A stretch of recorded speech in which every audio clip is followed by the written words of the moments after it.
Chapter 1.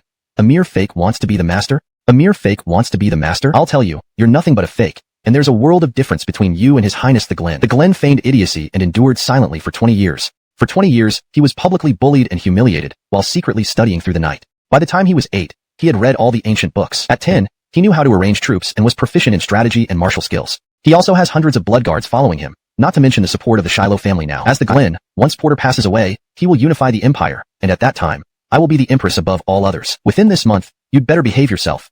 Otherwise, I'll tear you limb from limb and flay you alive. In the Eastern Palace, Baxter barely managed to open his eyes and found himself tied up on a chair. Where am I? Wasn't I on a mission? Looking around the antique-styled room, he saw a woman standing before him wearing palace attire, her beauty striking.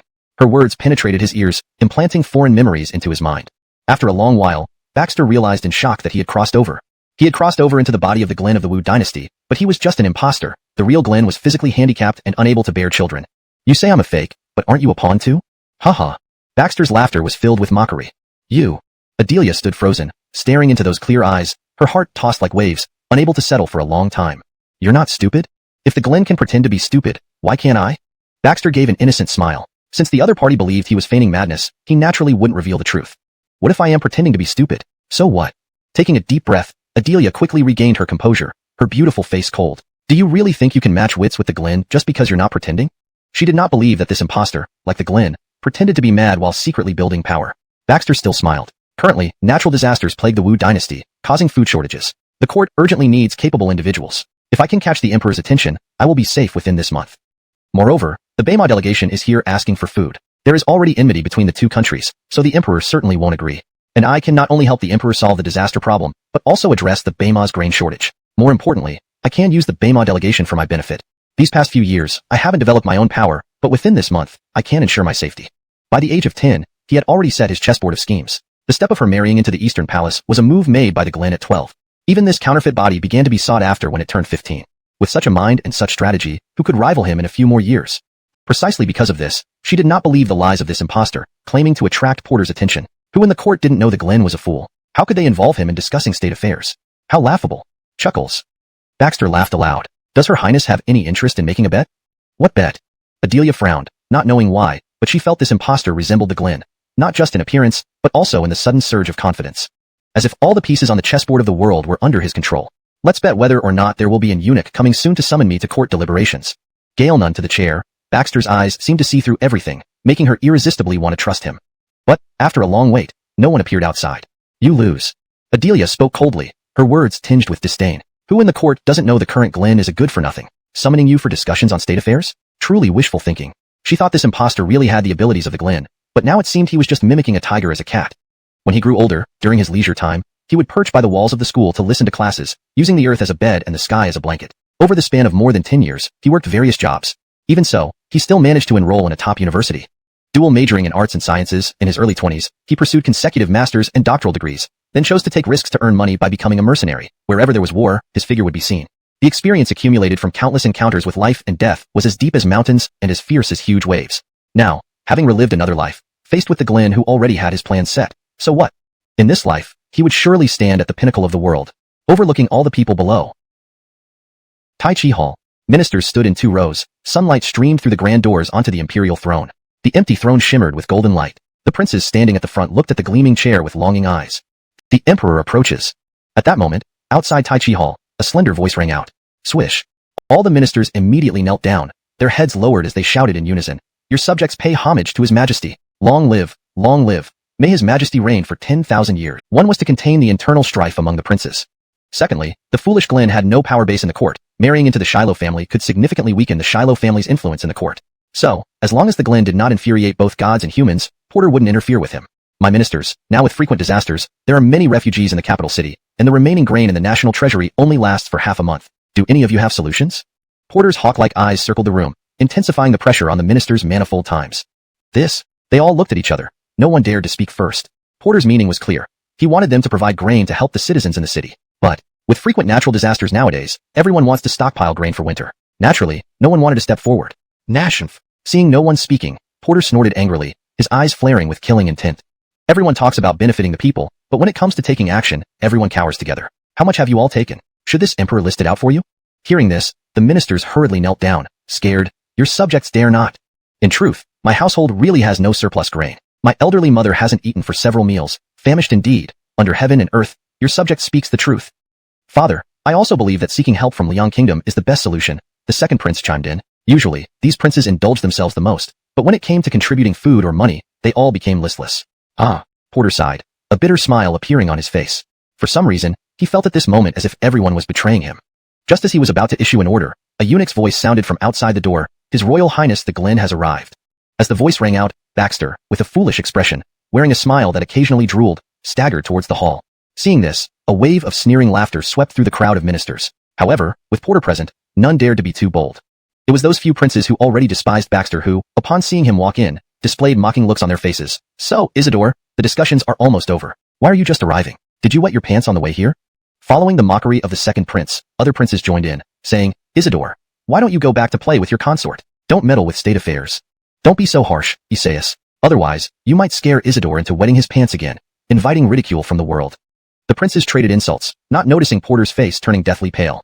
Enough! Porter roared angrily, scaring the princes to their knees. Is this how I taught you to unite as princes? Publicly mocking the Glen in court. What kind of sons are you? The princes hastily replied, Father, we know our mistake. Their resentment towards Baxter deepened. Sixth son, the council meeting is almost over, and you finally show up lazily. You are disgracing the etiquette of our royal family. Porter's gaze shifted to the foolish-looking Baxter, his face filled with displeasure. This sixth son was always slow and foolish, and for such an important meeting, despite sending a eunuch to inform him early, he still arrived late. If not for an important assignment for him, he would have been confined to his quarters. Hearing this, Baxter blinked, saliva dripping, his eyes hazy as he said while biting his finger, Then, this subject thanks Isaias. Thank Isaias?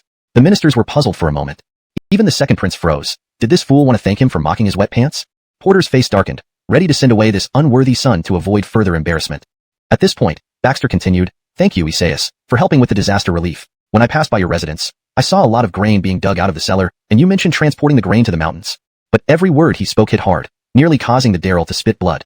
The Daryl suddenly realized that Adebayo 6 was tricking him. Baxter was indeed tricking him. After all, who would pay attention to what a fool said? But he hadn't expected the Daryl to be so stupid, falling right into his trap. Enough. On the dragon throne, Porter's face was dark with suppressed anger. He knew that princes were hoarding grain, but as a father, as long as they didn't go too far, he turned a blind eye to it, letting them do as they wished. But transporting grain out of the city, hiding it, deceiving him while openly supporting borrowing grain from Liang's state, this behavior was no different from rebellion. Please, father, investigate clearly. Your son has no other intentions. The Daryl quickly knelt down, terrified and tearful, looking nothing like a prince anymore. Other princes also knelt, as none of them were clean, crying and wailing in the court. What kind of decorum is this? Stand up. I will deal with you later. Porter's heart burned with rage, wishing to beat all his sons severely. Believing whatever this fool says, don't they know he's just a fool? A bunch of useless ones. Deeply sighing, his gaze on Baxter surprisingly carried a trace of admiration. Wu had thrived for over 300 years, always a strong nation that others sought alliances with. Now they had to reverse roles? How could Porter, aiming to build Wu into a supreme state, possibly agree? But Porter clenched his fists tightly, veins bulging, anger rising in his chest, yet unable to erupt. Giggle. At this moment, a foolish laugh broke the silence. Everyone looked over to see Baxter sucking his fingers idiotically, saliva dripping onto the floor from his imperial robe, staring intently at the minister. Staring until the latter's hair stood on end. Finally unable to bear it, he asked, May I ask why Adebayo 6 is laughing? After saying this, he shook his head, laughing inwardly at asking a fool why he laughed. When did I become this foolish? Baxter mumbled incoherently, unable to utter a word. Speak up. Porter held his forehead and shouted angrily, wondering what sort of children he had raised. Sister Dominiction told your son to study books in the study to help alleviate the father's concerns and manage state affairs. Baxter replied slowly, leaving the ministers puzzled. Is the fool starting to read books? Can he understand them? Get to the point. Porter's face darkened as if he wanted to give him a slap. The grain merchants from afar had no choice but to sell at an even lower price, and thus the famine was resolved. After Adebayo 6 finished speaking, the entire court fell silent once again. Those ministers and princes who wore mocking faces now stared wide-eyed, completely disbelieving. And it can be done this way? Everyone was left marveling. Even Porter was somewhat taken aback. Grain merchants pursue profit. Local grain merchants hoarded large amounts of grain, causing prices to soar. If someone buys at high prices, the grain price will continue to rise, which will definitely attract a large number of foreign grain merchants. Once the grain merchants gather, they could drive down the prices drastically by selling cheaply. Foreign grain merchants incur huge transportation costs and would have to offload their grain crazily, harming the local grain merchants who held the high ground. Even if they lose money, they will dump. Brilliant. Truly brilliant. Porter muttered, and after the ministers heard the explanation, they all drew in another sharp breath. They looked at Adebayo 6 in shock. This fool. When did he come up with such a brilliant strategy? Could it be? He really is just pretending to be mad? Porter also looked at Baxter, pondering for a moment. He asked, Old Six, in what book did you read this? Nasham. Baxter thought for a while and replied, in the Yongla Encyclopedia. At this moment, a familiar voice came from outside. Puff. Adelia sprayed out the tea she just drank, her beautiful face filled with shock as if she saw a ghost. You. How did you? Seeing Adelia's shocked expression, Baxter felt a surge of desire, pulling her into his embrace and slipping his hands inside her clothes, wearing a mischievous smile. Do you feel shocked that I returned unharmed? Perhaps your intelligence was wrong, making you imagine things? Adelia stood stunned, speechless for a long time. When she regained her senses, her cheeks flushed deeply, her voice trembling. You? Release me. However, the more she resisted, the more excited Baxter became. I said before, after a month, I will still be me, and you will still be the Glens. If you don't believe me, why don't we make a bet? Baxter's tone was calm, yet his expression was full of arrogance. It seemed everything was under his control, a stark contrast to his demeanor in the Taiji Hall. You. Looking into those deep eyes, Adelia's heart trembled violently. This intensity she had only seen in the real Glen. If my guess is correct, Father will come over shortly. One reason is to test us. The second is to have me greet the Bema delegation in 3 days. If events unfold as I predicted, we shall cooperate. If there's any deviation, you remain who you are, and I, 1 month later. Let fate decide. What do you say? Baxter's voice had an almost magical allure, while his eyes could easily ensnare anyone. Adelia's mind raced, finally agreeing almost involuntarily. All right. Splash. As the words fell, Baxter laughed aloud, throwing her onto the bed. You. What are you doing? Adelia looked panicked. Baxter smirked. A month is so long, naturally. I need to collect some interest. Saying that, he exerted force with his hands. Adelia's palace attire tore abruptly, exposing large areas of pale skin. Her expression changed instantly, rushing to scold him, but Baxter acted first. Just then, a hoarse voice rang out from outside the door. His Majesty has arrived. Hearing this, Adelia quickly wriggled out of Baxter's arms, tidying her disheveled clothes, still blushing as she went out to welcome Porter. Baxter followed, his domineering expression replaced by a foolish grin, saying, Your humble servant greets your Majesty. Porter furrowed his brows slightly, saying, Stand up. Thank you, your Majesty. Rising to their feet, Baxter followed behind Porter, exchanging covert glances, discussing something. Would be best. Enough. Porter saw his solemn face, thinking he was about to express gratitude, but when he heard the rest of his words, his face darkened. If it weren't for the presence of the Glens, he would have thrashed him like a top long ago. He sighed and said, Today, you have done well in court. It is only right that I reward you. Hearing this, Adelia's beautiful eyes flickered with a hint of color. This impostor, could he really have some talent? She thought Baxter's previous speech was just boasting, but now that His Majesty had come in person and was going to reward him, but the matter happened suddenly, and I haven't decided on the reward yet. Just as the Bema delegation awaits in court, I will send you to receive them. If you do well, the reward will double, and even if you don't succeed, I won't punish you. What do you think? Porter slowly spoke. If it were anyone else, accepting an offer for promotion or honor would be fine, but it was the Glen. Although he seemed foolish, the Shiloh family stood behind him. This made him cautious. After hearing this, Baxter maintained his silly smile. Thank you for your Majesty's reward. Prepare well, and do not disappoint me. Porter finished speaking, and then turned to leave. They immediately bowed. Your Majesty, farewell. Farewell, Father. Even as Porter walked away, Baxter kept his foolish expression and scratched his head idiotically. Why did His Majesty choose you to greet the Bema delegation? Adelia asked impatiently as soon as Porter left, her heart full of doubt and shock. Could there really be no one among the princes and officials capable of receiving the delegation? Baxter gave a light laugh and extended a hand, pulling Adelia into his embrace, gently pinching her smooth chin with the other. Ensuring there was no one else around, he revealed his true self. There must be a reason. If you want to know, I'll tell you. What are you doing? Adelia screamed in surprise, struggling instinctively but was easily pushed down onto the bed by Baxter. Chapter 5 The Bema delegation arrives. Sure. Certainly, we must continue what we left unfinished before receiving the delegation. Baxter wore a smile that sent a chill down Adelia's spine. Was this imposter really going to act as if he were genuine? If this happened, even if the real crown prince returned and found out about it, how could there be a peaceful resolution? No. Adelia screamed louder but was covered by Baxter's hand over her mouth. The soft, elastic feel in his palm, like jelly, made Baxter feel heated all over, increasingly determined to possess this beauty. He softly laughed, leaning close to Adelia's ear, whispering with a heavy threat. If he ever returned, how would she face him? Thinking of this, Adelia glared coldly at Baxter. If anyone finds out about this, I will kill you first. Don't worry, am I the type who doesn't know the gravity of things? Baxter lay half on the bed, radiating a sense of satisfaction, grinning at her. Don't look at me like that. Maybe he won't come back at all. As he spoke, his eyes flashed. Since he was impersonating the crown prince, he would surely act the part until he became the real one. Adelia felt an intense wariness arise within her. For a moment, she began comparing him to the real crown prince. In front of Taiji Hall, officials of various ranks stood on both sides, lavish fruit platters and wine displayed on the tables, but no one had any interest in eating or drinking. Alessio anxiously paced back and forth in front of the hall. What does Bryce mean by this? To let a madman greet the Bema delegation? Isn't that inviting mockery from the Bema people? Your Highness, perhaps the Glen may actually achieve a surprising effect. After all, previously in the hall, One of his camp officials whispered. Before he could finish, Alessio shot him a freezing glare. That was merely lucky. Do you truly believe he has any talent? Or do you think my role is inferior to his? I dare not, I dare not. Ah, since it's a welcoming, why are we here first? Ash burst into laughter. Feeling a bit unsteady on his feet, Daryl stared at the gleaming scimitar in the other's hand, fearing that he might really be cut down at any moment. He couldn't understand why Emperor had made him welcome these rough young men from the grasslands. But with Bayma's current strong military force and Ash himself being a first-class warrior, despite his dissatisfaction, Daryl could only swallow his anger. I've arrived late, Great Khan. Please forgive me. Ha ha ha. Since you seem to be quite sincere, this Great Khan won't hold it against you. Let's go. Ash laughed heartily, deciding not to press the matter further. He raised his horsewhip and pointed forward. Daryl turned around immediately and led the officials to clear the way for them. Everyone felt utterly humiliated. They were the esteemed ministers of the Wu Dynasty, yet they had been reduced to guiding the Bayma delegation into the Forbidden City. But in terms of military strength, they were no match for the Bayma. These usually eloquent and prideful officials dared not show their displeasure, seeing how even Daryl, a member of the imperial family, didn't dare to say anything. Just as the cavalry entered the Forbidden City, a small stone flew out from a hidden corner, hitting Ash's horse right in the eye. Baxter grinned foolishly. You. Nonsense. When did I ever tell you to attack the Great Khan? Cold sweat streamed down Alessio's face as he hurriedly explained. Just now. Baxter lifted his head and plopped down on the ground with legs stretched out. Isaias, don't you think I hit accurately? Okay. What explanation do you have, Alessio of Wu? Leon got up with blazing fury in his eyes. So this is Wu's sincerity? Is this how you treat your guests? Well. Alessio was almost in tears. He hadn't given any such orders at all. Great Khan, please forgive me. My brother is a fool. Please do not hold it against us.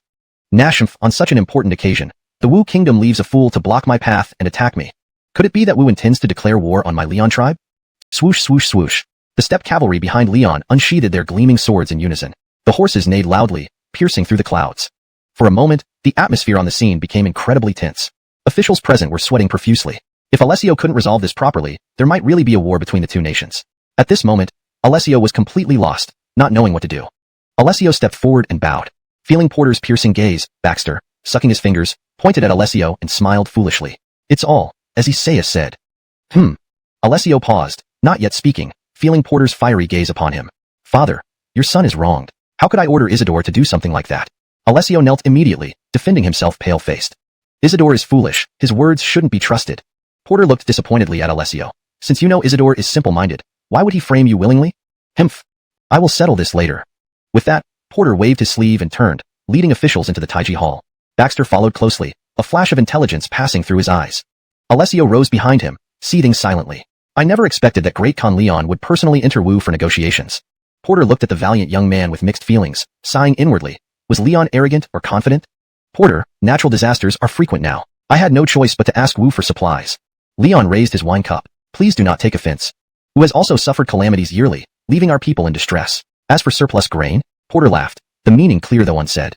Baxter kept gnawing on the knuckle, his face slick with oil as he beamed at Porter, but a calculating thought flashed through his mind. He was going to take a gamble on Porter's intentions. Forgive me, everyone. Porter waved his hand, relaxing his tone. Great Khan, if our Wu dynasty agrees to lend grain to the Leon tribe, will the northern border troops? There's no need for concern, Porter, Leon replied smoothly, downing another cup of wine with an enigmatic smile on his face. Porter's expression darkened. This Leon appeared rugged and free-spirited, yet his thoughts were incredibly meticulous. Even after agreeing to lend grain, he did not commit to withdrawing the troops, only speaking ambiguously. By lending grain to the northern desert, wasn't it like drinking poison to quench thirst? Well, let's do it this way. Leon suddenly stood up, looking pleased as he scanned the officials around him and laughed. It's said that the citizens of Wu are unmatched in both literature and martial arts, truly first in the world. So, I'll pose some questions. If Wu's people can answer them, not only will there be no need to borrow grain, the northern border troops will withdraw as well. What do you think? The officials looked at each other uncertainly, unsure what Leon was truly after. Agreed. Porter immediately decided, it's a deal, men. Ha ha ha. The grassland people burst into laughter, while the ministers of the Wu dynasty blushed furiously, feeling utterly ashamed, but still not a single person stepped forward. The Daryl, though furious, remained silent. Little monkey son. At the critical moment, Baxter, who was eating pork knuckle, shouted loudly, drawing everyone's attention. Rogue. Porter growled and ordered the chief eunuch beside him. Take him away. Your Majesty, please wait a moment. Leon's eyes lit up as he laughed. Since His Royal Highness the Glen has spoken up, isn't he going to respond to the couplet? How about we let the Glen give us a response? Porter coughed awkwardly. Kagan, my son is mentally challenged and can barely speak. How could he make a couplet? The ministers also kept their heads down, silently fearing they would be assigned this task. How can this be acceptable? The Glen is the heir to the throne. His words should carry weight and set an example. Since the Glen has spoken up, he should respond. Otherwise, isn't it just for fun? Leon said solemnly. Of course, he had noticed that the Glen was not right in the head, so he insisted on dragging him into the game, solely for humiliation. He hadn't forgotten being hit by stones at the palace gate. Or does the Wu Dynasty not take us seriously? Father, your son can respond. Baxter, still chewing on the pork knuckle, his mouth full of grease, spoke clearly. But after saying it, he began to laugh foolishly. Hee, delicious, really delicious, was still licking his fingers and gnawing on the pork knuckle. Glen, he, a pair of apes cutting wood in the mountain forest, dare little monkey son try to saw? One horse stumbles in the mire. How does the old beast free its hoof? Achilles, wonderful. Everyone's hearts surged with admiration. No one expected this simple-minded Glen to actually come up with a response, not only matching the rhyme scheme perfectly, but also countering Leon without letting him get off easily. Praise poured out in an instant. The Daryl stared at Baxter as if he had seen a ghost. Was this still his foolhardy sixth brother? How could he respond so precisely? Could he be pretending to be foolish? Porter forcibly suppressed his shock and laughed heartily, turning to Leon. Coggin, how do you find my son's response? Leon gritted his teeth. Good, very good. Achilles of being Porter's son. So young yet so wise. Well, can the Coggin keep your word then? Porter's mood improved significantly as he raised his wineglass and smiled. I always keep my word. Leon coldly snorted and looked at Baxter. However, I have another challenge. Please, Glen, respond once more. Father. While laughing foolishly, Baxter pulled out a slingshot from behind his back and aimed it at Leon. Seeing this, Leon's pupil shrank, immediately pulling back his legs and looking at Porter. Porter, please control the Glen. Otherwise, don't blame me for being merciless. Sixth son, do not be impolite to the Coggin. Porter said in a grave voice. Leon's strength was considerable, and if it came to a physical confrontation, it would not be something Baxter could handle. Given how his son had saved face for him today, he had to protect him. Coggin, what other challenge do you have? Nashmph. Leon snorted coldly, deep in thought. Soon, he stood up and pointed at a palace maid playing the zither nearby. Let this be the subject, guess a character. The ministers looked at the zither playing maid, all puzzled and unsure of its meaning. At this moment, the Daryl stepped forward presumptuously, bowing respectfully. I understand, Bryce. Good, please share. Porter heaved a sigh of relief. At least his son was trying to uphold their dignity. The answer should be the character me. The Daryl ordered someone to bring paper and pen, writing a large me character. He smiled, saying, we all have ears, listening to the zither music. Isn't it just the character me? All the civil and military officials exchanged glances, giving thumbs up one after another. Good, the Daryl is indeed wise. I didn't think of it. The Daryl is truly the Daryl. Just as Porter's expression slightly eased, eyeing key positions, making none available when crucial moments arrived. Your Majesty, this minister has something to say. At this moment, the Minister of Rights Jean Dominic stood up, smiling broadly. Go ahead, Minister Jean. Porter nodded slightly, quite satisfied with him. This Jean Dominic was once an imperial scholar under the Emperor's tutelage. I believe it should be the character Nia. Oh, can you explain your reasoning? Porter glanced at Leon's expression, feeling a sinking heart but couldn't directly negate it. This palace maid plays the zither. In fact, there are only 3 pairs of ears here present. The Emperor, the Minister, and the Coggin. Therefore, it must be the character Nia. Upon hearing this, Jean Dominic drew applause from the hall. Good. Minister Zhang is indeed knowledgeable. Achilles of being the Emperor's student. Listening to the praises around, Jean Dominic politely bowed, completely oblivious to the mockery in Leon's eyes. Leon sneered, Minister, the zither-playing maid is playing for us 3, not for you all. As he spoke, he pointed to the 2 tribal chiefs following him. Chapter 8, Uninvited. You.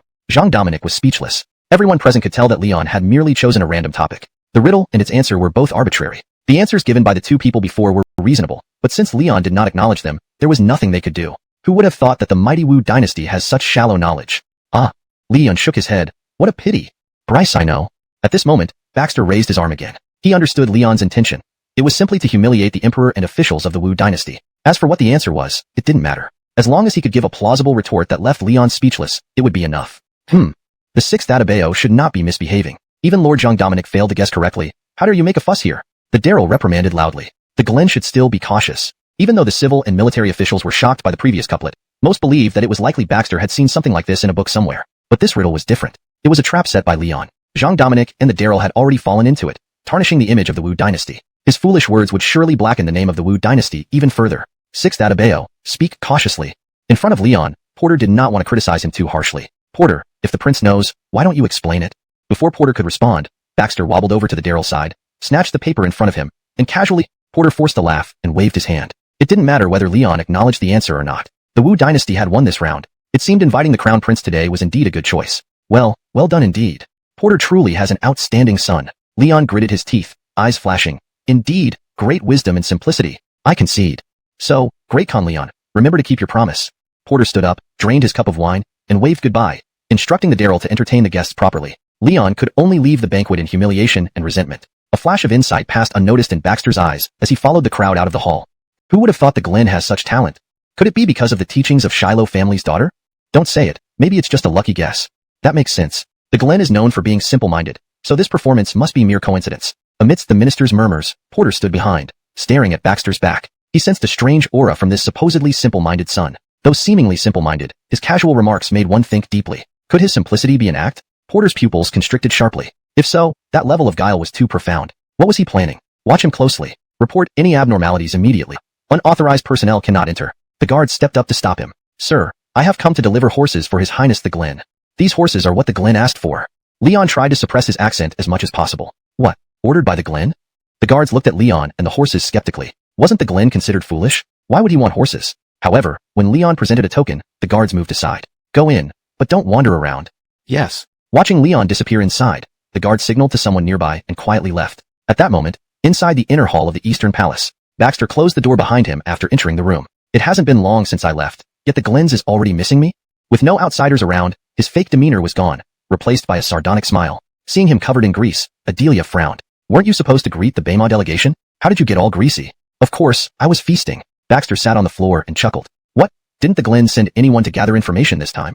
Adelia hesitated. All the key ministers and the Bayma delegates attended the banquet, making it impossible for her people to infiltrate. Come. Baxter opened his arms wide. What are you doing? Adelia raised an eyebrow. Don't resist me. Baxter smirked, acting entitled. Help me change my clothes. You. Don't forget. Serious. Zaire? How did he find us here? Who's that? Adelia asked softly, taking advantage of Baxter's distraction to adjust her own clothes. The great Khan of Bayma, Zaire, Baxter whispered back. Then he stood up, putting on a silly expression instantly, sucking his fingers while shaking Adelia's arm. Adelia got the hint and replied coolly, Come in. Zaire opened the door with a smile and bowed respectfully. Great Khan Zaire, greeting the Glen and Atabeus. I never thought the Glen and Atabeus were so affectionate. Amazing. Amazing. Baxter pointed at Zaire and laughed. Zaire's face stiffened slightly, recalling the humiliating scene in the Taiji Palace. Great Khan, why have you come to the Eastern Palace? Pretending to be foolish before outsiders, Baxter left it to Adelia to speak. At the Taiji Palace earlier, Your Highness showed extraordinary literary talent. You are bound to achieve great things in the future. With many people watching at the hall, I've specially come here to challenge you further. Extraordinary literary talent. The corner of Adelia's mouth twitched. What talent could this imposter possibly have? Amazing. Amazing. Baxter kept pointing at Zaire and shouting, meanwhile secretly squeezing Adelia's hand to indicate she should continue. Do you know what crime it is to intrude into the Eastern Palace without permission, Great Khan? In front of a foreigner, the dignity of the Glens had to be maintained. Adelia questioned sternly. Pardon me, Atabeus. I've boldly dared to challenge the Glen again. Zaire's eyes flashed with reluctance. He couldn't believe he lost to a madman. Great Khan. Let me warn you once more. The Eastern Palace is a restricted area. Intruders will be killed without mercy. Adelia said fiercely, though inwardly somewhat uneasy. After all, this was the Great Khan of Bayma. Mishandling him might bring disaster to the Wu Dynasty. Don't be angry, Atabeus.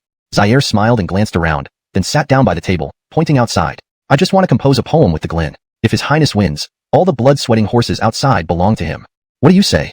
Looking out the window, Adelia indeed saw strong horses. But if this incident attracted the attention of the Real Glen, there was a risk of exposure. Before she could refuse, Baxter, sucking his fingers, giggled. Ride the big horse. Lady, I want to ride the big horse. Adelia's lips twitched. She noticed the depth in his eyes. He was indeed good at hiding, playing the fool perfectly.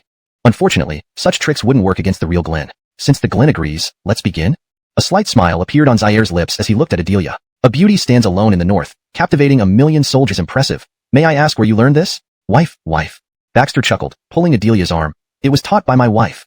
Haha, the Glens is indeed virtuous. Zaire bowed slightly. Since that's the case, then the blood-sweating horses outside belong to the Glen. I admit defeat. See you next time. Watching Zaire leave through the door, Baxter leaned on the doorframe and shouted. Zaire's face twitched instantly, quickening his pace, a sinister look flashing in his eyes. Haha, my blood-sweating horses are not so easily obtained. Your feigned madness has reached a high level of skill. Adelia coldly snorted, sitting back on the bed. But if this is all you can do, you will not stand a chance against the real Glen. Why? Do you hope for me to fail? Baxter closed the door, peering through the window paper at the outside situation, lowering his voice. If I'm killed by the Glen, you won't escape either. Don't count on the Glen showing mercy. In the imperial family, no one is more merciless than the throne. I know. Adelia replied coldly, her eyes filled with doubt. But now the Eastern Palace is full of the Glen's spies. Everything you do is under his control. If he wants to watch, let him. Baxter spoke confidently. Wait for me here, Glens. I'll be back soon. What are you going to do? Adelia immediately stood up nervously. I warn you, if you try to run away, run. Baxter suddenly turned around. His icy gaze made Adelia step back a few paces. He sneered, exuding confidence and charm. Why would I run? Now, I am the Glen. Now and always. For a moment, Adelia blinked her beautiful eyes, standing there speechless. Watching Baxter's gradually disappearing figure, she pursed her lips, a faint sense of hope rising in her heart. Meanwhile, under the watchful eyes of the Glen spies, Baxter laughed foolishly as he led the blood-sweating horses out of the eastern palace. Follow him. See what he intends to do. At the same time, Zaire had already met his subordinates at an inn outside the city. Great Khan, what are you planning? Haha, I want to create unrest within and outside Wu, slowly dismantle them from within. Then Zaire took some paper and ink. Great Khan, what are you doing?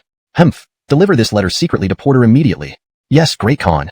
At this time, Baxter, still laughing foolishly, led the horses to the residence of the Daryl. Isaias. Chapter 10. Concealing warhorses, intent to rebel. In the Imperial study, Porter's pupils suddenly constricted sharply as he read the letter. Warhorses? Adebayo 6 actually concealed warhorses? Although he did not know where this letter came from, it did not matter. What mattered was that a fool had actually hidden warhorses. Porter, recalling Baxter's performance in the court before, suddenly harbored an extremely terrifying thought.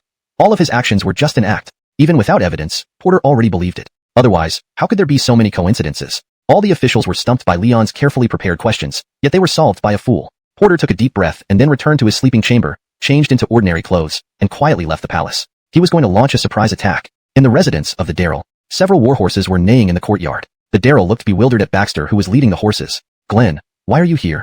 Isaias, were you angry with me before? I, especially came to apologize. Hee.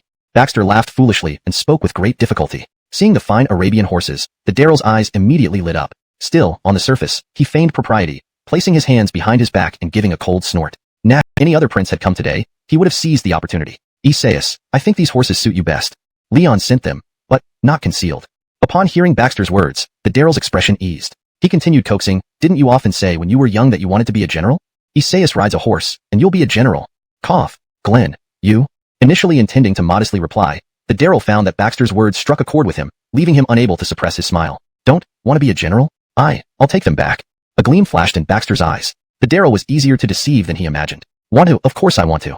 Without hesitation, the Daryl answered. Since childhood, he envied those generals who rode high horses and were celebrated by everyone, rather than being confined within the inner palace, spending his days reading and writing. But he lacked the determination to practice martial arts, always neglecting it, leading to poor skills and keeping his dream of becoming a general just that, a dream. Baxter wore a smile, even feigning admiration for the Daryl. Isaias, why don't you ride the horse and let me see? All right.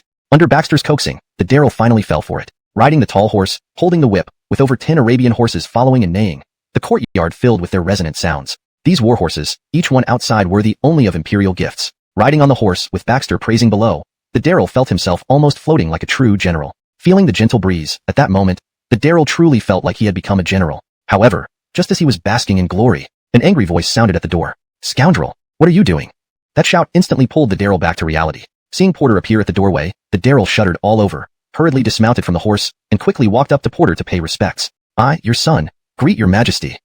Your son, greet your majesty. Baxter followed suit behind the Daryl, laughing foolishly as he imitated him. Scoundrel!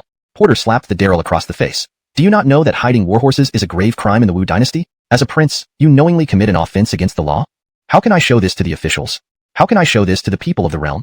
The Daryl hurriedly knelt down. Your majesty, please enlighten yourself. I would never dare to break the law. The warhorses were given to me by His Royal Highness the Glen. They were certainly not hidden by me. He said they were sent by Leon. People must have seen them on the way here. Please enlighten yourself, your majesty. Before Porter's anger could reach him, Baxter immediately chimed in. Your majesty, Isaias said he wanted to be a great general. I just gave these warhorses to Isaias. And Isaias also said? Baxter sucked his fingers, mumbling for a long time without saying anything substantial. What did he say? Porter held back his fury and pressed further. I can't remember anymore. Baxter grinned. The Daryl panicked. Knowing Porter's suspicious nature, he hastily explained while kneeling, Your majesty, I didn't say anything at all. Really? Nothing? Why would Leon send you warhorses? You looked quite grand riding those warhorses just now. Porter's smile was insincere as he stared at the Daryl, his tone icy cold. At that moment, he had no interest in investigating where the warhorses came from. Old 2, if you want to be a great general, why let Old 6 find the warhorses for you? You knew very well that hiding warhorses is a serious crime, yet you still made Old 6 do it. Then you even sent me a letter. How sinister. Letter? The Daryl froze on the spot. I don't know anything about any letter. Nashumph, you still dare to lie? Porter was livid. He was convinced that this was the Daryl framing the Glen. Only the methods were clumsy and foiled by the Glen. Kicking the Daryl to the ground, he roared with rage. Hiding warhorses. Do you want to rebel? No, I didn't. The Daryl trembled as he looked at the enraged Porter, forgetting how to defend himself. You knew very well that Old 6 has a mind problem, yet you still asked him to handle this. Himph, haven't I always taught you to respect each other? Even if you look down on Old 6, you should not harm him. Seizing the whip, Porter lashed out at the Daryl relentlessly, beating him like a spinning top. After half an incense stick's worth of time, Porter finally threw the whip aside. Old 6, come here. Chapter 11. Adelia's Secret Room. Your humble son pays respect to your majesty. Adebayo Baxter stood before Porter with a silly smile on his face. Answer this. Where did you buy these warhorses? Your humble son. Your humble son does not remember, but I recall Isaias asked me to.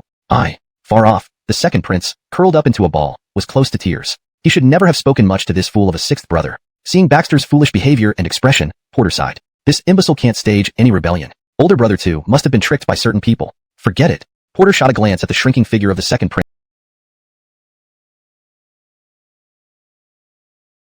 and pointed at the horses, saying to Baxter, "Sixth son, today you represented our country well before the Bema delegation. These warhorses will be bestowed upon you as a reward. What do you say?" "Your humble son thanks your majesty."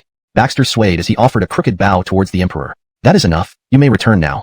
Porter waved a hand dismissively. Baxter took the lead rope of the warhorse, slowly leaving the scene. Before stepping out, he turned around and gave the second prince a foolish grin. "Thank you, Isaias." Cough, cough. The word thanks nearly made the second prince spurt blood in fury, but Porter was right there, so he couldn't lash out. Back at the Eastern Palace, Baxter handed over the warhorses to his guards. "Watch carefully. These are gifts from father." "Yes, your highness." The guard, under the real crown prince, had already known what had happened at the second prince's residence. Now, he looked at Baxter with complex eyes. Upon returning to his quarters, Baxter found Adelia looking somewhat off. She sat in front of a table, staring intently at a bronze mirror, her hands clenched tightly into fists, biting her lip as if in deep thought. "Is something wrong?" Baxter gently approached and sat beside Adelia, asking softly. Adelia remained silent, only her eyelashes twitched slightly. Was it him? Or did his men get suspicious? Baxter seemed to have anticipated this, gently taking Adelia's hand and caressing it. "You." Adelia recoiled as if electrocuted, quickly withdrawing her hand. Her eyes were filled with complicated emotions. "How did you know?" "Hee. If it wasn't important, it wouldn't leave the Glens so troubled."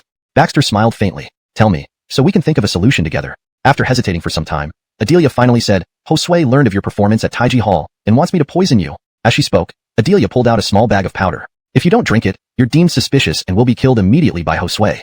Then if I drink it, I die too, right?" Baxter rolled his eyes. Josue was the captain of the guard under the true crown prince, long impressed by the latter's intelligence and tactics, willingly serving him. It was also Josue who had caught the original body after its previous escape. So, there's no way out.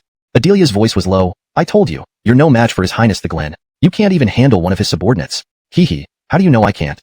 Baxter sneered. "You aren't necessary?" A cold glint appeared in Adelia's eyes.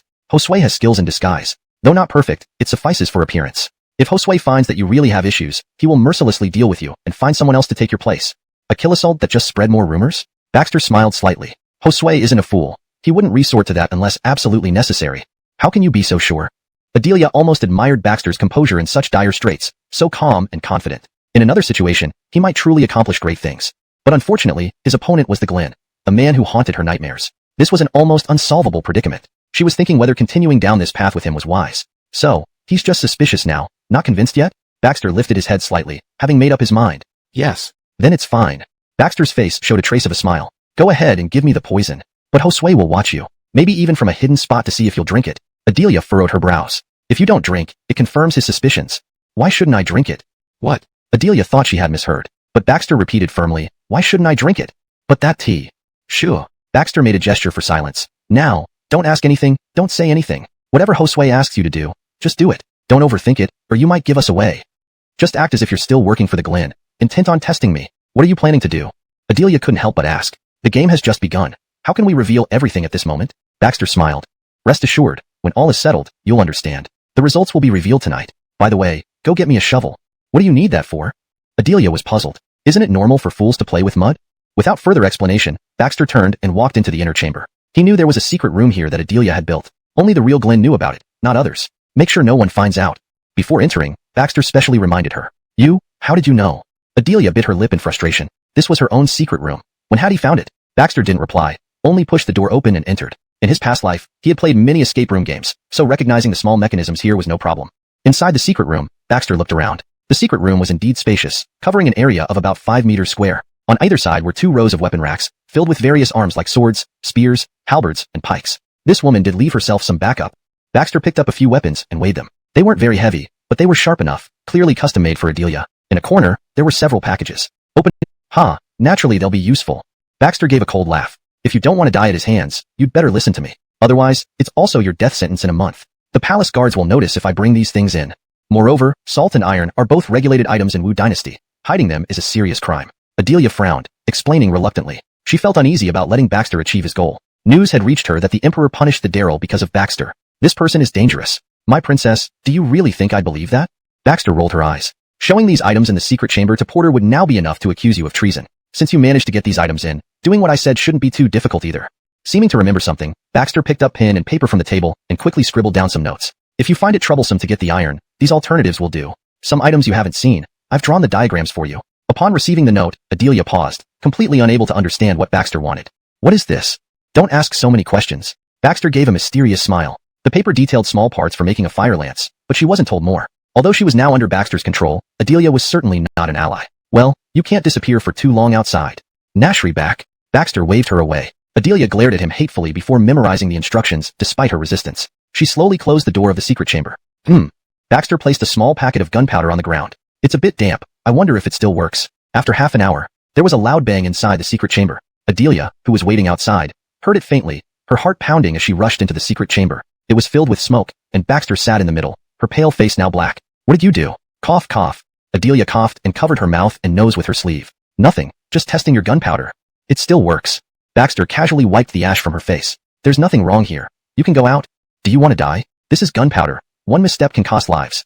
Adelia snapped. She didn't want to attract attention at this moment, as this was her secret. I guarantee no more explosions will happen. Baxter smiled awkwardly, gesturing for her to leave. But I still have some research to do. No need to worry about me, Your Highness. You. Trust me. There won't be any problems. Baxter blinked. Nashmf, don't get yourself blown up. Adelia left the chamber angrily. Baxter sighed in relief. The gunpowder wasn't pure, and it took considerable effort to remove the impurities, doubling its explosive power now. Once he completed the fire lance, his self-defense capabilities would significantly improve. Even facing the prince's attacks wouldn't be so daunting.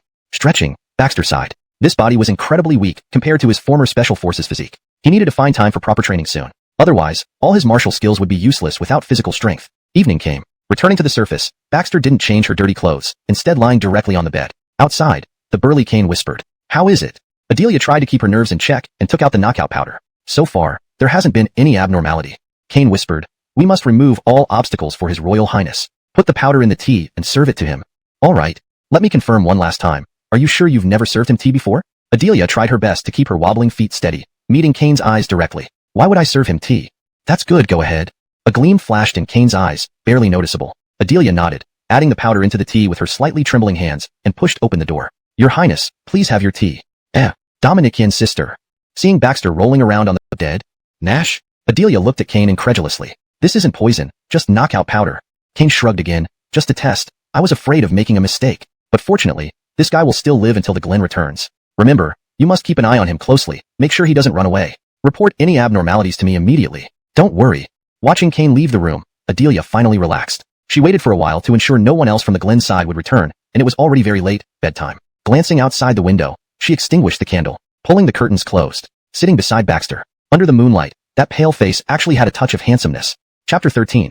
Another probe. The moon was bright, and the stars were sparse. It was already deep into the night. Baxter woke up leisurely, his first sight being Adelia sitting beside the bed, seemingly in deep thought. I've won again. The low, raspy voice made Adelia shiver all over, snapping her out of her reverie. An involuntary hint of joy flashed across her face, then quickly disappeared. She then looked at Baxter with a complicated expression. How could you be sure he wouldn't give you real poison, but just knockout drops? I'm taking a gamble. Baxter pointed at the teacup on the table, indicating that he was thirsty. Adelia glanced at him, but still poured the tea and handed it over. The more people who know about this, the higher the risk of exposure. Soho Sway would never kill me unless it's absolutely necessary.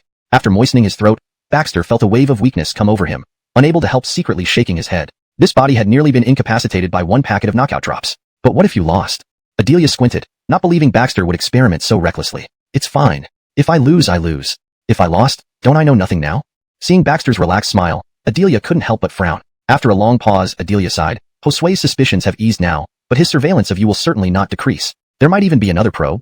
Fine. Let him probe. Baxter lay carelessly in bed, pulling the blanket over him. Doesn't the Atabeus consort wish to share the bed with me? Why aren't you afraid at all? Or haven't you truly experienced the terror of His Royal Highness, the Glen? Adelia frowned deeply. Baxter gave her an unpleasant feeling. He seemed overly pleased with a small victory, showing no vigilance against unknown adversaries. And he was facing the Glen. Baxter chuckled softly and said confidently, Atabeus consort, the Glen is human, and so am I. Why don't you ask whether His Royal Highness fears me? You. Adelia was left speechless by his boldness. She sat on the edge of the bed, her gaze wandering restlessly. If this person really became incorrigible, she would hesitate not to side with the Glen. With their past relationship, the Glen might not necessarily kill her. What about the preparations I asked you to make? Ignoring Adelia's mood, Baxter lay on his side under the covers, closing his eyes to rest. They can be delivered tomorrow, Adelia coldly replied. But I warn you, The Glen has many eyes and ears in the Eastern Palace. You'd better not cause any significant commotion. We're all in the same boat now. Why not tell me about those eyes and ears of His Royal Highness? Baxter turned over, opening his eyes to look at Adelia. During that moment of eye contact, Adelia saw a hint of cunning and depth in his gaze. She had only seen such a look on the Glen before. Guard Captain Josue, 36 soldiers from the first squad, Milton who cooks in the kitchen, old Matthew who fetches water, and others I don't know yet. That's all I know. There might be more. Hearing Adelia's long list of names, Baxter secretly marveled at how resourceful the real Glen must get. Adelia unconsciously crossed her hands together, her pupils contracting slightly as she looked at Baxter with an odd expression. Why are you looking at me like that, Atabea's consort? A strange smile curved Baxter's lips. There are times when I feel you really resemble him, Adelia said with a complex look in her eyes. Haha, like him? Baxter gave a cold laugh, lying down again and closing his eyes. With disdain, he remarked, perhaps one day you'll discover that he's just an ant before me. You. Adelia's eyebrows shot up, anger flickering in her eyes. This guy, if you say he's fat, he even starts breathing heavily. The only difference between you and His Highness the Glen is that he is humble and knows how to keep a low profile, while you are arrogant and reckless, somewhat beyond your own abilities. Nashif. However, all she received in response was Baxter's snoring. You. Adelia's face turned iron gray with anger, about to rest when she realized Baxter had taken her bed. After much hesitation, she still didn't get into bed with him, turning instead to the hard plank bed originally set aside for Baxter in the corner and lay down there, sleeping fully clothed and angrily. Unbeknownst to them, several people had gathered in the dining room of the Eastern Palace. Are you sure there's no problem, Captain Josue? Milton's usual kind and benevolent face from the daytime had changed. His expression was now somewhat ferocious. There shouldn't be any problem. Josue thought for a moment and said, the Glen has never served him tea, so if there were any issues, he naturally wouldn't dare to drink it. But he drank it without hesitation. Besides, because it was the first time for the Glen consort to do such a thing, her facial expression was quite abnormal. Yet that fool couldn't notice anything at all. Milton and the others fell silent. After a brief pause, Milton said gravely, I'll test him again another day. That might be for the best. Chapter 14 Unfed. Bang! Another muffled sound echoed, and Chanel hurriedly rushed into the secret chamber. She glared at Baxter and scolded, do you want to die? Or do you want those spies to notice something? It had been a week since Baxter obtained the gunpowder. He finally managed to make his fire lance. Baxter held an object that resembled a burning stick in his hand and turned around with an evil smile. No problem. It doesn't matter even if they notice something. Besides, we can take out some obstacles while they are paying attention. Only then did Chanel notice the fire lance in Baxter's hand, her face showing surprise. What is this? A killing tool. A cold smile hung on the corner of Baxter's mouth as he pointed to one side. Look, this is the power of the fire lance. Following his finger, Chanel noticed a large hole appeared on the wall of the other side of the secret chamber. Chanel sucked in a sharp breath, covering her mouth to stop herself from screaming. That wall was built by her using specially made rocks. It was incredibly hard. Even chopping at it with a blade would hardly leave any marks. What kind of thing could possibly create such a big hole? Do you think this thing could make a big hole if it hit someone's head? As Baxter spoke, he aimed the fire lance at Chanel. Gale nom. Ah. Startled, Chanel patted her chest repeatedly, stepping back several steps and gasping for air. Yes. What exactly is this thing? Why does it have such power? Still shaken up, she dared not get close to Baxter. This item is called a fire lance. It can easily blow open armor from 200 paces away, turning a person's head into mush. 200 paces away? Chanel's pupils contracted suddenly. Swallowing her saliva, she looked at the object resembling a burning stick in Baxter's hand with disbelief. Could this thing be that terrifying? Are you sure? One day, I will take you to try it out. Baxter laughed and tucked the fire lance into his waist. Nashif, don't tell me you're just trying to scare us. Chanel coldly hummed, clearly somewhat disbelieving. Except for bows and catapults, she hadn't heard of anything else that could achieve this at 200 paces. She was skeptical about the fire lance's range rather than its power. After all, the power was right there in front of them. Your Highness, it's time for lunch. Suddenly, Hagen's voice came from outside. Let's go upstairs. Baxter put on a foolish smile, took Chanel's hand, and returned outside the secret chamber, hiding everything. Hagen, come in. Chanel said coldly. Sure thing. Hagen walked in with a wooden bucket, his eyes subtly looking at Baxter who was sitting on the ground fiddling with flowers, seemingly trying to find some traces. Uncle Chai.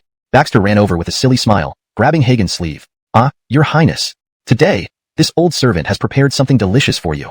Hagen slowly brought out the dishes one by one. When Baxter saw a dish of cold mixed black fungus strips, a hint of coldness flashed across his eyes. In his memory, the original Baxter who replaced the Crown Prince couldn't eat black fungus strips. Once he ate them, he would convulse all over and even foam at the mouth. How vicious this old child's thoughts were. Beside him, Chanel also narrowed her eyes slightly, her delicate hands tightening unconsciously. She knew this too. Uncle Chai, I don't want to eat this. Baxter pointed at the cold mixed black fungus strips, revealing a natural resistance in his eyes. Your Highness, you will eventually rule the entire Wu Dynasty, so being picky about food isn't good. Hagen glanced at Chanel and pushed the cold mixed black fungus strips toward Baxter. This is especially beneficial for your body, especially when you and the Crown Princess will need to give birth to heirs. Glens, please make sure His Highness finishes eating this. And these are all things the Crown Prince loves. Baxter looked at Shiloh Dominicshuan, laughing foolishly. Children, Sister Dominicshuan? The corner of Chanel's mouth twitched, inexplicably feeling the urge to beat him to death. Your Highness, please enjoy your lunch. I'll wait by the door to clean up after you finish. Hagen gave Chanel a meaningful look and stood by the door. Baxter clenched his teeth, a hint of coldness appearing in his eyes. This old man had already made it onto his hit list. Sister Dominic Cheyenne, feed me. Upon hearing this, Chanel slowly approached Baxter, sat beside him and sighed, eat well on your own. Wah, Sister Dominic Cheyenne is mean to me. While pretending to cry, Baxter stuffed vegetables into his mouth. Your Highness, remember to eat more cold mixed black fungus strips. They are good for your health. Hagen poked his head in from outside with a smile. Sure thing, Uncle Chai. Baxter obediently stuffed a large mouthful of the cold mixed black fungus strips, saliva dripping down the corners of his mouth. Suddenly, Baxter's face changed. He grabbed his neck with both hands, his expression turning extremely terrified. He kicked over the chair and fell to the ground, convulsing wildly. Hagen! Hagen! Hearing Chanel's calls, Hagen hurried into the room. Seeing Baxter convulsing on the ground, he smiled. It seems there should be no problem. Atabeus consort, please go fetch the imperial physician. Hagen tidied up the vegetables and left the room. Okay. Chanel sighed. Once Hagen was far away, Baxter's convulsions stopped. Phew. Damn. This nearly killed me. Baxter cursed inwardly. To make the convulsions seem more real, he had stretched his feet straight, causing them to cramp. You're really good at pretending. Chanel coldly hummed. Quickly fetch the imperial physician. Don't worry about me. Baxter waved his hand. Staying here so long will surely raise Hagen's suspicions. Fine. Chanel agreed and exited the room, closing the door behind her. Baxter spat out a mouthful of saliva. Damned old man. Now I didn't even finish my meal. One day, I will blast open your head. Reaching for the teacup. Yes. At this moment, inside the Eastern Palace, Baxter, holding the Juga repeating crossbow, rode proudly on a fine horse, shooting arrows crazily around. The little maidservants and guards dodged left and right. The guards managed well, but the maidservants were trembling all over out of fear, not daring to cry out. Adelia stood by the window, watching everything coldly. Is he trying to expose himself and seek death? Everyone is watching him. What does he think he's doing? Adelia felt extremely restless, several times wanting to go out and pull Baxter back, but after thinking about it she still restrained herself. A voice kept telling her that this boy was definitely not simple. Perhaps, he can really be trusted. What is this thing you have? Caleb suddenly appeared beside Baxter, ordering the surrounding palace ladies and guards away, then directly pulling Baxter off the horse. You can't take my things. Baxter hugged the repeating crossbow tightly in his arms. Nashmph, behave yourself. Caleb snorted coldly, a hint of killing intent flashing in his eyes. Do what you should do and hand over this thing. No. Baxter continued to hug the repeating crossbow, looking somewhat foolish. Good. You won't give it up? A glint of coldness appeared in Caleb's eyes. This imposter actually dared to defy him? He would teach him a good lesson today. Anyway, the Glen had only meant for him not to kill the boy for now. You mustn't take my things. As the two were struggling, a low and strong voice came. Caleb, what are you doing? Upon hearing this voice, Caleb instantly shivered, hurriedly turning around to kneel. Greetings, your majesty. His heart pounded slightly. Hopefully, Porter hadn't seen what just happened. Father. Baxter rushed to Porter's side, pretending to look pitiful. Uncle Tiger is taking my things. Damn. Caleb cursed silently. This damned imposter actually knew how to file a complaint now. He would certainly teach him an unforgettable lesson tonight. Otherwise, the boy might leak the Glen's secrets one day. Caleb, why did you snatch the 6 things? Porter looked sharply at Caleb. Caleb immediately felt his scalp tingling. Facing the Emperor, he felt genuine fear deep in his heart. Your Majesty, how could this subject dare to snatch the Glen's things? I only saw something dangerous in the prince's hands, and feared he might hurt himself, so I wanted to step in. Well, you may retreat. Porter waved his hand. The 6th is my son, not someone for you all to bully casually. If I find you daring to act against your rank, don't blame me if I claim your lives. Subject dies 10,000 deaths rather than risk it. Caleb quickly kowtowed. Retreat. Yes. After Caleb left, Adelia finally stepped out of the house. Your Majesty, your daughter-in-law greets you. No need for ceremony. Porter glanced at Adelia, then took the repeating crossbow from Baxter's hands. 6th. What is this thing? Baxter smiled stupidly, sucking on his fingers. Father, Sister Dominikian drew some pictures for me. I thought about them and made this. Porter aimed the repeating crossbow far away and pulled the trigger in the middle. Whoosh whoosh whoosh. 3 consecutive crossbow arrows shot out, smashing a vase into pieces. Porter's face changed as he looked at Adelia. What did you draw for him? In reply to your Majesty, this daughter-in-law only drew some crossbow diagrams for the Glen because I thought His Highness would be interested. Let me see. Adelia ran back to the room and brought out the blueprints that Baxter had drawn beforehand. Porter glanced at them and couldn't help but raise his estimation of Adelia a notch. This Shiloh family girl wasn't just a flower vase. She actually understood the principles of crossbow making. 6th, tell father. How did you make this thing? Porter stared intently at Baxter's eyes, as if trying to discern some clue. Father, I just followed these drawings, looking at them. Later, I felt that this crossbow could only fire 1 bolt at a time, which was way too slow. And then, I somehow managed to create this thing. Father, am I awesome? Baxter said this with a foolish smile, unperturbed. Porter's pupils slowly contracted as he looked at Adelia. How long did it take him? 3 days. Phew. Porter's expression changed dramatically, drawing in a sharp breath. Could this 6 be a prodigy? To invent such an astonishing weapon within 3 days. If this device could be mass-produced and deployed in the army, it would certainly catch opponents off guard during battles. And being small and light, if equipped on light cavalry, it could decisively surprise the enemy during close combat. From now on, Their Wuchao cavalry would stand a fighting chance against the grassland cavalry. Father, haven't you said yet whether I'm awesome or not? Looking at Baxter's foolish smile, Porter sighed inwardly. It's a pity that the sixth was born simple-minded. This invention might just be sheer luck. Awesome. Sixth is truly awesome. Really, father? Baxter jumped up and down gleefully. I entrust my sixth to you. If there's any slightest mishap, you will answer to me. Yes, your majesty. Adelia bowed. All right. Sixth, can you give this to father? Porter's stern face unexpectedly showed a rare smile. Of course. This was originally meant for Isaias. Baxter blinked his eyes. Why would you give it to him? Porter was taken aback. Last time, Isaias got beaten because of me. I feel guilty, so I wanted to give him a gift. Porter snorted. That was your Isaias's own fault. Ignore him. Father, please give this to Isaias. I'll make another one for father. Very well. Porter finally nodded. Baxter took the repeating crossbow from Porter, stroking it gently as if cherishing it, before reluctantly handing it over. Father, please make sure to give it to Isaias. You mustn't trick me. Don't worry. As Porter walked away, he didn't notice the faint, strange curve that flickered at the corner of Baxter's mouth. Chapter 16. Mysterious Man, the fish bites. What is that thing of yours? After Porter walked far away, the two returned to the house. This is called a repeating crossbow. To be precise, it's called Zhuge's repeating crossbow, which can fire 10 bolts at once. Baxter smiled and looked at Holly, who wore a suspicious look on her face. What? I just have a hard time believing you could create such marvelous things. Shiloh Dominixian's pupils slightly contracted, her eyes flickering as if she was evaluating something. That's not right. Won't this just raise more suspicion among the Adebayo's men? Baxter nodded gently. Of course, I've thought about it. Then why? Do you know what following the vine to find the gourd means? Baxter leaned against the desk, picked up his teacup, and sipped contentedly. Following the vine to find the gourd?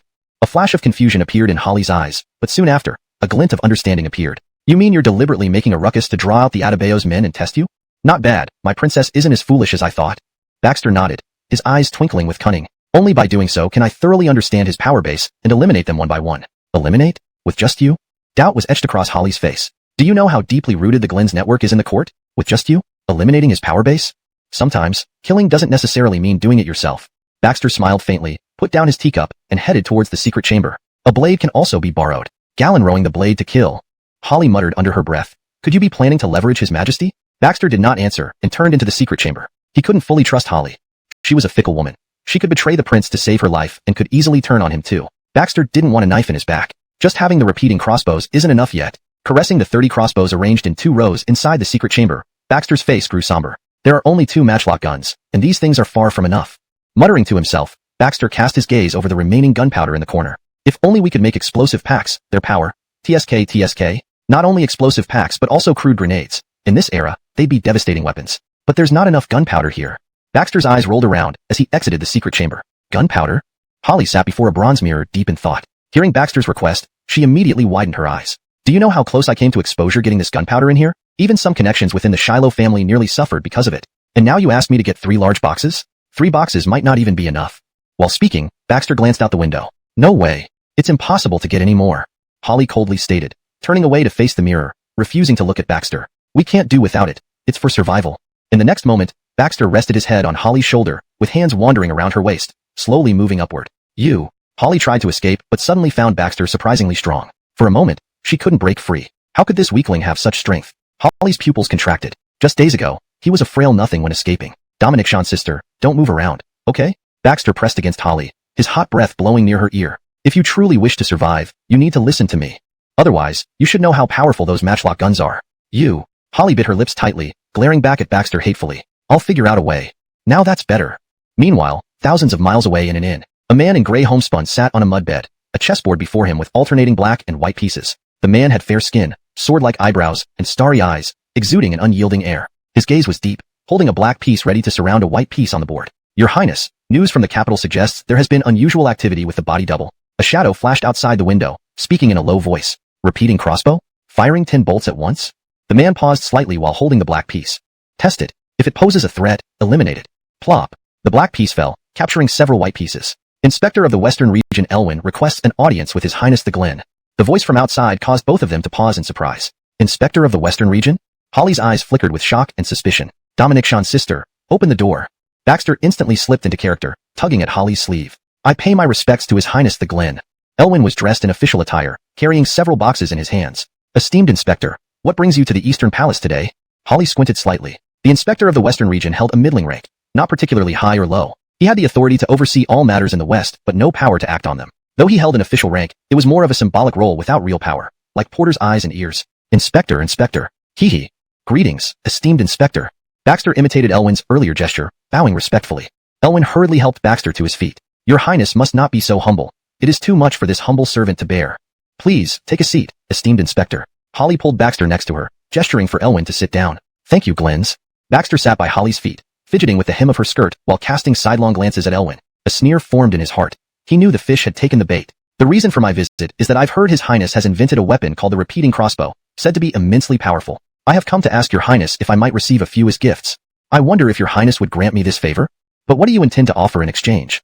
Baxter tilted his head up, grinning foolishly. Your Highness, these are all gifts prepared for you. Elwin pushed the boxes forward toward Baxter. Opening them, they revealed gold, silver, jewelry, and pearls. Baxter immediately showed disappointment. I don't like these things. A gleam of sharpness flashed in Elwin's eyes as he slowly stood up. Then, what does your Highness desire? I will procure it for you.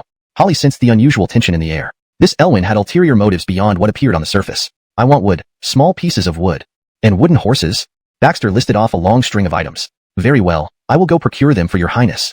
Chapter 17. Sever his claws. Just as Elwin was about to leave, Adelia was about to speak, but was interrupted by Baxter. Sister Dominikian, do you like these things? They're dazzling.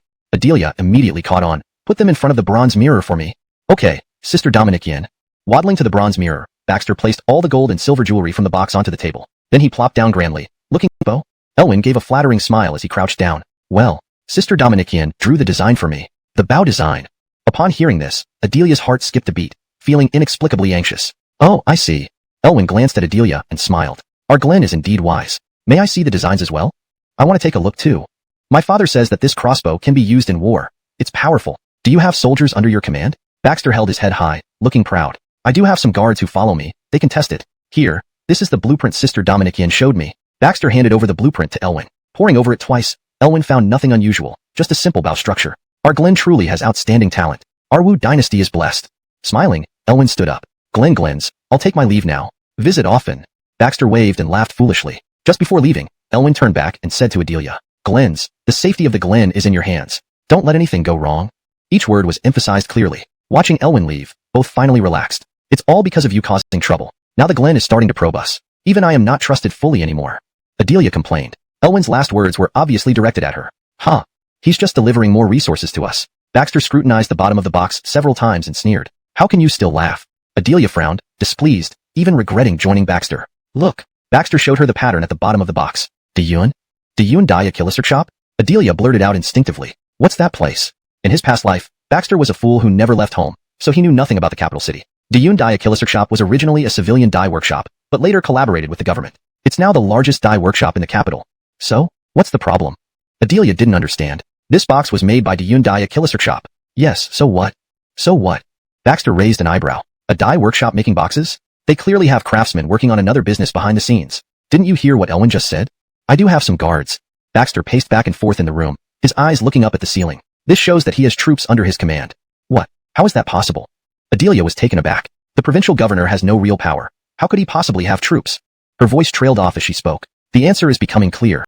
Baxter sat down on the chair, crossing his legs, looking very confident. He was sent by the Glen. So where did the troops under him come from? Ha ha. Adelia was shocked, never expecting that a hidden force of the Glen in the capital city could be found out like this. There must be something wrong with Diyun die a killiser shop. Now we need to figure out who is controlling it. Baxter looked at Adelia. My sister Dominikian. Isn't it your turn to take action now? Me. Of course, use the informants and spies under you. Baxter shook his head helplessly. Otherwise, no wages for them. How do you know? Adelia stopped mid-sentence, her eyes filled with endless vigilance as she looked at Baxter. He seems quite terrifying too. This feeling of being exposed before others, she had only felt it before the Glen. Now, it was happening again. I just want to know the result. Baxter yawned and turned to go into the secret room. He needed to find an opportunity to completely eliminate this hidden force. As for how, naturally, he would let someone else do it. Looking at the new repeating crossbow in his hands, Baxter took a deep breath, his eyes gleaming with killing intent. If you try to reach out your claws, you should be prepared for them to be severed. What kind of expression will you have when you return to the capital and find your wings clipped? A strange curve appeared at the corner of Baxter's mouth. This much noise isn't enough yet. Baxter licked his lips. In his past life, as a special forces soldier operating behind enemy lines, he could easily manipulate the enemy. This time would be no exception. Just as Baxter was contemplating his plan, the door to the secret room opened, and Adelia's voice came through. We've got news. Chapter 18. Diyun die a killiser shop? After exiting the secret chamber, Baxter brushed off the dust from his hands and naturally reclined on Adelia's bed, ignoring her look of disgust. The Glens' efficiency is indeed impressive. Adelia had no mood to banter with Baxter. She spoke in a low voice. I found out that the Wu Dynasty shop collaborates with the government, making armor, flags, and other supplies for them. Initially overseen by an imperial censor, but later Elwyn used some silver to secure this responsibility for himself. But His Majesty doesn't know about it yet. One Western Inspector General controls so much, and the Emperor doesn't even know. Baxter shook his head slightly. Porter may be decisive in his actions, but he can't cover all fronts. He focused on foreign affairs and external policies, never anticipating that his own administration had been thoroughly eroded by countless parasites. There's another piece of news. Adelia looked grave. Though the Wu Dynasty shop is now under Elwyn's control, my informants say there seems to be an invisible black hand pulling the strings behind the scenes. We couldn't identify who specifically. Baxter nodded. To have discovered this must have involved significant risk. No matter who it is, 8 out of 10 chances it's one of his people. What do you plan to do? Adelia looked at Baxter anxiously. Of course, we need to eliminate this influence. With their tentacles already reaching me, would I not be able to remove them? A hint of determination flickered in Baxter's eyes. But if you act too quickly, won't you immediately confirm that there's something wrong with you in the Glen's eyes? Adelia frowned, clearly finding Baxter's approach too risky. Don't worry, I'm just a foolish person. Everything I say is just talk. Baxter's lips curled into an unsettling grin, sending shivers down Adelia's spine. Suddenly, Baxter stood up and blew out the candle. What are you going to do? On such a dark and windy night, naturally, we should do something beneficial for the development of the Wu Dynasty. The next morning, Adelia and Baxter got off their carriage in front of the Wu Dynasty shop. Numerous pairs of eyes watched them silently from the surroundings. My lady, I didn't know the Glens and Glen were gracing us with your presence today. Please forgive me. The Hamish seemed perceptive. Do you recognize this palace? Adelia's voice was icy cold, as if it could freeze the summer heat. I've been to the palace before, and had the fortune to see the Glens from afar. The Hamish bowed deeply. This gentleman beside the Glens must be the Glen, correct? Nasham. Adelia nodded, her beautiful eyes sweeping over the dye workshop. I have a batch of fabric that needs dyeing today. Can you handle it? Of course, certainly. The Hamish nodded repeatedly. Your Highness, your fabric is in the carriage. Yes. Get someone to unload the Glens' fabric from the carriage. Be careful and quick about it. The Hamish issued orders promptly. Glen, would you prefer to move to the opposite tea house? It's dirty here. Not necessary. Adelia stood up. I will wait in the back courtyard for a moment. Yes. The Hamish hurriedly led the way to the back courtyard, lifting the curtain. Looking back, however, he saw Baxter playing around a dye vat. Glen, that's not a place for play, it's... Before the Hamish could finish, Adelia interrupted him. It's fine, let him be. Adelia waved her hand. Yes. Seeing Adelia speak thus, the Hamish did not say anything more. Baxter wandered among the dye vats. Suddenly his gaze fixed on a box on the ground. It was exactly like the one Elwyn had given him yesterday. Shopkeeper, I like this box. Can I take it with me? Baxter shouted, holding up some honey water. There is. Please wait a moment, your Highness. I'll send someone to fetch it. The Hamish laughed awkwardly and went to get the honey water. Baxter seized the opportunity to go behind where the fabrics were being dyed.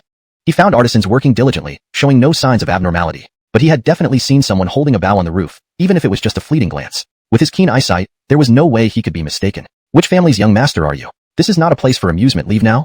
An artisan noticed Baxter and shouted to drive him away. Baxter quickly approached, grabbing the man's arm. I want to try too. Let me try. What kind of fool dares to disrupt here? The artisan, furious, pulled his hand back to hit Baxter. Aha, can't catch me. Baxter dodged nimbly and kicked the artisan, toppling over a large bucket full of dye, spilling it everywhere. Can't catch me. You brat, you're asking for it. Wait until I catch you, this fool. I'll thrash you within an inch of your life. The artisan, enraged, rolled up his sleeves and chased after Baxter. Come on, catch me. A glint of triumph flashed in Baxter's eyes as he darted around, crashing into walls and trampling the floor wildly. Sure enough, he discovered several hollow spots. Those areas had hidden compartments. Suddenly, Baxter noticed a small door in the corner and ran towards it. The artisan's face changed. Stop. Chapter 19. The Western Region's Invasion. That place hides the innkeeper's big secret. Usually they are not allowed to enter. If this is casually broken by someone, they would all be in for it. Your Highness, why did you go there? I've brought your honey water.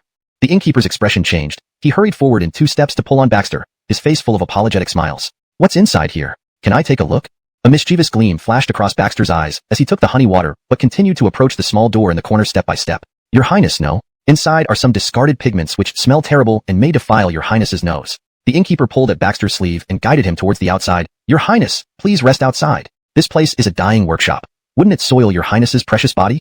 Okay, I want to find Sister Dominique. In the backyard, Adelia was drinking tea when she saw Baxter come bouncing in. Sister Dominique.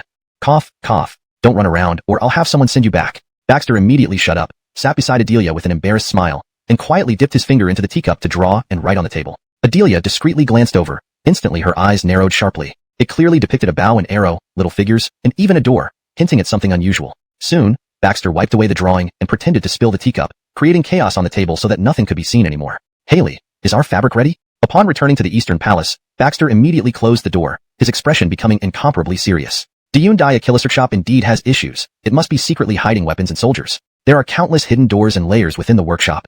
So what do you want to do? Adelia blew out the candle, plunging the room into complete darkness. This place cannot exist any longer. A cold light flickered in Baxter's eyes. He's already reached out to me twice. If I don't give him a proper response, wouldn't that be disrespectful to His Royal Highness, the Glen? The Glen surely has informants in court. You need to be careful, Adelia said after pondering for a while. Hee, is the Jody concerned about me? A demonic smile curved Baxter's lips, appearing even more eerie in the dim light. What are you planning again? Clearly Adelia was reminded of Baxter's previous brave actions. You know what, Baxter, if you dared to lead troops to the border. What good are you then? All the officials lowered their heads, not daring to say a word, quietly listening to the Emperor's fury. One could hardly punish everyone at once. Porter couldn't possibly dismiss all of them. Elwyn, as the Imperial Inspector of the Western Regions, what is your opinion? Porter's piercing eyes turned toward Elwyn standing at the end of the line, his voice deep and authoritative. Your Majesty, although I have inspected the Western Regions, I have no expertise in military matters. Perhaps Your Majesty should ask the generals present. Elwyn kept his head down, not daring to meet the Emperor's gaze. Ordinarily, he was adept at profiting from bribes and collusion whenever he traveled to a new place. But when it came to real military strategy, he was clueless. Useless. Who among you generals dares to lead troops against the Western Regions? For those who return victorious, I shall reward them with higher ranks and honors. Porter's stern gaze swept over the assembled generals, who still huddled like frightened turtles. The old generals who once fought bloody battles for the country are mostly dead or wounded, leaving only a group of cowards. Is our great Wu Dynasty really in such a sorry state now? Must I, the Emperor, lead the troops myself? Porter then glanced at his princes and found that Baxter was absent. Where is the 6th Adebayo? Did I not send someone to notify him to attend court? How dare he be late even after my personal order? The Darrell seized. As soon as these words were spoken, the Darrell's face burned hot with anger, glaring at Baxter as if wishing to kick him out. Porter also sighed helplessly, wishing one of these princes could truly become a great general leading the army. Never mind, just stand over there. Unwilling to quarrel with this seemingly simple-minded youngest son, Porter asked again with a stern voice. With the Western Region's invasion, is there really no one in Wu Dynasty willing to fight? Chapter 20.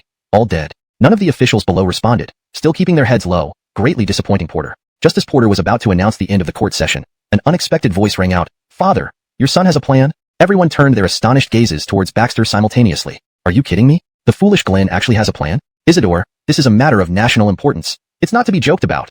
The Darrell barely held back the smirk that threatened to form at the corner of his mouth and said in a low voice. Adebayo 6th, what is your strategy? Speak up. Porter didn't have high hopes, but this was his youngest son, so he needed to give him due respect in the imperial court. Otherwise, how could he maintain his position in the Wu Dynasty if he himself did not show respect for his foolhardy youngest son? Father, yesterday, when your son and Lady Dominic Yin went to the Yun Dyeing Mill, I noticed there were bows on the roof. They are collaborating with the government. I believe there must be someone competent behind it. Capable individuals can be found among common people. Father can send someone to inquire about it. Baxter's words made Elwyn's expression change instantly, realizing that the secret within the Yun Dyeing Mill had indeed been discovered. The Yun Dyeing Mill? Which of our ministers knows who from the court is cooperating with the Yun Dyeing Mill? Porter's stern gaze swept across the entire hall. An official quickly stood up and reported, Your Majesty, Minister Elwyn has always been in charge of the Yun Dyeing Mill. Elwyn's face turned ashen white, staggered forward, and bowed on the ground. Your Majesty, this humble minister had no knowledge of this matter. Please look into it clearly. Porter gave Elwyn a cold glance. Issue the order. Surround the Yun Dyeing Mill with the Imperial Guard and conduct a thorough investigation.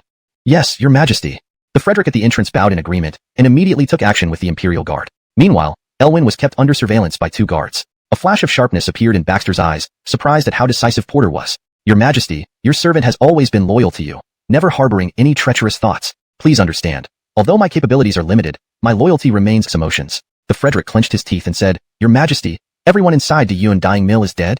What? The court was stunned. This was the capital city, and such a case had occurred? Especially in a dyeing mill that cooperated with the government. Who could dare commit such a crime? Baxter felt a flicker in his heart, a gleam of intelligence flashing in his eyes, already formulating plans. It seems that there indeed are informants loyal to the Glen within the court. But this informant should not be just one minister, nor did anyone leave the hall earlier. So, who could it be? As Baxter was pondering, Porter's gaze fell upon Elwyn again. Minister Zhang, what is your explanation? This humble minister doesn't know anything about it. It has absolutely nothing to do with me. Your Majesty, please investigate clearly. Take him away. Upon the command, Elwyn's desperate cries echoed throughout Taiji Hall. Porter looked at all the ministers sternly. Move to the Yun Dyeing Mill. Yes, Your Majesty. The Imperial Guard marched in force, clearing and enforcing a lockdown on the road leading to the Yun Dyeing Mill. Porter's Imperial palanquin slowly stopped in front of the dyeing mill. Porter slowly descended from his carriage, looking at the blood-stained door. Behind him followed Baxter and the other princes. Sick turned dark. Your Majesty, there is not a single survivor here. The commander of the Imperial Guard cupped his hands slightly and reported after another thorough check. Nashimf, scoundrel. Scoundrel. Such things happened in the capital city. Concealing weapons and even having your own private den. What else can this be but treason?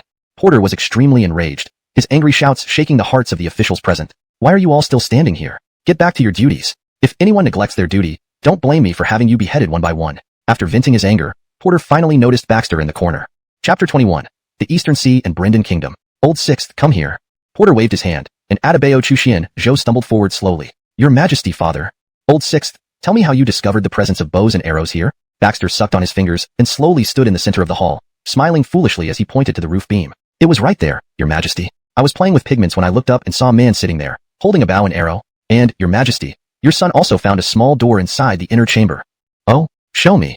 Porter's eyes flickered slightly as he followed Baxter to the corner of the inner room. It's here. Father, at that time, the innkeeper wouldn't even let me in. Baxter pointed to the small door in the corner, which had not been noticed by the Imperial guards. Open it. On Porter's order, the Imperial guards immediately kicked open the small door, and a pungent smell of blood hit their noses. Baxter and Porter slowly walked in, only to find several burly men lying on the ground, eyes wide open, seemingly filled with countless regrets. There was a bloody line around their necks, suggesting they were killed instantly, unable to fight back. Baxter pretended to gag and held onto the wall, but his gaze was actually drawn to the burnt marks on the table. Judging by this, it seemed many documents had been burned here. What kind of den is this? How did such murders happen? These weapons and this map? Porter touched the traces on the wall, revealing a hint of killing intent in his eyes as he looked at the commander of the Imperial Guards. Interrogate Elwyn immediately. I want to know the results when I return. Yes, Your Majesty. Good job, Old Sixth. This time, you've done a great deed for the court. I will reward you. A hint of satisfaction showed in Porter's eyes. Although Old Sixth was somewhat simple-minded, he always brought unexpected benefits. The other princes, on the other hand, besides flattering him and saying nice things, served no practical purpose. None of them could govern the country or maintain peace and stability. Thank you, Your Majesty. Baxter raised his head and then looked at the Daryl. So, Your Majesty, Isaias, are you going to lead the army into battle? Amazed him. Isaias, is that overseas Brendan Kingdom very powerful? Baxter didn't answer the question directly but pulled on the Daryl's sleeve, asking about the Brendan Kingdom. How should I know? It's just a small overseas country. How powerful can it be? The Daryl scratched his head. He knew nothing about military matters but was better informed about flowers and the moon. Isaias, I've never made friends with people from other countries. I want to give the repeating crossbow to the Brendan envoy. Do you think we can be friends? Baxter used his hands to gesture while laughing. The Daryl, originally uninterested in Baxter's nonsense, suddenly became alert and put on a friendly smile. Of course, certainly we can. Isaias, can you still make the repeating crossbow? Of course I can. And I haven't told anyone, not even Your Majesty. Baxter whispered close to the Daryl's ear. The smile on the Daryl's face deepened, and a fierce gleam appeared in his eyes. My dear Isidore, this is all you're doing. Don't blame me when things go bad. Isaias, do you think with my skills, the people from the Brendan Kingdom would be happy to be friends with me? Unnoticed by the Daryl, a sly gleam also flashed in Baxter's eyes. The Daryl looked at Baxter with a smiling face. Of course, Isidore, being as wise as you, naturally many people would be willing to make friends. That's T. Fixing Kieran with a penetrating gaze. What do you mean, Daryl? I don't understand. Please enlighten me. Kieran could already sense that whatever the Daryl wanted to discuss was definitely something underhanded. Haha, my Crown Prince brother is actually my sixth brother, but he was born mentally challenged and unable to shoulder great responsibilities. Therefore, before Zhou Hujuan could finish, Kieran sternly refused. This is an internal matter of your Wu Dynasty. How can you involve me in it? Moreover, the struggle for the throne among brothers should not concern a foreigner like me. Lord Kieran, actually, I came here today to bring you a gift. Chapter 22, Making Friends. Gift? What kind of gift? Alan asked in an unperturbed manner. It's this, a repeating crossbow. As the name suggests, it can fire 10 bolts at once. It has tremendous power, and if equipped in the army, its effect is unimaginable. Adebayo Basim, feeling confident about his advantage, never realized he was falling right into Alan's trap step by step. Alan remained unreadable as he maneuvered Dash into revealing all his cards. Is this item truly that miraculous? Our Brendan products are not as abundant as those from Wu Dynasty. Adebayo, do not deceive me. A cunning flash appeared in Alan's eyes, yet he stayed composed, aiming to draw out more information. Of course not. Why would I deceive you, Master Alan? Watch. Dash aimed the repeating crossbow at a nearby wall and pulled the trigger. Instantly, with whooshing sounds, 10 bolts were shot out, deeply embedding into the wall and even cracking the surrounding area. Alan's pupils abruptly contracted. He did not expect Wu Dynasty to possess such a lethal weapon. Fortunately, Brendan had not rashly attacked, otherwise, the troops would surely have been pierced through like hedgehogs. It's just very regretful. The technique for making this item is only known by my sixth brother. Coincidentally, he expressed his wish to befriend Master Alan today. Dash slowly rose to his feet, coming beside Alan. As long as Master Alan can extract information regarding the manufacturing technique of the repeating crossbow from him, we shall succeed. In the future, I will certainly ascend to the throne, and Wu Dynasty will forge eternal friendship with Brendan Kingdom. Master Alan, how does that sound? Adebayo, your words are irresistible. Meanwhile in the Eastern Palace, the guards outside were drowsy under the sunlight. It seemed peaceful and tranquil. Even around the bedchamber, no one walked by. Adelia sat quietly before the bronze mirror, lost in thought. Baxter hid alone in a secret room, looking at a miniature fire lance in front of him with satisfaction. Although it can only hold 3 rounds of gunpowder, it's enough. This time, I must make a big splash, so he will take me seriously. Then, Your Highness Glenn, when you return to court, who knows who the true crown prince will be?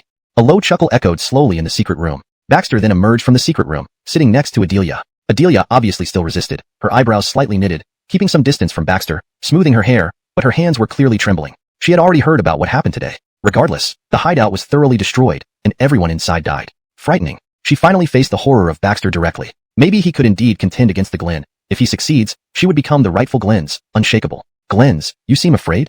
Baxter slowly placed his hand on Adelia's shoulder, feeling her body slightly shivering. The Glen still has informants in the court. Since you killed everyone at Dayun Dai House today, the Glen will definitely know. I am well aware, that's exactly what I want. Baxter leaned his chin against Adelia's shoulder slowly. But he isn't in the capital. At most, he'll send his subordinates and informants against me. But you know what? That's like adding fuel to the fire. And I can use this time to solidify my position in Father's heart. You to a nice place? Basim's face was full of benevolent smiles. Sure. Sister Dominic Smoke. Wait for me at home. Baxter shouted and followed Basim out, causing Adelia's lips to twitch involuntarily. Anyone who didn't know better would think they had a good relationship. Soon after, Adelia appeared at the door. Watching the direction they left, worry flickering in her eyes. Caleb, follow them and see if there's anything unusual. Caleb was more than happy to oblige, as monitoring Baxter was part of his job. Isaias, where are you taking me? On the way, Baxter recognized the path leading to the inn but did not say a word. I'm taking you to meet the envoy from Brendan Kingdom. Didn't you want to be friends with him? Remember, don't tell anyone, especially Father. Basim looked around and reiterated the warning. Okay, Isaias. Thank you. Upon entering the inn, they were cut off from the outside noise. The officials inside the inn dared not stop the princes upon seeing them. Knock knock. The heavy knocking echoed down the hallway, causing the distant candlelight to flicker slightly. Is it His Highness the Darrell? Came Alan's voice from inside. It is. Basim pushed the door open and led Baxter into the room. The large guest room housed only Alan, with boxes and packages scattered around, but no other members of the delegation were in sight. Lord Alan, this is my sixth brother, Baxter. Sixth brother, this is Lord Alan. Surge of excitement in his heart.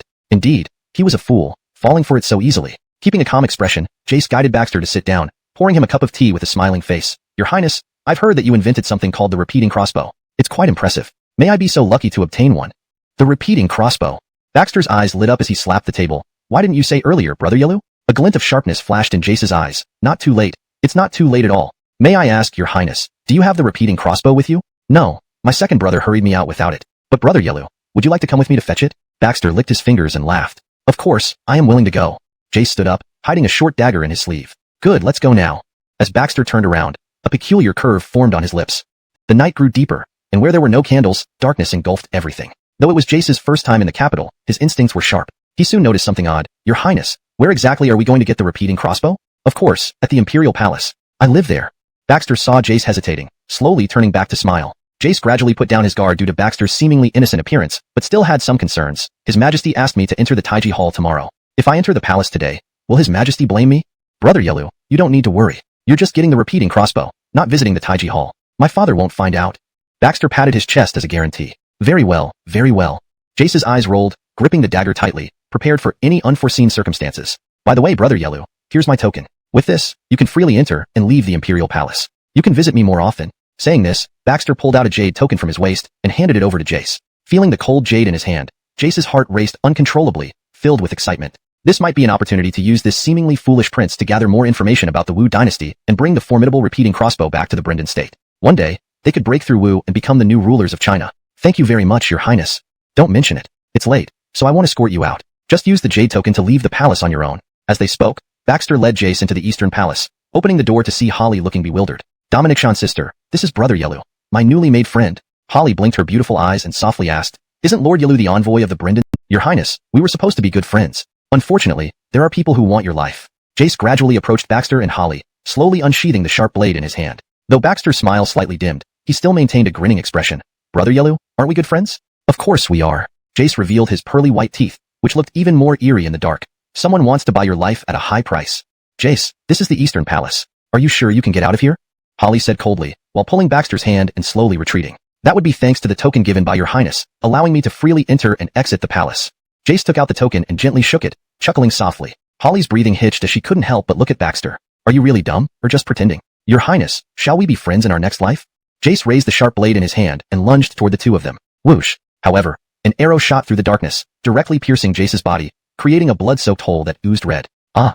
Jace screamed in agony, staggering back several steps. In the darkness, he saw that Baxter had somehow obtained a repeating crossbow. Quite the prince you are, to have been prepared all along. You're not dumb? Baxter let go of Holly's hand and chuckled as he stepped forward. Brother Yellow, the repeating crossbow can be large or small. The one I gave you was big, but the one in my hand is small. You didn't notice, did you? Surround this place. Chapter 24 Public Execution. The moon hung high in the sky, illuminating the eastern palace as if it were daylight. Under the bright moonlight, Jace was apprehended by a group of palace guards outside the bedroom pavilion, his face etched with bougon and anger. Just moments ago, his injuries were not severe. As he was about to counterattack, he was seized by the guards who rushed in from outside. Brother Yelu, my family has many people. Don't bully me. Baxter clapped his hands and hopped around Jace, infuriating him to the point where his blood surged up and he nearly fainted on the spot. You deliberately lured me here? How devious you are. A wave of intense regret flooded Jace's heart. He shouldn't have believed in Jalen's one-sided words. Brother Yelu, I didn't deceive you. I did hand over the repeating crossbow to you. Baxter squatted beside Jace, a cold laugh hidden in his heart. He had long known that Porter had planted informants in the Eastern Palace for surveillance, so luring Jace inside would certainly attract the Emperor's attention. Jace's chest heaved with anger, taking several deep breaths before he calmed down. Caleb kicked Jace. Behave yourself, or we'll behead you right now if you keep babbling nonsense. At the same time, he cast a complicated glance at Baxter, his eyes gleaming strangely. His Majesty arrives. With the sharp cry of an old eunuch, Porter strode into the Eastern Palace, his brows exuding a heroic air, dignified and imposing. Porter took large strides to stand before Jace, fixing his gaze on him. Lift your head. Because of your long journey, I set the meeting for tomorrow. Yet you trespassed into the Eastern Palace at night. What does this mean? Father, I just wanted to make friends with Brother Yelu. He gave me his dagger, and I gave him the repeating crossbow, but Brother Yelu seemed dissatisfied. Baxter scratched the back of his head while chewing on a banana. Haha, repeating crossbow. Truly, you have great audacity. Jace, do you think I am unaware of your Brendon Kingdom's ambitions? Killer intent flashed in Porter's eyes. Even though Adebayo VI may be foolish, he is still my son, the Crown Prince of the Wu Dynasty. You broke into the Eastern Palace at night, intending to kill the Crown Prince of the Wu Dynasty. Your death is certain. Take him away. In 3 days, I will personally execute this man and send his head back to the Brendon Kingdom. Were all these moves part of your plan? After everyone left, Adelia blew out the candle and asked in a low voice. Of course. Moreover, I cannot let Jace die. He is an important chess piece. Baxter lay on his side on the bed looking at Adelia, gently biting into a grape. The chill in his eyes made Adelia shudder. After a long pause, she finally said, You are indeed quite formidable, but your actions will surely invite retaliation from His Highness the Glen. His Highness the Glen is extremely intelligent. He might already suspect that you're not truly foolish. If he suspects it, let him. I cannot continue pretending to be a fool forever. Otherwise, how can father feel secure in passing the throne to me? The cunning light in Baxter's eyes grew stronger. Only with my true succession will you become empress in the future. But he will soon return to the capital. At that time, relying on his power, your false identity will be exposed very quickly. Adelia bit her lip, unexpectedly feeling a hint of worry. Haha, until the very end, it will never be clear who is real and who is fake. Baxter curled his lips into a strange smile, chuckling softly. Don't think too much. You only have one path to follow together with me now. Don't think of being a double agent. It will only hurt you. Baxter's words made Adelia tremble, her pupils constricting rapidly. She turned her head with difficulty, disbelief in her eyes. You? How? How do I know, you ask? Baxter shook his head. Imperial guards knelt on the ground and said in a deep voice, Your Majesty, last night, 23 members of the envoy tried to escape from the capital. We caught them all. They are now imprisoned in the Tion prison, awaiting your verdict. Very well. At noon on the 3rd day, behead them all at the south gate. Porter's sharp eyes swept over the ministers. Gentlemen, do you see? A mere foreign state dared to cross the sea to the capital city, entering the Eastern Palace under cover of darkness with the intent to kill our crown prince. If we had great generals in our dynasty who led troops to guard the borders and uphold our national prestige, would this ever have happened? How about Elwyn? Has he confessed yet? Porter looked at Matthew Jin, the Minister of Punishments, who stood there drowsily, revealing a hint of dissatisfaction. Your Majesty, last night, Elwyn was murdered. When I arrived, it was too late. Matthew Jin stuttered in a low voice. What? In your heavily guarded prison? How could someone be killed? Especially a key suspect? How did you perform as a minister? Porter slammed his fist on the dragon throne table, roaring furiously. His deep and resonant voice echoed in the Taiji Hall, shaking every minister. Your Majesty, I really don't know what happened. My patrol and defense were the same as usual. This time it's truly inexplicable. Seeing Porter's rage, Matthew Jin immediately knelt down, banging his head like a pestle. Dynasty might become riddled with problems, barely holding together. It could very well shake the foundations of our rule. Porter slapped the dragon desk, his pitch-black eyes glaring at Yale. If we don't behead them today, tomorrow they will act without restraint within our territory. How can we maintain the prestige of the Wu Dynasty if we allow this to happen? As the atmosphere in Taiji Palace became tense, Adebayo Chu Shilahanzhou walked out of the hall as if no one else was present, muttering to himself, It's time. Elder Sister Dominic's Yen will be anxious. All the ministers felt a cold sweat drop down their spines. With the emperor already furious, how could the crown prince dare to leave in public? Just as everyone held their breath, Porter said nothing and let Adebayo Chu Shilahan go. Watching Adebayo Chu Shilahan's retreating back, though a trace of shadow crossed Porter's eyes, he remained silent. These past 2 days, Little Sixth had exposed many traitors, benefiting the Wu Dynasty despite acting somewhat foolishly. So if he wanted to leave, let him leave. Porter was already sufficiently troubled and did not want to argue with a fool. Upon leaving Taiji Palace, Adebayo Chu Shilahan did not return to the Eastern Palace but instead arrived at the entrance of the Imperial prison, showing his jade token to the guards. Your Highness, Glenn. The guards respectfully bowed. Adebayo Chu Shilahan pointed at the gate and said, Open the door. I wish to enter. Yes, Your Highness. Inside the prison, the damp, chilly environment sent shivers down anyone's spine. Numerous prisoners moaned, "If you promise compensation in gold and silver, cede several islands near the Wu Dynasty, and pledge an alliance through an official document, I believe Father will pardon you." Baxter squinted his eyes. "That's impossible. In my position, I have no authority to make such decisions." Jace frowned, firmly rejecting. "If you insist on this condition, then I'll willingly accept death. In that case, let's change the terms." Suddenly, Adebayo Chu-Shillahan leaned closer to Jace, whispering in his ear, "After you're released, announce publicly that you intend to wage war on the Wu Dynasty. The more aggressive your words, the better." Jace looked at Adebayo Chu-Shillahan with disbelief. "Does His Royal Highness wish me to die faster? With this palace, I won't let you die." Adebayo Chu-Shillahan's face gleamed with a wicked smile, but Jace didn't believe him and sneered, "With just a fool like you, how can you protect me? I am the Crown Prince. Protecting you should be simple. You have no choice unless you wish to die here." Adebayo Chu-Shillahan's expression turned grave. "I give you 10 breaths to consider. If you refuse, you'll be executed, and a war between Wu Dynasty and Brendan Kingdom will follow. You'll be a traitor to Brendan, and what happens to your family there? Well, 10, 9, 8. As the countdown began, doubt gradually flickered in Jace's eyes. Of course, he did not want to die. "Please recall if there is anything unusual. If so, we must take action tonight." Adelard's eyes flashed with viciousness, showing no trace of kindness. Absolutely cannot let him ruin the Glen's plans. Adelia's hands clenched tightly together, her eyes reflecting conflicting emotions. Swallowing nervously, these people were seasoned old foxes, loyal subordinates to the Glen. He indeed shows signs of abnormality. Chapter 26, Intoxicated and Rousing. Adelia's words instantly made everyone present tense up, all holding their breath as they stared at her. Josue's eyes gleamed coldly. "Her Royal Highness, please tell us quickly. The Glen is about to return to the capital. This cannot be delayed."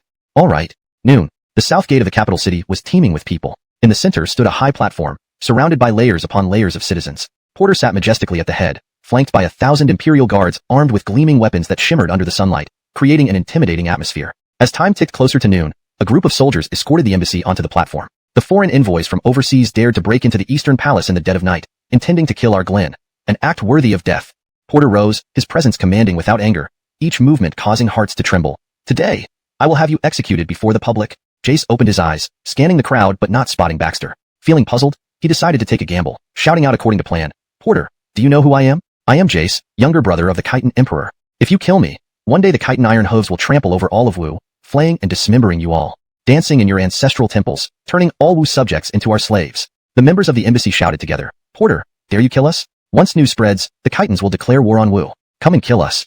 Provocative shouts echoed continuously. The faces of the citizens below changed abruptly, yelling in anger. "Just a small barbarian nation, daring to challenge Wu? Your Majesty, execute them."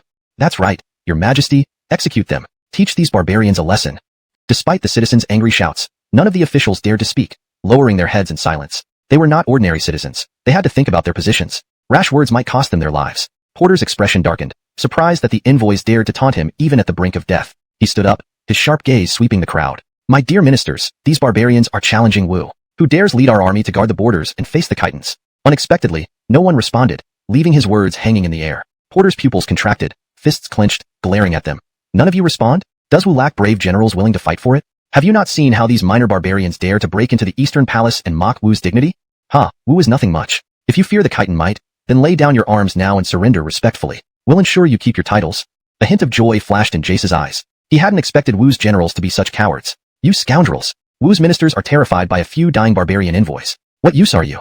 This was not the Hall of Supreme Harmony but the South Gate, where tens of thousands of citizens watched. His imperial dignity was utterly disgraced. The citizens below whispered, "Why don't the ministers speak up? Are they afraid of these barbarians? We are Wu citizens." The royals seemed less resolute than commoners.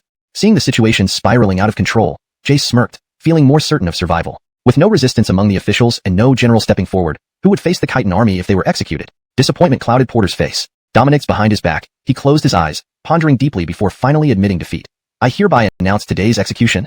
Before he finished, a loud voice rang out from afar. "Fury makes my hair stand on end," leaning against the railing in the pouring rain. Looking up to the sky, laughing aloud, filled with passionate indignation. All eyes turned towards Baxter, staggering forward with a wine pot, mumbling some verses. Porter frowned deeply, his face stormy, annoyed that his seemingly foolish son had come out to embarrass him. This was not the Hall of Supreme Harmony but before countless citizens. Such behavior would ruin the royal family's reputation. "Go, take this disobedient son away. Do not let him make a spectacle here." Porter instructed the old eunuch. "Obey the order." The old eunuch came to Baxter's side, gripping his arm tightly. "Your Highness Glen, let's go back first. This is not a place for fooling around." "Fooling? Who wants to fool around?" Baxter countered, all signs of his previous foolishness gone from his eyes. Though he was drunk, his gaze seemed deeper than ever, leaving everyone stunned.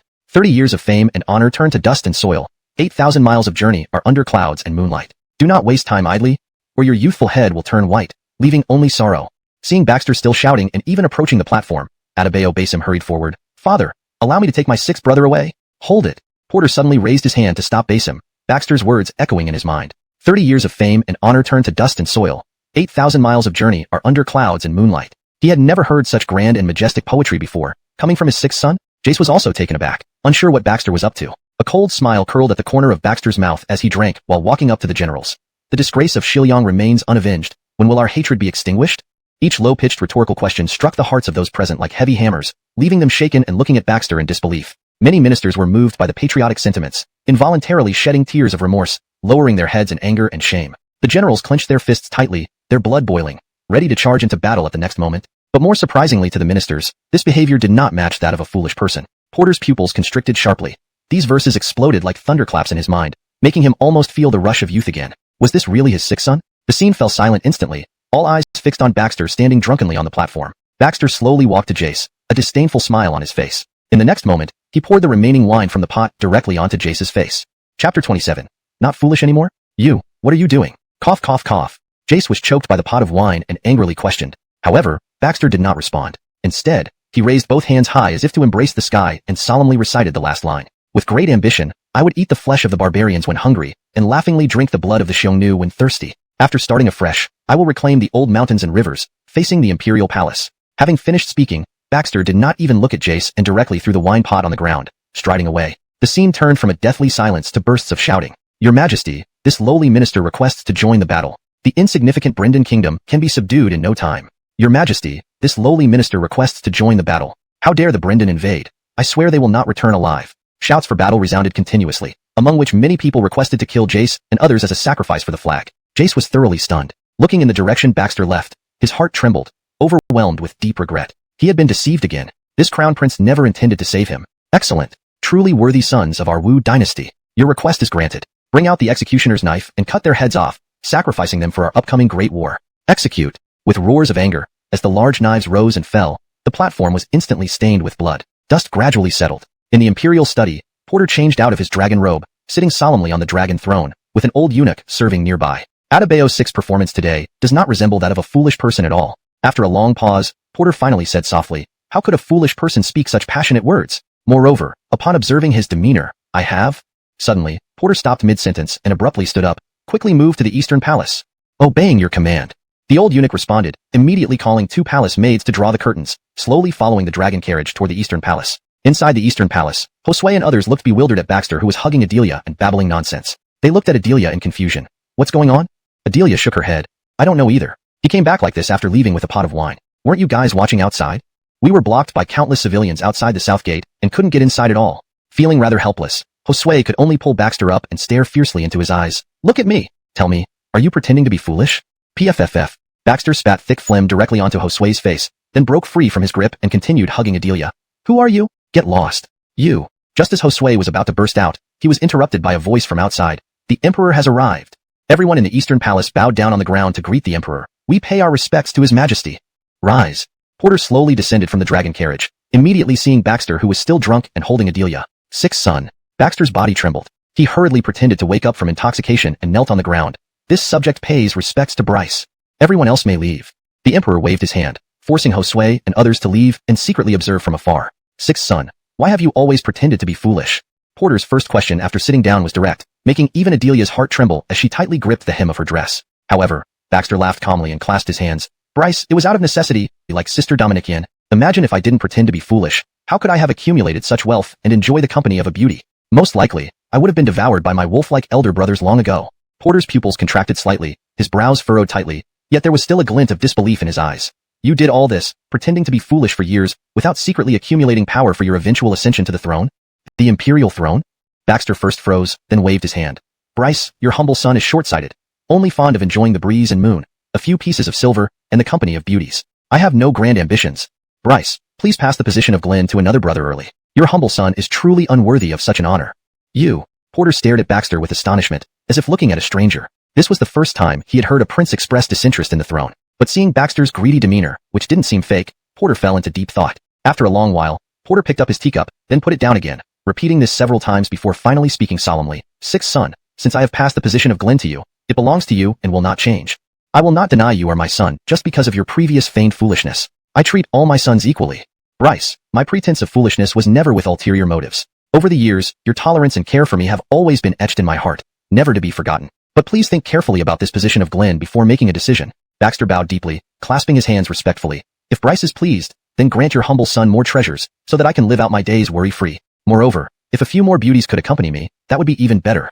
Chapter 28. Making a move at the third watch. Porter's eyes twitched wildly. He had finally discovered that Old Six might be a potential talent, but in the end, he showed no interest in the imperial throne and was instead enamored by gold, silver, and beauty. Never mind, let's put this aside for now. War between the Brendan Kingdom and our Wu Dynasty is inevitable. Are you willing to lead the troops to defend the border and uphold our national prestige?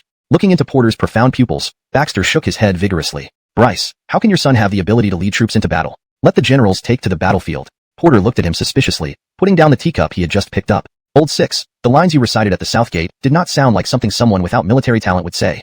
Bryce, that was just poetry and admiration for the moon. Your son does not have the ability to lead troops. Baxter tried hard to decline. It was a joke. At this moment, being transferred out of the capital was tantamount to falling into the tiger's den and dragon's lair. As long as the real crown prince was alive, he could not leave the capital. Porter was his greatest protection. Porter narrowed his eyes and waved towards Chanel. You may leave now. I have some matters to discuss with Old Six. Yes, your majesty. Chanel knew her place well, pouring tea for Porter again before turning around and leaving, closing the door properly. Now that there are no outsiders here, Old Six, you should understand the situation of the Wu Dynasty. Nowadays, we are beset by internal and external troubles, and I am no longer what I used to be. Porter's tone became heavier, his gaze no longer intimidating but calm and gentle, even carrying a hint of vicissitude. The burden of the Wu Dynasty will eventually fall on one of you brothers. I see no hope in them except you. Baxter pursed his lips tightly, inwardly mocking Porter 10,000 times over. This old devil was playing emotional tricks to expose all his secrets. If he truly believed this old man's words, he would soon become a puppet in his hands. What nonsense about being advanced in age and not being as robust as before. It was all bullshit. Bryce, I think Isaias is very wise and older. With a little cultivation. Coming back to his senses, Baxter smiled faintly, sat down, and poured himself a cup of tea leisurely. Compared to this, I am more curious about what the attitudes of Gaylord and the others are towards me now. You should know. Chanel's voice was icy cold. You exposed yourself, naturally arousing their killing intent. Move tonight at the third watch. After saying these words, Chanel turned to leave, but was stopped by Baxter. Our cooperation isn't over yet. Atabea's consort Glen? Do you think you can fight against them? Chanel frowned deeply, turning around and looking at Baxter incredulously. I admit you have some skills, but do you know how many people in the Eastern Palace are the Crown Prince's men? The Crown Prince recently passed word that as long as you delay his plans, you will be killed. I shouldn't have told you about tonight's move. Looking into Chanel's complex eyes, Baxter picked up the pastry from the table, came over slowly, and directly stuffed it into Chanel's mouth. Whispering in her ear, he said lightly, Atabea's consort Glen. Doesn't this show that you still care about me? Shiloh Dominixian slightly frowned and pushed Baxter away. If you're smart, you should make plans early while you still have a chance to escape. Otherwise, you will be waiting for death. Waiting for death? No, no, no.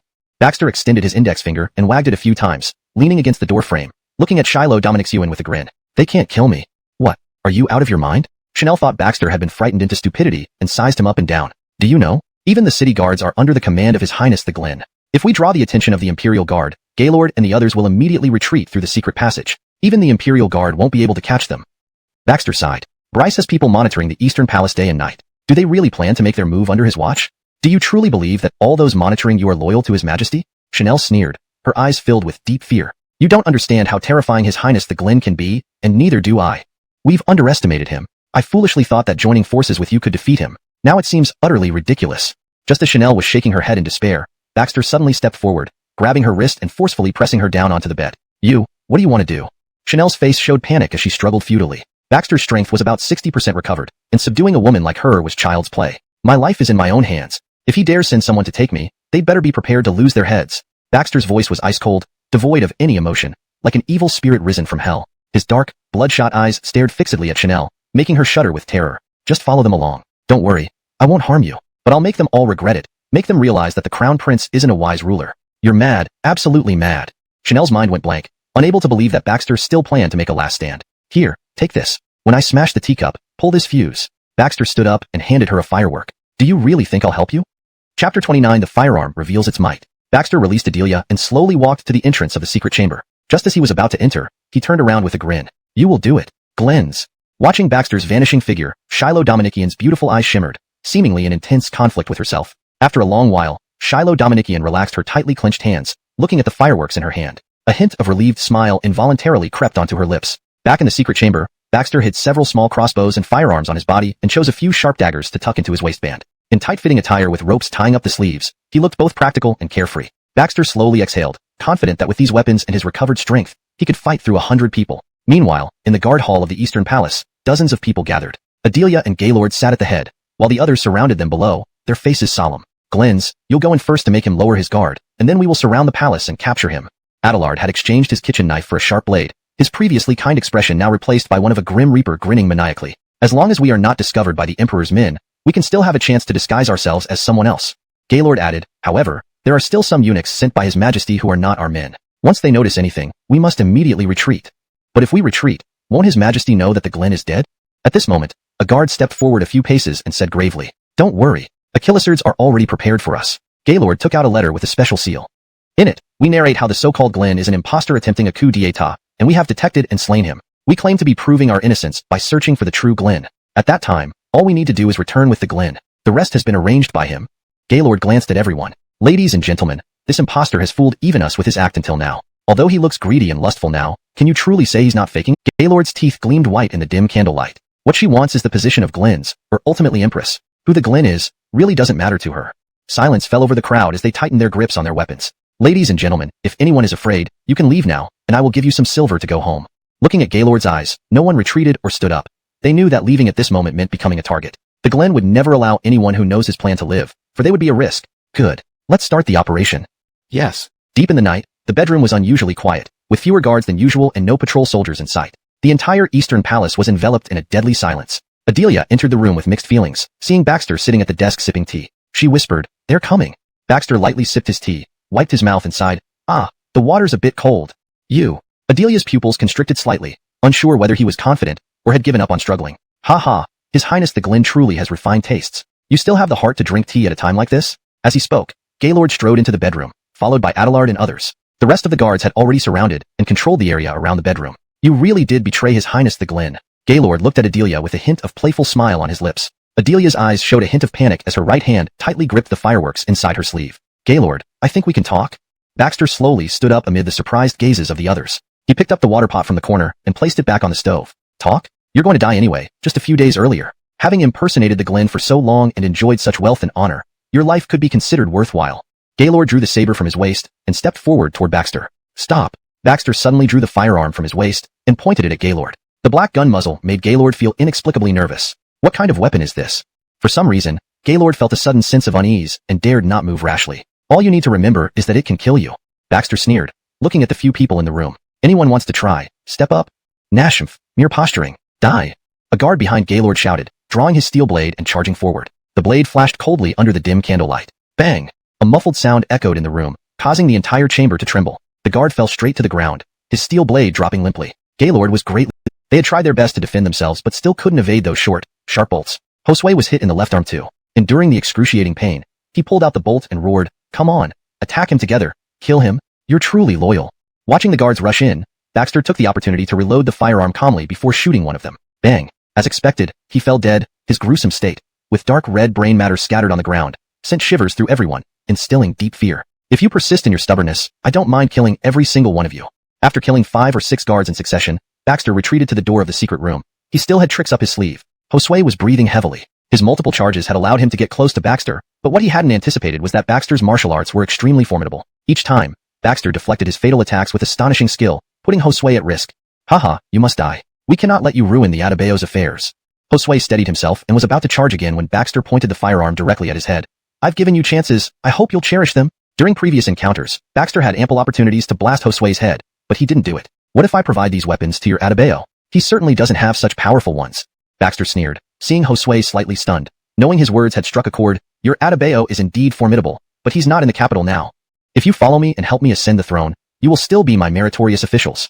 Josue and company were deeply shaken. All they sought was fame and fortune. As for who their master was, it wasn't quite certain. No, you cannot deceive us like this. Josue suddenly shouted. You want us to betray the Adebayo? Dream on. The Adebayo has outstanding talent and will lead our dynasty to unite the world and achieve hegemony. Do you think by pretending to be stupid you can compare with the Adebayo? Stop dreaming. You can never reach the Adebayo's level. Baxter extended his arm calmly, aiming the firearm at Josue's forehead. Has your Adebayo ever shown you such weapons? I can tell you, this is loaded with gunpowder. And I've hidden more inside this room. If I ignite it, bang. It's impossible. Gunpowder can't be confined in such a tiny thing. Besides, if you ignite it, you can't escape either. Josue's expression clearly showed some panic, his gaze no longer as firm as before. He looked around and subtly retreated. If you don't want to talk, then let's see what happens. My life means nothing, but you won't be able to assist your Adebayo in achieving greatness. In a few years, when the Adebayo ascends the throne, you may already be forgotten, as he has meticulously planned for years in the court, both civil and military, building a deep foundation. Isn't that right?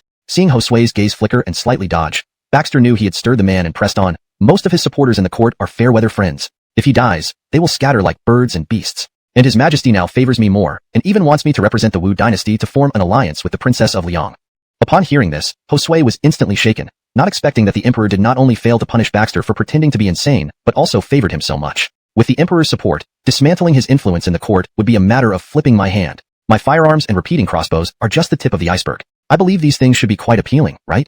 Noticing the crowd's emotions gradually stabilizing, and most guards sheathing their swords, Adelia's trembling hand hidden in her sleeve slowly relaxed. Perhaps, he might succeed today. As long as he is dead, you will still be the Eastern Palace Guards and will become important officials of the Wu Dynasty in the future. Josue's eyes gleamed, and his fist on the table unconsciously tightened. That's not right. How do we ensure you won't kill us to keep the secret after he's dead? Chapter 31. The best defense is a good offense. Gaylord suddenly came to his senses, shouting sternly. A bead of cold sweat dripped from his forehead, and he felt an underlying fear. He had nearly been swayed by this man. Baxter smiled faintly and slowly poured 2 cups of tea, pushing one towards Gaylord. You don't need to consider this. You only need to know that helping me will help you achieve your goal. Otherwise, you'll end up dead. Why should I trust you? Gaylord clenched his fists so tightly that his nails almost embedded into his skin, but he remained unaware. Haha, okay. Since you don't believe me, after finishing this cup of tea, I will set the gunpowder on fire and end everything now. Perhaps your Glenn can indeed kill me after he returns to the capital, but you won't be able to witness any of this. Baxter took a sip of the tea, revealing a meaningful smile. At this moment, Gaylord was making a difficult decision in his heart, unsure of what to do. Help Baxter assassinate the Glenn or continue to serve his highness. If I were you, I wouldn't entrust my life to someone as ruthless as a venomous snake. Baxter finished his tea in one gulp, ignoring the scalding sensation in his throat, then stood up. What are you going to do? Gaylord also stood up nervously, drawing his sword once again. Haha, since you're unwilling, then let's solve this matter in a simpler and more direct way. Baxter calmly pulled out a small oil paper wrapped package from his pocket, holding a candle in his other hand, his lips curling into a playful arc. What is inside that?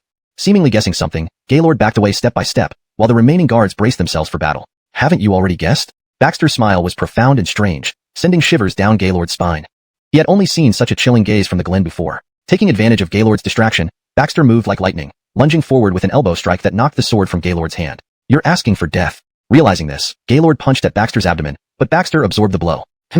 Gaylord couldn't help but be stunned. The force of that punch could incapacitate a bull for half a day, yet it caused no harm to this man? Haha. Baxter laughed coldly, delivering a palm strike to Gaylord's back, temporarily paralyzing him and pinning his arms behind his back. You. Release the commander. The other guards yelled, but none dared to rush forward blindly as Baxter already had Gaylord's sword pressed against his neck. Is your Glen a match for you? I, however, can easily subdue you. Of course, I could also take your head right now. A trace of coldness and killing intent flickered in Baxter's eyes. If you don't cooperate with me, I will kill you now, and not one of your men will survive. Gaylord's pupils constricted sharply. All this was beyond his expectations. He never imagined Baxter was so powerful. And if you die, I'll just tell the Emperor that you were trying to murder the Glen. Do you think the Emperor would believe me? Gaylord gritted his teeth, knowing the answer was almost certain. The true Glen hadn't returned to the capital, and even those loyal to him would not stand up for them now. Your sacrifice is meaningless. Forget it. Talking to you is futile. Since you insist on serving your Glen, I'll send you ahead, and then reunite you with your Glen in a few days.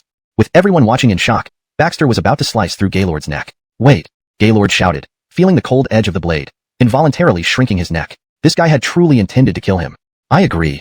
Frederick, how can you agree? This is betrayal to the Glen. Yes, we swore to serve the Glen until death. How can we betray him halfway? If the Glen returns, our betrayal will surely mean our deaths. The guards murmured, still harboring reservations. Brothers, he's right. We are all potential leaks, and only the dead keep secrets. We can't risk our lives like this.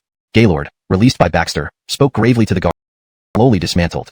Soon, we will create a big stir. If anyone comes, we say an assassin tried to kill the Glen. At this moment, the Glen's men in the court will not only be shocked by my survival, but also suspect you all. Whoever comes to the Eastern Palace, capture them immediately. Baxter clenched his hand in the air, then slowly tightened it. Cut off their wings, trace the leads. As long as the Glen's backing is not from His Majesty, then, Gaylord stared at Baxter in shock, disbelief evident on his face. You still intend to act against the Glen's other subordinates? Baxter said calmly, the best defense is a good offense. Just then, a strange sound rang outside the bedroom, as if some bird was circling overhead without landing. Gaylord's face changed. The Glen's black eagles have arrived. Chapter 32. The real big fish. Black eagle? Baxter wore a puzzled look as he watched Josue run out of the door. Upon returning, there was an additional bamboo tube in his hand, and his eyes revealed a serious expression. This is the message from the Black Eagle sent by His Royal Highness, the Glen. Whenever there's urgent intelligence, the Glen will choose to send it via Black Eagle to the capital. This Black Eagle has been with the Glen since childhood, raised in the wild for unexpected needs. Baxter nodded, signaling for Josue to open the bamboo tube. Open it and see what it says. Return to the capital in 7 days. Prepare the troops for seizing the gates. Eldon Jerry can be used.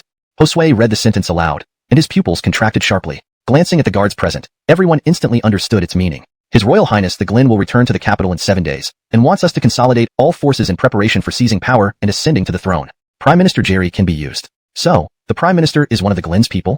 Upon hearing this, those present were instantly shocked, Adelia's hands trembling, her whole body icy cold. She had never imagined that the Prime Minister, second only to the Emperor, was actually aligned with the Glen. Only Baxter's eyes flickered, then he suddenly sneered, "Don't panic. Do you still have a plan?" That's the Prime Minister, second only to the Emperor, holding immense power over thousands of officials.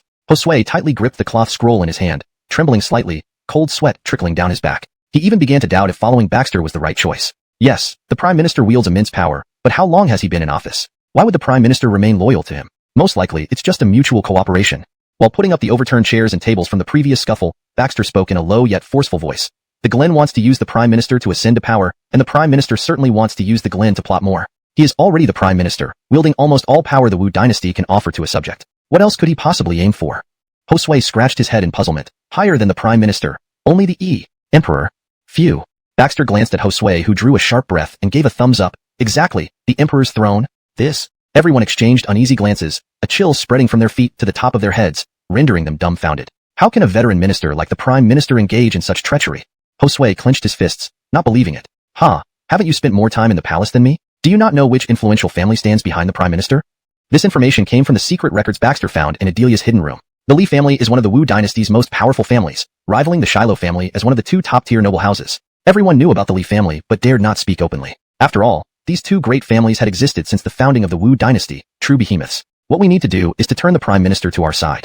I believe the Glen's biggest card in the court must be Eldon Jerry. Wiping the dust off the chair, Baxter sat down slowly, sipping a cup of tea. When he sees his greatest support in the court no longer helping him, the look on his face would be priceless. Josue sat down solemnly opposite Baxter. Are you joking? Turning the Prime Minister? What leverage do you have to sway him?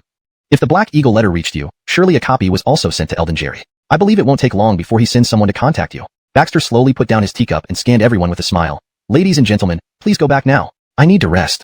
Josue exchanged looks with the guards. Aren't we supposed to make some noise to draw attention?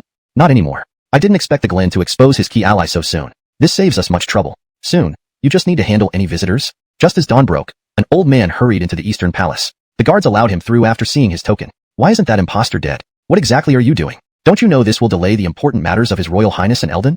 The elderly steward slammed his hand on the table, questioning Josue sternly, his white beard quivering and bloodshot eyes glaring. Not that we couldn't kill him, but rather we shouldn't.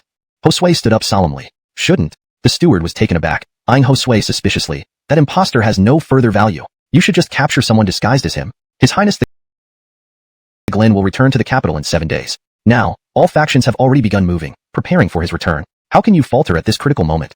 Caleb, please follow me. Josue walked to the door and made an inviting gesture. I have already restrained that imposter in the room, just waiting for someone from the Eldon. Now that you've come, please follow me to take a look.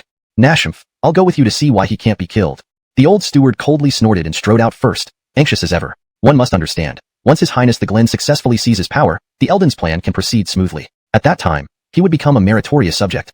He could then serve in high office, enjoying salaries and positions, with thousands bowing before him. The old steward was moved to tears, having followed the Eldon for a lifetime, finally seeing the light of dawn. Therefore, this time, that imposter must die.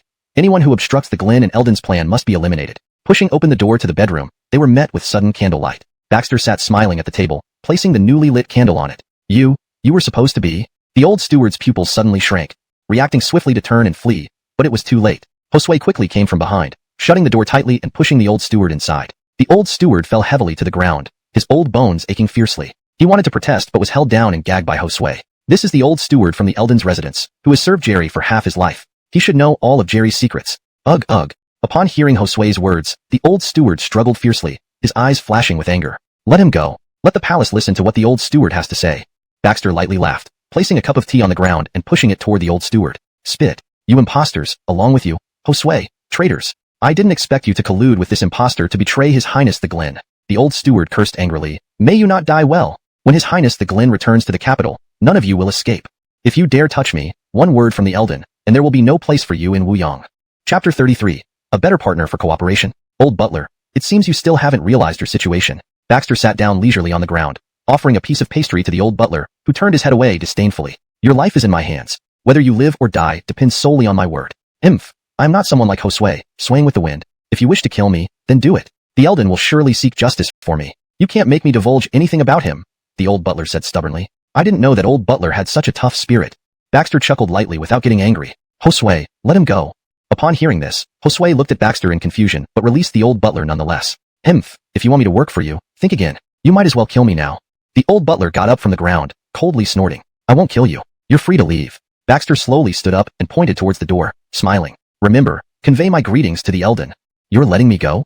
The old butler hesitated, seeing that no one intended to stop him. His dim eyes showed disbelief. Of course, please go ahead. Baxter waved his hand, signaling for the old butler to leave. Hope you don't regret this.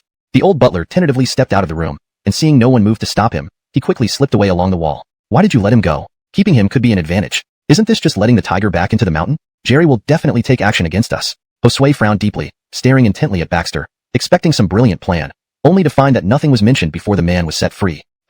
Rest assured, Jerry won't take action against us. Baxter spoke with certainty and then raised his eyebrows to look at Josue from head to toe. Remember, call me your highness from now on. You haven't truly replaced him. Josue gritted his teeth, feeling as if every step he took was on the edge of a precipice. One misstep and he'd fall to his death. This isn't something you should worry about. Go back and reinforce the defenses of the Eastern Palace. I don't want any assassins sneaking in quietly. After Josue left, Adelia remained seated in front of the bronze mirror, her hands gripping tightly. Her throat's movement showed she was still unsettled. Scared? Baxter sat beside Adelia slowly, naturally placing his right hand around her waist. That's the Elden, the true power behind the Wu Dynasty. Aren't you afraid? The Lee family behind him is a behemoth. Even the Shiloh family has to tiptoe around them. How could you just let that old butler go? Do you know what that means?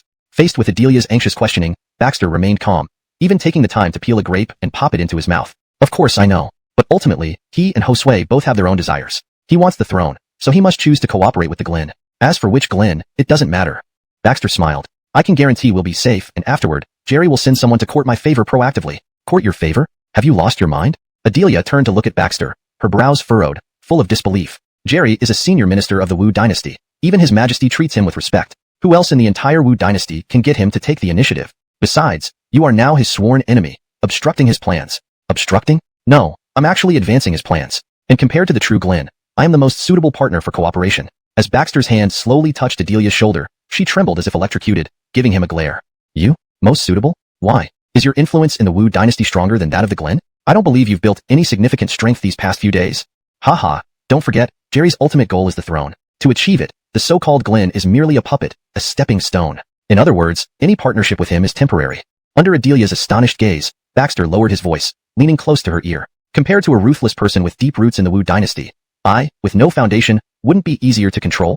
When he ascends the throne, killing me would certainly be simpler than killing the true Glen, wouldn't it? Adelia looked at him in surprise. That's natural. But afterwards, it's too early to say. At least now, he's more willing to team up with me to get rid of the real Glen. Baxter gave a mysterious smile and then, amidst Adelia's gasp, carried her to the bed and drew the curtains. No, not today. It's all the same. The next morning, during the court assembly, Baxter stood on time for the first time in the Taiji Hall, side by side with the other princes. The ministers lowered their heads, whispering among themselves, casting strange glances at Baxter. I heard that the Glen is no longer foolish but has become somewhat greedy and lustful.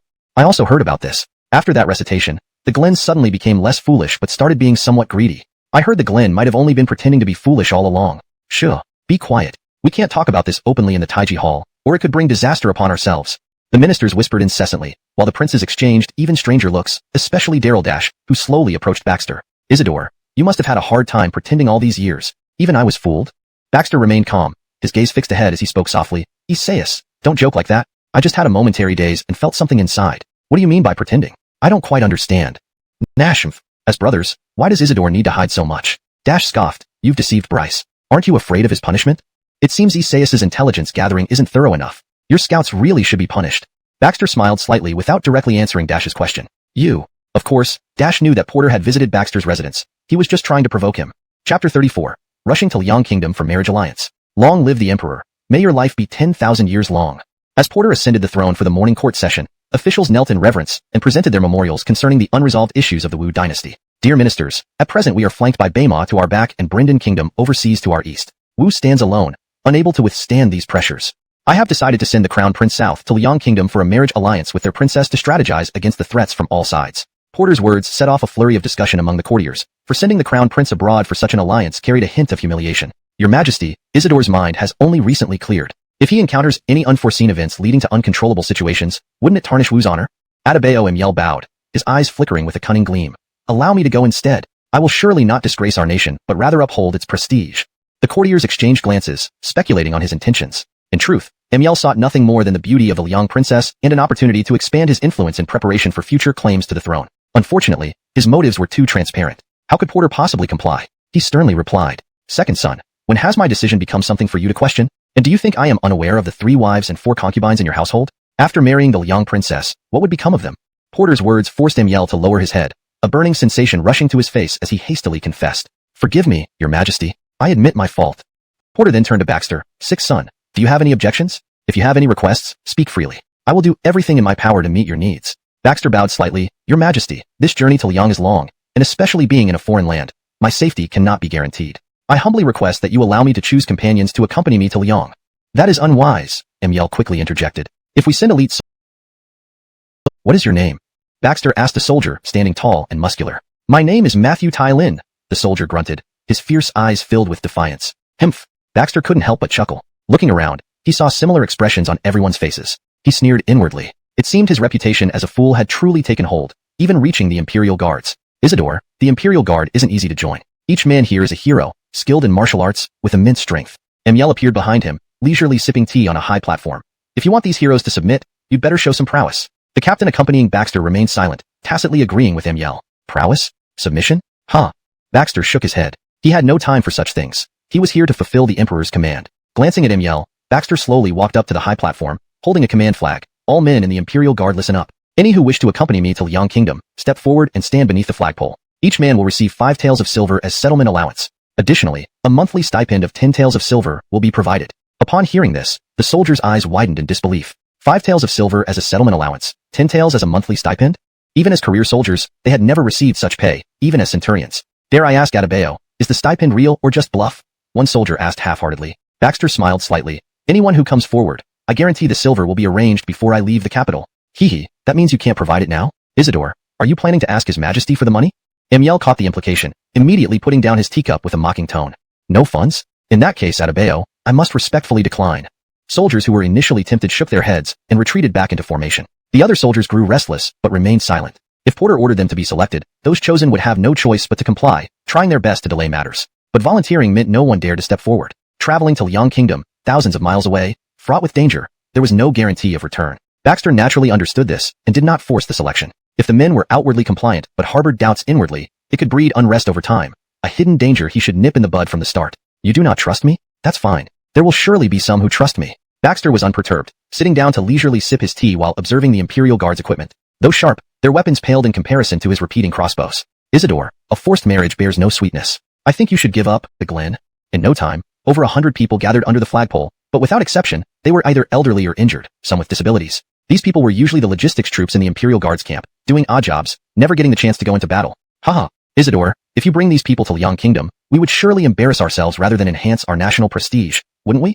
Basim could not hold back his smirk as he mocked Baxter crazily, unable to suppress his trembling when pointing at those elderly, weak, and disabled soldiers. The other elite Imperial Guards looked down upon them, suspecting that the Glen's mental illness had yet to improve. Bringing a group of the elderly, weak, and disabled for an alliance marriage would only invite ridicule. Baxter slowly stood up, walked to the front of the flagpole, and gazed at each weathered face. Everyone, you were once brave sons of the Wu Dynasty, fighting wars and spilling blood for it. I, your palace, will never fail you. The settlement fee for each person will be increased to 10 taels of silver, and the monthly military salary will be 20 taels of silver. Upon hearing Baxter's words, Basim jumped up immediately, frowning at him. Isidore, where are you getting so much silver from? Are you really going to ask Bryce? Isaias, don't worry about these things.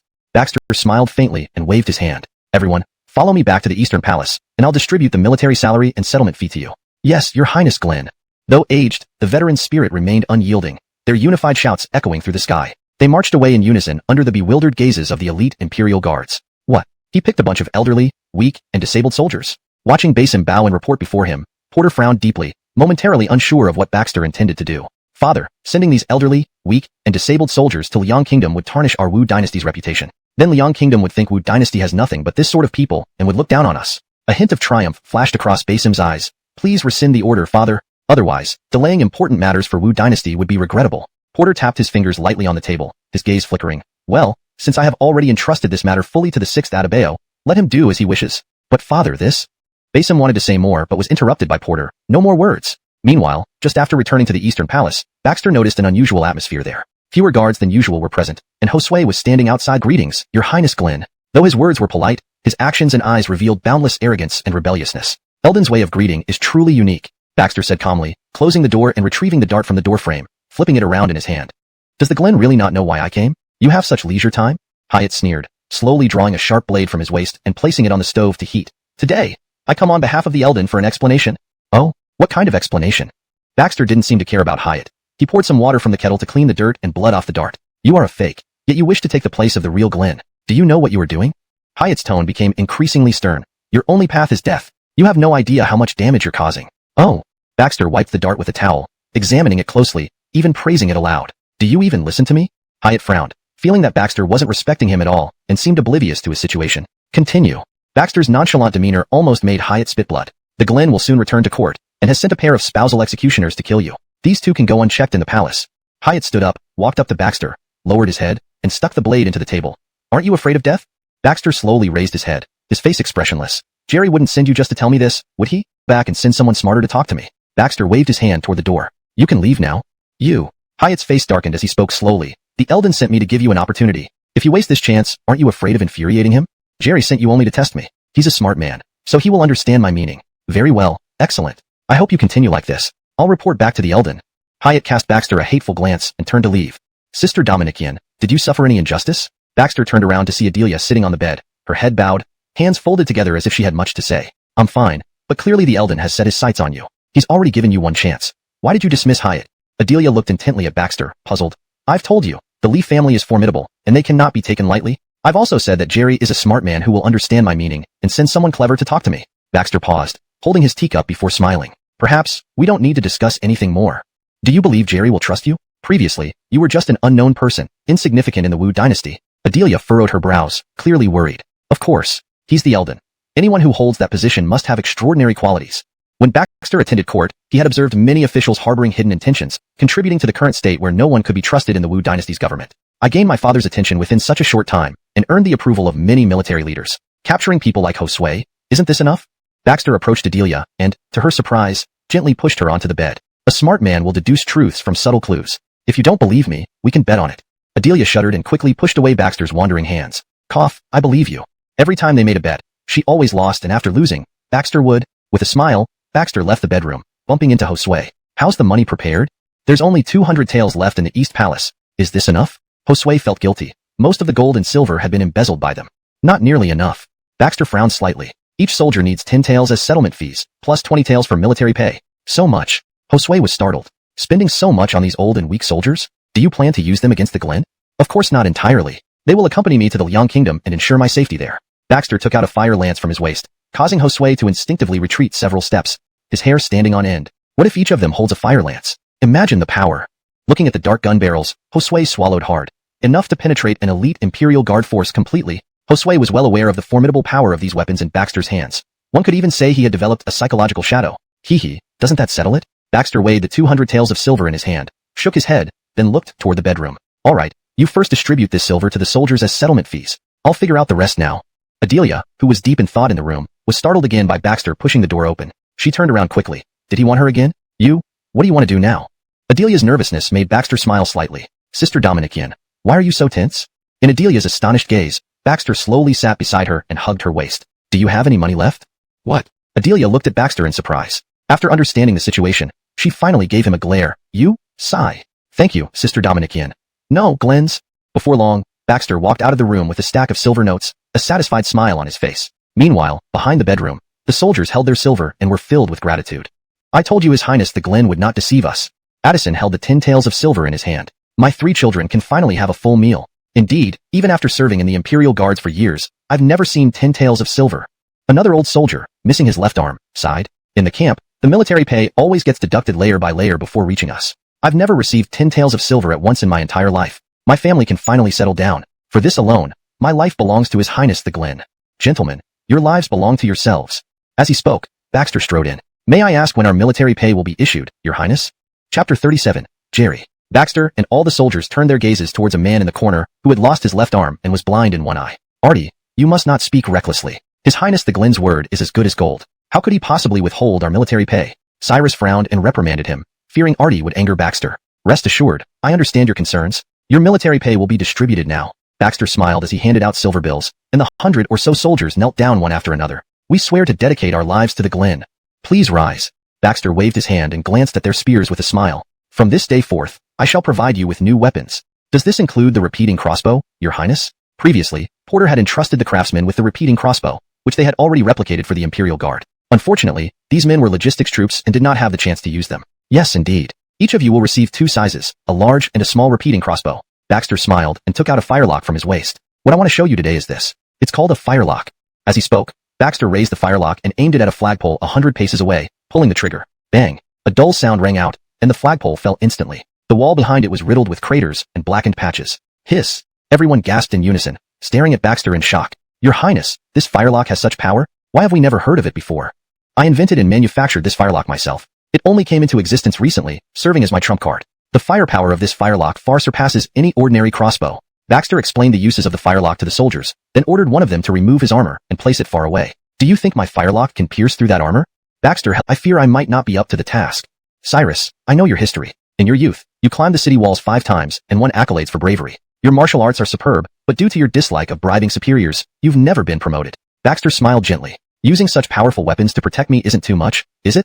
Cyrus's lips quivered slightly. After a moment, he bowed deeply to Baxter. Cyrus thanks the Glen for this honor. From now on, I will follow the orders of the Glen without hesitation, even unto death.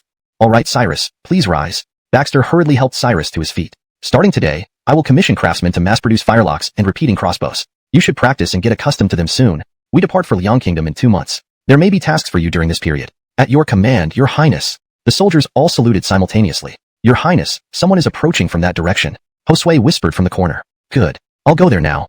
Baxter agreed, heading back to his quarters. He saw an elder sitting by the fireplace, warming himself, with Holly standing nervously beside him. Prime Minister, long time no see? Holly was taken aback by Baxter's words. He is the Prime Minister? He. The old man let out a low, raspy laugh that sent chills down one's spine. You are indeed clever. I said I only deal with smart people. Baxter closed the door and sat opposite Jerry, watching him tear off a mask from his face and toss it into the fireplace. Is there a flaw in this old man's human skin mask, or have you already figured something out? Jerry didn't mind having his identity exposed and didn't put on an air of superiority. Prime Minister, being wise, the best approach is for you to come alone. After all, with your strategic planning, no one else can speak your mind as you can. Baxter offered a cup of tea to Jerry, but he waved it away. It's hard to imagine that someone with such meticulous thoughts was found by the Glen and became his double. You must have started planning from then on, right? Looking into Jerry's murky yet profound eyes, Baxter maintained a calm smile on the surface while inwardly scoffing. I wasn't even here yet back then. Remarkable. Young man. Jerry shook his head. Collaborating with you is a small matter. Removing the real Glen is not difficult either. The key is, are you truly sincere in cooperating with me? Prime Minister has always been wary of using those he doubts and unwavering in trusting those he uses. How could you become indecisive now? Can't help it. We're all Murray, the most powerful man in Wu Dynasty next to His Majesty, and you dare offend him like this? Adelia rushed over, grabbing Baxter's clothes tightly as she asked harshly. I've said it before, Eldon Lee is an intelligent man. He will figure it out eventually. Baxter smiled slightly, seemingly unaffected by what had just happened. As he walked to the door, he turned around and said, By the way, please get some more gunpowder for me. It was already risky last time to fool the guards. Where am I supposed to get so much now? Hey you. Before Adelia could finish, Baxter had already left the palace chamber, leaving her standing there alone, seething with resentment. His Highness the Glen. I must see His Highness the Glen. The cries early in the morning startled Baxter and Adelia from their sleep. Who was shouting outside? Come in and speak. Baxter got up, dressed, and pulled the curtain around Adelia's bed as he spoke. It's me, Your Highness. Cyrus entered the palace and immediately knelt down, tears streaming down his face. Cyrus, get up first. What has happened? Speak slowly. Baxter helped Cyrus up and guided him to a chair. Your Highness, my neighbor just informed me that my 3 sons have all vanished overnight, and I don't know where they are. I wish to return home. Baxter narrowed his eyes. All disappeared overnight? How old are your 3 sons? My eldest son is 15 years old, and the youngest is only 5. They are my late children. Their mother passed away soon after they were born. Only my 3 sons and I rely on each other. They are usually the most obedient. How could they suddenly go missing? Without them, what meaning does life hold for me? Cyrus broke down into tears, becoming increasingly sad. Your Highness, I beg you to give me 3 days off. I will find my sons and return immediately. Baxter's eyes gleamed. Cyrus, I will send Gaylord with you. Your Highness, this might not be proper. How dare I trouble the Glen to send someone? You needn't say more. I will decide this matter. Baxter waved his hand and went outside to find Gaylord and explain the situation. Do you think this is related to the Glen? Gaylord's eyes flickered with suspicion, his hands unconsciously clenching. Yes. Baxter nodded. You accompany Cyrus to investigate, but do not take any action regardless of what you see. Understood. Cyrus's home was not far from the capital. By evening, Gaylord had returned and knocked on the palace door. How did it go? Just as you suspected, this letter was left at the scene. The seal indicates it was likely left by someone sent by the Glen. I didn't open it. Gaylord handed the envelope to Baxter, which still had traces of blood on it. He still doesn't want to give up on me, his puppet. Baxter chuckled helplessly, then a fierce glint flashed in his eyes. One wants to mold me completely into a puppet, while the other wants my life. Fine, let's see who is tougher. What do you plan to do? Gaylord put away the letter, lit a candle, and burned it to ashes, his gaze intense as he looked at Baxter. Send out my order. Those soldiers around the Eastern Palace are to be vigilant. If they spot anyone suspicious approaching, they can take action immediately. Baxter said grimly. Also, I will send a petition to Bryce, telling him I've been having nightmares for 2 days, always dreaming of someone trying to kill me. I cannot sleep peacefully day or night, so I request Bryce's protection. As long as he successfully drew Porterdy's attention, the Glen would not dare act rashly. Baxter waved his hand. You go handle these 2 matters first. The rest, I have my own plans. Got it. Gaylord took a deep look at Baxter, feeling an inexplicable surge of excitement, confident that this person could indeed bring down the Glen. Anything else? Baxter was taken aback by Gaylord's hesitation. No. Our lives are all in your hands. I hope you don't treat it lightly. Hee, naturally not. My life is also at stake here. After Gaylord left, Adelia study and immediately headed for the Eastern Palace. He didn't even wait for the dragon carriage to fully stop before angrily walking down from it. Son greets your majesty. Subject greets your majesty. Do you, this rebellious son, still acknowledge me as your father? Why do you want to divorce Holly? Is it just because you're about to marry Adabaeus Leong? Facing the Bruno's interrogation, Baxter maintained his lecherous appearance, licking his dry lips, his eyes gleaming oddly. Father, Adabaeus Leong must be extraordinarily beautiful. As a princess marrying your son, wouldn't it be better for me to be completely devoted to her rather than having divided loyalties? If Adabaeus Leong arrives in Wu and finds out I still have a wife, won't that cause unnecessary conflicts? This is for the future's benefit. The Bruno almost choked from anger, taking several deep breaths to calm himself down, though his eyes still blazed with fury. Throughout history, it has been common for royal family members to have multiple wives. Why would Adabaeus Leong care? Father, I understand your intentions, to use our relationship with Leong to further our ties. If so, we should show Adabaeus Leong the highest respect. You. The Bruno's eyes narrowed slightly, remaining silent for a while before finally standing up slowly. Enough. If this is what you wish, then handle it as you see fit. The door curtain was gently lifted, and a farmer-dressed person knelt on the ground, reporting in a low voice. Enough. This palace has noted it. You may leave. The man in black held a black piece in his hand, hesitating for a long time without placing it down, his handsome face flashing with conflicted emotions. Divorce? What do you intend to do? Or are you truly just a greedy and lustful person, pretending to be a fool for so many years? But how could someone who is greedy and lustful have such ruthless means? He was annoyed that his multiple informants and power bases in the capital had been destroyed, but he felt too far away to reach them effectively. Nashmph, no matter what, you must die. In the Wu Dynasty, only I am the Glen. It cannot fall into anyone else's hands. Smash. The man in black slammed the chess piece onto the board. Let's see if you can handle my true methods. The next morning, large posters were pasted all over the streets and alleys, drawing the attention of the crowd. The current Glen is an imposter who framed the real Glen, causing the latter to flee far away. The real one is about to return. What? The current Glen is fake? How can this be possible? That is the Emperor's son. How could the Emperor and the officials not recognize him? They allowed a false Glen to hold office for so many years. Rumors about the fake Glen quickly spread throughout the capital, leaving the various powers trembling in uncertainty. Most of them did not know the truth. If it were true, where did this fake Glen come from? What does he intend to do? Who was behind it? Daring it, leaving Gaylord and the Eastern Palace guards staring at each other in bewilderment. Sir, should we look for our own ways out? We can't just wait to die here. We all know the methods of His Highness the Glen. When he returns to the capital, we definitely won't have good outcomes. Yes, sir. It's not worth fighting against His Highness the Glen for an imposter like you. Their subordinates began to waver. Adelia also returned to the Shiloh family. Gaylord was disoriented, furrowing his brows while gazing up at the cloudy sky. Sir, it's not too late to make a decision now. If we wait until His Highness the Glen truly returns to the capital, we'll really regret it. Gaylord roared. Shut up. Listen, even if the Glen returns, would he let us off given his character? Our only option is to follow him. But sir, there's nothing to hesitate about. From now on, he's the Glen, the true Glen. Gaylord's sharp gaze swept over everyone. We've come this far. Where would we run? The Glen's informants cover the entire Wu Dynasty. Where could we escape to? Better to take a chance. If we win, we'll become the trusted generals of the Glen. When he ascends the throne, we'll have a place in the court. Control your tongues. Do you understand? Understood. Soon, Baxter arrived at the imperial study and bowed respectfully. Your son pays respects to your majesty too much. Please don't blame your father. Baxter pinched his thigh secretly and burst into tears. Father, after all these years, your son misses mother very much. But alas, Good child. No matter what rumors circulate outside, you will always be the Glenn of the Wu Dynasty. Porter patted Baxter's back forcefully, pulling him up. Come, let's share a meal together. Father, wouldn't it be inappropriate?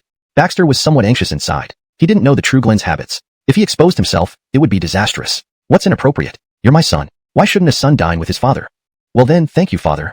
Following Porter, Baxter gritted his teeth secretly. Success or failure rested on today. He mustn't slip up. In front, Porter's eyes showed a faint trace of desolation deep within. Over the years, Porter had been diligent in governing the country. Even the imperial meals were quite simple, not at all luxurious as Baxter had imagined. Ordering everyone to withdraw, Porter directly invited Baxter to sit beside him and served him food. Your son thanks your majesty. Ben, tell me the truth, do you really not want to inherit the imperial throne? Midway through the meal, Porter suddenly asked. Father, your son has let you down. I lack ambition and have only indulged in pleasure and amassed wealth. Baxter lowered his head slightly, only to find a dagger embedded in the table with a letter underneath. So impatient already? Baxter sneered, shaking his head, fully aware of who had left this. Slowly unrolling the paper. The fake can never become real, no matter what. If you persist in your delusion, the families of your loyal subordinates will not be safe. The one holding the trump card that can expose you right now wants to know if you dare guess what it is? Chapter 41. Talia, the palace wet nurse. The words in the envelope abruptly ended here. Baxter tightly crumpled the paper into a ball, his eyes instantly narrowing sharply, a chill slightly bursting forth. A trump card that could expose him on the spot? What could it possibly be? Cyrus was tidying up the bed in the room, preparing to rest when he heard Baxter's voice outside the door. Cyrus, come out for a moment. Hearing this, Cyrus quickly came out and greeted with a bow. Your Highness, what do you need? Cyrus, bring all your family members to live in the Eastern Palace. It would be better for us to look after each other from now on. Baxter patted Cyrus on the shoulder, indicating for him to follow. Your Highness, how can this be possible? The Eastern Palace is your Highness's residence. I am already fortunate enough to reside here, let alone bringing my children along. Cyrus was stunned, immediately waving his hands, looking very apprehensive. Baxter smiled and pointed to the surrounding palace rooms. Look at this vast Eastern Palace with so many rooms. Is there not enough space for your few children? I have made the decision for this palace. Tomorrow morning, quietly go back home and bring the children over, but don't tell anyone else. Baxter whispered with a slight chuckle. Otherwise, if hundreds of family members were brought in at once, I might not be able to afford to keep them all. Tears welled up in Cyrus's eyes as he knelt down. Thank you for your Highness's great kindness. This humble one cannot repay such grace even if I live forever. The next morning, a knock on the door jolted Baxter awake from his deep sleep. So early, who could it be? Baxter hurriedly put on his clothes, mumbling to himself, and opened the door. He was met with two prominent features. Draped in a white long dress, with her dark hair cascading down, a beautiful face revealed itself before him, radiating a charm that could captivate nations. Miss, who are you? Baxter asked, startled, with a glint of sharp insight in his eyes. These old foxes moved fast. My name is Talia, younger sister of Adelia. I heard that due to sister's inadequate care for your Highness, she was dismissed by your Highness. Father specially sent you to the Glen? Hee, do you think I'll tell you? Talia sneered, closing her eyes, appearing resigned to her fate. Good, you've got some backbone. Baxter nodded, then suddenly pressed his hand against Talia's chest. The intense sensitivity made her whole body shudder, causing her to open her eyes wide. Eyes blazing with anger and malice, she demanded. What do you want to do? I advise you to let me go, otherwise, the Glen will not forgive you. TSK. That Glen does have some talent to persuade so many people to work for him. An ignoramus like you wouldn't understand the strategies of the Glen. Yet you still dare to rebel. It's just asking for death. Talia clenched her lips tightly. 8,000, 10,000 men like you couldn't match a fraction of the Glen. Baxter raised an eyebrow, his face slowly approaching Talia. He leaned in to sniff, revealing a meaningful smile. Have you already been intimate with the Glen? You. Talia's eyes widened, but she did not deny it. So I hit the nail on the head. Baxter sneered coldly. Someone like you must have been brainwashed by that Glen. I won't kill you. You can leave. After saying this, Baxter released Talia, put away the blade, and slowly sat in front of the bronze mirror, looking at her hesitantly. Oh, by the way, although you share a similar beauty with Adelia, you are go contact the wet nurse in the deep palace. Chapter 42. The Glen's nursemaid. The next day at court, the atmosphere was unusually tense, with many officials staring intently at Baxter. After all, the fake Glen incident in the capital had caused a huge stir yesterday, and it was known by almost everyone. Adebayo Gavin's face carried a cold expression as he sized up Baxter. Isidore, this might be the last time I call you that. You dare to stand here so brazenly after impersonating the Glen? I have to say, I admire your audacity. Baxter did not even look at Gavin, but deliberately raised his voice. Second elder brother, how can you believe such absurd claims? Absurd? Whether it is or not, we will know once His Majesty arrives. Lord Haskell of the Shiloh family says he has found evidence. Gavin turned to the palace guards stationed at the door. You must guard the doors well, and ensure no intruders escape. The civil and military officials were buzzing with discussion, their gazes sweeping over Baxter. Is His Highness the Glen really an imposter? From what I read on the notice, it seems plausible. It's highly likely, given that even Lord Shiloh says he has found evidence. This matter is probably true. Yes, as a pillar of the nation and Grand Marshal of the Capitol Guard, Lord Shiloh would not lie. That counterfeit actually still stands there unfazed. It's quite courageous of him, though I fear his head may roll soon. The discussions entered Baxter's ears, but he remained unmoved. Things had come to this point, and running away would serve no purpose. Baxter was prepared for the worst. He carried grenades and firelocks with him, and should things go wrong, he believed he could break through the encirclement. Unless they were willing to die, they wouldn't catch him. His Majesty has arrived. Long live the Emperor. May His Majesty reign for 10,000 years. May your subjects rise, Your Majesty. Porter sat on the dragon throne, his eyes scanning the ministers below authoritatively. Your Excellencies, who wishes to speak first? Your subject Haskell has something to report. Haskell and Jerry were both senior officials who only needed to attend court once or twice a month by special permission from Porter. Your Excellency Shiloh, please proceed. Porter nodded slightly, his eyes sharp and hands unconsciously clenching under the table. Your Majesty, yesterday, the capital was in upheaval, spreading rumors that the current Glenn is a fake, one who wrongfully accused the true Glenn back then. Haskell stepped forward, bowing for a moment, before turning to Baxter. Old Six, what do you have to say? Baxter bowed slightly, showing no sign of panic. Father, I have acted righteously and without fault. Even if someone envies my position and seeks to usurp it, I understand. But please invite Lady Shiloh to bring the nursemaid to the Taiji Palace, and we shall see.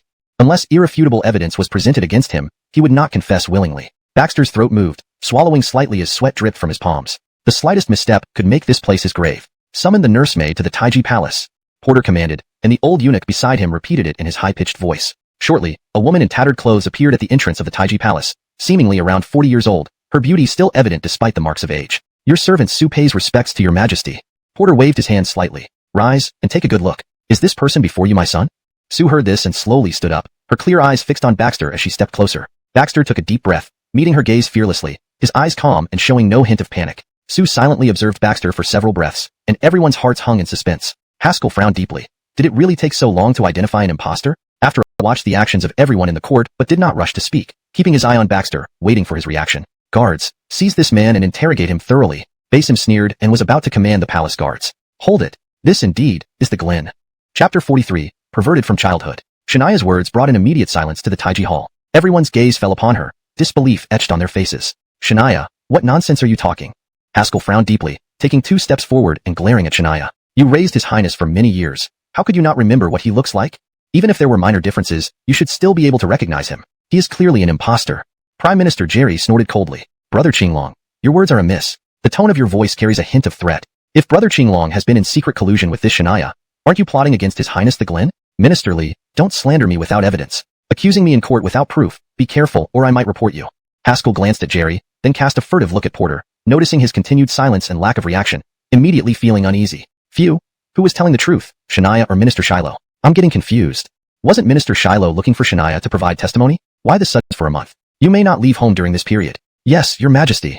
A flash of coldness flickered in Basim's eyes, but he bowed respectfully nonetheless. Minister Shiloh, you are getting old. In the future, I will summon you when necessary. Otherwise, you may rest at home. Haskell's face darkened, understanding that Porter was stripping him of power. This minister acknowledges the edict and thanks Your Majesty. Father, your 6th son has a request. Baxter suddenly spoke up loudly, his expression calm as if the recent incident hadn't affected him at all. 6th son, speak your mind. Porter nodded, a trace of approval flashing in his eyes. I haven't seen Shania for many years and miss her very much. I wish to invite her to stay at the Eastern Palace for a few days. May Father grant me permission? These words caused a stir among the court officials. Some even stood up to oppose it directly. Your Majesty, this cannot be done. Once the Glen reaches adulthood, it's forbidden for the wet nurse to live with him. This rule has been followed in the Wu Dynasty for generations and must not be broken. Yes, Your Majesty, we understand His Highness' feelings, but rules are rules and cannot be broken. Otherwise, where would our laws stand? Although His Highness is an adult, he is still young compared to his wet nurse and might be influenced. If this happens after he ascends the throne, it will harm the Wu Dynasty. Almost everyone in court opposed it except Jerry, who remained silent, standing there lost in thought. Prime Minister, you manage these protocols and laws. What do you think? Porter asked Jerry. Your Majesty, rules should not be broken, but human emotions prevail over everything else. It's natural for the Glen to miss his wet nurse. Perhaps Your Majesty could show mercy and allow them a few days together. It wouldn't cause any harm. Lord Eldon, this cannot be done. What if Shania harbors malicious intentions? She could manipulate politics later, which would be disastrous for the country. Please reconsider, Your Majesty and Lord Eldon. Porter waved his hand. Let it be as the Prime Minister suggests. 6th son, after court adjourns, you may take Shania to the Eastern Palace. I allow you 3 days together. Thank you, Father. Baxter bowed gratefully and then glanced secretly at Jerry. Their gazes met unexpectedly in mid-air. Eastern Palace. Shania sat stiffly on the chair, her eyes dull, filled with sorrow. She kept her head lowered, tightly pursing her lips. Baxter gently placed a pot of tea on the table, poured 2 cups, and pushed one toward Shania. After a long silence, Shania finally spoke softly. Your Highness, when you ever cared for, but I never want to see him again in my life. Shania said hatefully, I hope he dies outside. Baxter slowly stood up and pushed a plate of pastries toward her.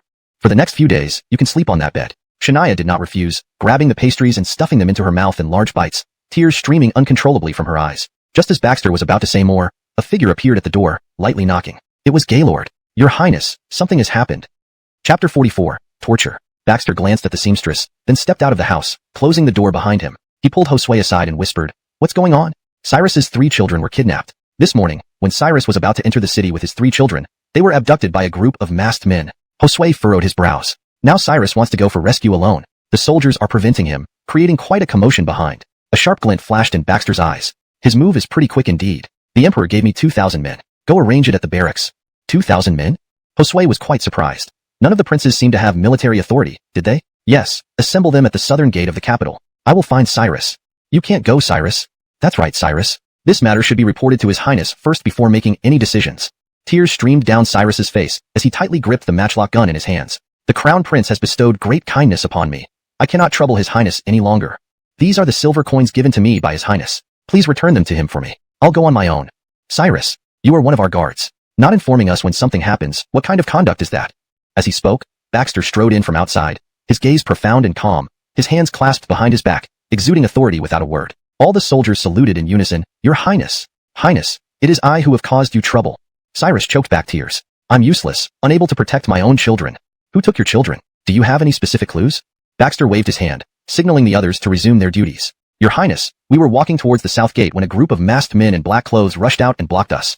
At the time, I didn't have my matchlock or repeating crossbow with me, not even a single weapon on me. They knocked me unconscious, and when I woke up, the children were gone. Cyrus clenched his fists tightly. At that spot, the city gate was already in sight, but those soldiers just turned a blind eye. Baxter felt a slight unease in his heart. Cyrus, there's no need for you to worry. I've already gathered the troops. We'll set off soon to rescue your children. The gratitude I owe your Highness is immeasurable. Cyrus attempted to kneel to show his appreciation, but Baxter promptly helped him up. Cyrus, no need for more words. Get ready for departure. Yes, your Highness. News of Baxter leading the troops out of the city spread quickly among various factions, causing a stir and speculation. Your Majesty, the 6th brother has privately recruited an army, surely harboring ill intentions. His origins were questionable back then and now. While Porter was listening to Basim's incessant chatter in the imperial study, he interrupted abruptly with a roar. Didn't I order you to remain secluded in your residence for a month? Why did you sneak out? The troops under the 6th brother were given by me. Do I need to report to you every time I do something? Porter had initially been composed, but the mention of Isidore's questionable origins ignited his fury. Wasn't this exposing the shameful deeds he had done back then? Father, I'm only thinking of Wu Dynasty's safety. Please dispatch someone to investigate, otherwise... Silence! Porter roared again, pointing at Basim, his face darkening. Go back to your residence immediately. If you dare to step out within this month, I will break your legs. Yes, father. Basim hastily shuffled out of the imperial study. Wait here for now. I'll go check it out myself. Your Highness, how can that be? Let me protect you. Cyrus stood right next to Baxter, holding a matchlock gun in one hand and a small repeating crossbow in the other. Fine. Seeing Cyrus's resolve, Baxter reluctantly allowed him to follow. Soon, a scene that made Cyrus's eyes bulge with rage appeared before them. A group of black-clothed men held knives and swords, standing at attention. In the center, an extremely effeminate man toyed with a short dagger, a chilling smile curling on his lips.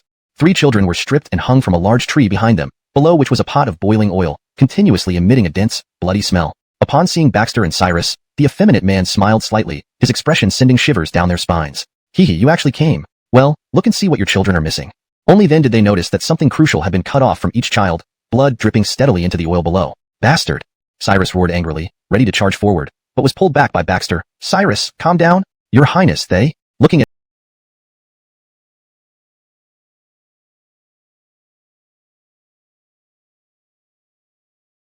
his mutilated children, Cyrus's eyes were filled with bloodshot veins, and his neck bulged with tension as he teetered on the edge of fury. Cyrus, calm down. Let me handle this. Baxter managed to restrain Cyrus, then turned to the effeminate man. TSK. Adebayo, who would have thought you take your role so seriously? The effeminate man pointed at the pot of oil.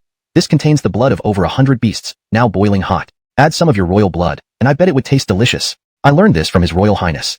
Hearing this, Cyrus froze. His Royal Highness? Chapter 45. The Glen returns to court. Your name is Cyrus, right? The one beside you isn't the real Glen. There's another true Glen.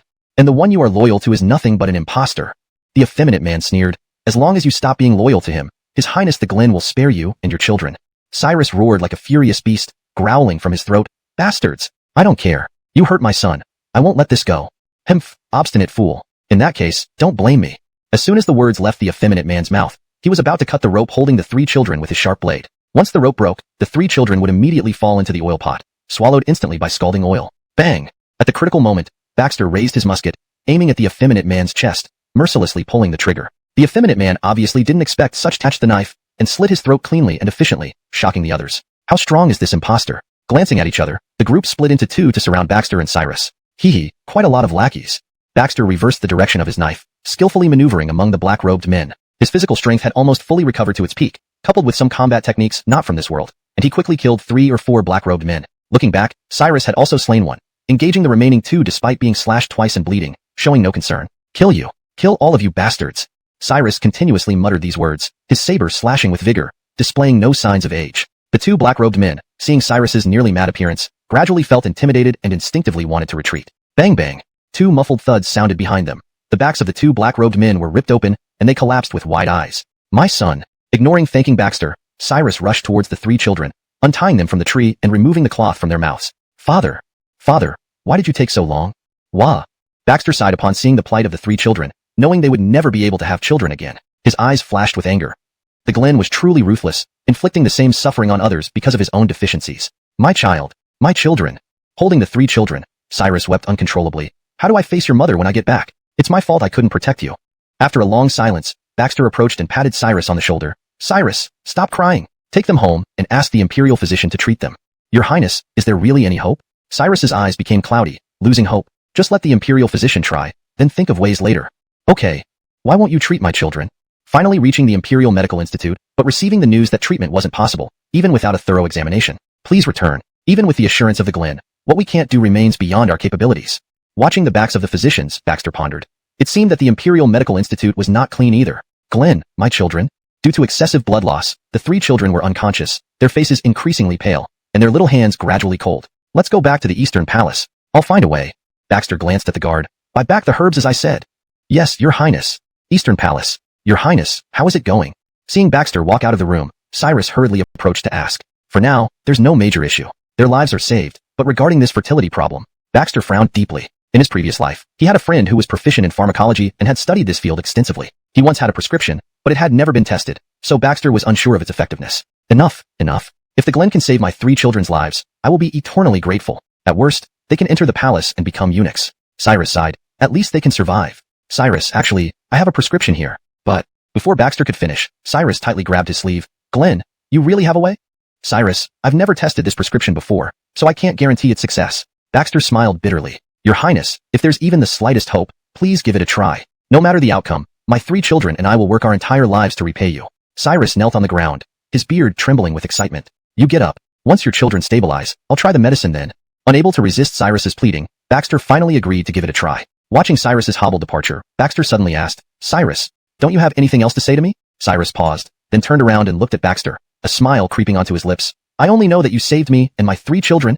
That's enough. With those words, Cyrus slowly turned away, leaving Baxter with a determined back view. Not long after, Josue rushed in, his expression serious. Feeling quite helpless, Baxter knew that whenever this guy came to him, it was never good news. What's happened now?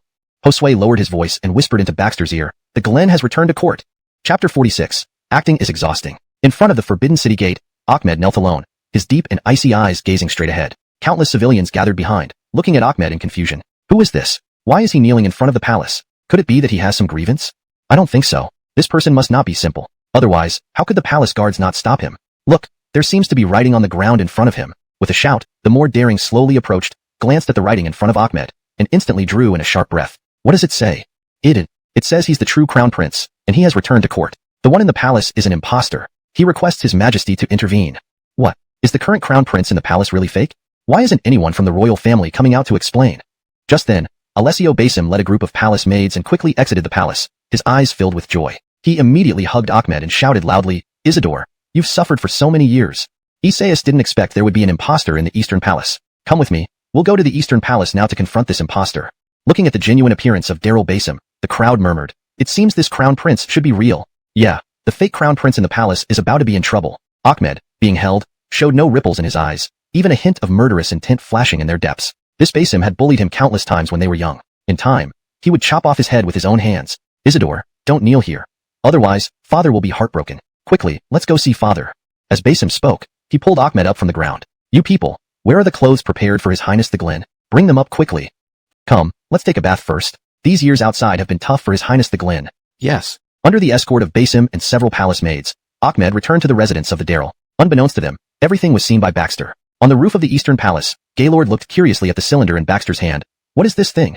Baxter shot him a glance. Call him His Highness the Glen. He then handed the telescope to Gaylord. Stay here and watch. Report anything unusual to the palace immediately. Gaylord took the telescope, pressed it to his eyes, and couldn't help but be surprised as he scrutinized it multiple times, cherishing it like a treasure. Baxter came down from the roof and returned to his chambers, his expression grave. The real confrontation was about to begin. He's back? Tuesday slowly stood up from beside the table, her fists tightly clenched, her eyes full of fear. Baxter nodded. Don't be afraid. Who is real and who is fake is still uncertain. You can't win against him. While you still have a chance, escape from here. Tuesday remained silent for a moment, then whispered. I watched him grow up from a child. His personality is ruthless and calculating, not caring about the means. Over these years, he has amassed much power. Baxter did not reply, only hiding a grenade at his waist and a musket in his sleeve, waiting for Porter's summons. What? Father is ill? Basim suddenly stood up from his chair, glaring at the guard. Doesn't father know that Isidore has returned? Your Highness, I have already reported this to the eunuch. The Emperor must have known. But why he claims illness, I truly do not know. The guard lowered his head, speaking somewhat timidly because he was assigned by Porter to monitor Basim and prevent him from leaving. Yet, Basim hesitated but still replied, I just sent someone to inform father that you've returned, but he claimed illness. Ahmed was slightly stunned, a gleam of insight flashing in his eyes. Was there nothing else? No, nothing else. Could it be that father has some unspoken difficulties? Basim scratched his head. However, I've already informed the Shiloh family. They have people inside the Eastern Palace and will act soon. Does father not want to acknowledge me? To let an impostor run free in the palace?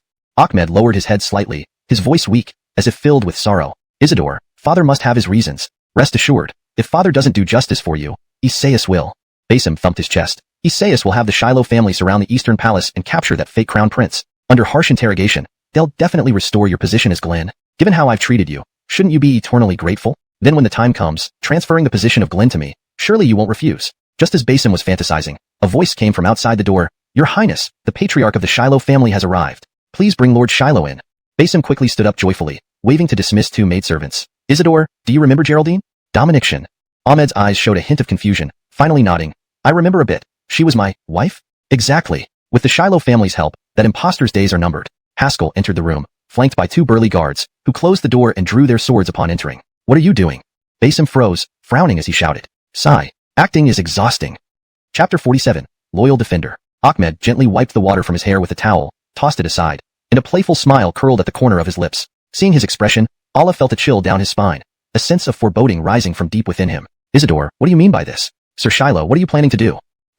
With Allah's limited martial skills, he was quickly pinned to the table by two guards, struggling in vain. Isaias, I advise you not to struggle. Ahmed patted off the dust from his clothes. Cooperate as I say, or you'll die a miserable death. Let him go. Ahmed, with two knives at his neck, naturally couldn't shout back. Isidore, Sir Shiloh, you actually? At that moment in the Eastern Palace, a woman entirely wrapped in black silk stumbled towards the entrance, but was stopped by the guards. The Eastern Palace is a restricted area. Unauthorized entry is forbidden. The woman didn't reply. Seizing an opportunity, she ran inside, causing the two guards to chase after her hurriedly. If she were an assassin, they would be in serious trouble. Stop. Someone is intruding into the Eastern Palace. Guards and soldiers rushed out at the shout, encircling the woman in the center, ready to apprehend her. Hold your hands. Baxter stepped forward just in time to stop them, waving his hand. I shall handle this myself. You may leave now. Your Highness, we cannot afford to take the risk with an unknown woman here. The soldiers kneeled on the ground, still watching the woman vigilantly. Rest assured, I am fine. Carry out your duties. Baxter dismissed the soldiers and brought the veiled woman into the room. Such a distinguished empress consort. How did you end up like this? Baxter chuckled lightly, pouring a cup of tea and pushing it towards her. Only then did the woman lift her veil, taking the tea directly, revealing that she was indeed Adelia. Breathing heavily for a while, Adelia, regardless of the seamstress present, grabbed Baxter's hand and urged, Leave quickly. Get out of here. Leave. Baxter calmly sat down, crossed his legs, and sipped tea leisurely. I am the Glen. Why should I leave? Don't daydream. Adelia shouted sternly into his embrace. Baxter's deep eyes stared intently at Adelia, his voice low and magnetic. Tell me, who did this to you? Adelia blinked, a wave of inexplicable emotion surging within her. She had never been cared for like this before. In the Shiloh family, she was merely a stepping stone for climbing the ranks and gaining profit. To the true Glen, she was just a pawn. Myra.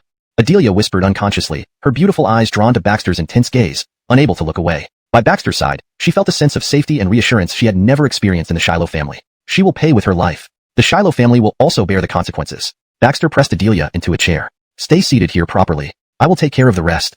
Watching Baxter's departing figure, Adelia's heaving chest gradually calmed down, and a different emotion flickered in her beautiful eyes. Who are you? Adelia finally noticed the seamstress in the room, inspecting her from head to toe, an odd look flashing in her eyes. When did he start liking this type? Baxter strode out of the room and gathered all of his more than 100 soldiers. These men were currently equipped with muskets and repeating crossbows. 100 of them could easily take on thousands. Moreover, they had the closest relationship with him. Everyone, the capital is in turmoil. The Shiloh family has brought people to surround the Eastern Palace. Chapter 48, Black Armored Guard, into the palace. Second miss, isn't it rather improper for us to surround the Eastern Palace? If the court investigates, we might not be able to explain ourselves well. The Shiloh family had mobilized more than 1,000 retainers and soldiers, completely encircling the Eastern Palace. Talia glanced at Frederick Aviv beside her, her voice icy cold. Frederick Matthew, what are you afraid of? The one inside the Eastern Palace is a fake crown prince. With so many of us from the Shiloh family, we're here to catch thieves for the royal family. What crime is there? Moreover, father has already entered the palace. I believe it won't be long before the imperial guards arrive. Not only have we done nothing wrong, but we have also rendered service. Make sure no fly escapes. Talia said coldly, her eyes gleaming fiercely. My dear elder sister, this was your choice to come here. Now I finally have a reason to kill you openly. Ever since Holly became the Glenn's, Talia had never been satisfied. She always lost to Holly in open and secret struggles. For a long time, boundless resentment accumulated in her heart. Heh, they can hold their nerves indeed. Not a single person comes out. After surrounding the Eastern Palace for quite some time with no one emerging, Talia couldn't help but sneer. Prepare archers to shoot arrows. Second miss, this may not be proper. We haven't received any orders or imperial edicts, and this is still the Eastern Palace. Aviv broke out in a cold sweat. Looking at the murderous Talia, he swallowed hard. Nashmph, I say what goes here. Those inside are all rebels. They deserve death by arrows. Talia scoffed and was about to order the archers to fire. At this moment, a soft laugh came from atop the wall. Quite the grandeur of second Miss Shiloh, daring to shoot arrows at the Eastern Palace? Baxter sat on the wall, holding a plate of pastries in his hand, leisurely eating them. Just for this, the Shiloh family is guilty of a major offense. Talia's pupils constricted slightly as she mocked. After being a stand-in for just a few days, do you really take yourself as the Glenn? Now that the real Glenn has returned to the capital, you will lose your head soon, yet you dare to speak arrogantly here? Real Glenn? Who can prove he's the real one and I'm the fake one? Baxter casually threw a piece of pastry down. Without His Majesty's decree, you dare to make such a fuss at the gate of the Eastern Palace? Beware of being charged with treason against the royal family and attempting to harm the royals. Esteemed eunuch, may I ask if you have come to arrest the thieves? If so, my family will certainly assist with all our might. The old eunuch ignored Talia and walked forward, announcing loudly, His Majesty requests the Glenn to attend the court immediately. The Eastern Palace is guarded by the Black Armored Guard. Black Armored Guard. Hearing this, Talia turned around, sensing the intense killing intent from them. Her throat tightened and her breathing became rapid. 2,000 Black Armored Guards of the Wu Dynasty. Each one was carefully selected elite, wearing heavy armor made by Porter with great expense. Their armor couldn't be pierced by strong bows or crossbows, truly invulnerable to blades and bullets. Executing first, reporting later, specially permitted by imperial authority. During its peak, 2,000 Black Armored Guards could penetrate a 10,000-strong army. Normally elusive, she never expected to see hundreds of them today. Good. Without hesitation, after hearing the words, Baxter directly walked out from the Eastern Palace with a completely relaxed demeanor, showing no signs of nervousness. Capture him. A flash of coldness passed through Talia's eyes as she waved her hand immediately. It seemed the Emperor's decree was indeed effective, making this scoundrel obediently roll out from the Eastern Palace. How dare you? Everyone hadn't heeded the rash commands of this second miss. Otherwise, they would have been punished. Meanwhile, at the residence of the Darryl, Basim lay limp on the ground like a noodle fish, eyes vacant, devoid of energy, as if he had just gone through something terrifying. Standing beside him, Ahmed and Haskell wore smiles. Older brother, remember what I said? Ahmed squatted down, gently patting Basim's cheeks. I remember, I won't forget. Basim twitched as if electrocuted, responding hurriedly. Excellent. Next, we should head to the palace. Ahmed stood up without noticing the flicker of something unusual in Haskell's eyes. Chapter 49, Truth and Falsehood. In the Taiji Hall, court officials gathered, whispering in small groups, all discussing the matter of the real and fake crown prince, with varied expressions on their faces. Who would have thought that the one in the Eastern Palace was truly a fake Glenn? I must have been blind. Previously, there were many rumors. Even that embroiderer claimed the Eastern Palace's Glenn was genuine. We were almost deceived. That embroiderer was the wet nurse who fed His Highness the Glenn back then. How could she be mistaken? Or is there a hidden reason? Shh, be quiet. This concerns the dignity of the imperial family. Don't speak irresponsibly. As they spoke, imperial guards surround the residence of the Darryl. If this rebel leaves within a month, break his legs. Yes, sir. The guards at the entrance immediately dragged Fergus out of the Taiji Hall. Max's eyes narrowed slightly as he looked up at Porter, the man who had made him endure endless humiliation. This man had relations with his mother, resulting in his childhood being shrouded in darkness. All because of this accursed man. He swore one day to dethrone him and flay his skin. The civil and military officials present were taken aback, exchanging puzzled glances. It seemed the Emperor was not particularly pleased by the return of the true Glenn. Perceptive as ever, Max naturally sensed this and took the initiative, kneeling on the ground. Your son greets you, father? What proof do you have that you are the true sixth son? Porter asked sternly. Be warned, if you are deceiving me under a false name, there will be no mercy. Just then, Braden entered the Taiji Hall led by an old eunuch, head held high as if unafraid. Your son greets you, father. How bold of him, entering the Taiji Hall so easily. Does he really think he's still the Glenn? Heh, Perhaps he has something up his sleeve. What kind of ace can make a fake appear real? Truth is truth, and falsehood is falsehood. Right and wrong cannot be reversed. I am not pretending, father, remember? Porter nodded. I remember this incident. It did happen. You scoundrel, didn't you hear His Majesty's words? How dare you not confess? The remaining princes immediately surrounded Braden in the center, shouting angrily. Scoundrel, you have been replacing the sixth brother for so many years. What were your intentions? Tell us, who has been directing you from behind? With these words, Porter basically acknowledged Max's identity. This made the thoughts of the civil and military officials become active again. They came forward one after another to accuse Braden. Your Majesty, this person infiltrated the imperial family with ulterior motives. I beg you to imprison him in the heavenly prison and interrogate him strictly. Your Majesty, anyone who can hide in the palace for so many years must have supporters behind him. Please investigate thoroughly. Your Majesty, the court was filled with opportunists. How does Eldon view this situation? Porter did not rush to make a decision, but instead turned his gaze to Jerry. The corners of Max's mouth twitched upward. Jerry was his greatest support in the court. As long as he spoke, this impostor would surely die. Perhaps sensing something in the air, Braden and Max's gazes collided, sparking intense flames. Max thought he would see panic and fear in Braden's eyes, but there was none. Braden's eyes were calm like water, profoundly deep, as if experiencing something entirely unrelated to himself. This calmness and composure made Max question himself for the first time. Why wasn't he afraid at all? Could he have some hidden card? But with all the officials now supporting me, what kind of card could he possibly have to turn things around? Just as the guards in the Taiji Hall were ready to act, Jerry's low and hoarse voice rang out. Your Majesty, should we be so hasty in determining truth and falsehood? Chapter 50. Jerry saves the situation. These words immediately drew everyone's attention to Jerry, most of them looking at him in puzzlement, not understanding why he would say such a thing. The trend was clear. The Crown Prince had presented evidence, and the Martial Emperor had already acknowledged it. Why would Jerry raise objections at this point? Ahmed was slightly taken aback, his eyes narrowing slightly as a flash of killing intent passed through their depths. However, he did not make a move and wanted to hear what Jerry had to say. Oh, since Prime Minister has an opinion, let's hear it. The Martial Emperor spoke at a moderate pace, seemingly unconcerned about the fake Crown Prince incident. Your Majesty, scars and birthmarks can be faked by those with ulterior motives. Jerry bowed slightly, lying without blushing. I believe that neither of the two Crown Princes can provide self-evidence. It should be decided by those familiar with the Crown Prince. For example, the wet nurse from back then and the other royal children and consorts. The Martial Emperor lightly coughed. Prime Minister makes sense, but I'm feeling unwell today. Let the two return to the Eastern Palace and wait for my decision. I will decide tomorrow during the early court session. After saying this, the Martial Emperor disregarded the strange looks from the courtiers and left the Hall of Supreme Harmony. The conception of Baxter was originally from his indiscretion with a palace maid, which was an embarrassing matter that barely calmed down in the harem. If he now approached the consorts to mention this issue, wouldn't he be causing trouble for himself? The ministers looked at each other, unsure of what to do. Your Highnesses, please return to the Eastern Palace and await the Emperor's decision. The commander of the Imperial Guards led his men into the hall, bowing slightly.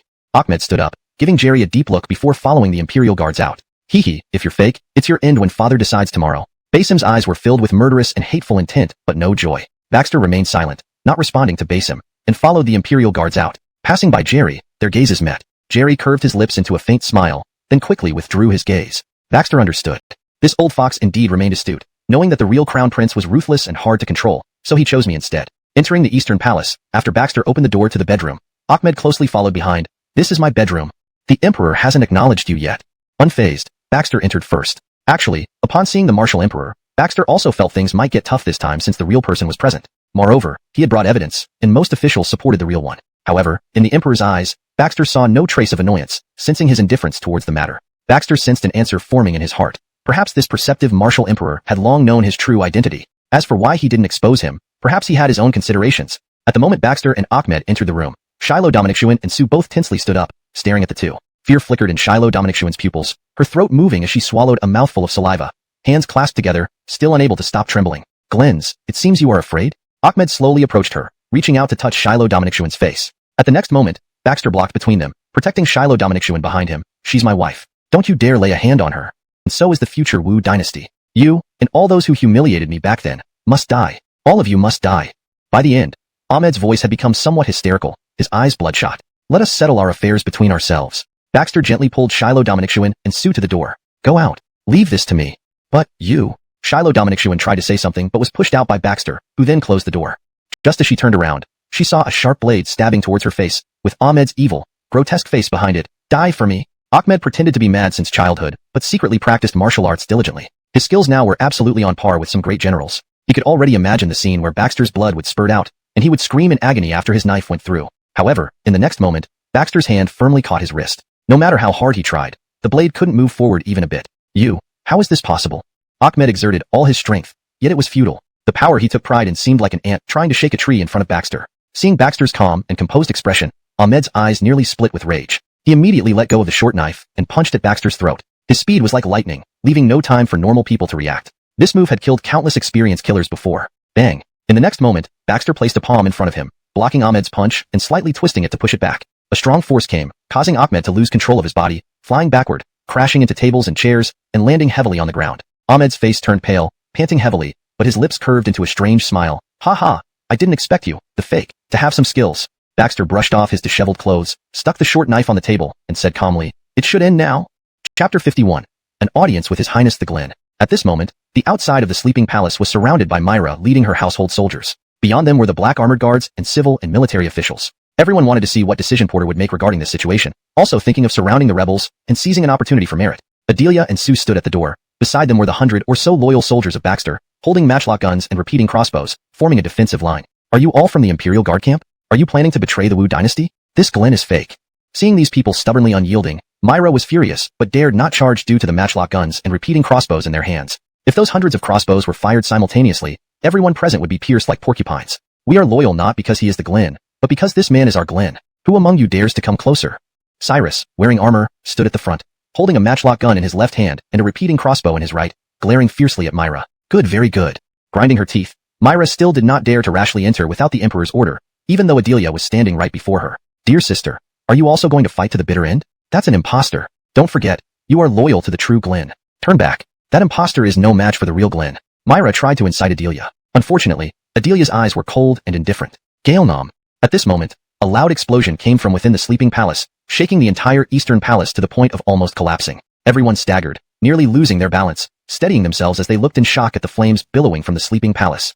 A large part of the sleeping palace had collapsed and was engulfed in raging flames. Jerry and Haskell, who hurried over, stared in disbelief, speechless. Your Highness! Adelia let. Just as everyone speculated, Adelia and Cyrus stumbled out from the collapsed sleeping palace. Adelia was carrying the weakened Baxter. Haskell's eyes narrowed instantly, hastening forward but stopped by veteran soldiers, leaving him watching Adelia from afar. Where's the Glen? The Glen is here. Coughing slightly, Adelia straightened up, feeling an unprecedented confidence welling up. The Glen is here, and the conspirators attempted to harm him but were eliminated. Another one dead? The officials' faces changed rapidly. Many had connections with the true Glen. Seizing the moment, Cyrus stepped forward and announced loudly, an audience with His Highness the Glen. Haha, a commoner like you wants to create chaos? Retreat immediately. Myra snorted, preparing to command her men to attack. An audience with His Highness the Glen. A steady yet resonant voice attracted everyone's attention. Prime Minister Lee, what are you doing? Prime Minister, that's the false Glen. Why kneel to him? Prime Minister. Haskell looked at Jerry as if seeing a ghost. Old man, are you confused? How can he be the real? Midway through his words, Haskell suddenly stopped, his eyes trembling wildly, as if he had realized something. Pay homage to His Highness the Glen. Haskell then bowed immediately. Seeing Jerry and Haskell both paying homage to Baxter, since the rebels have been eliminated, everyone should return to their duties and cause no further disturbances. After giving his instructions, Porter turned and returned to the palanquin and left. Haskell's eyes flashed with a peculiar glint. Perhaps Wu Dynasty would indeed undergo changes this time. One of the two crown princes emerged. Father, why is this happening? Why did we bow to that imposter? He's clearly fake. Back at home, Myra could not wait to ask. However, her question was met with a loud slap. Smack. Myra looked at Haskell in shock, holding her swollen cheek, bewildered. Father, do you know that you almost brought our family to ruin? Haskell shook his head, frustrated by her stubbornness. With one of the two crown princes alive, does it really matter who is real and who is fake? Chapter 52. Inside and Outside Collaboration, Rebellion. Haskell's words instantly left Myra speechless for a long time. A trace of murkiness appeared in Haskell's eyes. That old man Jerry bet on the right side. I didn't expect that he had been colluding with that fake Glen all along. They won. Father, could His Majesty really not recognize his own son? Myra gritted her teeth tightly, resentment flashing in her eyes. Almost there, she was almost able to defeat Chanel and get rid of this thorn in her eye, her obstructive older sister. She would be the Glens of the Wu Dynasty, the future head of the harem. How could His Majesty not know? Haskell sighed sorrowfully. I understand now. I understand everything. This is someone more terrifying than the real Glen. How heavy his ambitions are. What do you mean, father? Myra asked, bewildered. He truly grasped the minds of His Majesty and the ministers. What the Wu Dynasty lacks is not a Glen but a capable leader for the Wu Dynasty. Haskell slowly sat on the chair, closing his eyes. To speak frankly, these few Wu Dynasty princes were incompetent and incapable of shouldering great responsibility. But this false Glen has ambitions, skills, and strategies, and can even win over the people's hearts. He can stir up the morale of a group of generals just with a poem. How rare. His Majesty must have seen this point early on. Therefore, what he needs is only a loyal and competent Glen who can lead the Wu Dynasty. Myra frowned, processing this enormous amount of information. Father, how can His Majesty guarantee that this false Glen is loyal? His Majesty must have his own methods. Haskell suddenly opened his eyes wide. This isn't something we need to consider. What we need to do now is choose sides. Father, are we really going to stand on the same side as that false Glenn? Myra's pupil shrank suddenly. Chanel? From now on, he is the Glenn. No one can shake his position anymore. If you provoke him again, and those civil and military officials just want a peaceful master. As for whether the Glenn is real or not doesn't matter. Seeing the calm look on Baxter's face, Chanel felt a mix of dread and lingering fear, thankful that she hadn't stood against him back then. Did you predict this result long ago? Baxter laughed but remained silent, gently picking up a teacup from the table. Thirsty? Glenn. Lord Premier sent someone over. After resting for 2 days, Baxter had mostly recovered, fortunate to know the principle of explosions, thus staying clear of the blast center. Otherwise, he might not have escaped death. Hyatt? It seems Premier doesn't have any important matters to discuss this time. Otherwise, why wouldn't he send a clever person? Baxter poured himself a bowl of tea and drank it all at once. You. A glint flashed in Hyatt's eyes, but he kept his composure. After all, this person was now the true Glenn of Wu Dynasty. The Premier entrusted me to bring you a gift, saying you will definitely like it. But, the Premier asks you to help him with something. Oh, tell me about it. Baxter smiled slightly, sitting on the chair, crossing his legs, stroking Chanel's soft, white hand. The Northern Desert's Aru Tai does not keep his promises and wants to lead troops southward. He contacted Lord Premier yesterday. Lord Premier wants you to volunteer to live with it? So, is His Highness the Glenn agreeing? Baxter waved his hand. Go back. I'll try my best, but I hope your Lord Premier will honor his promise. It hasn't been easy for me to survive until now. Although I have no intention of vying for power and wealth, I just want to live a good life. After Hyatt left, Chanel looked anxiously at Baxter. Are you really going to rebel with him? Wu Dynasty may be rotten to the core, riddled with corrupt officials, but His Majesty is still wise and has the support of elite troops. You might? Baxter gently hugged her. Do you think I would believe them easily? Chapter 53. Deliver a message to your father. What do you mean? Geraldine's body instantly stiffened. Didn't you see that Jerry played a significant role in pulling off this deception successfully this time? As long as he wishes, you can soon be taken down by an imposter. He won't. Baxter shook his head confidently. Moreover, it's not up to him now. Since he wants to play, then I will accompany him in this game, and at the same time get rid of this major threat. You want? MMM. Before she could finish her sentence, Geraldine's mouth was sealed by something soft and warm. As night fell, Baxter flipped through a scroll sent by Jerry under candlelight. The scroll listed loyal subordinates to Ahmed. When browsing down the list, Baxter suddenly paused at one name, Enrico. According to Jerry's description, this person was an attendant unit close to the Egbert, but had not been fully castrated, remaining in a half-castrated state. Due to frequently being by the side of the Egbert, he was well informed about all court activities and intelligence exchanges. Furthermore, Enrico had received authorization from the Crown Prince to contact and gather all the former Crown Prince's subordinates. Currently, he was preparing to rally the old followers of the Crown Prince, taking advantage of Baxter's unstable position to counterattack. Haha, this time Jerry has truly given me a great gift. Although helping you destroy the Wu Dynasty is impractical, I can certainly give you a taste of it. The next afternoon, Enrico was idly sitting in his residence when a servant reported that the Crown Prince was visiting. Enrico put down his teacup, his eyes flashing with ferocity, and waved for everyone on both sides to leave. Please let His Royal Highness enter. Once Baxter entered the guest room, Enrico greeted him. Your Highness graces my humble abode. What a privilege. Baxter sized up the surroundings. Though it didn't match the palace, its opulence clearly indicated how much wealth Enrico had amassed. Grand Eunuch Yuan, please close the door so we can speak frankly. Enrico hesitated, his eyes flickering with suspicion. His Royal Highness, feel free to speak your mind. There are no outsiders here. All right, let's be straightforward. Baxter nodded. As an elder by my father's side, Grask. Yes, Your Majesty. In my opinion, the Crown Prince is brave and strategic, calm in crisis, and even created such an ingenious weapon like the repeating crossbow. He would surely be an excellent general. With a glint of killing intent in his eyes, Enrico spoke carefully. Your Majesty, the Wu Dynasty's generals are declining now. If the Crown Prince were to take command, it would surely boost the morale of our generals. The Northern Emo tribes are just small groups. Once the Wu Dynasty's army arrives, supported by the Crown Prince's repeating crossbows, they will surely rout them.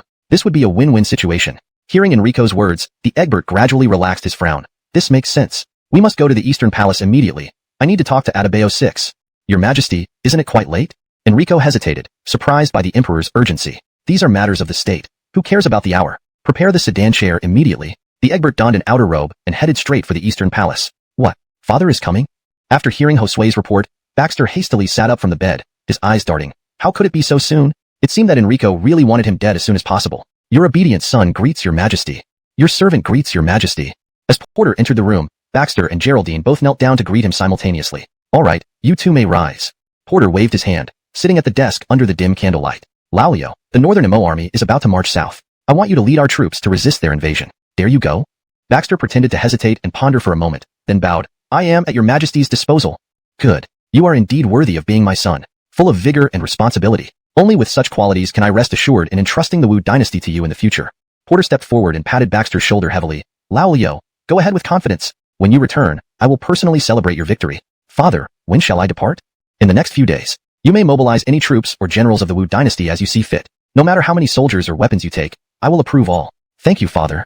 After sending Porter off, Baxter sat back on the bed lost in thought. A long time passed and Geraldine, lying on the bed, didn't see Baxter lie down again. She couldn't help but ask curiously, His Majesty wants you to lead the troops. Will you really go?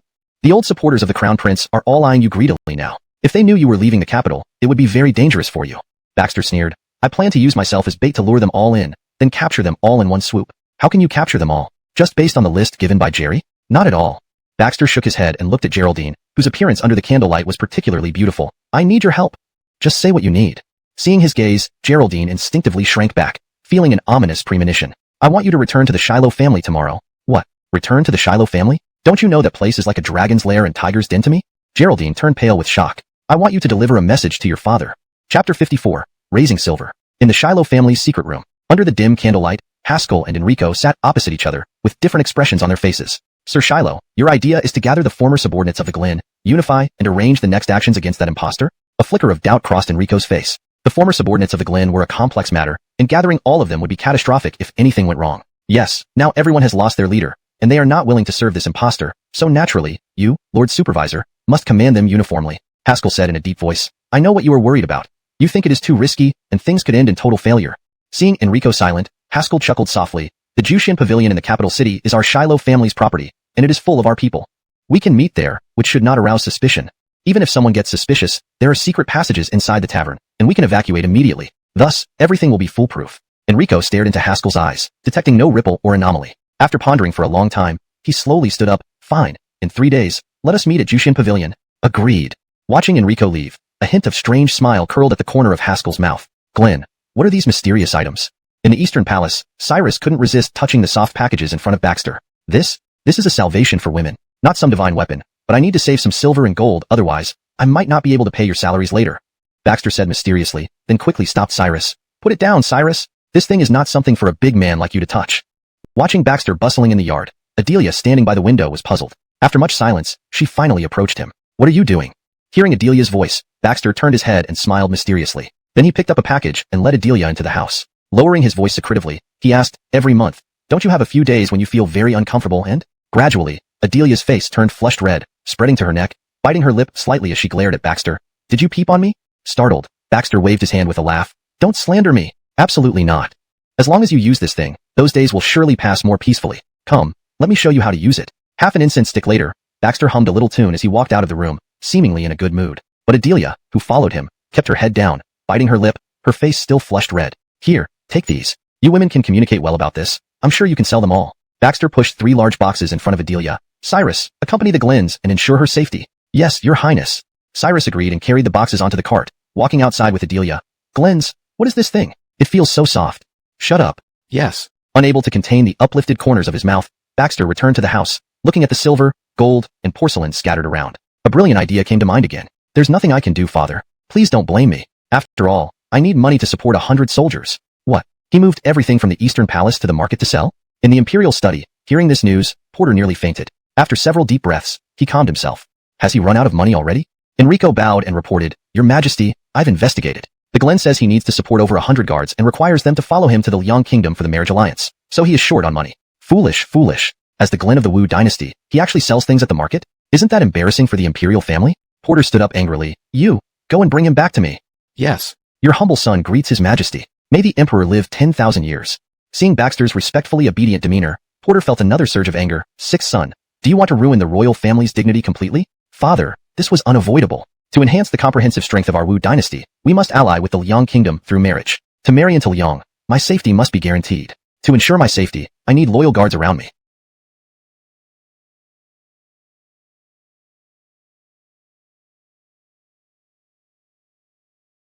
And the first thing for these loyal guards is to be supported by a large amount of gold and silver to win their loyalty. But what I happen to lack is...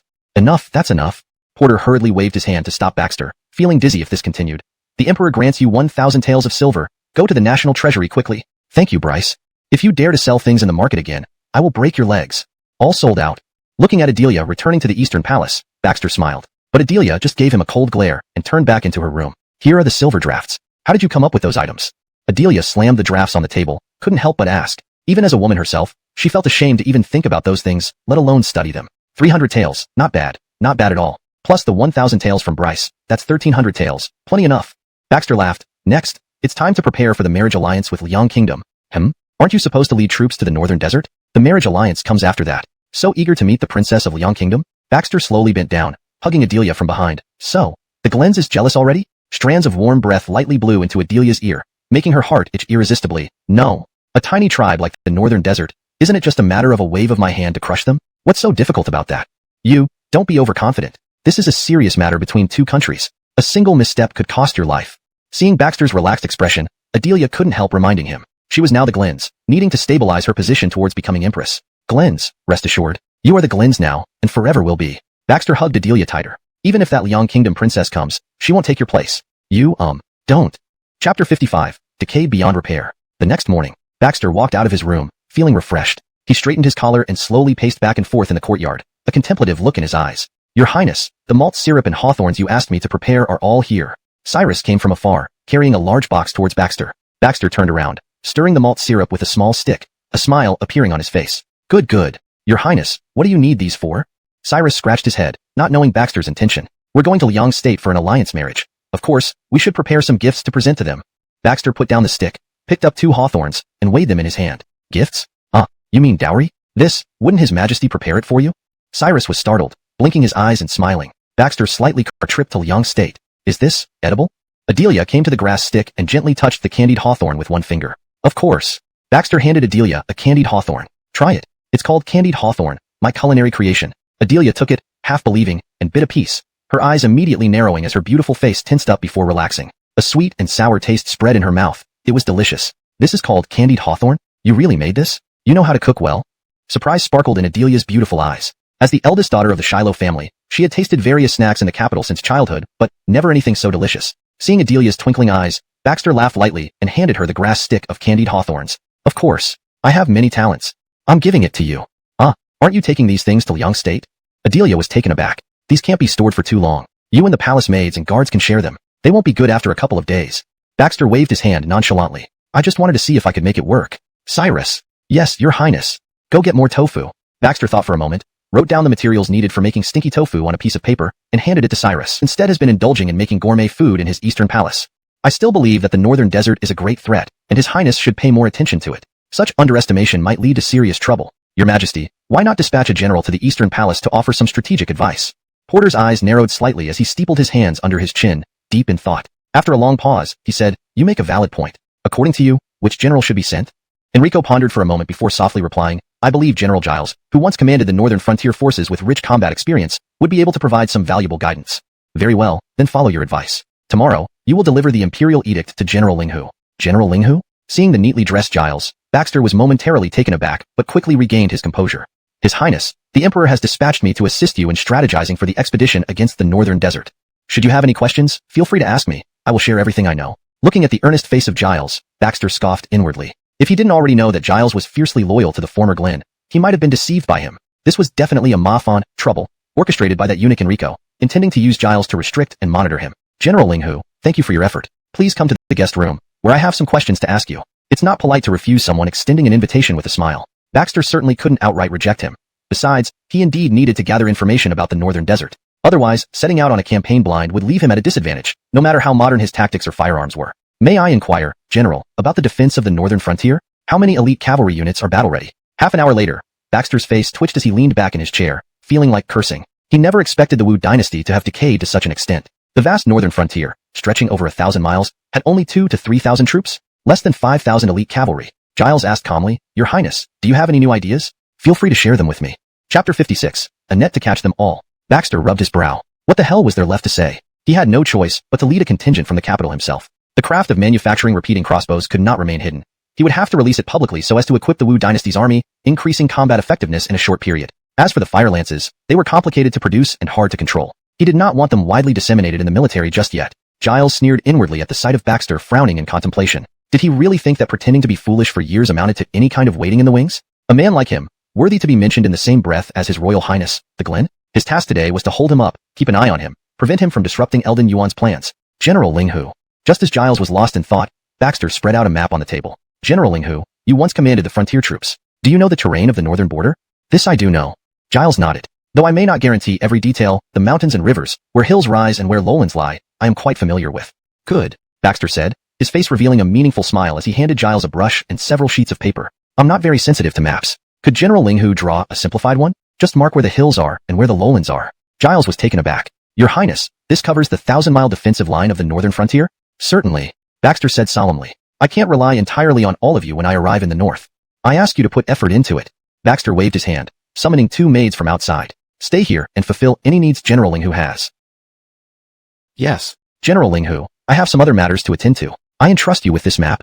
Baxter smiled slightly and turned to leave. Giles's chest heaved violently with anger, but Baxter's request was reasonable, so he had no way to refuse. He took up the brush and began marking on the paper. Walking quickly out of the room, Baxter called to Josue. Quickly, gather our personal troops and prepare to set off. Night. In Jingqing's Jushin building, in the room number 1. The large room filled with people dressed in plain clothes looked gravely towards the center. Enrico sat in the middle, slowly lighting a candle. All of you have gathered here tonight to carry on the legacy of His Royal Highness, the Glen. The Glen spent years planning, only to be supplanted and assassinated by an imposter. We followed the Glen back then seeking glory and to escape our current status. Now is the opportunity. Killer intent flashed in Enrico's eyes. Gentlemen, I have the command token for the Imperial Guards and can muster 10,000 guards in the capital. If any of you still have trained killers under your command, speak up now. I will ensure your safe departure from the capital after action. Just as someone was about to step forward, Haskell suddenly spoke in a deep voice. Let's discuss further. I feel unwell and need to go outside. Enrico nodded and continued discussing with everyone. However, after nearly half a quarter of an hour, Haskell had still not returned. Enrico gradually realized something was wrong and stopped everyone. Wait, something is not right? Suddenly, all music and singing in the building ceased, and silence prevailed. Intruder! Evacuate through the secret passage quickly. Enrico hurriedly opened the hidden passage in the wall and led everyone inside. They ran for what seemed like ages before finally reaching the exit, gasping for breath. Damn it! Did that imposter sense the abnormality here? This shouldn't be. Enrico cursed. Quick, check where we are. You don't need to look. We're outside the capital. Before anyone could answer, a light laughter echoed. Nash, clang, a gong sound, and countless torches lit up around them, encircling them in the middle of a forest. They had emerged from the secret passage into a small dugout cave. Baxter slowly appeared before them, peeling an orange. Surprised? At this time, Haskell also stepped out from the shadows beside Baxter, smiling at Enrico. Bastard, you betrayed His Royal Highness, shameful traitor. Enrico's face twisted into a hideous expression. Haskell stroked his beard disdainfully. You, a eunuch, are truly the most pedantic is that he can't bring himself to purge you worms infesting the court. Ha ha ha ha. Enrico couldn't help but laugh out loud. So what? Does our Glen wish to overstep his bounds and take His Majesty's place to carry out reforms? Do you think you're more capable than His Majesty? Baxter shook his head slightly. I wouldn't dare to think so, but as the Glen, I must undertake some reforms, or else I will inherit a dynasty riddled with holes. If reforms cannot be made, then what would happen? Enrico's voice grew louder. He was confident that Baxter wouldn't dare to kill them today. Then create a new world from scratch. Why not? Chapter 57, Xiao Yan Siraban. What did you say? When Baxter said this, everyone present looked stunned, staring at him with wide eyes. Open up a new world? You want to overthrow the Wu Dynasty? Seize power and usurp the throne? Enrico's pupils suddenly shrank. You scoundrel! How dare you harbor such ill intentions? Even Haskell was shocked. His cooperation with the Glen and then his friendly advances toward Baxter were all for the purpose of advancing the Shiloh family's position in the Wu Dynasty. But as for seizing power, overthrowing the Wu Dynasty, and establishing a new imperial dynasty, this was something Haskell had never considered. Harboring ill intentions? Haha. Baxter sneered, his voice full of confidence. This palace does not think so. If an imperial dynasty cannot provide its people with a peaceful life and protect them, if the entire dynasty is rotten to the core, both inside and out, then it deserves no salvation. You dare. With your words tonight, the Emperor could order your execution. Enrico shouted furiously. He won't know. He will never find out. Baxter's lips curled into a strange smile. Because none of you can go back to report. What do you plan to do? Enrico watched in fear as Baxter turned around, with the muskets and crossbows of over 100 soldiers aimed at them. No, you can't kill us. Bam bam bam. After half an hour, Baxter returned to the capital with his men. The next morning during court assembly, Porter looked at dozens of corpses on the court floor, his face grim. These were officials of the Wu Dynasty, murdered like this? Who did this? What was the intention? Porter roared in anger, his authoritative gaze sweeping over the ministers. Jerry couldn't help but glance at Baxter. With his intelligence network, he naturally knew that Baxter was responsible for this. But given Porter's current rage, he dared not speak rashly, fearing it would bring trouble upon himself. Father, this was done by me. Amidst the alarmed looks of the ministers, Baxter stood up, bowed respectfully, short knives from a few of them. Third brother, would you carry a knife, or wear such clothes when going out? Dozens of high-ranking officials dressed as commoners and carrying hidden weapons. What do you think this means? Baxter's words made Porter's eyes widen in shock. Indeed, if these officials had no ulterior motives, why would they dress this way for a gathering and carry concealed weapons? Furthermore, Minister Haskell and Minister Jerry can attest to this. Haskell and Jerry, who were watching idly, felt a jolt of anger as they looked at Baxter. Baxter remained unperturbed, pretending not to notice. Father, Ministers Shiloh and Lee are pillars of our dynasty, incapable of being bought by me. Father, truth will reveal itself with just a simple inquiry. Haskell cursed Baxter 10,000 times in his heart, but on the surface, he still gave a formal bow, respectfully saying, Your Majesty, I can testify for the Glen. Last night, it was the Glen who invited me to join him in stopping them. These people were disrespectful and revealed their intentions to rebel against the court. Later, when the Glen appeared, they panicked and even tried to resist, which led to their unavoidable execution by the Glen. Jerry's mouth twitched uncontrollably. This old fox was really quick to seize the initiative. However, he was already on the same side as Baxter and depended on his cooperation to achieve his great ambitions. Therefore, he could only grit his teeth and say through clenched teeth, Your Majesty, I can also testify for the Glen. These ministers often spoke disrespectfully of Your Majesty and complained incessantly. Despite my multiple attempts to dissuade them, nothing changed. Therefore, what the Glen said is true. With the testimony of the two most influential men in the court, Porter nodded slightly and said solemnly, If that's the case, Adebayo 6 has done a service to the Wu Dynasty. He is hereby rewarded with 5,000 taels of gold and silver each, and 5,000 bolts of silk. Deliver these immediately to the Eastern Palace. I thank you, Bryce. Haskell and Jerry exchanged glances, both seeing an unusual look in each other's eyes. Porter waved his hand, instructing the palace guards to remove the corpses. Adebayo 6, how are your preparations for heading to the northern desert?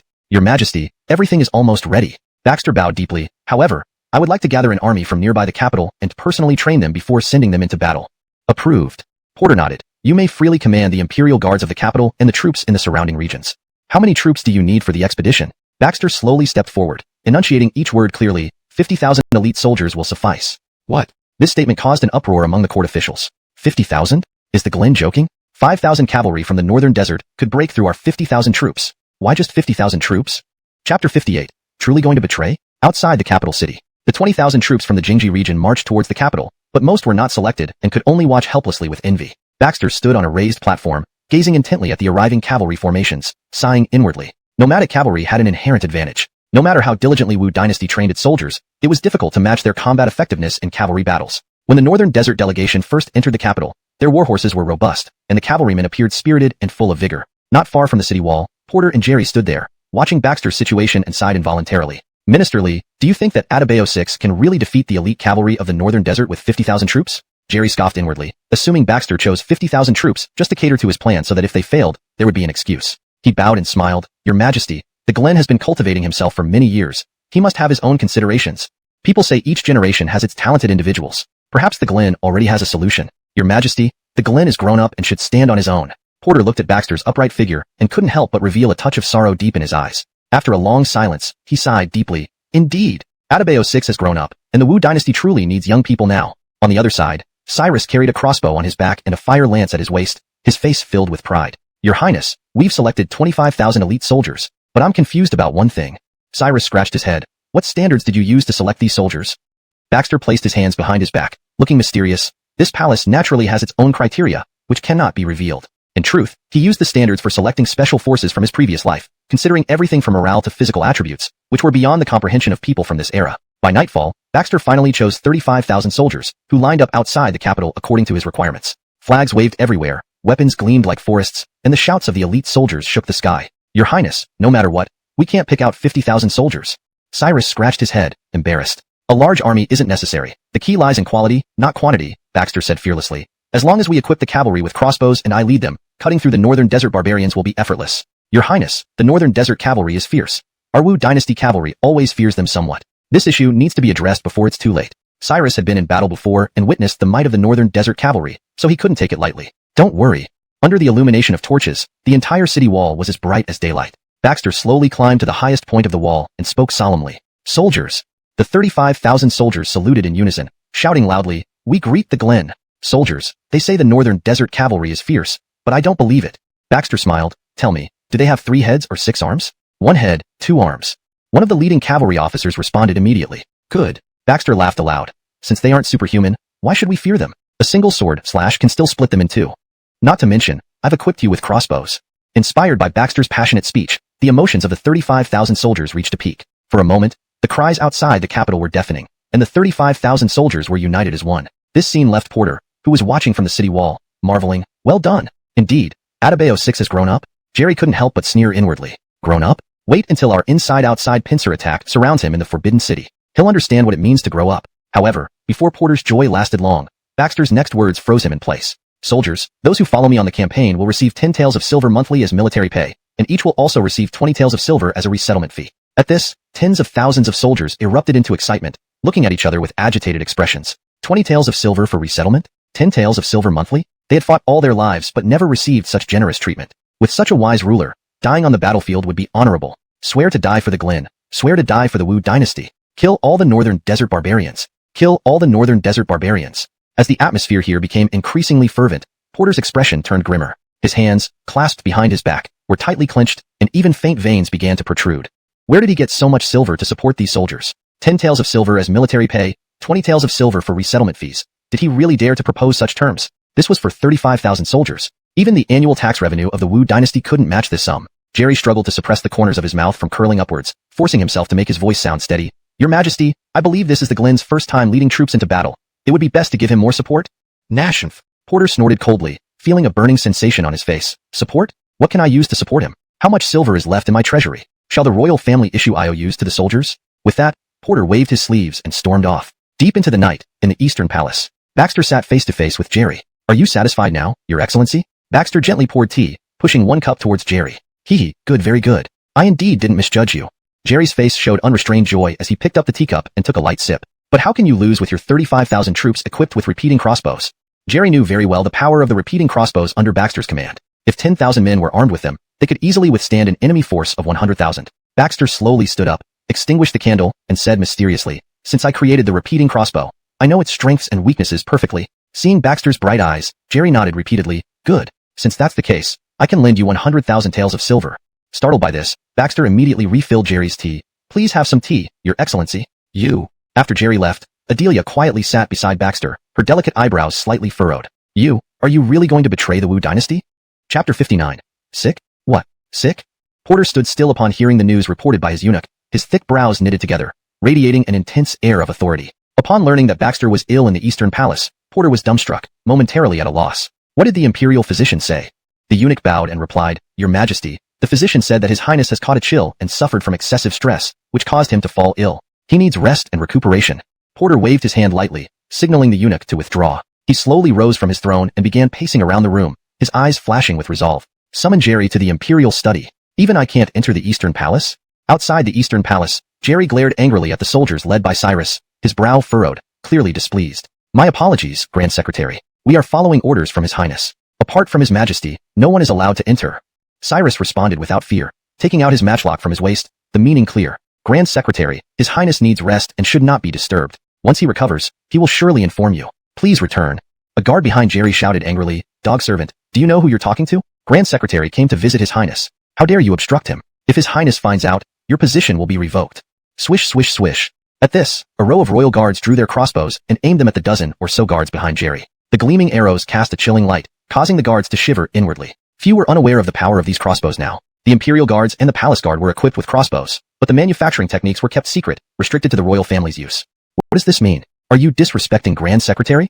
The guard swallowed hard but still spoke aggressively, emboldened by Jerry's presence. Stop. As tensions escalated, Adelia calmly walked forward.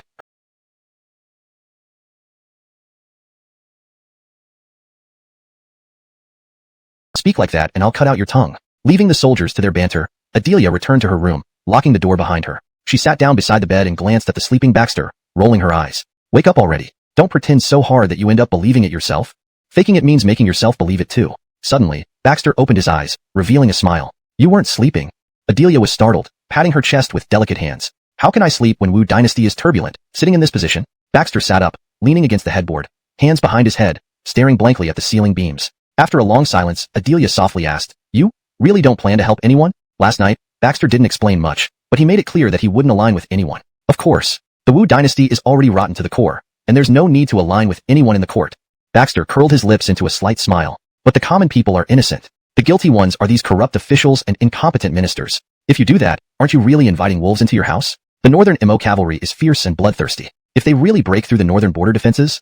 Before Chanel could finish her sentence, Baxter pulled her into his arms, his deep eyes staring at her. Empress consort, it's not good for a woman to think so much about these things. If Emperor Father passes away, this would be meddling in politics by a palace woman. You. Baxter casually picked up a cherry from the table and tossed it into Chanel's mouth, while his hand began to mischievously move towards her chest. The reason I agreed was just to relax Jerry's vigilance. How could I really bring another ethnicity into the land of the Wu Dynasty? Achilles, this disaster fall upon the subjects of the Wu Dynasty? Do you see me as such a person? Baxter moved Chanel's hand that was blocking him away, smiling sweetly. Isn't Jerry trying to overthrow the Wu Dynasty with inside support? Well then, this palace will give him what he wants, inside support and external attack. But in the end, who will be caught in between? Hee. Chanel said anxiously, Jerry is different.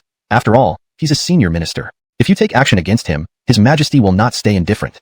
Then let's make sure Emperor Father doesn't know about it. Baxter yawned. Go and wash some more fruit. I'm thirsty. Well, Jerry is still in the capital. You can't just lead troops to arrest him directly. The ministers of the court won't agree to that. Chanel frowned tightly, clearly very worried. He is already dead, and no one can threaten your position anymore. I hope you carefully consider every step of the plan and don't act rashly. She had hoped for many years to finally become empress, and she didn't want anything to happen to Baxter. Don't worry. Baxter gently leaned close to Chanel's ear and whispered softly, every step I take is within my plan. Chapter 60. Departure tomorrow. The third day's morning court session. Porter heavily slammed a stack of memorials on the table, scaring the civil and military officials below into shivering and lowering their heads. This is the 12th time we've received an urgent report from the northern desert border. Are our northern frontier soldiers completely incapable of resistance? Your Majesty, we have been waiting for His Royal Highness the Glen to lead the expedition. His delayed departure has left us truly. Seeing the timid generals below, Porter's anger flared up. He pounded the desk and roared, drag him away and execute him. Your Majesty, I am truly wronged. The general screamed as he was dragged out of Taiji Palace, but not a single person dared to plead for mercy. Hemph. So if the 6th Atabeo does not go on the campaign, the northern frontier should be handed over? Porter's expression darkened further. Now, there were few capable ministers left in the court. He had issued an order several months ago to recruit talents into the palace, but it met with obstruction and refusal at every level and never materialized. Minister Jerry stepped forward and spoke solemnly, Your Majesty, since the North has sent urgent reports, perhaps Your Majesty should urgently send imperial physicians to treat His Royal Highness. Otherwise, without a commander-in-chief, the North will be in grave danger. The Grand Secretary speaks sense. In this court, only the Glen can lead the army into battle. I second the motion. Just as voices demanding the Glen's departure grew stronger in the court, a weak voice came from the door. Your obedient son pays homage to Your Majesty. All eyes immediately fell on Baxter standing at the doorway, dressed in plain clothes, pale-faced, and unsteady on his feet. He looked as if he could be knocked down by a gentle breeze. Baxter walked step by step to the front of the officials and bowed to Porter. My illness has fully recovered, and I request to depart tomorrow. Seeing Baxter's weakened state, Porter frowned, 6th Atabeo, you're trembling and frail. Can you really lead an expedition? Father, how can the rise and fall of the Wu Dynasty depend on one person's delay? Baxter straightened his chest. Though his voice was weak, it remained resolute. Father, I wish to borrow a person as a supporting general, assisting me, and together we shall crush the northern desert savages. Porter's frown eased somewhat. He nodded and said, Who do you want? Speak freely. General Gilesling who? A slight smile tugged at the corners of Baxter's mouth. He had not forgotten this loyal supporter of the former crown prince who had been kept under house arrest in the Eastern Palace. This time, he finally had the chance to eliminate him legitimately. Very well, as you wish. As soon as Porter spoke, Minister Jerry immediately stepped forward and saluted, Your Majesty, in this old minister's opinion, the Glen should also be assigned a military advisor since he has never been to an actual battlefield. Sensible advice. Prime Minister, do you think there is someone in the court who can serve as 6th Atabeo's advisor? Porter nodded. Today's court discussion made him rather pleased because people were finally offering useful suggestions. In my opinion, General Alistairnlin, who participated in the northern frontier campaigns in his youth, can serve as the military advisor for this expedition. Jerry smiled and cast his gaze toward an elderly official behind Haskell. Ah! Alistairnlin trembled involuntarily. He hadn't expected the task to be thrown to him. Immediately kneeling down, he pleaded, Your Majesty, Grand Secretary, though I indeed went to the battlefield before, it was only to escort supplies, and I did not participate in any strategy making. Haskell's eyes flashed with cold light, easily seeing through Jerry's ulterior motives. Alistairnlin, responsible for gathering intelligence from local regions, had always been loyal to Haskell, giving the Shiloh family enough strength to compete with the Lee family. If Alistairlin were secretly killed by Jerry, Haskell would lose half of his power in the court. Haskell hurriedly stepped forward and saluted, Your Majesty, Lord Matthew was merely a logistics officer then, and now he is old and physically unfit. Sending him on the expedition may jeopardize the mission. Lord Shiloh's words are mistaken. You can ask His Royal Highness the Glen whether he needs a military advisor. Baxter, watching from the side, paused and slightly narrowed his eyes. This old fox didn't want him to be idle. Baxter turned his eyes and pondered for a moment, then smiled. Father, my combat experience is indeed lacking. If Lord Matthew can accompany me, it would give me more confidence. Granted. Porter waved his hand and spoke sternly, 6th Atabeo. All personnel you wish to dispatch can be mobilized regardless of rank or position. No need for further approval from me. Thank you, Father. Minister Jerry's lips curled into a peculiar smile as he glanced at Haskell, satisfaction gleaming in his eyes. On the other hand, Haskell silently retreated, his eyes dark, clearly extremely dissatisfied with Baxter's actions. Back at the Eastern Palace, Baxter gathered all of his personal troops, preparing everything needed for the upcoming departure. He especially informed Adelia that she would also be accompanying him to the northern frontier. I'm going to the northern frontier with you? Adelia, who was sitting in front of the bronze mirror grooming herself, paused and turned around, looking at Baxter in confusion. What do I do there? I don't know military strategies or combat, and staying in the capital can help me gather information for you. Ha, gather information? I'm afraid you might become a hostage for some people. If you want to continue being the Glen's consort and later the Empress, you'd better follow me. Baxter came beside her, gently patting Dolly. Otherwise, if you stay in the capital, I can't guarantee your safety. Do you mean Jerry will take action against me? Not just Jerry. Baxter shrugged. Now that your father is being provoked by Jerry and gradually becoming irrational, he might even hurt you when pushed into a corner. At the mention of Haskell, Adelia's eyes turned cold, devoid of any affection. She nodded. Fine, I'll go with you. Also, choose some maids to come along. Make sure the carriage looks nice.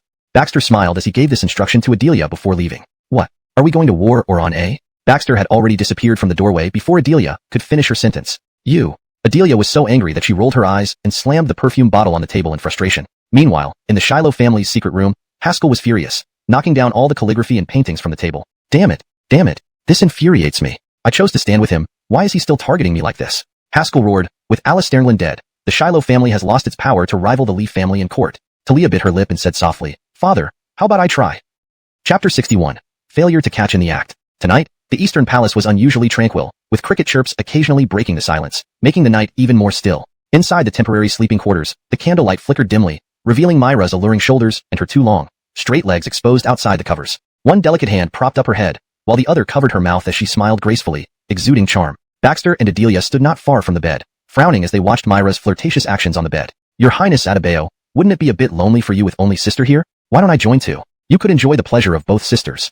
Myra's soft voice echoed in the room, causing Baxter to cough involuntarily. You're testing officials with this? Who can resist such a test? You shameless woman. Myra, get out of here. Adelia's icy gaze seemed to wish they would change the time or method. Nash.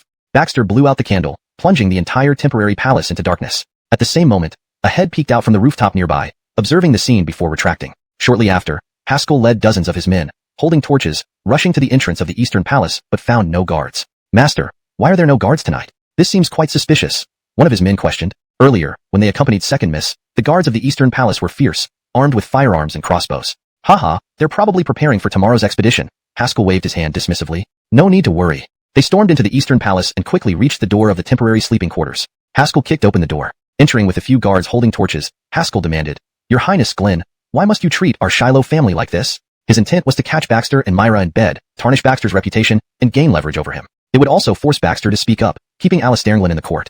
Haskell's face was full of smiles, already imagining Baxter frozen in shock. As the torches illuminated the room, Haskell gaped, stunned and at a loss. Myra was fully clothed, not a single piece of clothing askew, just as Baxter and Adelia were, with no sign of impropriety. Only Myra was pinned beneath Baxter and Adelia, her arms twisted behind her back, her expression filled with pain. TSK. Look, Sister Mayue, did your father find out you came here for a massage?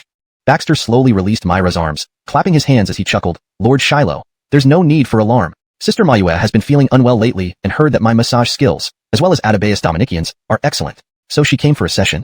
We've just massaged her and stimulated her meridians. She should feel much better now, right, Sister Mayue? Adelia applied a little more pressure, and Myra immediately responded, Yes, Father, it's exactly as he says. She thought her plan was about to succeed, yet their actions almost dislocated her arm. Her body ached from the massage, suspecting even joint damage. Haskell's face was dark, but at this moment he had no choice but to take the hint and put on a smile. Oh, His Highness Glenn, you are truly a man of many talents. My daughter came to the Eastern Palace so late at night, it's really quite the intrusion. Mo Shiloh, why don't you come back with me? Yes, Father. Hendrik Shiloh responded and climbed off the bed, hurrying to Haskell's side. His Highness, we shall take our leave. On another day, I will certainly visit to express my gratitude. However, just as Haskell reached the door, they were surrounded by Lord Shiloh. I am to set out for the northern desert tomorrow. I've heard you have some fine horses. What do you think? At this remark, Haskell's gaze immediately shifted to Adelia standing behind him. After gritting his teeth for a long while, he reluctantly pulled out a token from his chest. North of the capital, Bandit Town. Excellent. Baxter slowly pocketed the token and said with a smile, Lord Shiloh, you want Lord Matthew to live, don't you? Chapter 62 Bandit Horse Town. The next morning, Taiji Palace. Fewer generals showed up for the morning court today, and many of the civil officials were also absent, which made Porter frown. Has Adebayo VI really deployed so many civil and military ministers to accompany him on his campaign? Looking at the rather cold and empty Taiji Palace, Porter helplessly rubbed his brow. My lords, who wishes to step forward and present a petition? Your Majesty, I have something to say. At this moment, none of the civil or military officials dared to speak except for Adebayo III, who stepped forward with a salute. Your Majesty, when Adebayo VI set out on his campaign, he not only brought along numerous civil and military ministers, but also took along the Glens, attendants, and everyone else in utmost luxury. Is this true? Porter frowned. Since his ascension, he had been most stringent in combating extravagance and corruption. Although the dead know beforehand, Baxter took the tangerine and casually stroked her jade-like hand, precisely because I want them to know. 20 miles more, and we should reach Bandit Horse Town, right? Yes. Pass the order down. Let the entire army camp and rest overnight in Bandit Horse Town 20 miles ahead. What? We've only traveled half a day, and you're preparing to rest overnight already? At this pace, how can we ever reach the northern frontier? Shiloh Dominixian looked at Baxter in surprise, blinking her beautiful eyes. I'm increasingly unable to understand what you're doing. Don't forget, your father has a batch of good horses in Bandit Horse Town. With such well-fed war horses, do you think he wouldn't have people guarding them?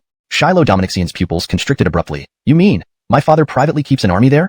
Otherwise, why would he give me a token instead of just a note, having someone hand over the horses to me? He's smarter than I imagined. If my guess is correct, those war horses are probably blood-sweating horses bought by your father from the northern desert or the western regions, not from our Wu Dynasty region. Baxter played with a jade ring in his hand, his lips curling upward. Stay here and help me train these troops properly. Shiloh Dominixian pointed at herself in shock. What do I know about training an army? And as a mere woman, how can they submit to me? That doesn't matter. I'll leave the token with you. Baxter waved his hand. Just follow my instructions to produce a set of uniforms and banners, then arrange the troops accordingly. A look of astonishment flashed in Shiloh Dominixian's eyes, seemingly understanding Baxter's intentions. You want these men to impersonate the Northern Desert Tribe's army? And fake news to make Jerry believe you've led the Northern Desert into Wu Dynasty, creating a coordinated attack inside and out? Sigh. Indeed, the inner palace should not interfere in politics. Baxter didn't directly answer, but smiled as he slipped the jade ring onto his finger. Shiloh Dominixian's pupils constricted sharply. But how can you be sure Jerry won't know the truth? Very simple. I've brought plenty of fireworks. Once I successfully drive back the Northern Desert Tribes, I will send news back. The news will reach you soon, so make preparations in advance. Set an ambush on the official road to intercept and kill Jerry's envoy. Baxter opened the curtain covering the window, gazed at the distant blue sky, and took a deep breath. Wu Dynasty's corruption is closely tied to these powerful families. It's time for a change. Bandit Horse Town. Most of the residents here were merchants who were often away on business, leaving their houses idle and spacious, providing a perfect place for the troops to be stationed. Following the route given by Haskell, Baxter arrived at the Xiaoma pawn shop in the small town, only to find several ruffians blocking the entrance and causing trouble. Shopkeeper, this is a gold bracelet. How can you offer such a paltry amount of silver? Add more. The leader, a burly man with a beard, stood arrogantly in front of the counter, yelling loudly. He was accompanied by a few men bare-chested, their expressions extremely arrogant. On the ground, several civilians were holding their swollen cheeks. Baxter's expression turned slightly cold. He stepped forward and helped the civilians up from the ground. Old sir, who are they? Why are they so unruly? Sir, are you from out of town too? The old man glanced at the intimidating figures and hurriedly pulled Baxter aside, lowering his voice. They are bandits from the mountains nearby. They often come down to rob and then pawn the stolen goods here. They treat pawning like extortion every time. Sir, you're dressed finely. It's best you don't stick around. Otherwise, these bandits won't show mercy. The old man tried to push Baxter towards the door as he spoke. Baxter smiled faintly and waved his hand. Old sir, hold on. I'm rather curious to see how the Hamish will handle this. In such a remote area with bandits in the mountains, how could a pawn shop owner survive without some skill? Is this Hamish just a guide, or someone under Haskell's command? Wayman Town to act tough. Upon hearing this, Baxter's eyes flashed briefly with something peculiar, nodded thoughtfully, and then parted several people to reach the Hamish. Shopkeeper, how much can this token be exchanged for? Seeing the token, the Hamish's pupils abruptly constricted. He sized up Baxter from top to bottom, then immediately turned to go into the back room. Please wait, young sir. I'll fetch your silver right away. Hey, old man, don't run. One of Trenton's subordinates immediately climbed over the counter and rushed to the back room. Galini, you can casually take out a gold token. Seems like you're rich indeed. Sir is short on cash lately. Can the young lord lend me some? Baxter smiled. Loan? Fine by me, but you're not the one who can negotiate that. Your chief needs to talk about it. Oh, are we being too polite to you, kid? Trenton sneered. With someone like you wanting to meet our boss? Trenton. Baxter repeated the name twice and smiled. Currently, there are huge imperial armies around Bandit Town. You bandits dare to appear here openly to rob people? Hee hee, imperial armies? Trenton was utterly unafraid, laughing loudly. Kid, those two worn-out horses of the court can't compare to our blood-sweating Arabian steeds on Fulingshan Mountain. Even if Grandpa slows down, the imperial army won't catch up. Moreover, if they mobilize, they must have their mission. Why would they meddle in our affairs?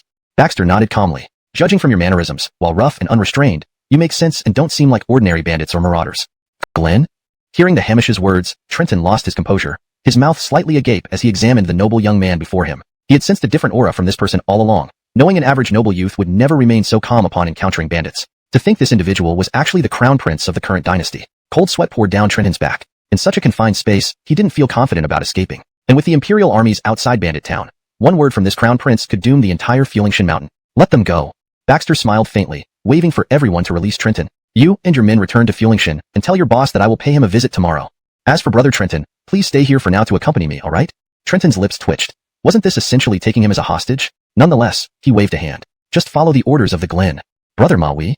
Seeing his men still hesitating, Trenton glared. Get lost quickly and report to the elder brother. These damn brats, if you let them go to send a warning, why aren't you hurrying up? After the few left, Baxter led Trenton into the inner room. Shopkeeper, please gather the horses. Then take this jade finger guard of mine to find the Glen consort. She will tell you what to do. Yes, your highness. Once only the two of them were left in the room, Baxter picked up the teapot and think about recruiting me. This rotten court, I refuse to serve it again. Being king of the mountain is far more pleasant and free.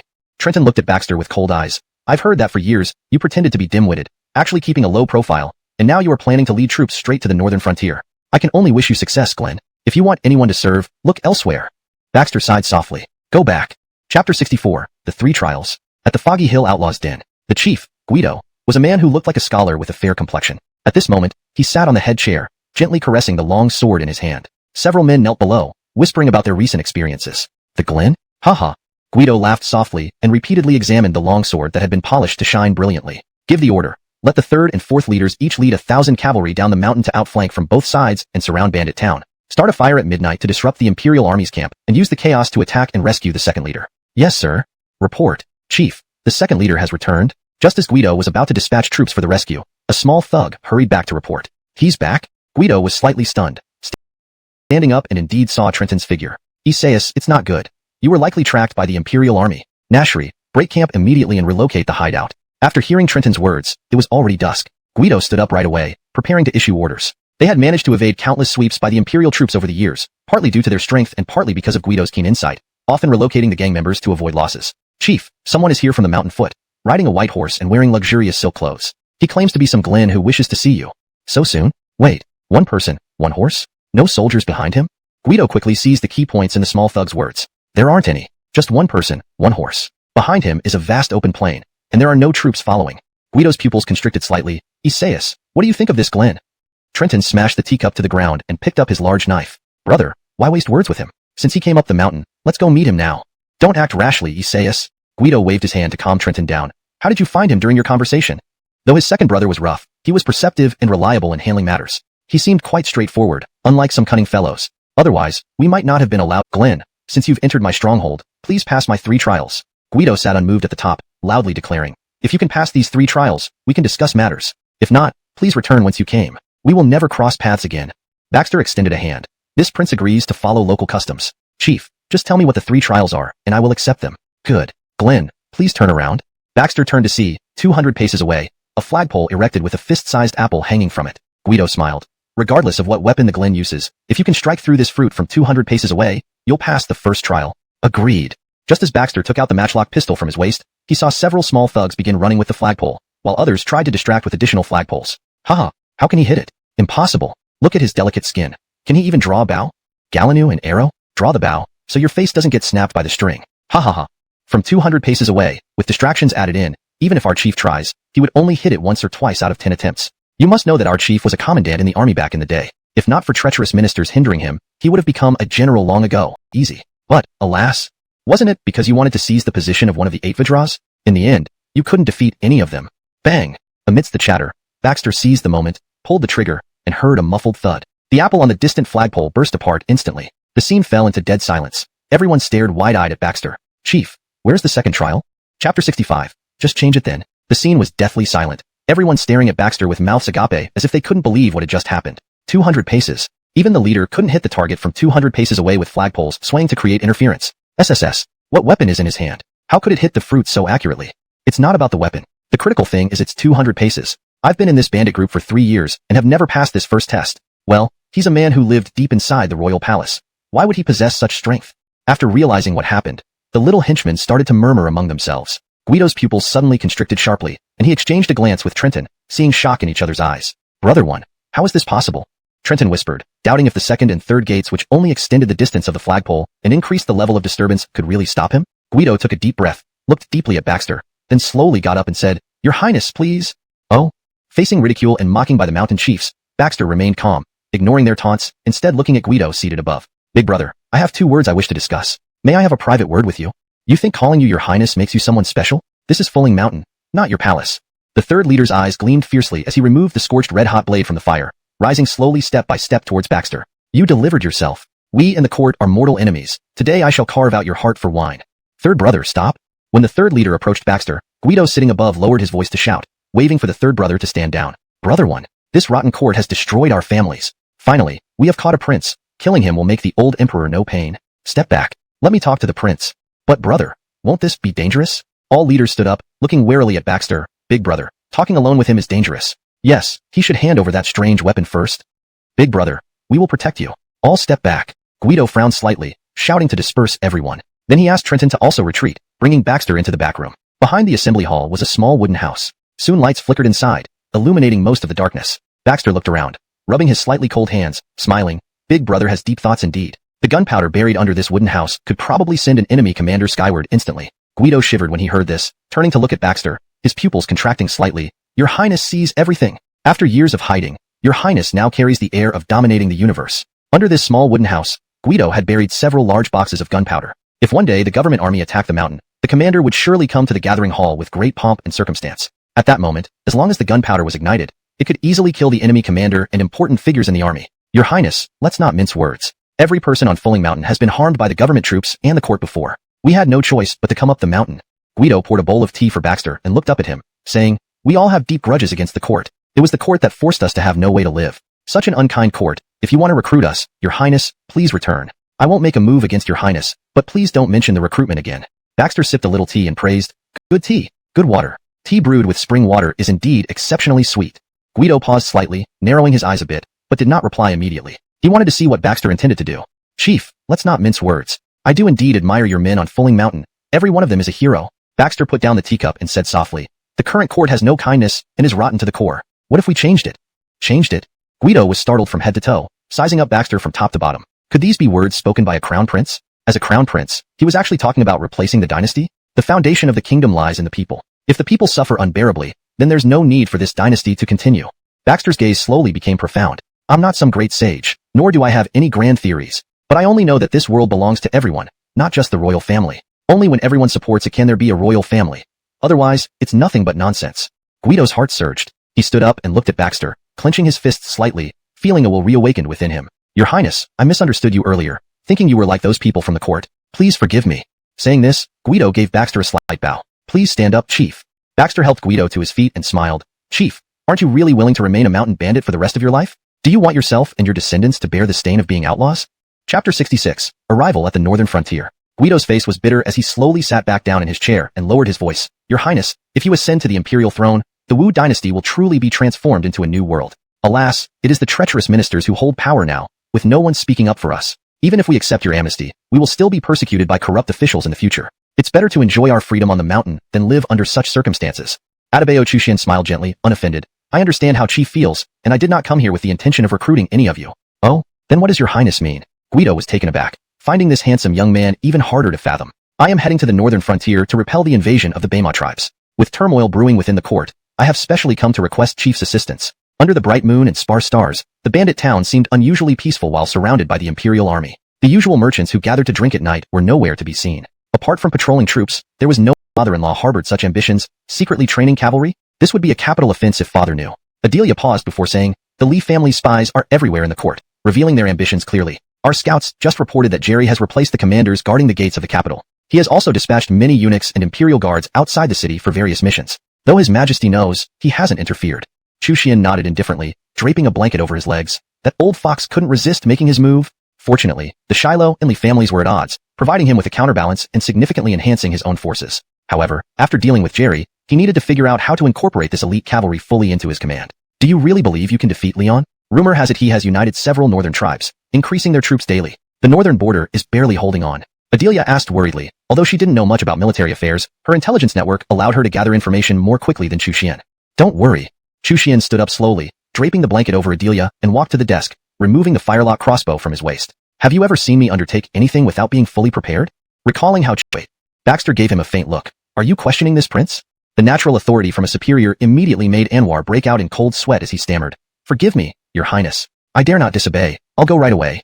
In the grand hall of the frontier garrison, Baxter sat at the head, with only 2 or 3 old generals below. The rest of the seats remained empty, with no one showing up. He understood that these frontier generals didn't submit to him, and didn't want him to take control of their command. Send another order. Anyone who doesn't show up within an incense stick's time will be beheaded as a traitor. Baxter threw a token, which Addison caught and immediately led the guards out. Addison executed Baxter's orders without hesitation, satisfying Baxter greatly. The few old generals exchanged glances. One of them, General Rolfe, stepped forward and said, Your Highness, currently these border generals are responsible for resisting the foreigners day and night. Isn't it discouraging to everyone if you announce beheadings right away? Baxter waved his hand, indicating Rolfe to sit. Old General, this prince is also the Glen of Wu Dynasty. By propriety, these border generals should pay homage to this prince. Moreover, father appointed this prince to command the border. With the enemy approaching, they avoid meeting this prince, which makes this prince doubt their true intentions against the enemy. Everything else must be moved. Upon hearing this, there was an uproar. The generals looked at Baxter with questioning gazes, especially the three main commanders. Josiah frowned deeply and even stood up from the ground. Your Highness, the morale of our soldiers depends on the support of the civilians. What will happen to our troops if the civilians are evacuated? They will also withdraw. Baxter replied indifferently as he sheathed the sword.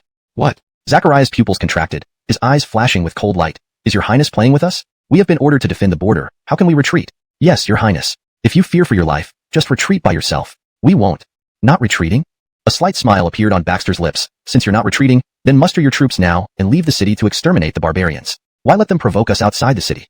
The shouting generals instantly fell silent, lowering their heads silently. It was fine to shout slogans, but facing the fierce and ferocious cavalry of the enemy, their legs would shake in fear. Your Highness, this is the strategy one devised to weaken the enemy's arrogant spirit outside the city gradually. Once their morale is low, we strike out, and we will surely win. Josiah took a step forward and said sternly, Your Highness has long lived within the palace walls and may not fully understand battlefield matters. Perhaps you should rest for a few days before discussing war affairs. General 1, are you questioning me, or the imperial sword? This is my order, not a negotiation.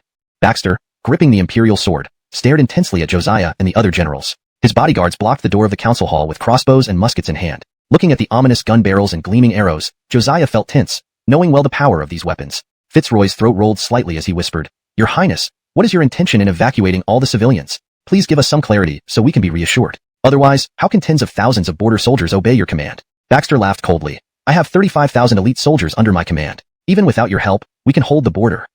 Cyrus, pass my order. 35,000 soldiers shall immediately take over the city defenses while the current defenders withdraw for rest and reorganization. Yes. Your Highness, what does this mean? Are you trying to strip us of our command?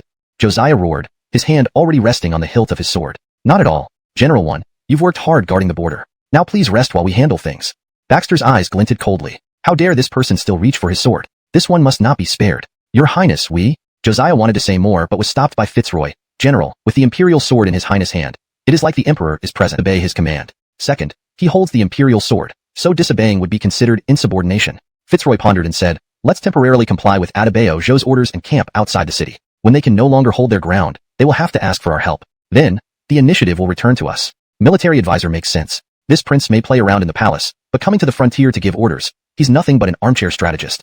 In my view, he'll beg us to return within 3 days. The generals chattered, clearly not believing that Baxter would be capable of leading troops. Josiah nodded, all right, let's follow military advisor's advice. Let's go outside the city. Also, leave a few people to keep an eye on Rolf and Zachariah. Yes, Generalissimo. Back in the council hall, Zachariah and Rolf stood side by side, watching Baxter silently drink tea, filled with confusion. Who among you wishes to lead the troops into battle? Chapter 68 Victory in the First Battle. Engage in battle? Zachariah thought he had heard wrong and hurriedly emphasized in a deep voice, Your Royal Highness, the Grand Marshal has ordered us not to engage, to feign weakness. Now that this palace commands the border armies, of course we will follow my orders. Baxter put down his teacup and called Addison in. Addison, since this vanguard officer fears the enemy and dares not fight, you will lead the troops against the Bema army. If victorious, this palace will reward you with 1,000 pieces of gold, and this position as vanguard officer shall be yours. Addison immediately saluted, Your Royal Highness, I accept the order. Just as Addison was about to turn and leave, Zachariah grew anxious. Taking 2 steps forward, he urged anxiously, Highness, who says I fear the enemy? I do not fear. And this position as vanguard officer was appointed by His Majesty long ago. How can it be easily changed? Even if changes are to be made, only His Majesty can decide. If you're not afraid, why not go into battle? Baxter gave a faint smile, then looked at Addison. All right, each of you will lead 1,000 cavalry into battle. If you can win, this palace will ensure your position as vanguard remains unchanged. What? 1,000 cavalry? Zachariah's eyes widened as he looked at Baxter. If Highness wishes to kill me, just do it. Why go through such trouble? Why would this palace want to kill you? Baxter laughed and waved his hand. You may go. Addison will assign you 1,000 cavalry. I believe you should first understand the enemy's situation, then lead the army to crush them all at once. Baxter suddenly looked up, watching Giles speak fluently, smiling. What General Linghu said makes sense. Then, the next major battle can be entrusted to you. Nash? Me? Giles froze, pointing at himself and swallowing. He had merely intended to incite Baxter to lead the army out, and best for him to die outside the pass so he could take revenge for the Glen. Yes. Baxter nodded, standing up slowly to face him. A peculiar smile curving his lips. General Linghu, you excel in military strategy and tactics. Of course, you must lead by example and engage the enemy.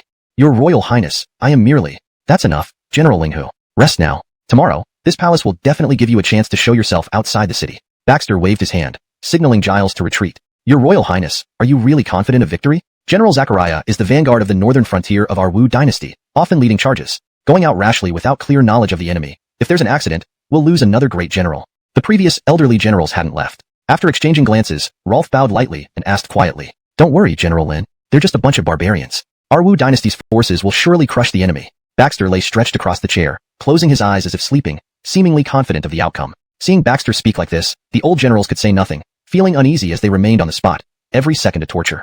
They were born and raised in the northern frontier, guarding this land for life. Naturally, they didn't want their soldiers and civilians to die under the hooves of foreign tribes. "Old Lin, what should we do? We can't just stand here watching, right?" "Yeah, Old Lin, give us a plan. Even 20,000 men might not defeat the Baima cavalry, let alone 2,000? This is suicide." The other two elderly generals whispered, "We might as well request more troops from His Highness the Glen and lead them out of the city to provide support." Rolf hesitated several times before finally nodding. Just as he was about to speak, a sound of hurried footsteps came from the doorway, causing his expression to change immediately. "Not good. It's likely they have already been defeated." Sigh. His Highness the Glen has lived in the palace for so long. Commanding troops rashly like this, how can we not fail? Although General 1 is somewhat timid in terms of strategy, he excels in steadiness, and there haven't been any major disturbances on the northern border under his command. I think we should persuade His Highness the Glen to invite General 1 back. Matters of war are something His Highness still needs to learn. As they were speaking, Zachariah rushed into the council hall first, with Addison closely following behind. Gallant, their robes were splattered with blood, but their faces wore smiles. Zachariah loudly threw a cloth bundle onto the ground, knelt on one knee, and announced, "This officer pays respects to His Highness the Glen." The army under His Highness's command indeed fought fiercely. This officer and General Yang killed 5,000 enemies and beheaded 2 of their generals. Our own losses were less than 500 soldiers. This battle, we won a great victory. Excellent, very good. Baxter smiled and stood up, looking at Zachariah. "General He, now do you feel that this palace has the ability to lead the troops on the northern border?" Zachariah immediately bowed his head, emotionally declaring, "With the brave soldiers under your Highness's command, we will surely be invincible. Not only will we guard the northern border, but advancing northward to annihilate the Altai tribe is also within reason." It had been so many years. How many years had it been since he had fought such a decisive victory on the northern border? In the past, their cavalry was weak, and they could only exhaust the Baima cavalry with several times the number of troops, barely resisting their attacks. But most of the time, less than 2 incense sticks time, unable to regroup. Nashmph. So this crown prince does have some skill. Josiah clenched his fist slightly, saying coldly, "Advisor, what do we do next?" "Hee, Supreme Commander, don't panic." Fitzroy thought for a moment before smiling confidently. "Supreme Frederick, in my opinion, the Northern Desert has only suffered a minor setback because they haven't seen the Glen's new weapons, which led to their defeat.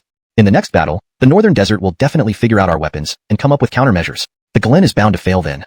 "Advisor, Supreme Frederick, I've also heard that the Glen asked several senior generals to organize all the troops to attack the Northern Desert decisively tomorrow."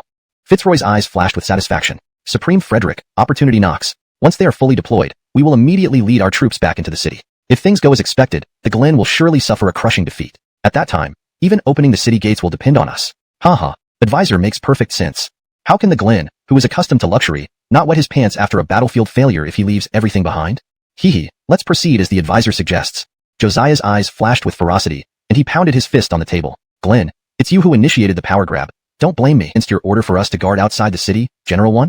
Josiah grinned insincerely. "I heard that the Glen has dispatched all troops outside the city, worried about the safety of the border, and decided to enter the city early." Baxter glanced at Josiah, then turned and walked down the city tower. "Supreme Frederick, I advise you to leave the city as soon as possible. Otherwise, you bear the consequences." As his voice faded away, Baxter disappeared from everyone's view. Josiah sneered. He doesn't even dare to watch the battle unfold? Something's off. Fitzroy suddenly spoke up. "Supreme Frederick, something's wrong here." "What's wrong, advisor? Is there something amiss?" Josiah glanced around, noticing that his troops were almost fully back in control of the city. "No, it's not right, it's too quiet." Fitzroy closed his eyes, sensing carefully before shaking his head. All the civilians in this city have indeed been cleared out. What is he planning? TSK, advisor, you're overthinking it. He must be afraid of civilian casualties, or wants to retreat easily if defeated. A subordinate general patted his chest and spoke loudly. "Grand Marshal, in my view, with such deployment by His Highness, defeat is certain. We just need to sit here and wait. Exactly, within 3 days, all these soldiers will perish, and then they'll have no choice but to follow Grand Marshal's orders." "Ha ha ha." Josiah waved his hand to interrupt the laughter. "Show some respect. After all, this is the crown prince of our dynasty. He is the future emperor." Suddenly, Fitzroy, who had been closing his eyes, opened them wide and sniffed hard, his face drastically changing. "Not good. Quickly, Grand Marshal, let's evacuate the city." "Nash? Advisor, what's going on?" Josiah and the other generals were puzzled. "Gunpowder. This city gate is packed with a large amount of gunpowder. He wants to blow up the entire city gate." Fitzroy grabbed a soldier's sword and slashed open a burlap sack piled on the city wall, revealing gunpowder inside along with some spherical objects. Seeing so much gunpowder, Josiah's expression changed as well, quickly retreating a few steps. Could this be the Glen's contingency plan? To blow up the city gate to block enemy pursuit after a defeat, ensuring his own survival? No wonder he cleared out all the civilians. Crazy. Utterly crazy. So much gunpowder, one misstep, and everyone would be blown to bits. Just as Josiah ordered a full evacuation from the city gate, a shout caught their ears. Grand Marshal, our army has been defeated. Chapter 70. Lure, fire attack, and a great explosion. Josiah abruptly turned to look behind him, seeing thick clouds of smoke and dust in the distance as Wu Dynasty's cavalry was retreating madly toward the border city. Pursuing them were the ferocious northern desert cavalry, releasing all their fury from yesterday's massacre. Generalissimo, what should we do? Should we provide support? Josiah's pupils suddenly shrank, and he reprimanded, support my ass. Don't you see how wolf-like those northern desert cavalry are? We'd be finding death if we went out to support them now. Besides, His Royal Highness the Glen has already hidden explosives within the city walls. It's evident that even the city is not what he desires anymore. When His Majesty asks for responsibility, it won't come down on me. Retreat. Everyone immediately withdraws from the city. Following Josiah's order, everyone withdrew from the city at once, running frantically for 30 miles before stopping to steady their positions. Generalissimo, we still have nearly 50,000 troops assembled. Shall we really hand over the city just like this? One of his subordinate generals still harbored some ideals of defending their homeland, unwilling to give up so easily. Josiah snorted coldly, you wait and see. Soon His Royal Highness will run here like a stray dog. Of those 35,000 men, it would be all retreat inland immediately when the city catches fire. Generalissimo, if we retreat like this, won't His Majesty punish us? One of his subordinates asked anxiously. Punish? Don't forget that it was His Royal Highness who led the retreat first. Even if there's punishment, it won't be for me. Josiah gripped the reins tightly, watching the situation of the city. Meanwhile, on another hillside, Baxter led 5,000 elite cavalry, quietly observing the city. Soon, a scout came to report. Your Highness, our troops have split into 5 routes for retreat. The northern desert cavalry pursued us for a while, but then returned. General Giles has already lured the northern desert cavalry into the city. General Zachariah asks when we should act. Baxter smiled faintly. Wait until Leon's flag enters the city, then ignite the explosives. But what about General Giles and his men? The scout hesitated. One man's success comes from the bones of 10,000 others. Go. Baxter waved his hand dismissively. In reality, those whom Giles led were soldiers loyal to the former crown prince. They had gathered together after being incited by Giles before the expedition. Baxter saw this clearly, but chose not to expose it. This time, he planned to let these remnants die in the flames. Inside the border city, Giles gasped for breath, gripping the reins tightly, and stopped with his men. How is it? Have the northern desert cavalry entered the city yet? General, almost all of them are inside. And the flag? Not yet. Giles sneered. Send the signal now to start the attack. Yes. They want me to be their bait? Well, I won't fall for it. Today, I'll send the signal early and make them collapse. As the fireworks rose, Baxter, far outside the city, sneered, ha, so eager to make me die? TSK, TSK, TSK. What a pity. After a moment, Giles and his several hundred men were all trapped in the courtyard in front of the council hall. Outside, the fierce northern desert cavalry surrounded the yard layer upon layer. Leon, with a steel saber slung over his shoulder, a sneer curling the corners of his mouth, rode his towering horse to the perimeter of the courtyard and threw back his head in laughter. Ha ha ha. You little brats of the Wu Dynasty. Surrender now. I can still grant you a decent burial. Otherwise, once this courtyard is breached, your heads will be severed and displayed publicly. Inside, Giles trembled and muttered, damn it. Why aren't they attacking? Why not? Wasn't it agreed? General, we might have been deceived. A few of his loyal subordinates huddled together. Why don't we surrender? Surrender? All right then. Just as Giles was about to surrender, a series of violent explosions rang out. Instantly, the entire fort trembled and shook as if the end of the world had arrived. Countless buildings were tossed about. The ground cracked, houses collapsed, and flames instantly engulfed the fort. The solid walls were also covered in fierce flames, all passageways and open areas gradually being consumed by the fire. Northern desert cavalrymen were either blown up or swallowed by the flames, filling the fort with cries of anguish in an instant. The arrogant expression on Leon's face instantly turned to panic as he looked around and realized the entire fort had become a sea of flames. Great Khan, a large number of enemy cavalry has appeared at the city gate, their powerful bows and crossbows sealing off the exit. We can't get out. Just as one of his cavalrymen rushed over to report this, his horse stepped on a landmine, instantly turning him into a bloody mess, leaving no trace behind. Leon was shaken to his core and couldn't afford to continue besieging Giles inside the council hall. He hurriedly organized his troops for a breakout. This time, he had carefully selected 2,000 cavalrymen. The freshest and most soldiers are known for their caution. Why did they rush directly into the city this time? Does it matter how it happened? They're trapped, engulfed in flames, meaning we can annihilate them effortlessly. Jonas, we should deploy forces immediately, or else we won't get any credit for this victory. Most of the Beijing generals had been unwilling to confront the peak-era ethnic cavalry head-on, fearing their brutality, but now none wanted to miss out on an easy win. This kind of pursuit against a defeated force was something they found quite appealing. Josiah took a deep breath, drew his sword from its scabbard, pointed it towards the sky, and declared, soldiers, follow me to battle. Charge. With Josiah leading reinforcements, the entire 20,000 elite ethnic forces perished in the firestorm. Even those few who managed to break free ultimately fell under the might of the Wu Dynasty's powerful archers. The repeating crossbow designed by Baxter proved instrumental in this battle, with torrents of arrows leaving no hiding place for the encircled ethnic cavalry. As the dust settled, Josiah's deputy continued pushing deeper into North Desert, aiming to eliminate any remaining enemy forces. Cyrus walked up to Baxter holding the severed head of Leon triumphantly. Greetings, Your Royal Highness. I fired one shot with the musket and pierced through this guy's head. Please review, Your Majesty. Yona's one. You're being too serious. I'm just here temporarily to repel the enemy. The position of Yona's remains yours. Baxter placed his hands behind his back and slowly approached Zachariah. However, seeing as how courageous and valiant general he is, I want to bring him to the capital for further training. Achilles-old Yona's approve? Looking at Baxter's imperial sword, Josiah's face darkened. After a long pause, he finally said, His Royal Highness is the heir apparent, and holds the imperial sword. I cannot obstruct. Congratulations to General He on his promotion. Upon hearing this, a flash of emotion crossed Zachariah's eyes before he bowed again. Thank you, Your Royal Highness. He knew that since Baxter singled him out, suspicions had already formed in Josiah's and others' minds. Remaining in the north wouldn't be easy. Following the Glen offered a better future. Your Royal Highness, the city gates are now ruins. Citizens are living in simple shelters far away. What do you propose? Josiah sheathed his sword, removed his helmet, and smiled as he looked at Baxter, curious to see how he would handle this problem. Building a new city is no overnight task. This wasn't about warfare. Indeed, Your Royal Highness, if not handled properly and the citizens become enraged, that would be troublesome. Fitzroy gently swayed his feather fan. Baxter seized the opportunity immediately. The grain and salaries allocated by the higher authorities of the court are skimmed off so badly? There's nothing left after distribution to the soldiers? How can this be? The generals had yet to realize the severity of the problem and still watched idly with folded arms, eager to see how Baxter planned to solve this issue. But the next words from Baxter instantly changed their expressions. Generals, this palace will immediately report to the imperial court and bring the annual military salary ledgers for thorough inspection, to see how much should remain after distribution to the soldiers. I will make those who embezzled the military salaries spit it all out. What do you say? Chapter 72.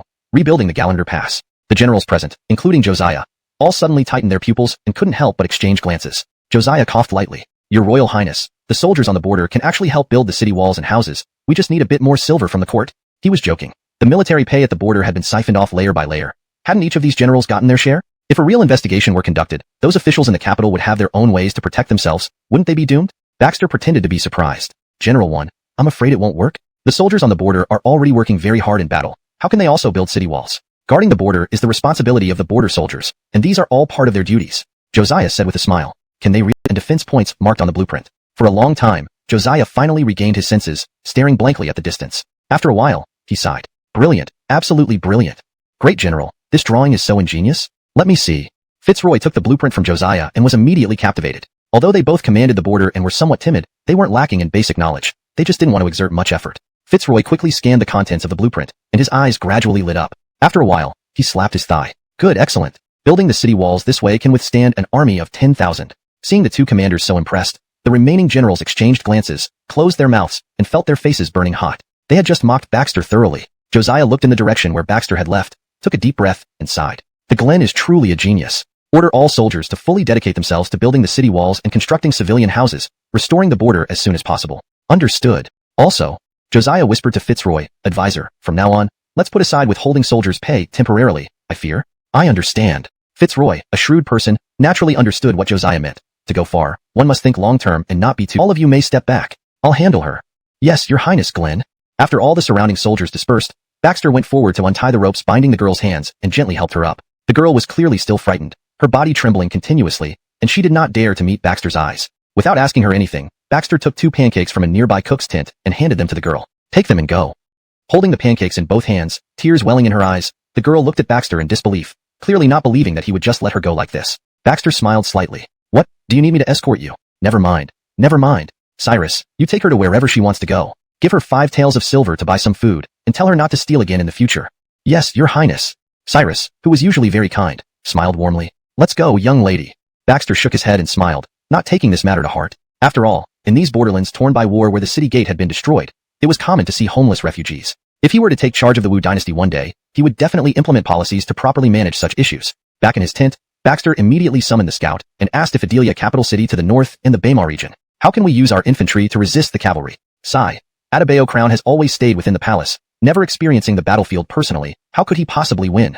Your Majesty, I believe that Wu Dynasty cannot easily fend off the Baymar cavalry now. Relocating the capital would be a good strategy. Yes, Your Majesty, I agree with him. Porter's face grew even uglier. He hadn't expected the ministers to lack any spirit at all, thinking of fleeing first when facing a powerful enemy invasion. Scanning the ministers once, Porter focused on Jerry. Prime Minister, our dynasty is now in danger. What is your high opinion? Jerry's lips curled slightly as he tried to suppress his inner joy, bowing. Your Majesty, I believe that the territory our ancestors fought for over hundreds of years cannot be easily surrendered. Oh, what do you mean, Prime Minister? Tell me. There was some relief in Porter's heart. Ever since Baxter executed dozens of ministers last time, now the court basically had only 3 voices. One was Prime Minister Jerry and the ministers behind him, The second was Haskell and the ministers behind him, and the third were his few princes. However, these princes weren't competent enough to play any decisive role, so only Jerry and Haskell remained. Haskell had recently been constantly claiming illness and not attending court, and so had his subordinate ministers. Looking around the court, only Prime Minister Jerry stood out. There was almost no one to counterbalance him, which left Porter very uneasy, but for frowning deeply. Prime Minister, His Highness kept the scouts with him to avoid exposing themselves. This letter was written by His Highness for you. The black-clothed man took out a letter respectfully and handed it over to Jerry. Prime Minister, Adebayo Crown has reached an agreement with the Bema. The Bema cavalry is not far from the capital. And Adebayo Crown? Jerry read the letter carefully, and his tightly furrowed brows finally eased. Adebayo Crown gathered his troops, divided into 5 routes, advancing via side roads slightly faster than the Bema cavalry. Within 15 days, they should reach under the walls of the capital, then pretend to engage in a fierce battle with the Bema cavalry. You can persuade His Majesty to dispatch the guards out to assist. At that time. Meanwhile, after Baxter sent out officials and scouts to report, he prepared to break camp and depart. Early morning, outside the city's camp, just as Baxter recovered from sleep, he heard a noisy commotion outside. Damn you, this rotten woman, stealing again? Last time His Highness the Glen showed mercy and let you go, even giving you silver. You still have your thieving heart. Today, I must punish you properly. Come on, brothers, today is our day to break camp and depart. Let's have some fun first. Hearing the clamor, Baxter hurried out and saw a group of soldiers surrounding the girl he had let go that day. He couldn't help but frown, full of water and pushing it towards her. Eat slowly. I'm not going to compete with you. The girl suddenly stopped, staring at Baxter with fiery eyes, her dark eyes shimmering with tears. Why are you crying? Chapter 74 Marley. The girl's mouth was still stuffed full of baked cakes, and the bright tears in her eyes fell drop by drop, looking pitiful. Baxter was taken aback. I didn't bully you, right? He hurriedly put down the dry rations in his hand and tentatively asked, Miss, I don't seem to have bullied you, do I? What's wrong? Is there something that's upsetting you? After asking a few questions, the girl only continued to cry without answering. Baxter was at a loss, so he could only take out a clean handkerchief from his box. He moved the chair to come in front of the girl, gently wiping off the crumbs and tears on her face. After a long while, the girl quickly swallowed the cake in her mouth and suddenly knelt down on the ground, her voice trembling slightly. Your Highness, this humble woman has committed theft multiple times and is truly guilty. Please punish me, Your Highness. Baxter was slightly stunned. This was the first time the girl had spoken to him. That day, after Old Goat sent the girl away, he returned saying the girl didn't speak a single word as if she were mute. Frontier turmoil is due to the court's failure to protect you all. The situation in Wu Dynasty, but now it seemed very difficult. The court of Wu Dynasty was already extremely corrupt, and Porter had many concerns, making it hard to completely change the situation. Your Highness. The girl suddenly knelt again, her tear-filled eyes looking at Baxter. Your Highness, I want to stay by your side and be your maid. In the future, I will serve your daily life. Can you accept me, Your Highness? Baxter was startled. He already had Adelia by his side, and the Eastern Palace had several maids. He didn't need another one. Miss, I'll give you some silver, go bury your brother, then find a good place inland and do some business. You know, I am the Glen and will soon return to the palace. The palace is full of danger, no less dangerous than outside, and once inside, you'll basically lose your freedom. Your Highness, this humble woman has lost my brother, and in this world, only Your Highness has given me food and drink, and only you have been kind to me. The girl tightly hugged Baxter's legs, biting her lips, crying piteously. If Your Highness does not keep me, I really don't know where to go. Wah wah wah. Sigh. Baxter sighed deeply, feeling a headache growing larger, his mind in chaos. After hesitating for a long time, he finally said, all right, since you want to stay with me, I agree. Are your troops prepared? Adelia gave Baxter a glare, clearly extremely dissatisfied with his perfunctory explanation, but she did not say much. Almost ready. The 5,600 elite cavalry in Xiaoma Town, plus the 5,000 cavalry on Fulingshan, their flags and uniforms are all ready. They can completely be disguised as foreign cavalry. Good, very good. Baxter and Adelia stood in the mountain hollow, looking at the assembled cavalry not far away, a smile appearing on their faces. Do you really want to do this? Many of the Imperial Guards and Royal Guards in the capital have already joined Jerry, and most of the troops gathered around the capital are under Jerry's command. Once our intentions are exposed too early, or they see through us, the consequences will be unimaginable. Adelia felt a bit uncertain. Baxter's move was not small, encompassing the entire capital. Not only did he plan to eliminate Jerry's forces, but also to forcefully push his own forces into the Imperial Court, which was a challenge to Porter's power. Baxter smiled and put the jade finger ring in his hand onto Adelia's finger. Don't worry, I know he is deeply rooted, but I have tens of thousands of elite soldiers and am not afraid of him. Moreover, all his scouts have been intercepted, and all news has been blocked outside the capital. Now the people in the capital are completely in the dark, still thinking that the northern frontier has been breached and are in a state of panic. And Jerry is in his mode. Banners stretch endlessly. There must be over 10,000. What are we to do? Eldenley, please give us a plan. In the court, quite a number of officials were unaware of Jerry's specific plans, panicking and asking Jerry for advice. But Jerry kept his hands tucked inside his sleeves, eyes slightly closed, and said in a low voice, we shouldn't speculate too much. Leave everything to His Majesty's judgment. But, Eldenley, the foreign cavalry is extremely fierce. If we wait until they enter the city, it will be too late. His Imperial Majesty has arrived. As they spoke, a thin, sharp voice rang out from an eunuch, causing all the civil and military ministers to be alarmed and quickly prostrate themselves. Long live the Emperor. Rise, all of you. Porter spoke rapidly, frowning as he looked down at the civil and military ministers. My esteemed ministers, now that the foreign army is besieging the city, who dares to lead the troops out to escort the Glen back into the city? As Porter's gaze swept over the ministers, every civil minister and general lowered their heads, none daring to respond. They had all seen the swirling dust and endless banners from the city wall. With such a formidable foreign cavalry, who would dare to venture out to certain death? Bastards! Porter slammed the desk angrily, his imperial wrath flaring. Are you going to watch our elite forces be utterly destroyed outside the city? Or are you saying that seeing the foreign army at the gates, you have lost the courage to fight? Not only are the citizens within the city my subjects, but also yours to protect. Will you watch idly as your people are trampled under the hooves of the foreign army?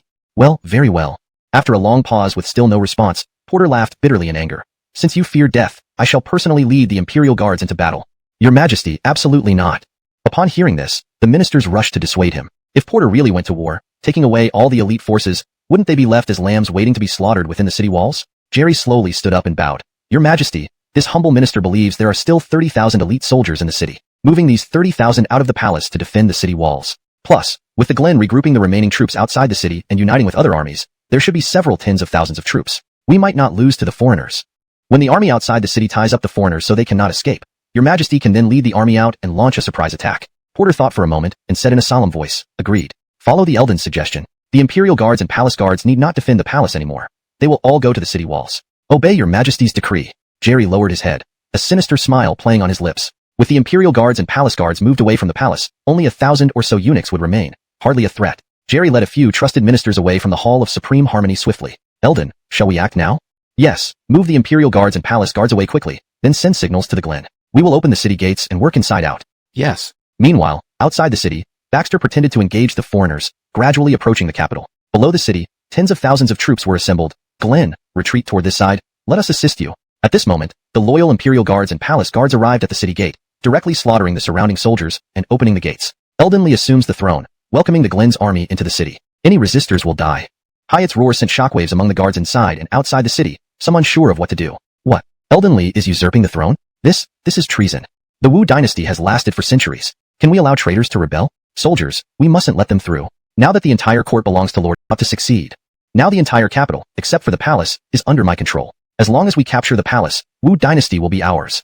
Jerry spread his arms wide, showing not a hint of his age, but rather appearing like an ambitious young man. Your Highness, then you shall be the equal king of the empire, and I will share the land and power with you.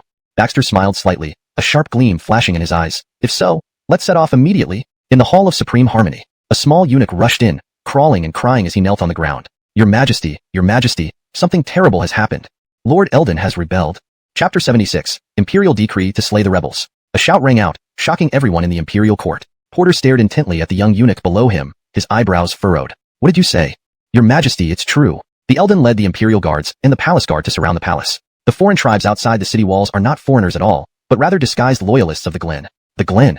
He is in league with the Eldon. They are now outside the palace ready to besiege it, shouting for Your Majesty to come out and surrender. The young eunuch trembled, his head bowed low, not daring to look at Porter for fear of being executed in a fit of rage. How could the Eldon possibly be plotting rebellion? Eunuch, do not falsely report military affairs. Otherwise, it's a capital offense. The Eldon has been loyal to the Wu Dynasty and would never rebel. Over. With the Eldon rebelling and the Imperial Guards and Palace Guard under his command, isn't the Wu Dynasty doomed? Currently in the Taiji Hall were only civil officials, no military generals, creating chaos as their panic was visible on every face. Porter remained relatively calm. After several deep breaths, he asked sternly, everyone, don't panic. How many guards remain in the palace? Report to Your Majesty, there are 1,000 eunuchs and 200 to 300 guards left. The voice of the small eunuch shook. Porter slowly stood up. Gentlemen, I thought it was barbarians invading, but it turns out to be just a group of rebels. What is there to fear? Issue orders immediately to engage them. Defend the palace to the death? There are still black armored guards within the capital city. As long as they can come to the rescue, Porter felt confident. The princes had already been frightened witless. If the Wu Dynasty falls, they will become former princes, facing a single outcome, death.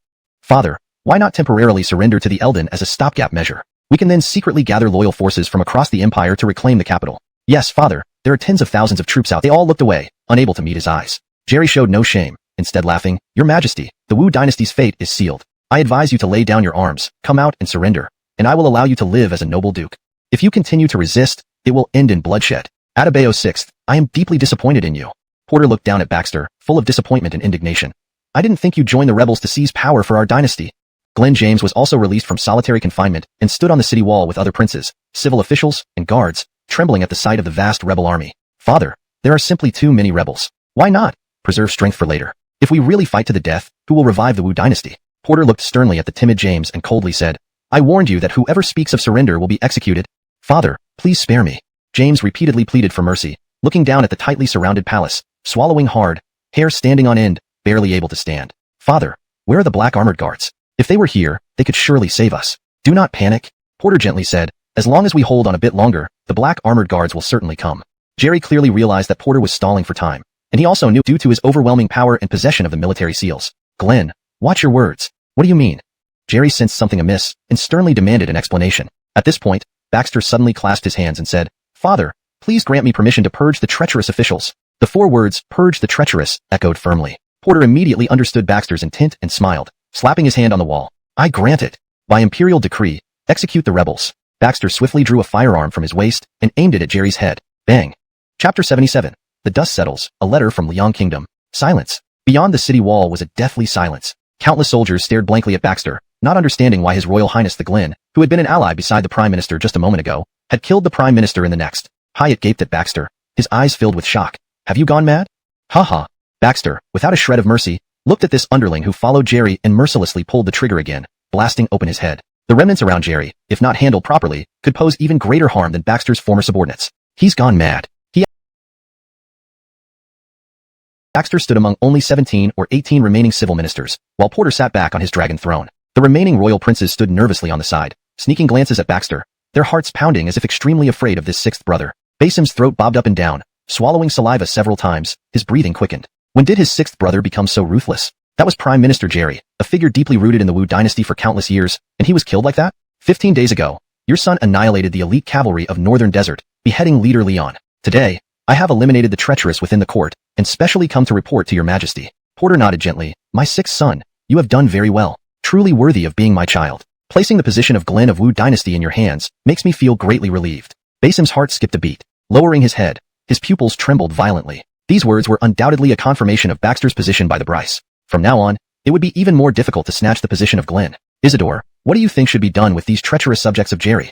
Porter looked at the civil and military ministers still shouting outside the Hall of Supreme Harmony. Baxter smiled faintly. Father, these people are thorns in our flesh. How can they not be plucked out? My opinion is to root them out completely. The remaining dozen or so civil ministers all drew in cold breaths. An old minister stood up and said, Your Majesty, I think what His Highness the Glen said is too extreme. If all these civil and military ministers were killed, our court of Wu would be left with only us. How can we control the entire Wu Dynasty in a short time? They previously managed matters that we know nothing about. I agree, it would be unwise to carry out such a reckless action. Otherwise, the Wu Dynasty would surely fall into chaos, with dire consequences unimaginable. Yes, Your Majesty. I believe these civil and military ministers were temporarily deluded and did not sincerely rebel with Jerry. If all were executed, it might harm the image of Your Majesty's benevolence, causing irreversible damage. Seeing these remaining ministers standing up one after another to plead for those rebels outside the Hall of Supreme Harmony, Baxter's eyes flashed with a trace of disappointment. These fellows might only come to their senses when the sword was at their necks. And Porter seemed to be swayed slightly, his eyes flickering, not knowing what he was thinking. After a long pause, he said sternly, Killing them all would cause unrest in Wu Dynasty, but not killing them would undermine Wu's dignity. Isidore, what do you think should be done? Before Baxter could respond, Zachariah, who stood behind him, bowed forward. Your Majesty, although I am but a small general of the frontier, a simple brute, I understand the importance of law to the country. These people are all traitorous officials who conspired for power. If not punished, they could cause irreparable damage to Wu Dynasty in the future. Please, Your Majesty, do not show any womanly tenderness towards these treacherous hearts, harboring policies of benevolence. Gallanald, an elder court minister immediately came forward to rebuke. You are merely a general leading troops on the frontier. How can you meddle in court affairs so casually and publicly accuse His Majesty? How dare you? Nashmph, whether I am bold or not, it is for the stability of the court, not for my own benefit. Zachariah retorted coldly, unafraid with Baxter by his side. Then may I ask this official, wearing a second-rank official's robe of the court, who just emphasized not killing those officials, are you really doing it for the sake of Wu Dynasty, or just to avoid exhausting yourself? You. The old minister was so enraged that his chest heaved, unable to speak. Baxter smiled slightly. Father, both this official and General Zachariah make sense. In my opinion, why don't we imprison all these officials for now, and select capable people to enter the court during this period? During this time, thoroughly investigate these officials. If they are truly guilty, then execute them. Otherwise, punish them and let them serve Wu Dynasty again. The old minister wanted to say more but was cut off by Porter. Benzi makes sense. Do as you suggested. Alright Benzi, I grant you the power to supervise the state. With the imperial sword in hand, you can command all matters of Wu Dynasty. Porter waved his hand and left with his young eunuch. Your Highness, I never expected that our emperor would be so wise and trust you so much, granting you such great power. Baxter smiled slightly, well aware that Porter, the old fox, wasn't really trusting him but feared his military power. Now, the Imperial Guard, the Forbidden Army, the troops loyal to the Emperor, and the 3,000 troops he brought back were all under his control. If he had wanted to, a single order would have overturned the Wu Dynasty just now. Zachariah was incredibly excited. Your Highness, what about the troops you took to the northern frontier? It said they were chosen from all over.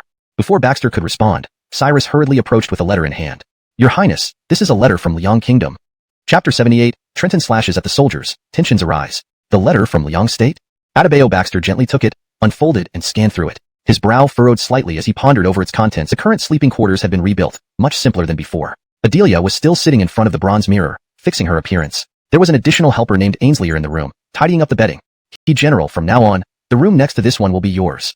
Zachariah insisted on living close to him, leaving Baxter no choice but to arrange a room for him in the Eastern Palace. Baxter casually threw the letter onto Adelia's side. Take a look. It seems I have competition coming.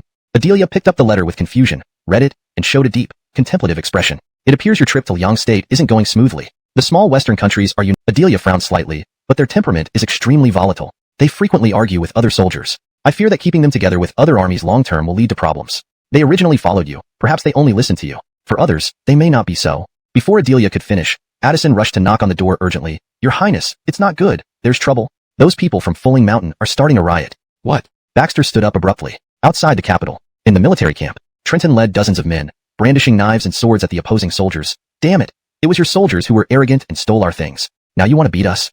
Grandpa will slash you all. You bastards. Guido stood behind, arms crossed, watching without interfering. His eyes were filled with coldness and dissatisfaction. These officials and their soldiers truly resembled corrupt officials, arrogant, insatiable, and utterly detestable. If it weren't for the promise made to Baxter, Guido would have already led his men back to Fulling Mountain. Damn you mountain bandits, dressing up as official soldiers? Huh. If not for the Adebayo's kindness, you would have been wiped out long ago. How dare you act so boldly even now?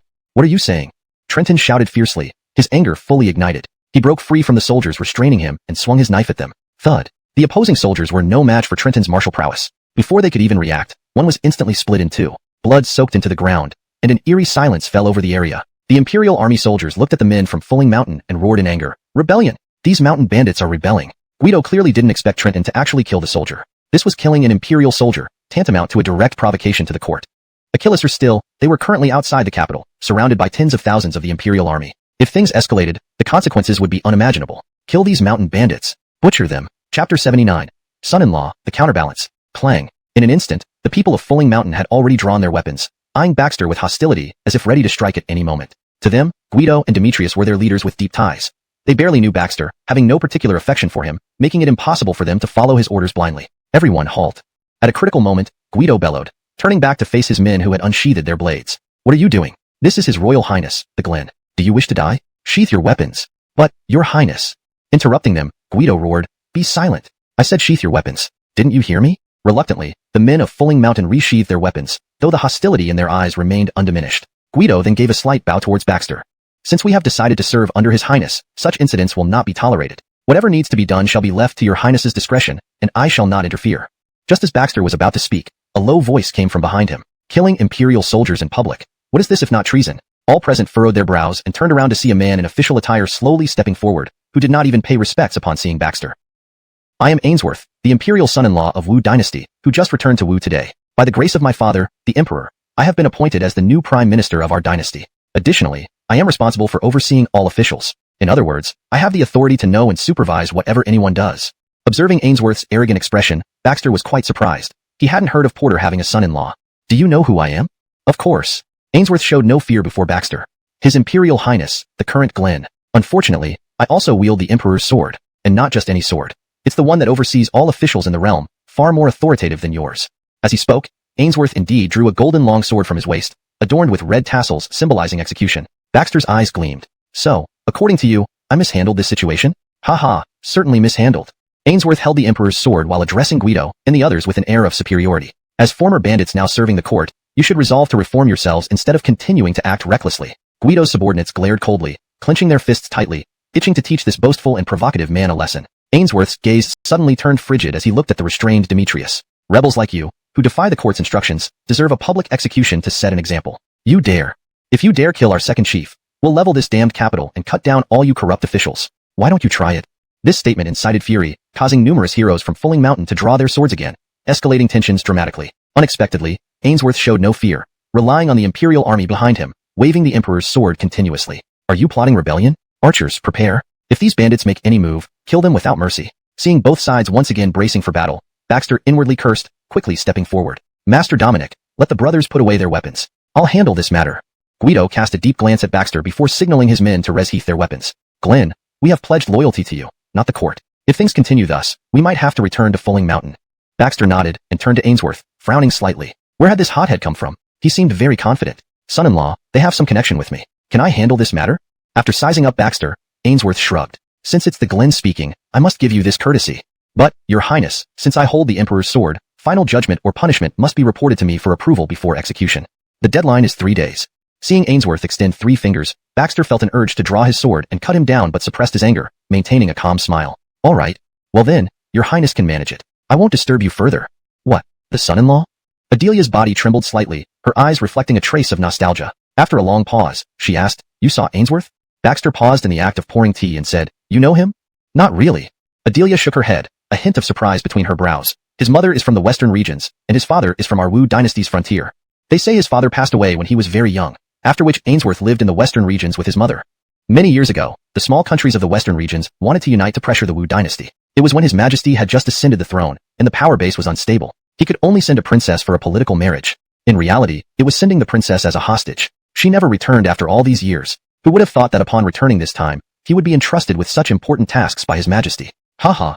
Baxter gave a cold laugh. Desperate times call for desperate measures. He fears I will use the army outside the city to seize power. You are the Glen. Even if you were to seize power, he would still be the retired emperor. How could? Adelia's face showed disbelief. Baxter gently placed 2 cups of tea on the table, then took out a packet of powder from his bosom, adding it to the tea in front of Adelia. Stirring lightly with a spoon, he pushed 1 cup towards Adelia. Try it. You're poisoning me in front of me? The corner of Baxter's mouth twitched. Poisoning? This is a tonic I got from the imperial physician. Tonic? My body isn't weak. What do I need a tonic for? Adelia sniffed it, smelling an unpleasant medicinal scent. Of course, it's for replenishing your blood and qi. After all, we should consider the next generation of the Wu Dynasty, shouldn't we, Empress Consort? A mischievous light shone in Baxter's deep black eyes, and Adelia felt a blush rise to her cheeks. You're talking nonsense. Cough, cough. Let's get back to the topic. Baxter laughed. This matter should be discussed in the dead of night. Before, I was mostly speculating, but now I can be certain. Baxter's expression turned serious. He has long known that I am not the real Glen. Chapter 80. Execution in 3 days. Hiss. Adelia immediately drew in a cold breath, staring at Baxter in shock. Previously, she also didn't believe that the Bruno had truly uncovered all this truth. But seeing Baxter's serious gaze and expression, Adelia slowly picked up her teacup, sipping the tea inside bit by bit. So, he is afraid. Afraid that I will kill him, seize the throne, and then overthrow the entire Wu Dynasty. If that happens, the Wu Dynasty will no longer be ruled by the Zhou clan. Baxter maintained a faint smile on his face as if he wasn't taking this matter to heart. He wants to find someone to balance me. Obviously, the only remaining elderly and weak officials in the court are not suitable for this. The Li family has long since crumbled, and as for the Shiloh family, because of your existence, he considers us allies. In order to find someone to balance against me, Ainsworth has become the best choice. Firstly, we are unfamiliar with him. We know nothing about his behavior or his subordinates, which can effectively check me and make me cautious. Secondly, he is from a small country in the western regions. By improving relations with him, it might help ease tensions with the various countries in the western regions. It could resolve frontier conflicts without resorting to war. Adelia drank some bitter medicine, her fingers tapping rhythmically on the table. She softly said, So, what do you plan to do with those people from Fulling Mountain? If handled improperly, there's a high chance they might rebel. I lived among them for a while. They aren't entirely wicked bandits. Back then, they harbored aspirations to serve the country, but these greedy and corrupt officials extinguished their good intentions. Do you really want to execute Trenton? Baxter shook his head. How could I? But I have to find a way to handle Ainsworth. You still command several tens of thousands of troops. Perhaps. Adelia's eyes glinted with cold light, and her grip on the teacup tightened. Not quite appropriate. Baxter chuckled. Although I hold the army seal, the soldiers under my command aren't fully loyal to me. Forcibly using them would only backfire. We must come up with a plan that both ensures the safety of the people from Fulling Mountain and satisfies everyone within the court, so they won't object. It seems I need to meet Trenton. In the imperial prison of the capital city, inside a damp and dark cell, Trenton sat in silence, wearing chains, his expression dark. Second Chief has such a free-spirited nature. He wouldn't bear a grudge against me, right? Baxter slowly entered the cell and, ignoring the wet, dirty ground, plopped down on the floor. Seeing Baxter arrive, Trenton's deadpan eyes finally showed a glimmer of life. Dare not. I'm just a bandit. How could I dare harbor resentment towards His Highness the Glen? It seems you're still angry with me. Baxter laughed lightly. Actually, I came here to talk things through with you. Do you want to sacrifice yourself to save your brothers from Fulling Mountain? Or do you want to drag all of them down with you? Hearing this, anger flashed in Trenton's eyes. What do you want? Are you planning to kill them all? Baxter gently shook his head. Their fate depends solely on your decision. If you choose to take the blame alone, I can guarantee their survival. Conversely, if you think you did nothing wrong, and neither did Fulling Mountain, then, vile. Trenton clenched his fists angrily. I thought His Highness was honorable. Never imagined you would play such tricks behind my back. Clumps of straw were clutched tightly in Trenton's hands before being thrown aside. After venting his frustration for a while, Trenton finally took a deep breath, seemingly drained of energy. Fine. Since it's like this, I'll take responsibility for it myself. As long as you can ensure the safety of my brothers from Fulling Mountain, dying with meaning is better than living without honor. Excellent. I admire you, Second Chief. Therefore, in 3 days, execution at the South Gate. Execution at the South Gate? Is this the result His Highness has decided on? Next to the palace, an entirely new mansion had been constructed, richly decorated and extravagantly luxurious, almost dark slowly emerge, its entire body shrouded by a hood. TSK. Adebayo Young really did an excellent job, entering your role so quickly. Very good, very good. The previously arrogant Ainsworth immediately tensed up upon seeing the black-clothed figure, standing up anxiously. I just followed your instructions. If I did anything wrong, please, don't be nervous. The black-clothed figure chuckled softly. As the Imperial Prince, you should maintain composure and dignity. I dare not. Ainsworth hurriedly smiled, all traces of his earlier arrogance gone. Do you really care only about those people from Fuchling Mountain? Ainsworth asked cautiously. The voice of the black-clothed figure suddenly turned icy and sinister. Don't pry into things that don't concern you. Yes. These are the tasks you need to undertake next. Memorize them, then burn this book. Saying that, the black-clothed figure tossed a booklet to Ainsworth, then turned and vanished into the dark corners of the residence. Remember, don't try to find out who I am. Chapter 81. A New Order in the Imperial Court. The military camp was unusually quiet late at night, except for the occasional sound of patrolling soldiers. Baxter and Guido sat opposite each other in the tent, the dim candlelight casting different expressions on their faces. Your Highness, are you really sure you can save the Isaias? Of course. Baxter chuckled lightly. Trenton is a brave man, and every one of you from Mount Fulling is as well. How could I just watch you die? But you must redeem yourselves through meritorious service to silence the myriad voices in the Imperial Court. Of course, it's also to silence that son-in-law. Guido nodded deeply, his eyes full of gratitude. Many thanks, Glenn, Your Highness. Whether it be facing fire or water, the people of Mount Fulling will not hesitate. Baxter handed a scroll to Guido. Go outside the city and find some craftsmen to mass-produce the repeating crossbows according to this method. Make sure everyone has one. Guido's hands trembled with excitement. Your Highness, this is really for us? He had long witnessed the power of these repeating crossbows. There weren't many left in Wu Dynasty's army now. I only hope you can win the hearts of the people of Mount Fulling on my behalf. One day, I will let you see the peaceful era you dream of. Good. With this promise from Your Highness, it is enough. Guido gritted his teeth, stood up, and gave Baxter a deep bow. Several days later, in the Hall of Supreme Harmony, 40 ministers stood quietly waiting for Porter. These civil officials and military generals, with Ainsworth, his lips curling slightly. Yes, Isidore, cutting grass without rooting it out, you did not handle this matter properly. If these bandits learn the weaknesses of the capital and cause chaos with thousands of troops, it would pose a significant threat to the capital. Other princes echoed in agreement. Haskell remained silent, secretly observing Baxter. Now, all civil and military officials in the Imperial Court believed he was allied with Baxter. But since his daughter was married to him, no matter how much he tried to explain, this relationship couldn't be washed away, leaving him subject to random speculation. Baxter calmly said, Brothers, the people of Mount Fulling were originally men with high ambitions. Due to certain reasons, they gathered in the mountains. If handled appropriately, they can become a sharp weapon for the court. Completely annihilating them, how would the world view the court? Ungrateful and treacherous? Basim and other princes were speechless, unable to respond for a long time until Ainsworth finally spoke. Glenn, Your Highness, due to certain reasons, please tell us, what reasons? This statement instantly tightened the atmosphere in the Hall of Supreme Harmony. Even Porter gazed intently at Baxter, waiting for his response. Everyone knew the answer to this question in their hearts, but whoever said it publicly would at least be accused of defaming the court. Baxter sneered inwardly and said calmly, In Wu Dynasty, villains run rampant and petty people conspire, which led to some heroes gathering in the mountains. Isidore, what nonsense are you talking about? Under Father's rule, our dynasty is clear and virtuous. How could there be such filthy matters?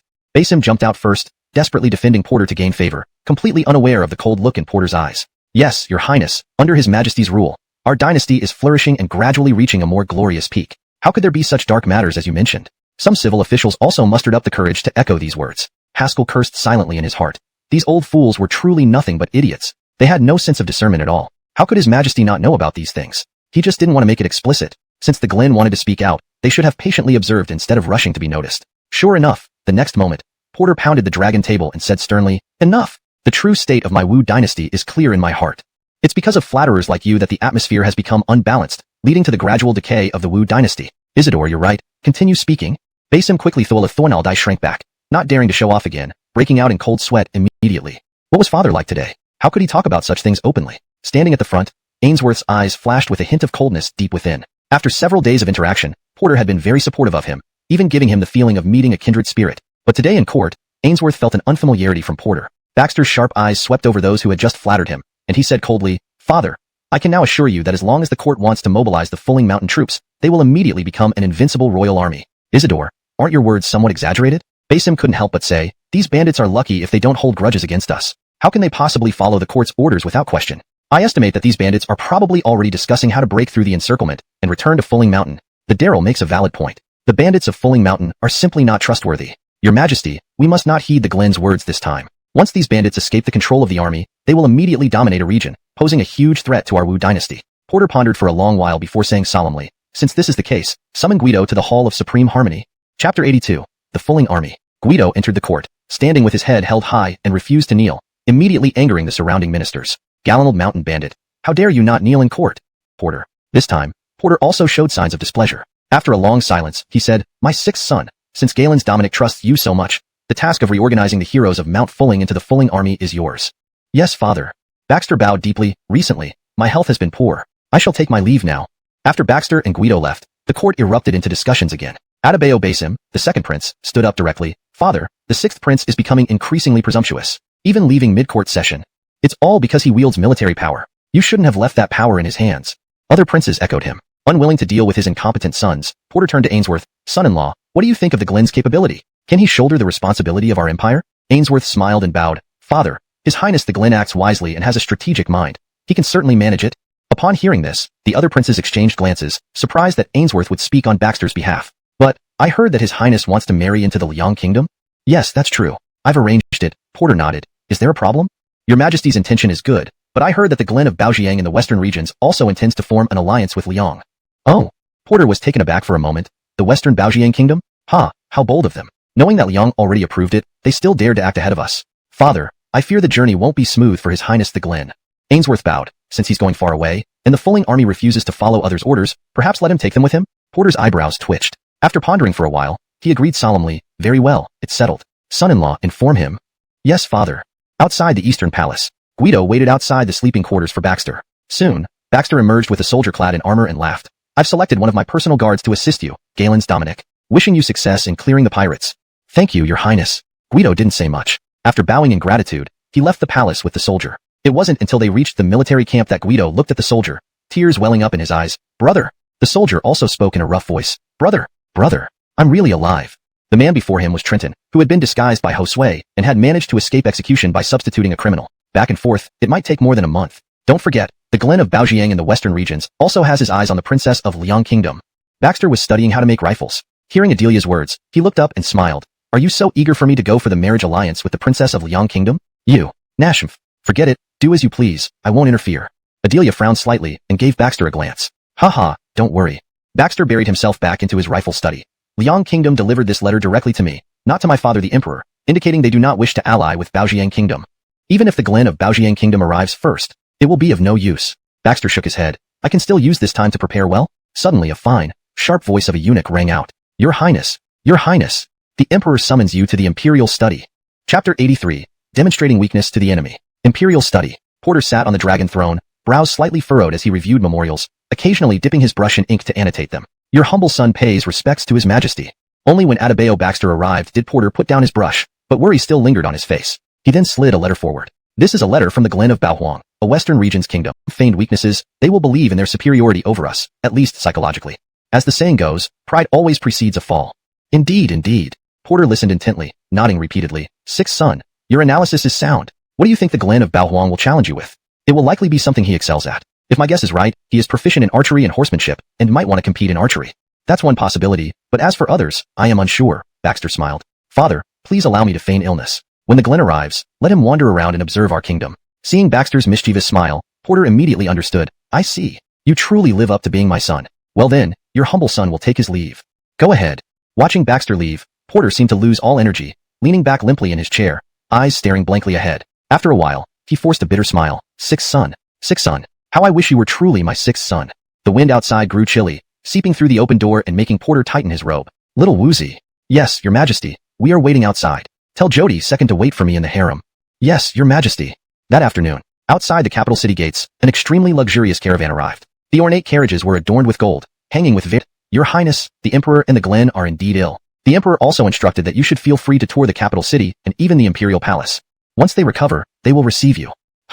Colin sneered coldly, waving his hand to dismiss the young eunuch. He then casually picked up one of the girls kneeling on the ground, smiling mockingly. See, the so-called Emperor and Glen of Wu Dynasty are nothing but cowards who don't even dare to see me. The girl shrank in Colin's arms, shivering. Yes, your highness's reputation has spread far and wide. Ha ha ha.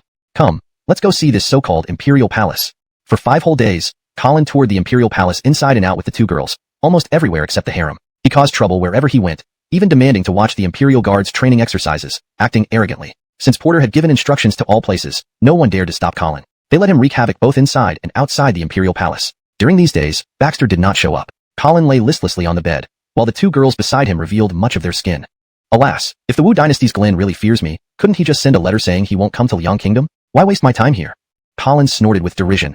After these few days of observation, the Wu Dynasty Ispers, Galen, standing upright, greeted Porter with a slight bow. From Baixiang Kingdom, Galen, greets Porter of Wu Dynasty. That Glen, since you've come to pay homage to his majesty, why aren't you kneeling? Galen's behavior immediately drew furious rebukes from some ministers. Daryl Basim also stepped forward to defend Porter. Glen, regardless of your origin, once in our Wu Dynasty, you must follow our rules. Galen scoffed and sneered. And who are you? With 10,000 troops already stationed at Wu's borders, dare you harm me? You. Basim's face turned red with anger. As the second prince of Wu, nobody except the emperor dared speak to him so disrespectfully. Him. The visit of the Baixiang Glen shows my negligence, Porter said suddenly. My 6th son is here too. Since you wish to challenge, go ahead. Father, Basim wanted to argue but was silenced by the emperor's cold stare. Galen glanced at Baxter and smirked. Your majesty, if this is what your crown prince represents, there's no need for a challenge. As it happens, I brought 2 attractive ladies from the western regions. These days, I've tested them, and they feel quite nice. If his highness likes them, I'll give them to him. Of course, the Atabeus of Liang should not be touched. His words instantly infuriated the ministers. What do you mean? Are you insulting our crown prince? How can you offer used women to our crown prince? The marriage alliance with the princess of Liang was proposed by Wu Dynasty first. As a crown prince from a minor western country, do you think you can forcibly take her? To spew such filth in the imperial court is outrageous. Amidst the uproar from civil and military officials, an unexpected voice emerged. In that case, I thank you. Baxter's words left everyone stunned, staring at him in disbelief. After a while, Basim's shock turned to anger. 6th brother, how could you lack backbone? A prince should have principles. Other princes also condemned him. Indeed, Isidore, we, as sons of father, cannot accept such humiliation. Isidore, tell us, did you conspire with this man to humiliate Wu and father? Ainsworth looked at Baxter in shock, unable to believe his attitude. Your highness, how can you say such humiliating words in public? It's an insult to Wu.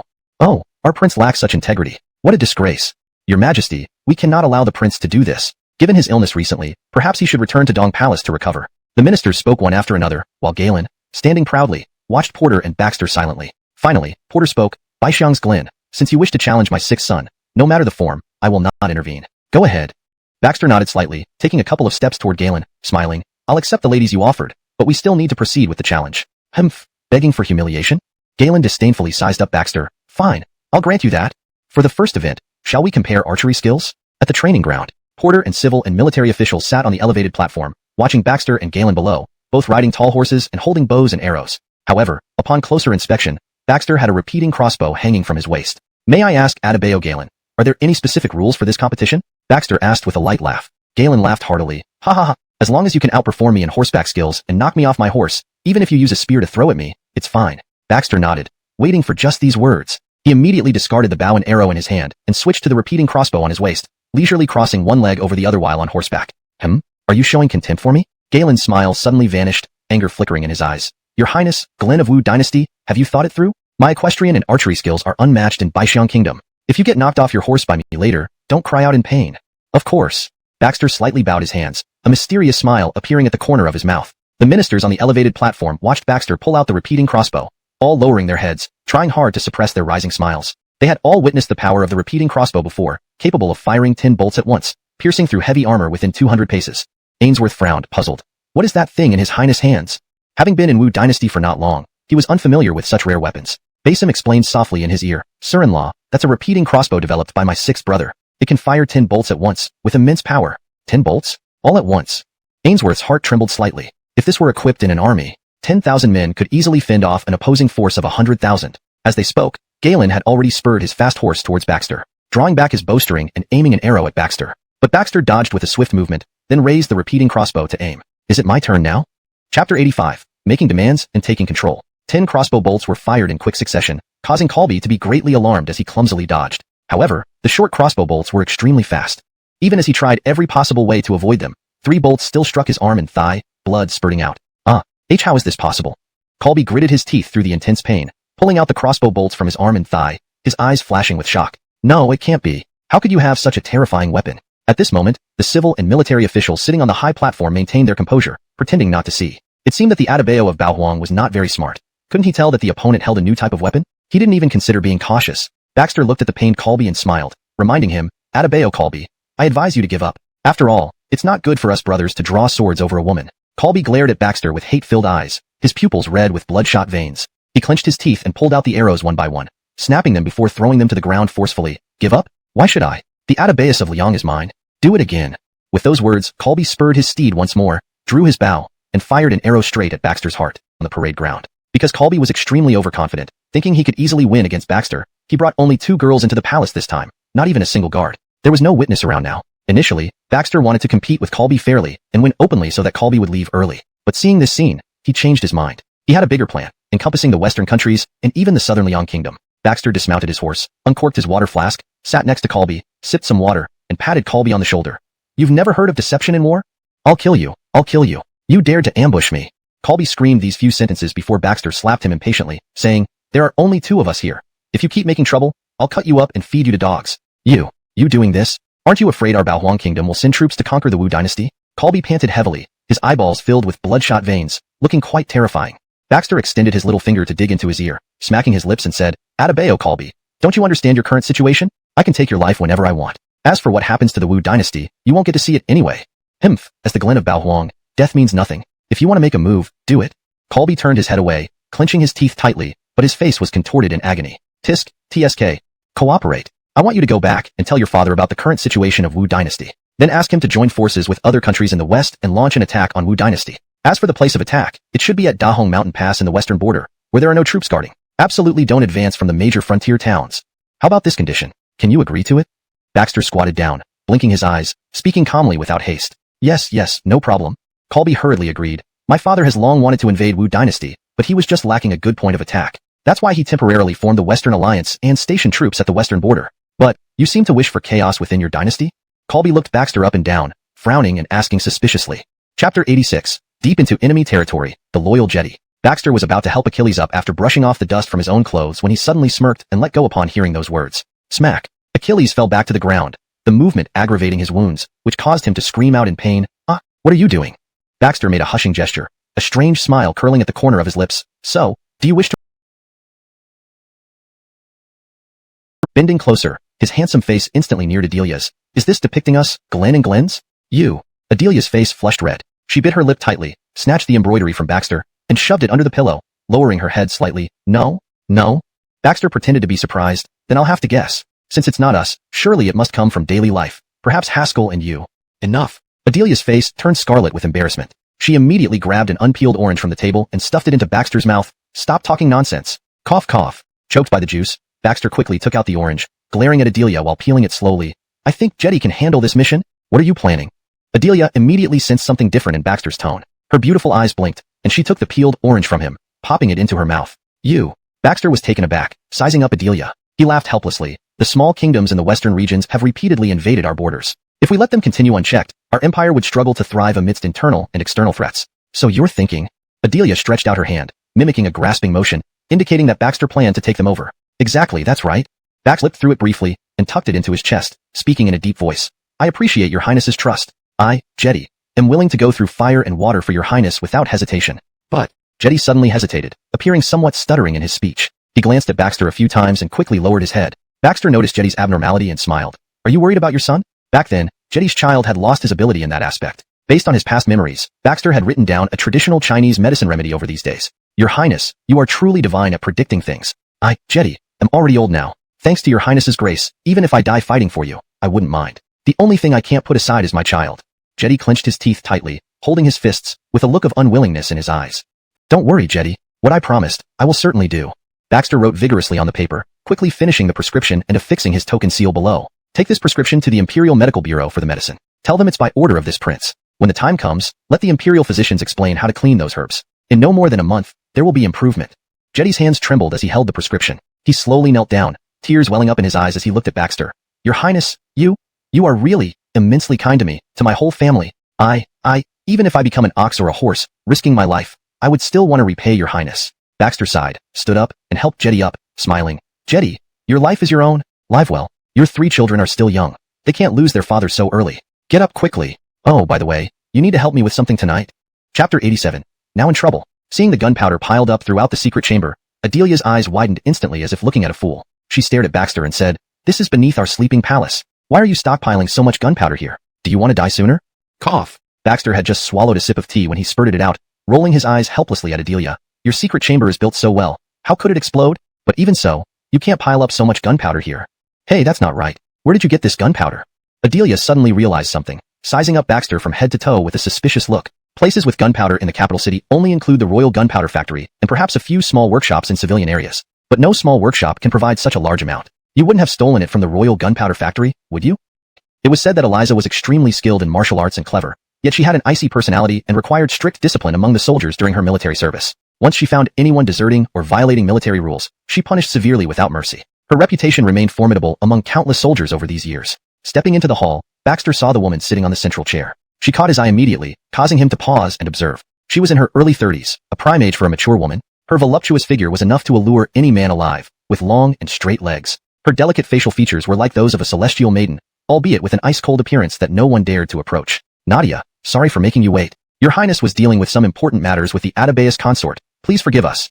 Baxter regained his composure after 2 seconds and stepped into the hall. Hearing Baxter's voice, Eliza stood up abruptly, her eyes shooting 2 chilling beams at him without avoiding the identity of the Crown Prince. Your Highness, I'm here for one matter. As the Crown Prince of our dynasty, surely you know that gunpowder is a prohibited item nationwide, not to be privately owned. Baxter slowly sat down on the chair, poured himself a cup of tea and sipped it, smiling. Of course, I know, but this gunpowder is of great importance to me. Nadia manages it strictly, so I had no choice but to resort to such tactics. You. Eliza's eyes widened instantly, emitting a cold chill. Your Highness, this is theft. Theft. If mishandled, do you know the consequences it can cause? Since she took charge of the gunpowder factory 5 years ago, there had been almost no errors. However, within the last month, frequent cases of gunpowder theft started occurring. More importantly, the thief became increasingly blatant, treating the guards as fools and using fake imperial orders. Baxter cleared his throat lightly, trying to hide his embarrassment. He then waved his hand, signaling all the serving maids in the room to leave. The maids immediately heeded the order and quickly left the hall. Of course I know, but this is an emergency. Please, Nadia, be lenient and don't tell my father. His Highness. Seeing Baxter still sitting there drinking tea as if nothing had happened, Eliza could not help but say with a sour tone, "You are the Crown Prince of Wu Dynasty. Playing with gunpowder every day is extremely dangerous. If you get injured or worse, what will happen to our Wu Dynasty?" Poof. Cough cough cough. Baxter suddenly spurted out his tea, coughing violently as he looked at Eliza like she was an idiot, his mouth twitching uncontrollably as he put down the teacup. Now he understood why this girl was demoted to manage the gunpowder factory. It was because she couldn't choose her words carefully. She really didn't know how to sugarcoat anything. Nadia, since you do not want my men frequently entering the gunpowder factory, I have only one condition. Just give me 1,000 caddies of gunpowder, and I promise I won't set foot inside again for a year. Baxter smiled. What? His Highness, are you joking? Eliza's eyes widened in disbelief as she stared at Baxter. 1,000 caddies of gunpowder? Forget whether the factory could produce that much gunpowder in a year. Even if it could, it would only ensure Baxter wouldn't come to steal for 1 year. These 1,000 caddies of gunpowder. Before Eliza could finish her sentence, Baxter had already stood up and handed her the half-drunk cup of tea. Nadia, this is my only request. If you can't agree, you might as well talk to my father. Of course, I don't suggest you do that. With that, Baxter walked out of the reception hall at a brisk pace and beckoned a nearby maid. Go prepare a tub of hot water for Nadia to bathe in the East Palace. You smell. Yes, sir. Murmuring these words, Eliza looked out the door in disbelief and then lowered her head to sniff herself. Smell? Chapter 88. Accepting punishment. The next morning, right after the early court session ended, Porter sat in his study reviewing memorials with a furrowed brow. Your Majesty, General Eliza, the supervisor of the gunpowder factory, requests an audience. Porter slowly put down the writing brush, smoothing out his knitted brows with his fingers, and said solemnly, Go, let her in. Yes, Your Majesty. General Eliza pays homage to His Majesty. Kneeling below, Eliza spoke in a deep voice. Your Majesty, I was ordered to guard the gunpowder factory, but recently, there have been frequent thefts of gunpowder. I come to seek your instructions. Gunpowder being stolen from the factory? The frown that had just relaxed instantly reappeared on Porter's forehead as he sized up Eliza. I assigned you to manage a small gunpowder factory, and you can't even do that properly? It's been stolen? Do you not understand how important gunpowder is? Eliza felt indescribably depressed after this scolding from Porter. Before she could explain, she had already received a harsh reprimand. However, she was secretly excited. If the Emperor reacted this way, surely when he learned it was his own son who had stolen the gunpowder, he would be furious and take serious action. Starting today, you will forfeit 1 year's salary, and additionally, receive 30 military lashes, which will be carried out in the camp. Porter's following words left Eliza speechless, her eyes flashing with disbelief. She remembered that 5 years ago, she had received a similar punishment. At that time, due to a dispute over military pay during a court session, she was severely punished, having to endure 100 lashes, leaving her bedridden for a month. Your Majesty, don't you want to know who stole the gunpowder? I have already investigated the matter. Eliza frowned deeply. She did not wish to suffer another undeserved calamity. Who? Porter slowly massaged his temples, eyes closed, finding some of his minister's indiscreet or disagreeable remarks highly annoying. Eliza bit her lip tightly, hesitating for a moment before finally saying, "It was His Royal Highness the Glen?" Porter froze at these words, his closed eyes flying open, his gaze flickering with apparent disbelief at what Eliza had said. Even the young eunuch in the room trembled slightly. Tap tap tap. Porter lightly picked up the brush, tapping it gently on the desk, his stern gaze fixed on the kneeling Eliza, who kept her head bowed. After a long pause, Porter finally spoke. "If he took it, then so be it."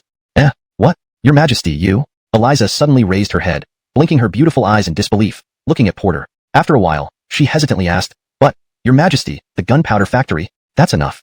On Adelia's shoulder before heading towards the entrance of the Eastern Palace. From afar, he saw a girl in military attire kneeling there, staring straight ahead, her icy aura making the surrounding guards reluctant to look at her. Nadia, what are you doing?" Baxter bit into the apple, blinked his eyes and quickly approached, intending to help Eliza up. But Eliza pushed his hand away, looking at Baxter with cold eyes. "Your Royal Highness, the factory produces only about 1,000 pounds of gunpowder each year. If you take it all, there won't be any left when the imperial family and the army need it." 1,000 caddies? What 1,000 caddies? Baxter blinked blankly, then took another bite of the apple. His innocent look made Murong Shiloh grit her teeth. "It's what you said yesterday, that if I could give you 1,000 caddies of gunpowder, you wouldn't send anyone to the gunpowder factory within a year." "Oh, you mean that?" Baxter seemed to suddenly realize, tilting his head back and saying, "Oh," then he smiled. "You don't have to take it seriously, I was just joking." Cough, cough. Murmuring in shock, nearly choking on her own saliva, anger flared in her beautiful eyes as she stared at Baxter. If looks could kill, Baxter would have died 10,000 times over. "Joking? Because of your joke, I received 30 military lashes." Nadia, what's wrong with you? Why do you look unhappy?" Baxter broke the apple in half and handed one half to Eliza. "Don't worry, next time if I go there, I'll ask for it personally from Nadia. Here, take this." Chapter 89. Remember to wash the bed sheets. "No worries. It's just a cold and some external injuries making me physically weak." Baxter's words nearly made Adelia clutch her chest, struggling to breathe. Why was he acting so tense if it wasn't serious? By the way, why did you bring so much gunpowder? If the old ram's gunpowder is spread out, it might blow up the entire palace. Adelia said with concern. Who would have thought that the Glens could recognize the power of this gunpowder? Baxter gently clapped his hands, stepped forward, and wrapped his arms around Adelia's waist, slowly walking out the door. "Do you think the western regions should be rich in beauties?" Adelia frowned slightly, noticing the cunning look in Baxter's eyes, gradually sensing an unusual flavor. "Are you planning to make a move on the western regions?" Baxter chuckled, gripping Adelia's waist even tighter, while lifting her chin with his other hand, looking up at the sky. "This palace is merely defending itself properly. Moreover, I now have one more enemy in the court. Ainsworth?" "Smart." Baxter nodded. He understood Porter's intentions, using Ainsworth to counterbalance him. "If I don't show any achievements, this Eastern Palace might belong to someone else someday." Upon hearing this, Adelia instantly became anxious. Her position as Glenn's had sensed evil intent from Ainsworth's gaze and didn't want to leave. Here in the Eastern Palace, she felt unprecedented safety and respect, never excessively pressured by either the Glen or the Glens. Moreover, her bed was inside the Glen's bedroom, yet he never gave her a second glance. Baxter hesitated, a cunning glint in his eyes. He hadn't expected Ainsworth to have taken a liking to Una, whether truly for beauty or some ulterior motive was unclear. "Ainsleyer, stand up. Don't worry, I won't let anyone take you away easily. Starting tomorrow, stay within the Eastern Palace and don't go out. Leave this matter to me." Gently lifting Una off the ground, Baxter patted her shoulder tenderly and pulled out a 10-tael silver note. "Take it." "Why are you giving me money, Highness? I don't want it." Una kept her hands behind her back, appearing uneasy, not daring to accept it. Baxter laughed helplessly. "You've been working here for so long, and I haven't paid you yet. I'm well fed and clothed here, and the work isn't heavy. I don't need the money." Una shook her head again, refusing the money. Seeing those teary eyes, Baxter felt a pang in his heart. Taking a deep breath, he shoved the silver note into Una's bosom. "Just take it. Otherwise, others might think I'm mistreating you. Go boil some hot water." "Not, Your Highness, I've been rude to you before. Please don't hold it against me." "Don't worry. I have a broad mind. You were maintaining order at the gunpowder factory and ensuring my safety. It's understandable." Baxter waved his hand and turned to leave, but before stepping out, he threw a parting remark. "By the way, when you feel better tomorrow, remember to wash the things on the bed. Otherwise, I won't let you go." Eliza's lips twitched. Why had she thanked him just now? Chapter 90. Intruding into the Eastern Palace and getting beaten. Bang! Smack! The next morning, just as dawn broke, a series of loud noises erupted outside the sleeping quarters, accompanied by cursing voices. The commotion woke Baxter with a look of fury on his face. Can't people sleep in peace? What's all this racket about at such an hour? Adelia also rubbed her sleepy eyes open, slightly displeased. These servants are becoming more and more insolent. You're just too lenient with them. Sigh, never mind. I'll go check it out. You continue sleeping. Baxter patted Adelia's head, turned over from under the quilt, quickly dressed, and went outside. Outside the sleeping quarters, a half-naked muscular man was chastising a group of guards and maidservants in the courtyard. Several beaten guards lay sprawled on the ground in disarray. A group of maids crouched with a lukewarm smile and said solemnly, Adebayo consort mentioned wanting someone from this palace. May I ask whom? It's a maidservant named Eileen. She is smart and nimble, and most importantly, she resembles my younger sister from childhood, evoking my longing for family. I especially came to ask Adebayo Regent to give her to me. Might the Adebayo be willing to part with her? Upon hearing this, Baxter walked calmly to the stone table, sat opposite Ainsworth, picked up the teapot, looked at the tea leaves inside, and curled his lip. The tea-making skills displayed were truly appalling. At the Eastern Palace, there are no servants. Everyone here is treated as equals by this Adebayo. Miss Ainsleyer came with me from the northern frontier. Her family died in the turmoil of war, and she followed me thousands of miles to the capital. How can I treat her like an object to be traded around? Do you think that isn't disheartening? Oh, so Adebayo Regent won't give her then? Ainsworth raised an eyebrow with a laugh. Your Highness may not know, but in the western regions, I pretty much got whatever I wanted. No one dared defy me. This is Wu Dynasty. This is the Eastern Palace. Baxter's smile vanished, and he gazed calmly at Ainsworth, yet his words were icy. Hee, Your Highness, I suppose you still haven't understood my meaning. Ainsworth sighed. This brother of mine, Angelo, comes from the western regions and has a short temper. When he loses his temper, even I can't stop him. If he starts making a scene later, it might disrupt the Eastern Palace. That was an overt threat. Baxter nodded, unafraid, slowly stood up, and walked to the door of the sleeping quarters, announcing loudly, This is the Eastern Palace, Wu Dynasty, not your western regions. If this brave Angelo wants to vent, I will gladly accompany him. Angelo, I'm a bit tired. Why don't you handle things here? Ainsworth shrugged and closed his eyes with indifference, pretending to nap. Hee, Adebayo Regent, let's see what you've got. Angelo bowed to Baxter and rushed forward with a punch aimed directly at his face. Just as Baxter was about to counterattack, a fragrant breeze blew in, followed by a long and shapely leg that kicked at Angelo's fist. Bang! Angelo immediately stumbled back 5 or 6 steps, his eyes filled with icy coldness as he looked at Eliza who had landed beside Baxter. Nadia? Baxter also looked at the suddenly appearing Eliza with surprise. Are you feeling better? You're out moving around already? Eliza stepped forward to shield Baxter, her voice deep and serious. Your Highness, I appreciate your kindness yesterday. However, I detest owing favors to others. Today, I'll take care of this man for you. Saying this, Eliza moved swiftly, charging towards Angelo. Come on then.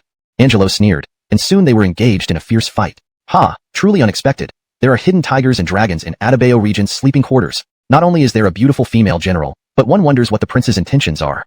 Ainsworth closed his eyes again, confident in Angelo's abilities. After all, he was a brave warrior from the western regions. How could he lose to a woman? Soon came another bang. Ainsworth shook his head and sighed, slowly opening his eyes.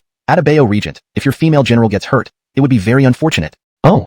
He stopped mid-sentence, his eyes widening as if someone had choked him. It was Angelo lying on the ground while Eliza stood perfectly unharmed. Eliza's beautiful eyes gleamed with icy coldness. Come on again. The past few days, plus the beating she had endured, had built up Eliza's anger. Finally able to vent it today, she even felt unsatisfied as she raised her fist once more, only to be caught by Baxter. You. Before Ainsworth could say anything, Baxter interrupted. Adebayo consort, this morning's incident will be forgotten by this palace. But if you or anyone under you rudely intrudes into the Eastern Palace again, don't blame this palace for being impolite.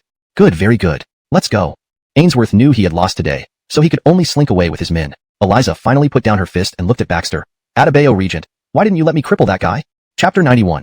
Adelia gets jealous. Baxter yawned, rubbed his sleepy eyes, and glanced at Eliza with disdain. Nadia, those are Adebayo consort Ainsworth's men. If you cripple him, do you think the prince consort will let it go easily? Eliza was taken aback for a moment before she replied with a hint of scorn in her voice. Your Highness, as the crown prince of Wu Dynasty, would you fear a mere prince consort? Just as Baxter was about to undress and go back to sleep, he suddenly heard this sentence and turned around. He looked up and down at Eliza speechlessly. True, I naturally don't fear him, but if he doesn't dare touch me, does that mean he won't dare to lay hands on you? Or perhaps you want to stay in the Eastern Palace all the time, seeking my protection. With that, Baxter turned and went back into the sleeping chamber to catch some more sleep, leaving Eliza standing there alone, blinking her beautiful eyes, unable to react. So, he was protecting me just now? Staying in the Eastern Palace all the time, seeking your protection? Never. How could this general possibly need your help? Impossible. Absolutely little respect in her eyes for the crown prince, only a chilly aloofness that keeps others away. Find out her true identity immediately. Yes, Adebayo consort. Chauncey bowed and hurried off. Shortly after Ainsworth returned to his residence, a shadow emerged from behind the screen. No need to investigate further. That person is not Baxter's personal guard but the warden of the gunpowder factory, Eliza. Hearing the voice of the shadow, Ainsworth was stunned, quickly stood up, and became incomparably respectful. Why you? You have been here all along? At the same time, he gave himself a mental shake. Fortunately, he hadn't said anything too much outside. Otherwise, wouldn't everything be known by this superior? Nasham. The shadow answered calmly and indifferently. It seems Baxter has some interest in that Eliza. You should take advantage of this angle. How can Glenn Baxter be interested in just a warden of the gunpowder factory? Ainsworth scratched his head, frowning deeply. Moreover, that woman's martial skills are indeed impressive. Even Chauncey couldn't beat her. The shadow's voice suddenly turned icy cold. like an evil spirit crawled out of hell, raspy and low, sending chills down one's spine. I told you to do it, not discuss it with you. Remember, you are merely my puppet. Want to live? Follow my instructions, or I don't mind replacing you. Yes, yes, yes. My lord, I am wrong. Please forgive me. Ainsworth fell to his knees immediately, bowing repeatedly, beads of sweat falling profusely. After you succeed, you will also have a share in this Wu Dynasty, but if you fail, Ainsworth tried hard to control his trembling voice and said firmly, My lord, please rest assured, I will remain loyal and spare no effort to serve you. Right. Also pay attention to the Crown Prince of Baoshan Kingdom. He's a fool, but make sure he doesn't ruin our grand plan for the western regions. Yes, my lord. 3 days later, Eliza was practicing martial arts in the courtyard when a cold voice came. So, Nadia, you really treat the Eastern Palace as your own home? Miran Shiloh turned around and saw Adelia. She immediately stopped her exercises and greeted with a salute. I pay my respects to the Jodi. The Glen once said that I can stay in the Eastern Palace until I fully recover from my injuries before leaving. If you find me Ayan, I can leave right now. Nashimf, I do find you very Ayan, so please leave now. Adelia folded her arms across her chest and sneered. Please remember your place. The Glen is kind-hearted, but it doesn't mean I am too. You know why you were punished, don't you? Isn't it because you privately ran to His Majesty to complain, and as a result, you got punished? Adelia's intelligence network had developed rapidly lately, almost covering the entire imperial palace and government. This progress was greatly aided by Baxter's increasingly secure position as the crown prince, allowing countless people to vie for a spot under Adelia's command. Miran Shiloh tightly pursed her lips, watching Adelia with an icy look on her face without saying anything for a long time. Finally, Eliza turned and entered the side hall. After quickly cleaning up the side hall, she left the Eastern Palace. Hey, Nadia left today? When Baxter returned to the Eastern Palace in the evening, he scratched his head in confusion. This woman had stayed for 3 consecutive days, fetching water and chopping wood, saving him a lot of trouble. Adelia glanced at him and sneered. What, Glenn misses her? Why don't you go to the gunpowder factory and invite her back? Baxter paused, wondering why this woman seemed like gunpowder today. No, how could I miss her? It's just that I have been reorganizing my personal guards recently, and it seems we lack a capable commander. Since Eliza is proficient in martial arts, perhaps I can invite her to train my guards. Baxter ignored Adelia's sulky expression and pinched his chin, deep in thought about future plans. Currently, though he had the distant expeditionary army from Fulling and trusted Soul might suffer again. Eliza looked at Rick and sighed. He was the old butler of her family from years ago. However, after the family fell into ruin, he followed her all the way to the capital. Her parents had long passed away, and it was Rick who raised her step by step. Therefore, Eliza only showed her rare smiles to Rick. Rick looked at Eliza with her icy demeanor and shook his head helplessly. This young lady of his house had everything going for her except for her unpleasant manner of speaking. It wasn't an issue at home, but it could easily offend people outside. Rick, you and I both know what the court looks like now. I truly do not want to re-enter the political arena, nor do I wish to engage in intrigues with them. And, Eliza hesitated for a moment before continuing. The current emperor is unpredictable. Although he wishes to reform the Wu Dynasty, he lacks the iron fist to enforce reforms, leading to the army's discipline deteriorating. General, stop. Rick interrupted Eliza through gritted teeth. It would be better for you to join His Royal Highness the Glen as soon as possible rather than waste your life lingering in this small gunpowder factory. Hearing this, Eliza's eyes gradually calmed down as she gazed into the distance. At noon, dressed in military attire with a sword on her waist and a spear in hand, Eliza stood in front of the East Palace gate, staring intently inside without responding. Watching Baxter walk away, Eliza's brows showed a flash of resentment. As the Glen, he lacked proper etiquette and kept taking advantage of her. Bang bang bang.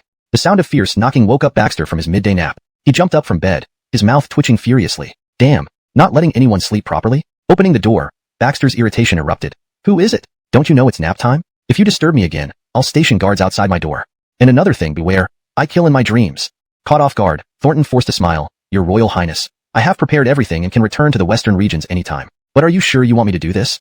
Baxter glanced at Thornton, twirled his eyes and laughed. Of course. That old man won't die forever, and I'll remain just the Glen. Don't worry, once the situation in the Wu Dynasty stabilizes, I will assist you too. In that case, thank you, Your Royal Highness. A cunning glint flashed in Thornton's eyes. Be on your way. Baxter waved his hand. Cyrus knows what to do. All right. After bidding farewell to Baxter and leaving the East Palace, Thornton's eyes revealed a murderous intent. He sneered, muttering to himself, Nash, Glen of Wu Dynasty? Just so. Do you really think I believe what you said about that pass? I'll tell. What? Hearing Baxter's words, Adelia was greatly startled. Controlled by others? By who? Chapter 93, entering the scheme personally. Baxter shook his head. I don't know either. It's just a feeling. But, I want to give it a try. Looking at Baxter's sly gaze, Chanel couldn't help but swallow. She felt uneasy under his scrutiny. Why are you looking at me? Do you want to experience the feeling of being divorced again? A mischievous smile played on the corner of Baxter's lips. Chanel's eyes widened in shock as she stared at Baxter intently. What did you say? You heard me. Baxter smiled slightly. I want you to get close to Ainsworth personally, while I will voluntarily resign from the position of Glen and truly become someone who poses no threat to anyone. You want to resign from the position of Glen? Chanel tensed up immediately, her fists clenched tight, and she became visibly agitated. Baxter threw a grape over helplessly. Don't be nervous. Why do you always worry about your position as Glen's? Father is still in his prime. He hasn't died yet. There's plenty of time left. Only when my threat to everyone in the court is reduced can I really step back and investigate some matters. Chanel vaguely understood what Baxter meant. But, how could you possibly resign from the position of Glenn? It's something acknowledged by His Majesty, not something you can just quit. What if I end up like Ahmed before? Baxter suddenly looked at Chanel, his smile slowly fading, pointing gently below himself. You. Chanel's throat moved as she swallowed softly. The previous Ahmed was completely infertile, which led him to find a substitute to look for solutions. Was Baxter planning the same? That's right. Just like that. If someone who has lost their fertility continues to sit on the position of Glenn, unable to continue the royal lineage of the Wu Dynasty, that wouldn't be acceptable. Baxter seemed unconcerned about his reputation and remained calm. Not to mention whether father would agree, none of the officials would accept it either. From now on, I won't have to stay in the Eastern Palace, but can have my own mansion where I can accumulate my own strength. This move is very risky. If you're unwilling to accompany me, I won't force you. Baxter whispered softly, aware of how much this step would damage Chanel's reputation. In this era, a woman being divorced twice by the same man could become the subject of gossip among the people for years. Chanel was silent for a long time. Her eyes, like clear autumn water, sparkled with a bright light. Finally, she whispered softly, rest assured, I will go with you. Good. Baxter pursed his lips, nodded, and then revealed a smile. Since it's like this, we don't know when Sister Dominic Shine and I will part ways. How about we enjoy tonight thoroughly? You. The Night Bulls secretly shook their heads. This Daryl was indeed hopeless, unable to think things through properly, and thought he was extremely smart. All he did was play his small schemes every day. Why would the Glen suddenly want to step down? Is there some hidden reason?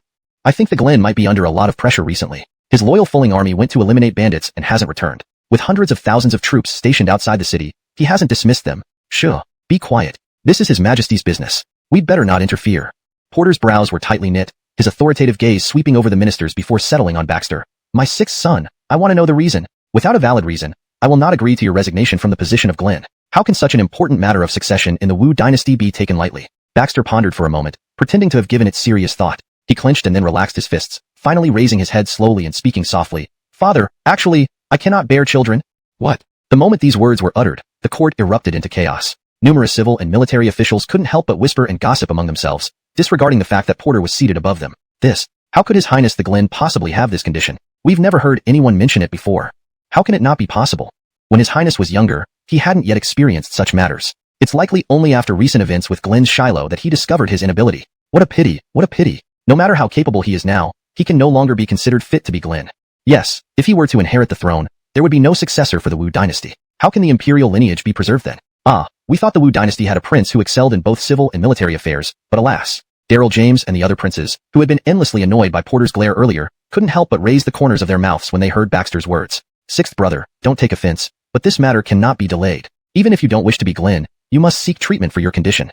James, relishing in Baxter's misfortune, added, I'll hold on to this position for you temporarily. Once you're cured, I'll surely return it to you, alright? Sixth brother, listen to your second elder brother this time. This condition can't be ignored. It might lead to more problems later on. Right, sixth brother, getting treated should be your top priority. The other princes chimed in one after another, but without exception, their faces were filled with smug satisfaction. Father, this cannot be. For my illness. Lately, I have been utterly exhausted and truly unable to continue fulfilling my duties as the Glen. What? You divorced Adelia? Porter's gaze shot toward Haskell. Minister Shiloh, did you agree to this matter? Haskell coughed lightly, half closing his eyes. Your Majesty, this is the wish of His Imperial Highness. How dare I oppose? But I know that the Glen of the Wu Dynasty concerns its very survival and continuity. Please do not let private matters affect public affairs. Ainsworth looked at Baxter with a hint of shock. To actually divorce the Glens. This seemed like a genuine intention to relinquish the position of Glen, yet, he still felt something was off. Throughout history, who would willingly renounce the position of Glen? Even if one could not produce an heir, they would never expose it. After all, who could be indifferent to the throne? Baxter gave a slight bow. Your Majesty, please grant me a mansion. All I wish for in this life is to be a carefree prince. As for the position of Glen, please entrust it to a more capable person. Daryl Basim approached again, grinning broadly. Your Majesty, since Isidore is indeed unfit, allow me to take over? I promise to do better than Isidore. Among the princes now, Basim believed he had the best chance to succeed as Glen. The rest of his younger brothers were all incompetent, spending their days bird watching and cricket fighting. However, Porter didn't even look at Basim. Dismissed. You what? You assumed the position of Glen? Upon returning to the residence, Ainsworth received not praise but a scathing reprimand from the black figure. You utter fool. Fool. Do you know what the position of Glen means? A hot potato. Even Baxter, of the main lineage, faces countless ambitions from others. And you, an outsider, have shamelessly taken this position? The black figure emerged from behind the screen, pointing at Ainsworth with a withered right hand, furious. From now on, all the storms of the Wu Dynasty will revolve around you, making you the center of everything. When the time comes, you cannot stand aside no matter what. Ainsworth seemed Bufuchi, unconvinced. Having just been appointed Glen by Porter, a surge of unprecedented stubbornness rose within him. He murmured softly, Master, isn't it better for me to gather strength as the Glen? Accumulating power over time will surely benefit our eventual takeover of the Wu Dynasty. Seeing Ainsworth actually daring to argue back, the black-clothed man instantly kicked him to the ground in anger. A cold gaze shot out from behind the mask, making Ainsworth's heart tremble and his whole body shiver uncontrollably. Fool. Remember this. Those involved are often blind, while onlookers see clearly. In this position, you're the most conspicuous and also the most dangerous. The two were about to leave. A delicate figure approached hurriedly. It was Marlier. Marlier, sobbing pitifully, said, "Your Highness, please take me with you. I don't want to stay here. I want to be by your side." Chapter 95. Sleeping in the same room. Adebayo Xiangyao's mansion was located in the northern part of the capital, flanked by slums and an expanse of barren land, making it rather secluded. However, Baxter took pleasure in this seclusion. He enjoyed the tranquility it offered. The mansion had only recently been built, with many rooms yet to be completed. Apart from the 3 main halls, only 2 bedrooms were ready for use. Baxter arranged for his 100 personal guards to stay at a military camp outside the city, bringing only Eliza and Eileen to the mansion. Looking at the spacious courtyard and serene environment, Eileen smiled broadly and said, "Your Highness and Nadia, what would you like to eat today? I'll cook for you." Baxter chuckled lightly. "Ainslier, I'm no longer the Glen. There's no need for such formality. From now on, I am the Adebayo of Xiangyao. Then from now on, I will call you Your Excellency." Eileen obediently picked up both of their bags and ran toward one of the rooms. TSK. I wonder if Nadia can handle such a drastic change, moving from the Eastern Palace to these small, humble rooms. Baxter sized up Eliza, who wore coarse cloth but still exuded the aura of an icy goddess. Eliza paused and looked at Baxter before shaking her head after a while. "I don't mind, but Your Highness, you're used to living amidst luxury and fine food. Achillicent, you find it difficult to adjust here? Haha, do you see me as someone so pampered?" Baxter pouted, stretching lazily. "I'm sleepy. I'll take a nap, and after dinner, you can go to the camp outside to train my guards. In half a month, I'll inspect the results." Eliza silently watched Baxter enter the room, her expression unchanged. She quietly entered the other room and settled down. For her, being away from the palace was not a bad thing. It was tranquil, sparing her the worry and the ugly faces of the palace's vile characters. Eileen's culinary skills were impressive. For dinner, she prepared 4 dishes neatly laid out on the table, which looked quite appealing under the moonlight. Baxter grinned. "Ainslier, why didn't we see such dishes when I was in the Eastern Palace? Are you holding back? If you keep this up, I might have to deduct your salary." Eileen stuck out her tongue, giggling. "Your Excellency, there were chefs in the Eastern Palace. It was never my turn to cook, and Gigi treated me well. Excellency, don't worry too much. You're young, and this illness can surely be cured." Eliza pursed her lips, muttering to herself, "Young girls are so gullible, falling for a faithless man like that." Baxter's lips twitched. Though Eileen didn't hear it, he did. He tried to smile, speaking lowly. "Where have I been faithless? I only want Dominikian to live better." "Excuse." After dinner, Baxter yawned and was about to enter the room to sleep when he heard Eileen ask softly, "Your Excellency, where shall I sleep?" Eliza was taken aback, quickly turning around. "There are only 2 rooms here. Of course, you'll sleep with me. Achilles, you rather sleep with him?" TSK. Who says she can't stay with me?" Baxter retorted immediately. "I am a gentleman. Besides, Ainsley has been living in the same bedroom with me before." Murmuring Snow gave Baxter a look, increasingly feeling that he didn't have good intentions. Back then was back then, now is now. Previously, you had such a large bedroom, and with the Glens watching over you, of course you wouldn't misbehave. But here in this small room, it's uncertain. Baxter rolled his eyes. "Nadia, so in your eyes, I've always been like this?" "Nashmph." Eliza snorted. "Then let's have Ainsley choose for herself. No using your royal status to force her, or else, in this secluded place, you're no longer the Glen. Don't blame me." Eliza showed off her fists.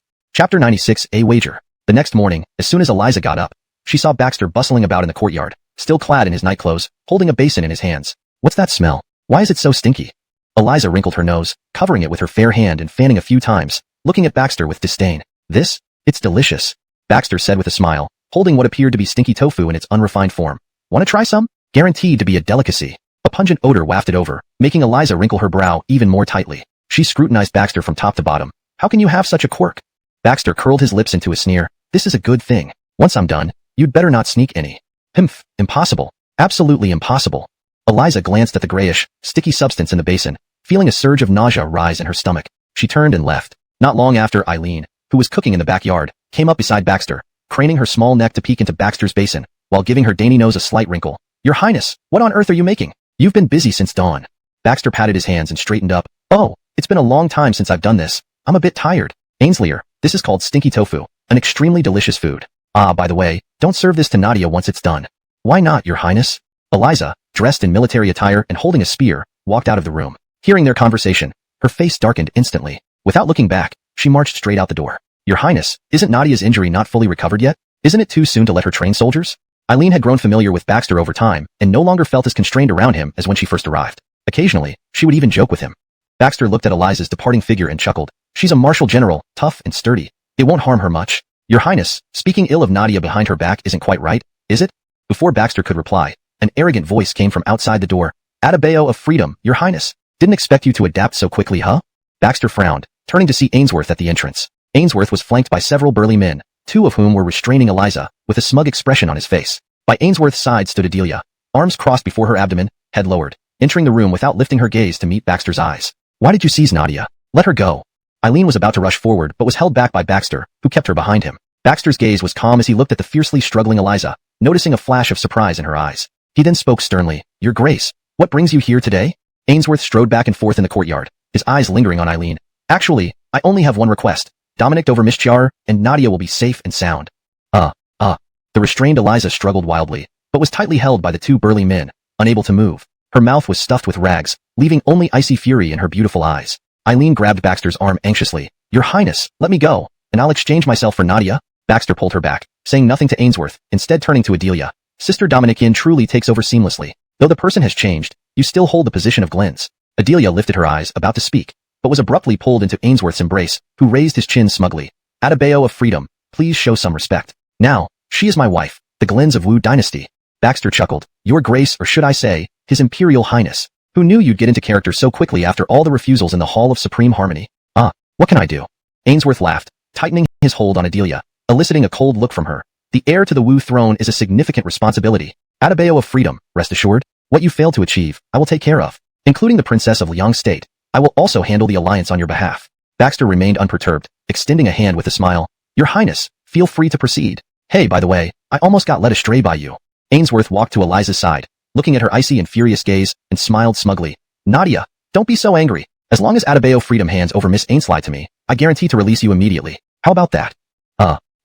Eliza struggled again but was struck in the abdomen by two sturdy men behind her, causing her to double over in pain, cold sweat streaming down her forehead. How about it, Adebayo freedom? Have you made your decision now? Do you want your Miss Ainsley, or your Nadia? Ainsworth's right hand roamed freely on Adelia's body. A flash of murderous intent flickered in Baxter's eyes but vanished quickly, while he maintained a smile on his face. So, His Imperial Highness is forcing me to make a choice. Haha. Ainsworth's eyes gleamed with coldness and arrogance. Adebayo freedom. This is one of the most remote places in the entire capital. There are no Imperial guards or eunuchs monitoring here. Even if something unexpected happens, it would be understandable. Threat. This was an outright threat. The implication was that if Baxter did not hand over the person, they would use force directly. Baxter laughed lightly. Your Highness, don't be so impatient. I'm still very curious. How did you capture Nadia, who possesses unmatched martial arts? Trying to trick me into talking? Ainsworth sneered. But it doesn't matter. I might as well tell you. He then took out a small bottle of powder from his robe and smiled. This is called Galen softening powder, a unique drug from the western regions. Just one sniff, and the whole body becomes numb, losing all strength. Baxter nodded, understanding now why Eliza, with her exceptional martial arts, could be captured. Your Highness, how about we make a bet? Nash? Ainsworth was slightly taken aback and laughed. What kind of bet? Baxter unhurriedly took out a firelock from his waist and threw it to Ainsworth. Dare you kill me? What did you say?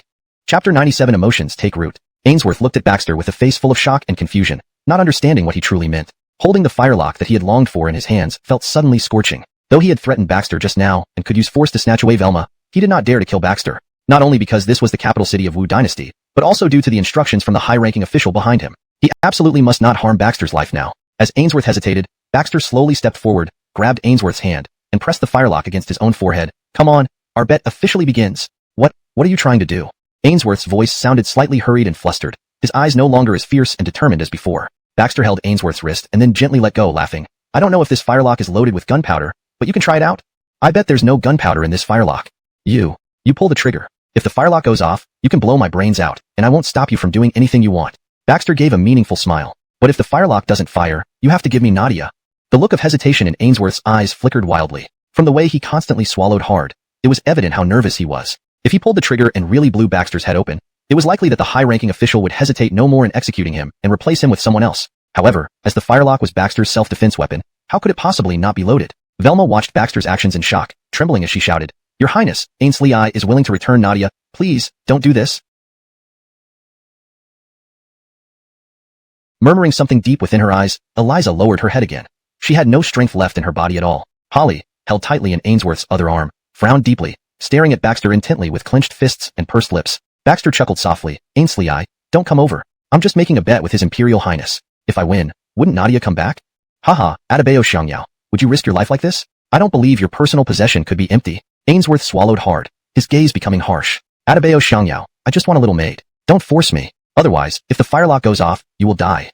But Baxter opened his arms fearlessly, closed his eyes, took a deep breath, and laughed. Come on, Your Imperial Highness. It's just a small matter of pulling the trigger. Tell me, would the esteemed prince refuse such a simple task? Ainsworth gritted his teeth, looked at the firelock in his hand, and glanced at Holly. Scared? Do I look like someone who's scared? Madam, tell me, should I pull the trigger or not? After a long silence, Holly finally looked at Baxter and calmly replied, since it was Atabeo Xiangyao who proposed it, perhaps it's fine for Your Imperial Highness to proceed. Very well. Then I will trust you, madam. Ainsworth's gaze finally became resolute. He steadied the firelock once more, a hint of coldness flashing across his lips. Atabeo Xiangyao, here we go. Your Highness, no. Velma screamed desperately, but it did nothing to prevent Ainsworth from pulling the trigger. No. Click. At the moment everyone closed their eyes, terrified of seeing Baxter's brain splatter. A slight sound rang out. The firelock was not loaded. Stunned, Ainsworth clearly hadn't expected Baxter's personal weapon to be unloaded. Still in a daze, Baxter slowly took the firelock from Ainsworth's hands and smiled. Your Imperial Highness, I win. Now, you need to give me Nadia back. Saying that, Baxter approached Eliza and pushed aside two burly men, intending to untie Eliza, but they roared in anger. Stop! Don't move! Bang! In the next instant, Baxter pulled another firelock from his waist and shot one of the men advancing on him in the thigh. Ah! A large hole appeared in the man's leg, causing him to collapse on the ground wailing in pain as blood seeped into the soil. You actually have another. Realization dawned on Ainsworth, his teeth grinding as he glared at Baxter. He had been tricked. Baxter smiled faintly and untied Eliza. Your Imperial Highness, who says you can only carry one weapon for self-defense? Ah, these days aren't exactly peaceful. Carrying multiple weapons is just being cautious. By the way, my courtyard is too small. His Highness the Glen, please return. You'd better hurry to get a doctor for your man. Otherwise, it might be too late. Ainsworth glared at the three of them for a long while, eventually grinding his teeth in hatred and leading those men away from the courtyard. Nadia, are you alright? Velma fetched a bowl of water and gently dabbed it on Eliza's parched lips and pale cheeks. Baxter checked her pulse slightly and smiled. Nothing serious. Some rest will do the trick. Quick, help me lift her inside. She's too heavy. Okay. Eliza felt utterly weak. Even speaking was an effort. Yet she still cast a reproachful gaze at Baxter, expressing her profound dissatisfaction. Heavy? He actually said she was heavy? Lying in bed, Eliza soon drifted into a deep sleep. She didn't know how long she had slept before finally waking up. Her first sight was Baxter sitting by the fireplace not far from the bed, fiddling with something that emitted rising steam. Aren't you awake? Baxter heard the noise, turned back to glance at Eliza, then took down the kettle from the stove and poured out a bowl. What is this thing? Smelling the pungent odor, Eliza's beautiful face contorted. How could he always concoct such peculiar things? This is a specially brewed Chinese medicine. Your external injuries and wind cold haven't healed yet, and now you've been affected by bone-softening powder. Your soldiers from other camps suspect us of mischief and have quarreled with us multiple times. Baxter frowned. Understood. Tonight, I will stay here and catch the culprit for you personally. Your Highness, could someone be deliberately sowing discord among our various camps?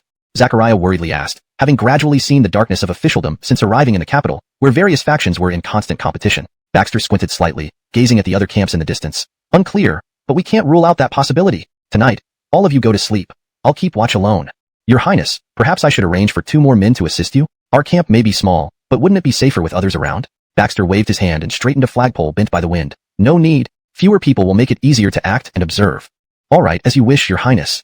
Even though Baxter had lost his position as Crown Prince, these soldiers still held him in high regard. None of them changed their attitude toward him because of this. Your Highness, look. An arrow just flew into the eastern side of the camp, carrying a letter. Another soldier ran over, breathless. Oh. Baxter curiously took the envelope from the soldier's hands, opened it, and read elegant handwriting inside. Meet at midnight, 20 miles north of the city. Your Highness, what does the letter say? Who wrote it?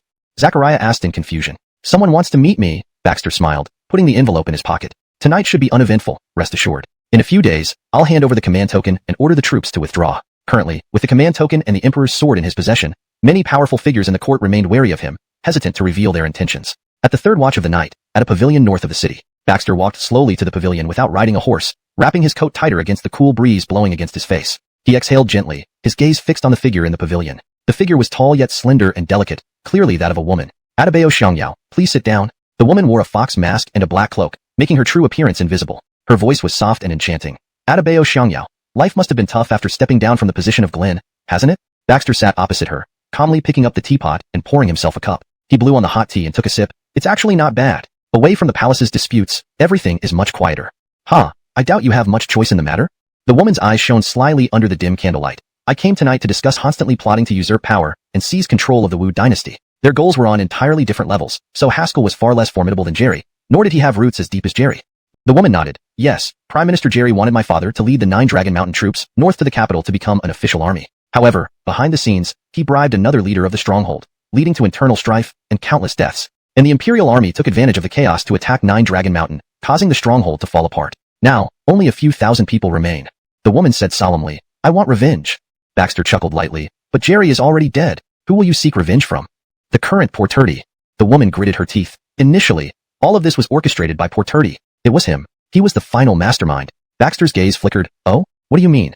It seemed there were still secrets within the Wu Dynasty that he didn't know at all. Porterdi has long known that Jerry had ambitions to usurp the throne, so he took this opportunity and agreed to Jerry's request to recruit our 9 Dragon Mountain forces. But the subsequent mobilization of the Imperial Army to surround and suppress 9 Dragon Mountain was ordered by Porterdi. The woman gritted her teeth. I want revenge. Baxter listened quietly for a while, then suddenly sneered. Miss, are you out of your mind? I am the son of the Emperor, and you are telling me to collaborate in killing my own father? Chapter 99. Sincerity of Cooperation. The woman chuckled without getting angry, instead coming over to Baxter's side and sitting directly on the table, looking down at him with her head lowered. So what? As the saying goes, throughout history, no one is as heartless as the imperial family. Ilium, don't rush to refuse. Achilles, you like to hear my terms? Baxter inwardly winced. He had to admit that this woman indeed had great allure. Every word she spoke, accompanied by her charming voice, would be hard for most men to resist. Let's hear it.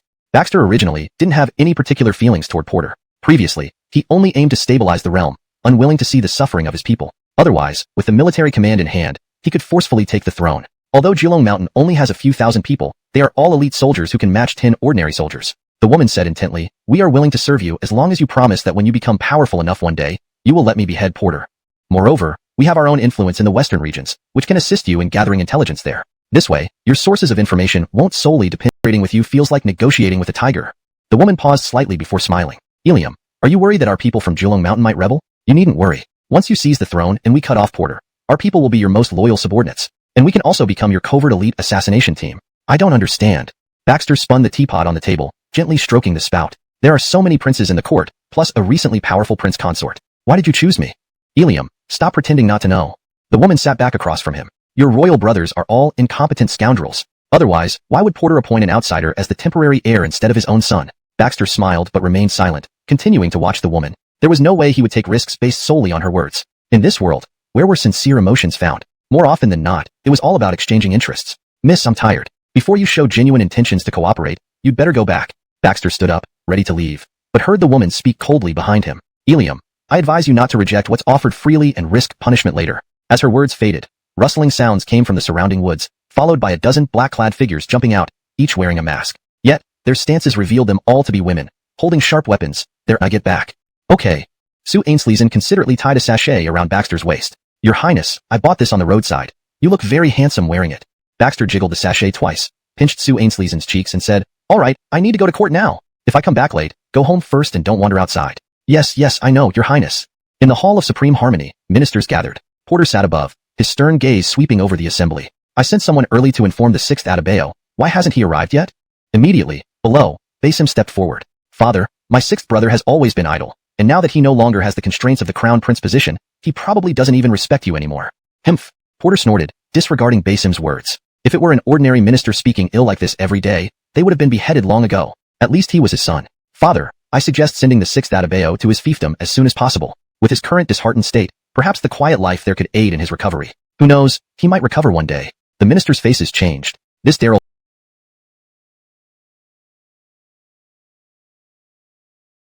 to eliminate them. These words caused a commotion in the court. As expected, these people are truly bandits at heart. Their nature hasn't changed. They should have been exterminated long ago. How audacious. They've already been incorporated into our military, yet they still dare to do such things? Your Majesty, please send troops immediately. Indeed, Your Majesty. These are nothing but bandits. It seems any orders or imperial edicts won't work on them anymore. Please send troops promptly. Standing aside, Basim, feeling delighted over another's misfortune, chimed in. Isidore, who was it that assured Bryce with utmost confidence that these bandits were fine and insisted on incorporating them into the military, even giving them the title of the Fulling Army? Porter remained silent, his stern gaze fixed on Baxter, pondering silently. Baxter's eyes flickered. He knew this must be a conspiracy by someone. Under Guido's leadership, the Fulling Army would never engage in atrocities. Someone must be trying to frame them. 6th one. This is a petition from the merchants along the coast. They jointly submitted it to the court requesting the elimination of this gang of bandits. What do you think should be done? Porter glanced at Baxter and tossed a thick petition down. Baxter picked it up and flipped through it, his pupils contracting. The contents were harshly worded and vehement, portraying the Fulling Army as an irredeemably evil force. Bryce, I believe this. Though the civil and military officials didn't speak, most shared similar thoughts, not trusting Baxter. At this moment, Porter cleared his throat lightly. 6th one. Since you wish to conduct the investigation personally, I grant you permission. You may mobilize troops outside the city, but I will appoint someone to supervise you, and all your movements must be known to this person. How does that sound? Baxter bowed again. As Bryce wishes. Very well, esteemed ministers. Who among you is willing to accompany King Zoyo to investigate in the coastal region?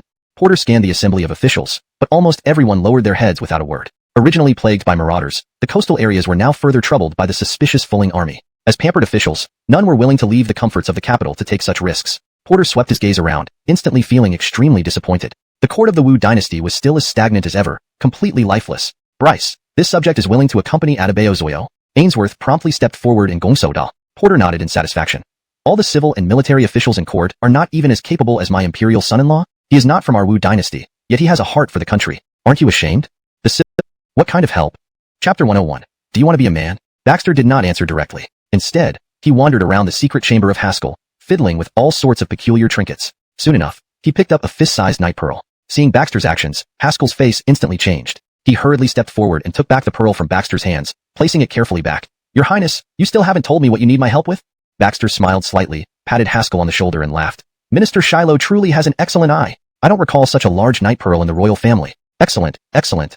Haskell laughed awkwardly. This pearl indeed came from a tribute many years ago from an overseas country which he had privately kept for himself, giving only smaller pearls to the royal family. Minister Shiloh, I plan to head to the coastal regions where dangers abound. Therefore, I need to borrow those few thousand cavalry troops under your command again. Baxter slowly reined in his laughter and said solemnly. After their last mission, Haskell had secretly recalled those troops to Bandit Town. Otherwise, leaving them near the capital would raise suspicions, or they might be discovered by someone intent on accusing him of treason. Haskell hesitated for a moment, managing a strained smile. Your Highness, those thousands of cavalry are elite among elites. Compared to other cavalries in the court, they stand out immediately. If you... Relax, Minister Shiloh. Instruct them not to take the main road. Disperse into small groups and travel through minor routes. Just ensure they follow my main forces closely. When necessary, I must be able to call upon them at any time. Haskell gritted his teeth. Now, he was tied up with Baxter like insects on the same thread. They needed to topple Ainsworth. Minister Shiloh, don't you want to talk about the Adebayo consort? After gaining Haskell's consent, Baxter continued browsing around the room, flipping through books on the shelves and occasionally poking the map on the wall. In recent days, following Baxter's instructions, Haskell allied with Ainsworth to gather intelligence. Looking at Baxter, who appeared calm, Haskell pondered for a while and then spoke. Your Highness, this Adebayo consort is not as simple as he seems. Though I have allied with him, he never actively discusses anything with me, such as the matter during today's morning court session. He seems wary of me. Baxter nodded. Being wary of you is normal behavior, but didn't you notice anything unusual when you visit? He rarely touches her and hasn't slept with her in the palace at night. Baxter sneered. Lustful nature may be his, but the person controlling him forbids it. That's my guess. Your Highness, what should we do? Haskell frowned. With someone operating in the shadows against us in the open, constantly clashing with his puppet, we are at a great disadvantage. After long deliberation, Baxter finally relaxed his brows. Since he can have a puppet, why can't we? Haskell was taken aback. Your Highness, what do you mean? Could it be that you also want to create a body double? Yes, that's the idea for now. I need to discuss this with Tiger after I return. After all, he is the most skilled at such disguise matters. Baxter nodded. Moreover, this investigation into the Fuling Ling army in the coastal region will certainly involve various interests. So, no one will sit idly by. Many people will get involved. The murkier the water, the more likely we are to fish in troubled waters. Seeing the cunning and profound light in Baxter's eyes, Haskell slowly nodded, feeling increasingly wary. He was even more terrifying than the Crown Prince of those days. Back then, the Crown Prince could devise strategies, but was more inclined towards ruthless tactics, with bloodshed within 3 steps. In contrast, Baxter appeared calm, steady, yet exceptionally cautious. At dusk, Baxter met Eliza at the entrance of the small courtyard. Nadia looks much better. Eliza gave a slight nod upon seeing Baxter, her face flushing with a hint of embarrassment. Thank you for your help this time. Baxter paused, a slight smile curling at the corner of his mouth as he teased. I didn't think the always icy Nadia would ever say, thank you. You. Eliza gritted her teeth tightly, still feeling weak from the bone-softening powder. Its effects were extraordinary. Rest well. We're setting off for the coastal region soon. You need to recover fully because the journey ahead will be perilous, and you'll have to protect me. As Baxter walked into the courtyard, he tossed the sugar figure he had just bought to Eliza. Here, take it. This thing sticks to your teeth too much. Eliza glared fiercely at Baxter's retreating figure before biting into the sugar figure. It was quite sweet, but this boy's way of speaking and tone were truly annoying. By her age, she had already been fighting on the battlefield. Oh, by the way, do you want to be a man? Chapter 102. A Midnight Visit, The Masked Achilles Man. What? Seeing Baxter turn around with a mischievous grin on his face, Eliza felt an intense surge of anger and wished she could throw the sugar figure in her hand onto his face. Through gritted teeth, she said, May I ask His Highness, how can a woman possibly pass as a man? Baxter was slightly stunned, sizing up Eliza from head to toe. This woman was roughly the same height as him, loudly. I'm here to train the army, not to keep him company. Baxter shot a glance at Eliza and then looked at Eileen. Ainsleyer, this is a mission from Bryce. I have to go. Don't worry. Nadia will protect me. Nothing will go wrong. Hearing this, Eileen immediately looked up at Eliza. Murong's sister, please protect His Highness well. I'll make my best dishes when I return. Eliza silently nodded, without raising her head to look at either of them. Don't worry.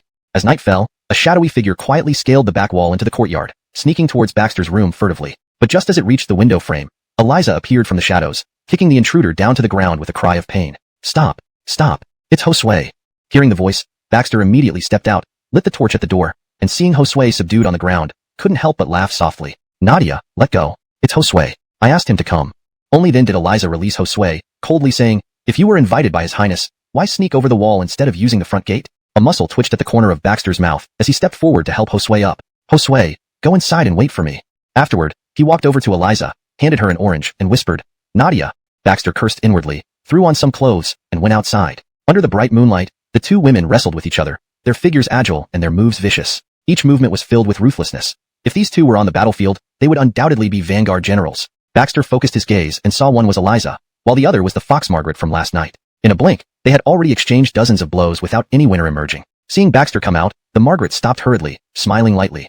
Atabeo Xiangyao not only has beauties for company, but also one who is skilled in martial arts. Eliza's eyes gleamed coldly, drawing her sword to attack again, but she was halted by Baxter. Nadia, stand down. I need to talk to this young lady. The Margaret smiled faintly, stepping gracefully beside Baxter. She folded her hands behind her back and said lightly, Your Highness, your subordinate is truly impressive in martial arts, worthy of admiration. All right, it was just a misunderstanding. Nadia, go back to sleep. Watching the closed door, Eliza bit her lip fiercely. This guy really attracts admirers. He had just divorced his prince consort, yet now someone beautiful and martially talented comes calling. Inside the room, Baxter's voice remained neutral. Young lady, we parted on bad terms once before. Why do you want to do it again? Or do you think you can handle me alone? The Margaret nodded slightly. Forgive me, Your Highness, I was impolite earlier. Today, I came specifically to apologize. No need for apologies, let's get straight to business. I still have to sleep. Baxter yawned. The Margaret hesitated for a while, then slowly removed her mask under Baxter's astonished gaze, revealing a face that made him tremble. Beneath the mask wasn't an exquisite beauty but rather a scarred face, twisted from burns. The sight was enough to send shivers down anyone's spine. Your Highness, do you want to know why? Chapter 103. Thoughts on opening up a new era. Baxter pondered for a moment and nodded. The masked woman clenched her lips tightly, her eyes shooting out anger as if she was recalling memories from many years ago.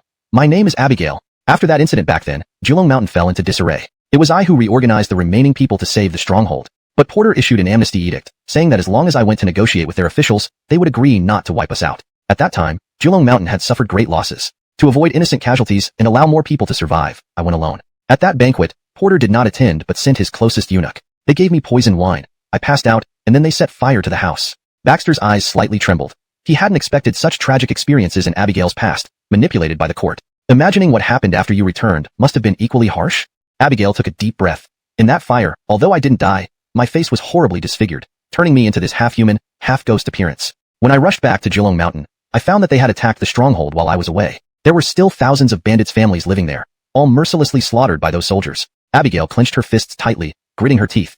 They were just ordinary civilians. Why kill them? As the emperor of the Wu Dynasty, shouldn't he protect the common people of Wu? Our conflict has nothing to do with them. Atabeo, should I not kill such an unkind ruler, leading a bloodthirsty dynasty? Baxter quietly watched Abigail as she vented her pent-up emotions, remaining speechless for a long time. If Porter truly was like that, overthrowing his rule and taking his place would be justified. But now was definitely not the time. His power wasn't fully developed yet, lacking loyal soldiers, and most importantly, lacking public support and legitimacy. Nangong, I understand your feelings, but at present, I cannot help you. Baxter shook his head. He wished he could recruit the elite forces of Julong Mountain to strengthen himself, but he had just extricated himself from the political chaos and wanted to remain behind the scenes without making too much noise. A hint of disappointment flickered in Abigail's eyes. She pressed her lips together, finally standing up. Atabeo, since it's like this, we'll part ways here. May we meet again someday. Hold on.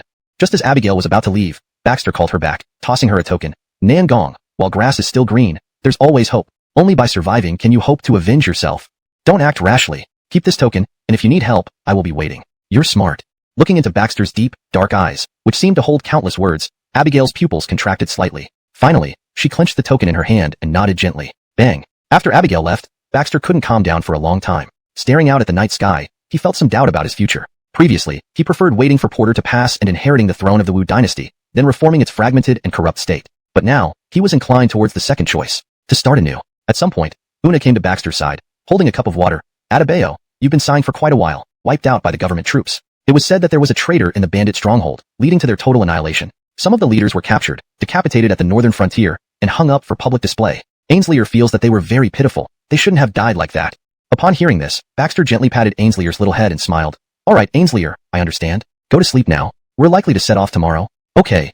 The next morning, Gaylord brought a person who looked exactly like Baxter to stand at the door. Baxter put on his clothes and went out, inspecting him thoroughly before praising, "Very good, very good. Your Highness, my name is Eduardo. I am Brother Yang's friend, willing to die for you." The fake Baxter knelt on one knee and said solemnly. Baxter helped him up and smiled, "Brother Eduardo, there's no need to be nervous. You just need to follow the convoy, pretending to be ill with a cold, sleeping in the carriage. If anything happens, Nadia and Ainsley will help cover for you." Eduardo nodded, "As your Highness commands." "Good." Baxter called Eliza out from her room.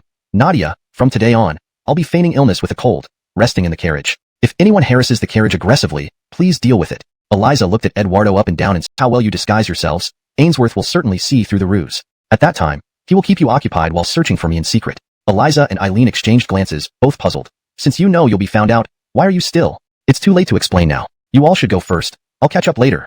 After sending everyone off, Baxter fastened a matchlock pistol and a repeating crossbow at his waist and prepared 2 self-made grenades, just in case. He obtained a horse from the Shiloh family, disguised himself, and left the capital under cover of night, following the trail of the large convoy. The large group moved intermittently, stopping frequently. It took a full 10 days before they neared the borders of Qingzhou. One day, Baxter spotted Haskell's cavalry contingent in a mountain pass beside the main road. The leading officer was named Demi, an impressive female general known for her poise and strength. Though young, she had sharp, resolute eyes devoid of any emotion besides determination. Haskell had mentioned that she was one of his secretly trained loyal operatives. "Your Highness." Upon seeing Baxter, Demi's usually cold demeanor softened as she dismounted and bowed respectfully. She had been ordered by Haskell to treat him as their master. Baxter nodded slightly. "Over 5,000 cavalrymen, that's enough. From now on, divide into smaller groups and enter the Qingzhou region. No matter what area, situated in a secluded pavilion with excellent soundproofing and exquisite ambience. The suite was spacious, complete with its own bathing facilities, 2 comfortable and soft beds, and windows offering a panoramic view of much of Qingzhou City. If the guests require meals delivered to the room, we will provide them. If you prefer to dine elsewhere, the dining hall is available." The madam always treated guests of the best suite with utmost respect, smiling as she explained everything thoroughly. Satisfied, Baxter nodded. Once the madam left, Demi whispered softly, "Your Highness, why?" "Sure." Baxter immediately gestured for silence, checking both sides of the door before closing it. He whispered, "Be cautious. There may be eavesdroppers. Now, you must call me husband, and I will call you wife." Demi's face twitched slightly, but she showed no other emotion. "Nash spanned. Right, wife? Wait here for a moment while I go to the hall and bring back some food." Baxter smiled slightly, opened the door, and walked out. "Landlady, bring 2 of your signature dishes and a jar of good wine." "Yes, sir. Coming right up." Sitting in the main hall, Baxter leaned by the window, his ears attentive to the conversations of the other diners. When the food and wine arrived, Baxter began to enjoy them alone. Before long, a group of soldiers entered from outside, calling out loudly, "Brother, pulling army is all about? Are they really that powerful?" Baxter pretended to be curious. At the mention of this, the soldiers immediately made a hushing gesture. "Sure, little brother, we can talk about it here, but don't mention it outside." "Oh, why's that?" Chapter 105A, A Killister to Wake the Dreamer. Baxter laughed while pushing the dishes in front of him towards the soldiers. "Gentlemen, could you tell me what happened?" The soldiers couldn't help but swallow when they saw the delicious food before them. It might take a whole month's savings for them to afford such a meal. Finally, the leading soldier nodded slowly. "Little brother, we can chat with you, but you must not discuss this matter in public. Now, the Fulong army has been listed as the top taboo by the governor of Qingzhou. Once upon a time, pirates were rampant along our coastal areas, leading to miserable lives for the people. We official troops couldn't match them either. Even the imperial army sent by the court couldn't eliminate them.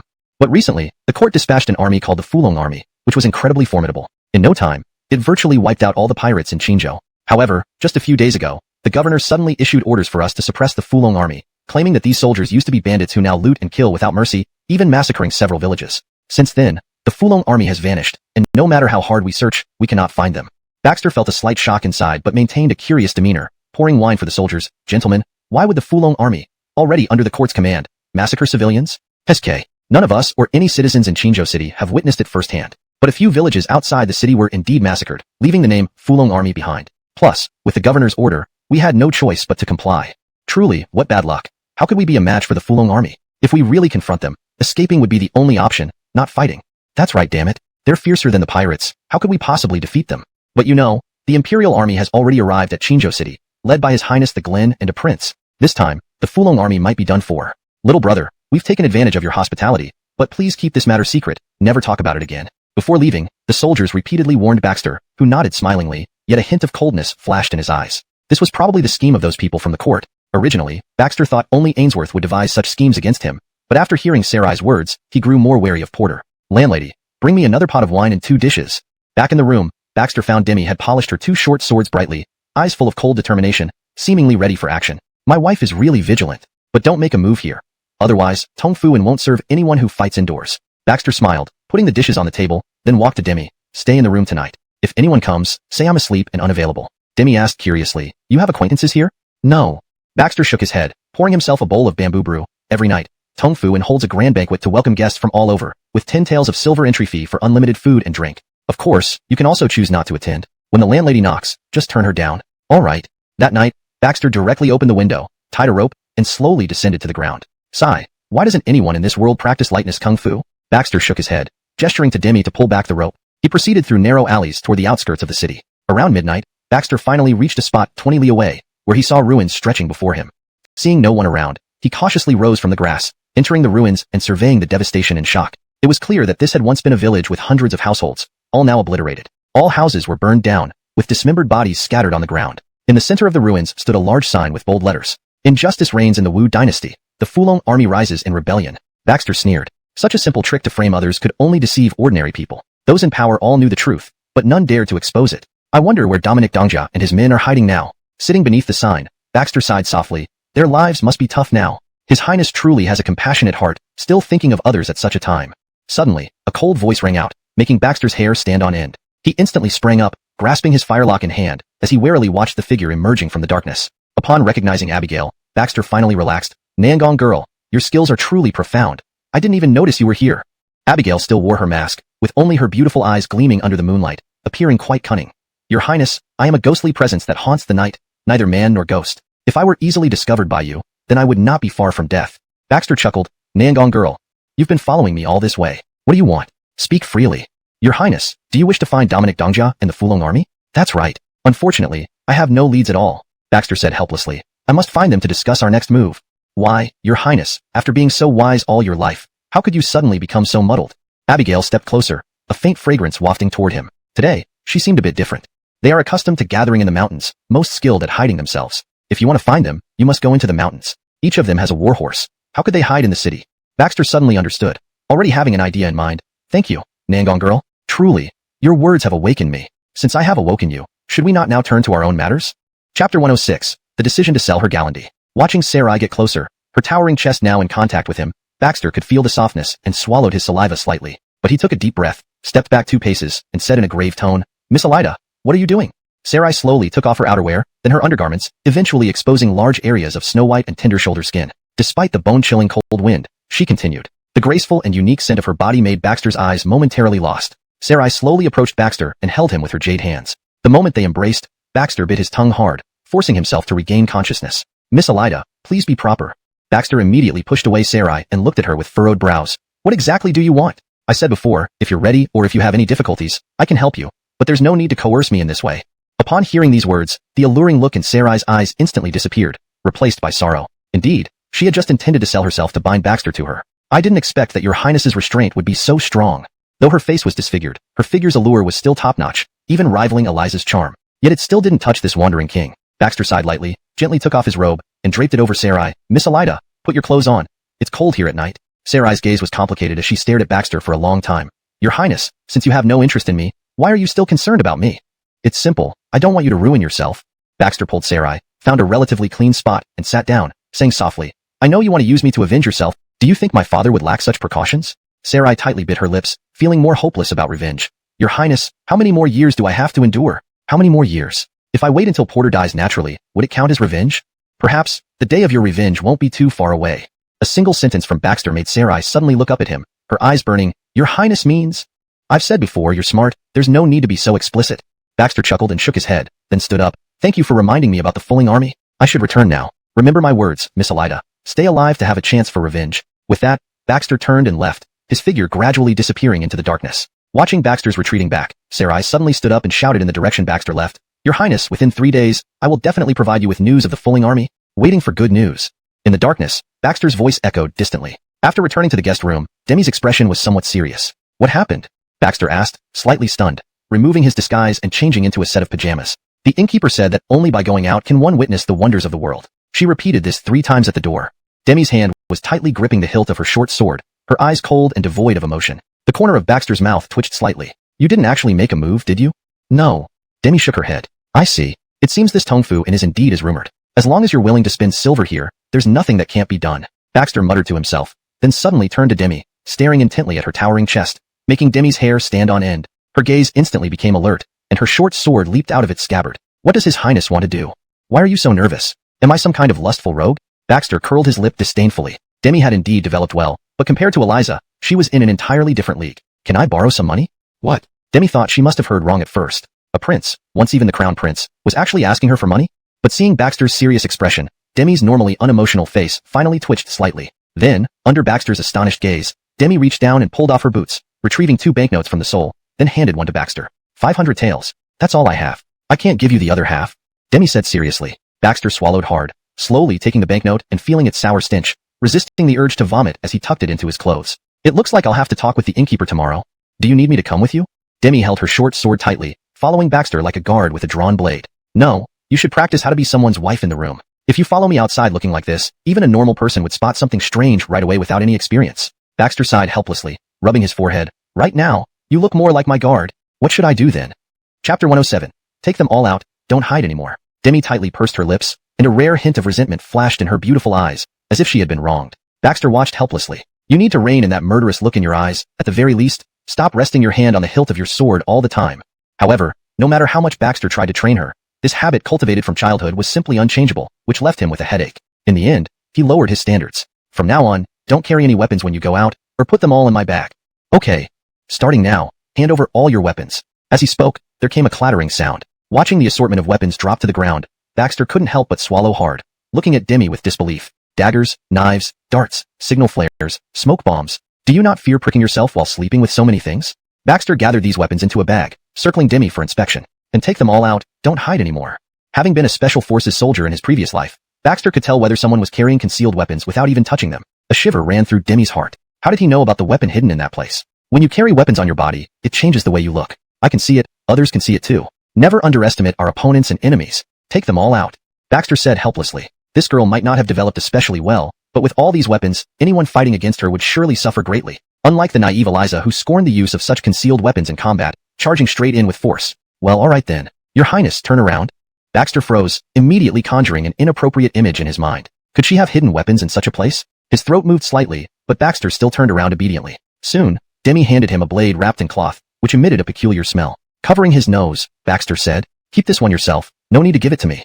Damn, isn't this girl a little perverted? Storing weapons in such places? The next morning, Baxter went downstairs early and entered the main hall, ordering 2 bowls of tofu from the innkeeper and sat near the counter, drinking while observing her. Finally, after finishing 2 bowls, Baxter walked slowly to the innkeeper and said softly, sure, sir. Moments later, the innkeeper appeared at the door of his room, smilingly holding 2 bowls of tofu. Welcoming her in, Baxter gave Demi a nod to leave and closed the door. To have this private talk is truly not easy, Baxter said, picking up a bowl of tofu and gulping down half. The innkeeper smiled wryly. Sir, you've had 3 bowls already? What's on your mind? Given the innkeeper's sharp mind and keen eyes, how could she not know what I intend to ask? Baxter smiled. This woman was shrewd. He was likely under her people's surveillance since entering the city. The innkeeper shrugged, not dodging the matter but responding softly. 3 days ago, Mr. Dominic once came here. Hearing this, Baxter's face changed dramatically. He hadn't expected Guido to come to Tongfuin. Did he know that Baxter would also be here? Mr. Dominic asked me to give this letter to you. As for other matters, I know nothing. The innkeeper stood up and laughed. Sir, I'll keep the 500 taels. It's the first time in years I've offered a discount to someone. Then, she bent down, her breath whispering against Baxter's ear. If it were anyone else, even with 5,000 taels, I might not spare them a second glance. After speaking, she floated away, leaving behind a faint fragrance lingering around Baxter. Baxter was momentarily stunned. What did she mean just now? Was she flirting with him? Demi pushed open the door from outside, her gaze complicated. What does the letter say? Baxter glanced at her. When Haskell trained you, didn't he teach you not to eavesdrop on others' conversations? It's very impolite. My training only covered observing all directions and listening carefully, not what you mentioned. Demi replied candidly, leaving Baxter speechless. Opening the envelope, the handwriting came into view. Your Highness, everything is the Emperor's scheme. We meet at Shadowless Mountain. Shadowless Mountain. Baxter lit a candle, placing the letter over the flame until it burned completely. He hadn't expected it to be Porter's plot. How ruthless. Truly ruthless. Baxter suddenly felt a chill of fear. No wonder Porter had sat on the throne for so long. Indeed, he had his methods. As an emperor, everyone was merely pawns. After a long silence, Baxter's eyes finally regained their firmness. It seemed he had been too optimistic before. All talk of reforms and purging corruption was nonsense. Let's go to Shadowless Mountain. Chapter 108 Useless Evidence. Shadowless Mountain is located 50 miles north of Qinzhou City, surrounded by other mountain ranges. The mountain is covered with dense forests and strange rocks, making it nearly impossible to enter. He quickly dismounted to greet him, and Baxter did likewise. General Guido, leading all soldiers of Fulling Army, pays respect to your Royal Highness, the Glen. Baxter waved his hand, laughing. Please, I'm no longer the Crown Prince. What? Gallant Guido and Trenton were startled. They hadn't heard of what happened in the capital and thought Baxter had come specially to clear their names. They knew nothing about Baxter's actions in the capital. We'll talk about this later. First, tell me your situation. Baxter and the three others sat down on the ground, taking out a flask of wine and placing it in the center, each taking a mouthful. Guido sighed. Before he could speak, the impatient Trenton couldn't hold back, shouting, "That damned emperor is truly ruthless, completely disregarding our lives. He sent us to eliminate bandits, yet he stabbed us in the back. What rotten luck." "Guido, you or me?" Guido shouted, silencing Trenton, who immediately shut up, picking up the wine flask from the ground and took another swig. Guido's eyes flashed seriously. "A few days ago, we just eliminated a group of pirates. When we returned to Qingzhou City late at night, the guards refused to open the gate, claiming curfew rules, fearing we were the enemy." Baxter nodded. He knew Wu Dynasty's curfew laws, but those rules generally didn't apply to military forces. Isaias got into a fight with the guards. We ended up being threatened by arrows from the guards, leaving us no choice but to set up camp 20 miles away and rest. Guido clenched his fists slowly. Our trouble began there. The next morning, we found all the villages below the city had been massacred, turned into ruins with all the civilians dead. The guards directly accused us of slaughtering the villagers, looting, and burning. No matter how hard we tried to explain, they wouldn't listen. Even the governor of Qingzhou issued arrest warrants, accusing us of these atrocities. As rumors spread, more villages were reported slaughtered in Qingzhou territory. Some villagers claimed to have seen our uniforms and flags. We couldn't explain ourselves clearly anymore. After much difficulty, 2 brothers were sent to negotiate with the governor, but were decapitated right there and hung on the city walls as warnings. "Your Highness, please do something for us." Baxter frowned deeply. "Headman Dominic, if you claim this is my father's plot, do you have any evidence?" Guido nodded vigorously, pulling out a golden brush from his robes and handing it to Baxter. "I found this golden brush in a village where the massacre occurred. Such a golden brush can only be used by the emperor. Someone must have dropped it during the slaughter. Besides the killers and victims, nobody else would have this brush. Who it belongs to is self-explanatory." Beside him, Trenton shouted, "In time. But brothers, I promise I will do everything I can to clear your names as soon as possible. Please believe me." "Your Highness, since you say this golden brush can't be used as evidence, how are we supposed to clear our names?"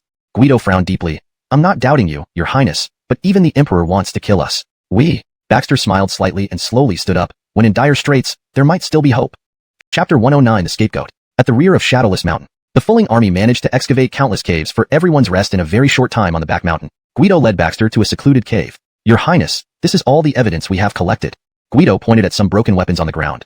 These were obtained from an ambush on a secret group that was massacring villages. But these people were well trained, and ultimately only left these behind. The rest escaped.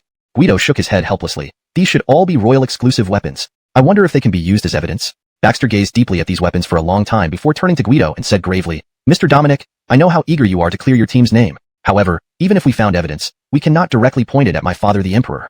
"Why? Since we've got the evidence, would he dare to deny it?" "To lead the army to investigate here in Qingzhou. Supposedly to investigate, but actually to eliminate you all." Trenton angrily sheathed his knife. "Nashumph, this old emperor has ill intentions every day. We suppress bandits for him, yet he thinks of killing us. This has nothing to do with you, but somewhat related to me." Baxter shook his head. He fears my growing influence may eventually make the Wu Dynasty uncontrollable, and his throne might be taken away. Guido pondered for a moment. "Then, Your Highness, following your advice, we can only cling to life on Shadowless Mountain. How should we find a scapegoat?" "The scapegoat doesn't need you to find, but my father needs to find it." Baxter smiled. "Pick a few brothers who are skilled and clever, transport this evidence to Qingzhou City at night. Remember, leave anonymously after posting letters. The letter should explain everything and put up notices all over the city. On this point, I can help you. Let all the citizens know that this wasn't done by your Fulling army. When public opinion spreads, no one will dare to look down on you anymore." Baxter paced back and forth in front of the cave, analyzing everything for Guido. "At that time, Ainsworth and I will report this situation to the court and help my father analyze and identify a scapegoat. To maintain his image, he will surely agree." After hearing Baxter's analysis, Guido was instantly enlightened and cupped his fists. "Your Highness, we cannot leave you. General, when I was almost starving to death at the foot of Fulling Mountain, you saved me. I will follow you for life. Why talk about disbanding? General, we swear to follow you to death." "To death. Great." Guido took a deep breath and said, "Since you all are willing to continue following me, do as I say. If in the end, we find that the court has deceived us, that the crown prince has deceived us, then I will lead you all to rise up again." "Great." That night, Baxter returned to Tung Fu Inn. However, as he stepped into the hall, all the guests looked at him with strange eyes. Baxter raised his guard, placing his hand on the matchlock pistol, ready to act. "Young master, you haven't brought back the bowl you used earlier. Each bowl here costs 10 taels of silver." Suddenly, the innkeeper's voice sounded. Looking in her direction, Baxter saw her standing outside the counter, her eyes gleaming oddly. Baxter instantly understood, smiling. "Madam, I had a little too much to drink today and lost my way. Can Madam guide me upstairs?" Chapter 110. This is claiming kingship. Stepping into the Tion character numbered room, Demi immediately blocked the door and casually pulled out a sharp sword from under the bed, eyeing the innkeeper warily. Baxter's mouth twitched. "Look, fugitive criminal of the court. If not for the discernment of the soldiers beside him, this crown prince seemed ready to break in forcefully." The innkeeper's voice was slightly resentful. even with a touch that sent chills down one's spine.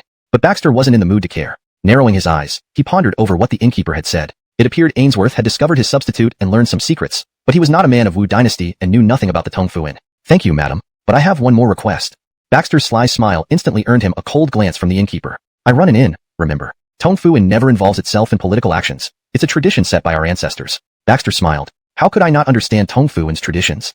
As he spoke, Baxter took a golden bar from his chest pocket and placed it on the table, his smile broadening. The innkeeper stared at Baxter for a long while, finally sighing softly. Young master, you're making things very difficult for us. Why don't we go consult the manager?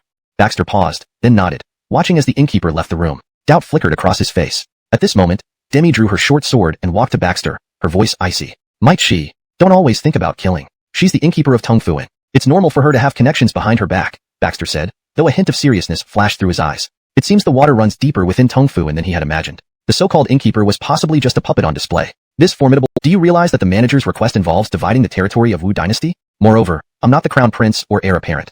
How can I decide on matters concerning the future of Wu Dynasty? You should discuss this with the emperor of Wu Dynasty. The innkeeper sneered softly, her delicate figure trembling slightly. Young master, let's not beat around the bush. We've reached this point. Why pretend? This is the manager's request. If you don't agree, there's no need for Tong Fu Inn to involve itself in your affairs anymore. Fine, I accept it. Before the innkeeper could finish, Baxter cut in, his smile slowly fading as he stood up and looked at her.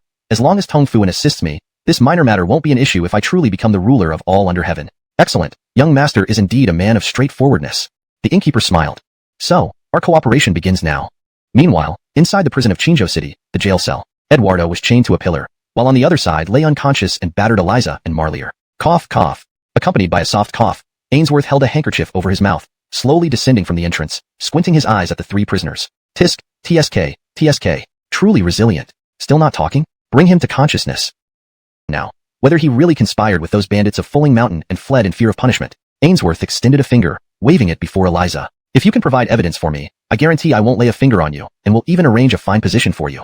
Aren't you always wanting to return to the battlefield and become a great general, seeking fame and fortune? I can fulfill this wish for you, far better than staying under a prince whose fate remains unknown. Eliza took 2 deep breaths to soothe her anger, then said firmly, I don't know what you're talking about. Although she had never seen eye to eye with Baxter since their first meeting, it was not something Ainsworth, an outsider, could interfere with easily. Baxter had not disclosed his exact plans to her, but she knew that any leaks would certainly bring him big trouble. TSK, TSK, TSK. Truly, you prefer the bitter wine over the sweet offer. Ainsworth waved his hand, and immediately, 2 soldiers began torturing Eliza with whips, filling the prison with screams and the sounds of lashes. Your Highness, something's wrong. Suddenly, Albin, the magistrate of Qingzhou, rushed in haphazardly, nearly losing his hat. Your Highness, you must come outside quickly. Something happened. An ominous feeling surged in Ainsworth's heart. He ignored the ongoing torture and hurriedly followed Albin onto the streets, where he saw numerous public notices posted everywhere, his pupils narrowing abruptly. What is this? Who posted them? When one of his soldiers peeled off a notice, Ainsworth's face turned pale. It revealed a conspiracy to frame Fulling army, complete with many pieces of evidence. Everyone, look. The looting outside the city wasn't by the Fulling army but a frame-up. Look, they found weapons unique to the royal army in the remaining villages. Is it the imperial troops attacking us common people? Sure. Don't talk nonsense. Maybe it's not nonsense. They say damaged weapons with distinctive marks were brought into the city. They look different from our usual weapons. Yes, I saw the serial numbers myself. Hearing the whispers among the citizens, Ainsworth's face darkened. He grabbed Albin's clothes, barking, Why? Who did this? Why so many notices overnight? And the guards at the gate, did they see nothing? Albin, pushed to the ground, stammered, Your Highness, I truly don't know. A kill is worthless. Ainsworth scolded, continuing his patrol. Notices covered every alley, making removal too late now. The only ones capable of doing this unseen in one night are Tong Fu Inn. When I asked the madam yesterday, she evaded all questions. Humph. Immediately dispatch elite war. These guests could make them disappear. Seeing himself gradually becoming the target of everyone's hostility, Ainsworth's throat rolled slightly. Plus, the soldiers behind him kept reminding him, Your Highness, don't misbehave here. Even if the Emperor came, it might not be enough to save you. Ainsworth took a deep breath, looked at the landlady who was still smiling, and said with a smile, Landlady, then please give us a room in Heavenly Character Wing. Certainly, sir. Please follow me. The landlady did not refuse. Without clear instructions from the owner, she had no reason to turn down any guest request, except when in a bad mood. In the Heavenly Character guest room, Baxter pushed open the window, watched Ainsworth and his group following the landlady upstairs, his pupils constricted slightly, then he closed the window and wore a serious expression. What's wrong? Demi immediately stood beside Baxter. She was an excellent bodyguard. Baxter whispered softly, They're here. Chapter 112, The Power of Gunpowder. Madam Galens, the design of your heavenly classrooms is really quite impressive. Why, it seems like hardly anyone stays in them. Ainsworth led several personal bodyguards down the corridor, carefully observing the surroundings. The Madam Boss chuckled softly, Sir, Not just anyone can afford these heavenly classrooms, hence the fewer guests. Then I shall enjoy the heavenly classroom for 2 days. Inside the room, Demi listened to a few people enter the adjacent room and said with a solemn and somber expression, "What on earth does this mean? Since they agreed to help us, why did they allow them to stay here?" Baxter remained silent for a long while before he whispered, "Tong Fu and runs a business. As long as we don't engage in combat within its premises, they won't interfere too much. But then they are." Baxter waved his hand to stop Demi from continuing. His understanding of Tong Fu had deepened. It was a dangerous force, even more mysterious and terrifying than the Wu Dynasty. Therefore, he must be on high alert. Knock knock knock. Just as the two felt somewhat worried, a knock on the door interrupted them. "Sir, this is your meal for today. May I come in?" It was the voice of the Madam Boss. "Come in." Watching the Madam Boss place the food on the table, Baxter smiled gently. "Madam Galen's, running such a big inn, yet you personally deliver meals? That's surprising." The Madam Boss pursed her lips and giggled, her voice soft. "Sir, you flatter me. I wouldn't deliver meals to all guest rooms. It's only..." So boldly? Baxter unhurriedly picked a bunch of grapes from the fruit platter and began eating leisurely. "Why should I not appear before you? You're the Glen. I'm a prince. Am I forbidden to be seen?" "Heh." Ainsworth sneered. "Adebayo, then we should discuss this imposter issue properly. You left a dummy with our army while you vanished. This palace has sufficient reason to suspect you're colluding with the bandits of Fukuling Mountain, planning rebellion." Baxter stopped eating grapes and shot him a look as if at a fool. "I've already written all this down in a report and sent it to the capital. It shouldn't take long before Bryce's edict reaches Qingzhou." "You." Ainsworth abruptly stood up, completely baffled by how quickly Baxter had moved. So fast that even the powerful figure backing him had not reacted in time. "With just one order from me now, you will be apprehended. At that time, you will have no choice but to surrender the whereabouts of the Fukuling army." Ainsworth's eyes grew cold and sinister as he slowly stood up, seemingly ready to make his move. Yet Baxter remained unperturbed, as if Ainsworth's actions didn't matter at all. "You can't touch me unless you want to die with me."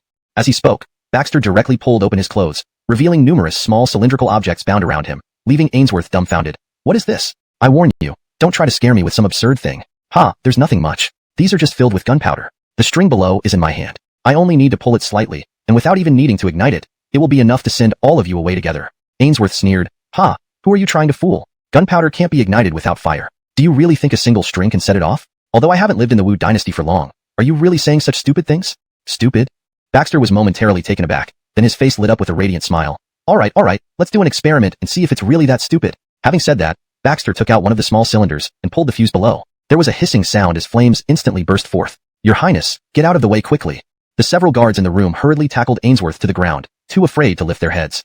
Baxter walked to the window, seeing no one below, and directly threw the explosive down. Galenam. Instantly, the entire Tong Fu shook violently, making everyone unstable on their feet. A deep, charred crater was blasted into the courtyard. Ainsworth, still shaken, got up and came to the window to look at the courtyard, staring wide-eyed at Baxter. "You were serious? What now? Shall we try it again?" Baxter's hand once again touched the fuse, causing Ainsworth and his companions to retreat rapidly, their eyes filled with panic. "Madman. He's truly a madman. Who else would bind so much gunpowder to themselves if they weren't insane? Your Highness, please take off the gunpowder first. Perhaps we can still talk." Ainsworth cautiously watched Baxter while slowly inching towards the door, ready to flee if anything went wrong. Just then, the Madam Boss's voice came from outside the door. "Oh dear, guests, what are you doing?" Chapter 113 Temporary Cooperation. As a soft voice sounded, the innkeeper slowly pushed open the door, followed by two burly men who looked menacingly at everyone in the room. Baxter smiled slightly, closed his robe, and pointed to Ainsworth opposite him. "It's my brother here who wanted to test the power of gunpowder, so he made a bit of a fuss." "Gunpowder?" The innkeeper's beautiful eyes widened as she looked at Ainsworth. "Sir, according to our owner's rules, your actions will require compensation. If you don't compensate, you'll have to leave the Tong Fu Inn." Ainsworth's eyes widened immediately. He glanced at Baxter, then at the innkeeper, feeling a rush of emotions boiling inside him, gnashing his teeth, wanting nothing more than to tear Baxter apart. "What the hell did I do? Why should I pay?" "Brother, you'd better pay up quickly, or we'll have to move this conversation elsewhere." Baxter smiled slightly, continuing to sit leisurely and sip tea, which made Ainsworth clench his teeth in frustration. "You guys, go and compensate the innkeeper for her losses and help clean up the yard." Ainsworth waved his hand, signaling for his soldiers to leave. Soon, only Baxter and Ainsworth remained in the room, neither speaking, leaving only a deathly silence. After a long while, Ainsworth said coldly, "What exactly are you trying to do? Your Highness, you are the free Adebayo of Wu Dynasty. Do you really want to protect a group of bandits? You want to cultivate your own force, but there are plenty of regular troops in the court. Why choose a bunch of unruly bandits?" Baxter frowned and watched Ainsworth for a moment before suddenly smiling. "Your Highness, I don't understand what you're talking about. I just want to give justice to Chief Dominic and the others." "Ha, nonsensical." Ainsworth sneered, then spoke sternly. "Do you know that all the evidence you uncovered points to Bryce? Are you asking Bryce to admit that the frame-up of the Fuling army was orchestrated by him and the royal family?" Baxter plucked a grape and popped it into his mouth, smiling. "Come on, Glenn. Can't you see that clearly? Is Bryce so foolish that he would admit it if he did it?"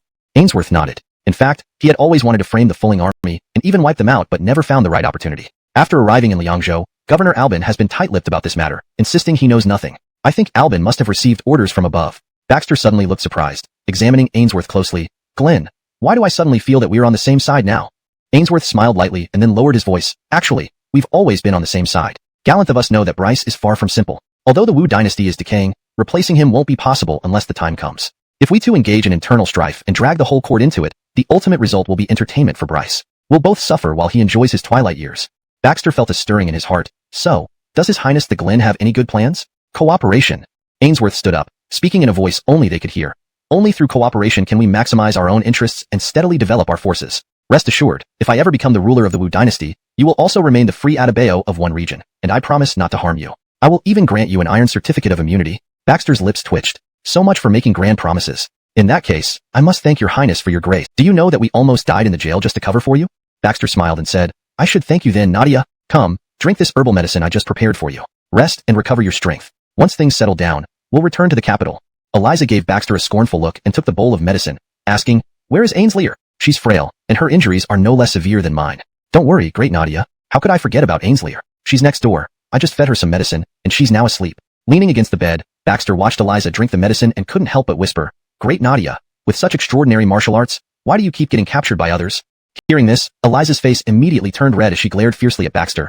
There were so many of them, all armed, and they first captured Ainslear to threaten me. What could I do? After all, she was his senior. By age alone, Baxter calling her aunt wouldn't be out of line. Now, she was being teased by him. Ah. Baxter shook his head. Maybe Eliza still had an edge on the battlefield, but once she encountered such intrigues, she was outmatched. In this aspect, Sarai would have more to say. Knock, knock, knock. Sir, our boss wants to see you. Chapter 114, Imperial Edict arrives. Wrongs righted. Who would have thought that there's actually a hidden passage inside Tongfu and leading who knows where? Baxter, walking through the dark tunnel, sighed as he looked around at the gloomy so narrowed his eyes. The person before him was enigmatic, impossible to discern his true intentions. He could only respond softly. The development of a dynasty inevitably goes through this process. It's unavoidable. Ha ha. Jaren laughed, his tone neither joyful nor sorrowful, making it impossible to tell if he was happy or angry. Your Highness can possess such breadth of vision, I admire you. But, the disturbances caused by you over these past 2 days in my inn are indeed quite significant. Baxter made a slight bow. I apologize to Mr. Gongsun for the trouble I've caused over these past 2 days. The trouble is one thing, but aiding you wasn't my decision. I'm just a branch master, and helping you was the decision of our chief master. As for the previous demands, they too came from our chief master. Looking into the cold, somber eyes behind Jaren's mask, Baxter took a deep breath. Such a formidable character was only a branch master in Tongfu Inn. What other terrifying powers were hidden within? Enough, your highness. You need not test me, or try to probe for information about the chief master. Jaren seemed to have already guessed Baxter's thoughts and smiled, waving his hand. The chief master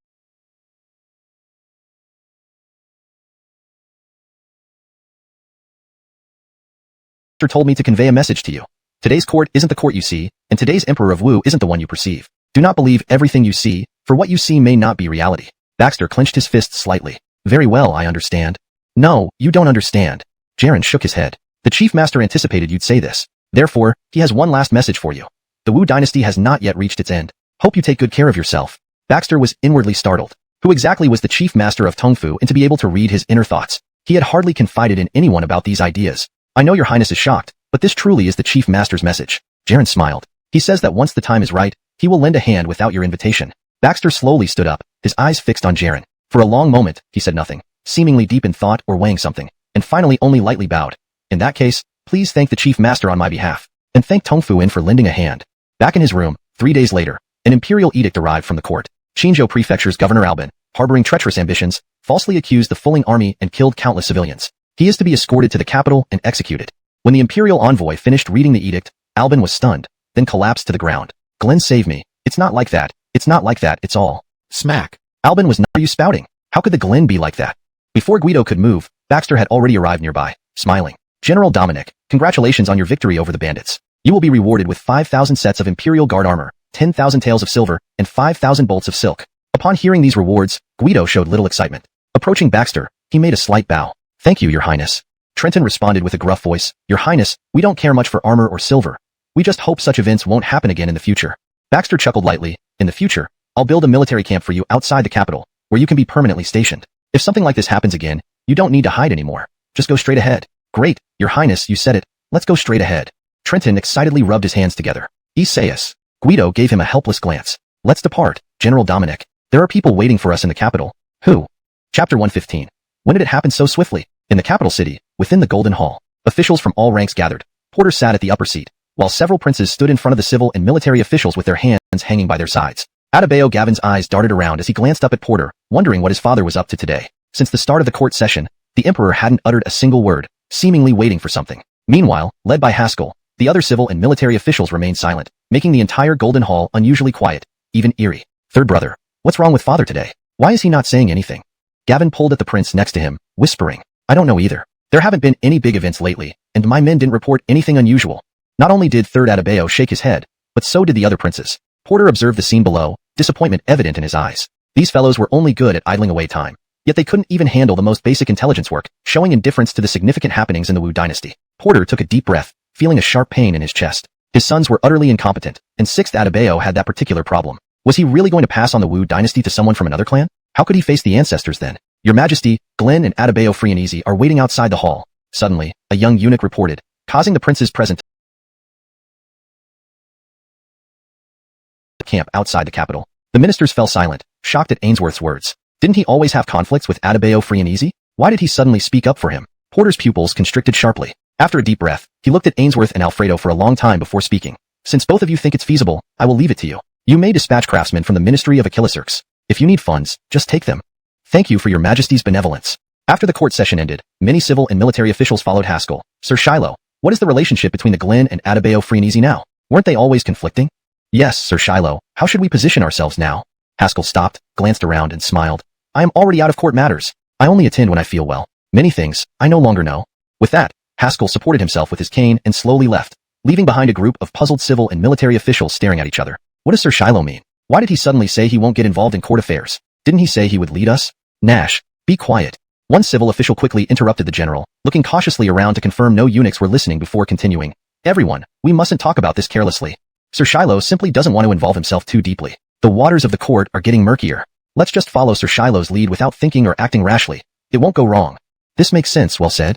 Just as Alfredo returned to his courtyard with Eliza and Sue Ainslier, he encountered someone he never expected to see there, Adelia. Eliza's eyes gleamed with coldness. In her view, Adelia was a shameless traitor willing to sacrifice everything for the position of Glenn's. Sue Ainslier also stayed close behind Alfredo, her eyes filled with sorrow but remaining silent. As just a maid, she had no right to interfere in her master's affairs. However, Alfredo was not as angry as one might expect. Instead, he chuckled softly. How long have you been waiting?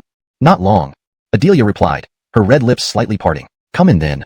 Alfredo opened the gate to the courtyard, sat down on a chair inside, crossed his legs, and waited quietly for Adelia to speak. Eliza and Sue Ainslier tactfully retreated into the room. Adelia gently closed the door, moved gracefully towards Alfredo, and then, much to his shock, began to untie her clothes, revealing a slightly protruding abdomen. Alfredo's body tensed up immediately. He stood up from the chair, grabbed Adelia by the arm, dragged her into the room, and whispered tremulously, yours and his? Adelia shook her head and looked at Alfredo with a pair of melancholic eyes. Alfredo instantly understood what she meant and almost fainted. Damn, when did this happen? When did I fall so deeply? If Ainsworth finds out about this, your plan will be ruined, and you might even face the charge of deceiving the emperor. After speaking, Adelia took a deep breath. I came here only to let him see it once. There is nothing else. In an instant, Adelia picked up the scissors on the table and stabbed sharply towards her own abdomen. Startled, Alfredo rushed forward to grab Adelia's hand and forcibly wrested the scissors away from her. What are you doing? Do you want Ainsworth to find out about our plan and make you guilty of deceiving the emperor? Chapter 116. Turning against each other. Adelia looked at Baxter with a face full of grief and anger, gritting her teeth and whispering, Your Highness, we have only this one choice now. Once Ainsworth really finds out, everything will be ruined. Baxter pulled Adelia's hand forcefully, suddenly pressing her onto the chair, staring at her intensely. Dominikian, remember, you belong to me. As long as I'm still here, you can't do such things. Your Highness. Adelia struggled frantically to break free from Baxter's grip but failed. If we don't make a decision soon, it will be too late. I ran away on my own. I will definitely be questioned by Ainsworth once I return. Baxter, yet ultimately unavoidable. Smack. Back at the Eastern Palace, Adelia received a slap from Ainsworth, half her face swelling up instantly. Ainsworth sneered, What? Adebayo's consort, can't resist loneliness anymore? Wanna find your former master? Shiloh Dominikian slowly stood up from the ground, walking to Ainsworth with her head lowered. I need to talk to you. Haha, no need for drama. Speak up here. There are no outsiders present. Ainsworth lay lazily on the recliner, pointing at the strong soldiers in the courtyard and laughed aloud. During Adelia's time by his side, Ainsworth had never regarded her as a true Adebayo's consort, but rather as a plaything. In today's Eastern Palace, even some maidservants held higher status than Adelia. Without excessive explanation, Adelia slowly undid her clothes, revealing her slightly bulging belly, her autumnal eyes filled with sorrow. You. Ainsworth was stunned, jumping up from the recliner and pulling Adelia into the bedroom. This was the first time since Ainsworth moved into the Eastern Palace that Adelia entered the bedroom. where the layout had been significantly altered. The positions of the bed, tables, and chairs all changed. Even the secret room on the wall seemed to have been discovered already. Fortunately, Baxter had moved everything out in advance, leaving nothing behind. Ainsworth made Adelia lie down on the bed and touched her elbow lightly. Isn't it good to let her come back? This way, you'll have another leverage over Baxter. Once the child is born, make sure he never sees Adelia. Then, find a wet nurse to raise the child. Gradually, train him into a true killing machine. Turn him into Baxter's archenemy. Years later, Baxter will watch his own child stab him in the chest. TSK. I bet that would feel amazing. As Ainsworth listened, the corners of his mouth couldn't help but curl up slightly. Sir, your idea makes sense. I'll do just as you say. Yes, go ahead and don't mess it up. I'm going away for some time soon, so keep an eye on the court. Don't get involved with things, or people you shouldn't touch. Everything will be decided after I return.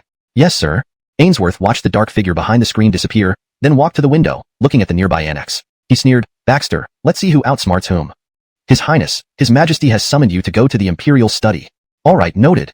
It wasn't just Ainsworth. Baxter and Haskell also received the same message. Soon, more than a dozen people gathered outside the show of force. Officials exchanged glances privately. Though they had heard rumors about these princes, since the last significant political change in the court, their intelligence networks were damaged to different extents, so they were not fully aware of the prince's current actions. Furthermore, these princes were Porter's brothers or contemporaries. Some were older than Porter himself. The ambitions of Adebayo Chi and Adebayo Wei are now evident. I have secretly summoned you all today to hear your opinions on how to deal with these two princes. After his words, silence fell among the officials for a moment. An elderly official slowly cupped his hands and said, Your Majesty, I suggest sending envoys to the camps of the princes with generous terms to pacify them temporarily. Also, reducing their annual tribute to the court might lessen their rebellious intent. Another official stood up, a general, his opinion contrasting sharply with the old minister's. Your Majesty, the princes are not like foreign tribes. How many troops do they truly command? Even if they have some, they are still under the rule of our Wu Dynasty and respect both Your Majesty and the court. If they revolt, I suggest gathering troops and eliminating them once and for all to remove future threats.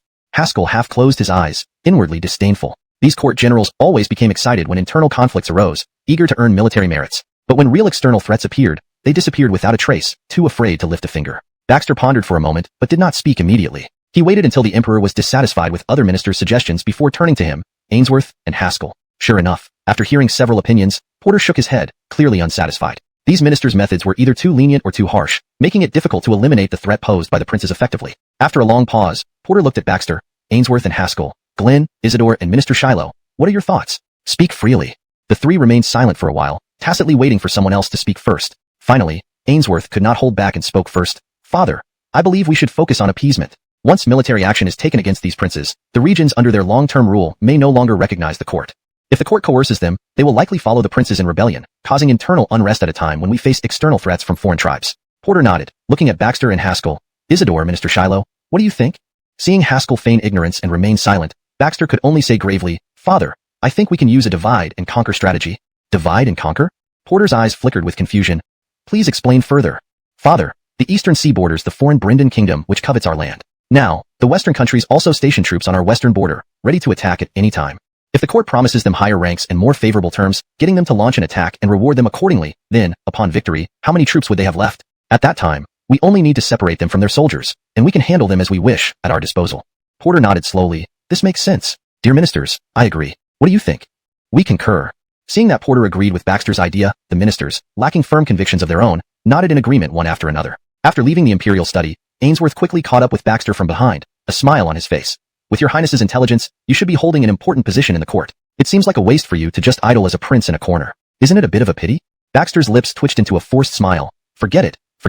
I lack both talent and learning. What happened just now was merely by chance. I have no real skills, so I can't hold any important post. After saying this, he quickened his pace, as another important plan emerged in his mind. He needed to hurry back to train the Fulling army and maximize its Chapter 118. The Wei King's Special Envoy. Ainsworth hurried up in 2 strides and smiled. Today, my residence has fine wine and delicious food, for the Glen consort and for me. Why not come along, your highness? It would be good to catch up with the Glen consort. Baxter shook his head and smiled. There's no need to catch up. This is your couple's joyous occasion. Enjoy it just between yourselves. I have other matters to attend to, so I won't accompany his highness the Glen. After saying this, Baxter left directly, leaving Ainsworth standing alone. Just as he returned to his own residence, he saw someone standing in front of his courtyard from afar, wearing a black robe, head lowered, holding 2 boxes of fruit, while Eliza stood at the door, eyeing him warily. Nadia, who is this? Baxter approached quickly, asking curiously. Eliza shook her head. I don't know. Not long after you left, he stood here and didn't speak. Even when I hit him, he didn't retaliate. The corner of Baxter's mouth twitched. What was wrong with this woman? How could she just start hitting people? I am here to see the prince. At that moment, the man in the black robe spoke in a low, emotionless voice, distinctly different from Eliza. Eliza simply kept a stern face, but this man was purely expressionless. Come in. Baxter was greatly surprised, but still led him into the courtyard. Who are you? And why did you come to see me? Special envoy of the Wei King, Jalmer. Upon hearing his name, Baxter's hand paused midair while pouring tea, his eyes wide with surprise. He looked over Jalmer up and down. Special envoy of the Wei King? Looking for me? Haha, quite an efficient network of information indeed. Baxter put down his teacup and laughed lightly, feeling increasingly that something was unusual. Tell me, what did the Wei King send you here for? An alliance? Cooperation? Or do you want me to provide you with intelligence?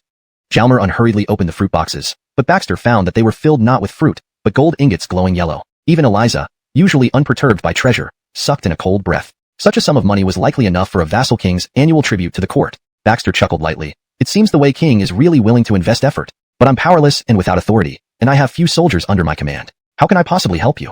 Jalmer replied gravely. The Wei King said, if the prince can provide the city's defense plans and the number of troops guarding it, all this gold will be yours. Undoubtedly, I am indeed short of money right now.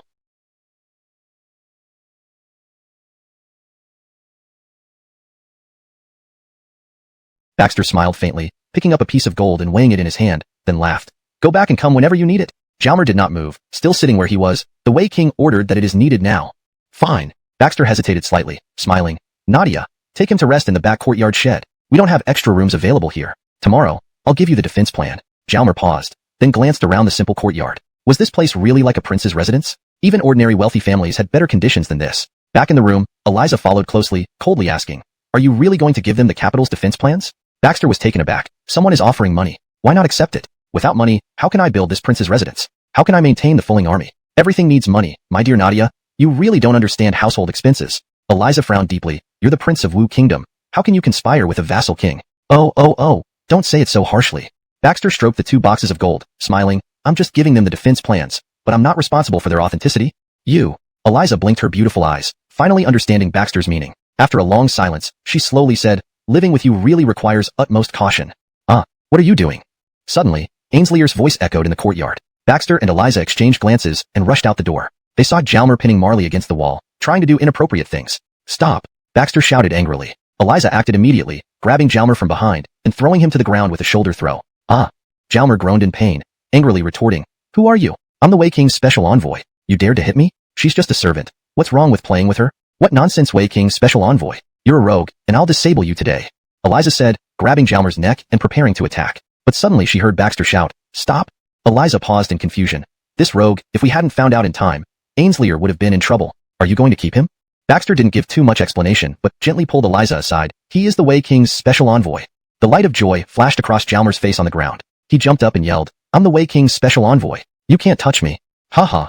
Jalmer looked at Baxter and sneered. Still, His Highness has the vision and understands the bigger picture. I've traveled such a long way to the capital, so naturally, I should get some compensation for my efforts. With that, under Marley's shocked and panicked gaze, Jalmer lunged again. Your Highness, save me.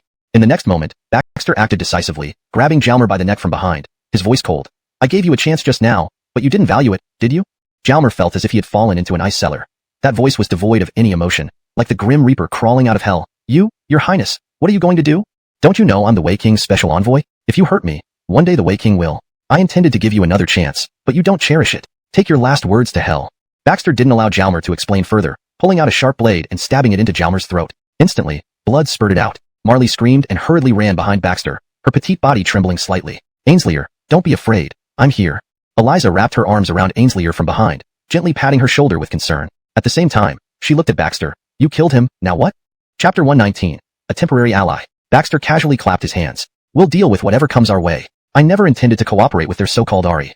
Even if he were to seize the throne of the Wu Dynasty, he wanted a peaceful and stable Wu, not one beset by internal strife and external threats. Those gold pieces. What gold? I have no idea what you're talking about. I haven't seen anything. Did you see them? Baxter shrugged, and that rogue-like demeanor made Eliza swallow hard several times before finally giving him a thumbs up. In the evening, Baxter's residence welcomed an unexpected visitor. Ainsworth. Eliza squinted her eyes slightly, drew her sword, and placed it horizontally in front of Ainsworth, eyeing him warily as if she would slice him into pieces. But Ainsworth was neither upset nor angry, chuckling instead. Your Highness, shouldn't you control your Nadia? I'm afraid one day when you're not around, she might stab me. Baxter leaned against the doorframe and sneered. Glenn, I think it would be better for Nadia to give you a beating. That might calm her down a bit. Cough, cough. Ainsworth lightly coughed to cover his embarrassment. Your Highness, I've come to discuss important matters with you. Could I please come in first? Baxter didn't respond directly but turned and walked into the room. Eliza closely followed behind Ainsworth into the room, making the already cramped space even tighter. Una softly glanced at Ainsworth and slowly stood up. Your Highness, this servant will step out. No, Ainslier, stay. Baxter smiled, pulling Una back, then looked at Ainsworth. Glenn, if you have something to say it quickly. I still need to sleep.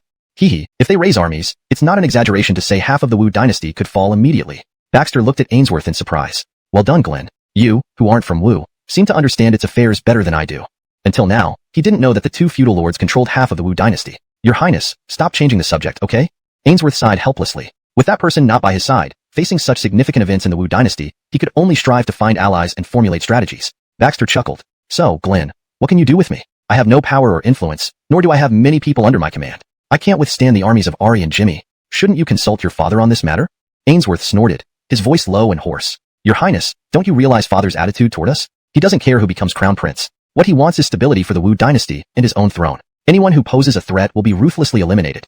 Ari and Jimmy's envoys may have approached us, but father likely knew about it long ago. In such circumstances, even stepping close to the Forbidden City could be seen as treason. How can we go to father? Leaning back in his chair, Baxter enjoyed the comfort of Una's shoulder massage. Your Highness, I feel you're worrying too much. Ari and Jimmy are far away in the southern domain. How could they possibly reach the capital so soon? Even if they do arrive, Baxter smiled. Ainslier, just stay obediently in the courtyard. After this period is over, I'll take you to the most bustling market in the capital. All right.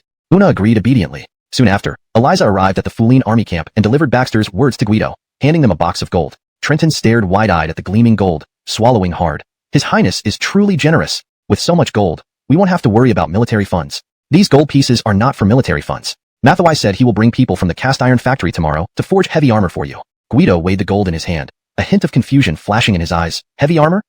Chapter 120, Gallon Rowing Manpower. At the Iron Foundry. What? Your Highness, if you want us to suddenly prioritize making so many sets of heavy armor, we won't be able to complete other tasks assigned by the Imperial Court. General Hendricks, the commanding officer of the Iron Foundry, scratched his head and said with a troubled expression. Baxter chuckled lightly and patted him on the shoulder, saying with a smile, General Shiloh, you are from the Shiloh family. Once upon a time, my family had a deep connection with your clan. Can't you make an exception for me now?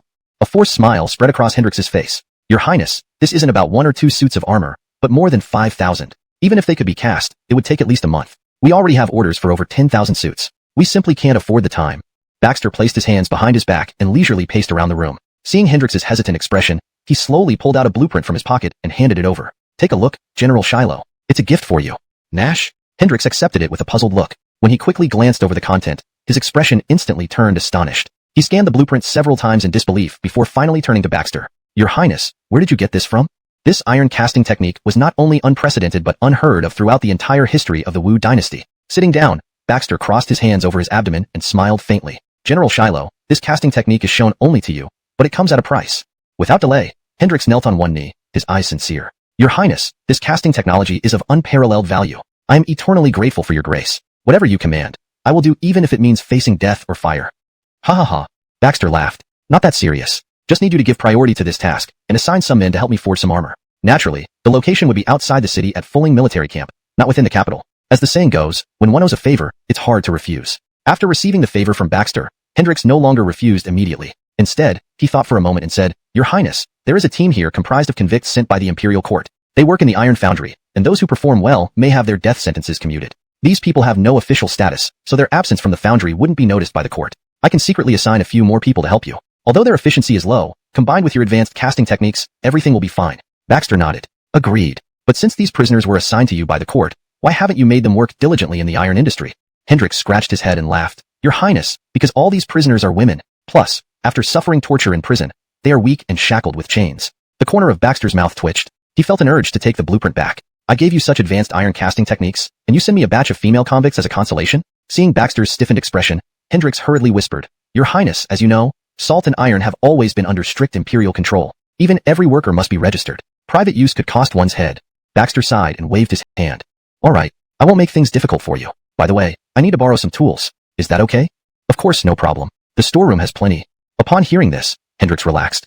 Let's go. Show me those prisoners. I'll take them away after dark.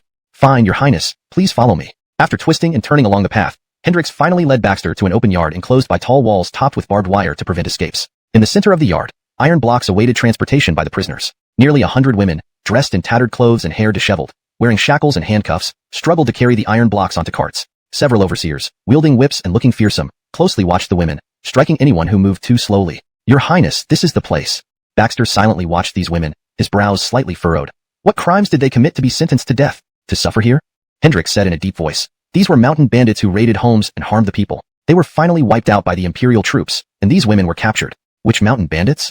Just 200 miles west of the capital, there's a lotus flower mountain with a lotus flower fort on it. At the time, there were 700 or 800 women gathered there, all bandits. Hendricks thought for a moment and added, these women had good fighting skills and even repelled the local soldiers several times. In the end, the court sent a force of 3,000 troops to besiege and destroy the lotus flower fort. So that's how it is. Baxter nodded. Then I'll take these people with me now. Sure, Your Highness. Hendricks then stepped forward and struck the copper gong. From now on, you will serve His Highness. Do whatever His Highness asks. Anyone who dares to resist will lose their head. The women lifted their heads feebly, looking at Baxter with blank eyes, too exhausted even to respond. Your Highness, shall I get some carriages for you, and then send someone to help escort them back? But Baxter raised his hand to stop Hendricks. Just have the carriages wait outside. I'll take them away after dark. Also, ask your men to leave. I need to talk to them. Hendricks paused, then worriedly said, Your Highness, don't let their appearance fool you. These are dangerous criminals with good fighting skills. If something happens to you while you're alone here, we might not be able to save you in time. Baxter waved his hand and smiled. Don't worry about me. Everyone go out. But, Your Highness, go out. Seeing Dominic, immediately send some soldiers into the city to buy spices, tonics, and medicines. Then prepare enough hot water for over 100 people to bathe. Nash? Standing nearby, Trenton looked confused. Your Highness, we bathed just yesterday. Why again today? Baxter smiled. It's not for you. New people are coming to your camp. Remember, General Ma, make sure your men behave. All the new arrivals are women. Upon hearing this, Trenton swallowed hard, disbelief on his face. 100 women soldiers? Where did you find them, Your Highness? Guido organized the list of items Baxter wanted and shoved it into Trenton's hands, slapping him on the back of the head. Enough chatter. Do as His Highness says. Go by what we need. You really are something, brother. Achilles sent you ask after I'm gone too? Trenton muttered, rubbing the back of his head, and went out to call people for shopping. Do you have no questions, General Dominic? Baxter sat beside him, smiling as he picked up the teapot on the table and poured himself a bowl. Guido rubbed his nose and pulled a chair to sit opposite Baxter. I only know that whatever you do has its reasons. We just follow through. Baxter laughed. General Dominic, you are truly loyal. Let me be frank. These women are prisoners. Back in the western part of the capital, there was Lotus Mountain. He recounted everything Hendricks had told him, now sharing it with Guido. My idea is to use them to help forge heavy armor. With the heavy armor I provide, along with firearms and repeating crossbows, 5,000 of you will match any 10,000-strong army. Guido rose to his feet. Kneeling on one knee, Guido, on behalf of all the troops of the Fulling Army, thanks Your Highness. Get up, General Dominic. Baxter quickly helped Guido to his feet. Of course, make sure to talk heart-to-heart with your men. Guido understood Baxter's intention, which was to prevent them from questioning and ensure absolute loyalty. Rest assured, Your Highness. After so much, the men have gradually come to trust you. If you listen to their conversations, they all speak of your kindness. Ha ha ha. Baxter laughed heartily. Not really about kindness, but I do hope my forces grow stronger, not just to protect me but also to safeguard the Wu Dynasty. Mentioning the Wu Dynasty, Guido suddenly whispered, Your Highness, during my campaign against pirates along the coast, I heard that the Brendan Kingdom from overseas plans to infiltrate Wu Dynasty quietly, undermining it from within before annihilating it. What? Baxter sucked in a sharp breath, his expression turning serious. Do you know the specific plan, General Dominic? If Brendan could infiltrate undetected and grow within Wu territory, dismantling a dynasty wouldn't be difficult. After witnessing events at the Tongfu Inn, Baxter dared not ignore such underground forces anymore. If left unchecked, they would eventually rival the Wu Dynasty. Guido shook his head. Your Highness, I overheard this during a raid on their den, but before I could gather more information, they discovered us, and chaos ensued. Your Highness, should I send a couple of brothers to Chinjo to investigate further? Baxter shook his head. That's not necessary. However, General Dominic, from now on, we must be vigilant. If anyone is found acting suspiciously or out of place for the Wu Dynasty, interrogate them thoroughly. It's better to wrongly punish 1,000 than let one get away. If these people infiltrate unchecked, the Wu Dynasty will surely fall. Guido nodded. Then an idea struck him. Your Highness, if Brendan can cross the sea to reach our Wu Dynasty, why can't we directly cross the sea to attack them? Achilles, would it be easier to destroy them? Baxter chuckled lightly and shook his head. Is it that simple? The Wu Navy is extremely weak, with only about 10 to 20,000 troops, and they lack any experience in naval combat. With such strength, rashly crossing the sea to attack Brendan would likely mean a one-way trip. So, are we just going to sit here and wait for them to infiltrate us? Baxter gazed deeply at the sky outside the tent, lost in thought. After a while, he sighed softly. Currently, we have no better solution. We can only strengthen ourselves. When disaster comes, we must be ready to protect ourselves. Your Highness speaks truly. All right, that's all I need to tell you. I'll come back after dark. After giving his instructions, Baxter returned to the courtyard. Eliza was practicing martial arts in the yard, her sword slicing through the air with fierce momentum, exuding great charm while perfectly displaying her graceful figure. Marlier was preparing dinner. Upon seeing Baxter return, she immediately ran up to him, her face showing distress. Your Highness, I've caused trouble. Chapter 122 Infiltration Plan. Baxter was taken aback, then he stroked Marley's braid and smiled. What's wrong with Ainslie? I spilled the stinky tofu that His Highness made last time. Marley crossed her hands in front of her belly, lowered her head, and didn't dare to look up at Baxter. Mary Beth, who was practicing martial arts on the side, immediately stopped and quickly walked up, pulling Marley behind her as she glared at Baxter. Don't bully Ainsley. The corner of Baxter's mouth twitched, and he spread his hands speechlessly. Which I saw me bullying Ainsley? I haven't even said anything yet.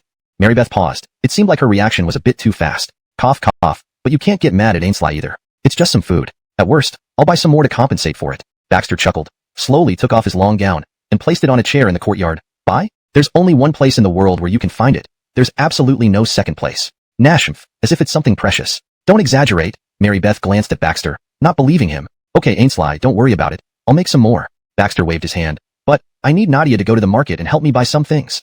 Mary Beth had just put her sword away when she heard this. She almost drew her sword again, glaring at Baxter. Why do I have to go again? You run fast, and it's safer for you to go out. Baxter pulled out a matchlock gun from his waist and smiled. If you go, I'll give you this matchlock gun when you return, and another extremely valuable weapon. Really? Mary Beth's eyes instantly lit up. She had wanted a matchlock gun for a long time, but for some reason, Baxter gave one to every soldier except her. A gentleman's word. All right. As soon as Baxter finished speaking, Mary Beth opened the courtyard gate and rushed out. Her speed left both of them stunned. Okay, Ainsley, go prepare dinner. Today, we might have to prepare for one more person. Yes, your highness. Ainsley obediently turned and went to the backyard. Baxter gently swallowed a sip of tea and softly said, So, Miss Nangong, are you going to come out? Are you waiting until it's mealtime? It's truly hard to imagine that His Highness has such sharp perception. Admirable, admirable. With these words, Abigail appeared from the roof, and then leaped down in front of Baxter. Miss Nangong, hiding on someone's roof to eavesdrop is not a good thing. Oh, looks like I will have to be more careful when bathing from now on. Listening to Baxter's ramblings, Abigail's face twitched slightly. Your Highness, rest assured, this is my first time. As for watching you bathe, I have no interest in that. Ha ha ha. Baxter laughed, then poured a bowl of tea for Abigail. Miss Nangong wouldn't visit without reason. What important matter do you have to find me for? Why, can't I visit to catch up with His Highness if there's nothing important? Today's Abigail seemed to be in a good mood and actually teased Baxter a couple of times. Baxter was slightly stunned, then laughed lightly. I don't believe it. After all, Miss Nangong is someone destined for great things, while I'm just an idle prince. If you don't need my help, you definitely won't come. His Highness's tongue is as sharp as ever. I admit defeat. Abigail shook her head. Debating with Baxter, she had never had the upper hand. I didn't comply. He would kill me. Baxter's eyes flickered. Miss Nangong, with your skills, how could someone sneak into your room and restrain you? Abigail shook her head. He was very skilled. I could tell he was a professional assassin. In a one-on-one fight, I might stand a chance, but in terms of ambush and assassination techniques, I'm not even a tenth as good as him. Baxter silently warned himself. For such a formidable person to be used only for delivering messages at Tong Fu Inn? Miss Nangong, have you read the contents of this booklet? I have. Abigail nodded without hiding anything. Although I want Porter dead very much, but...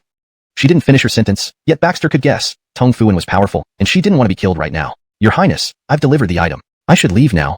As she got up to leave, Abigail was stopped by Baxter. Miss Nangong, since you're here, and our dinner is almost ready, why not join us before you go? Looking into Baxter's sincere and profound eyes, Abigail blinked her beautiful eyes and finally sat back down. All right then, I'd rather comply than refuse. Baxter released his grip on Abigail's sleeve, sitting back in his chair. He picked up the booklet again, scanning through the names until one familiar name caught his eye. Haroun. Adebayo Haroun? He's actually working for Brendan? Baxter's hands slowly tightened. How could he possibly be working for Brendan?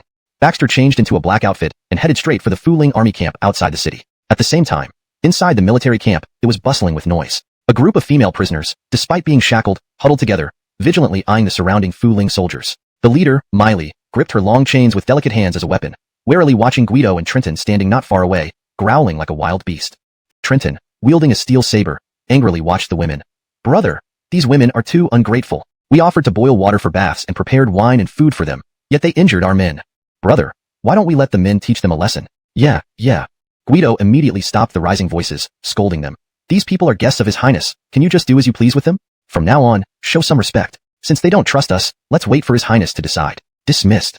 Just as the crowd started murmuring, Baxter's voice came from behind. I brought you brothers a group of beauties, but alas, you lack the fortune to enjoy them. Now the Fu Ling soldiers faced Baxter without previous hostility, instead teasing him. Your Highness, these women are fierce. We can't tame them. Yes, they're skilled. Without those chains, spoke up. From his attire and how others address him, he seems to be a prince. We'll kill him and avenge our deceased sisters.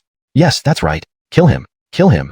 As the shouting outside grew more intense, Guido immediately led the Fuling troops out, surrounding these female prisoners. Your Highness, are you all right? Guido approached with concern. I'm fine. Baxter waved his hand, not minding these women's actions. If it were his siblings who had been killed by countless enemies, he would also harbor resentment against them. You want revenge? Miley gritted her teeth, her eyes gleaming with cold light and killing intent. Yes, I dream of it every day. I can help you take revenge. What? What did you say? Miley was taken aback for a moment, then sneered. Don't pretend here. Help us take revenge? Once we step out of this door, You'll pin the charge of intending to rebel on us, then kill us all under the guise of righteousness. Baxter softly said, whether you believe me or not, I will help you take revenge, on the condition that you help me finish my task first. Afterward, if you want to leave, I won't stop you. Ha, still revealing your true colors? Speak up. What do you want us to do? We won't do anything involving killing. Miley glanced at Baxter, her eyes filled with disdain and ridicule. Lotus Bandit Camp would not be completely wiped out. In this camp of several thousand people, even though their shackles had been removed, the sisters had been tormented for countless days and could only fight at less than 30% capacity. If they really fought hard, their chances of winning were slim. The next morning, after Baxter had just finished breakfast, he was summoned by a little eunuch who said Porter wanted him to attend the early court assembly immediately. Baxter was slightly taken aback, looking up at the sky. Why was today's early court assembly so prolonged, not yet ending? Moreover, as a laid-back prince, he didn't need to attend court unless something urgent arose. Being called during the middle of an early court assembly meant only one thing. Someone had filed a complaint against him. I can't even have a moment's peace. Baxter shook his head, then got dressed and followed the little eunuch to Taiji Hall. Upon entering Taiji Hall, Baxter felt the atmosphere was very wrong. All the ministers were looking at him with extremely strange expressions. Your humble son greets your majesty. Porter's icy and stern eyes focused directly on Baxter. Sixth son, it is heard that you privately released 100 female prisoners from the Iron Foundry. Is this true? Baxter's heart trembled, and he immediately looked at Ainsworth and others, indeed seeing a look of gloating on Ainsworth's face, almost fearing that Baxter was living too freely. He inwardly sneered. Even as a laid-back prince, these people were still... Second son, stop talking nonsense. Ainsworth stepped forward and clasped his hands. Your majesty, the fulling troops under Adebayo Xiangyao are all reformed bandits, inherently unstable. If these women continue to mix among them, it won't be long before they rebel again. Yes, your majesty, these women are even more ferocious and bloodthirsty than the fulling troops. We cannot let them mingle together. Otherwise, the consequences will be unimaginable. Except for Haskell, all the ministers advised the emperor, hoping to separate the fulling troops and the female prisoners. Sixth son, what do you think? Porter's face was stern as he asked, unwilling to push Baxter to a dead end unless absolutely necessary, giving everything a chance for redemption. Otherwise, Baxter still had high prestige in the military. With the repeating crossbows and firelocks he provided, the Imperial Guards and Palace Guards combat power soared. Now, they held Baxter in great reverence. Baxter smiled slightly. Your majesty, this humble son believes that although these people were mountain bandits, I did not see much violence or bloodlust in their eyes. Therefore, the rumors about their atrocities are still questionable. Haha, Isidore is truly compassionate. How can you not see evil in anyone's eyes? Why can't I see it? Basim, with his simple mind, naturally wouldn't let go of any chance to mock Baxter. This time, quiet. Such words cannot be spoken carelessly in the court. Haskell still stood at the front of a group of civil officials, squinting his eyes as if he saw and heard nothing. Porter scanned everyone once again, then shifted his gaze to Ainsworth. Glenn, the strength under the command of your sixth brother is weak. This emperor orders you to dispatch the Imperial Guards to assist him when necessary. Ainsworth immediately understood Porter's meaning and bowed. This humble son receives the order. Chapter 125, A Deal. After returning to his mansion, Adebayo Baxter sat by the stone table in the courtyard with a worried and solemn expression, frowning deeply and tapping his fingers on the table incessantly. Well, what could possibly be troubling the carefree prince? Eliza, who rarely saw Baxter like this, naturally seized the opportunity to ridicule him. TSK. It's really not easy. Even the carefree prince has something to worry about. The corners of Baxter's mouth twitched uncontrollably. What was wrong with this woman today? Usually taciturn with an icy demeanor, she seemed to be talking more and more these days. Nadia, would you please go to the Tongfuan in the capital city and ask for their innkeeper? Tell him I want to see him. Eliza turned her head away and sneered. Your Highness, have you gone mad? Do you really think the innkeeper of Tongfuan will just come at your beck and call? Even if he can create some simple armored vehicles. Once he had his own fulling army and some advanced weapons, he would truly possess the power to stand firm in one corner of the world, ready to face any challenge. Around sunset, Eliza returned with a man in a black robe, walking through the yard gate. Your Highness, this is the person sent by Tongfuan. Baxter sized up the man from head to toe and smiled. Sir, you're not the innkeeper of Tongfuan, are you? The man in the black robe lifted his head, revealing a distinct scar on his face. Naturally, I'm not, but I am someone close to the leader and can speak on his behalf. Do these intentions come from your leader? Baxter nodded towards the door, signaling Eliza to stand guard outside to prevent eavesdroppers. The black-robed man nodded and said in a deep voice, Your Highness may state your demands. If they are within our leader's acceptance range, we will cooperate. I want to know everything about Lotus Mountain's Lotus Gang, not only their origins but also the whole process of how they were framed. Of course, any evidence would be better. This isn't too much trouble. I can represent our leader in agreeing to your request. However, Tongfuan is a business place, and our leader wants two things in exchange for these transactions. The man's gaze was emotionless, as if he were merely following orders, impossible to read. What are they? Baxter wasn't surprised. In Tongfuan, anything could be traded if the price was right. The manufacturing methods of fire lances and repeating crossbows. Deal. Baxter agreed without hesitation. He was planning to phase out these weapons anyway. Once he could mass-produce AK-47s and grenades for his troops, fire lances and repeating crossbows would become redundant. He had anticipated this. Entering the room, he handed over two pre-prepared manuals to the black-robed man. The black-robed man seemed somewhat surprised. Your Highness, you're giving me the items so quickly. Aren't you afraid we won't keep our promise? Baxter chuckled softly. Tongfuan is a few hundred years old. How could something like this happen? And I believe that your Brandon wouldn't do this either. We still have common interests. No wonder the Brandon praised you as an intelligent person.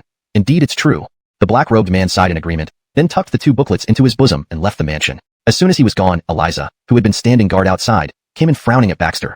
Your Highness, can you really trust them so easily? You just handed over the manufacturing methods for the fire lances and repeating crossbows like that? What did you think of that, man? Baxter didn't directly answer Eliza, but asked instead. Eliza furrowed her brows slightly. Isn't he someone close to the Brandon of Tongfuin?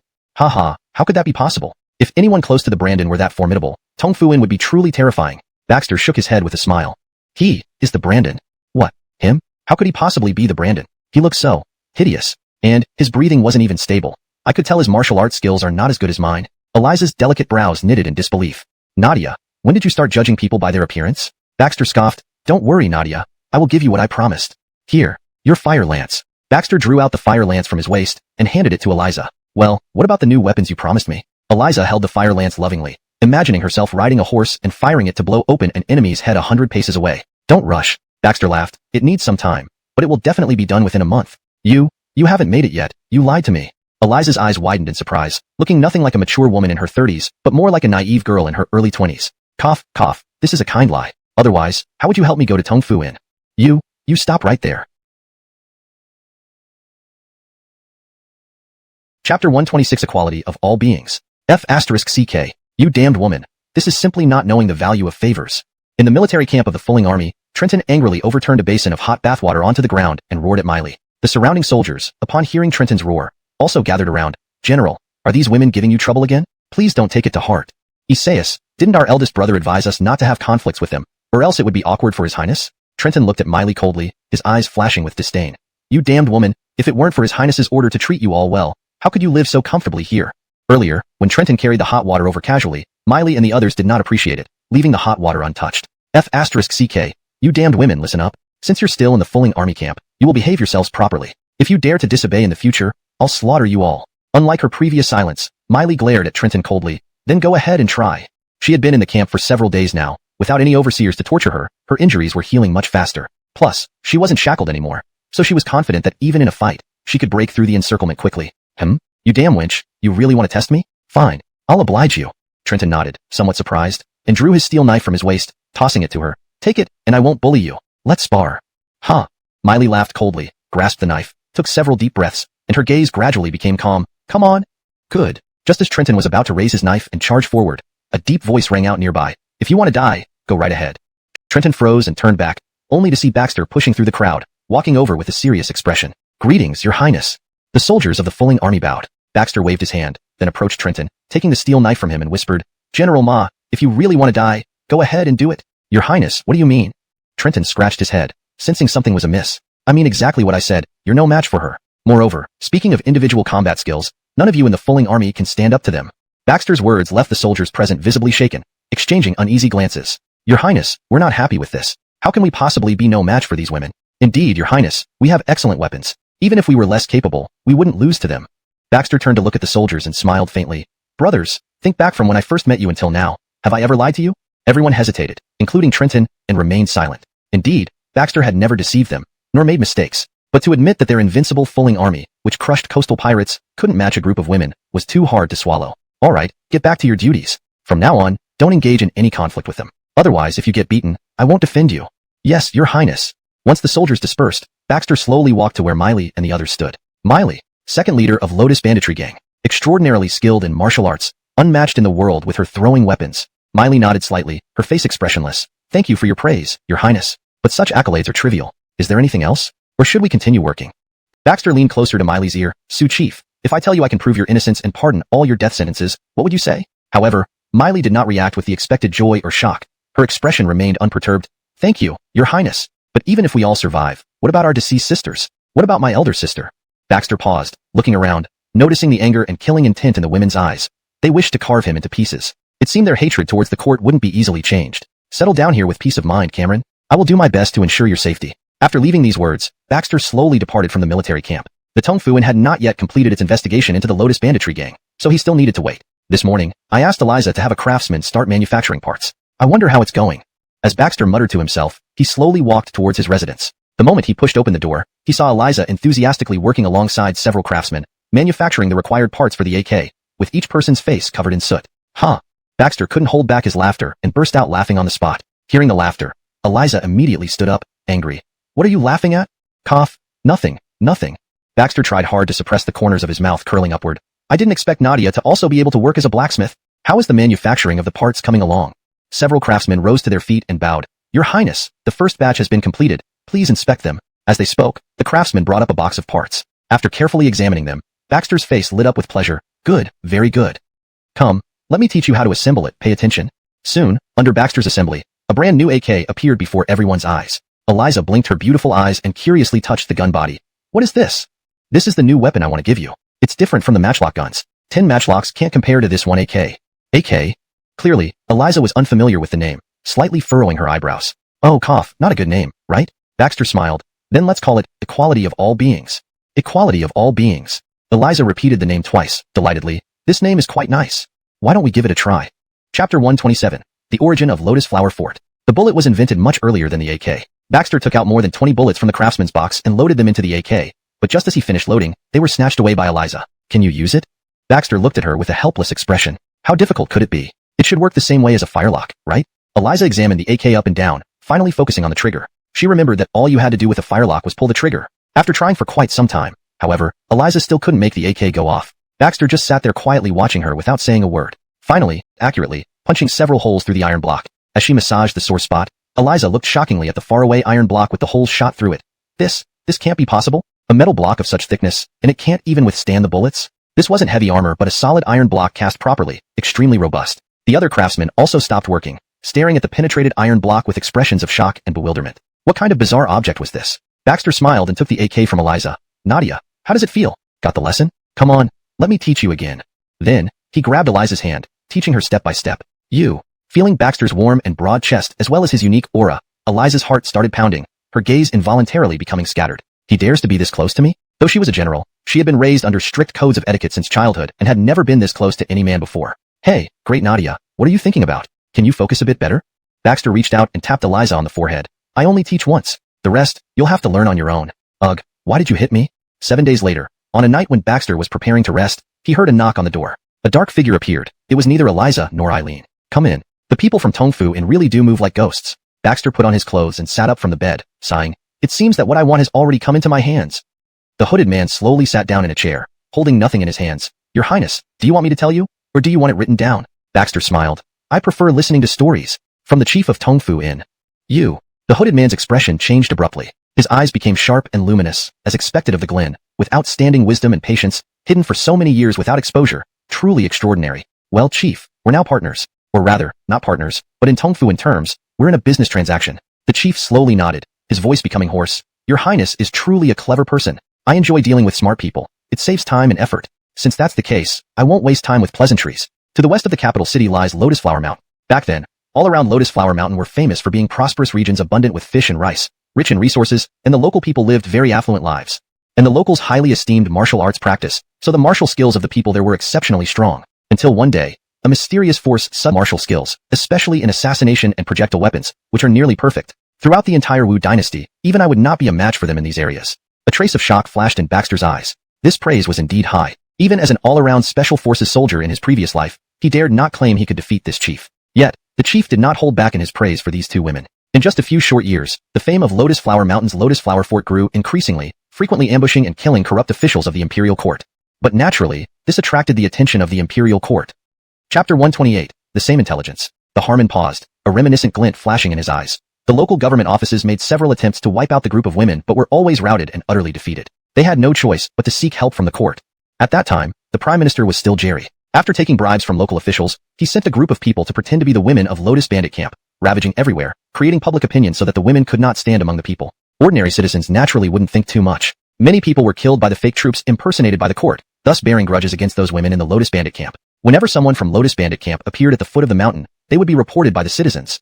As time went on, the women of Lotus Bandit Camp lost all their space for activities. His head with a smile on his face. Your Highness, we have our own business rules at our inn. We don't ask reasons or identities when doing business. But we have to ensure our guests' privacy. We can't reveal this point, I'm afraid. Hearing this, Baxter nodded. He knew it was the rule of Tongfu Inn and couldn't force anything. However, since someone had already inquired about this information, Tongfu Inn wouldn't hide it from the other party either, meaning that person got the same information as himself. So, that person would also head to Qingzhou to find the former governor. Thank you, Harmon. The next morning, Baxter knocked on Eliza's door early. Nadia, come out quickly. There's an important task for you to undertake. Eliza rubbed her sleepy eyes, opened the door, and looked at the sky. Adebayo, it's barely dawn. What are you going to do? You set off now, ride fast to Qingzhou. Qingzhou? Eliza shook her head to drive away sleepiness. What happened? I've written down everything I need to tell you on this piece of paper. You can read it on the way, Baxter said, pushing the paper directly into Eliza's arms. Urgent matter, hurry up. Within a few minutes, Eliza had packed up and ridden away from the residence, while Eileen was just coming out with breakfast. Adebayo, where is Sister Morone going? She didn't even have time to eat breakfast? Baxter grabbed a bun from Eileen's plate, bit into it fiercely, and mumbled, Ainsleyer, have your meal first? I have to go out. Adebayo, why are you all leaving? Baxter didn't have time to explain to Eileen further, and ran straight to the East Palace. Well, isn't it our recluse Adebayo? How come you have time to come to the East Palace today? The two guards at the gate used to serve under Baxter. However, these two men were opportunistic and knew that Baxter was now just a powerless prince, hence speaking mockingly. Moreover, they often followed Ainsworth, cultivating an arrogant attitude, looking down on everyone. Go and tell your crown princess that I am waiting for her at the 10,000 Flowers tea house. Baxter left after uttering this sentence. Who would have thought the once glorious crown prince would become useless after finally shaking off his foolishness? Alas, what a pity. Let's report it. Are you crazy? Who does he count for? His Highness has given us instructions. There's no need to treat him kindly. Why should we report it? I think you're the crazy one. Have you forgotten? Whenever someone comes to see the Glens, no matter what the matter is, we can get 5 taels of silver just by reporting it. That's 5 taels of silver. Right, damn. How could I go against silver? Exactly. About half an hour later, Adelia arrived at the number 1 private room in 10,000 Flowers tea house as scheduled and saw that Baxter had been waiting for a long time. Why did you suddenly come to the East Palace to find me? Don't you know that Ainsworth is watching very closely now? Baxter pushed a cup of tea over and said with a serious look. Have you noticed that Ainsworth hasn't moved any troops these past 2 days? Or has there been anything strange? Strange? Adelia sipped the tea lightly, her eyes showing surprise. There was something peculiar indeed. Yesterday he was messing around in his room, didn't sleep until midnight. He got up early today, busy in the back courtyard as if preparing to go out. So where is he now? Baxter asked anxiously upon hearing this. When I left, he was still in the back courtyard, doing something. Adelia thought for a moment and whispered, What happened? What's going on? You must go back now and hold him off for me. No matter what method you use, you have to keep him from leaving the capital. Seeing Baxter's tense expression, Adelia realized something significant must have happened. Without further ado, she put down her teacup and left. When she rushed back to the East Palace, she happened to encounter Ainsworth about to leave. She immediately clutched her stomach and slowly squatted down, groaning aloud. Ouch, ouch. Ainsworth's face changed abruptly. He quickly loosened the reins in his hand and went forward to support Adelia. Madam, what's wrong? I'm not feeling well. Don't go. Can you stay with me for a while? Chapter 129. The power of equality stuns all. Ainsworth's face changed. Why did this woman have an episode at this time? Most importantly, he had urgent matters and couldn't stop to stay with her. My lady, I'll send for a physician to come see you, but I have pressing matters and must leave immediately. As he spoke, Ainsworth was about to depart, only for Adelia to grab his trouser leg directly. Your Highness, the child in my belly is yours. Aren't you going to care for us? Her cries drew the gazes of numerous guards. Ainsworth's face twitched. What was wrong with this woman today? Normally, even if he didn't visit her for 3 days, she wouldn't cry or fuss. What happened today? Adelia lifted her head, her beautiful eyes full of tears. Your Highness, regardless of whether you truly love me, this is our child and the future emperor of the Wu Dynasty. Are you really going to abandon him? Ainsworth clenched his teeth inwardly. Damn, that kid wasn't his by any means. But due to what that certain senior had said, he could only acknowledge it now to put Baxter and Adelia off guard. After weighing his options, Ainsworth slowly squatted down. My lady, listen to me. My feelings for you are genuine, and this child is ours as well. But there is an emergency that I must attend to today. Wait for me. After saying this, Ainsworth gently pried Adelia's hand off and prepared to mount his horse. Ainsworth, without this child, your position as crown prince won't be secure in the Wu Dynasty. Are you really going to abandon us? Seeing she couldn't stop Ainsworth, Adelia shouted madly. What are you yelling for? Have you gone mad? Shut up, you woman. Ainsworth roared, then signaled 2 guards. Lock this crazy woman up. Don't let her out until I return.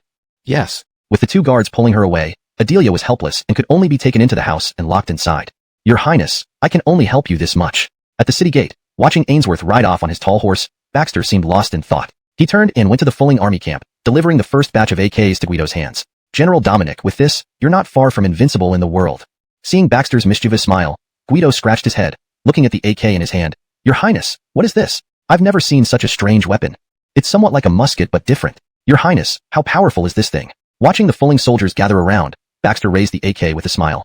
This is called equality. When we pull the trigger, everyone is equal. Guido seemed to vaguely understand Baxter's meaning, speechless. Can we test its power, Your Highness? Certainly, but make sure no one is in front. This thing quickly, second gallons. When do we move? Miley glanced around and lowered her voice. Let's wait a bit longer and see what new gadget they've come up with, and also observe how powerful this thing really is. All right. Just as she spoke, Baxter on the other side had already fired the gun. Bang, bang, bang. A series of shots directly penetrated a pile of discarded iron blocks in front of him. In an instant, the training ground was deathly silent. Everyone looked at the AK in Baxter's hand in shock, as if they had seen a ghost in broad daylight. Trenton gulped, hardly believing his eyes as he rubbed them. Your Highness, what on earth is this weapon? It has such incredible power? Previously, the matchlock muskets were single-shot and inconvenient to reload with gunpowder, but this equalizer not only doubled the firepower but could also fire continuously. Trenton was confident that if he held this equalizer, he could effortlessly eliminate dozens of people from 100 paces away without breaking a sweat. Miley, watching from afar, was also stunned. Her mouth slightly agape, her beautiful eyes full of bewilderment. No, it can't be. What on earth is this thing? The distance had been a full 150 paces. Although those iron blocks were discarded ones, when strapped onto the straw men, it was like giving the straw men heavy armor. Even her arrows and hidden weapons couldn't kill with a single strike. Moreover, her hidden weapons couldn't reach so far from 150 paces away. Second Galens, what is this terrifying thing? Since you know much about hidden weapons, is this a type of hidden weapon? Hearing the query from her subordinates, Miley paused for a moment, then shook her head. I don't know. I've never seen anyone use something like this as a hidden weapon before, and no hidden weapon has such tremendous power. All plans for escape are postponed. All sisters should focus on recovering their strength. We shouldn't think about acting for the time being. Miley sounded the alarm in her heart. If this thing attacked her from 150 paces away, she wasn't sure she could survive. On the other side, Baxter handed the AK to Trenton. Come, give it a try. Chapter 130. A step too late. Slap. Damn woman. It's all because of you that my grand plans were ruined. I really want to slash you with one strike. 3 days later in the Eastern Palace, Ainsworth slapped Adelia's face. Her fair and tender cheek instantly turned red and swollen. Adelia's eyes were filled with tears, staring at Ainsworth with an intense gaze, but without a word. Clenching her teeth, she knew she had completed the task given by Baxter, and the humiliation brought by Ainsworth would one day be avenged. Ainsworth stormed around in front of Adelia, his eyes burning with rage. Damn woman, do you know because of you my big affair was ruined? When he went to Qingzhou to seek the governor, he was informed that the former governor of Qingzhou had been taken away just half an incense stick ago from when he arrived. And he told the current governor of Qingzhou to dispatch troops to thoroughly search within the territory, but found nothing, only returning empty-handed. This also meant that the former governor of Qingzhou might have already fallen into Baxter's hands, likely confirming the chastity of those women. Reliable intelligence revealed these women possessed extremely high martial arts skills. If they all joined Baxter, it would greatly benefit him. Then, the strength under Baxter would grow stronger and stronger, posing a huge threat to himself eventually. Adelia knelt on the ground, head lowered, silent, her delicate hands held together gently. Her long eyelashes fluttered incessantly, like a lamb awaiting slaughter. You talk. Ainsworth didn't care about the child in Adelia's belly at this moment, slapping her again, almost kicking her if not stopped by the guards. Your Highness, Your Highness. Startled, Ainsworth looked at the captain who called him out. What? Highness. On the other side, Baxter looked at Eliza in shock. What did you say? The former governor of Qingzhou was taken away by someone else? Yes. Eliza sat down breathlessly, drank 3 bowls of tea in a row before wiping her mouth and saying, Adebayo, I found the mansion of the former governor of Qingzhou, but discovered it had been massacred. From his offspring to servants, all were killed in the yard. But only the former governor of Qingzhou was missing. Baxter punched the table. Damn, does Ainsworth disregard human lives so much? Killing indiscriminately within the Wu Dynasty's territory? Adebayo, it wasn't done by Ainsworth. Eliza's words froze Baxter on the spot. What? Not done by Ainsworth? How do you know that? I saw Ainsworth rush there hurriedly when I was about to leave. He must have also been looking for the former governor of Qingzhou, returned empty-handed, and even ordered the current governor to mobilize troops to search Qingzhou thoroughly. If not him, then who? Baxter's fists tightened slightly. It seemed there was a more secretive force in the court. Your Highness, what should we do now? Eliza felt slightly guilty. She was not fast enough. If she had arrived a step earlier, perhaps she could have prevented all this. Calm down. Did you find any clues when you arrived? Baxter quickly regained his composure, sitting in the chair with furrowed brows as he began to ponder their next move. Clues. Eliza's eyes darted around, and soon her expression brightened. From what I observed, all the maids and servants were killed with a single strike, and from the scene, they didn't even know. Chapter 131. Each has their own thoughts. The Jace gave a bitter laugh and spread his hands. Your Highness, do you really think Tong Fu is all-knowing and all-powerful? However, although I cannot tell you who the murderer is, I can give you this message for free. There's someone behind Ainsworth in the imperial court, and this person has been manipulating Ainsworth. In other words, Ainsworth is just a puppet. Baxter nodded secretly, showing no great surprise. He had long deduced as much. Thank you for your warning, Jace. Your Highness, don't worry. Since the former governor of Qingzhou isn't dead, it means that whoever took him believes he still has value. The Jace smiled slightly. So what do you think he's worth? Baxter's eyes twinkled, immediately catching on. He wants to use this person to make a deal with me, or perhaps with someone else. A smart man truly needs little explanation. Having understood, Baxter left Tong Fu Inn and returned to his residence, where he could sleep soundly while waiting quietly for someone to seek him out. At the same time, Haskell, head of the Shiloh family, was carrying a sword, followed by dozens of servants, each holding cudgels. They approached the gates of the Eastern Palace with threatening airs. The guards at the Eastern Palace gate trembled at the sight of Haskell. Sir Shiloh, why have you come? Shall we inform His Highness?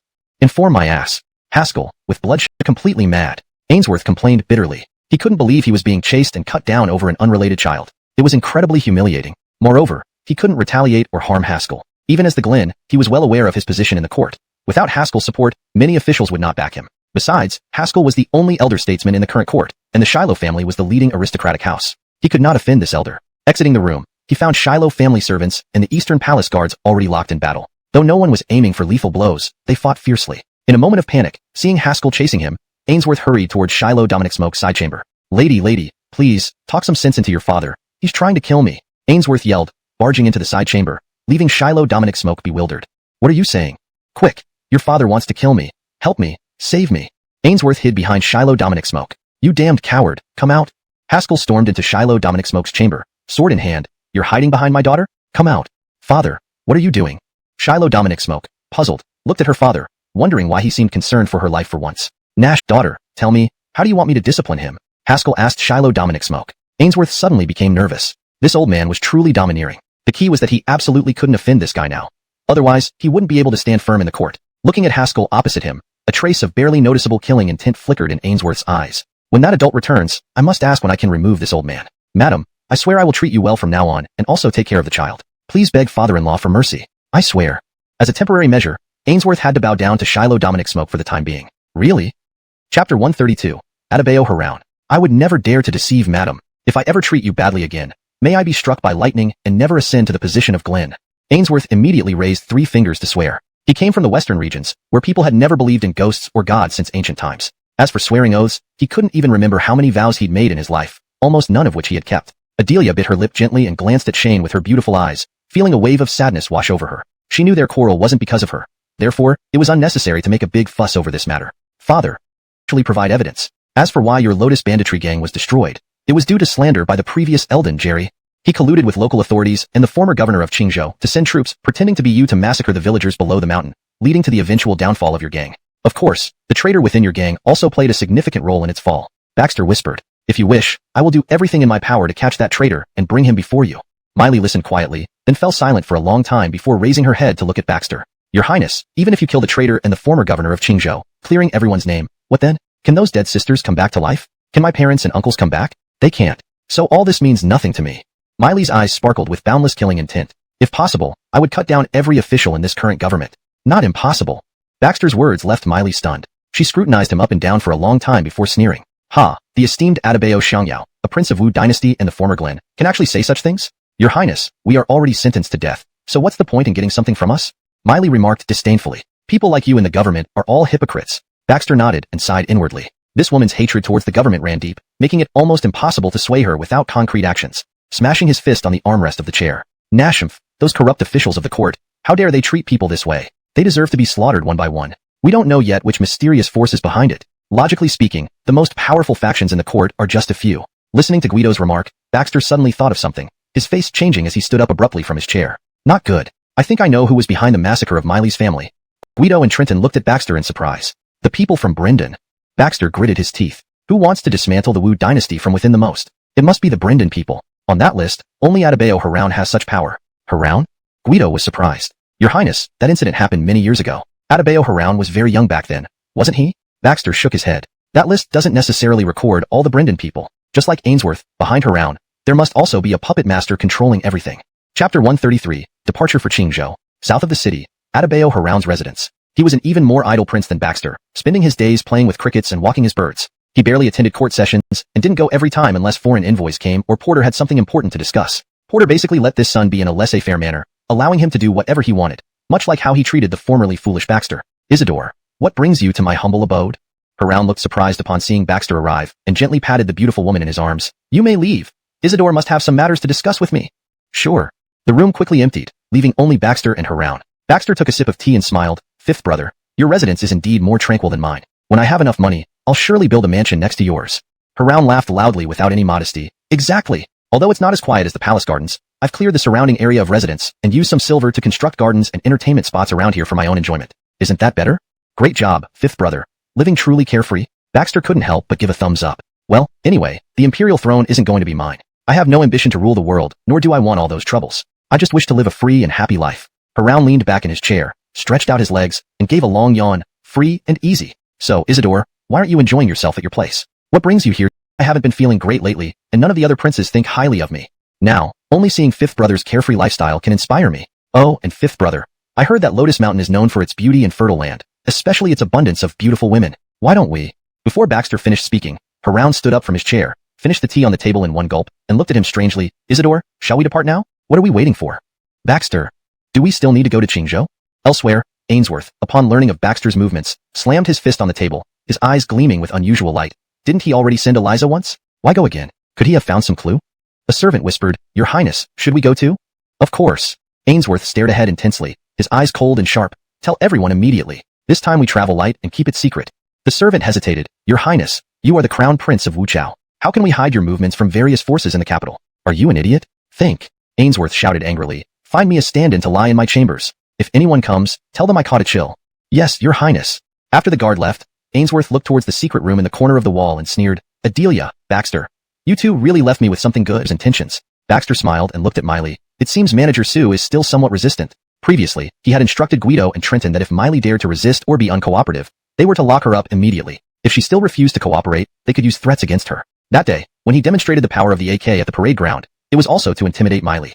Chapter 134. Arrival at Qingzhou. Miley cast a cold glance at Baxter and said in a chilly voice, Everything is up to His Highness's arrangements. I shall follow orders. Heh, wouldn't it have been better if you cooperated earlier? You had to be locked up. You women are all a bit masochistic. We've told you countless times, we are good people, and the Atabeo is also good. Trenton shot a look at Miley and spoke from the side, but was met with Guido's hand smacking the back of his head. Isaias, no nonsense? Baxter smiled, unconcerned. Since Cameron feels that my previous words were somewhat impractical, this time I will escort you back to Qingzhou personally. Upon hearing about returning to Qingzhou, Miley's eyes visibly showed resistance, her beautiful eyes slowly reflecting struggle.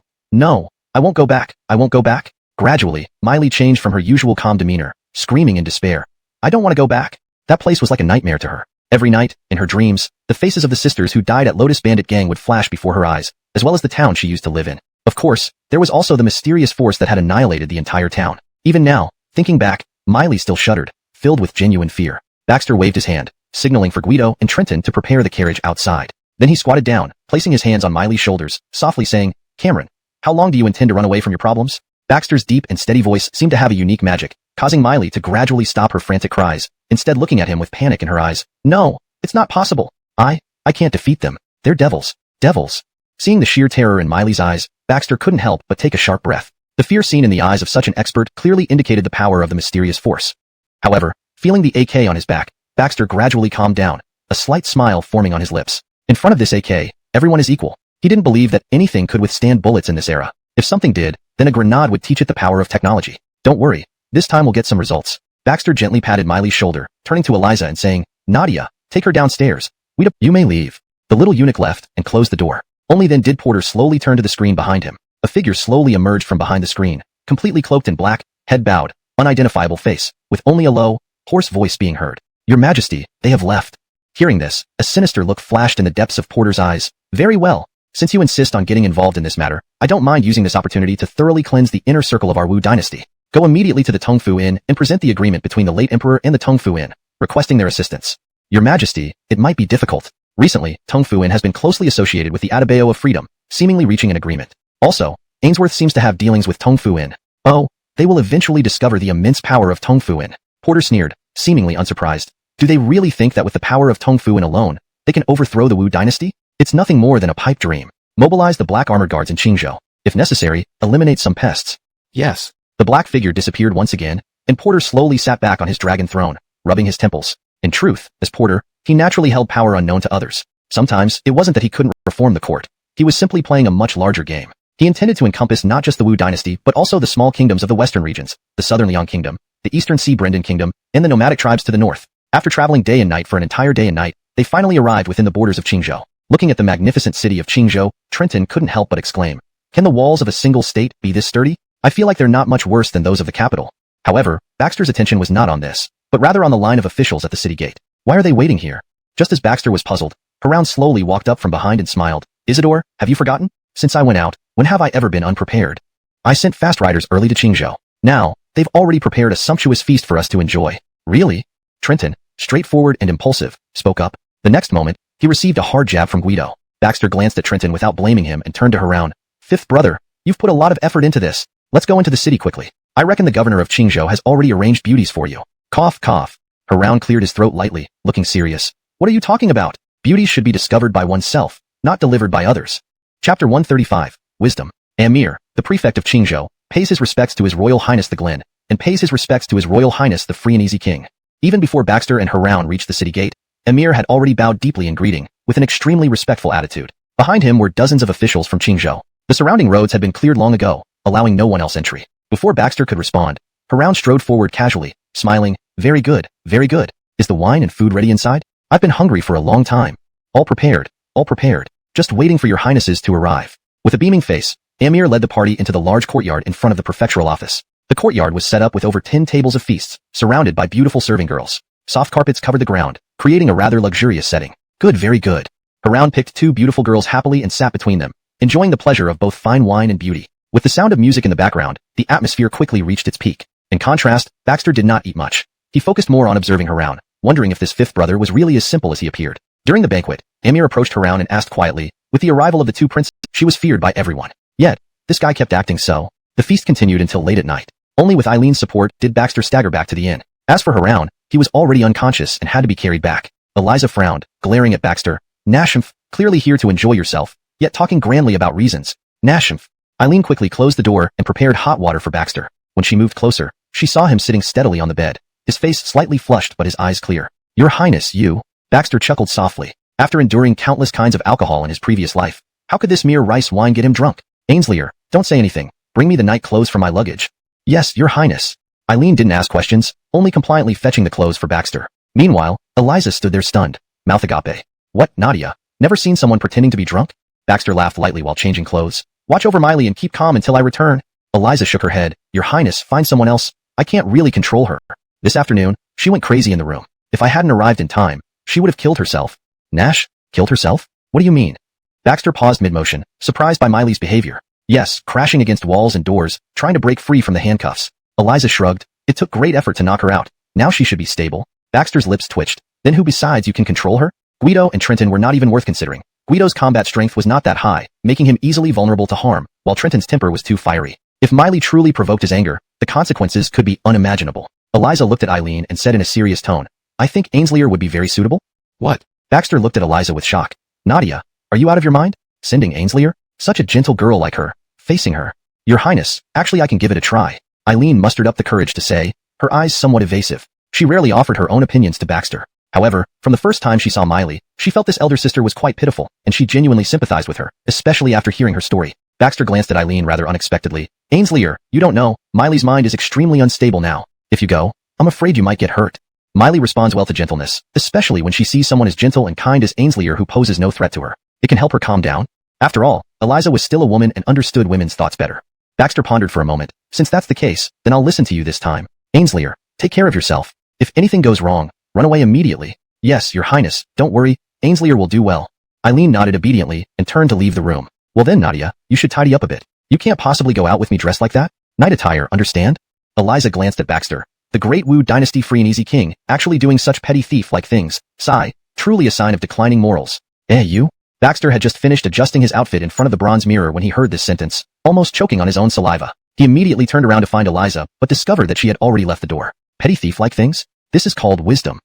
Chapter 136 Residency at Lotus Flower Mountain. After settling everything, Baxter led Guido, Trenton, and Eliza to sprint towards the address provided by Tongfu Inn. Lotus Flower Mountain wasn't far from Qingzhou City. The 4 set off during the night and arrived at Lotus Flower Mountain by midnight. Looking up at the towering Lotus Flower Mountain and the soldiers patrolling below, Baxter waved his hand, signaling for silence. Why are there soldiers patrolling here?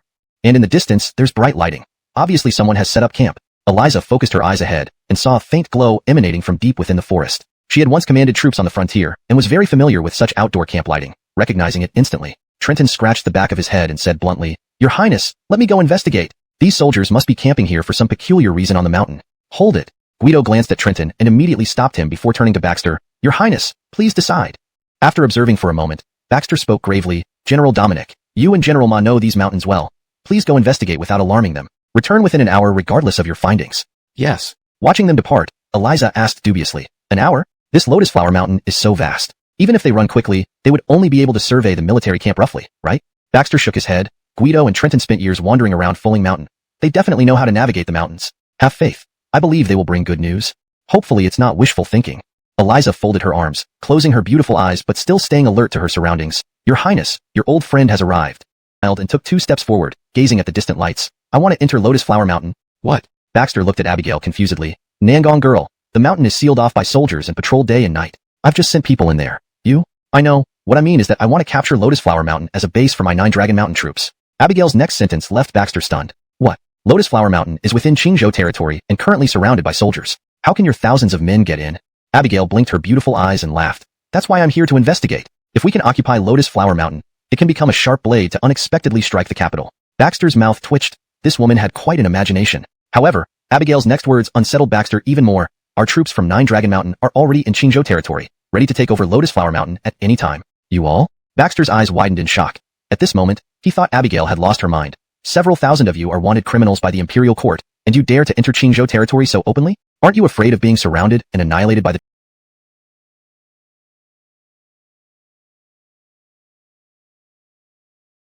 troops? Abigail placed her hands behind her back with a composed and relaxed demeanor. What's there to be afraid of? Before coming here, I've already gathered intelligence. There are less than 7,000 troops within Qingzhou territory, not enough to trap us. I don't think so. Eliza seized the opportunity to add sarcastically. A few thousand scattered rebels, really considering yourselves a regular army now? If those 7,000 troops wanted to engage you, they could wipe you out in an hour. Eliza, how dare you insult the people of 9 Dragon Mountain? Abigail's eyes flashed with killing intent. Let me tell you, the court is corrupt. With just those few thousand men, they're nothing but cowards who drink and fill their bellies. If I wished, I could rout these troops in 1 hour. Hemph, if you were so capable, why were the forces of 9 Dragon Mountain wiped out initially, leaving only a few thousand of you now? Eliza shot a scornful glance at Abigail. You. Seeing that the two were about to come to blows again, Baxter hurriedly gestured. I said, ladies, if your voices get any louder, you'll attract the troops immediately. Do you want to expose yourselves now? Nashmph. Gallant women coldly sniffed and turned their heads away, no longer acknowledging each other. Baxter massaged his temples, quite at a loss and rather distressed. Nangong girl, I advise you to calm down. Are responsible for patrolling below the mountain, and apparently, another 1,000 are on the mountain. We didn't climb too high, so we don't know the exact location of the soldiers on the mountain. Baxter paused in surprise. Could there be some secret on Lotus Mountain? Why would so many soldiers be stationed here? 1,000 people on the mountain? Your Highness, we overheard the conversation between their officers. They arrived 3 months ago, and it's not related to us. So, they aren't preparing for our defense but have another agenda. Trenton added, moreover, Your Highness, I noticed something strange. All the soldiers on the mountain have a white powder on them. It doesn't seem to have any special odor, but everyone has it. And this substance is also around their campsite. Abigail stepped forward from behind and said with a smile, Your Highness, if you want to uncover the mystery, you need to go up the mountain. Tisish, you woman, what are you planning? The mountain is full of soldiers, and we're not familiar with the situation up there. If we recklessly rush in, won't we ruin everything? What if we get into danger? Trenton unusually started using his head, shouting immediately. However, Baxter waved his hand, uncharacteristically gazing ahead at the mountain. One can't get the tiger cub without entering the tiger's den. Perhaps we do need to go up the mountain to see what these people are really doing. Besides, I have a feeling that whatever is on the mountain must be related to the destruction of Lotus Bandit Camp back then. But, Your Highness, we don't understand the situation on the mountain at all. Achillescent, it be dangerous to just go up? Guido asked anxiously as he looked at Baxter. It's fine. Nadia, this time you come with me. Generals Dominic and Ma, you two stay here. Remember, if you notice anything unusual with the opposite side soldiers, set off fireworks to distract them. Yes. Guido and Trenton acknowledged respectfully. Eliza dismounted her horse and, along with Baxter and Abigail, entered the dense forest. Watching their backs, Trenton couldn't help but say, Brother, do you think His Highness will find out anything? This place feels creepy. We should leave quickly. Guido glanced at Trenton oddly, looking him up and down. When did you become such a coward? When has His Highness ever done something without being prepared? Have faith in him. Brother, didn't you smell something foul when we were up there? Trenton sniffed the air, seemingly not liking the smell. The odor was strong near their camp, but weaker as we moved away. Why didn't you say that earlier? Guido stared at Trenton in shock. Any clue should be reported to His Highness. It might lead to useful information. Trenton scratched the back of his head. Well, should I catch up now? Maybe I can still follow His Highness? These are the patrol soldiers' uniforms. You didn't kill 3 people, did you? Baxter's lips twitched at the faint bloodstains on the bundle. Too much trouble, so I just did it. It's not a big deal. Baxter. Soon, the 3 of them changed into the uniforms and strode confidently onto the main road, heading toward the entrance of the camp. Hey, it's not shift change time yet. Why are you coming back? The gate guards opened the door while asking curiously, last time, the patrol that returned early was punished by the general. You still dare to come back? Really gutsy. Baxter lowered his voice, speaking in a raspy tone. Oh, don't mention it. Got caught in the cold last night and feel terrible now. Just want to rest quickly. Go on and then, keep it down. The general will be inspecting the camp soon at this hour. Sure thing. Fortunately, the guards were also half asleep and didn't notice that 2 women were following behind Baxter, allowing them entry. Inside the camp, only the cooks were awake preparing meals. The rest were still sound asleep. Baxter and his companions swiftly made their way toward the central large tent. This must be the general's tent, but why isn't there even a single guard outside? Baxter observed suspiciously. Logically, this should be the most heavily guarded area, yet there wasn't a single soul around, which raised doubts. I'll go check. Abigail quickly approached the large tent, peeked inside, then beckoned Baxter and Eliza over. They understood and quickly entered the tent. The charcoal fire in the middle of the tent hasn't gone out yet. Clearly, the people here left not long ago. Baxter placed his hand over the embers, feeling the residual warmth. Your Highness, come take a look. What is this? Chapter 138, Heaven-Shaking Secret. Eliza called out softly, and Baxter immediately came to the table, looking at a yellowish cloth on top that seemed quite old. He picked it up, but the script on it was completely unfamiliar to him, not even from the Wu Dynasty. He could only look awkwardly at the other two women. Eliza shook her head. As a general, she couldn't understand these strange characters either, or she wouldn't have called Baxter over just now. Abigail took over the cloth and scrutinized it carefully. Her face changed instantly. This is Brendan's script. And it's the early writing of the Brendan Kingdom, which differs greatly from today's script. Oh, what does it say? Baxter gave Eliza a glance, indicating for her to keep watch at the door, alerting them if anyone approached. Abigail didn't answer hastily. Instead, she read through all the cloths on the table. Finally, she became Daijur, with a trace of madness in her eyes. So that's it. It turns out Lotus Mountain harbors such a great secret. Nangong, what exactly does it say? Only after being repeatedly called by Baxter did Abigail regain consciousness. She looked at him with trembling pupils. Your Highness, deep within this Lotus Mountain, there is said to be a plant. Grinding its petals into powder and combining it with caterpillar fungus can extend one's lifespan. And at most, it can extend 100 years. What? Baxter stood stunned, his pupils shaking wildly, unable to believe what he had just heard. Extending one's life by 100 years? What did that mean? It was like gaining another life. If an emperor knew this secret, he would certainly go to great lengths to get it. Not good. Baxter suddenly realized something and stuffed all the cloths into his chest. Quick, let's leave. We shouldn't stay here any longer. Your Highness, someone is coming. At the same moment, Eliza warned from the doorway. The three of them rushed to the tent's entrance and saw a general-like figure approaching, holding an unsheathed sword, with dozens of fully armed soldiers following behind. Upon closer inspection, Baxter detected a murderous intent in the man's eyes and ordered sternly, "Run, break through. We've been discovered. Break through." On his command, the trio rushed has been arranged from above.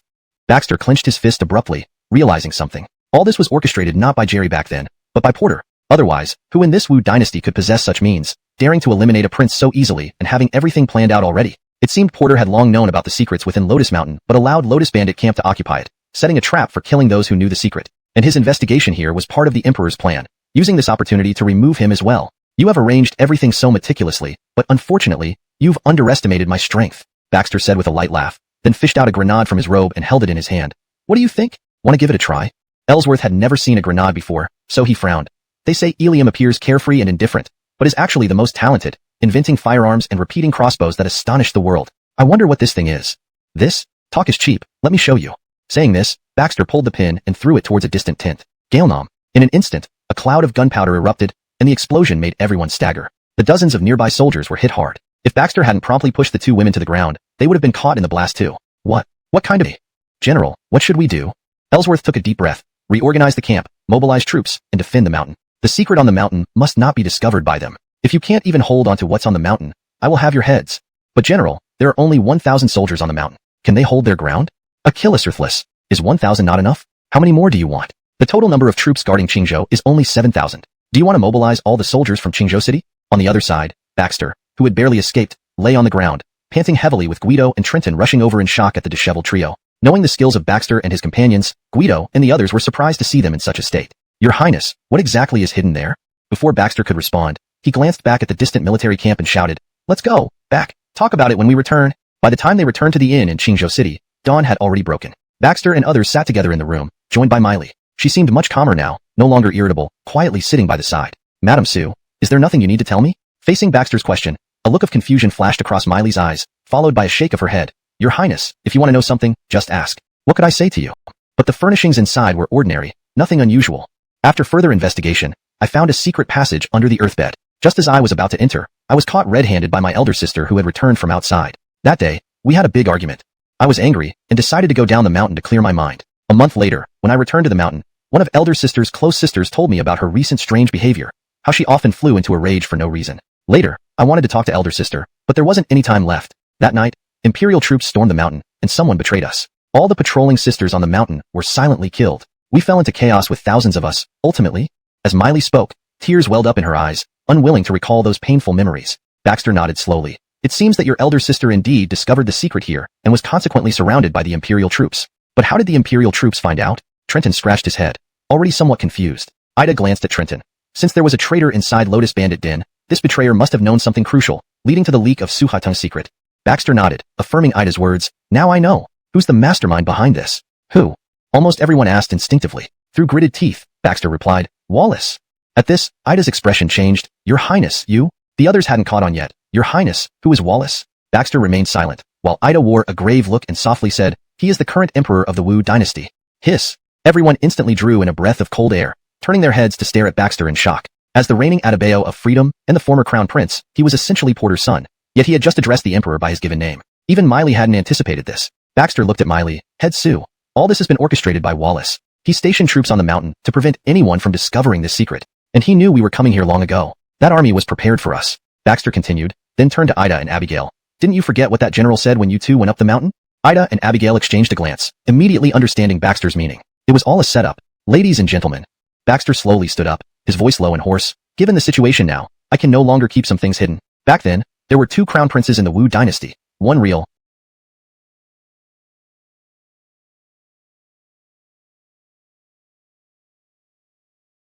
been thinking all along, if I inherit the throne using my identity as the crown prince, how can I change this Wu Dynasty? But now, I no longer have such thoughts. What reform? What I want is to create a new world from scratch, to establish a brand new dynasty anew. Let all the people live in peace and prosperity, with the country at peace and the people safe and sound.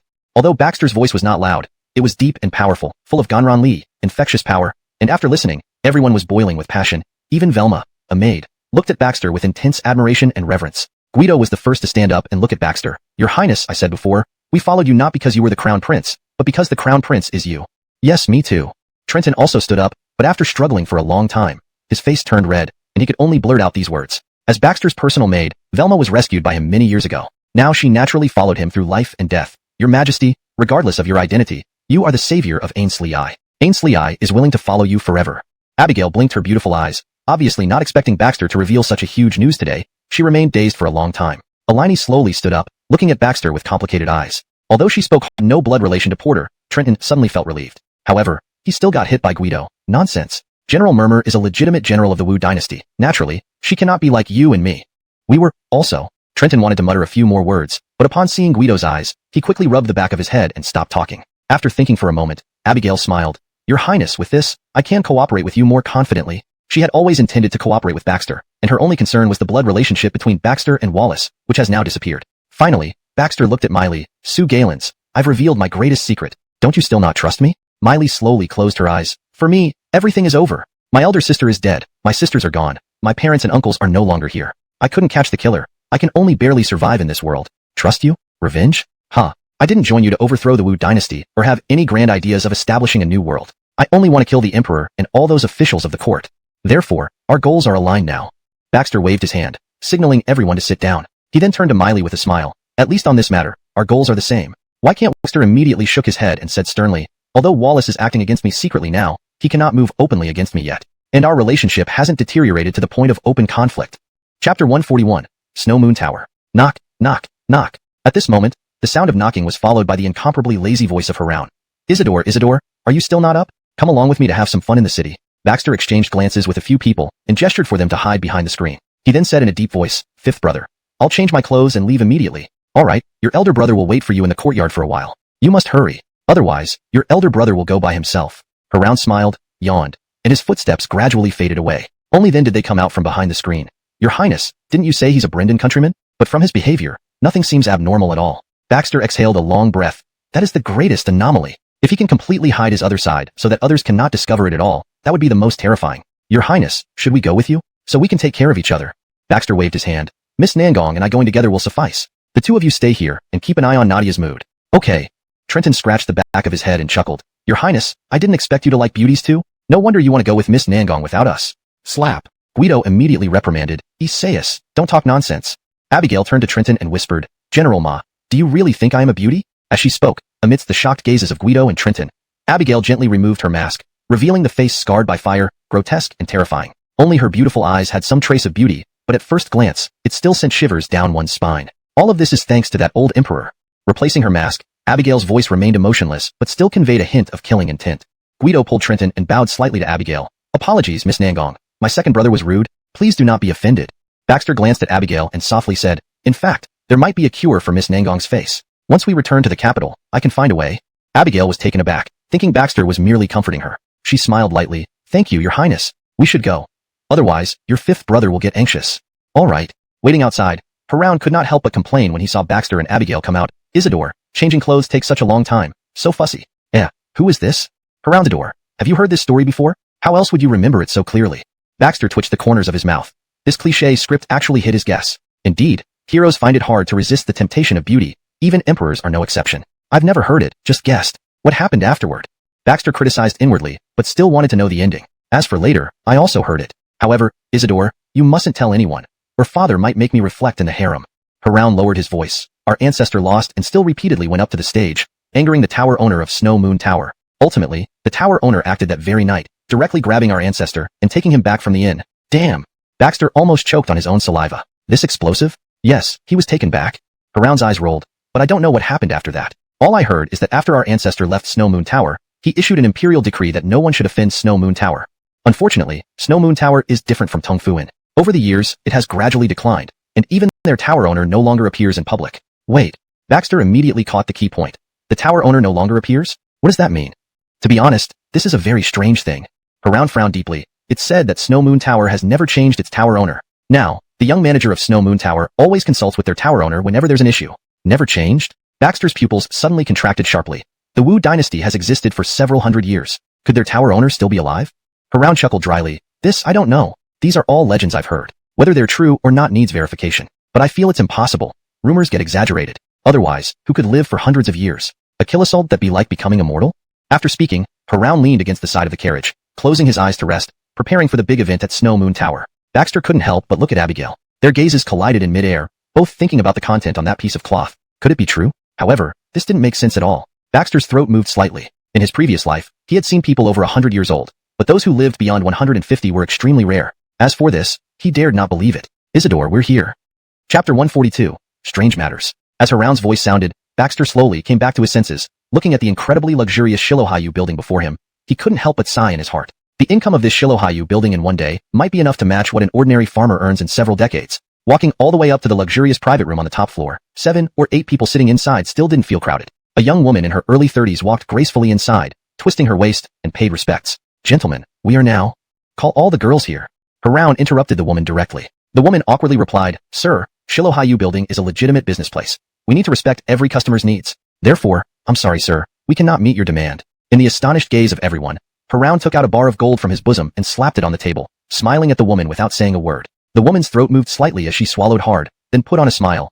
Please wait a moment sir. I'll call the girls over right away. When the door of the private room was closed, Baxter couldn't help but chuckle lightly. Fifth brother is really well versed in this. But I'm quite curious since I haven't heard of fifth brother having any businesses. Where does fifth brother get his money?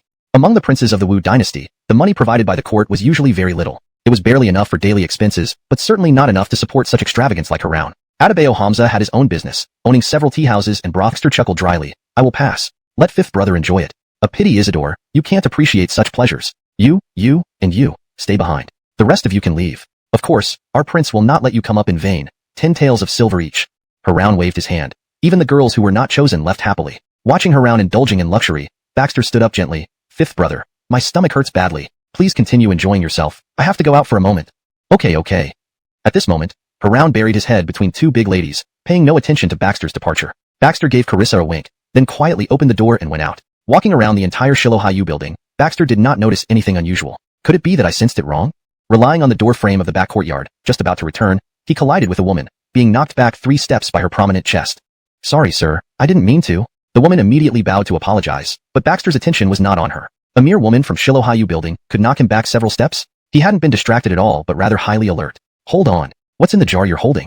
Baxter stopped the woman who wanted to leave, pointing at the black jar in her hand. The woman lowered her head and said softly, Sir, these are some dirty looking closely. It turned out to be an expansive hall lit by candles, with a pink carpet on the floor and a luxurious bed in the center, surrounded by curtains. On the bed lay a flawless naked body. What the heck? Baxter couldn't help but be startled. It wasn't warm at all now, yet this woman was lying here completely unclothed? Moreover, around the bed were over a dozen women, each holding a black jar, emitting an eerie fragrance. At this moment, Baxter was certain that these jars did not contain anything filthy. The scent here is somewhat similar to the strange smell on Lotus Flower Mountain. Baxter slowly crouched down, trying to conceal himself in the darkness, observing everything ahead. He heard the dozen or so women speaking in a language he didn't understand. What are they doing? Chapter 143 The Truth of Snow Moon Tower. Suddenly, all the women chanting stopped speaking, and the naked woman lying on the bed slowly sat up, her gaze turning towards this direction. Baxter inwardly exclaimed that things were not good. Just as he was about to turn and leave, a very pleasant voice sounded. "Since you have come, sir, why do you want to leave?" The voice was incredibly alluring, stirring the heart, but Baxter had no time to appreciate it.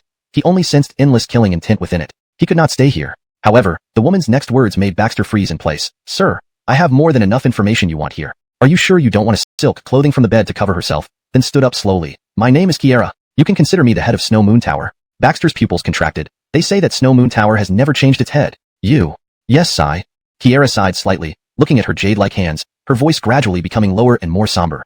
"I have been living here for several hundred years, so lonely. What the hell?" Baxter's heart surged like a tumultuous sea, and he immediately tightened his grip on the gun at his waist, ready to act at any moment. Really? Really? What Haroun said is true after all. This woman must be some kind of monster. Seeing Baxter's nervous demeanor, Kiera burst out laughing again. "Sir, you really lack courage. I was just fooling you. How can anyone live for hundreds of years in this world? The legend of Snow Moon Tower is merely to deter those who have ill intentions toward us. The fact that the head of Snow Moon Tower never appears in public makes many believe in this legend." Baxter's lips twitched, feeling a wave of relief. Thankfully, this world was still governed by science. "But I must advise you. What you are doing now is very dangerous. My suggestion is to go back and be your carefree prince. Do not continue on this path."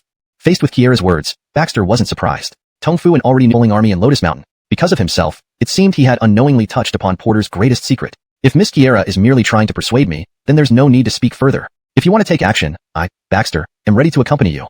The light in Baxter's eyes was cold and resolute. Kiera looked at Baxter quietly for a long time before she finally chuckled softly. "Indeed, sir is truly an outstanding person. This girl admires you. In fact, I am not here to persuade you. Instead, I am seeking cooperation." "Cooperation?" A hint of confusion flickered in Baxter's eyes. Why did everyone want to cooperate with him? Although he currently held some power, it didn't seem to match up to these forces. "Yes, just like the leader of Tongfu Inn. As long as we cooperate sincerely, I can help you achieve everything you desire, and all I ask for is not much," Baxter said helplessly. "Miss Kiera, please tell me, what do you have your eyes on in the Wu Dynasty?" "Hee." Kiera laughed. "Sir is indeed straightforward. However, unlike Tongfu Inn, I do not wish to split the territory of the Wu Dynasty. All I ask is that once you successfully ascend the throne, you will lead troops to destroy Brendan." "Destroy Brendan? Just that?" Baxter's words made Kiera laugh. "Just that? Does Sir look down upon Brendan so much? I want to uncover the truth behind Snow Moon Tower. As for what that truth is, I believe Sir has already discovered it on Lotus Mountain. It's about that powder, whether it can truly extend one's lifespan." Baxter was taken aback. "Didn't Miss Kiera say you don't believe anyone can live for several hundred years?" "Indeed, I do not believe it. But there is one thing that makes me seriously pursue the truth of Snow Moon Tower. The first leader of Snow Moon Tower. No one has ever said she died. Instead, she went missing." "Missing?" Chapter 144, Official Collaboration, Haroun's True Colors. "Yes, she disappeared." Kiera's smile gradually faded, revealing a solemn expression. "She vanished. Not just her. Every single generation of the Shilo Haiyu Tower proprietors has disappeared. None of us know how they vanished." "What?" Baxter's pupils constricted sharply as he felt a chill run from his feet to the top of his head. "Miss Kiera, you being the current owner of the Shilo Haiyu Tower, don't you know the reason? Or did the previous owner not leave you any information?" Kiera gently shook her head, confusion clouding her eyes. "No. Ever since I was appointed as this generation's owner, the previous one vanished without a trace. No one knows where she went, nor if she is dead or alive. But my only speculation now is that they may have all gone to Brendan." "Brendan?" Baxter furrowed his brow slightly. He is aware of the history between the ancestors of Wu Dynasty and the first owner of Shilo Haiyu Tower. His heart is set on pursuing this elusive legend rather than true reform. Baxter nodded, deeply feeling it. Porterdi didn't seem incompetent to him. On the contrary, Wallace had a strong hand. But this explained why the Wu Dynasty continually declined. His true efforts weren't focused on the development of the Wu Dynasty, but on seeking out this supposed legend of extending human life. "So, sir, beware of Haroun. He wants to incite conflict between you and Wallace, causing unrest at court, so he can disintegrate the Wu Dynasty internally without lifting a finger, allowing the Brendan to seize the opportunity." After hearing Kiera's words, Baxter took a deep breath, Ainsworth's figure flashing through his mind. It seemed that Ainsworth had similar intentions. Previously, he thought by declining the position of Glenn, he could investigate this matter in secret. Now he realized he was still in the open. Baxter slowly clenched his fists, a cold gleam in his eyes. A destruction is needed before establishment. Perhaps, he truly needed to give up some things, hide himself completely in the shadows, to uncover the puppet master. "Miss Kiera, perhaps, I need more help from you." Looking into Baxter's eyes, Kiera smiled softly. "Sir, we are." Belle's eyes flashed with a hint of coldness. She immediately exerted a little strength to try to break free from Haroun. However, to Abigail's surprise, no matter how hard she tried, she could not pull her wrist out of Haroun's grip. His hand clung to her wrist like an iron hoop. Abigail's heart skipped a beat, and the light in her eyes instantly turned to alarm. Something was wrong. If this guy was just a dissolute royal clan member, how could he have such immense strength? No, this guy isn't simple. Haroun didn't care about Abigail's struggle at all, quickly pulling her into his arms and ripping off her mask. Damn! Upon seeing the terrifying and hideous face, Haroun was clearly shocked, screaming in fright. Abigail's mind was seized with horror as she intended to use a concealed weapon to counterattack. As At this critical moment, a cold voice came from the doorway. Fifth brother, stop. Seeing Baxter, Haroun immediately stopped his actions and released Abigail. Abigail quickly put her mask back on and returned to stand behind Baxter. Fifth brother, what were you doing? Looking at Baxter's icy and dark expression, Haroun seemed momentarily confused, his gaze slightly strange. Isidore, I just wanted to see this young lady's true appearance. Have you seen now? Baxter's icy eyes looked like they could kill, making Haroun feel extremely uneasy, unsure of where to put his hands. Finally, Haroun gave an awkward laugh. Yes, I saw. Isidore, your taste is truly unique. Having said that, Haroun immediately grabbed a nearby robe and rushed out the door. Nangong girl, you must have been frightened. Chapter 145, The True Ainsworth. Abigail shook her head and instead pulled Baxter. Your Highness, let's talk back at our place. There are listeners behind the walls here. All right. Upon returning to the room at the inn, Abigail solemnly said, Haroun is indeed not simple. After listening to Abigail describe what had happened earlier, Baxter's expression relaxed significantly. Haha, it's easier to deal with once there are problems. I was really afraid he wouldn't expose any clues at all.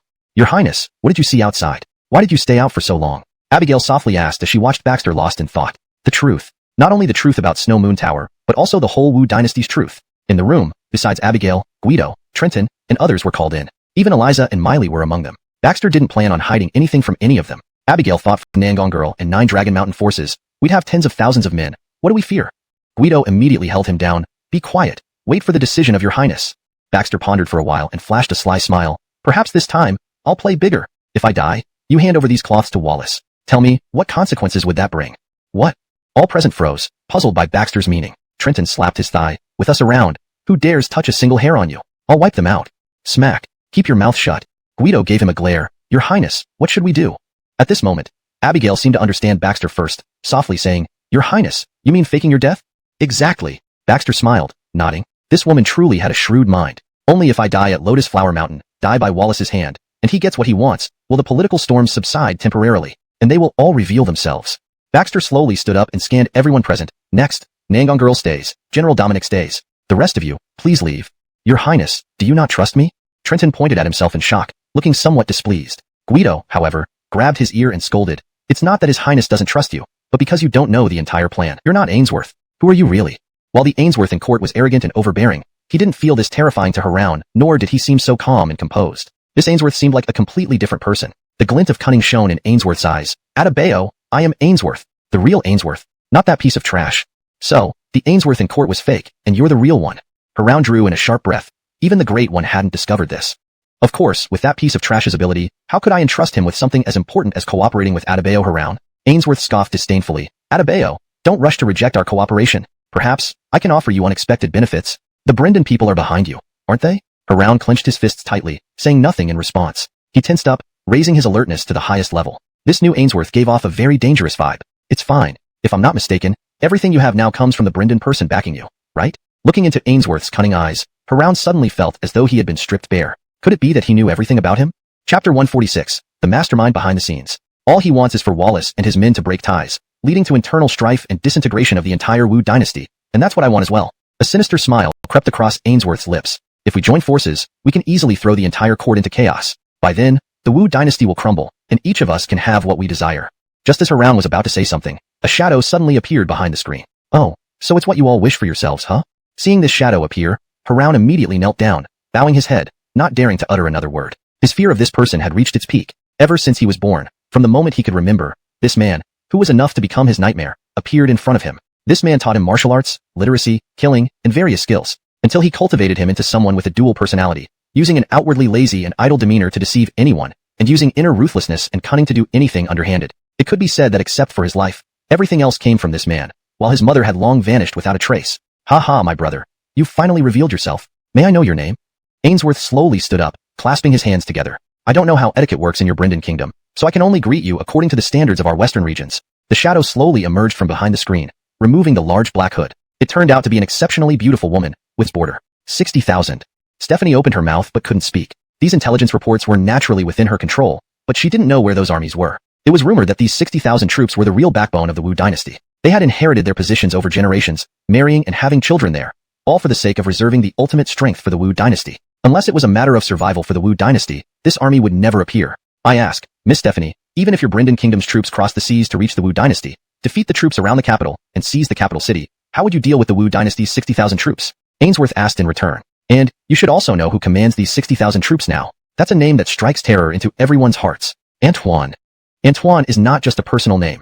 It is the title of this great commander, passed down through generations. Each Antoine has risen through blood and battle, establishing remarkable war achievements before ascending to this position. My Western generals and elite assassins have been slain by him countless times. Can you handle him?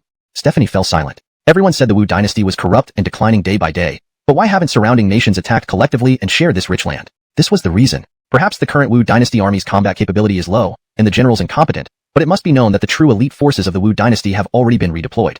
Just as the two were discussing, Baxter's voice came from the courtyard. Fifth brother, are you inside? There's something. Can you come out for a moment? The two glanced at Haroun and both hid behind the screen, signaling him to respond. Isidore, I'm coming. Seeing Haroun's slightly pale face, Baxter did not make a fuss but smiled instead. Fifth brother, I seem to have some leads on the Lotus Mountain matter. Why don't we investigate again tonight?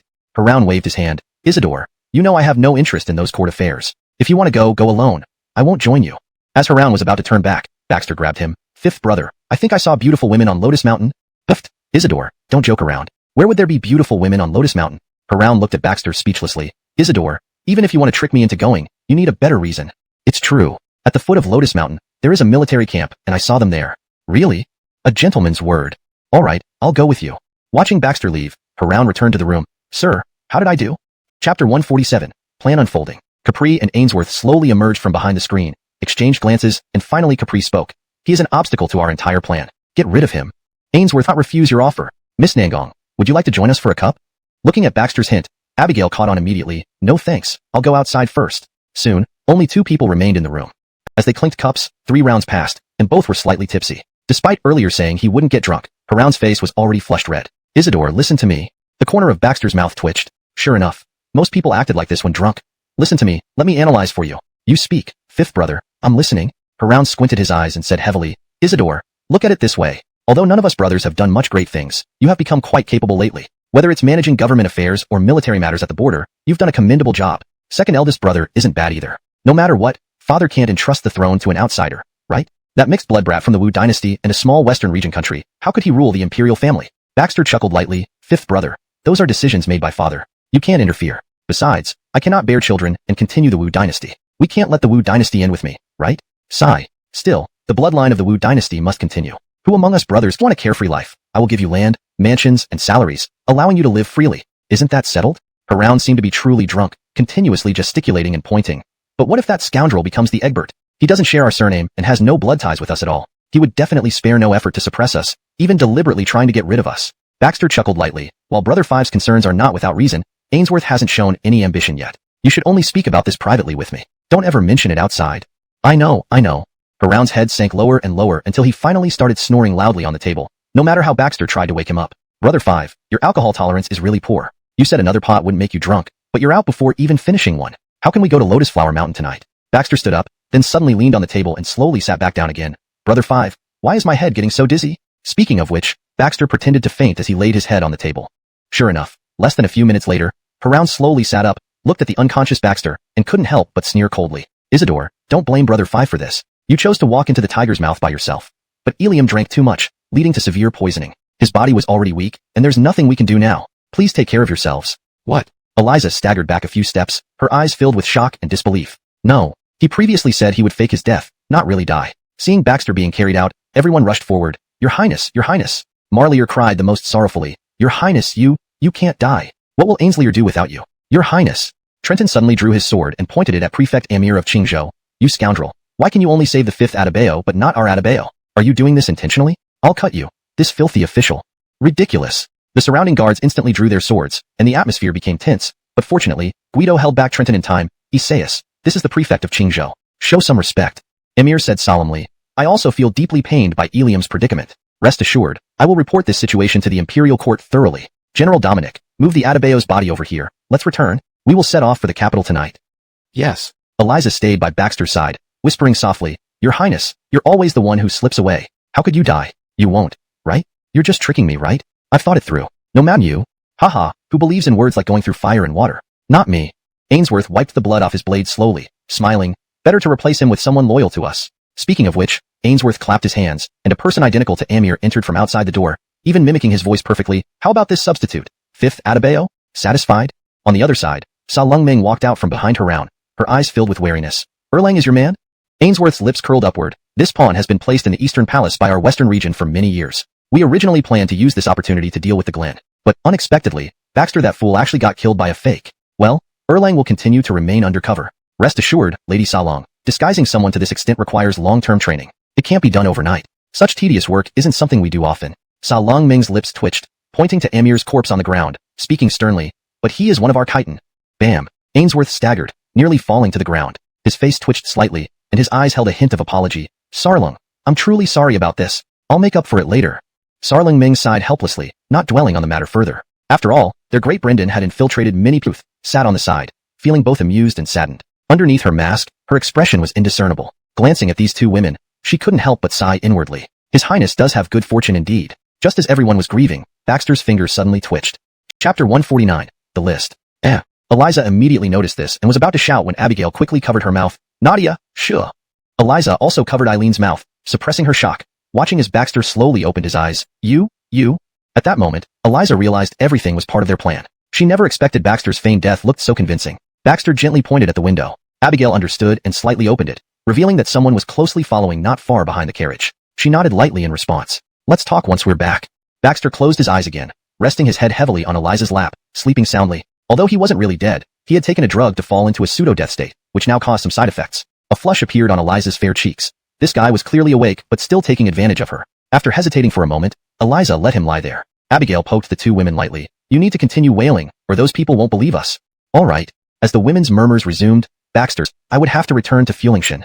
His words shocked the court. This was open defiance and rebellion. Even Porter Lucas looked displeased. This was an outright threat to himself. However, the Secret Service reported that these people had weapons even more terrifying than fire lances, possibly 10 times more powerful. If they were provoked, his capital might be in grave danger. You are too presumptuous. This is the imperial court of our dynasty, not some remote place where you can do as you please. How dare you threaten my father? James rebuked angrily. As subjects, should you not obey the emperor's commands? Guido did not flinch, not even deigning to look at the foolish James. We are like brothers. If your majesty forcibly separates us, my dear minister, I did not mean to separate you. Lucas sighed helplessly. Since your brothers are unwilling to be apart, it shall remain as it is. Retain your army's name, and rewards will be given as usual. A cold glint flashed in Lucas's eyes, filled with murderous intent. Once he obtained the method of manufacturing the weapons of the Fulling army, he would destroy this so-called Fulling army at any cost. To openly threaten him in the imperial court was to trample on the dignity of the Son of Heaven. For how many years had no one dared to humiliate him like this? Just as things were about to settle down in the court, a eunuch announced, the personal guard of the Free King, Eliza, requests an audience. Hearing Eliza's name again, even Lucas couldn't help rubbing his temples. This woman was truly unpleasant to deal with. But with all the ministers present and the matter involving the Free King, he could not refuse to see her, so he replied sternly, summon her in? Yes. Looking at the kneeling Eliza, Lucas furrowed his brows. Eliza, why are you here? What important matter do you wish to report to me? Your Majesty, I have important intelligence to present to you. Saying this, Eliza took out a bamboo scroll from her sleeve. Your Majesty, the reason the Free King died in Qingzhou is because he touched certain people's interests. This statement caused a stir. Everyone looked at Eliza in shock, unsure what she was trying to say. Eliza, what do you wish to say? Speak without hesitation. With me here, no one will dare to cause any disturbance. Lucas's pupils constricted slightly. He was curious to see what this woman would say. Everyone knows that to the east of our territory, across the vast sea lies the Brendan Kingdom. Eliza said gravely. However, the Brendan Kingdom had already existed when our Wu Dynasty was founded. To undermine the Wu Dynasty, they began to infiltrate deeply within us, aiming to dismantle and destroy the Wu Dynasty. Now, there are already many people from the Brendan Kingdom within our court. As for the list, before his death, the Free King had already inscribed the names on this bamboo scroll.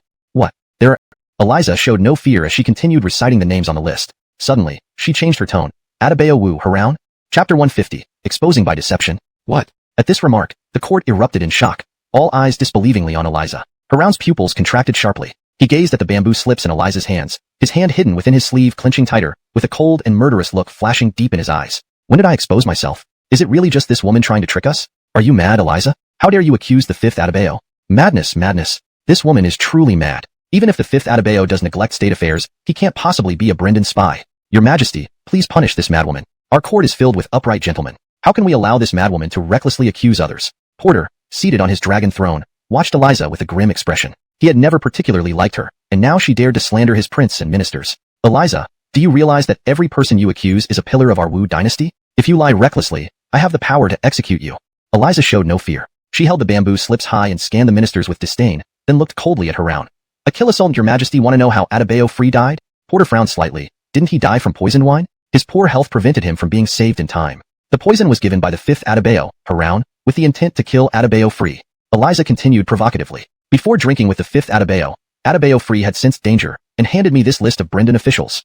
These are the pieces of evidence compiled by Adebayo Free. Your Majesty and all ministers may not trust me, but could you not trust Adebayo Free? He had little interaction with most of the ministers listed here, so why would he frame them? The ministers exchanged uneasy glances. Eliza's words indeed made sense. Baxter had few interactions with any of the ministers. For many years, he feigned madness, then after finally becoming crown prince, rushed about until his untimely death. Porter's stern gaze fell upon the fifth Adebayo Haroun and the other mentioned ministers, the icy look in his eyes sending chills down everyone's spines. Those caught in Porter's gaze felt their hearts lurch, filled with dread. Some even started avoiding eye contact, which only confirmed the growing suspicion in the emperor's mind. Could it be that his Wu Dynasty had been infiltrated by Brendan's spies without his knowledge? What about his fifth son? Porter's ministers, fools. Damn it.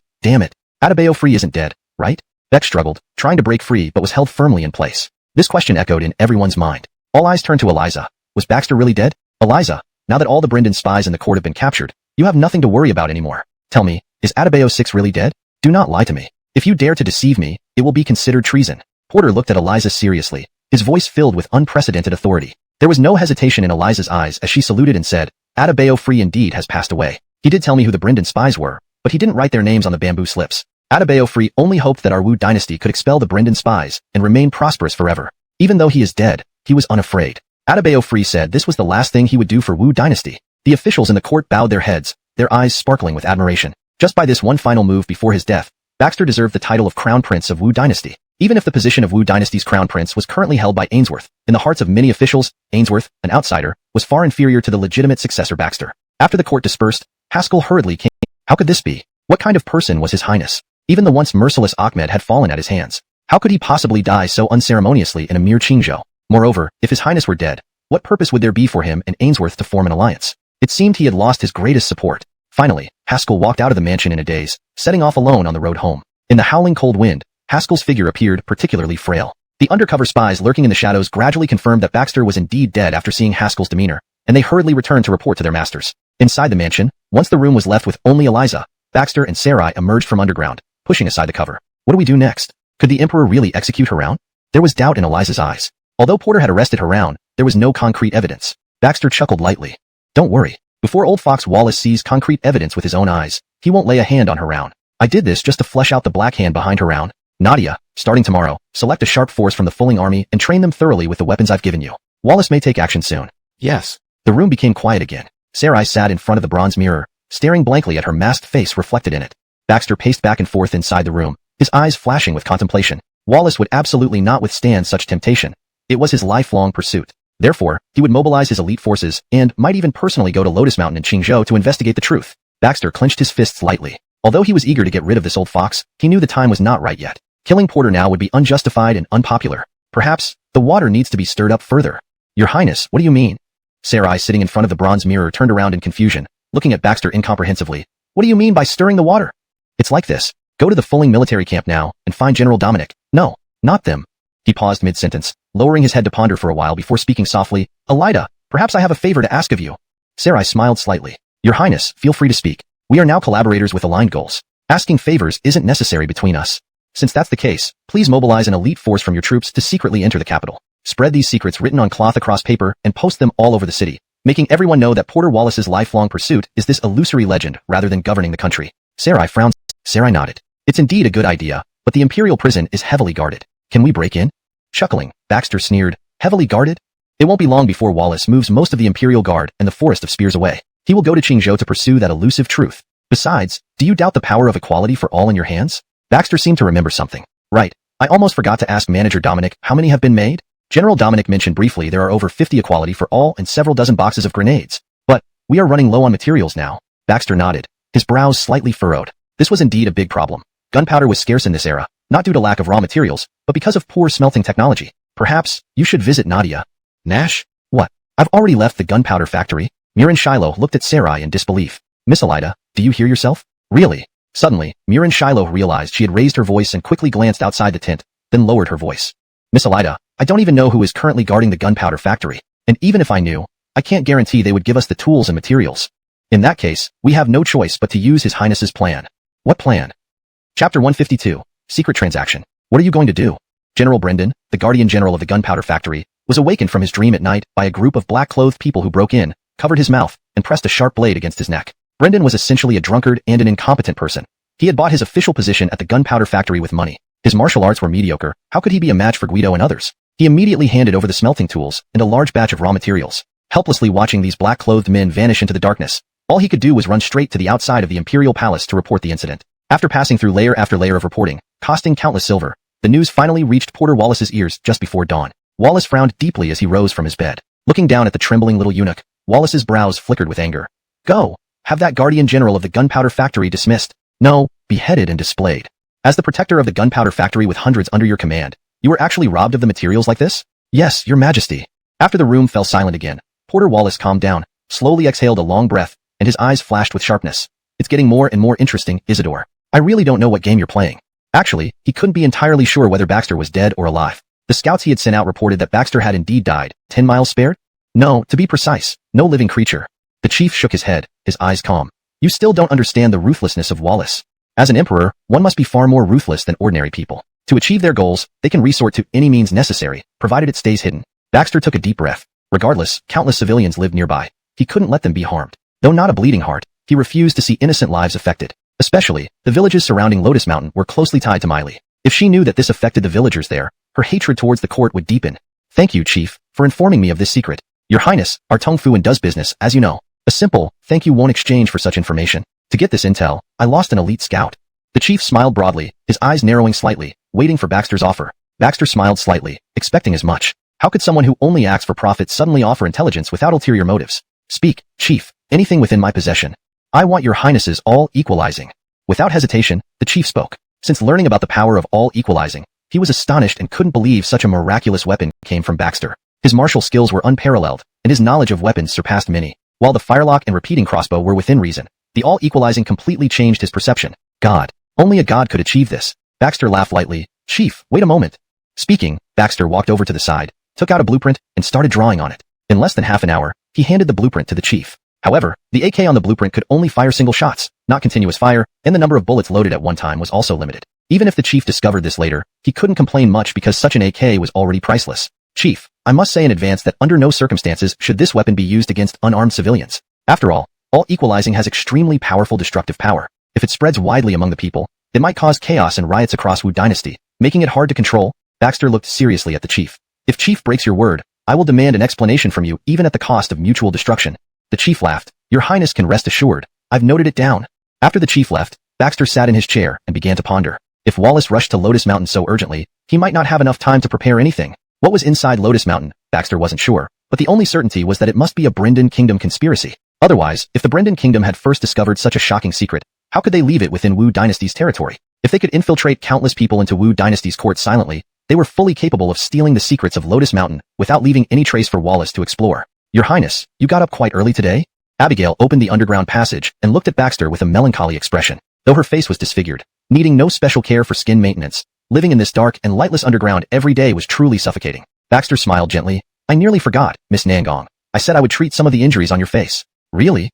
Chapter 153, The Fool Ainsworth. Abigail immediately stood up and quickly walked to Baxter's face, looking at him in disbelief, her heart pounding. It would be a lie to say she didn't care. How could a woman not care about the appearance of her face? Earlier, Abigail didn't believe that Baxter could treat her facial injuries. She thought it was just something said to comfort her. But judging by Baxter's expression now, it seemed he wasn't faking. Baxter stood up, slowly pacing around the room, his eyes slightly shimmering as he recalled what his old herbalist friend had once told him about treating disfigurement from his previous life. With hope in her eyes, Baxter took up pen and paper and began writing down the ingredients, and only after each medicinal herb was written did his furrowed brows finally relax. Thank goodness, he hadn't forgotten. Here, you can go and get the medicine. Once you return with it, I'll have Ainsleyer prepare it into a medicinal broth for you.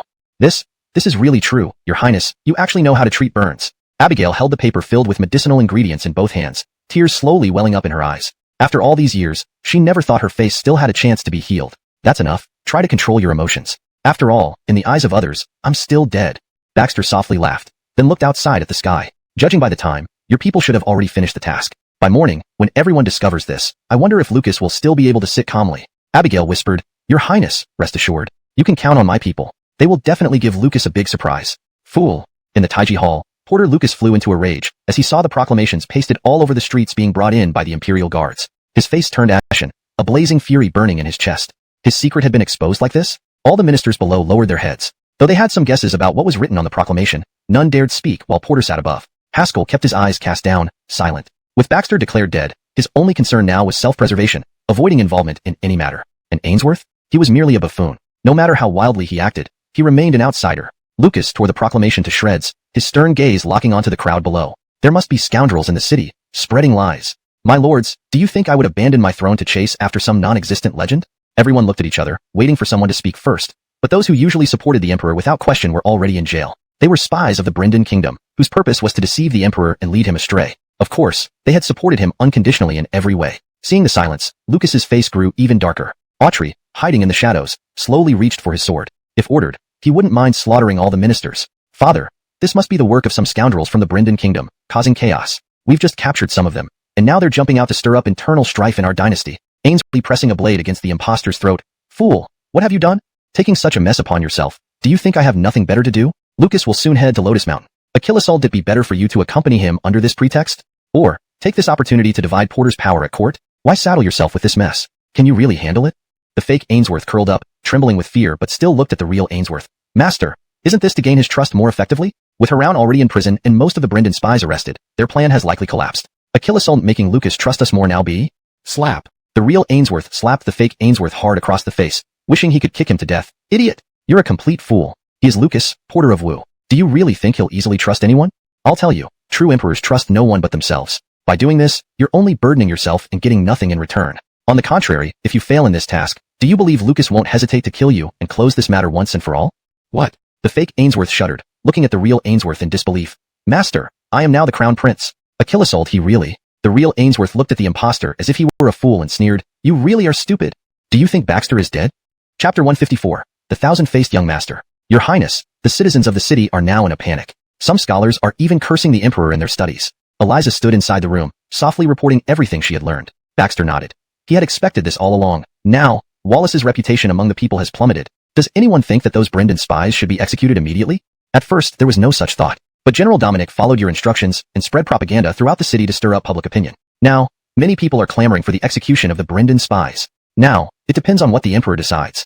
Although Eliza had promised to stay by Baxter's side, standing with him on the same front against everything, her old habits couldn't change quickly. She couldn't call Wallace by his full name as easily as others. Hee, here he comes.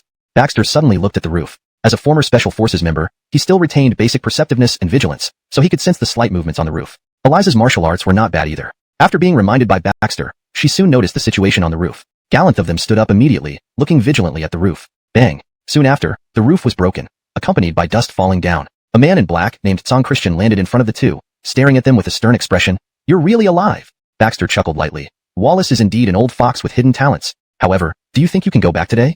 As he spoke, Baxter took out a pistol. At this distance, coupled with his superb control over firearms, he could end this person's life within 3 shots. Hee. My name is Tsang Christian, commander of the Black Armored Guard. Under the puzzled gazes of the two, Tsang Christian revealed his identity. But, I have another identity. I am Snow Moon Manor's informer, Miss Sherry. This time, I came under orders from Miss Sherry. Upon hearing this, Baxter sized up Tsang Christian, frowning.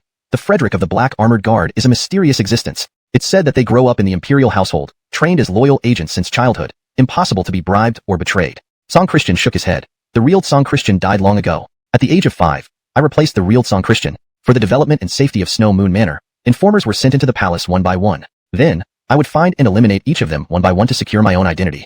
Baxter nodded. Your manor master sure is ruthless. But, you are much older than Sherry. Our Tsang Christian jumped directly from the roof, causing quite a disturbance. They shouldn't draw attention from others. Indicating towards Tsang Christian, Baxter said, Wallace's most elite force is the Black Armored Guard. These people are highly trained. 10 of them could hold off someone like Eliza. 20 could kill her. And the Black Armored Guard numbers around 2,000. As the commander of the Black Armored Guard, can't you mobilize them? Baxter asked curiously. However, Tsang Christian shook his head. No. The Black Armored Guard only recognizes the token, and I have never even seen their true faces. Everyone wears a mask, which is not allowed to be taken off.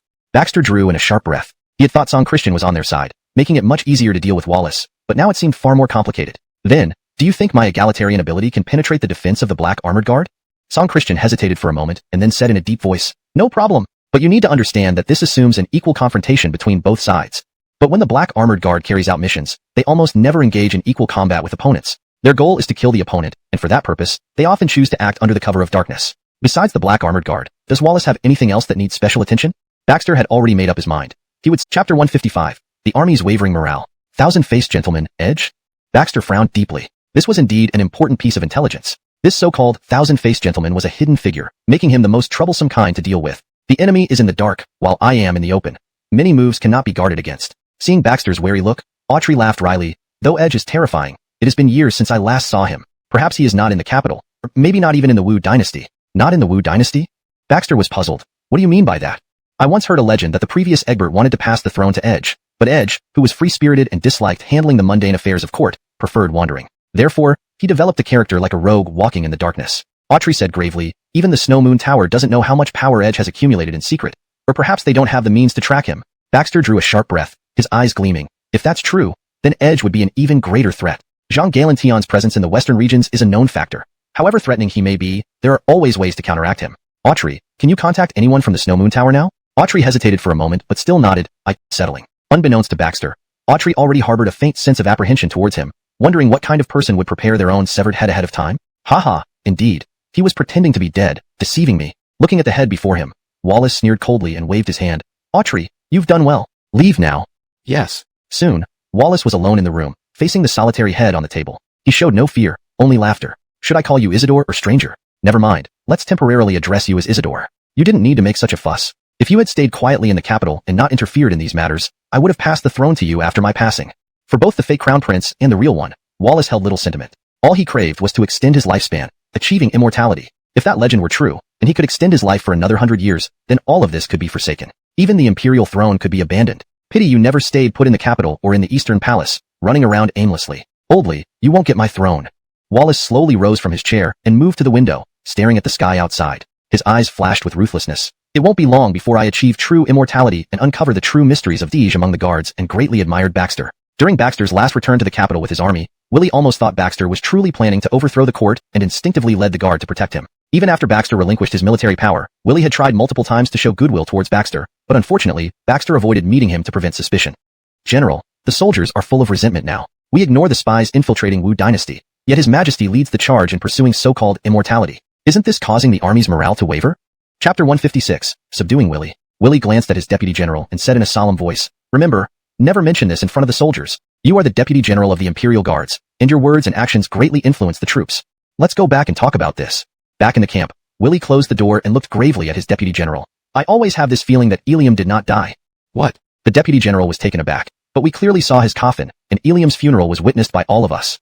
Willie gave a bitter laugh and shook his head. Of course I know this, but after meeting Ilium, I felt he would be the future ruler of the Wu Dynasty, making me want to follow him forever. The deputy general was astonished. He didn't expect Willie to say such things. Previously, Willie was very arrogant and, due to his youthful vigor, had barely acknowledged anyone. Even the Frederick of the Imperial Guards was only his match in martial arts and couldn't make Willie submit. Let's observe further. For now, instruct the soldiers to guard every city gate strictly. If they find any suspicious person, arrest them for rigorous interrogation. Better to wrongly arrest 1,000 than miss one. By the way, has His Majesty given any orders on troop movements recently? The deputy general shook his head. I haven't heard anything. Even the troops around the capital don't seem to be mobilized. Does His Majesty not worry about the Brendan Kingdom launching a large-scale attack on the Wu Dynasty? Or is he preparing to abandon us and seek immortality alone? General, since you think so too, why did you stop the soldiers earlier?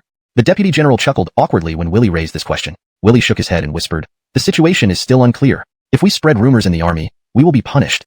Also, before knowing the final outcome, I hope His Majesty isn't like that.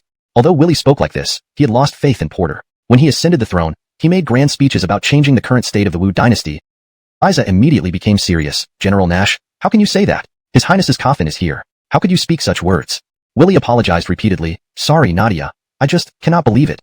Willie stared at Baxter's coffin and the sad faces of those present, frowning. Nadia, should Ilium's residents ever need help from me, one word, and I will do my utmost to assist. Just then, a faint cough sounded from inside the house, and Eliza stood up immediately. General Nash, please follow me. When Willie entered the room and saw Baxter sitting on the bed, he knelt down instantly. Frederick Willie of the Imperial Guards, pays respects to your Highness. Willie's excitement could not be described. He was really not dead.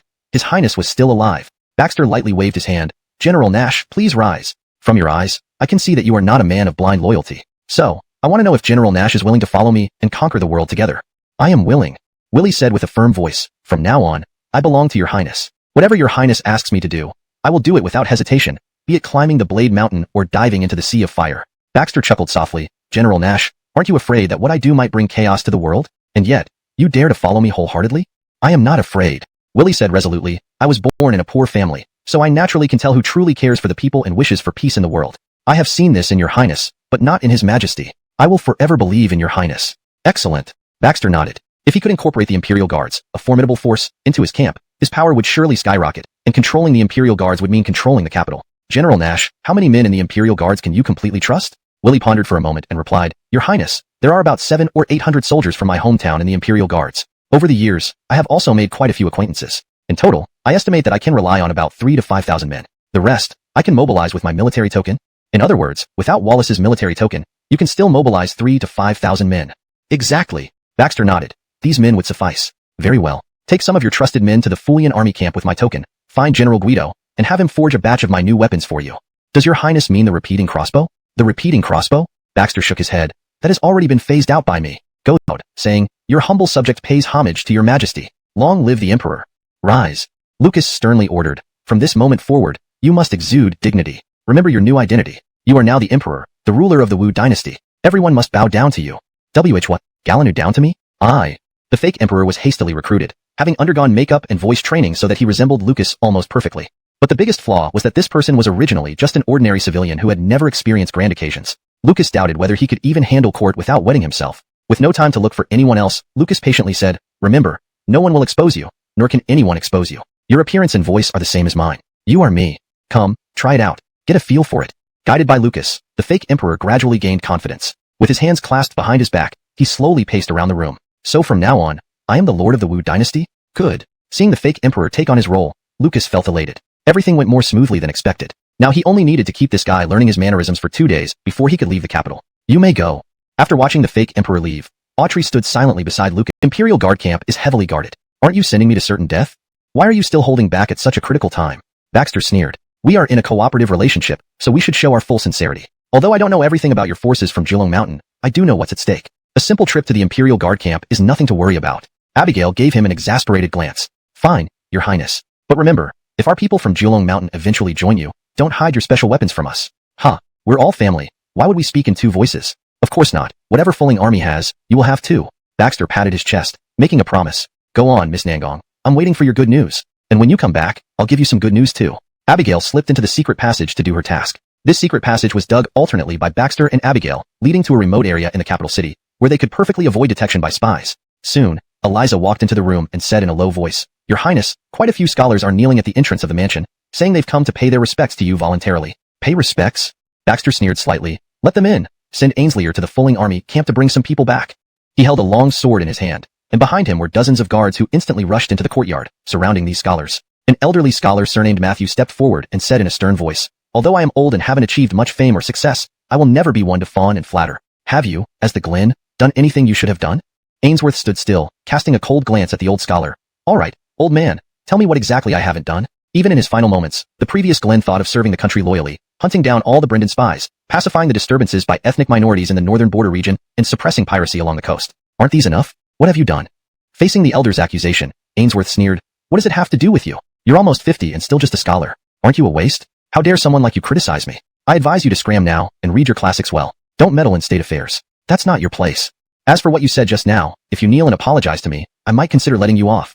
Nonsense. Despite being an unqualified scholar until his death, the old scholar had a fervent passion for serving the country. He angrily denounced, You, bastard, are an outsider who usurped the position of the Glen, yet you dare to show your shameless face here? How dare you speak to me this way? Ainsworth, enraged, swung his sword towards the old scholar's neck. Mr. Matthew, get out of the way. The surrounding scholars shouted in alarm, but it was too late. The sword was about to strike the old scholar's neck. They were defenseless scholars and could not stop it in time. At this critical moment, Eliza suddenly moved, blocking the sword and protecting the old scholar behind her. Eliza, what are you trying to do? This old beast dared to insult me. A member of the imperial family, the crown prince. How can a commoner like him insult me? Ainsworth signaled, and the soldiers behind him immediately drew their swords, surrounding Eliza and the scholars. Eliza sneered, Your Highness, this courtyard houses the coffin and memorial tablet of Eliam. With your guards armed and barging in, what are you trying to do? Do you want to disturb Eliam's peace even after he died? I heard there are people here criticizing me, so I came over. Unexpectedly, these poor scholars don't acknowledge me as their Glen behind my back. Unforgivable. Ainsworth said in a deep voice, I'm acting under the Emperor's order to clear up rumors in the capital. Those who spread rumors shall be executed. The old scholar stepped forward and coldly replied, Brendan spies have invaded our kingdom.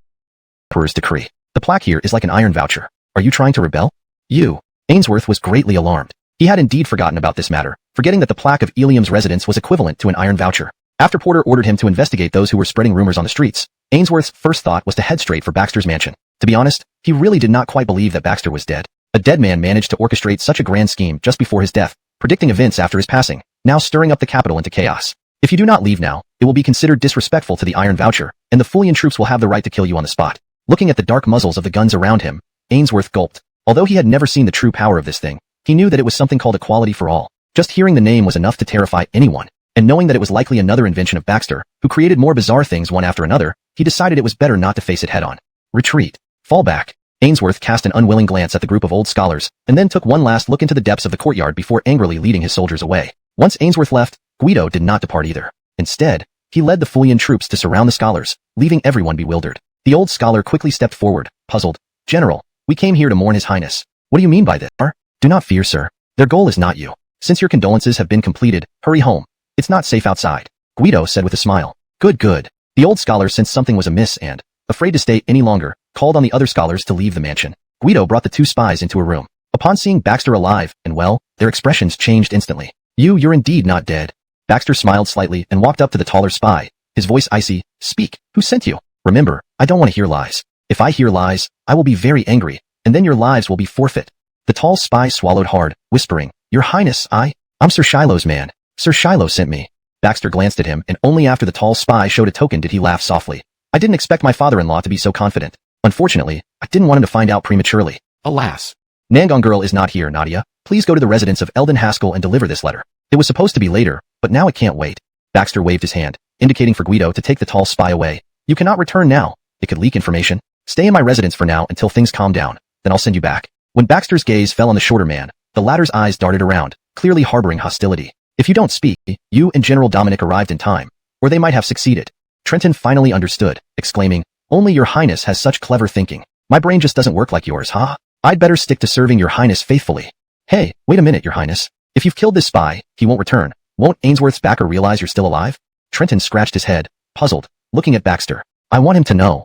Baxter replied sternly. Only when he knows will Ainsworth urge Wallace not to march to Lotus Mountain. The time isn't right yet. We mustn't confront Wallace with force. General Ma, you and the Fulling army soldiers should get ready. In 2 days, I will have General Willie of the Imperial Guards escort you into the city. Once you are in the city, ignore everything else and head straight for the leader. Kill all the Brindon Kingdom spies.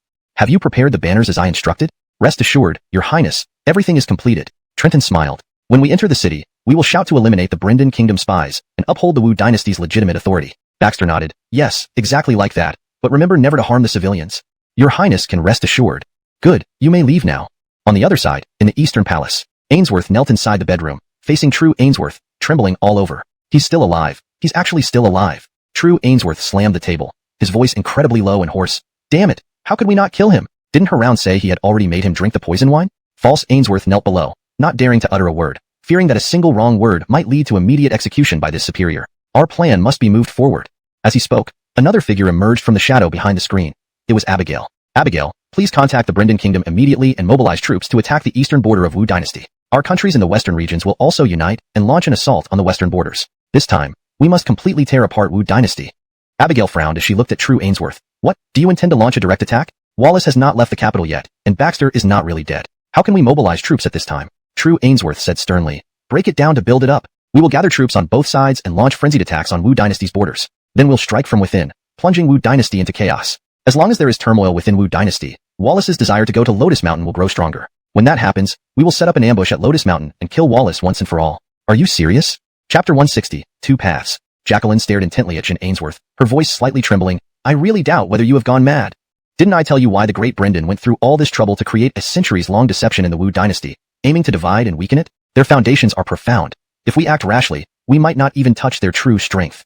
Jin Ainsworth looked at the trembling fake Ainsworth kneeling below him, then suddenly drew his sword from his waist. With a swift slash, he decapitated the impostor. Achilles, ruthless fool, you're no longer of any use. Now, I must personally stand on the battlefield and tear open the gates of the Wu Dynasty. Watching Ainsworth's Fengkang Jirdong, Jacqueline frowned deeply, failing to comprehend. You really are mad. Let me tell you one last time. The great Brindon needs to gradually dismantle the internal power of the Wu Dynasty. The current court and capital of the Wu Dynasty are already in chaos. We only need to wait a little longer. Once Wallace goes to Lotus Mountain and becomes entrenched in that secret, it will be our best moment to attack. No, we can't wait any longer. Delay brings changes.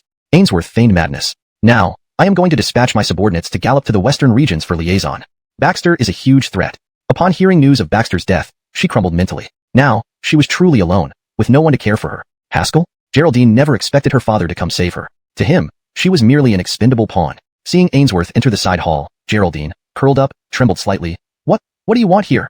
She sensed today's Ainsworth was different, more composed and weathered, like a seasoned fox. Ainsworth chuckled softly, closed the door, and walked slowly toward Geraldine. Why does Her Imperial Highness look at me like that? Do you think that with Baxter dead, all your plans are in vain? Geraldine's pupils contracted sharply. She hadn't expected Ainsworth to know everything. Instantly, she drew a dagger from her waist and lunged at Ainsworth's throat. But Ainsworth swiftly dodged by turning his head, grabbing Geraldine's wrist while looking at her mockingly. Her Imperial Highness, trying to murder her own husband? According to Wu Dynasty law, such treachery is punishable by death. Let go of me. Geraldine struggled violently but was slapped by Ainsworth, who then pressed her down so she couldn't move. Listen up, I know all your plans. If you want to live, obey me. Otherwise, just kill me. Though Atabea's consort, you really are confident. Ainsworth laughed loudly towards the sky. Now, the entire Eastern Palace has been taken over by my people. You can't escape. And there are also many of our people from the Western regions inside the Imperial Palace. If we want to, we can overthrow the capital city at any time. As for your Egbert Wallace, he is busy with his own pursuits and will not care about you.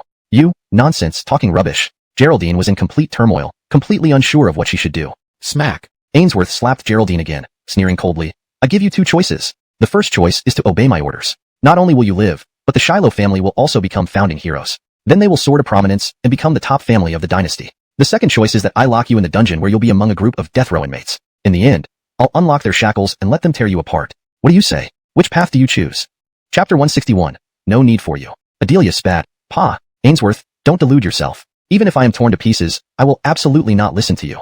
Previously, she indeed was like a fence-sitter, swaying with the wind for the sake of the Shiloh families and her own benefits, siding with whoever was beneficial. But after spending more time with Baxter, Adelia found that she had quietly fallen in love with this man who could always mastermind from behind the scenes. No matter when, he remained calm and composed, able to manipulate everything as if it were within his grasp. Despite treating her with contempt and words, he actually cared deeply about her feelings. In him, Adelia experienced unprecedented warmth, something she had never felt within the Shiloh family. Now, with Baxter already dead, what was the point of her living on? It would just be enduring others' disdain, like a puppet or a doll. Haha, good. Very well. The Glen's consort indeed has quite a backbone. Ainsworth's smile turned into a grotesque grimace, disregarding that Adelia was pregnant, and dragged her roughly off the bed, throwing her towards the door. Get someone to take this slut to the dungeon. Yes. Watching Adelia being dragged away, Ainsworth's smile gradually faded. I didn't expect you two to have genuine feelings for each other. Too bad. Soon you'll be separated forever, never seeing each other again. Get some men ready. Tonight we must kill Baxter. As ordered. Following Ainsworth's command, figures clad in black emerged from the shadows of the Eastern Palace, standing behind Ainsworth with heads lowered, each exuding a cold killing intent. In the evening, at Baxter's residence, only the entrance lanterns were lit while the inside was pitch black. Baxter stirred a small candle near the furnace, boiling medicine, while Abigail and Eliza sat nearby, watching Baxter's actions curiously. Nadia, does your highness know medicine? Abigail blinked her beautiful eyes, somewhat doubtful that Baxter could prepare a decoction to heal her facial wounds. Eliza shook her head gently. I'm not entirely sure, but everything he has promised so far seems to come true. Hearing this, Abigail's heart raced faster, her hands tightly clasped together, eagerly awaiting whatever Baxter would produce. After a moment of silence, Eliza asked, Miss Nangong, does Nine Dragon Mountain hate all court officials, or only those who wronged you? If I didn't know you, Nadia, how would I tell whether you are good or evil? Abigail retorted. Eliza shook her head. How could that be possible? Nine Dragon Mountain and Lotus Mountain both despise the court. Abigail's eyes flashed with icy hatred. We'd rather err on the side of caution by executing 10,000 innocents than let one official slip through our fingers. Just then, there was a gentle knock on the door. Highness, it's me. Baxter paused, recognizing Miley's voice. She was supposed to be back at Fulling Army Camp. Why was she here? Come in, Leader Sue. Baxter blew on the flame, removing the pot from the fire. Miley entered, accompanied by a gust of cold air, causing Baxter to shiver. Leader Sue, please close the door quickly. Don't let all the heat escape. Eliza and Abigail exchanged puzzled glances, wondering why Miley was here, especially when they noticed Guido standing outside. Baxter poured the medicine into a cup, ignoring its foul smell. Leader Sue, what brings you here? Speak up, I'm listening. Miley bit her lip, staring at Baxter for a long time before saying, Highness, I've thought it over. If you truly can avenge Sister Lotus Mountain by killing Wallace, we are willing to follow you from now on. Baxter was taken aback, glancing at Miley before surprisingly shaking his head. Leader Sue, think carefully. I am no crown prince, and Wallace knows my identity. He hasn't exposed me simply because I still serve a purpose. If I reappear after faking my death this time, it will be equivalent to openly declaring war on Wallace. By then, no matter what happens, I will be in a very dangerous situation. Perhaps they won't directly make a move against me, but they will certainly go after the people around me. You will all be drawn into this. Baxter sighed. There are hardly any of us left on Lotus Mountain. If you get involved again, if you resent me later, Where would I go to cry for justice?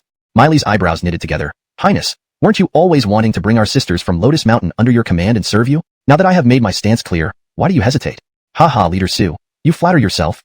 Baxter had already turned the decoction into cupfuls of paste-like substance, which looked somewhat revolting. Highness, what do you mean?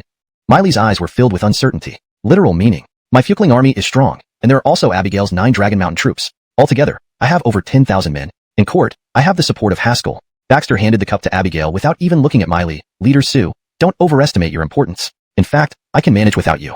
No matter how powerful your martial arts are, can you withstand my all beings equality? These few words left Miley speechless. Indeed, how could their flesh resist the power of all beings equality?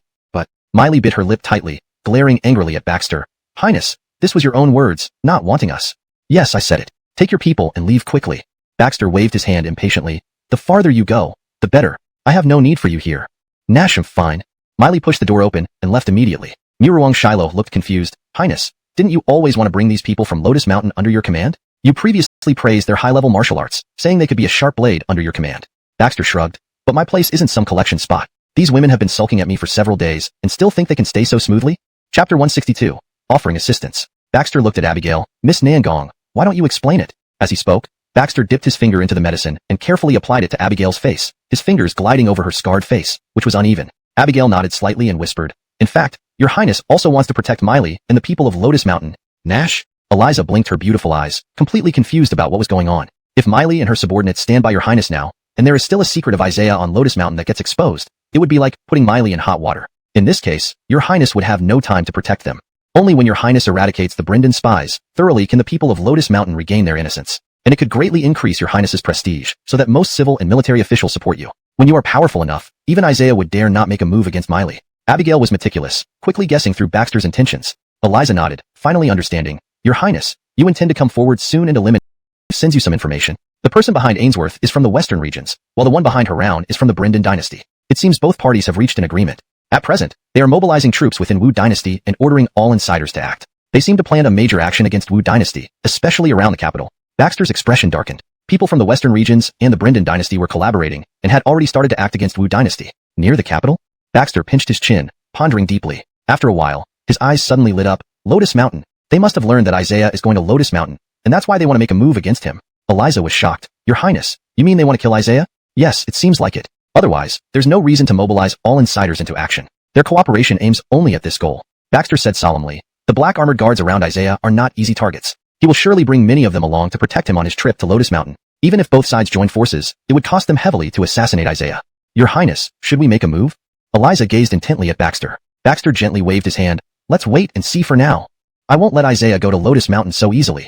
Baxter's eyes showed firm determination. Nadia, go to the camp and prepare with General Dominic. Got it. After a short while, Baxter finished applying the medicine on Abigail. Abigail felt refreshed and comfortable on her face. Your highness, how long will this take? It should get much better by the second day. Clean it tomorrow morning and apply again tonight. It should heal properly in about 7 days. Abigail pressed her lips together lightly, wanting to say something but kept silent. After Abigail left, the person from Tongfu and still did not leave. Your highness, there is one more thing. The chief requires me to inform you of this. Speak. Baxter's brows were tightly knit, sensing an ominous premonition. Adelia has been captured by Ainsworth and is imprisoned in the deepest level of the dungeon, confined with a group of death row inmates. Her situation seems very dire. What? Baxter abruptly stood up, his eyes flashing with murderous intent. Damn, Ainsworth, you are courting death. I didn't plan to act against you so soon, but it is you who forced my hand.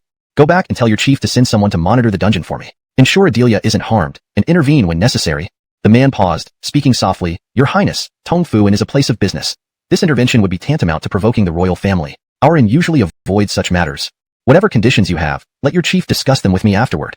Baxter said coldly. Don't mention anything about it being a place of business. If you can't do it, I'll find Shiloh Huelo instead. Your highness, I will report back immediately.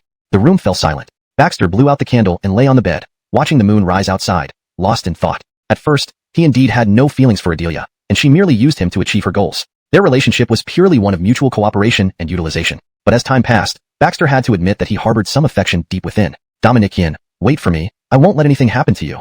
Baxter clenched his fists. He was confident that the chief of Tongfu was a wise person and would definitely lend a hand if he wanted to continue their cooperation. Bang! Suddenly, a faint sound from the rooftop caught Baxter's attention. Someone has come.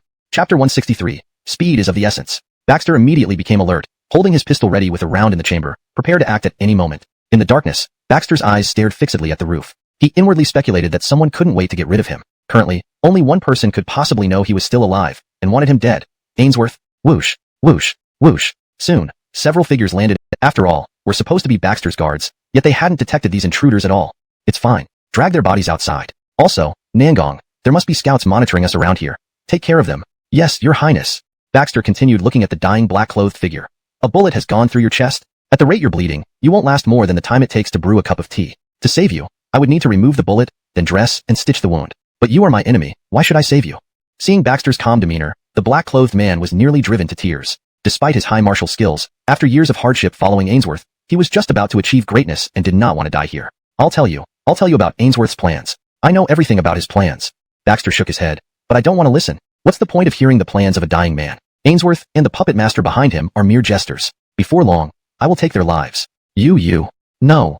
Soon, as his blood drained away, the black-clothed man fell dead. At the same time, Abigail entered with a bloody sword. Your Highness, they're all taken care of. What do you mean? Of course, it's to let the people see the incompetence of the current court and the foolishness of Porter, allowing Brendan spies to wreak havoc in our dynasty without any action. Once the public outrage peaks tomorrow, we will move. The Imperial Guards will cooperate with the Fullinger army and directly attack the Sky Prison to slaughter all those Brendan spies. Get ready, you two. Yes. The next morning, several corpses hung high at the city gate, with the Imperial Guards standing guard nearby and a notice posted on the wall. Brendan spies infiltrated Adebayo Zhao's mansion last night with the intention of destroying the coffin and breaking the spirit tablet, but were killed on the spot by the mansion guards. As people read the notice, the citizens below immediately became filled with righteous indignation. What is this court eating? To let Brendan spies run wild in our capital city? If they can enter the prince's mansion, wouldn't it be easy for them to kill us? Heaven! If even the capital city is no longer safe, wherein Wuguay is safe? What is our emperor doing? Isn't that holy emperor pursuing immortality? Where does he have time to care about us? Baxter sent out a few soldiers dressed as civilians to spread these sentiments among the crowd. This quickly led to the peak of public outcry. These Brendan spies should all be arrested and executed. We must sweep the whole city and capture the remaining ones too. Right? Letting these Brendan spies run rampant in our capital. Whose city is this anymore? Execute the spies. Execute the spies. Dressed in disguise, Baxter mixed into the crowd, watching thousands of citizens gather in the streets shouting to execute the Brendan spies. The timing is ripe. Baxter whispered to the soldier beside him. Go. Give General Dominic the order. The operation can begin. Speed is of the essence. Chapter 164. Citywide Uprising. Just as the common folk in the city were seething with righteous indignation, Willie led the Imperial Guards rushing in quickly. Everyone, Ilium's Fuchling army is preparing to storm the prison and kill all the Brendan spies. Please step back for your own safety. Willie's voice echoed, and the civilians looked at each other, their faces lighting up with joy and excitement. Adebayo Zioyo is no longer with us, yet his soldiers still think of our Wu Dynasty. Truly admirable. I believe this must have been arranged by Adebayo Zioyo before his passing. He was concerned about Wu Dynasty and gave instructions to his troops. Nashimf, why call him Adebayo Zioyo? He's the true crown prince of our Wu Dynasty, right? Throughout the entire Wu Dynasty, I only acknowledge this one crown prince, no one else. Yes, exactly. Eliminate the Brendan spies. Also, mobilize 300 black armor guards to assist the Imperial Guard. Wipe out these people completely. Cameron sneered. I can't find a reason to deal with them, but they actually come to me. As you command. A glint of sharpness flashed in Christian's eyes as he held the Imperial sword and left. Then, Cameron came to the back, watching the fake Egbert practicing his gestures, nodding approvingly. Very good. Just like that? The fake Egbert trembled and bowed to Cameron. Your Majesty, this humble citizen has a small wish. Go on. Kneeling on the ground, the fake Egbert said shakily. After completing the task assigned by Your Majesty, this humble citizen only wishes to return home. If Your Majesty grants some silver, that would be great. If not, I only ask that Your Majesty spare my life. Cameron replied solemnly. What are you talking about? You've done a service for me. How could I treat you poorly? At the very least, I will ensure your promotion and prosperity. This humble citizen thanks Your Majesty. However, when Cameron turned around, there was a chilling look of murderous intent in his eyes. That was just empty talk to make him sincerely serve. Afterward, how could he possibly let this person live? A man who once impersonated an emperor, if allowed to live, would be a thorn in the flesh for any ruler. He had to be eliminated. Keeping secrets? Cameron didn't believe in vows. Only the dead can keep secrets perfectly. After a while, Christian returned to the Imperial study, blood-stained. Your Majesty. Seeing Christian in such a state, Cameron immediately sensed something was wrong. For so many years, Christian had never been so disheveled after any mission. Something happened? Christian nodded. Frederick Donny of the Imperial Guard joined forces with the Fuchling army and the Imperial Guards to storm the dungeon. No one could stop them. I couldn't withstand the weapons of the Fuchling army. The black armor guards suffered heavy losses. What did you say? Cameron slammed the table fiercely, his eyes blazing with rage. How many of my black armor guards are dead or injured? 30 black armor guards fell in battle, and over 100 were injured. Christian's words enraged Cameron. Christian, do you know what the black armor guards mean to the Wu Dynasty and to me? They are my last line of defense and loyal supporters. Without them, how can I sit securely on this throne? Each member of the black armor guards is close to my heart. Even if just one dies or gets injured, it would cause me profound pain. More importantly, the cultivation of each black armor guard consumes a tremendous amount of resources. Since the beginning of an emperor's reign, he must start preparing the next generation of black armor guards for the next emperor. Song Christian lowered his head. Your Majesty, their weapons called equality among beings can easily penetrate our defensive armor. The black armor guard's armor couldn't withstand them, hence. Wallace's pupils suddenly shrank in disbelief as he stared at Song Christian. The black armor guard's armor can't withstand their weapons? What on earth is this so-called equality among beings? Though the repeating crossbows and firelocks from before were formidable, the black armor guard's armor could still withstand them, at most causing injuries to the hands. But these equality among beings weapons could actually pierce through the black armor guard's armor? Wallace sat heavily on the dragon throne, panic flickering across his face. Song Christian, did they attack the Imperial Palace? No. Song Christian shook his head. However, parts of the Imperial Guards and the Fueling Army have surrounded the palace. Now, even a fly can hardly escape. Most of them have gone to the dungeon, intending to exterminate all the Brendan spies. Wallace lowered his head, deep in thought when a little eunuch ran up, out of breath.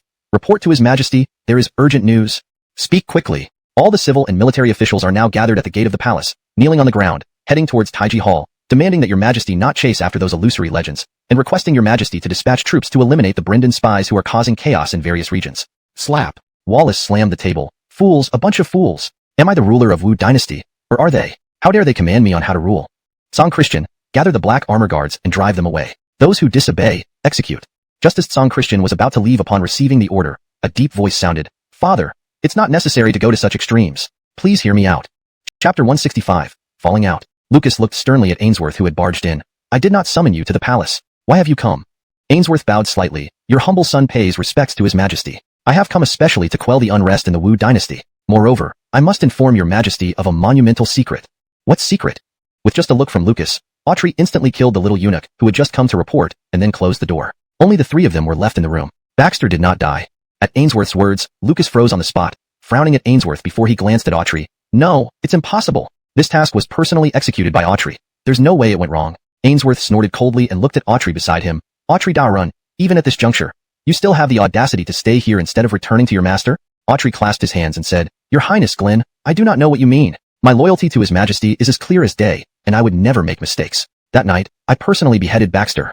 Lucas's gaze shifted between the two men as a dagger appeared in his sleeve. Given his extremely suspicious nature, he could not tell whose words were true or false and could only watch as they confronted each other. You killed Baxter? However, right now, Baxter is out on the streets, leading an army towards the prison. How do you explain that? Ainsworth said coldly. After these words, Lucas became immediately tense, his body rigid, and the hand holding the dagger trembled slightly. A gleam flashed in Autry's eyes. He knew he had to stabilize Lucas at this moment. Once Lucas learned that Baxter was indeed alive, he would immediately escape through the hidden passage. Inside the secret passage, many black armored guards were lying in wait. With their protection, Autry couldn't directly kill Lucas. Once Lucas slipped into hiding, escaping their sight, given his abilities, sooner or later he would return for revenge, creating a highly unstable factor. Autry steadied himself, knowing he absolutely couldn't over-explain. From the western regions, Ainsworth had already gathered intelligence that they could enter through a pass, bypassing the encampment of those 60,000 troops. As long as the Wu Dynasty was in turmoil, even with hundreds of thousands of troops, it would be futile. Little did Ainsworth know, his actions made Lucas firmly believe in his suspicions and trusted Autry deeply.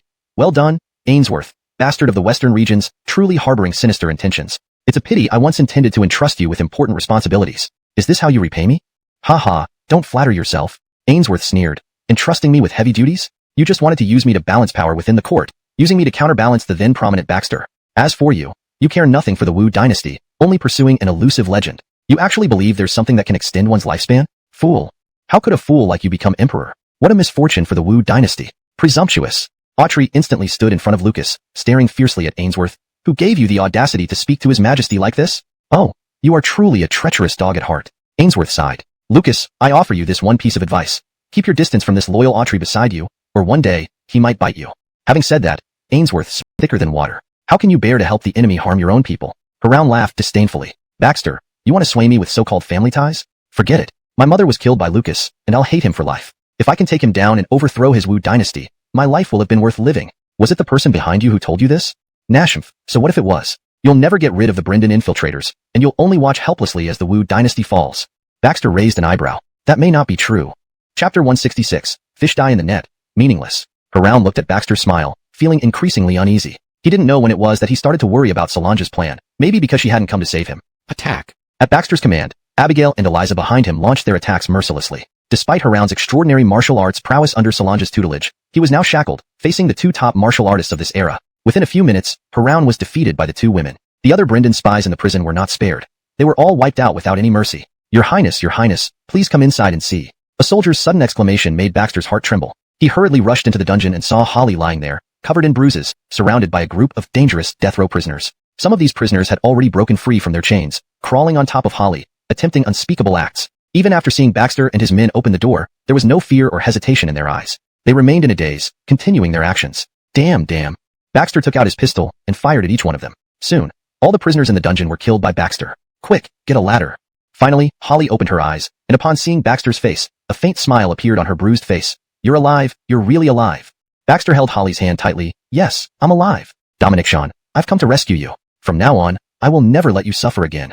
Holly nodded gently, exhausted both mentally and physically. Her eyelids grew heavier, and she fell directly into Baxter's arms. Nashri, find a doctor. If anything happens to Dominic Sean, I will hold you responsible.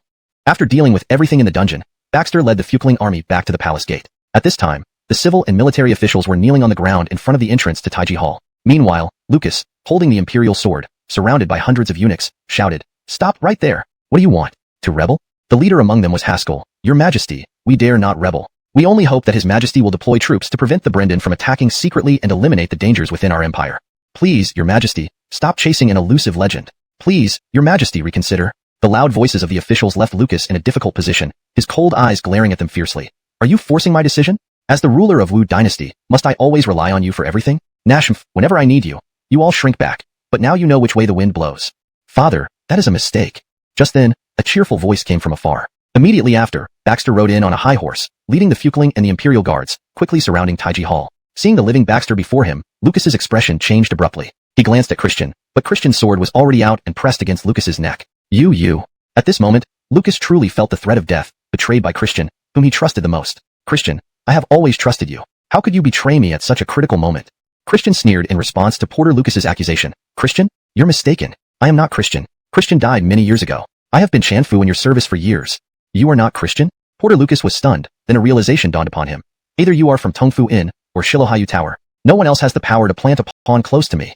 Christian did not confirm or deny it. He wouldn't admit to being from Shilohaiyu Tower. With two possibilities, Lucas couldn't be sure. Unlike Tongfu Inn, if Lucas were still alive and sought retribution, Shilohaiyu Tower might not withstand his wrath. The black armored guards around him looked shocked at their leader, but upon seeing the token in Lucas's hand, they resolutely pointed their weapons at Christian. Autry was not surprised by this. The black armored guards were a group of emotionless individuals. No matter how many decades he had led them, they would turn against him just because of a token. Baxter Autry, do you really think you have a chance to win? Now the black armored guards are around me. As long as I issue an order before my death, these 2,000 black armored guards will fight you to the death. By then, I believe you will also suffer heavy casualties, right? Facing Lucas's threat, Baxter smiled and said, Father, why are you so nervous? This time, I just want to eliminate the spies from Brendan, not for power or rebellion. Humph. Lucas gave a cold laugh, naturally not believing Baxter's lies. Sixth son, you are not my sixth son. You know that very well, but I wonder if the civil and military officials are aware of it. Of course they are clear. Baxter smiled and pointed at the unmoved civil and military officials.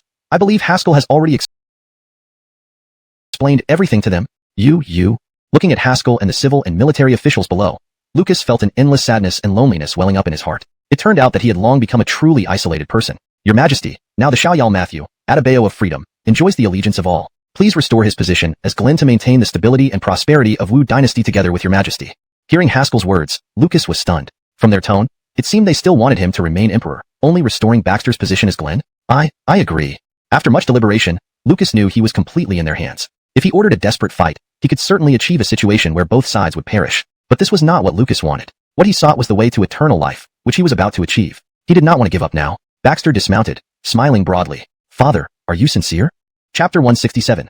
The dust settles, returning to the position of Glenn. Wallace looked at Baxter's beaming face and felt an overwhelming sense of danger. Sincerity, Your Majesty is indeed sincere.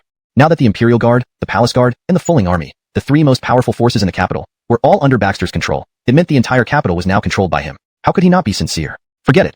Let me secure my position as emperor for now and plan for future actions later. After all, Lotus Mountain will still be there waiting. It won't go anywhere. Good, very good. Baxter turned to Haskell. Father-in-law, I'm a bit tired, so I'll head back to rest. Please take care of the aftermath. Send off His Royal Highness the Glen. With Haskell leading, everyone bowed deeply, bidding farewell to Baxter. Back in his mansion, Baxter anxiously watched Adelia, lying on the bed with tightly closed eyes, surrounded by several imperial physicians. How is she? A slightly older physician stood up and whispered gently. Her Highness, the Glens, suffered severe shock and injuries, causing her to fall into a coma. Now, after our treatments, her condition has stabilized. Only then did Baxter feel relieved as he sat beside her. You may leave now. I'll stay with her for a while. Yes, Your Highness. Finally, as dusk approached, Adelia slowly opened her eyes. Dominikian, you're awake. Baxter immediately grasped Adelia's hand, his eyes softening from their usual cunning to pure tenderness. Adelia stared at Baxter for a long time, then placed her hand on her belly, finally feeling reassured, tears welling up in her eyes. I thought you were really dead. Baxter gently wiped away her tears with a handkerchief, smiling. How could that happen? Since the day you met me, have I ever done anything outside my control? One day, I will be the emperor, and you will be the empress. We haven't yet achieved our goals. Why talk about death? Adelia softly smiled. What's the situation outside? Ainsworth and his majesty. Baxter briefly explained the situation outside, and then added with a hint of guilt. Ainsworth escaped this time. I couldn't kill him, but I promise you, he will die eventually. Adelia nodded lightly, barely managing to prop herself up and lean against Baxter's chest. We also have a child. Yes, this is the future heir. Baxter chuckled as he gently touched Adelia's abdomen, causing a blush to rise on her fair cheeks. Just as they were about to proceed further, a knock came from outside. Knock knock. Your Highness, someone from the Tongfu Inn is here. Adelia glanced at Baxter and smiled understandingly. Go ahead, Your Highness. I'll rest a bit more. All right. Baxter rose and went outside, where he found a figure cloaked entirely in a hooded cloak. Your Highness, the chief informed us that the person behind her round is still lurking in the capital. We don't know what they're planning yet. Not Eliza supported each other back to the courtyard. Eliza threw her armor aside. Your Highness, you owe us some compensation. We didn't even have time to rest all day. Baxter casually took an apple from Eileen's hand and tossed it to Eliza. Here, it's your compensation. The corners of Eliza's mouth twitched. Your Highness, now that you've regained the position of Glenn, do you still need to be so stingy? Baxter chuckled, but did not respond. Instead, he approached Abigail. Miss Nangong, take off your mask. I'll apply some medicine for you. All right, then I'll trouble Your Highness. Abigail gently nodded and removed her mask. The burn scars on her face had somewhat faded, making her appearance much better and less terrifying than before. Eliza exclaimed in surprise. Achillesu, the efficacy of Your Highness' prescription is amazing. Just one day and one night, and it's already improved so much. Hearing Eliza's exclamation, Abigail quickly ran into the room, sitting in front of the bronze mirror to examine her face, unable to hide her joy. Previously, she had thought she would have to live with this ugly scar forever, never able to take off the mask or experience normal relationships like others. Never did she expect Baxter to change everything for her. Baxter followed her into the room, looking at the smiling Abigail, and said with a smile, Miss Nangong, don't be too anxious. Within 7 days, your face will be fully recovered. She and her 100 subordinates have all disappeared. Since Your Highness told them to fend for themselves, they ignored General Dominic's advice and left on their own. We don't know when they left or where they went. Hemph, in my opinion, these people are ungrateful wolves that can never be tamed. Can't they see the current situation? With just over 100 of them, if they really encounter the Imperial Army, they might be wiped out as bandits. Eliza coldly hummed with indignation beside him. Your Highness, you shouldn't have saved them in the first place. If they want to die, let them die. Baxter waved his hand. Enough, enough. Their hearts aren't here. They aren't willing to fully submit to me. Even if I forcibly kept them, it wouldn't serve much purpose. What's most important now is stabilizing the court situation as soon as possible and then eliminating the spies within the Brendan Kingdom, guarding against attacks from the western regions and Brendan. The mastermind behind Haroun and Ainsworth were still alive, making them time bombs, potentially exploding anytime. Eliza scratched her long hair. Your Highness, almost all the civil and military officials in court are under Haskell's command, and Haskell follows your orders. Isn't it stable enough? Baxter shook his head lightly. Nadia, the court situation isn't as simple as you think. Wallace is now just a puppet in the court, virtually powerless. So, I must take this opportunity to eliminate all inactive officials and corrupt officials in the court. The Wu Dynasty has been decayed for centuries. To develop further or return to its peak, internal reforms are inevitable. And the most important thing about reforming the internal administration is to break before establishing. As everyone was discussing, a blood-soaked figure rushed into the courtyard. Everyone focused and discovered it was Song Christian. Baxter hurried forward to support him. Song Christian, what happened?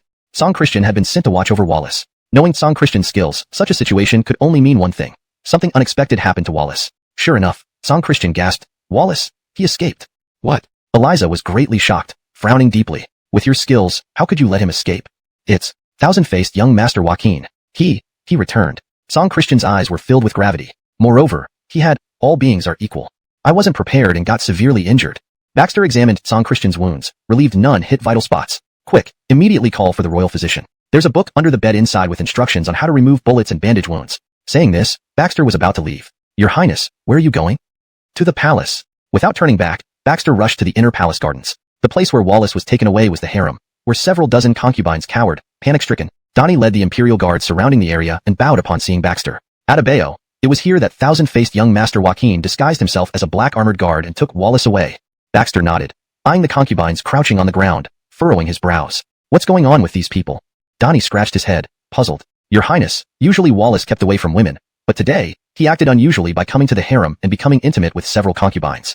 Baxter pondered for a moment. Is there a secret passage leading outside the palace in the palace? Donnie hesitated for a moment and nodded. Your Highness, there indeed is one. I've heard of it. However, as to where exactly it is, we have no right to know. Baxter nodded and cast his gaze toward the concubines, speaking in a grave tone. Who knows where the secret passage leading out of the palace is? Speak up, and you shall be spared.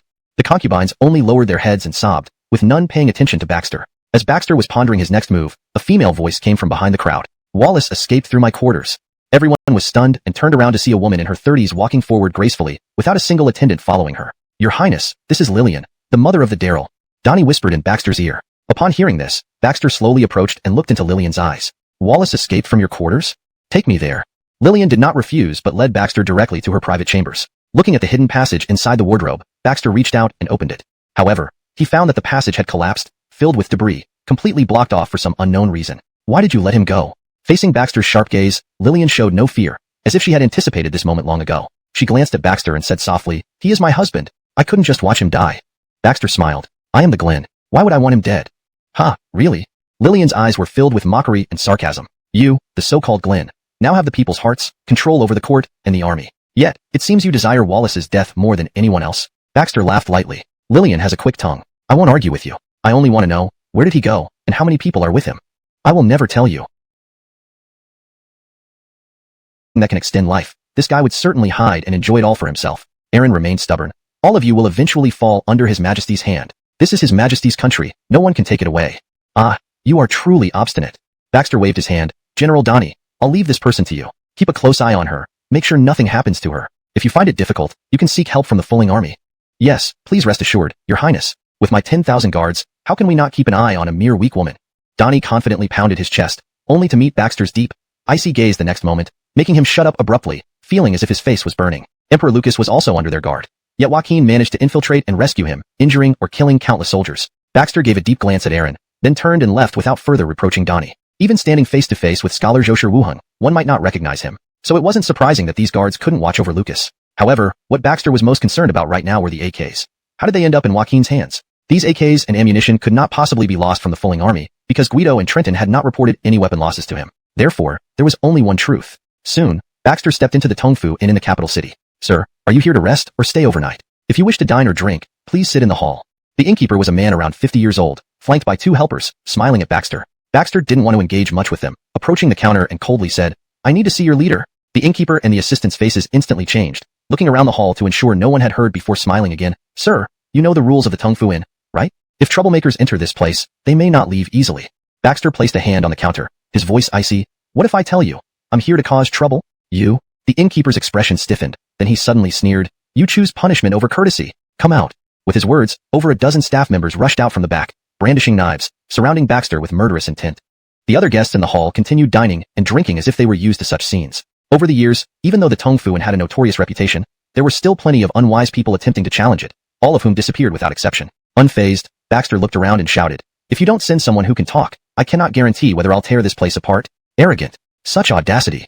The innkeeper snorted. He had just treated him with such an attitude. The thought alone made him shudder. Baxter entered the back room and saw the chief seated in a rocking chair, a large palm fan covering his face. Even upon hearing Baxter enter, he did not open his eyes, seemingly uninterested in seeing Baxter. "Haha, it seems the chief is upset with me? I wonder what I did to offend you." Baxter pulled out a chair, slowly sat down, and said solemnly. The chief gradually removed the large palm fan from his face, but kept his eyes closed. "Your Highness, on this matter, it's my Tongfu and that has wronged you." Chapter 170, Obsession and Madness. Baxter smiled and said, "Even in business, there are wins and losses. No one can always make money. Brandon, there's no need for you to be so formal. Just speak your mind." The Brandon slowly opened his eyes, a look of guilt flickering in them. "Your Highness, our Tongfu Inn managed to replicate the equalizer, but we never expected that Mr. Thousand Faces Joaquin had infiltrated us. Taking advantage of our guards' lack of vigilance, he killed several of them and stole the equalizers." Baxter's expression turned slightly serious. "Brandon, has the blueprint also fallen into Joaquin's hands? If even the blueprint was seized by Joaquin, it would spell big trouble. His army's advantages would vanish, and given time, Joaquin could also build a modernized army. By then, not only would their situation be perilous, but the world would rapidly enter an era of firearms, causing immense suffering." The Brandon shook his head. "No, I still have the manufacturing blueprint. No one took it. I only managed to produce 5 or 6 equalizers before he stole them. Truly bad luck. I underestimated this Mr. Thousand Faces Joaquin. Everyone says this man has roamed various countries, accumulating unimaginable power behind the scenes. I didn't expect him to be so terrifying." The Brandon's face was unusually grave. "Our Tongfu Inn excels in disguise techniques as well. He is the first person to infiltrate us using such methods without being detected." Baxter nodded. "Since he made his move once, there will definitely be a second time. We're not afraid of him acting openly but fear him hiding in the dark." The Brandon agreed. "What your Highness says makes sense. Now, our Tongfu Inn senses a crisis. Therefore, we might need to revise our previous agreement with you. Go on, Brandon. Leaning back in his chair, Baxter crossed one leg over the other and slowly poured himself a cup of tea, savoring its aroma. The Brandon said gravely, initially, I plan to bring the strength of military under your highness's command. Wouldn't conquering Qingzhou be easy? Baxter smiled. Military confrontation should be the last resort. Once it starts, it will cause chaos among the people and lead to widespread suffering. The Brandon looked at Baxter somewhat surprised. Your Highness, you've truly taken on this role quickly. Didn't expect you to already have the mindset and demeanor of someone concerned about the world. Baxter laughed lightly. Brandon flatters me. I have some matters to attend to and must leave for now. Please send your men to Qingzhou Lotus Mountain promptly. Delay might cause unforeseen changes. Don't worry, Your Highness. At the same time, at Qingzhou Lotus Mountain, in a hidden cave, Wallace sat stunned on the ground, watching the black-clad young man pacing back and forth, unable to resist remarking, so many years have passed, yet you're still so unstable. Unstable? Joaquin slowly turned around and laughed wryly. Old brother, if I weren't stable, you would probably be dead at Baxter's hands by now. You know very well that Baxter is a fake, not even sharing the most basic bloodline with you, yet you kept him around. Isn't this digging your own grave? Now look, you've lost an entire empire. Nashmph. Wallace let out a cold snort and punched the stone wall beside him fiercely. Once I find the secret of immortality, I will strike back and make everyone know the consequences. Chapter 171. The Hardcore Baxter. Facing Edge's question, Wallace was silent for a long time before he said in a low voice, even if I have to dig through the entire Lotus Mountain, I must find the thing that can extend longevity. I must find it. During this time, you take my token and secretly return to the capital to mobilize the Black Armor Guards. The Black Armor Guards and the Qingzhou army working together can hold out for some time even if Baxter and his men attack. Edge held Wallace's token, his eyes filled with helplessness. All right, elder brother, if things really become unbearable, leave, never stake your life here. Don't forget, you still have an army of 600,000 in the western regions. Wallace nodded gently and waved his hand before leaning against the stone wall and closing his eyes. He was very tired and needed rest before delving into the interior of Lotus Mountain. Edge took one last look at Wallace, then turned and left. At this time, under Baxter's stabilization, countless Brendan spies were uncovered and eliminated in the capital, and order gradually returned to normal. In the territory of the Wu Dynasty, people praised the prince's benevolence and achievements. Many even hoped that the prince would ascend the throne to lead the Wu Dynasty back to prosperity. On this day, Baxter stood before the dragon throne, staring at it for a long time but did not sit down. Instead, he turned to face the civil and military officials. To be precise, only 20 or so ministers remained. The rest had become prisoners. Haskell watched Baxter's iron-fisted measures with shock. Despite such sweeping reforms, the Wu Dynasty still managed to maintain its operational order, truly terrifying. Even the original emperor of Wu did not dare do such things. Your Highness, the envoys from Liang State in the south are waiting outside the Taiji Hall. Should they be received? Baxter narrowed his eyes as he recalled that today was when the Liang envoys arrived. Initially, they sought the prince's marriage alliance with the Princess of Liang. Due to this, Wu and Baoxiang of the western regions had disputes, which put the matter on hold temporarily. Baxter could already imagine the attitude of the Liang envoy. Sure enough, the Liang envoy entered the Taiji Hall without kneeling, but instead looked up proudly at Baxter standing on the steps. Where is the Emperor of Wu? Why hasn't he come to receive our delegation? Haskell stepped forward and answered first. There have been internal disputes within Wu. The Emperor is inconvenient to appear. Now the entire Wu Dynasty follows the orders of His Royal Highness the Atabao. Oh, you're the Crown Prince of Wu? The envoy looked at Baxter coldly. It was your Wu Dynasty who initially proposed a marriage alliance with our Liang Atabaeus within a month. How much time has passed now? Are you mocking us? Haskell frowned. No matter how bold this Liang envoy was, they were in the Taiji Hall of Wu and dared to be so impudent? Envoy, this is the Taiji Hall of Wu. Standing before you is the prince who currently commands the Wu Dynasty. Please speak respectfully. Haha, respectfully? If Wu truly respected Liang, they wouldn't delay such an important matter and threaten the western regions, preventing them from allying with us. Isn't this disrespecting us? Just as the envoy was berating Haskell, Baxter's icy voice came.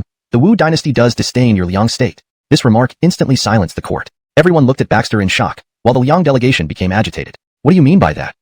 As a prince of Wu, are you inciting conflict between Liang and Wu? Do you want war? Baxter suddenly drew his sword from his waist. Where is the Imperial Guard? Arrest all these bandits. Yes. Donnie led the Imperial Guard directly into the Taiji Hall and arrested all the envoys, regardless of their struggles. Baxter swept a cold gaze over everyone. I don't care what your attitude towards Wu was before, but now, sorry, times have changed. You behave rudely and coarsely, and you're certainly not proper envoys from Liang. Clearly, hillbillies ambushed the Liang delegation and impersonated them to come to our Wu Dynasty to deceive us. People, drag them policy. Consider this. If a small country dares to shout loudly in our Taiji Hall, even pointing fingers at our current ministers, Crown Prince and Emperor, insulting and questioning them, then the end of this dynasty is near. Baxter's voice suddenly became sharp. I want them to know that the Wu Dynasty is not a weak and easy target. If they dare to invade, we will fight them until they submit. Beat them into submission. Make sure they dare not extend their fangs towards the Wu Dynasty again. These words stirred the hearts of the officials present, making them feel as if the fervor of years ago surged back into their chests. Some generals volunteered, Your Highness, if Liang attacks, I am willing to lead an elite force to repel the invaders. I am also willing to fight. Hearing the passionate response within the court, Baxter nodded in satisfaction. This way, the backbone of a dynasty is truly formed. At least it no longer feels as dead as before. Ladies and gentlemen, mere talk won't do. We need to take practical measures. Baxter looked at Haskell. Minister Shiloh, you are well versed in commerce. The development of trade in the Wu Dynasty will be entrusted to you. What do you think? Chapter 172. Undermining the enemy country. Haskell immediately stepped forward and said in a solemn voice, "This humble minister accepts the mission." Haskell was now riding high on his success. As an ally of Baxter, it seemed like one man's rise brought everyone up with him. Everyone knew about the relationship between the Shiloh family and Baxter, especially since Baxter had taken control over the entire Wu Dynasty. Now, the Shiloh family was truly the first family of Wu, unmatched by anyone. After court adjourned, as Haskell just walked through the gates of his own residence, he felt a hand hold him back. Turning around, he saw it was Baxter. "Father-in-law, why are you so eager to go home? Is there a young beauty waiting for you?" Haskell replied awkwardly, "I didn't know His Highness was coming. Pardon me, please come in, Your Royal Highness." He led Baxter into his study. After Baxter took a sip of tea, he remained silent, only staring at Haskell. Feeling uncomfortable under his gaze, Haskell asked, "Your Highness, if you have any advice, just say it. This old man is not comfortable with your stare." Baxter still did not respond but turned his eyes toward the secret room beside them. Instantly understanding, Haskell got up and opened the door, leading Baxter inside, realizing that he did not want their conversation overheard. "Your Highness, what do you need?" "Father-in-law, we're in private. No need for such formalities." Waving his hand lightly, Baxter whispered, "Our country is currently rebuilding. Although the economy and order across various regions are this was because the Shiloh family secretly traded with foreign tribes, selling advanced weapons, intelligence, salt, iron, and other goods, bringing enormous profits. How did he find out? Furrowing his brows, only a few within the Shiloh family knew this secret. These people never participated in court matters, remaining hidden from public view. Even Haskell rarely saw them. Then it hit him, Tong Fu-in. If any force could have quietly uncovered the Shiloh family's secrets so thoroughly, it would be Tong Fu-in, a formidable martial arts organization. "Father-in-law, as your son-in-law and the first family of Wu's patriarch, I wouldn't act against you. However, I must advise caution. Otherwise, neither of us will look good." Baxter paused deliberately. As the foremost minister of the court, only by you abiding by Wu's laws will others follow suit, making Wu stronger. After a long silence, Haskell nodded. "I am ashamed. Since you speak, I am not a selfish man. From now on, I will avoid those deals." Baxter chuckled. "Father-in-law, as your son-in-law, how could I let you lose such a significant source of income?" Haskell was puzzled. "So, what do you mean, Your Highness?" Baxter grinned. "I know of a type of tobacco with an extremely pleasant aroma. Once inhaled, it is highly addictive, leading to decreased bodily functions until one becomes weak and helpless. But ordinary people have no resistance to this kind of tobacco. Once addicted, they will sell everything they own to buy it. If your excellency supplies this to foreign tribes, the profit will be much higher than selling weapons and intelligence, and more sustainable, ensuring a constant income for you." Haskell was greatly shocked. "May I ask, Your Highness, who can produce this kind of tobacco?" "Not difficult. This plant grows wild outside the capital, but you just don't know how to process it. I'll teach you." Baxter extended 3 fingers and smiled. "But with this immense wealth, Your Excellency shouldn't keep it all to yourself. I need you to contribute 30% of the profits to the national treasury." Haskell laughed aloud. Of course. "Well, I won't disturb Your Excellency anymore. Soon, I'll send someone to provide you with the source of this plant and the processing method. But remember, only you and I should know about this. It must not circulate among the common people. If discovered, immediate execution is required. Rest assured, if this type of tobacco were to spread among the populace, the Wu Dynasty would surely be ruined. Even after several hundred years, it would be very difficult to restore its power." Baxter had a deep understanding of the destructive effects of this tobacco, but using it to harm enemy countries seemed not improper. Just as Baxter walked back into the courtyard, he smelled a fragrant aroma wafting toward him. He was now living very comfortably in this quiet and secluded small palace, having no desire to return to the Eastern Palace. Though the palace wasn't large, it had been expanded to include several rooms, enough for Baxter, Eileen, Eliza, and Abigail to live in. Stepping forward, Baxter smiled and asked, "Ainsley Exon, why are there so many tofu dishes on the table today?" "Your Highness, these are all made by Sister Murong."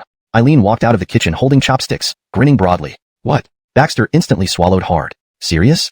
Chapter 173. Testing the poison with one's own gallantry. Seeing the puzzled look in Baxter's eyes, Eliza's expression instantly turned stern. "What's wrong, Your Highness? Am I not allowed to learn how to make a good dish? I am a warrior, but I'm also a woman. Isn't it normal for a woman to have these skills?" Baxter took a deep breath, sat beside the table, and said to Abigail with a serious tone, "Miss Nangong, actually I'm not very hungry today. Why don't you try it first?" Booker waved his hands repeatedly. "Your Highness, actually I'm not very hungry today either. How about letting Ainsley take the first bite?"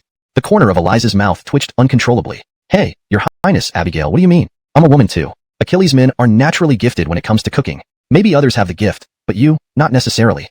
Baxter held his forehead. Initially, the dish looked presentable from afar, but now that he was closer, Baxter felt a jolt of fear. The smell, why does it feel so off? Sue Ainsley gently covered her mouth and smiled. "Your Highness, there are 2 more dishes I'm preparing. You start eating, I'll join you soon." Indeed, Sue Ainsley quickly left, leaving only 3 people standing awkwardly in the yard, staring at each other. Baxter pushed one of the dishes, a plate of scallion tofu, towards Abigail. "Miss Nangong, why don't you give it a try? It should be okay, right?" To tell the truth, this couldn't really be called a dish, considering anyone could prepare it without learning. It probably wouldn't taste too bad. At this moment, most of Abigail's scars had healed, revealing a stunning beauty, though her face was still smeared with ointment which limited her facial expressions. Looking at Baxter, she hesitated to say, "Your Highness, my face is quite inconvenient right now. If I show any extra facial expressions, it might cause problems. Why don't you try it?" Just as they were shirking responsibility, a rough voice came from outside the door. "Your Highness, do you have food?" It was Guido and Trenton who quickly walked in, their eyes lighting up upon seeing the food on the table. "Your Highness, if there's enough, let me have a few bites first." After such a long time together, Trenton had lost all suspicion toward Baxter. Privately, they treated each other like brothers, acting very casually. Baxter understood Trenton's character and would never blame him for it. Seeing Trenton's urgent manner, Baxter and Abigail exchanged glances and pushed all the dishes towards him. "Your Highness, what are you doing?" Trenton scratched the back of his head curiously. "Your Highness, aren't you eating?" They both answered in unison, "Your Highness, we're already full." "Haha, all right then, Your Highness, I won't hold back." Trenton laughed heartily, ignoring Guido's objections. He grabbed a bowl, scooped some food into it, and began to eat hastily. Shortly after, Trenton's expression stiffened, slowly putting down his bowl with unfinished food still in his mouth. Seeing his appearance, Baxter and Abigail couldn't help but burst into laughter. "Haha, Your Highness, now I understand how painful it must be to test poison. Fortunately, General Ma, this time we really owe it to you. Otherwise, it would have been us who suffered. How about another serving?" Trenton immediately ran into the kitchen, vomiting violently into a large bucket. He even stimulated his throat with his fingers, nearly regurgitating the entire New Year's Eve dinner. Some time later, he wobbled out of the kitchen, looking pale and haggard, squatting next to Baxter with a miserable expression. "Your Highness, who made this food? Why is it so terrible? When I was in the northern frontier, I ate grass roots and tree bark, but I enjoyed every bit of it. I never imagined such delicious ingredients could turn out so awful." These words directly darkened Eliza's face nearby. "Trenton, you better rethink your words. What about my cooking is bad?" Startled, Trenton slowly turned his head towards Eliza. "Nadia, you made this meal?" "Yes." Seeing Eliza's increasingly dangerous gaze, Trenton quickly raised his hands. Hee. "Nadia, I was just joking. Don't you know me well by now? I usually joke around." "How delicious this meal is, Your Highness, Miss Nangong. You should all come and try it." Looking at the eager Trenton, Baxter and Abigail exchanged glances again and smiled lightly. "If you like it so much, have as much as you want." "Nadia, I'm not very hungry. I'll go back to my room first." Baxter stifled a laugh and stood up. Abigail also stood up immediately after. "I need to change my medicine. I'll head back to my room too. Since General Ma finds these dishes delicious, could you please finish them all?" At this remark, Trenton put on an expression of agony and looked at Baxter. Your Highness, I..." Hey, Nadia, don't hit me. I'll eat, alright? I'll eat." At the critical moment, Guido directly abandoned Trenton and closely followed Baxter into the house. "Your Highness, there are some matters I would like to report to you." Baxter waved his hand, signaling Abigail and Guido to sit down. "Speak, General Dominic. As expected, you only visit when there's something important. My humble residence is not often graced by your presence, unlike General Ma, who's here as a guest." Guido waved his hand. "Your Highness, don't misunderstand me. That's just my nature, not as carefree as my second brother." Pausing for a moment, Guido whispered, "Your Highness, the scouts from Qingzhou reported that all 7,000 troops have been mobilized. More than half of them went to Lotus Mountain for defense, completely encircling it. Even a fly would find it hard to get through.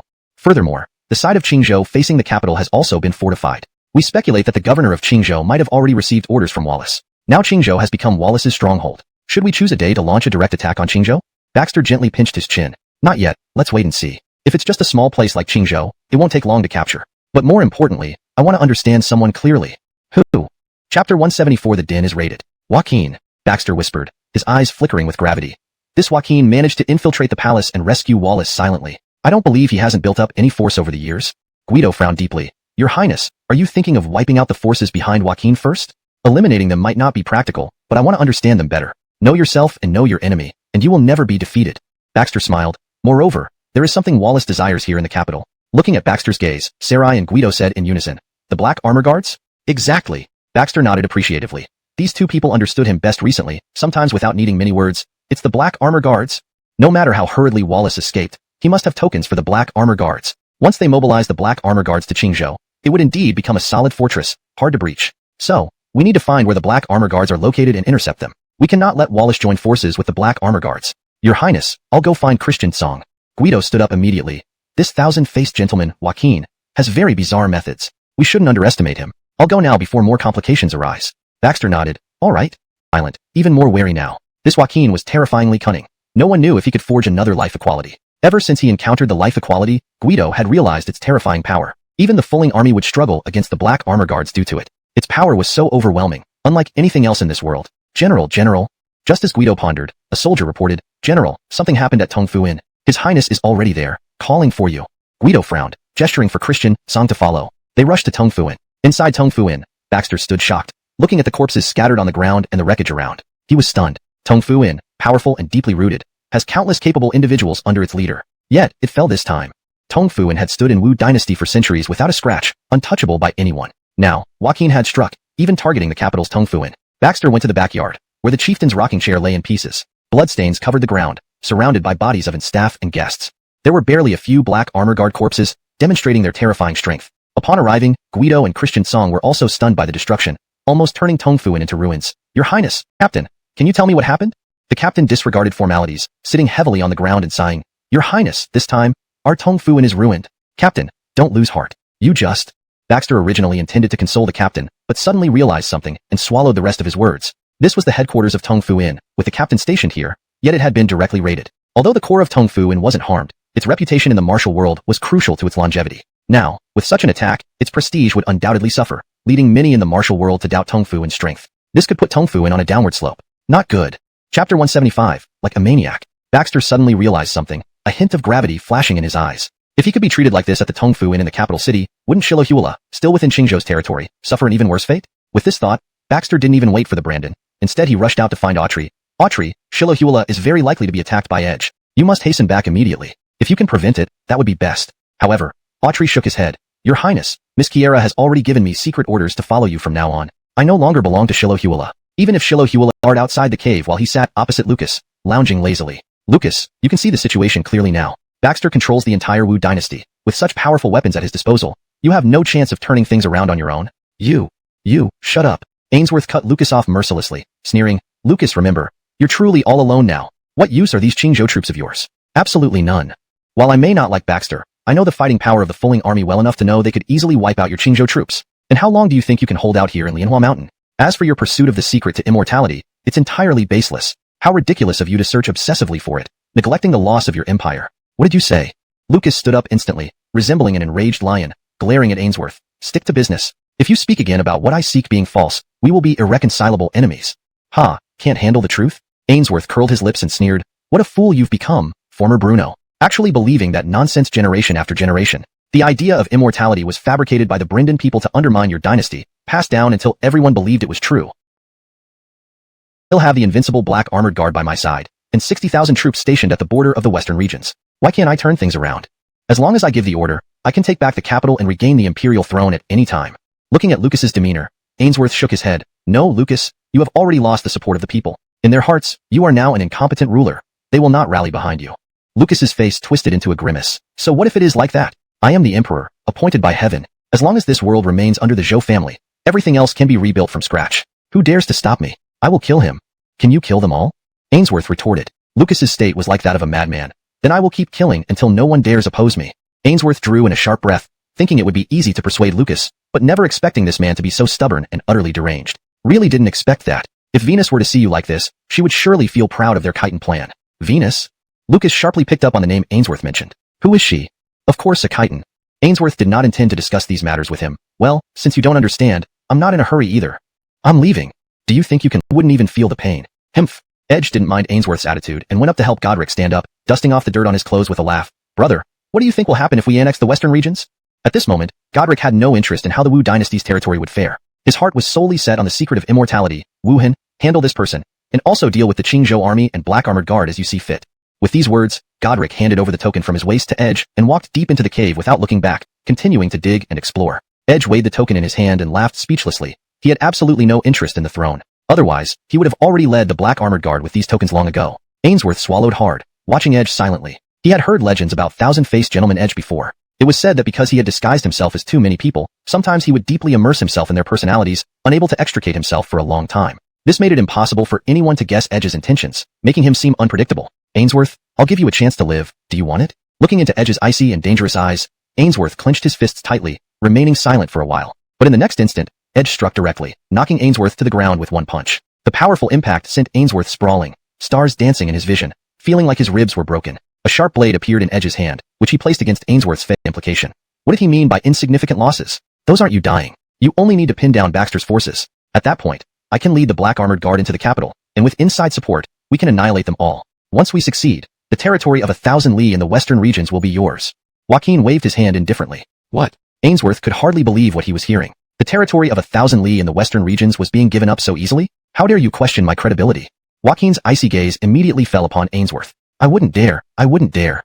Ainsworth stammered repeatedly. Joaquin snorted coldly. I only want to help my elder brother reclaim the throne of Wu Dynasty. As for that territory, if I give it to you, it's yours. But if you dare to slack off, the 60,000 troops can wipe you out instantly. Absolutely not. Being under someone else's roof meant having to bow one's head.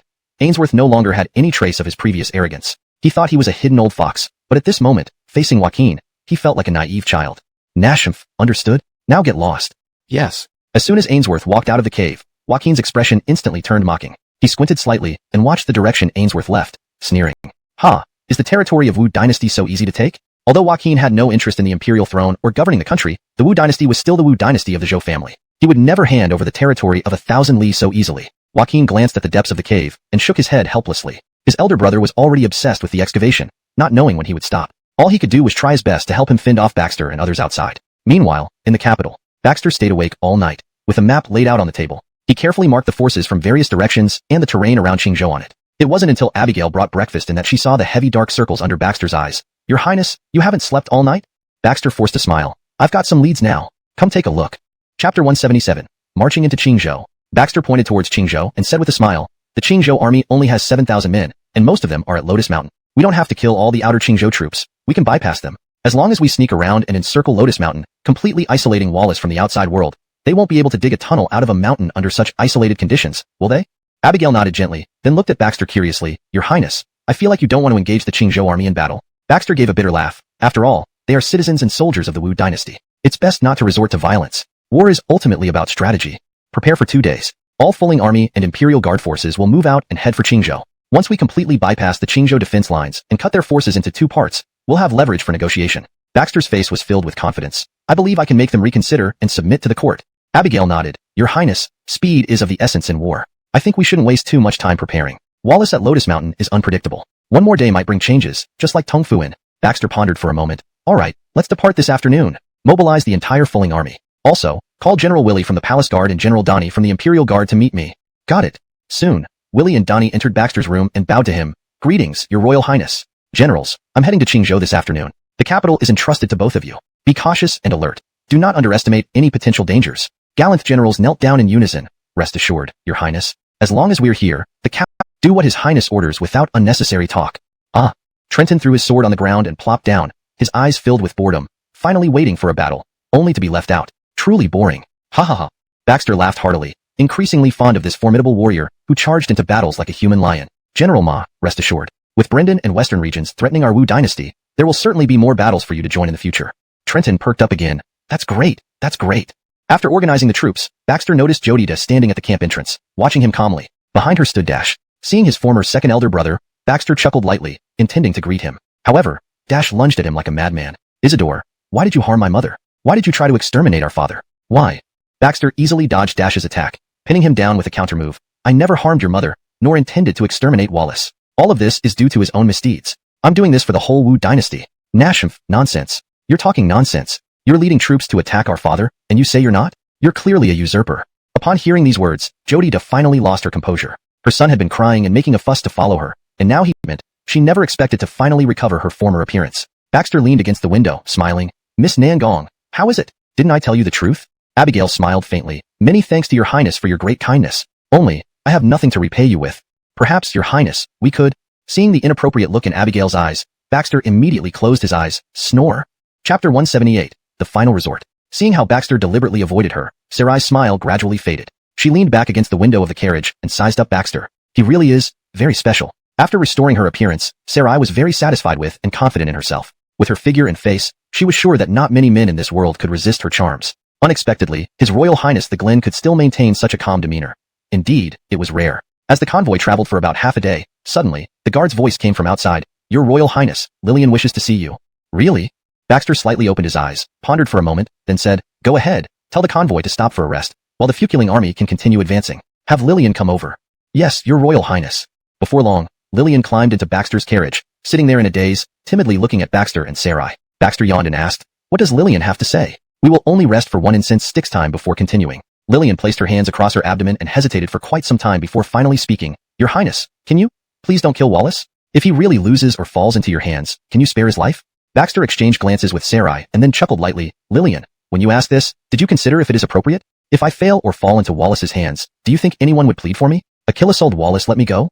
Nowadays, Baxter is seen as a virtuous heir by the people, ready to ascend the throne without being despised, and even the people look forward to Baxter ascending the throne to change the current state of Wu Dynasty. Lillian fell silent. She knew Baxter was right, but as Wallace's wife, some emotions in her heart would never fade away. Your Highness, please grant me this favor, okay? Baxter sighed softly. You don't know what kind of state Wallace is in now. He has gone completely mad, only thinking about the secret of immortality, not caring about the lives of ordinary people. A person like him, even if he returns to the throne, will never put the people first. So, the meaning behind Baxter's words couldn't be clearer, yet Lillian bit her lips and still tried. Your Royal Highness, after all, he is your Emperor father. If you insist on taking his throne, could you demote both him and me to commoners and send us to the border regions? Let us live together forever. We promise we will never interfere with your rule or pose any threat to your throne. Baxter shook his head helplessly. Lillian, many things are not within your control. You may want to do so, but Wallace will not. He is not a man who is content with just a corner of the world. Whether or not he gains the secret of immortality, he will not hide away like a rat. He will definitely come out. In that case, it would be like letting a tiger back into the wild, planting a huge hidden danger in the Wu Dynasty. How can I sit on the throne peacefully? Lillian, if you have no other matters, please return. The convoy must continue on its way. Baxter waved his hand, and the guards immediately led Lillian away. Sarai sighed lightly. I didn't expect that His Royal Highness the Glen also has such a cold side. Baxter's lips twitched. Miss Elida, aren't you joking around with me? If you were in my place, you probably wouldn't make a different choice, would you? He wasn't going to misinterpret this woman because of her beautiful eyes and frailty. After all, she was the woman who had been determined to kill Wallace and had led the remaining forces of Julong Mountain in countless struggles. Leading a rebel force hunted down by the imperial court for so many years showed just how formidable Sarai's methods and mindset were. Whenever he was deep in thought, Sarai always grasped his meaning the fastest. I am always gentle with my own. Sarai closed her eyes gently and began to pretend to sleep. Baxter shook his head and paid no more attention to her. At the same time, in Qingzhou Lotus Mountain, fool, why? Inside the cave, Wallace was in a towering rage. Holding his sword, he slew all the soldiers standing before him, their blood staining the ground beneath his feet. Your Majesty, there's really nothing down there, and there are a bunch of unknown insects. The insects are highly venomous. Quite a few soldiers have already died. Yes, Your Majesty, there's absolutely nothing you mentioned down there. Wallace's chest was filled with anger, and he wished to pierce through the entire Lotus Mountain. Fools, I ordered you to continue. Didn't you hear me? The remaining dozen Qingzhou soldiers looked at each other, clearly unwilling to act. After all, now that Wallace no longer held the throne, whether they should continue to risk their lives for him had become questionable. Swoosh, swoosh, swoosh. Soon, the cave flashed with sword light as Joaquin swiftly disposed of these dozen Qingzhou soldiers. I've changed my mind. There's no need to detour. I want to meet those Qingzhou soldiers. Eliza immediately stopped Baxter. Your Highness, it's dangerous. You cannot go. Abigail also frowned deeply. Your Highness, even though our martial arts are outstanding and we have powerful weapons, there are thousands of people after all. If we recklessly proceed, I fear they... Baxter chuckled lightly. Don't worry. As long as the leader of the Qingzhou army isn't a fool, I can explain the situation to him, and in the end, we will be safe and sound. But what if he is a fool? Eliza muttered. The corners of Baxter's mouth twitched, wishing he could give her a big slap. What the hell? You're such a professional spoiler. Nadia, how likely do you think it is for someone who can become a military leader to be a fool? Well, we can't completely rule out that possibility, after all. Baxter waved his hand, interrupting Eliza directly. Miss Nangong and Nadia will come with me. General Dominic, you lead the main force to camp here. If we don't return within an hour, attack directly. Yes, Glenn. In the Qingzhou army camp, Army Commander Zyler was already terrified looking at the fulling troops from afar. Coming down from the platform, his legs were trembling. He only became an army commander through money, lacking any real skill. His subordinates didn't even saying a word. Everyone stared blankly, especially Zyler, who felt greatly insulted. Sitting above, Glenn, what does this mean?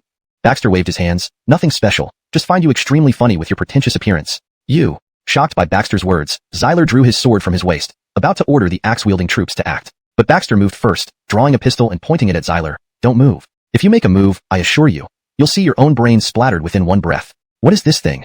Though Zyler had never seen it before, he felt an inexplicable sense of danger, as if that dark hole could take his life at any moment.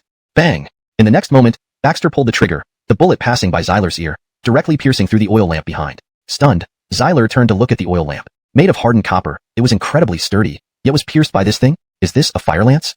Ha! Much more powerful than a fire lance. If I wanted to just now, your head would be cracked open. Baxter sneered coldly. Now, make those axe-wielding troops on both sides disappear, or I'll kill you right now. Zyler hesitated for a long time, never expecting his prearranged axe-wielding troops to be utterly useless when it mattered, still overpowered by Baxter in one move. The minister does not comply, it is disloyal. The long-standing norms and ethics constrained these people greatly, much like Eliza initially, who had gone through a prolonged internal struggle before finally deciding to follow Baxter. Baxter laughed softly. General son, do you know what blind loyalty is? You are showing blind loyalty now, following a debauched and tyrannical monarch, enduring the curses of the world, while believing yourself loyal. But will history remember your loyalty? It won't. History will only record Wallace as a debauched and tyrannical monarch, and you will merely be forgotten. At most, it will note that there was also a vicious army aiding that Hunjun, tyrannical ruler. Your Highness, please stop. Chapter 180, Miley captured. Xyler abruptly stood up from his chair, looking solemnly at Baxter. He clasped his hands and knelt on one knee to bow. Your Highness, from this day forward, I will serve you faithfully with all my might. Good, very good. It's clear you understand the situation, Governor Sunday. If so, there's no need for further words. Lead your 3,000 troops, and let's set off for Lotus Mountain immediately. Yes, Glenn. After leaving the camp, Eliza looked sternly at Baxter. Your Highness, do you really trust this man? He looks like someone whose martial skills are weak, indulging in wine and women daily, and has little use. Monitor these Qingzhou troops. If anything unusual happens, annihilate them on the spot. Yes. Nangong, where are your 9 Dragon Mountain troops? Baxter turned to Abigail. Abigail whispered, one arrow piercing through the clouds, and thousands of armies will meet here, around every corner. Baxter nodded. Abigail's actions always gave him peace of mind. In that case, let's quickly head towards Lotus Mountain. If we encounter any resistance, fight our way through. At the same time, on Lotus Mountain, when Wallace learned that a group of women had attacked from below, he couldn't help but fly into a rage. What do you Qingzhou troops even do? Are you all useless cowards? Unable to handle a group of women? The governor of Qingzhou knelt on the ground, trembling all over. Your Majesty, those women are remnants of the old Lotus bandit gang. We can't match their ferocity. They've already fought their way halfway up the mountain. Hearing this, Wallace almost fainted from anger. Back then, due to Baxter's interference, he hadn't managed to completely exterminate these women, and now they had become a threat. Wu Heng, you go. Completely destroy these women. Joaquin yawned beside him. Brother, I can't bring myself to harm women. Can we capture them alive instead? Wallace glanced at his younger brother, sighing. He knew too well about Joaquin's perverted desires. Immediately he nodded, do as you wish, as long as you resolve this matter. All right then. Joaquin nodded, stretching lazily before drawing his sword and approaching the kneeling Qingzhou governor. A flash of panic flickered in the governor's eyes. What do you mean? An incompetent person like you only causes trouble. Better that you disappear. As he spoke, Joaquin swung his sword, beheading the governor instantly. Blood flowed across the ground, and the surrounding soldiers became more panicked, growing increasingly curious about this thousand-faced young master. Though they didn't recognize Joaquin, seeing Wallace treat him warmly, they naturally didn't dare offend him. Do you need the Black Armor Guard's assistance? Joaquin paused, pondering for a moment before smiling playfully. Brother, I didn't want to trouble the Black Armor Guard, but I'm afraid I might lose control. Fine, take 200 of them along. Wallace nodded. With the Black Armor Guard involved, he expected the women of Lotus Mountain wouldn't last long. Sure enough, within less than an hour, Wallace was summoned by Joaquin. Outside the cave, a group of women knelt on the ground in unison, with Miley at the forefront. She was tightly bound by ropes, her armor stripped off, appearing utterly disheveled. The moment she saw Wallace, hatred flared up in Miley's eyes. Wallace, may you die an untimely death. Return my sisters' lives to me. Ha, wretched woman. Do you dare to defy me now that you and your ilk look like pigs or dogs? Wallace sneered, completely dismissing Miley's threats. Really? I wonder where you got the courage for just 100 of you to step onto Lotus Mountain? If you had stayed hidden among the people, you might have lived longer. Joaquin resheathed his sword, sighing helplessly. These women are fierce. We weren't careful enough and ended up killing 7 or 8 of them. The rest were captured. Good job. Wallace had great confidence in his younger brother's abilities. He drew his sword and came to stand before Miley. Now that things have reached this point, let's chat. Do you know why your Lotus bandit gang was wiped out? Because you knew too much. Especially your sister, Su Haichong, even dared to try and take what belongs to me. Hemph. The secret of immortality was first discovered by my sister. Miley's eyes blazed with endless murderous intent and coldness. But alas, looks could not kill. Wallace yanked Miley up from the ground and slapped her twice, roaring furiously. It belongs to me. It belongs to me. No one else can touch it. What is your sister? Does she even deserve to? At this moment, Wallace seemed like a madman, unable to bear hearing anyone say these things did not belong to him, or that they did not exist. Even Joaquin didn't dare. Baxter is soon going to attack us. These women can be our bargaining chips. They can buy us some time, or even save our lives at a critical moment. Hearing this, Wallace angrily walked up to Joaquin. Wu Hen, are you saying that as an emperor, I need to rely on women as shields to protect myself? Facing Wallace's anger, Joaquin laughed softly, not getting angry, and slowly pulled Wallace aside, whispering, Brother, now we're not in court. You can put down your emperor's pride and see yourself as just another person in this world. Your life is most important. Everything else is empty and illusory. Only by preserving your own life can you have the qualification and strength to laugh last. If you can't survive, how can you talk about longevity dreams? Wallace snorted coldly. The education and ideology he received from childhood made it hard for him to bow. Wu Hen, I am the Bruno, ruler of the Wu Dynasty. How can I bow to a bunch of lowlifes? Even if I die, I must die honorably, not like a coward. Seeing that he couldn't persuade Wallace, Joaquin pushed him into the cave. Brother, you deal with things inside. Leave the outside to me. Joaquin waved his hand, ordering the black armored guards beside him. Strip off these lowly women's outer clothes, tie them all to trees, and gag them. Yes. Shameless. Miley struggled desperately but in vain. Before long, not this time. This time, we need to take a gamble. Baxter shook his head with a smile. Order the entire army to camp at the foot of the mountain. Bring out the mortars and fire at the Qingzhou army on the mountain. Yes. Soon, shells whistled and landed on Lotus Mountain. The Qingzhou army, having never seen such firepower, was immediately overwhelmed. Blood and flesh flew everywhere, disorienting everyone. For a moment, the Qingzhou army was in chaos. Run. Save yourselves. Damn, what is this thing? Why is it so powerful? Don't know, brothers, hold on. What the hell are we holding on for? We might as well surrender directly to His Highness, the Glen. Why should we suffer here and fight to the death for him? He digs for treasures on the mountain, while we risk our lives down here. The tremors at the foot of the mountain quickly caught Joaquin's attention. He led the black armored guards to a high vantage point to observe below. What he saw shocked him. He had traveled through countless countries and walked through the martial world for years, having seen all kinds of strange and rare weapons, but he had never seen anything with such terrifying destructive power. The Fulling army didn't even need to climb the mountain. They could drive the Qingzhou soldiers into hiding and cause numerous casualties from afar. Sir, shall we send the black armored guards down? Glancing at the black armored guards beside him, Joaquin shook his head. He understood that such weapons were not something flesh and blood could withstand. No matter how superior the black armored guards' defenses, all the first batch of shells have been used up. Should we continue? Guido stepped forward and said gravely. Baxter saw that the Qingzhou army's defense lines had become a mess and sighed softly. Cease the attack for now. Let's wait. Seeing Baxter's somewhat worried gaze, Guido was puzzled. Your Highness, forgive my frankness, but why do you seem so anxious and hesitant?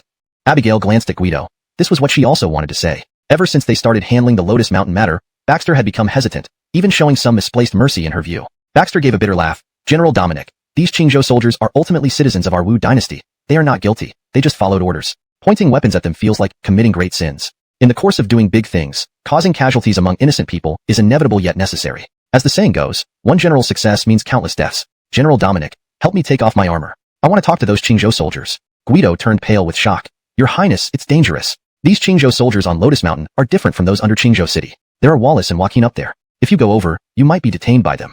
And there are also the black armored guards here. Absolutely not. It's too risky. If you're lost, the Fulling army most tens of thousands of soldiers. However, the dense formation of ships and the raining arrows soon made the Dongguan defenders realize the reality, no longer daring to underestimate Brendan. This Brendan kingdom was not a weak small country but truly possessed a formidable elite force. Old General, the enemy's attack is fierce. You should retreat lest you get injured. A deputy general advised Adifir while using a shield to protect him from incoming arrows. But Adifir stood stubbornly, took the shield from a soldier, put on his helmet, and roared angrily. Soldiers, behind you is Dongguan City, behind you is Wu Dynasty's territory. Do not let the bandits cross our line. Kill them, block them. Suddenly, the battlefield was filled with flying arrows. Countless soldiers died under the rain of arrows, with numerous casualties on the city wall. After a while of mutual firing, Brendan's side stopped and a person dressed in royal attire stood up, laughing aloud. I am Fernando, the ruler of Great Brendan. How dare you resist? Let me through quickly, or my army will land and occupy Dongguan City, leaving no living soul. Adifir sneered. Brendan Kingdom? Such a tiny place dares to call itself great? Shameless. Fernando, go back, or Wu Dynasty will become your grave. Although his side strength was far inferior to Fernando's, he could not afford go back and send a younger man to fight me. Otherwise, hurting this feeble body of yours in your twilight years would truly make me feel somewhat remorseful. Adifir sneered. You Brendan people are still as disgusting and hypocritical as ever. If you've come to attack our Wu Dynasty, just get on with it. There's no need for idle talk. No matter what you say, I, Adifir, will defend this place to the death today and not take a single step back. Ha ha ha ha. Do you know how many troops I've brought this time, Adifir? Fernando's face was filled with sinister smiles. This time, I've left nothing behind. 600,000 strong. Let's see how Wu Dynasty can resist such force. Upon hearing this, the defending soldiers of Dongguan exchanged uneasy glances. 600,000? Chapter 183. The Brendan army enters the territory. How can there be an army of 600,000? Does the Brendan kingdom have a total population of 600,000? This is impossible. Isn't the Brendan kingdom a small country? We only have 8,000 defenders, and only a small portion of them have crossbows, not even firearms. How are we supposed to defend against their 600,000 people? Hearing the soldiers' morale wavering, Adifir immediately shouted sternly, Hoover, you mustn't spread rumors here. The Brendan kingdom is just a tiny speck. Where could they possibly muster 600,000 troops? Don't think that by bringing a few hundred ships. Having said that, Hoover wasted no more words. With a wave of his hand, tens of thousands of Brendan soldiers descended from the ships and charged toward the eastern city walls. And after a grueling battle lasting 3 hours, Adifir finally caught a breath. General, it seems reinforcements won't arrive soon. Why don't you retreat to the rear gate and let me handle this defense? The deputy commander suggested after some thought. Adifir shook his head. No. How many casualties have we suffered? Over 3,000. Adifir looked at the dead bodies scattered across the wall with a heavy heart, punching the nearby wall. These damn Brendan invaders. I still have several thousand men here. How can I abandon them to escape alone? General, this isn't fleeing. You go rally more troops from behind the lines. In no time, with reinforcements, we can counterattack. This city can hold out for days under my watch. Adifir pondered for a while and nodded. That makes sense. This place is yours. I'll personally organize reinforcements. Hold out for 7 days. The city has enough grain for 1 million stone and hundreds of thousands of civilians, all entrusted to you. In case of emergency, I permit you to distribute the grain to the people, letting them help defend the city. Remember, hold out for 7 days. Rest assured, old general, after serving you for so long, as long as I live, the city will stand. The deputy commander promised, patting his chest. However, as soon as a Diffier's figure disappeared from East Gate, a savage look flashed in the deputy commander's eyes, muttering to himself, "Old general, don't blame me. With our stubborn stance, how could our few thousand men withstand an enemy force numbering in the hundreds of thousands? This is just hitting rock with an egg. By the time your reinforcements arrive, our corpses might already be lined up on the wall. Order the entire army not to resist." Soon, the East Gate fell, and 600,000 Brendan soldiers marched into Wu territory, splitting into two routes directly heading for the capital. Meanwhile, Baxter was climbing Lotus Mountain, preparing to negotiate with the Qingzhou army. "Adebayo, please don't advance any further. We have the black armored guard right behind us. There's no way out for us. Please understand our difficulties, Your Highness." Even faced with strong bows and crossbows, Baxter remained unperturbed. "Soldiers, I know of your hardships and understand you're in a tough spot. If so, since I am here before you, all you need to do is put down your weapons and come out. I will ensure your safety." However, the Qingzhou soldiers were unmoved. "Your Highness, the black armored guard is right behind us. If we surrender, their arrows will pierce our backs instantly." Through layers of dense forest, Baxter indeed saw the glint of arrowheads deep within, likely indicating the position of the black armored guard. "Why isn't your master Memphis here?" But the Qingzhou soldiers did not respond for a long time. Baxter observed the movements on the mountain and slowly frowned. The behavior of these Qingzhou soldiers did not seem like Edge was with them. Although Baxter had not interacted much with Edge and had never seen his true appearance, he knew quite a bit about his methods and style. If Edge were here, these Qingzhou soldiers would have long since fired their arrows and wouldn't dare let him get this close. Just as Baxter was about to continue, Abigail suddenly ran up beside him from behind. "Your Highness, something has happened at Dongguan City. The Brendan Kingdom's 60,000-strong army has entered the Wu Dynasty territory, splitting into two forces heading straight for the capital." "What?" Baxter was slightly taken aback. He glanced unwillingly at Lotus Mountain and had no choice but to leave, returning to the camp. "Is the information reliable?" Abigail nodded. "This is the message sent by Haskell, an official in the capital. According to reports, one of the Brendan Kingdom's vanguard units is already not far from the capital. Should we organize an attack?" Baxter shook his head. "Everyone, immediately return to defend the capital. Also, issue an edict in Porter's name for all troops in the vicinity of the capital to quickly return to defend it, and mobilize troops from across the country to interfere with our plans, remember? Show no mercy." Upon hearing this, both Abigail and Eliza felt their breath catch in their throats. They had rarely sensed such intense malice from Baxter before. In fact, as a special forces soldier in his past life, Baxter had a natural sense of responsibility towards civilians. Yet he had also experienced brutal battles for survival, and was certainly no saint. These people had no significant connection to him to begin with. Moreover, they had repeatedly rejected his benevolence. It was unnecessary for him to risk so much protecting them. Abigail nodded. "Your Highness, rest assured and leave this to me." After arranging matters here, Baxter decisively led his army back to the capital. By the time they reached the capital, the city was already in a state of high alert, with numerous guards shutting the city gates and prohibiting anyone from entering or leaving. And bricks and timber were piled up on the city walls, preparing for a prolonged siege against the enemy. Willie stood on the wall, looking worried, when he suddenly saw the Fu Ling army flag far away. He was overjoyed. "Quickly, open the city gates. The prince has returned." His soldiers quickly advised against it. "General, didn't you say no one should enter or leave the city? What if these Fu Ling flags are just Brendan soldiers in disguise?" Willie, furious, dragged the soldier onto the wall by his ear. "Troops reach the capital. They won't besiege us for half a year." Baxter declared resolutely, "The Imperial region alone has at least 10,000 troops. Even in a protracted war, with our vast territory, do we fear them?"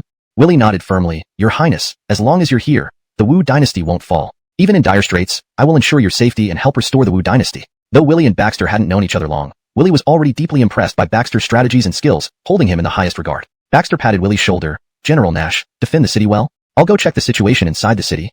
"Yes, Your Highness." At this moment, the Tongfu Inn had regained its former glory. The inn had reopened, but there were fewer guests in the main hall. The Hamish sitting outside merely gave a meaningful look toward the back courtyard upon seeing Baxter, without any attempt to stop him. Baxter understood and walked straight into the back courtyard. "Harmon, how are you doing?" The Harmon was clearly much weaker than before, with a pale face, but there was evidently no life-threatening danger. "Your Highness, this time the Wu Dynasty is truly in peril." Baxter's expression suddenly changed. If those words came out of the Harmon's mouth, it certainly wasn't an exaggeration, and the Harmon had no reason to scare him at this point. "Harmon, why do you say so? Have you received some latest information? If you have, I'm willing to exchange conditions with you." The Harmon chuckled softly. "Your Highness, don't you think I'm just a guy who gets excited over money? It's true that I once said Tongfu Inn is a place where we conduct business. As long as there are sufficient conditions and sincerity, any transaction can be made. But now, it's a struggle for Tongfu Inn to even open its doors, and I'm almost at my wit's end, so I don't have so many requirements anymore." The Harmon barely supported his body with both hands to rise from the rocking chair. "Your Highness, according to the information from my subordinates, Liang Kingdom in the south and a group of small countries in the western regions have formed an alliance, ready to take action against the Wu Dynasty at any moment. So, the battle between the Wu Dynasty and Brendan cannot last too long. Otherwise, other countries will definitely seize the opportunity to invade." A hint of gravity flashed in Baxter's eyes. "The small countries in the western regions were within my expectations, but I didn't expect Liang Kingdom would actually. Could it be because I killed their envoy?" The Harmon shook his head lightly. "Your Highness, you're too involved to see clearly. Even if you hadn't killed Liang Kingdom's envoy, facing such vast territory, wouldn't they still want a piece of the pie?" Baxter immediately nodded in understanding. "Yes, when a wall is about to fall, everyone pushes it down. If the Wu Dynasty shows signs of extinction, it would be like a lamb waiting to be slaughtered. Your Highness, in fact, this situation can be resolved. What can 60,000 Brendan troops do? Even 100,000 wouldn't matter. Baxter frowned deeply, feeling the timing wasn't quite right, unwilling to ascend the throne so soon. First, his reputation among the people was not yet fully solidified. Moreover, with Wallace still alive, it felt somewhat opportunistic to take the throne now. Additionally, his current popularity stemmed mainly from his efforts against Brendan. Once Brendan troops retreat and peace returns, his standing might change. Seeing Baxter's hesitation, the Jesus smiled. Your Highness, I'm merely offering a path forward. The ultimate decision rests with you. Baxter nodded. It is indeed a viable option. Please continue, Jesus. But the Jesus shook his head and laughed softly. Intervention by a person of the Jianghu into court affairs already violates protocol. Tong Fuan now faces a precarious situation. Should it ever offend the court, I hope you remember my request to preserve its legacy for me. Baxter gave a solemn nod. Jesus, rest well. I shall go now. Watching Baxter leave, the Jesus's eyes turned wistful. Perhaps, I should really trust him. Wu Dynasty, the new Egbert. After leaving Tong Fuan, Baxter went straight to his residence. Marlier was assisting Adelia, walking in the courtyard when they saw Baxter enter. Gallant women were instantly moved to tears. Your Highness chest, burying her head into his chest. Your Highness, as long as you are here, I am content. As for Wu Dynasty and the world, I do not worry. If you cannot hold out, come back to me, and we will face whatever comes together. Baxter hurriedly urged a few times. Sister Dominic Smoke, I haven't even gone to war yet. Why are you speaking such inauspicious words? If you say it again next time, you'll get spanked. Ainsleyer, take the supplements I brought back and simmer them for the Glen consort. Yes, Your Highness. After dismissing Marlier, Baxter's wandering hands started to roam freely again on Shiloh Dominicsho's body. Lady, when others are pregnant, their figures usually change. How can you still maintain this perfect figure? Could it be that you're a transformed demoness? Shiloh Dominicshow gave him a scolding glance. If I were really a demoness, I would first enchant you and turn you into a decadent emperor. Ha ha ha. Baxter burst out laughing. Lady, you're truly humorous. If there was no you in this world, what would it matter if I had a vast territory? Shiloh Dominicshow felt her heart race wildly. Your Highness, do you mean that I am more important than the Empire? Baxter did not speak, but gently pulled Shiloh Dominicshow closer and kissed her forehead. A blush crept onto Shiloh Dominicshow's fair cheeks as she lowered her head, saying nothing. Just as the entire courtyard was immersed in an extremely ambiguous atmosphere, Trenton suddenly rushed into the courtyard. Your Highness, the Brendan troops have arrived. Brendan army for some time. How did Dongguan fall so quickly? Trenton replied indignantly. There was a deputy general in Dongguan, who pretended to ask General Adifier for reinforcements. Instead, he surrendered to the Brendan army, resulting in thousands of soldiers under him being killed by the Brendan troops. Thus, Dongguan was lost. Reaching the city wall, Baxter saw General Adifier in the prison cart. His emaciated, hunched body was pierced by the iron chains of the Brendan army, bloodstains all over, but he continued to curse at the Brendan soldiers. Little brats of Brendan, if you have the guts, kill your grandpa. Don't use me as a shield. Tad, shamelessly riding a tall horse, looked at Adifier with a sneer. Old General Matthew, we've really relied on you all this way. Otherwise, we wouldn't have advanced so swiftly into Wu Chao's capital. This time, Old General Matthew has made tremendous contributions. Ha ha ha ha. Hearing the mocking laughter of the Brendan soldiers around him, Adifier closed his eyes in despair. He was a defeated general and now felt unworthy to face the civilians in the capital, especially Baxter. On the city wall, numerous soldiers' fury flared up. Your Highness, let us go down and fight these scoundrels of the Brendan nation to death. Indeed, Your Highness, let's bring out our equal treatment for all and fight slaves for our Brendan soldiers forever. What do you think? Baxter sneered. Tad? Who exactly are you? How dare a small territory like Brendan step onto Wu Chao's land? I assure you, this Wu Chao territory will become your burial ground, as well as that of your 600,000 strong army. Burial ground? Atabeo, aren't you confused? Tad roared with laughter. What will you bury us with? With your mouth? Or with the few tens of thousands of troops in this capital? Tad, when heaven wants to destroy someone, it first drives them mad. You've lost all reason. In response to a lunatic, I'll use universal equality to strike back. With that, Baxter took out his AK and aimed it at Tad. Tad showed no fear. Your Highness, are you talking in your sleep? It's 500 paces away. Can you reach me? Not even the best bow can shoot 500 paces. Ha ha ha. Not only Tad, countless Brendan soldiers started laughing mockingly. Turns out the Atabeo of Wu Chao is a madman? He's not a madman, he's a fool. No wonder Wu Chao is declining. The emperor fled, and the Atabeo is a fool. With such a ruling class, how could Wu Chao not perish? Looks like it won't be long before we enter Wu Chao's capital dancing and singing. Brothers, when the time comes, we can bring our wives home too. Huh, will there be a shortage of women in Wu Kingdom? Why bother to bring back any wives? Let's just enjoy ourselves here. Just as the Brendan soldiers below were cheering to their heart's content, Baxter had already aimed at Tad's head. Bang! After a loud noise, a blood hole appeared between Tad's eyebrows, still bubbling with fresh blood. In an instant, Tad lost consciousness, his vision plunged into darkness, and he fell straight off his horse, dead. Your Majesty! What happened to Your Majesty? Quick, archers provide cover. Save him! The generals immediately shouted, and a group of archers drew their bows, standing at the front to cover while rescuing the generals. However, it was too late. When the generals placed their hands on Tad's nostrils to check for breath, they found that he had long ceased breathing. Everyone's faces turned deathly pale. Your Majesty! In an instant, fear spread wildly in everyone's hearts. What kind of weapon was this, that it could kill the king from 500 steps away? At the same time, Baxter waved his hand. Fire! The Fukuling army on the city wall fired their guns and cannons together, launching a fierce attack on the distant Brendan troops. The Brendan troops had never seen such a fierce attack before, suffering heavily. With so many people, how could there not be courageous and capable generals among them? If these generals regroup their troops, they can easily hold us tightly, preventing our escape. At this moment, if we open the city gate to welcome back our soldiers, the Brendan army will take advantage of this situation. If we don't open the city gates, the Brendan army will wipe out all our troops outside and then turn around to besiege the city. After Baxter's explanation, Zachariah finally realized his mistake. Your Highness, this is my oversight. Baxter waved his hand lightly. General I have a mission for you. Are you willing to undertake it? A mission? Zachariah scratched his head. I am at your command, Your Highness. Even if it means walking through fire and braving knives, I will do it willingly. Baxter mused. This time, for you, it really isn't much different from walking through fire and braving knives. But as long as you follow my instructions exactly, I promise you will return alive. At your command. Baxter took out a thick booklet and said with a smile, I want you to travel to the Liang Kingdom and persuade them not to attack the Wu Dynasty. Ah. Zachariah was perplexed. But, Your Highness, I am a military general. Leading troops into battle is fine, but talking skills are not my forte. Baxter was right. For him, this mission was no less dangerous than we linger here too long. Countless Wu armies will gather. Even with our force of 60,000, we won't withstand the encirclement from all directions. So, we have only two paths before us. One path is to retreat to Brendan and announce my brother's death. But this means all our plans for the past few centuries in Wu will come to naught. The second path is to push forward with all our strength and capture the capital of Wu, thoroughly conquering and annihilating it. Soldiers, which path will you choose? It had to be admitted that Price was better at stirring emotions than Salang Shilin. With just a few simple words, he reunited the scattered hearts of his men. The second path. We choose the second path.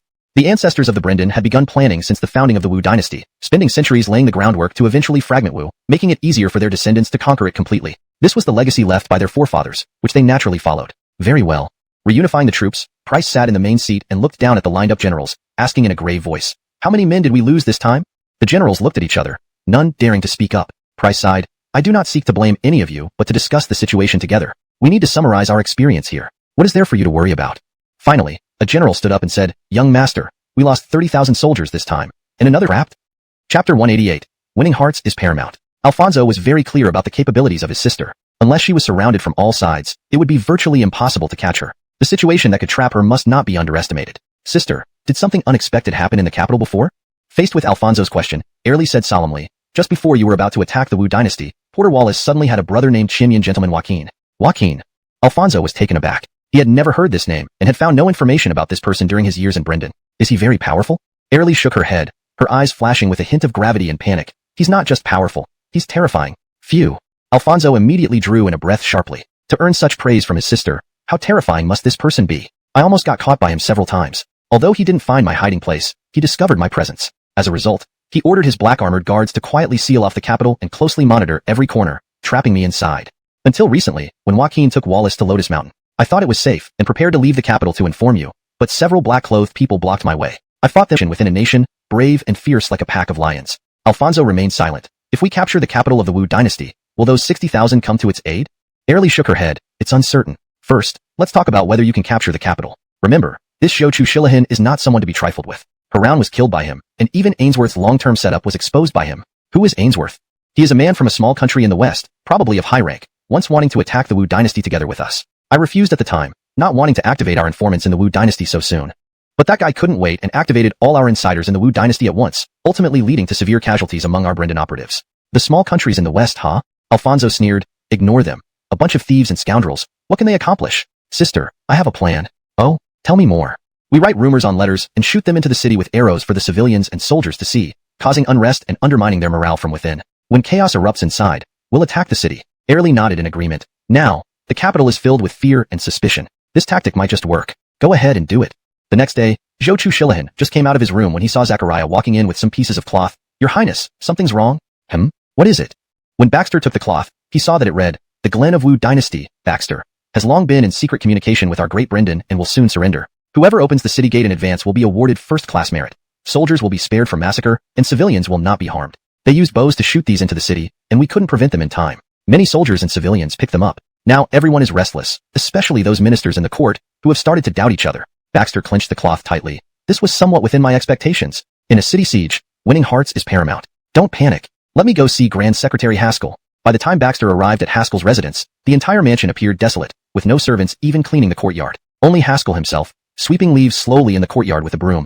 occasionally straightening his body, coughing a few times, and catching his breath. Baxter chuckled, picked up a broom leaning against the wall, came to Haskell's side, and started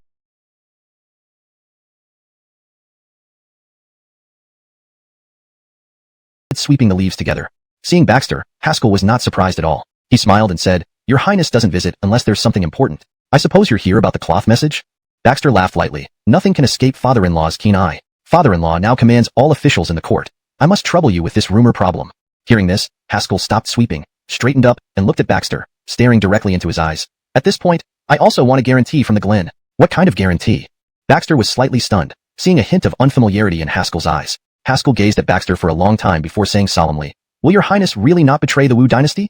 Chapter 189. No wind, no waves. If it were a matter of the past, Shane could confidently form an alliance and cooperate with Baxter, even going so far as to unite against the Egbert. But at the core, he was still a minister of the Wu Dynasty and could never stand idly by while the dynasty fell. Baxter's identity was not that of the true crown prince of the Wu Dynasty, leading to Shane's lingering doubts. Should Baxter choose to abandon the city in flight, he would bear no guilt, for he was not the legitimate heir nor did he have royal blood. However, Baxter was calm and continued sweeping fallen leaves from the ground. "Father-in-law, I understand your concerns. Even if I am not the true crown prince of the Wu Dynasty, I remain a citizen of the Wu Dynasty and will never allow its fall to the foreign races. The internal strife within our ranks is an internal affair, and I would never let it lead to the desolation of our territory by invaders. In no more than a month, I shall annihilate the Brendan troops here and turn this land into their graveyard."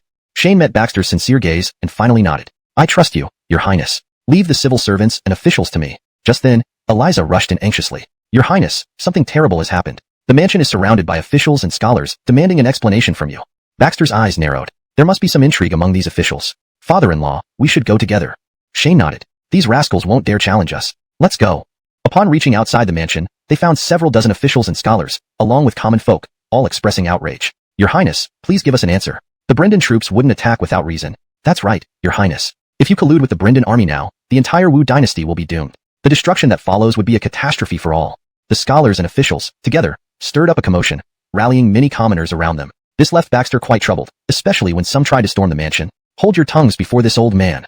Suddenly, in shame, Baxter waved his hand and moved forward, speaking softly. "Everyone, I understand your concerns, but in face of our enemies, let us not let our hearts be swayed by deceit. Once lost, unity is hard to regain. I swear here and now, within a month, I will defeat the Brendan army and repel the invaders, protecting our homeland. If any of my words prove false, come to the mansion and kill me. I'll have no complaint." An official stood up and shouted, "Your Highness, I believe you. I will stand on the city walls with you to defend our capital. Yes, these traitors from the Brendan seek to divide us. We must not let them succeed. Fight, fight." Soon, the crowd around the Wangfu became agitated once more, but gradually they dismissed their doubts about Baxter and dispersed. "Sir Shiloh, why don't you come in and have a seat?" Baxter pointed at the gate, smiling. Haskell's expression was somewhat unnatural, and he waved his hand. "I won't come in. I still have to go back and sweep my yard. Sir Shiloh, there are some matters I need to discuss with you. Come, let's go inside." Without waiting for a reply, Baxter directly pulled Haskell into the residence. "Sir Shiloh, among these officials, there must—" Baxter chuckled lightly upon hearing this. "Father-in-law, please don't worry. Aren't I trying to mediate between you and your daughter? After all, you are father and daughter by blood. It can't be that you will never speak again." Adelia snorted coldly, but did not turn her head to look at Haskell. Baxter helplessly patted her head. All right, let's leave it for now. Father-in-law, I want to borrow a few servants from you, to have them pretend as spies from the Brendan kingdom, moving around within my territory to draw attention from the real spy." Haskell nodded. "No problem with that. Is there anything else I need to be aware of?" "I've dug a secret passage in my house, allowing them to enter and exit through it. Also, they must absolutely avoid talking to anyone, even if the Brendan spy is exposed." Baxter's eyes flickered with contemplation, his brows filled with confidence. "Why is that, your Highness? You aren't just trying to lure them out, right?" Haskell asked, somewhat puzzled. "Of course not, but the fish I really want to catch isn't them." Baxter's eyes gleamed with cunning. "If the time is right, I'll have your servants take out a map of the capital's defenses." "The capital's defense map? Your Highness, Atabeo Imperial, are you serious? If this map really falls into the hands of the Brendan army, our capital will be in danger." Haskell straightened up, his voice hoarse and anxious. Baxter smiled confidently. "Father-in-law, after dealing with me for so long, don't you understand how I work? My methods are always a mix of truth and deception. How could I possibly let them carry out the real capital defense map? When your servants make contact with the real Brendan spy, let them take this fake map out, and we'll set up an ambush accordingly. Then we can wipe out these Brendan troops." Shiloh Kingland's eyes shone with excitement and agitation. The prospect of wiping out 600,000 Brendan soldiers was beyond imagining. He hadn't expected the Glen to be so bold. "Fine, if the Glen wishes to proceed, I will risk it with you." Meanwhile, in a hidden corner of the capital unknown to most, two masked men were hiding in the shadows, occasionally observing the outside streets. One of them removed his mask first. If any official of the capital were here, they would surely recognize him. This person was Alistair, the chief supervisor of the Imperial Treasury. As for the other person, he was from the Brendan Kingdom, sneaking into the capital through a secret passage. This man possessed bone-shrinking skills, allowing him to enter the capital through sewers, but unable to bring others along. There's no need to be so cautious. There's no patrol at this hour. Alistair laughed, his eyes glowing with excitement. What did the Brendan Lord say? Will they promise me wealth? Today, I've already spread rumors in the city, causing many officials and scholars to doubt Baxter, but they were stopped by an old dog in the court. The black-clothed man from the Brendan Kingdom waved his hand. You need not worry about those matters. They were merely arbitrary actions by our leaders intended to disrupt the situation and were never meant to be a winning strategy. Now you must focus on hiding yourself. Do not make any moves unless absolutely necessary to avoid exposing yourself. If there's an opportunity to draw me a map of the 4 sides of the capital's defenses, give yourself 7 days. We will meet back here after 7 days. In response to the black-clothed man's instructions, Alistair did not refuse but nodded instead. Don't worry, it might take less time than that. Take care then. The black-clothed man quickly vanished into the shadows, leaving Alistair crouching where he was, clenching his fists tightly. Baxter, since you don't want me to have it good, then let no one have it good. A sudden flash of violent ferocity appeared in Alistair's otherwise calm eyes. His hatred for Baxter stemmed not only from the latter's reforms which deprived him of gains, but also because Baxter had executed many officials who were mere figureheads. Among them was his brother. Alistair stood up and walked toward the street outside. Just as he turned a corner, he ran into Willie. Willie looked at him curiously. Sir Matthew, where are you going? Alistair swallowed hard. General Nash, I'm just taking a stroll. Gazed at the map with furrowed brows, lost in deep thought. Genevieve walked in from outside and gently pulled shut the curtain. It's getting late. Shouldn't you rest now? You can look at it tomorrow. But Dalen shook his head stubbornly. Sister, we can't linger here for too long. If we fail to breach the capital soon, reinforcements will pour in from all sides, leaving us vulnerable. Genevieve knew this was true but also knew how formidable the capital's defenses were. They couldn't be breached easily. As long as we secure our supply lines and hold East Gate, we can retreat back to Brendan at any time. Dalen sighed heavily, rubbing his temples, feeling utterly exhausted. Sister, now I understand why our ancestors spent centuries laying out plans. This Wu Dynasty's strength surpasses all expectations. Even when crumbling, a single city can withstand us for so long. By the way, how are our scouts doing? Genevieve replied with a smile. His bone-shrinking skills are remarkable. Even now, he can move freely within the capital where we cannot. It seems our inside-out attack relies on him. Just now, he sent word that he has met up with the chief treasurer and should obtain the layout of the capital within 7 days. That's good news, Dalen said, eyes gleaming with excitement. With the capital's defense plan, we can better deploy our forces, launch a surprise night attack, and take the city with inside help. Sister, it's late. You should get some rest. Genevieve wasn't wearing armor, her graceful figure revealed openly. I thought we could unite this place with elder brother, but alas, he passed away before achieving his goal. The regrettable loss. Dalen glanced up, a hint of coldness flashing in his eyes. Their brother and sister weren't from the same mother, thus they had little blood relation, which explained their lack of excessive sorrow after Felix's death. Speaking of which, what do you plan to do with Baxter if we capture the capital? After a brief pause, Genevieve whispered, I want to keep him alive to serve our great Brendan. You're dreaming, Dalen scoffed. Baxter is cunning and unpredictable. Keeping him alive would only invite disaster. So, you think he should die?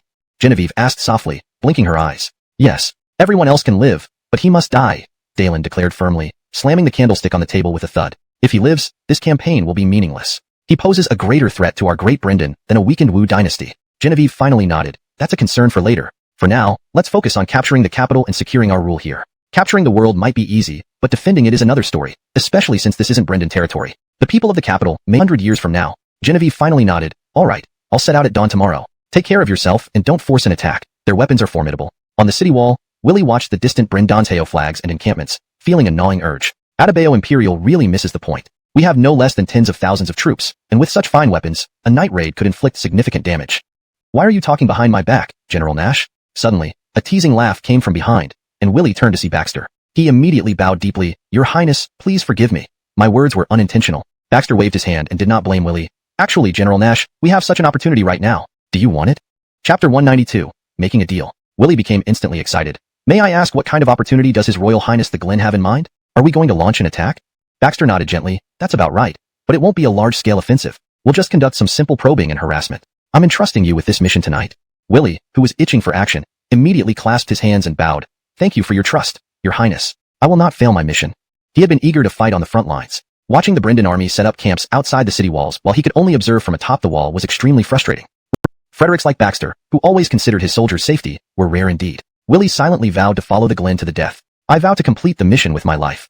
Baxter suddenly grew serious, looking gravely at Willie. General Nash, please remember, your lives belong to yourselves. You're not working for me, but protecting the safety of the entire dynasty. So there's no need to mention dying. First, protect yourself. Willie laughed, showing his teeth. As you command, Your Highness. After returning to his residence, Baxter saw Adelia pacing around the courtyard. He hurried forward to support her, saying tenderly, My dear, you are pregnant. How can you wander around? Let's go inside and rest. Seeing Baxter's gentle demeanor, Adelia burst into laughter. It's rare to see His Royal Highness being so gentle. I'm not quite used to it. Baxter rolled his eyes helplessly and sighed. Being nearly a father myself, I naturally need to be gentler. I wouldn't want to scare the baby later on. Adelia couldn't help giving him a disdainful look. Talking nonsense again. How's the situation outside? It seems quieter today than usual. Baxter nodded, his expression somewhat serious. The Brendan army is probably planning something big. I won't let them succeed easily. Tonight I'll send General Willie to probe them. If successful, I'll finish implementing my plan soon. Adelia knew his plan and expressed some concern. You've brought so many Brendan troops near the capital. What if things get out of control and harm the civilians? Baxter grinned and scratched Adelia's nose, guiding her slowly toward the house. I've thought of that already. The Brendan army will likely send only their elite forces. Before that happens, I'll relocate all residents near the city gates. They won't be harmed in any way.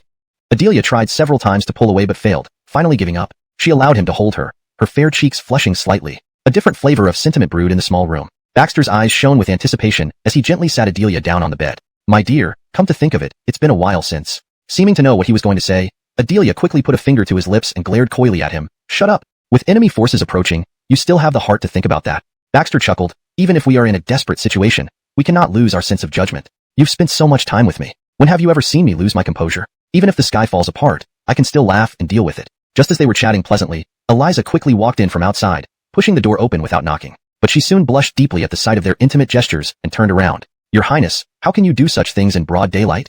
Baxter rolled his eyes in exasperation and released Adelia.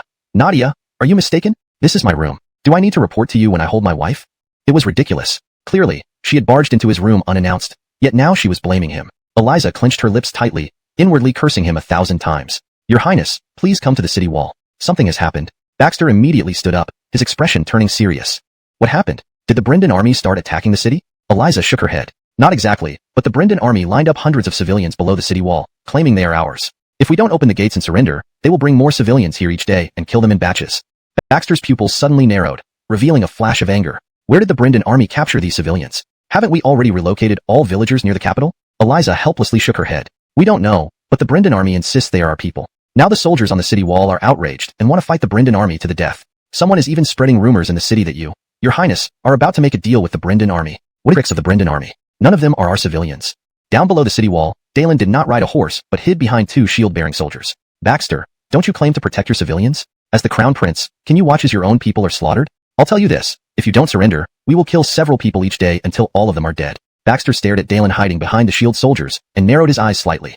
This guy is quite cunning. Not like the previous Felix, who loudly boasted on horseback, giving me an easy shot to end his life. Hiding behind shield soldiers, he can only be heard but not seen, which infuriates Baxter. Beside him, Willie couldn't hold back any longer and cursed, Damn Brendan scoundrels, stop your nonsense. These are not our civilians. You want to deceive and incite us? Dalen sneered coldly and raised his voice even more. To defend what you call the city gates, you care so little about the lives of your own people. It seems you don't truly value the lives of your citizens. Upon hearing this, the Imperial Guards stationed on the city wall started to waver, frequently glancing at Baxter and Willie, hoping for orders to launch an attack. However, seeing through the Brendan army's scheme, how could Baxter let his soldiers rush to their deaths? After a long pause, Baxter ordered in a deep voice, everyone Dalen is dead? Baxter looked stunned at Willie. General Nash, where did you get this information? Willie bowed. From one of my scouts who ventured out to gather intelligence. Hearing this, Baxter instantly flared up with anger. General Nash, haven't I repeatedly emphasized that none of you are allowed to venture out of the city for intelligence? No one is permitted to enter or leave the capital city now. Why did you not follow my orders? Willie stammered, Your Highness, this general saw their heavy casualties today and thought of taking advantage of the chaos to gather some information. Your Highness, this general, His Highness, now that the enemy's main general is dead again, can we directly sortie out to attack them? Trenton shouted excitedly, if we sortie at this moment, we can definitely break their remaining morale. Guido pondered for a while and also whispered, Your Highness, although General Nash's actions were somewhat inappropriate, I believe we can dispatch a detachment of elite soldiers to try it tonight. Didn't you originally plan to have General Nash attempt it tonight? Baxter pondered for a long time before saying, This is a ruse, a feigned death trap, aiming to lure us into a night raid, then set an ambush around to wipe us out. They will station their elite forces around the capital city, waiting for us to sortie. Then they will impersonate our troops and take over our city in one fell swoop. Baxter had read this plot countless times in a certain historical novel and naturally would not be easily deceived. But since Dalen wants to play, I don't mind either. A sly smile crept across Baxter's lips. Lords, prepare your fire equipment immediately for a nighttime sortie. Trenton instantly beamed with joy upon hearing this. Your Highness, you've finally changed your mind? Great. Tonight, we will slay these marauders from Brendan till not a single piece of armor remains. Guido hurriedly gave him a stern look. Be quiet. Listen to what His Highness has to say. I have nothing else to add. The rest will be arranged by Nadia later. Go prepare now. Yes. Eliza, who stayed behind, sensed something unusual. Your Highness, are you really going to sortie? Chapter 194. the suspicious points of Dash. Baxter paused slightly and then smiled. We've been holding our ground in the city for quite some time. Perhaps, it's time to show the Brendan army our strength. Moreover, if we stay in for too long without a fight, it might raise suspicion among the civilians and soldiers. Though Fukuling troops follow my orders completely, the Imperial Guard and the Palace Guards are not under my direct control. They aren't part of my personal force, and if any problems arise from them, it would be highly detrimental to our city defense. Eliza nodded. Your Highness, what about that spy issue? Baxter chuckled lightly. I already know who he is. After tonight, he'll have his uses. Seeing Baxter's usual cunning smile, Eliza gradually felt relieved and turned to walk out. As dusk approached, Baxter did not return to his residence, but slowly headed towards the palace. There were almost no citizens walking on the streets of the capital city, only patrols of guards. In the palace, the walls remained as grand and magnificent as ever, but there were fewer young eunuchs guarding it. Many candles and lanterns were unlit, making the palace dark. A cool breeze blew by, bringing a sense of desolation to Baxter. He walked forward, heading along the path toward the Taiji Hall. Along the way, occasionally he encountered a couple of quick-moving little eunuchs and maidservants with their heads down. Most of them didn't recognize Baxter and passed by with their heads down. Is it a leisurely interest of His Royal Highness, the Glen, to visit the palace today? What a rare guest. A woman's voice suddenly came from nearby. The voice was slightly familiar, and Baxter quickly identified her. Looking up, it was indeed Yvette. At this moment, Yvette looked even more haggard than before. Even in the dim light, Baxter could feel her extremely pale face, thin figure, as if she could be blown over by a gust of wind. Baxter chuckled and slowly approached Yvette. Why is Yvette not resting in your chamber, but out walking at dusk? And you don't look too well. Yvette spoke indifferently. I'm just a lonely woman. My husband has disappeared, and even my son can't eat properly and is in great danger. How could I possibly look good? I can't compare to the mighty Glen. What happened to second eldest brother? Baxter was slightly startled. He hadn't heard any news about Dash yet. This doesn't need to trouble your Royal Highness. Is the Glen here to reminisce about the past, or perhaps considering surrendering to the Brendan army? Yvette's words instantly made Baxter wary, a cold gaze emitting from his eyes. Yvette, I, Baxter, swear to defend the Wu Dynasty and protect the entire capital. Where did you hear such talk? Yvette shook her head. Not from anywhere specifically, just a wild guess. If I said anything wrong, please don't take it to heart, your Royal Highness. Baxter quickly stepped forward until he was nearly face to face with Yvette, deep, icy killing intent flashing in his eyes. Yvette, you are Lucas's wife and Dash's mother. We have no old grudges. So, I do not wish to harm you. But, I hope you do not repeatedly challenge my limits. Otherwise, I cannot guarantee what I will do. Haha, that's unnecessary worry. I'm just a lonely woman, with no support within these palace walls. If you want to kill me, just come. No need for threats. With that, Yvette turned away, her thin frame looking very lonely in the chilly, desolate wind. However, the killing intent in Baxter's eyes did not diminish. He seemed to have overlooked an important point. The harem. He had thought the harem only contained Lucas's wives and concubines, women who posed no threat and required no attention. But today's conversation with Yvette rang a warning bell in his mind. A dike 1,000 miles long may collapse due to ant holes. With this thought, Baxter strolled towards Dash's residence. Previously, Dash's mansion was full of guards and servants, lively and bustling. Now, it stood deserted. Even the front lanterns were unlit. Baxter pushed open the gate, and the courtyard remained dark except for faint candlelight flickering in a few rooms inside. Creak.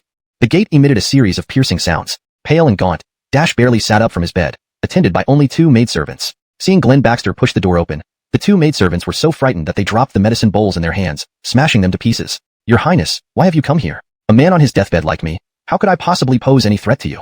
Basim gasped for breath and then closed his eyes, as if opening them was a waste of his remaining strength. Kinship?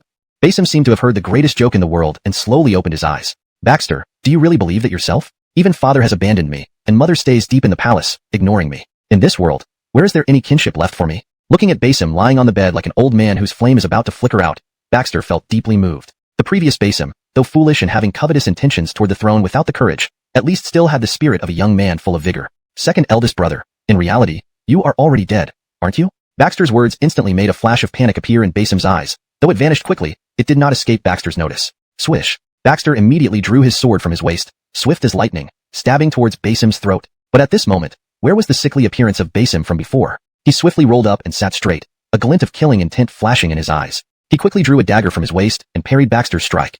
A twisted smile curled at the corner of his mouth. Famed indeed is the Glen of Wu Dynasty, finding even my most secretive hiding place. Or perhaps, someone gave you a heads up?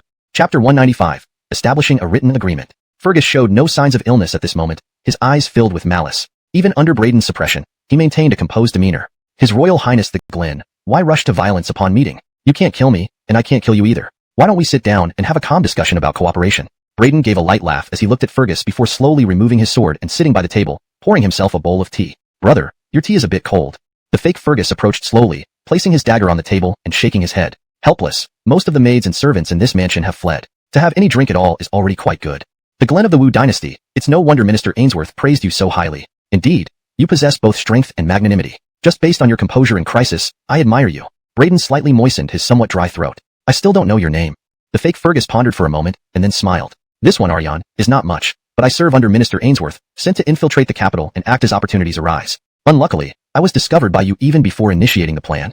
If my guess is right, that bitch Lillian informed you, didn't she? Braden neither refuted nor admitted it. He silently drank his tea. He indeed deduced this Fergus's anomaly from what Lillian said. Don't worry, I won't kill her. As long as His Royal Highness the Glen cooperates smoothly with me, we guarantee that not only will we not attack Wu, but will also maintain eternal friendship and send troops to help repel the Brendan forces. How about that?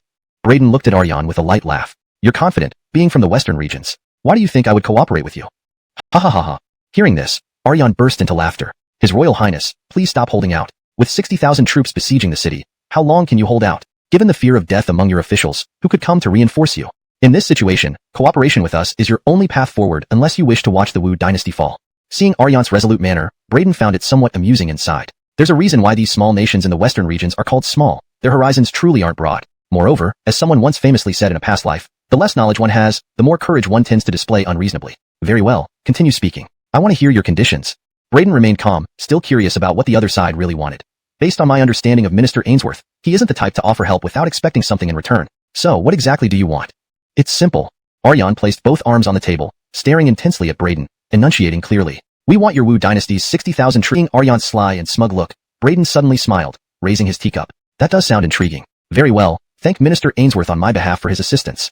He intended to emulate the Grand General's tactics, firmly refusing what could be done and failing to achieve what was promised. Later, he could conveniently deny everything. Poor Aryan, still basking in the success of his persuasion, was completely unaware that he had fallen into Braden's trap and had no idea what kind of trouble he was about to bring to the western regions. By the way, I remember that Ainsworth previously collaborated with the Brendan Kingdom to deal with our Wu Dynasty. How come it looks like your alliance has fallen apart now? His Highness the Glen truly has reliable sources of information. I admire that.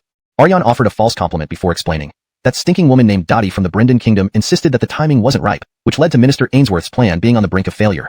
The two couldn't see eye to eye, leading to an open confrontation, and subsequent cooperation naturally fell apart. Braden nodded. Very well, if so, then send a message to your Minister Ainsworth. Hold on a minute. Just as Braden was about to get up and leave, Aryan suddenly stood up and held him back, grinning. Your Highness the Glen, you should establish a written agreement. Otherwise, empty words have nowhere to be verified. Sure.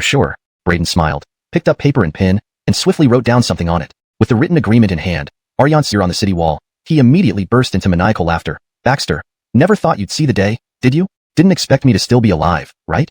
Unmoved, Baxter shook his head. Davon, in my view, if you retreat back to Brendan now, continue to remain entrenched, and then submit to the Wu Dynasty, I could give you a chance to live. But are you asking for death? What do you mean? Seeing Baxter react in such a manner, Davon suddenly sensed something was amiss. How could he not look surprised? You knew I wasn't dead? As a commander, one must understand astronomy above and geography below to lead troops into battle. Look at the sky. Your star still shines brightly, which means I can conclude that you're still alive. Baxter stood with hands behind his back. Actually, this was all fabricated nonsense to instill greater fear in the Brendan army. People of this era were quite superstitious, paying great attention to celestial phenomena. Sure enough, upon hearing this from Baxter, there was immediate chaos within the Brendan ranks, some looking at him with expressions of fear. Davon was also stunned but quickly regained his composure as a leader. Baxter, don't delude everyone with these fallacies. Now, with your elite troops outside the capital, how will you defend your city? For this attack, he had mobilized 50,000 Brendan elite soldiers, nearly 2/3 of the Brendan's combat strength, determined to capture the capital of Wu Dynasty. Pot. Your Highness, your strategy was brilliant. How did you know that a fire attack would be so effective? We didn't send any troops to attack. We just used catapults to hurl landmines and incendiary bottles, then fired rockets and cannons, and the Brendan camp burned itself. Baxter put down his chopsticks, took a sip of wine, and smiled. This isn't difficult. You just need to observe carefully. The Brendan camps were located in dense forests. Just one big fire, and they suffered heavy losses. Tonight, I aimed primarily at their elite forces, not their entire army of 60,000. Otherwise, this fire would have been enough to bury them all. After hearing this, Eliza felt immense admiration. Your Highness, while waging wars in the northern border, I once admired those commanders who could strategize from afar, but today, I feel you surpass them. Your Highness, when will you teach me these military tactics? Baxter laughed heartily. Teske. It's rare for Nadia to admit someone is better. Ha ha ha ha. Everyone burst into laughter at this. Eliza nodded slightly, a blush creeping up her fair neck. Your Highness, when have I ever said I wouldn't admit someone is better than me? At the victory banquet, the soldiers were in high spirits, while at the entrance, a furtive figure watched for a moment before once again disappearing into the darkness. Shortly afterward, in the shadow of a replacement, and decided to make do with Alistair for now. Nasham listened carefully. Chapter 197. The Atabeus of Liang. The black-clothed man hauled Alistair to his feet, eyes brimming with coldness. I'm giving you one last chance. You will meticulously draw the city defense plans for me in full detail. If there is the slightest discrepancy, I will take your head instantly. Do you understand? Yes, yes. Alistair immediately began banging his head on the ground like a hammer pounding a chisel, and continued doing so even after the black-clothed man left for a long time, blood gradually seeping from the bruises on his forehead. Night fell. Alistair dragged his exhausted body home slowly. Seeing the brightly lit courtyard, he felt a small sense of relief. Actually, the reason Alistair still had some principles was that he had a wife at home to care for. Otherwise, he would have already defected to the Brendan army. Creak. Opening the door, Alistair habitually called out, "My dear, is dinner ready?" "Mr. Matthew, dinner is ready. Let's eat together." Baxter sat in the main hall, tasting the dishes made by Alistair's wife. Seeing Alistair enter, he smiled warmly. But that smile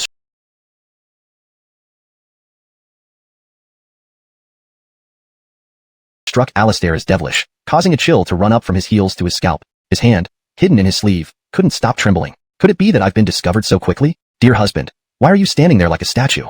It's an honor for us that Adebayo has come to our humble abode. Come and accompany the prince. I'll make a couple more dishes.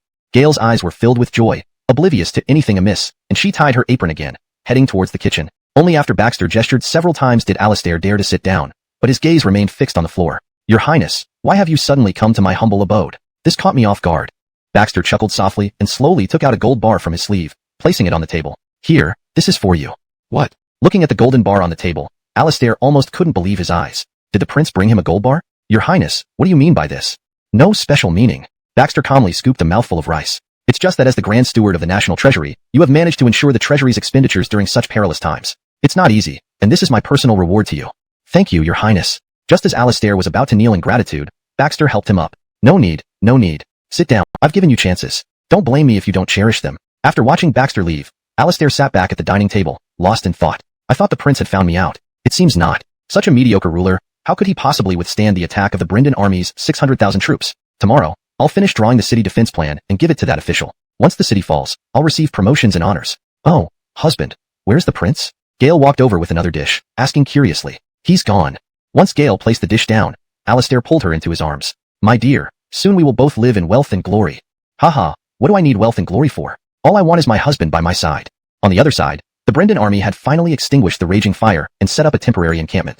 Alfred sat on the ground with his legs bent, doubt appearing in his eyes for the first time. It seemed that whenever he met Baxter, this man was always so confident, as if everything was under control and he could decide victories from afar. Am I really his match? This was the first time Alfred doubted himself. At the same time, he felt an intense sense of crisis. His army had suffered heavy losses, not many of his elite troops remained. If he couldn't capture the Wu Dynasty soon, it was very likely that reinforcements from all sides would surround him here, leading to total annihilation. Just as Alfred was about to order his men to clear the retreat route, a soldier came in to report, Young master, the envoy from Liang has arrived.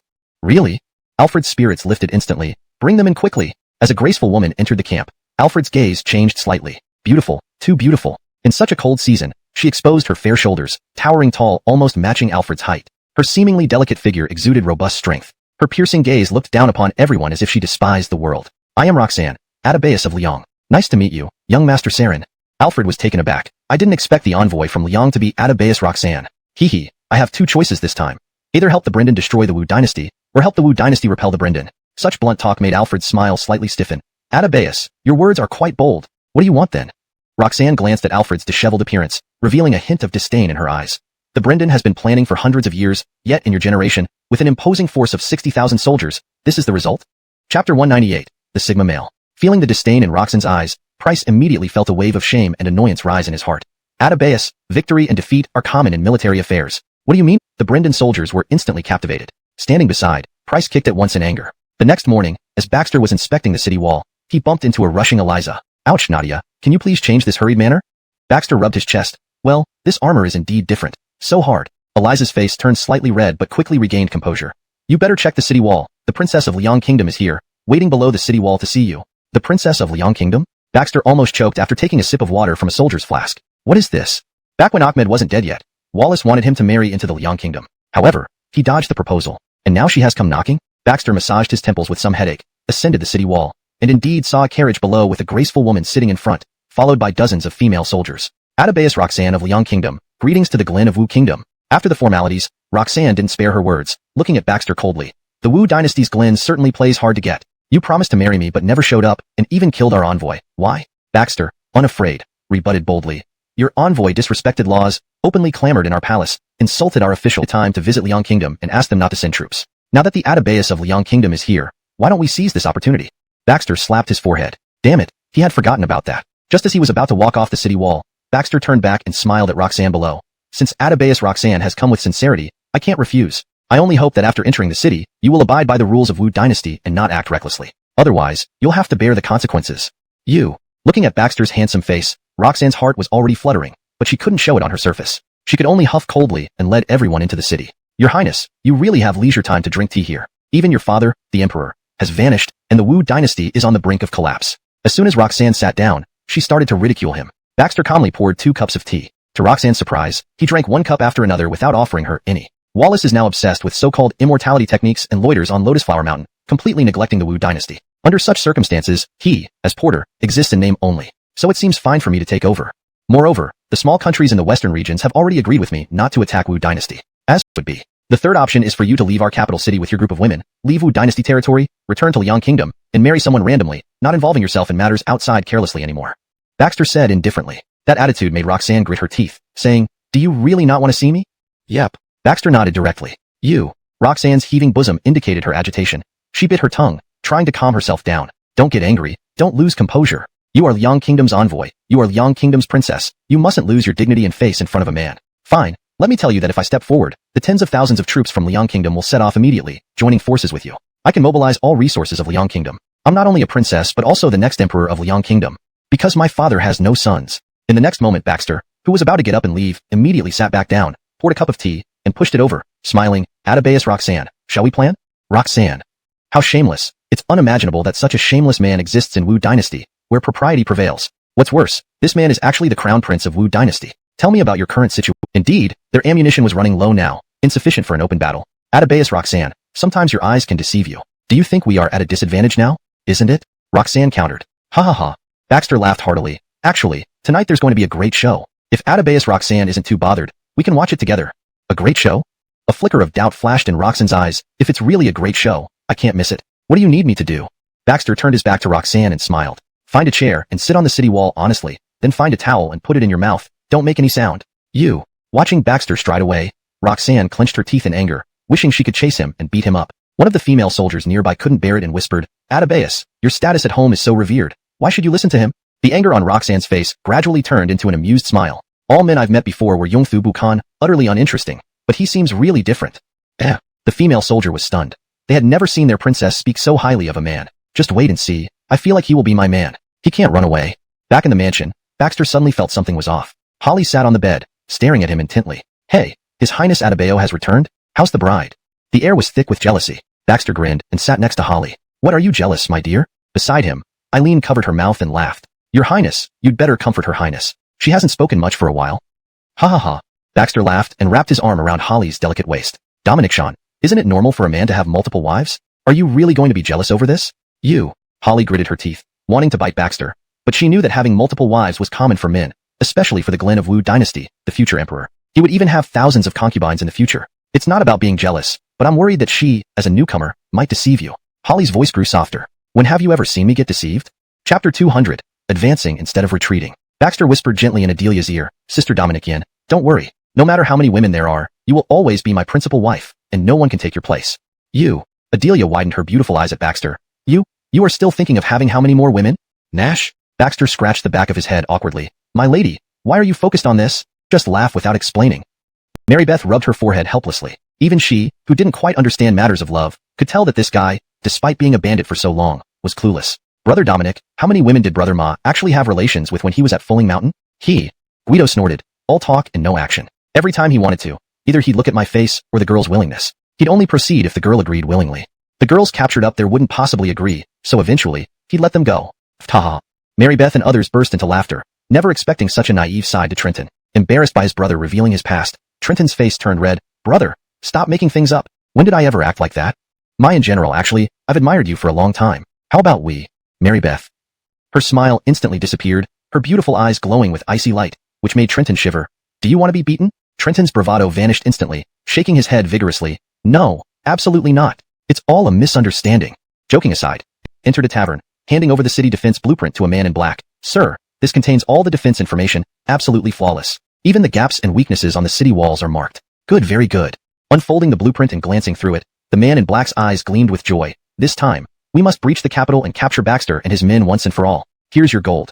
After we enter the city, you will be rewarded with higher rank. Saying that, the man in black placed a box of gold on the table before leaving the tavern. Soon, Dalen and the Brendan army camp spread out the blueprint on the table. Excellent, so excellent. It turns out their meticulous arrangements still have flaws. Look here, at the southwest corner of the wall. Only 100 soldiers are stationed there, mostly old and weak, not even equipped with muskets or crossbows, just some old bows and arrows. We'll attack from this corner tonight. Once we break through, the entire city's defenses will crumble instantly, and then our troops can march into the city. His officers were slightly doubtful. Young master, our troops have just suffered a defeat, the morale is low, and the enemy's spirits are high. Should we really attack now? Dalen smiled faintly. You don't understand? This is called advancing instead of retreating in military strategy. We must seize their moment of celebration and let down guard, to crush them back to their original state. Remember, this is our only chance. Chapter 201. None shall be left. This night, I will turn this capital of the Wu Dynasty into a graveyard, burying their last elite forces here and bringing about the fall of the Wu Dynasty. I am on the verge of accomplishing it. Adam couldn't help but raise his arms high up, his eyes sparkling with joy and excitement. Sister, when you return, we can meet atop the Wu Dynasty's Taiji Hall. The centuries-old dream of our Khitan ancestors is finally going to be realized through me. Spread the order. Prepare for action. Yes. As dusk slowly descended, Adley, sitting on the city wall, was somewhat bored. Chris, are you really so confident about tonight's battle? Keep in mind, the Khitan troops aren't made of clay. Although I don't think highly of Adam, I cannot deny that he's very powerful. Chris sat nearby, meticulously cleaning the revolver in his hands. This era lacked advanced craftsmanship. The revolver could only achieve about 80% of its potential from his previous life, and its construction was rather crude. Heh, Adam, nothing more than a loudmouth. What capability does he have? Do you know? Of course. On the other side, Claude sat at home, his heart pounding with excitement. Even when Millicent called him to sleep, he ignored her completely. Oh dear, my lord, it's already midnight. Why aren't you sleeping yet? What are you thinking about? Claude gazed at the night sky, his eyes gleaming with anticipation. My lady, the Wu Dynasty and the Khitan troops will soon face off in a decisive battle. A decisive battle? How do you know? Not only do I know about this battle, but I also know that after it ends, I will rise swiftly to become a high-ranking official. Knock knock knock. Just as Claude indulged in his daydreams, there was a sudden knock at the door. Millicent questioned, puzzled. At this hour, who could be knocking? Claude suddenly sensed something was amiss, but it was too late to stop his wife. A black-clothed elder entered, casually seating himself before Claude and warming his hands by the fire. Who are you? Claude asked warily, his heart racing due to guilt. Head of the Tongfu Inn, Jonas. Tongfu Inn? Of course, Claude knew of this martial force, but why had they come looking for him? Why have you come? Is there something wrong? Indeed, it was ordered by the Glen. At the Jonas's words, Claude's heart thudded. So it has come, but on the surface, he maintained a calm demeanor. Why did the Glen send you here? Heh, Lord Wong, are you truly clueless? Or are you continuing to play dumb? The Jonas said softly while warming his hands. His Highness is kind-hearted and couldn't bear to act. Such dirty work naturally falls to me. Jonas, what are you talking about? I don't understand. Seeing Claude still pretending to be oblivious, the Jonas sneered. Colluding with the enemy, delivering the map of the capital's defenses. Treason indeed. You. Claude instantly stood up, his eyes wide with panic. A baseless fear rapidly spread within him. Exposed. He was actually exposed. But who had discovered him? Speak up, how do you two wish to die? The chief slowly stood up from the chair, a steel saber appearing in his hand. Although I'm not at my peak now, dealing with your kind of small fry is still no problem. Gale had already been scared stiff on the ground, and upon learning that Alistair had colluded with the enemy, she nearly fainted in fright. Your Excellency, I didn't know about this. Please spare my life. Haha. I of course know you didn't know about it. The Glen also said so, which is why His Highness felt compassionate and left this task to me. The chief chuckled lightly. Baxter initially wanted to spare those who were unaware, but later changed his mind. He could not leave any in Huan in his own dynasty. 1,000-mile dike collapses because of an ant hole. Gaelnam. Just then, the entire capital began to shake. A desolate atmosphere spread throughout the capital. 600,000 soldiers of the Brendan army. Not one survived. Gia stood dumbfounded on the city wall, gazing at this horrific scene. Her brows knitted tightly together, her eyes flickering with shock and panic. She couldn't imagine that if Liang Kingdom were to be enemies with Wu Dynasty, would the corpses lying beneath the city wall be those of Liang's own warriors? How is it, Atabeus Gia? Can't you bear such a bloody scene? Suddenly, Baxter walked up from behind, his face always wearing a gentle smile, as if this brutal slaughter had nothing to do with him. It seemed these were not the bodies of Brendan soldiers, but merely pigs, dogs, or insects. In his eyes, there was no trace of fear or compassion, only an unwavering calmness. A deep sense of dread rose in Gia's heart. This man was truly terrifying. When did the Wu Dynasty produce such a horrifying figure? Gia quickly dispelled her thoughts and doubts, maintaining an appearance of composure. As a representative of the Liang Kingdom, she couldn't afford to lose face. Why should I not? The barbarians around our Liang Kingdom often invade us, and I have been on the battlefield many times, repelling them. I have seen enough bloodshed. Is that so? Baxter chuckled softly, saying nothing more.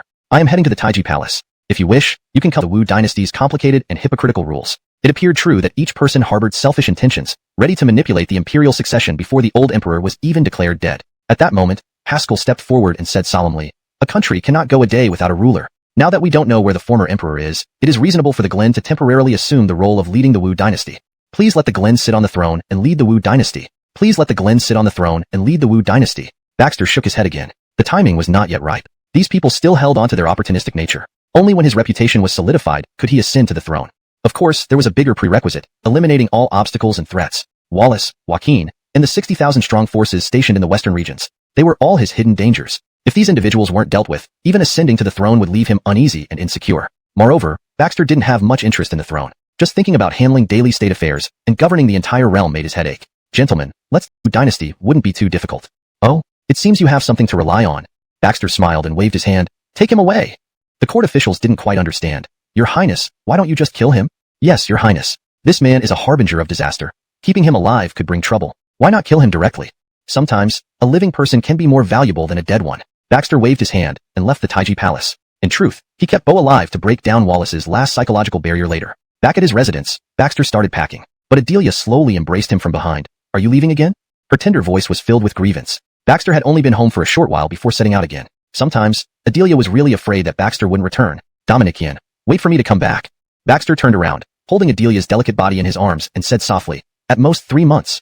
Chapter 203, Ebenezer. Baxter did not stay at home for long. He quickly reorganized the Fulling army and prepared to advance again towards Lotus Mountain. After all, at present, Cameron and Edge were the biggest threats to him on Lotus Mountain. Just as they were about to set off after organizing their troops, Eliza ran over and handed a letter to Baxter. Your Highness, this is from the chief of Tong Fu Inn, Nash. Baxter was puzzled. He immediately got off. Baxter tightly held the bloody token in his hand.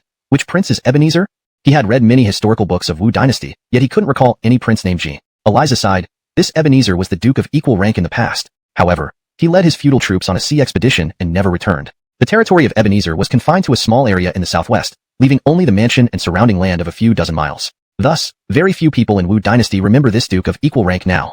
But, a trace of reminiscence flickered in Eliza's eyes. I once heard that this title of duke of equal rank was bestowed by Emperor Taizu of Wu Dynasty, inheritable indefinitely. So, no one could touch Ebenezer's mansion. Later on, I heard that Ebenezer discovered a piece of land overseas, where he built his own kingdom and never returned to Wu Dynasty. A cold gleam flashed in Baxter's eyes. Slowly standing up from the ground, he walked back to the main hall with Eliza. The innkeeper was still smiling at them, showing no fear at all. Now tell me, what does Ebenezer mean? Since the innkeeper could still stand here without changing his demeanor, it could only mean one thing. He was also under Ebenezer. Eliza became instantly alert, realizing that this old innkeeper, who had been by the chief's side all along, was actually working for Ebenezer. The innkeeper chuckled and put down his abacus. Ebenezer means you should stop meddling in this matter and give up? Give me a reasonable reason. Baxter said sternly. Scholar Edge is a friend of our Ebenezer. Please grant a favor to a friend. Therefore, our Ebenezer intends to protect Scholar Edge and Cameron. What if I don't? A murderous intent flashed in Baxter's eyes. He didn't expect that Wu Dynasty had become so vulnerable, with countless forces infiltrating it. He thought that after eliminating Cameron and Edge and repelling the Brendan Kingdom and the western regions, peace would come. But hidden forces always emerged from the shadows. The innkeeper laughed. Then, Your Highness might have to bear the wrath of Ebenezer. Is this a threat? Let's call it that. Seeing the innkeeper's defiant look, Baxter felt a surge of anger. He pulled out his pistol from his waist. Bang! The innkeeper fell backward with shock and reluctance, blood splattering on the counter. Eliza looked at Baxter with slight surprise. Your Highness, you just killed him? Aren't you afraid? Afraid of what? Baxter said in a cold voice. What I hate most in my life is being threatened. If anyone does, they will die. Just a mere dog dares to bark madly in front of me. A prince with the title equal rank of Wu Dynasty now has his own power overseas. Isn't he trying to escape the control of Wu Dynasty? If they just stay outside of Wu Dynasty, it would be fine. But since they insisted on coming here to stir up trouble, I don't mind wiping them out. Back at the city gate, Baxter found Roxanne sitting in his carriage, legs crossed, eating an orange leisurely. Atabeus Roxanne, we are going to war. Are you sure you want to come with us? Roxanne lifted her head and smiled, jumping down from the carriage, walking beside Baxter and laughed. Wherever you go, I will follow. Oh. The other soldiers all lowered their heads to stifle their laughter, afraid they might laugh out loud. You are the princess of Liang Kingdom. Now that the crisis of Wu Dynasty has been resolved, why do you still insist on staying here? Baxter frowned slightly. I don't care. Our marriage alliance hasn't been settled yet. You can't go anywhere, otherwise, I will follow you. Roxanne's stubbornness made Baxter rub his temples, quite troubled. Finally, as if he had thought of something, he said, if you promise to do one thing for me, I will allow you to follow. What is it? Come inside and let's talk. Inside the carriage, Baxter looked serious and said, I need you to help me investigate a person, or more precisely, the whereabouts of a force. Roxanne pouted. What kind of force can make our Glen look so serious? Baxter handed over Ebenezer's token to Roxanne. As Atabeus Roxanne of Liang Kingdom and the future Empress, I believe investigating this shouldn't be too difficult for you, right? Roxanne examined the token carefully, her expression becoming solemn. I recall a legend. Chapter 204, Retreat. Legend? Baxter was taken aback. Tell me more. There's nothing much to tell, I also know very little about it. Roxanne put away his badge, a trace of nostalgia flickering in his eyes. It was when I was young. My grandfather once took me out to sea by the hand, and we saw a misty island in the distance from the shore. Grandfather said that once during the Wu Dynasty, a merchant caravan entered this island and never came out again, and after that, no one could enter the island anymore. Baxter waved his hand towards the window, signaling the army ahead to set off. Outside the carriage, watching Baxter talking with Roxanne inside, Eliza's eyes unconsciously showed a hint of melancholy, her mood somewhat low. Evan, who was walking behind, scratched his head. Elder brother, why do I feel that Nadia is not quite right today? Guido looked at Evan as if he were an idiot. Isaias, perhaps elder brother should find you a woman to settle down? You really lack in this aspect. To everyone's surprise, the always womanizing Evan shook his head vigorously. No, I'm content as long as I have elder brother with me. Upon hearing this, Guido's expression changed abruptly, looking back at Evan in shock. Isaias, I don't remember elder brother has wronged you, have he? Elder brother, what are you saying? On the other side, on Lotus Flower Mountain, Miley and others were already tortured to the point of unbearable suffering. Many wanted to commit suicide by biting their tongues, but couldn't even manage that. Their mouths were stuffed with hemp cloth, and they were given water and food periodically to ensure they wouldn't die. Standing on a branch not far away, Joaquin looked at the naked and tied up Miley and couldn't help but laugh. Sigh, I'm truly a genius. Wu Hung, what are you doing there? Suddenly, Wallace's voice came from below. If Baxter and the others were here, they would certainly be frightened by the current appearance of Wallace. Bones outside, flesh inside, almost like a skeleton. Had it not been for the imperial sword in his hand, none would recognize him as Wallace. Joaquin laughed. Older brother, Baxter is really capable. He managed to wipe out the entire 600,000 Brendan troops with a small trick, not letting them even enter the inner city. One must admit, older brother, maybe you should just step down and let him take over. The Wu Dynasty seems to be doing well under his leadership. Wallace plunged the imperial sword downhill. The black armored guard next to him immediately blocked the way. Joaquin frowned. Return to your posts. What gives you the right to question me? Yes. Watching the black armored guards retreat, Joaquin's eyes flashed with seriousness. During his absence from Lotus Flower Mountain, he seemed to sense changes in the black armored guards. The previous black armored guards lacked personal emotions, only following the owner's orders, never initiating conversations with him. Older brother, I really don't understand why, between us brothers, you still need to guard against me. Humph. Joaquin shook his head, sneering inwardly. He naturally knew that these little actions were orchestrated by his older brother Wallace, but he didn't care. Chief, someone came down from the mountain and is standing in front of our camp, saying he wants to see you. Abigail got up after hearing the report from her subordinate and walked outside. Seeing Joaquin, a flash of surprise crossed her face. Chimyan Gongzi, Joaquin? Ah, Miss Abigail of Nine Dragon Mountain. You truly have keen eyesight. Despite being surrounded by weapons, Joaquin continued to walk in as if he did not care that he was entering an enemy camp. Seeing his fearless demeanor, Abigail waved to the surroundings, signaling the soldiers to put down their weapons. She knew that with Joaquin's abilities, they couldn't harm him. Miss escape route? Or was there some kind of conspiracy? Abigail shrugged and shook her head, indicating she had no clue either. Since he came here, he has been sleeping all the time, doing nothing. I have sent out countless scouts around us, but there's been nothing unusual, and the mountain remains tranquil. Upon hearing this, Baxter glanced around and then walked over to the side of the sleeping Joaquin, gently pushing him. The renowned thousand-faced gentleman is also capable of taking precautions for himself?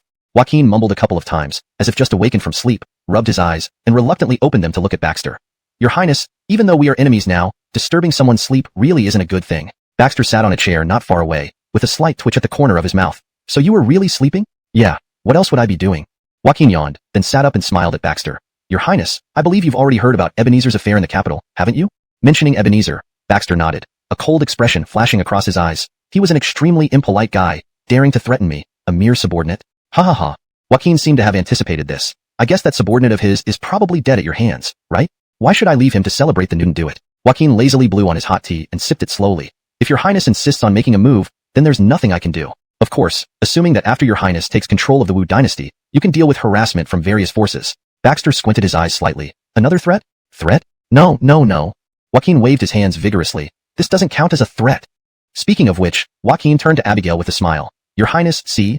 I've already given you half of Antoine's command token from the western regions. You can contact him anytime. Is this not enough? Abigail pulled out the command token from her pocket and handed it to Baxter. Holding it in his hand, Baxter gently stroked it. But how do I know it's not fake? Joaquin answered without hesitation. Given my identity and reputation, would I give you a fake? I guarantee it with my personal integrity. Haha, seems like your integrity isn't worth much.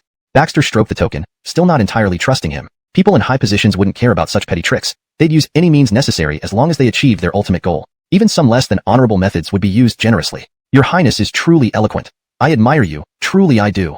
Joaquin gave a slight bow, but they were mostly street frauds, and few people truly understood them. Yes. To Baxter's surprise, Joaquin's eyes flashed with genuine apprehension when mentioning this. At first, I didn't believe it either, but they can actually divine good or bad fortune, the development of events, whether something will succeed, and even roughly locate a person. According to rumors, they rarely miscalculate. This is why, despite being on a lonely island close to Liang State, Ebenezer has never been discovered. Joaquin took a deep breath and slowly walked to the teapot by the door, pouring himself a cup of tea. It's really scary.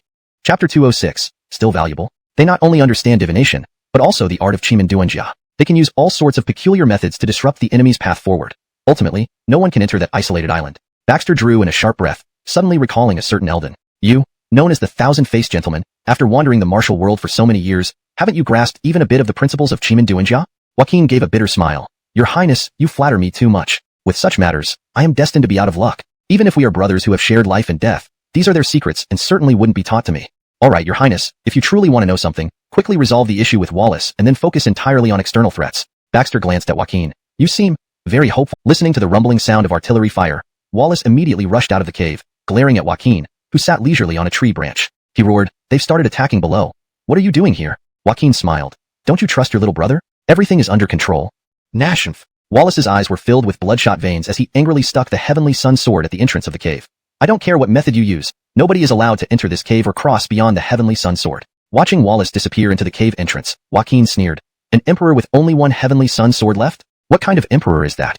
Hee, elder brother, your younger brother is helping you, liberating you from all the pain you endure in this world. Without the obstruction of the Black Armor Guards and Joaquin, Baxter led his troops up Lotus Mountain quickly and saw Miley and others tied to trees. Seeing Baxter arrive, the originally despairing eyes of Miley lit up with renewed hope. She struggled furiously, though her nude state was rather indecent. Baxter waved a hand, signaling Abigail to handle it. Then, he slowly walked forward, looking at Joaquin perched on the tree branch. They're all inside? Joaquin nodded and tossed down a token. This is the Black Armor Guard's token. You can now command them at will. Are you leaving? Baxter instantly perceived Joaquin's intentions. Yeah, time to go. The matter here is ending.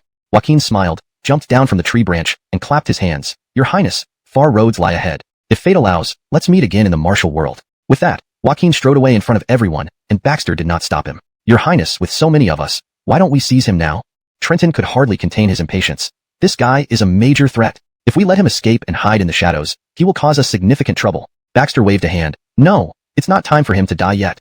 He had seen through it. Joaquin was not a man with firm convictions, but a wandering knight of the martial world. As long as enough benefits were provided, he could be utilized. As for Ebenezer, Baxter really did not know much about him. Therefore, Joaquin must stay alive. He was his medium. Moreover, this guy could come and go unseen, operating in the shadows. If used properly, he could be as valuable as an army of 100,000 soldiers. Let's go into the cave. It's time to settle things with Wallace. Baxter pulled out the Heavenly Sun sword from the entrance of the cave and led Eliza, Abigail, Guido, and Trenton inside. However, they heard a shout from behind, pulled by Wallace himself. Your Majesty, over here. Chapter 207. Are you prepared to die? Wallace was immediately attracted by the shout. Looking at a pile of yellow stones embedded in the stone wall, his eyes instantly lit up with a hint of surprise. This is unusual. Quick, dig it out. No. Just as a nearby soldier was about to move, the one who had shouted earlier waved his hands vigorously. It's poisonous. Everyone hurriedly looked at his decaying fingers, their faces changing drastically as they all stepped back, expressions filled with panic. They had already been tormented by the various strange things in this cave until they were on the brink of collapse. In this cave, either the thorns growing from the stone walls or the pangolins emerging were toxic. Now, there were less than 100 soldiers remaining. Quick, dig it out. Whether it's poisonous or not, get it out. Nashri. Wallace whipped the crowd with a lash, anger blazing on his face. Almost mad. Faster. I'm about to achieve immortality. Then you won't lack rewards. Nashri. However, the usually obedient soldiers hesitated this time, stopping in their tracks. They watched as the soldier with the decaying fingers writhed in pain on the ground. Just because of our words? You've even lost your empire? Haha. Truly laughable. Wallace roared angrily. Baxter, where did you find this madman who dares to mock me? You're the madman. You Egberts of the Wu Dynasty are all madmen. Price laughed maniacally. And then there's the leader of the Snow Moon Tower. Each generation has been a madman. Our ancestors of Great Brendan concocted this scheme to destabilize the Wu Dynasty. They claimed that there was a secret to immortality within Wu territory, creating a grand plot. Initially, we didn't expect it to come true even 1,000 years later. But who would have thought that after just a few hundred years, the Wu Dynasty would already be in turmoil? The Snow Moon Tower? Baxter was stunned, remembering how Kiera had once told him that none of the previous leaders of the Snow Moon Tower were dead. They had all disappeared without a trace, never having seen their bodies. Do you know the whereabouts of the previous leaders of the Snow Moon Tower? Haha, of course. Price showed no fear in his eyes, only mockery. All the previous leaders of the Snow Moon Tower eventually came to Great Brendan to uncover this secret, but without exception, they were captured by us. They became prostitutes, entertainment for our Great Brendan soldiers. Let me tell you, these martial arts women are something else indeed. Ha ha ha ha. Price's insane laughter was abruptly cut short by Sarai and Eliza, who beat, if you come back to the capital with me honestly, I can still give you a chance to live comfortably in the palace. Ha, you want to imprison me? Wallace sneered. I still have the Black Armored Guards, and the 60,000 troops from the western regions, you won't have a chance. Black Armored Guards? Is this what you mean? Baxter took out the token given by Edge and waved it in front of Wallace. What? You? Wallace spat out a mouthful of blood in rage. You, Wuhan, why? Why did he even let this thing fall into your hands? I told you, Edge is much smarter than you. Looking at this emaciated, skeleton-like Wallace, Baxter couldn't help but feel a sigh in his heart. A generation of emperor, for the so-called technique of immortality, actually abandoned his empire, abandoned everything, and ended up like this. In fact, with Wallace's abilities, even if he couldn't revive the Wu Dynasty, he could at least restore some of its strength. Unfortunately, he didn't use his power for the right purpose. Are you prepared to die?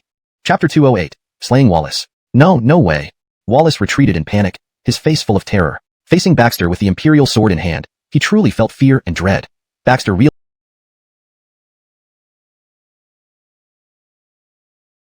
intended to kill him. Baxter held the Imperial sword and stepped forward slowly. Father, this may be the last time I call you father. No, you can't kill me now. Wallace seemed to have thought of something. I have hidden the Imperial seal. Without the seal, you can never become the Emperor of Wu Dynasty, never become Porter. Ha ha ha.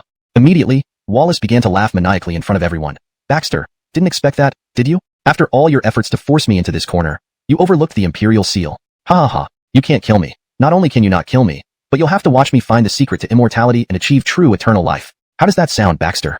Abigail and Eliza exchanged glances, their eyes filled with anger. Your Highness, we will help you find the Imperial seal. We cannot let him live. Wallace glared at the two women and shouted, You remnants of Julong Mountain, I truly regret not annihilating all of you back then. And that mute general is nothing more than a nobody, a bunch of riffraff, unworthy people. I never expected, Baxter, that you would actually entrust them with important tasks. Baxter's eyes were cold as he stepped forward and slashed off Wallace's leg with one stroke of the sword. Blood spurted out, causing Wallace to scream in pain while the nearby soldiers trembled in fear.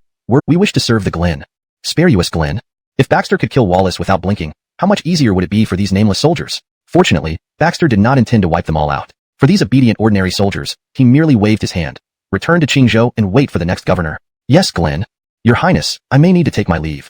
Baxter looked at Abigail slightly surprised. Miss Nangong, where are you going? He already had a vague guess, but did not say it aloud, just watching Abigail, waiting for her to speak. Abigail gazed deeply at Baxter, and Eliza and others discreetly moved away. Having spent so much time together, they had developed enough tacit understanding to know when not to interfere. There were things that only the two of them wished to discuss privately. Your Highness, initially, I did indeed intend to use you in our cooperation. Always wary and cautious, fearing you would act like those court officials who tried to completely exterminate us.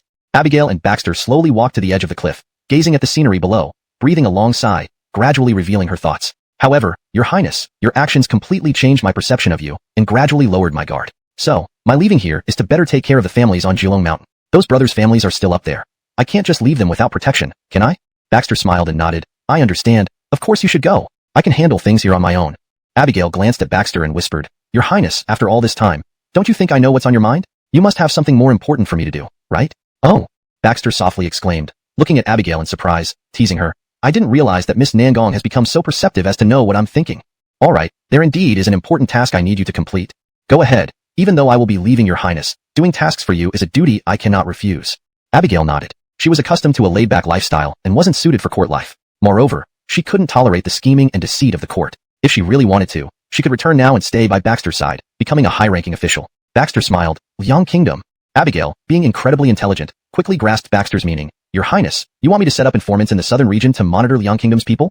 Baxter nodded. Haven't you noticed yet that Wu Dynasty's intelligence network is terrible, allowing external forces to infiltrate us thoroughly, while we have no effective way to counteract it? Living under constant surveillance was something Baxter found very the Black Armored Guards, not even Miley and her people. The Black Armored Guards' operational capability is something we've all witnessed. Their execution is strong. They are like a sharp blade in the darkness, swiftly piercing through the fog to confront the enemy. If we want to rapidly establish an underground intelligence network and monitor the southern domain and Liang State, this is indispensable. After much contemplation, Baxter finally handed the token over to Abigail. Be cautious with everything. If things go awry, I hope you can return alive. Abigail was taken aback for a moment before she smiled lightly. Don't worry, Your Highness, I will. Watching Abigail's gradually disappearing figure, Baxter sighed heavily. He felt a slight sense of loss, a lingering unease in his heart. Never mind, perhaps it's because she saved me a lot of trouble while she was here, like my right-hand person. Baxter shook his head, giving himself a reasonably satisfactory hint internally. Your Highness, why did I see Miss Nangong leaving with everyone from Julong Mountain? She is. Trenton, being straightforward, started shouting the moment he saw Baxter but was promptly interrupted by his brother Guido. Shut up, listen to the Adebayo? Baxter nodded gently. Indeed, there were some matters. I will explain them to you later. Now, how many of our men were injured? Guido shook his head with a smile. Rest assured, Your Highness. Do you doubt the standard of the weapons you created? They were simply a nightmare for the enemy. We stormed up the mountain without any trouble, except one brother spraining his ankle. That's all. Trenton cursed. Later, I'll beat that kid black and blue. Walked mountain paths for so long and still managed to sprain an ankle? Otherwise, our fulling army would have been completely unharmed. Everyone. Your Highness, what do we do next? Together with everyone, Baxter headed toward the camp, observing the surroundings as he said, "Send soldiers to comfort the civilians of Qingzhou, distribute food and gold, and pacify public sentiment." Guido nodded. "Rest assured, Your Highness. My men have already prepared." Prepare, and let's return to the capital." In the capital city, at the Shiloh family residence, Haskell stared at the black-clothed figure before him, panic evident in his eyes. "Why you? How dare you appear here?" Lord Shiloh, you were willing to do business with us before. Why not now? The revival of countless tribes on our steppe depends on you." The black-clothed figure wore a fox mask, a cunning look in his eyes. "Silver Fox, how many people remain in your grassland tribes now?" "Only a few 10,000 between the elderly, women, children, and remaining able-bodied men." "Why do you need so much military equipment? Do you plan to attack Wu Dynasty's northern border again?" Haskell frowned deeply. Ever since Baxter had hinted to him last time, he had stopped doing business with the grassland tribes. He hadn't expected these people to dare enter the capital. Wu Dynasty was indeed in a precarious state, but with the Glen now leading, things were improving. How could they dare enter the capital so openly and come to his residence? Baxter's methods now made Haskell extremely wary. The last time, for unknown reasons, his secret transactions had been exposed, and Haskell still couldn't figure out how that happened. Silver Fox chuckled lightly, then sat down leisurely in front of Haskell, pouring himself a bowl of tea. "Minister Shiloh, you are prying into matters that don't concern you. We pay the money, and we get the goods. Even if we take these goods to offer sacrifices to our ancestors, it's none of your business, is it?" Haskell detected a different tone from Silver Fox's words. Narrowing his eyes slightly, he coldly snorted, "Silver Fox, something seems off with you today?" In fact, he had never actually transacted face-to-face with Silver Fox, always delegating his subordinates to handle it. However, he considered Silver Fox an old acquaintance, someone he had known for over 10 years. Back then.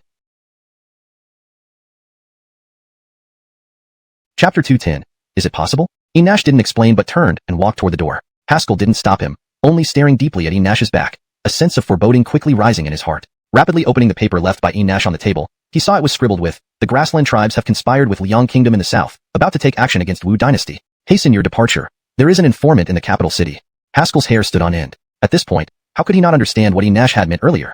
Enash never intended to harm him. He just wanted him to leave the capital as soon as possible to avoid persecution. With this thought, Haskell disregarded everything else and chased out with his cane. However, when he arrived at the inn where he usually met Enash, he found Enash's corpse upon pushing open the door, eyes wide open, a slight smile still lingering at the corners of his mouth. It seemed like an expression of relief after being liberated. Haskell's pupils suddenly constricted. Slowly moving forward, he squatted down, gently closing Enash's eyes with trembling hands. "Enash, rest assured, I will not leave. I will join Glenn to uncover those behind this and bring them to justice." Staggering back to his residence, Haskell fainted. When he awoke, Baxter sat smiling beside his bed. "Your Highness?"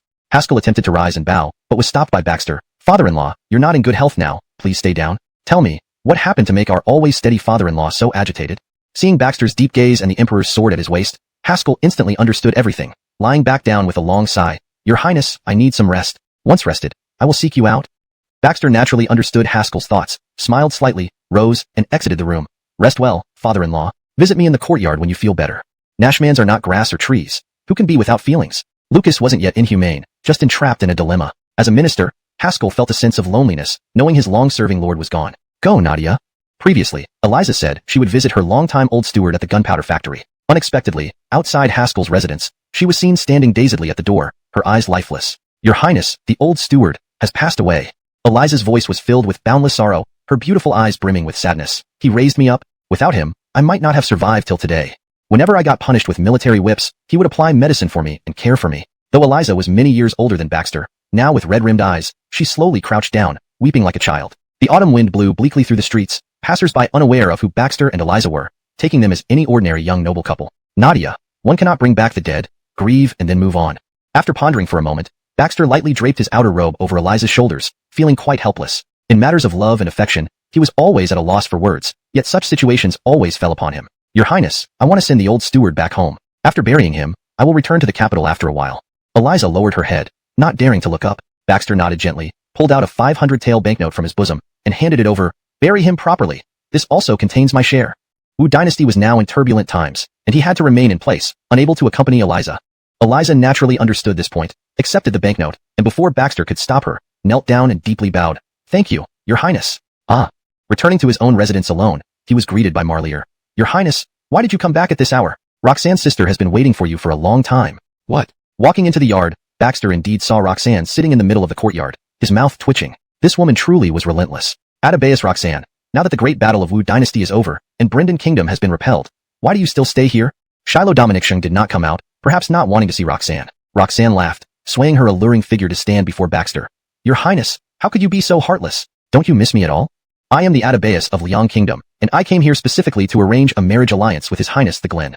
Marriage alliance? Baxter lightly shook his head, unbuckled the Emperor's sword from his waist and placed it aside, then grabbed half a steamed bun from the table and stuffed it into his mouth. Atabeus Roxanne, if you didn't carry poison on you and your guards didn't constantly collect maps of Wu Dynasty, I might have believed what you said. During this period, Baxter had noticed more than once that Roxanne wanted to poison him, but ultimately did not do so. However, her female guards were always observing the terrain around the capital city, secretly taking notes. This information was relayed to him by Guido, and also observed by Abigail. Roxanne's pupils slightly constricted, but she showed no sign of fear, still smiling at Baxter. So, how does His Highness plan to deal with me? Compared to Roxanne's calm demeanor, the two female guards behind her looked tense as they anxiously eyed Baxter, even reaching for the subordinate. Truly elite, your hiding skills are top-notch. I didn't even notice. Not exactly a subordinate, but he does follow my orders now. Baxter smiled. Earlier, Fabian had returned to Snow Moon Manor and hadn't spoken a word since. Baxter knew he wouldn't get anything from Fabian, so he left it at that. Yet he suspected something had happened at Snow Moon Manor. Roxanne wasn't anxious and replied with a smile. Your Highness, I can tell you the truth. This time I came with a mission, either to arrange a marriage alliance with you, or to take back a map of Wu Dynasty.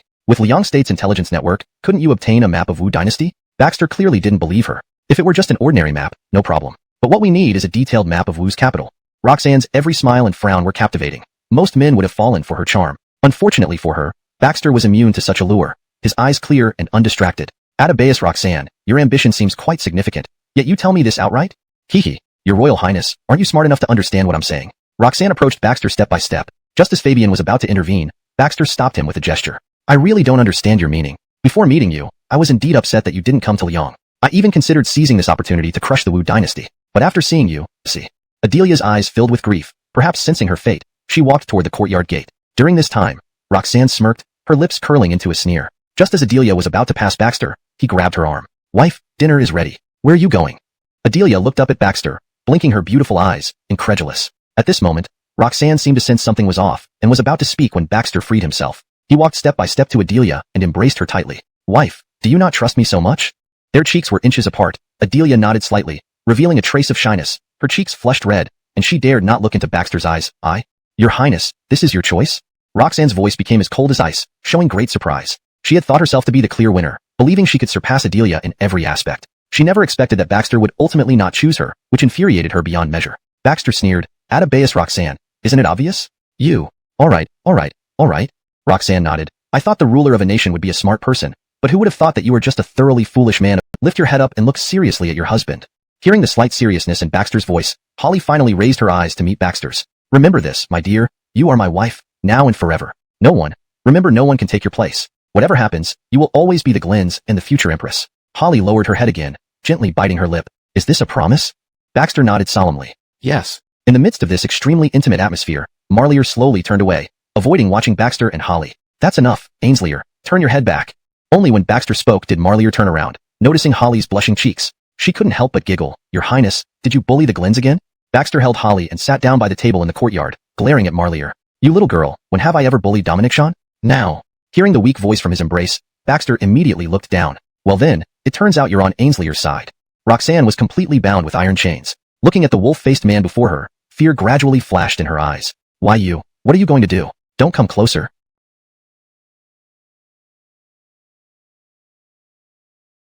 Want 3 million taels of silver, plus a 100-mile stretch of land along the border between Liang State and Wu Dynasty. Is this condition too much? You. Shocked, Roxanne stared at Baxter. This guy actually took her as a hostage? Glen, Liang State only has so much territory. You're demanding a 100-mile stretch all at once? And 3 million taels of silver. That's 2 years' worth of our state revenue. Does Atabeus Roxanne think this price is too high? Baxter pinched his chin. Actually, you can negotiate. Doing business usually involves some process, right? If you reduce the stakes a bit, then I can't guarantee you'll leave unscathed. Missing a couple of arms or legs, your father can't blame me. You. Finally recognizing Baxter's terrifying nature, Roxanne exclaimed hoarsely, you're a devil, a complete demon. Insulting me? Atabeus Roxanne, there's a price for that. The original price just went up. Baxter sneered. Now, I want 5 million taels of silver and a 200-mile stretch of land. Roxanne fell silent, her anger burning within but not daring to speak further, fearing another price hike. She could only glare angrily at Baxter. Atabeus Roxanne, draft your letter immediately. Then I'll send it over. This is an insult to the entire Wu Dynasty. Shouldn't we defend Wu Dynasty's dignity? The ministers exchanged uneasy glances again. Though they inwardly agreed with Baxter, they felt it seemed like he was provoking trouble. Next, I want to ask who among you ministers is willing to deliver this letter to Liang State and meet their king? Hiss. Everyone fell silent immediately, exchanging wary looks and lowering their heads. In such circumstances, wasn't this tantamount to a death sentence for whoever volunteered? Baxter had anticipated this reaction.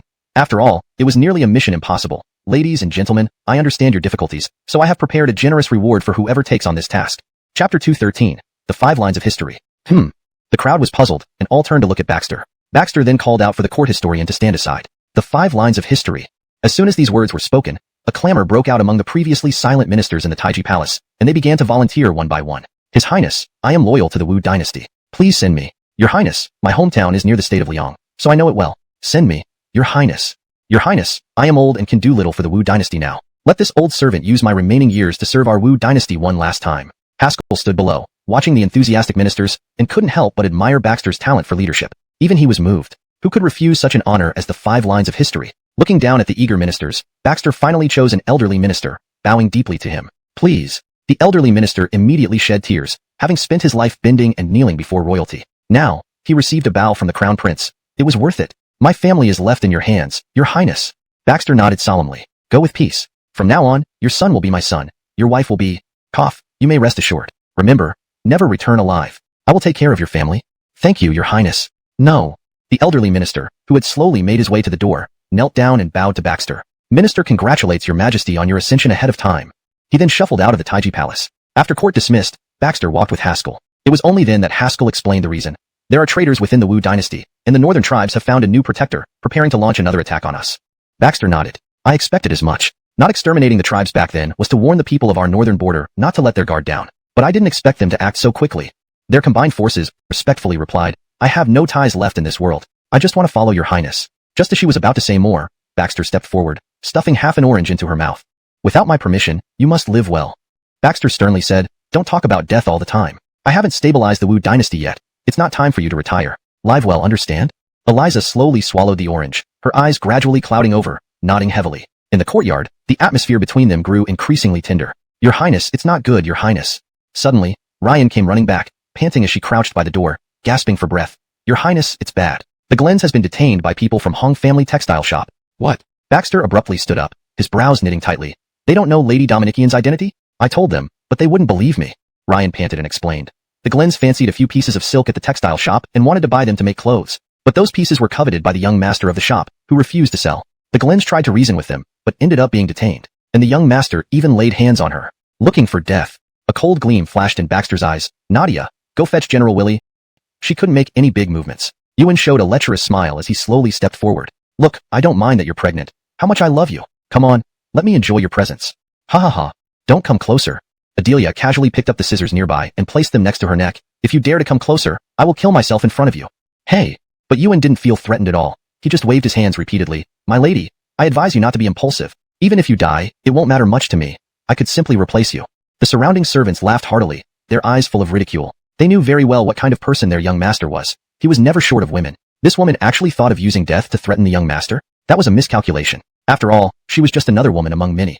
Over the years, their young master had played around with countless women in the capital.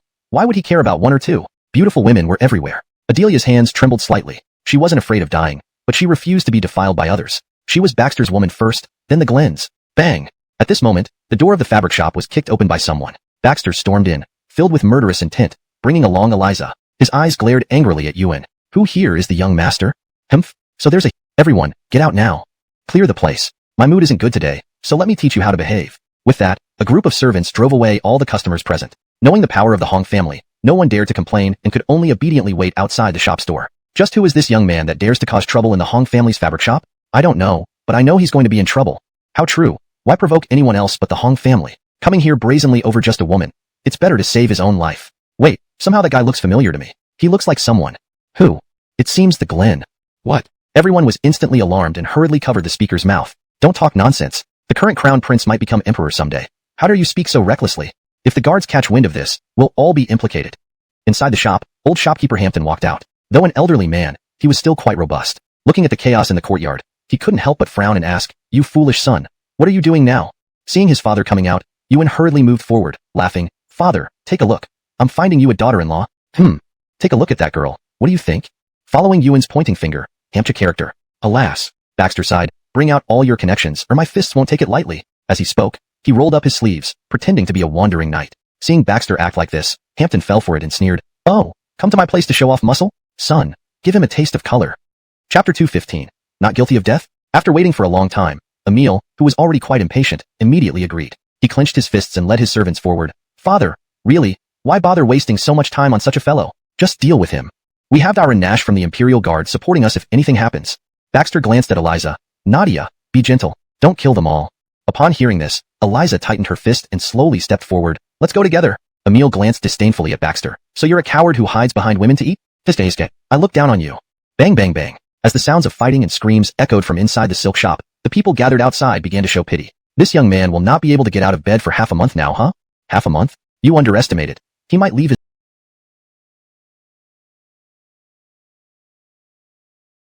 lightly. Tell the crowd outside to disperse. The Hong family cannot do business today. Come here. Yes. Willie walked over obediently, biting his lip, feeling extremely uneasy. Gallant, this old man and Emil were fast talkers. They must have spread rumors about him by now. He didn't know how the Glen would deal with him. Meanwhile, standing not far away, Hampton knelt on the ground, his eyes filled with terror, trembling like a sieve. The Glen, His Royal Highness? This person is the Glen? Oh heavens, what disaster has this rogue son brought upon me? Without thinking further, Hampton crawled over to Baxter, kowtowing repeatedly, confessing his guilt. Your Highness, it's my fault. I failed to recognize your presence and offended you and the Glens. I deserve 10,000 deaths. Baxter gently blew on his hot tea and handed it to Holly. Hampton, as far as I know, aren't you called Fifth Master in the capital? Hampton shook his head anxiously. In front of your Highness, how dare I call myself Master? My unruly son, my only son. I was too lenient with him, causing this disaster. Your Highness, please spare me for the sake of Sir Nash. Upon hearing this, Willie nearly fainted in anger. Is this old fool crazy? For my sake? What face do I have in front of the Glen? Willie wished he could kick this old fool to death. Baxter smiled gently and turned to Willie. General Nash, this Fifth Master seems to have a good relationship with you. How about you plead for him? Willie hurriedly knelt on the ground. Your Highness, this humble servant is at your disposal. Haha. Good. Baxter stood up and came to Emil's side. Looking at the dirty expression on his face, he said disdainfully, I remember Ainslier mentioned that Dominikian is the Glen's. How dare you make a move on her? Emil, with his face stepped on by Eliza, wailed miserably. Your Highness, please spare my life. I truly did not know she was the Glen's. I was wrong. Please, Your Highness. Bam. Baxter mercilessly ended Emil's life with a gun, blood splattering everywhere. Hampton's heart trembled slightly. Kneeling on the ground, he dared not lift his eyes from the floor. Suddenly, as if remembering something, he crawled to Holly's feet. Glens, I beg of you, spare an old man's life. Truly, I had no knowledge of this matter. Shiloh Dominixian looked at Hampton with disgust. How could he have not heard what was happening in front? Clearly, he had condoned his son's actions, yet now he dared to plead for mercy? Baxter stepped forward and kicked Hampton to the ground. General Nash, I hope you can handle this properly. Yes, Your Highness. Watching Baxter leave, the anger in Willie's eyes grew. He glared at Hampton kneeling on the ground. Old fool, you've really ruined me. Hampton shivered and clung to Willie's trousers. Sir, save my life. Save my life. I do not deserve death. What did you say? Not deserving of death. Willie sneered and waved his hand. Seize the Hong family silk shop, arrest everyone, and send them to the authorities for questioning. Any commoner may come forward to testify. The Adebayo's clear intention was to leave this matter to him to handle. Therefore, Hampton must die, and it must be legal and justified. What His Highness wanted was nothing more than to uproot the entire Hong family. Spare my life, sir. Chapter 216. Robbing the rich to help the poor. In the residence of Ilium, the current signboard of the residence had not been replaced with the signboard of the Glen's Eastern Palace. It was still the signboard of Ilium. Adelia sat on the bed, and two physicians were kneeling by the bedside taking Adelia's pulse. They finally stood up and bowed respectfully. Your Highness, the Glen's is unharmed. She has merely been startled. Only after hearing this did Baxter feel relieved. He waved his hand at the two physicians, signaling them to leave, then sat down beside Adelia considerately. Adelia moved forward and gently leaned into Baxter's arms, her eyes alluring. Your Highness, why are you in such a rush? I'm perfectly fine. Baxter lightly grazed Adelia's nose with his finger. How can that be acceptable? After all, you are my wife and the future empress. If anything happened to you, our dynasty might have no heirs. Hearing this, Adelia blushed. You, what are you talking about? Eileen, standing in the middle of the room, couldn't help but cover her face and run out. The conversation between His Highness and the Glens was getting more and more bold and was now done openly. Mary Beth looked curiously at the running Eileen. What happened, Ainslier? Why are you in such a hurry? Eileen shyly pointed towards the room. The prince and the Glens. Mary Beth clearly didn't understand Eileen's meaning. She scratched her long hair in confusion and walked into the room, only to witness an extremely intimate scene. She promptly cleared her throat. Your Highness Glens, isn't this kind of behavior unsuitable in broad daylight? The corner of Baxter's mouth twitched as he hurriedly released Adelia. Nadia, does the etiquette manual of our Wu Dynasty not specify that one should knock before entering? Mary Beth awkwardly bit her lip. Your Highness, General Willie is outside, and furthermore forget it, you don't need to say anymore. I'll go see for myself. Baxter patted Adelia's head, smiled, and slowly walked out. Adelia bit her lips tightly, feeling both embarrassed and annoyed. He actually started patting her head again. Didn't he know that tapping someone's head could affect their growth? Especially as the Glens. What if it affected the intelligence of the future prince? As Baxter slowly walked out the door, he saw Willie kneeling on the ground with a stick strapped to his back. He sighed, General Nash, why go to such lengths? Willie remained kneeling, though surrounded by many spectators. His eyes showed no sign of evasion. Your Highness, you gave me a chance, and I've already handled the Hong family. Now, it's time for you to handle me. Baxter laughed softly and gently helped Willie to his feet. General Nash, let's talk inside. He gave Mary Beth a look, and she quickly removed the stick from Willie's back. Walking into the courtyard, Willie knelt again with a thud. Your Highness. Baxter shook his head helplessly. General Nash, you haven't committed any grave fault, but I hope from now on you will change your ways.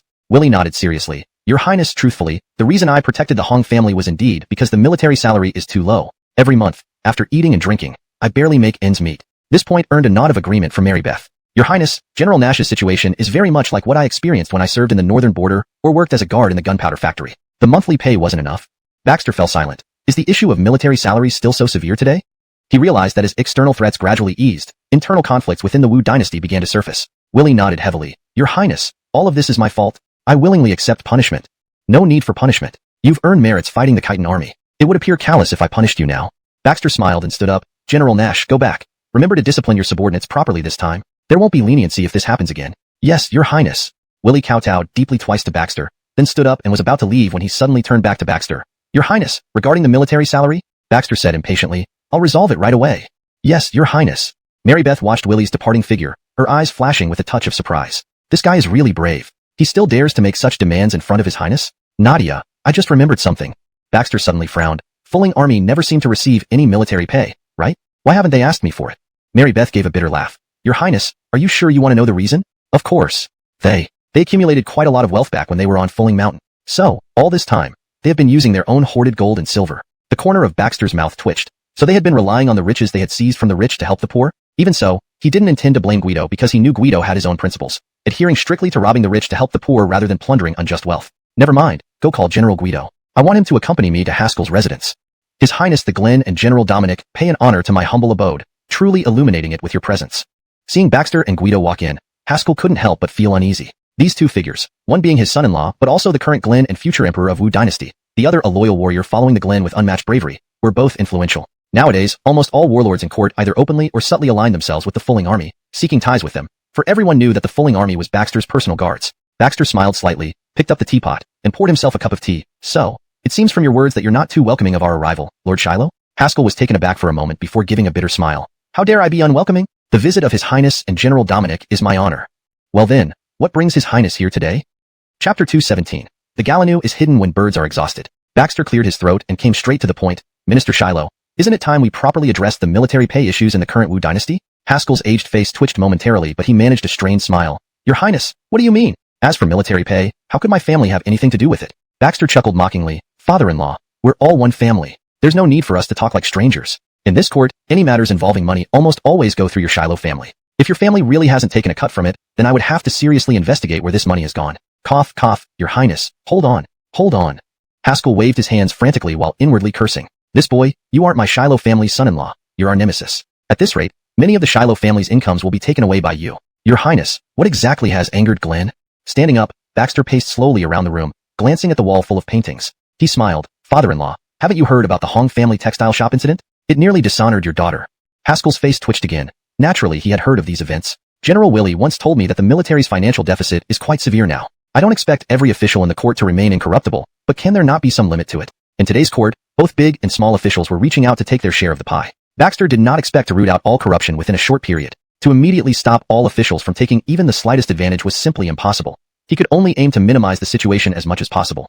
Haskell let out a bitter laugh. Your Highness, you see more clearly than the late emperor. You already understand the situation, but if I try to restrict them, it cannot. The court will increase the salaries of all officials at all levels, and also set a monthly cap for the total amount of military pay. Once it falls below this limit, regardless of whether they've deducted anything or not, everyone must pay a corresponding penalty. Baxter calmly laid out his plan. But, this unwritten rule should not come from me. Only Minister Shiloh should make this arrangement. Taking a deep breath, Haskell admired Baxter's breadth of vision and demeanor. If some incorruptible officials were to handle this issue, they might seek to completely eradicate all corruption. However, such actions would be counterproductive, as human nature is often greedy. Not everyone can discipline themselves like sages. Eradicating all corrupt officials is impractical. Your Highness, but if this unspoken rule continues, the Wu Dynasty will decay over time, and its demise may not be far off. Baxter walked down the street with his hands behind his back, observing the expressions of the passers-by.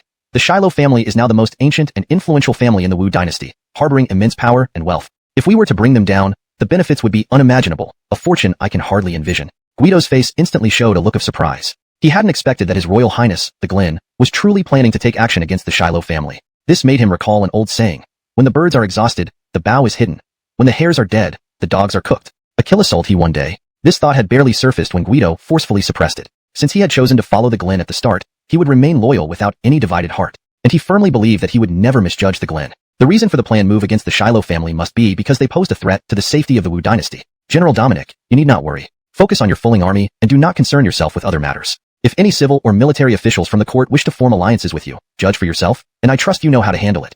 Baxter suddenly turned his head, as if he could see through Guido's thoughts, staring intently at him. This made Guido's hair stand on end. He immediately saluted and said, your subordinate will strictly follow the orders of the Glen and remain utterly loyal without any divided heart. All right, General Dominic, I trust you. Baxter patted Guido on the shoulder, and they continued walking. Actually, I've just been thinking about how extensive the intelligence network the Shiloh family has built, and how they managed to control these people. In the end, how deeply have they infiltrated the Wu Dynasty? If Jerry, from before, also had considerable power, unfortunately, he didn't understand business. His influence spread throughout the government, but in terms of intelligence, he fell far short of the Shiloh family and was far less stable and solid. Chapter 218. The Western Region's delegation arrives. Days passed one by one, and Baxter showed no signs of ascending to a higher position. This left the ministers somewhat puzzled for a moment. Some people even started their own small maneuvers, forming factions in the court, slowly reaching out to those who had followed Baxter against the Brendan army. Eliza of the Fulling Army, Guido, Trenton, Jonas Willie of the Imperial Guards, and Jonas Donnie of the Forbidden City Guard. All these people were included in the circle of those being reached out to. However, these people seemed to have received some command as well. They did not avoid those who came to make connections, but also did not show any enthusiasm. One day, while Baxter with Flynn tribes dare to provoke our Wu Dynasty, truly acting without regard for their lives. Abigail took the hot tea from Baxter's hand and sipped it slowly. From what I know, this is the typical behavior of the grassland tribes. Even if there's only one person left, they will fight to the end. Moreover, Your Highness, there's another matter that you should prepare for early. What is it? The agreement you made with the small countries of the Western regions. Seems like they are sending envoys to demand you fulfill your promise. Looking into Abigail's mischievous eyes, Baxter immediately understood. To make the Brendan army retreat and prevent the Western regions from interfering, Baxter indeed promised Ainsworth that he would cede some territory of Wu Dynasty to them. He couldn't help but laugh bitterly. It seems my creditors have come to collect. How does Your Highness plan to deal with this? Baxter laughed coldly. When the enemy comes, we meet them with soldiers. When water comes, we block it with earth. What's difficult about that? Let them come. It seems, Miss Nangong's intelligence work is going very well. To have so many pieces of information simultaneously, it was clear that Abigail was a top talent in intelligence networks. Abigail nodded gently. I must say, the black armored guards are indeed a terrifying force. With them around, doing these things can hardly fail. You've been using their strength all along? Upon hearing this, Baxter furrowed his brows. In fact, he did not wish for Abigail to excessively use the power of the black armored guards. He wanted her to cultivate her own forces. After all, until now, the black armored guards only acted according to tokens. This was an extremely unstable force that Baxter could not fully trust. Abigail chuckled. Your Highness, I understand your concerns, so I've only used them to remove some obstacles for me. As for most matters, I still handle them personally. Just as the two were conversing, Guido hurriedly entered. Your Highness, the delegation from the Western regions has arrived outside the city walls, acting extremely arrogantly. Should we let them into the city? Oh, they arrived quite fast. Baxter smiled. How arrogant? Tell me more. Guido glanced at Abigail. The Western region's delegation consists of over 100 people, mostly carrying weapons. We even found traces of gunpowder on their wagons. These people seem to have malicious intentions. Now, they're even berating our Imperial Guards outside the capital and insulting passing citizens. Our guards tried to stop them, but not only did it have no effect, but they also intensified their abuse. Hearing this, Baxter immediately sneered. These barbarians from the Western regions actually have the nerve to come. I'm afraid they will come alive, but won't be able to go back. Pass on my orders. Let them enter the city and arrange the best inn for them to stay. Remember, maintain a polite attitude. Do not offend them. Yes, Your Highness.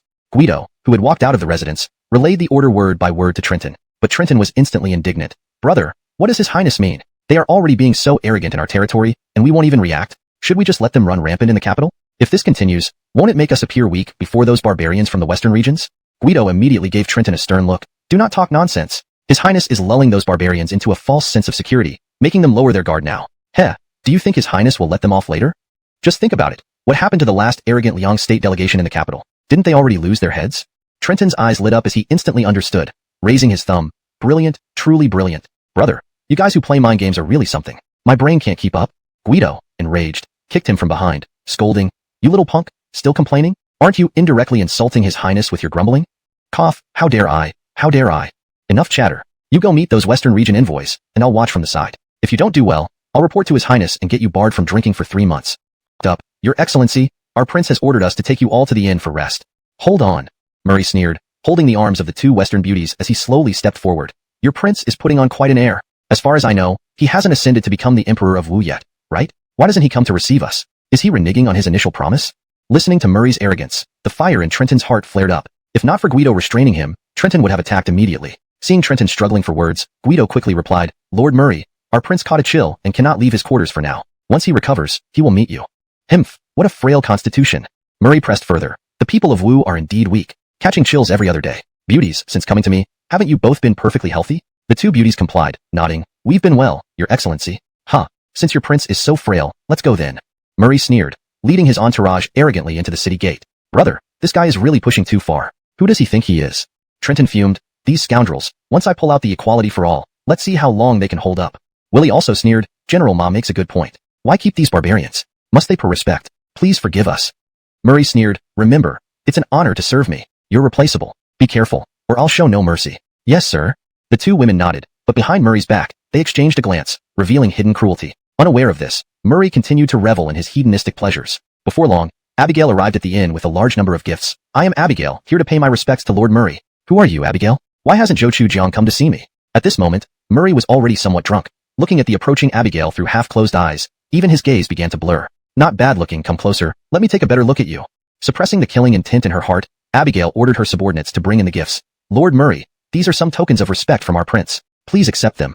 Oh. Murray struggled to open his eyes, scrutinizing the wine on the ground, but ultimately, his lecherous gaze fell back on Abigail. You're much better than this pile of gifts. Abigail narrowed her eyes slightly. How could such a drunkard be favored by Ainsworth? Could it be that Ainsworth's ability to use people had deteriorated to this extent? Abigail secretly warned herself in her heart. No, it was absolutely impossible. Ainsworth would never make such a low-level mistake. He must have other when we return. At the mention of Ainsworth, a flash of fear instinctively crossed Murray's eyes. Even though he was drunk, it was evident that he held deep-seated fear toward Ainsworth. Swallowing hard, Murray finally lay back on the bed. Get out! I don't want to see you. Go tell your prince that I'm not interested in this stuff. Bring me some women instead. Nashri up. Abigail glanced deeply at the old soldier before turning around and leaving the room. Soon after, the old soldier followed suit. My apologies, young lady. My Lord Murray tends to lose control when drunk. He might have offended you. Please forgive him. Facing the old soldier's apology, Abigail appeared magnanimous and waved her hand. No need for such formalities. A man is truly himself when drunk. I actually like Lord Murray. Nash? The old soldier was clearly taken aback, casting an incredulous glance at Abigail. This girl was extremely beautiful, with an excellent figure. Her steps were powerful, clearly indicating no ordinary martial arts skills. Could she really fancy someone like Murray? Actually, the old soldier had a low opinion of Murray. He was nothing more than a dissolute noble scion from a declining family in the western regions, yet for some reason, he had been favored by Lord Ainsworth. Moreover, before departure, Lord Ainsworth had specially instructed him to take good care of Murray and ensure nothing untoward happened. Without further explanation, Abigail slightly bowed and left the inn with her people. Inside the room, Murray grew increasingly discontented, muttering coldly, Lord Ainsworth, everything is about Lord Ainsworth. I was once from a prominent family in the western regions. My ancestors were royal relatives. Who does he think he is? Murray poured alcohol into his mouth, babbling nonsensically. Indeed, during that time, the Ming family had been prestigious, even related to royalty. Unfortunately, dynasties changed, and the family fell into decline, now merely a minor clan in a small county. However, not long ago, he was suddenly brought to the capital by the current Lord Ainsworth, who assigned him important duties. Speaking of this Ainsworth, in the various western regions, he was almost considered a legendary figure. Because of him, the western regions formed an alliance and gained the strength to oppose the Wu Dynasty. Not just the declining noble scion, even the monarchs of each country paid utmost respect to Ainsworth. The two women attending Murray remained silent, but the coldness in their eyes intensified. Oh, now this is getting interesting. Baxter laughed upon hearing Abigail's report. It seems the real power in that room isn't Murray but those two women? Yes. Abigail nodded. After exchanging glances with them, I can confirm they are both experts. They can hide their appearances, but not their aura as experts. They give me an eos. Baxter grinned, slowly walking over and sitting next to Chanel, his large hand directly embracing her slender waist. Sister Dominic Cheyenne, it seems you're a bit jealous? Nash? I'm not. Chanel lowered her head, her face slightly red, still insisting otherwise. Not? Then, let me test Sister Dominic Cheyenne's sincerity. Hey you, don't I? As dusk fell, in a small inn within the capital city, a woman fully draped in a black robe walked in under the surprised gaze of the innkeeper, speaking in a low voice. I want a room. The innkeeper hesitated for a moment before checking. There are 2 rooms with the best view left, 5 rooms with a regular view, 1 room with the best view. The woman extended her fair hand, pushing a strip of yellow gold directly across. However, the gold was well hidden by the black robe, so none of the people drinking and eating in the hall noticed. The innkeeper immediately drew in a sharp breath, looking at the gold in shock. All right, follow me. Leading the woman into the room with the best view, the innkeeper knelt down immediately. Sir, why are you here? The woman removed the black robe that covered her body, revealing herself to be Salem's dream. This innkeeper of the small inn was an informant she had planted within the Wu Dynasty, but she had never had the chance to use them before. This was her final trump card. For revenge. Of course, for revenge. Salem's dream gritted her teeth and said with deep resentment. Now, Her hatred towards the Wu Dynasty and Baxter had reached its peak. This time, if I don't kill Baxter, I will never return to the Brindon Kingdom. Chapter 221. Luciana, Tracy. Feeling the overwhelming murderous intent emanating from Solange, the innkeeper immediately trembled all over. He was well aware of his master's capabilities. It seemed that this time, the capital city of the Wu Dynasty would once again be engulfed in a bloodbath. Take this and put it into one of the city's wells. Solange took out a bottle from her bosom and handed it to the innkeeper. If anyone discovers you, you know what to do. Her voice was so icy that the innkeeper instantly wore an incredulous expression. My lord, I still have use. Nashmph, shut up. Solange's eyes gleamed with malice as she kicked the innkeeper to the ground and then sat on the bed, watching him coldly. 600,000 elite troops of the Brindon dynasty were wiped out by the Wu Dynasty. Now, Brindon can barely gather 20,000 soldiers. Thus, I can only come alone. The innkeeper, from the moment you came to Brindon, it became your true name. Tell me now, what is your name? I reply to my lord, this humble servant is Brad. Brad knelt on the ground, trembling all over, slowly closing his eyes as if accepting his fate. This humble servant will strive to complete the task given by my lord. Certainly, you will finish it. Very well, go out. Solange watched Brad leave, a cold light flashing in her eyes. Once disloyal, never useful again. Since you have already lost the reverence for the Brindon dynasty and even the sense of belonging, what good are you? At the same time, Murray, who was enjoying the service of two women at the post station, suddenly sensed a strange sound coming from the roof. Bang! Before he could react, a black-clothed person broke through the roof, descending like a falling star. The flashing blade made him lose his courage. Assassin! After shouting loudly, Murray pushed the two women out of the way and scrambled out of the door, calling for help. Dozens of soldiers rushed out of the room and gathered in the courtyard, eyeing the black-clothed figures on the roof warily. That black-clothed intruder clearly did not intend to harm the two women and jumped back onto the roof, holding a spherical object, gently pulling out the safety ring. Although they did not know what it was, veteran soldiers instinctively pushed Murray away. Assassin. It was clear they had the capability to kill Murray and all his men but chose not to. No, sir, think about it carefully. The assassins clearly had the ability to kill us, but after their initial strike, they didn't pursue further and instead left. Doesn't that seem very suspicious? Murray gradually calmed down, and after a moment's thought, with his limited intellect, yes, what you say makes sense, but this matter is still closely related to Baxter. This happened in the capital city of the Wu Dynasty, on his turf. Moreover, it's the best post station in the capital, patrolled by the Imperial Guards, yet I was still attacked? Increase our demands. We must make them compensate for the losses in the western region. Seeing Murray shouting chaotically in the courtyard, the old soldier wished he could draw his sword and cut him down right there. How could such an incompetent person become an envoy? At that moment, the two women inside the room had no trace of a smile on their faces. They exchanged a glance, and both saw the murderous intent in each other's eyes. Luciana, we will act tomorrow. Yes, even if we can't kill Baxter, we must capture Chanel. Only then will we have leverage against them. Otherwise, it will be hard for our delegation to leave the capital. Tracy, you should properly pacify this fool later. Nashmph, I really don't understand why Lord Ainsworth insisted on sending him. If only someone with a brain had been chosen. Tracy, these matters are not for us to worry about. Chapter 222. Dim-witted. Come out, Baxter. You come out to see this high official. In the Hall of Supreme Harmony, amidst the furious gazes of the court officials, Murray stormed in with dozens of soldiers, creating quite a commotion. Haskell secretly gestured for everyone to remain silent. The Imperial Guards around, having been forewarned by Baxter, did not say anything but stared coldly at Murray's arrogant shouting in the center. At the same time, they felt sad for this so-called envoy. After all, the last envoy who had shouted in the Hall of Supreme Harmony was now buried under grass 3 meters tall. Just as Murray was yelling wildly, Baxter slowly appeared with Eliza and stood before the dragon throne. Sir Murray, since you are an envoy from the western regions, why are you causing such a ruckus in our Wu Dynasty's Hall of Supreme Harmony? Are you showing disrespect to our Wu Dynasty? Murray violently shook off the old soldier beside him and strode forward. Baxter, don't pretend here. Last night, this official was attacked. This is the best inn in the capital, yet an attack could still happen. Baxter, shouldn't you explain this? Baxter gently stroked the jade ruby in his hand and smiled. Putting aside whether or not I should explain, standing here in Wu's Hall of Supreme Harmony and calling out my name directly, is this how you show Hall of Supreme Harmony with intent to divide Wu's territory and incite conflict between Wu and the western regions? Second, being insolent and disrespectful in the Hall of Supreme Harmony, shouting and calling out my name directly. According to law, this warrants execution. Gentlemen, any objections? Once again, the Wu Dynasty officials answered unanimously. Murray has insulted the Wu Dynasty and deserves death. Murray stood dumbfounded, looking at Baxter. What kind of Glen is this? Clearly a scoundrel. Seize them. At Baxter's order, the Imperial Guards waiting outside rushed in and eagerly arrested Murray and his group. The old soldier roared, Your Highness, think carefully. No matter what, Sir Murray is an envoy from the western regions. If you kill him, you will face the wrath of the western countries. The situation in Wu is still unstable. Do you really want to provoke a conflict? These words were taught to him by Ainsworth when leaving the western regions, aiming to stir up the Wu Dynasty officials' emotions and limit Baxter's actions. However, Ainsworth didn't expect that the court had changed significantly. Most people were now loyal to Baxter, because most of the new officials were personally promoted by Baxter, and the rest supported Haskell, who wouldn't oppose Baxter. Thus, the old soldier's words didn't resonate with anyone. Instead, Baxter sneered, You old fool, a mere soldier entering our Hall of Supreme Harmony with weapons. Isn't this provoking a dispute? Besides, am I afraid of disputes with the small countries in the western regions? Imperial guards, take them all out and behead them publicly. Send their heads back to the western border in boxes. Follow orders. Also, parade the heads through the capital city. Anyone daring to covet or challenge the Wu Dynasty will face the same fate. Follow orders. Baxter's voice echoed for a long time in the Hall of Supreme Harmony, and not one of the ministers did not have an excited look on their face. Ever since Baxter took control of the Wu Dynasty's government, they seemed to stand taller. Back then, a mere grassland tribe dared to send envoys to parade around their Hall of Supreme Harmony, yet none of the ministers under Porter dared to offend them. Now, anyone who dared to challenge the dignity of the Wu Dynasty would all die here. Haskell looked deeply at Baxter, feeling both excitement and unease. When Baxter ascends to the throne in the future, he might indeed bring the Wu Dynasty to new heights, but there was fear that after their passing, whether Baxter's descendants could also command the same respect from neighboring countries as he does. After all, how ruthless were Wallace's methods? Aside from not focusing on governing the Wu Dynasty, he was otherwise a highly capable monarch. But look at his sons, some outstanding, smiled. If your highness wishes to keep them by your side as bodyguards, it's not a bad choice. Susanna and Nikki replied in unison, you're dreaming. Susanna glared at Baxter and Abigail. We are under Lord Ainsworth's command. How could we ever serve under you? It's sheer fantasy. Baxter smiled lightly, took off his jacket and set it aside, then came before the two women, slowly bending down and looking into Susanna's eyes. Do you really wish to die? Susanna turned her head away and closed her eyes, appearing ready to face death. Since we serve Lord Ainsworth, we've long ceased to care about life or death. Come on.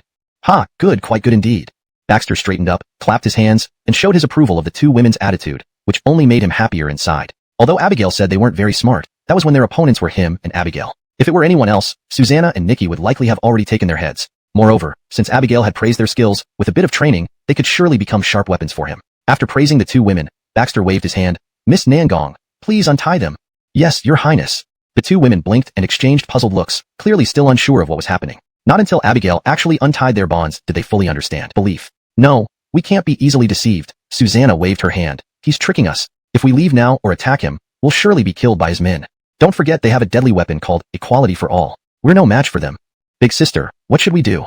Susanna took a deep breath, closed her eyes, and pondered deeply before finally speaking firmly. Remember our mission. Our ultimate goal is to kill Baxter. To achieve this, we must stop at nothing. Nikki's eyes revealed determination. Big sister, what's your plan? Stay. Susanna whispered, her voice low yet resolute. Only by staying by his side and surviving do we have a chance. Elsewhere, in the room, Abigail looked curiously at Baxter. Your highness, why hide anything from them? Baxter smiled. Do you think someone like Ainsworth would save two women from the cold and raise them into elite killers just out of kindness? Abigail shook her head. There's no coincidence in this world, especially not with someone like Ainsworth. He never acts without preparation or purpose. Baxter nodded and smiled. Yes, exactly. So I deduced that when these two women were young and their families perished, left in the snowstorm, it must have something to do with Ainsworth. You mean? Abigail's eyes showed a glimmer of understanding. Think about Lotus Mountain. Think of Chapter 224, shearing the sheep. How could she not know how much Baxter was asking for? 1 million taels. Exactly 1 million taels of silver. Did he really think she was a money tree? She had indeed saved some money, but Baxter would always find ways to take some from her. Now, what little she had left was almost gone. Baxter smiled. My lady, if this plan succeeds, I won't be far from truly controlling the Wu Dynasty. By then, you will truly become the empress, and all the wealth in this world will be at your disposal. A kilosalt you have as much silver as you want? Holly's mouth twitched. Do you really think you can fool me like a 3-year-old? Ah, forget it. Let me look around. Shiloh Dominixian gave Baxter a helpless glance. Though she verbally expressed reluctance, deep down, she felt happy that she could do something for him. Saying this, Holly squatted down and pulled out a box from under the bed, taking out several silver bills. This is all I have. 1 million taels are definitely not enough, but there should be around 300,000 taels. Now, I don't even have any dowry left. Seeing Holly's slightly pained expression, Baxter smiled. Don't worry, my dear. In a few days, I'll set up a profitable channel for you. By then, I guarantee you'll recoup your losses within half a year. Within half a year? Holly blinked her glance. However, Abigail did not intend to press the matter. She waved her hand. Very well, guard here while I return shortly. After Abigail left, Nikki stared at the closed door. Sister, now Baxter has no one guarding him. Should we just storm in and kill him? Susanna shook her head cautiously. No, though he has no protection, Baxter himself is too enigmatic. We only have one chance, so we must be cautious. He also possesses the kind of weapon like life equality, so we cannot act rashly. Nikki asked anxiously, but Mingtai has already been killed, and we can't keep staying here. If Lord Ainsworth learns we're alive and serving Baxter, wouldn't he send people to kill us? Susanna bit her lip, pondering for a moment. Her beautiful eyes scanned the surroundings, ensuring no one was watching before saying, he won't. I believe Lord Ainsworth's judgment. He will understand we didn't genuinely surrender to Baxter. Nikki, you go to the kitchen and help the little servant girl with cooking. I'll stay here and keep an eye on him. Cooking. Nikki pointed at herself. Sister, are you talking to me? These hands of mine can wield a knife to kill, but cooking? I'm afraid I'd struggle. Susanna looked helplessly at her foolish sister. Find an opportunity to bond with that girl. If later there's a suitable chance, we can obtain some poison and directly poison Baxter. All right. Half an hour later, Baxter emerged from the room with a radiant face. Seeing Susanna in the courtyard, he didn't look surprised but smiled. Have you thought it over? Susanna nodded. Willing to follow the Glen. Good, then let's go. Follow me for a trip. Baxter waved his hand, and once again led Susanna to Haskell's residence. Sir, the Glen is here. Hearing this, Haskell was so startled that he dropped the brush in his hand directly onto the ground. His eyes were full of confusion, and his hands trembled slightly. After a long while, he sighed and finally stood up to greet Baxter and Susanna. Your Highness, what are you doing here? In his heart, Haskell had already bitterly criticized Baxter countless times. Coming over whenever there's something or nothing. Does he really think this old man's place is some kind of paradise? Baxter smiled. Father-in-law, I'm a bit short on funds lately. I wonder if father-in-law can... Cough, cough, cough. Just as he finished speaking, Haskell began to cough violently, glaring at Baxter as if he wanted to eat him alive. Your Highness, even if you insist on catching a sheep to shear its wool, you should at least give it some time to grow more wool, right? You can't just keep shearing. Baxter smiled and looked around. It's like this. I need another 1,000,000 taels of silver recently. Father-in-law has a big family and substantial wealth. Surely, you wouldn't mind parting wine before finishing it in one gulp. What if I had poisoned it? Faced with Ainsworth's teasing, Joaquin wiped his mouth and smiled. Then, this world would no longer know the title Chinyan. Of course, your various Western region states would also face endless troubles. Trust me, if you kill me, you'll regret it. Ainsworth's pupils constricted deeply. He certainly knew the terrifying force behind Joaquin. So even if he had 10 times the courage, he absolutely wouldn't dare to poison Joaquin. This person has roamed the martial world since childhood, making it impossible for the intelligence networks of Wu Dynasty or other countries to track his location. He is like a transparent person who can appear anywhere at any time, which is indeed quite terrifying. Young master jests, let's drink another cup.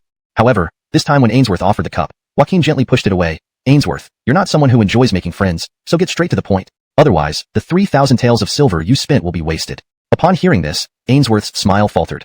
He had indeed spent 3,000 taels of silver to meet Joaquin. Actually, I sent invoice to Baxter. When the Brendan army besieged Wu Dynasty's capital city, I once reached an agreement with him. After listening to this, Joaquin couldn't help but show a hint of contempt. The great Lord Ainsworth, revered as a god by the Western regions, can actually make such a foolish mistake? Ainsworth's expression turned slightly awkward. So, according to what you're saying, my delegation won't achieve its purpose? Not only will they fail. Joaquin glanced at Ainsworth. Your delegation will all die in Wu Dynasty. Don't worry. With the kind of people you chose, Baxter will never let them return alive. As for the two more astute women, they'll either be taken in or killed by Baxter. Ainsworth pondered for a while. Luciana and Tracy have been with me since they were young, and I have raised them to this day. They would never betray me. Ha. Joaquin responded with a cold laugh. Ainsworth, are you really considered a deity in the Western regions? It seems your reputation exceeds reality. You still don't understand how truly terrifying Baxter is. What's most terrifying about him is his strategic planning and ability to win hearts. Where did those two female assassins come from? Don't tell me you didn't have ulterior motives? I find it hard to believe you could genuinely save them when they were little. Hearing this, Ainsworth laughed awkwardly. Indeed, it was my troops that slaughtered their hometown. Their parents were famous warriors in the area, so naturally, their daughters had good potential. But they don't know this. To be precise, almost everyone who knows this has been eliminated by me. The rest of my life in prison. But at least, I won't have to live in fear anymore. Baxter took a deep breath and turned to Eliza. Take him to the heavenly prison for detention? Yes, your highness. Then Baxter stroked the small bottle in his hand and looked at Abigail. Nangong, what do you think? Abigail stared at the vial in Baxter's hand, pondered for a moment, and softly said, use yourself as bait to lure the snake out of its hole. Baxter smiled. Indeed, Nangong, you are as clever as I thought. Let's do it your way. Go arrange it. Yes, your highness.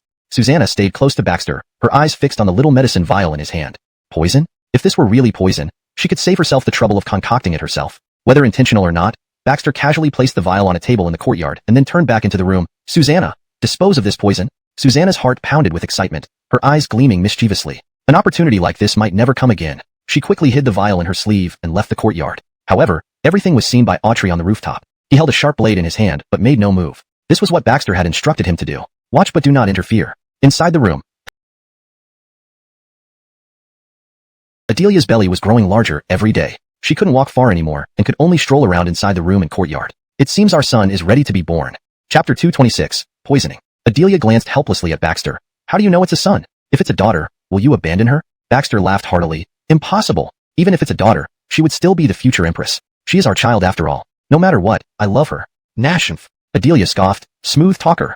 Then, Baxter lowered his voice and whispered in Adelia's ear. I might have to pretend to die again over these few days, so you have to cooperate. Adelia stared at Baxter in surprise. What kind of fetish do you have? Every so often you. Baxter quickly covered her mouth. This time, Zoran plans to send someone to poison the city's wells? After telling her about his plan, realization flashed in Adelia's eyes. Then she looked at Baxter curiously. Your Highness, shouldn't you keep this kind of thing from me? That way my reaction would seem more genuine. Baxter smiled softly. Originally, that was my intention, but later I changed my mind. I want you to know, so you can rest easy. The last time Baxter feigned death without informing Adelia, her state deteriorated as if she were a living dead. The feeling was worse than dying. So, he did not want to hide anything from Adelia anymore. Hearing this, Adelia nodded slightly with a blush creeping up her face, feeling deeply content. She felt Baxter's deep affection for her. Unable to resist, she hugged Baxter's waist and buried her head in his broad chest. Your Highness, for the greater good of Wu Dynasty, I am willing to make sacrifices. We cannot let my personal matters affect your entire plan. Baxter grinned. Actually, I quite miss how you used to scold me fiercely. Why don't you revert back? Upon hearing this, Adelia's just rosy cheeks darkened instantly. Humph, who scolds fiercely? Who are you talking about? Cough, wife, please pay attention to your demeanor. Remember, you're the Glens now. At the mention of Glens, Adelia's eyes showed confusion. When do you plan to ascend the throne and become the Emperor of Wu? Now that Wallace is dead, Brendan no longer poses any threat to you. As for Liang, haven't you had countermeasures long ago? Why delay ascending the throne? Baxter chuckled and poked Adelia's nose, smiling. Wife, are you anxious to become an empress? Not at all. Adelia shook her head. It feels awkward calling you Your Highness now that Wallace is dead. Moreover, as the Crown Prince, ruling Wu Dynasty under your name feels improper. Achilles, would it be better to directly ascend the throne? The officials and common people should have no objection, and the hearts of the people are already yours. Baxter laughed, standing up and pacing around the room. Actually, what you see as the hearts of the people aligning with me is only because of the previous large-scale invasion by the Brendan army. During that unprecedented disaster, I stood up, earning their trust. But it wasn't just trust. When there was no news of Wallace, they could only rely on me. Now, without the threat of the Brendan army, various issues within Wu Dynasty have surfaced once again. The supposed alignment of hearts has probably disappeared long ago. Adelia silently nodded, understanding Baxter's meaning. So you mean, they previously supported you for survival, and now for true living standards, which is why they start questioning you. Right, exactly. Baxter sighed. Only when Wu Dynasty is truly united in thought and all defects resolved can I ascend and become the true emperor. Taking over a dilapidated dynasty wouldn't earn him the heartfelt allegiance of the people, a situation Baxter wished to avoid. During dinner, Guido and others arrived. Guido, Trenton, Eliza, Abigail, Eileen, and Baxter gathered together. It seems there's nothing major happening in the military camp today. Baxter laughed. Ainsley, bring out a jar of wine. Let's enjoy a drink today. Yes, Your Highness. Muriel and Nikki stood behind Baxter. They exchanged a quick glance. Muriel's eyes gleamed with murderous intent, signaling she had succeeded. Trenton bellowed with his loud voice. Your Highness, the soldiers' armors are basically completed. Moreover, everyone has the equality of all beings, but the cannons haven't been named yet. Your Highness, how about you give them a name? These days, Trenton had thoroughly realized the power of the weapons from Baxter. One explosion would wipe out a large area, and they never imagined gunpowder could be used in such a way. Actually, the gunpowder extracted in this era was not pure enough, only showing half of the power it had when Baxter was in the special forces in his previous life. Baxter tasted the tofu made by Eileen, finding it smooth and tender. Let's call it Truth. Truth? Everyone paused, exchanging glances before nodding. Good, that's a nice name. Guido analyzed while eating the dishes. Under this kind of weapon, even the black armor guards wouldn't be left with any scraps after an explosion. Naming it Truth makes perfect sense. Your Highness, how did you manage to come up with so many powerful weapons? Facing Eliza's question, Baxter smiled. One day, I dreamt about a white-bearded old man. Everyone collectively fell silent. Baxter had used this lame excuse countless times, and none of them believed it now. All right, Your Highness, it's your secret. We won't ask anymore. Eliza gave Baxter a look of exasperation. You're being so secretive. We're all friends here. Why can't you share a little? Baxter sighed bitterly. This woman didn't understand. Even if I told you the truth, would you believe me? I brought these from another world. If I said it out loud, you guys would probably think I'm crazy. Eileen served the last dish and a jar of wine from the kitchen. Nash, Ainsley, why is the cabbage slightly black? Trenton pointed at the slightly blackened cabbage. Eileen also looked puzzled. That's strange. Maybe it's dust? Your Highness, don't eat this dish. Let Ainsley eat it herself.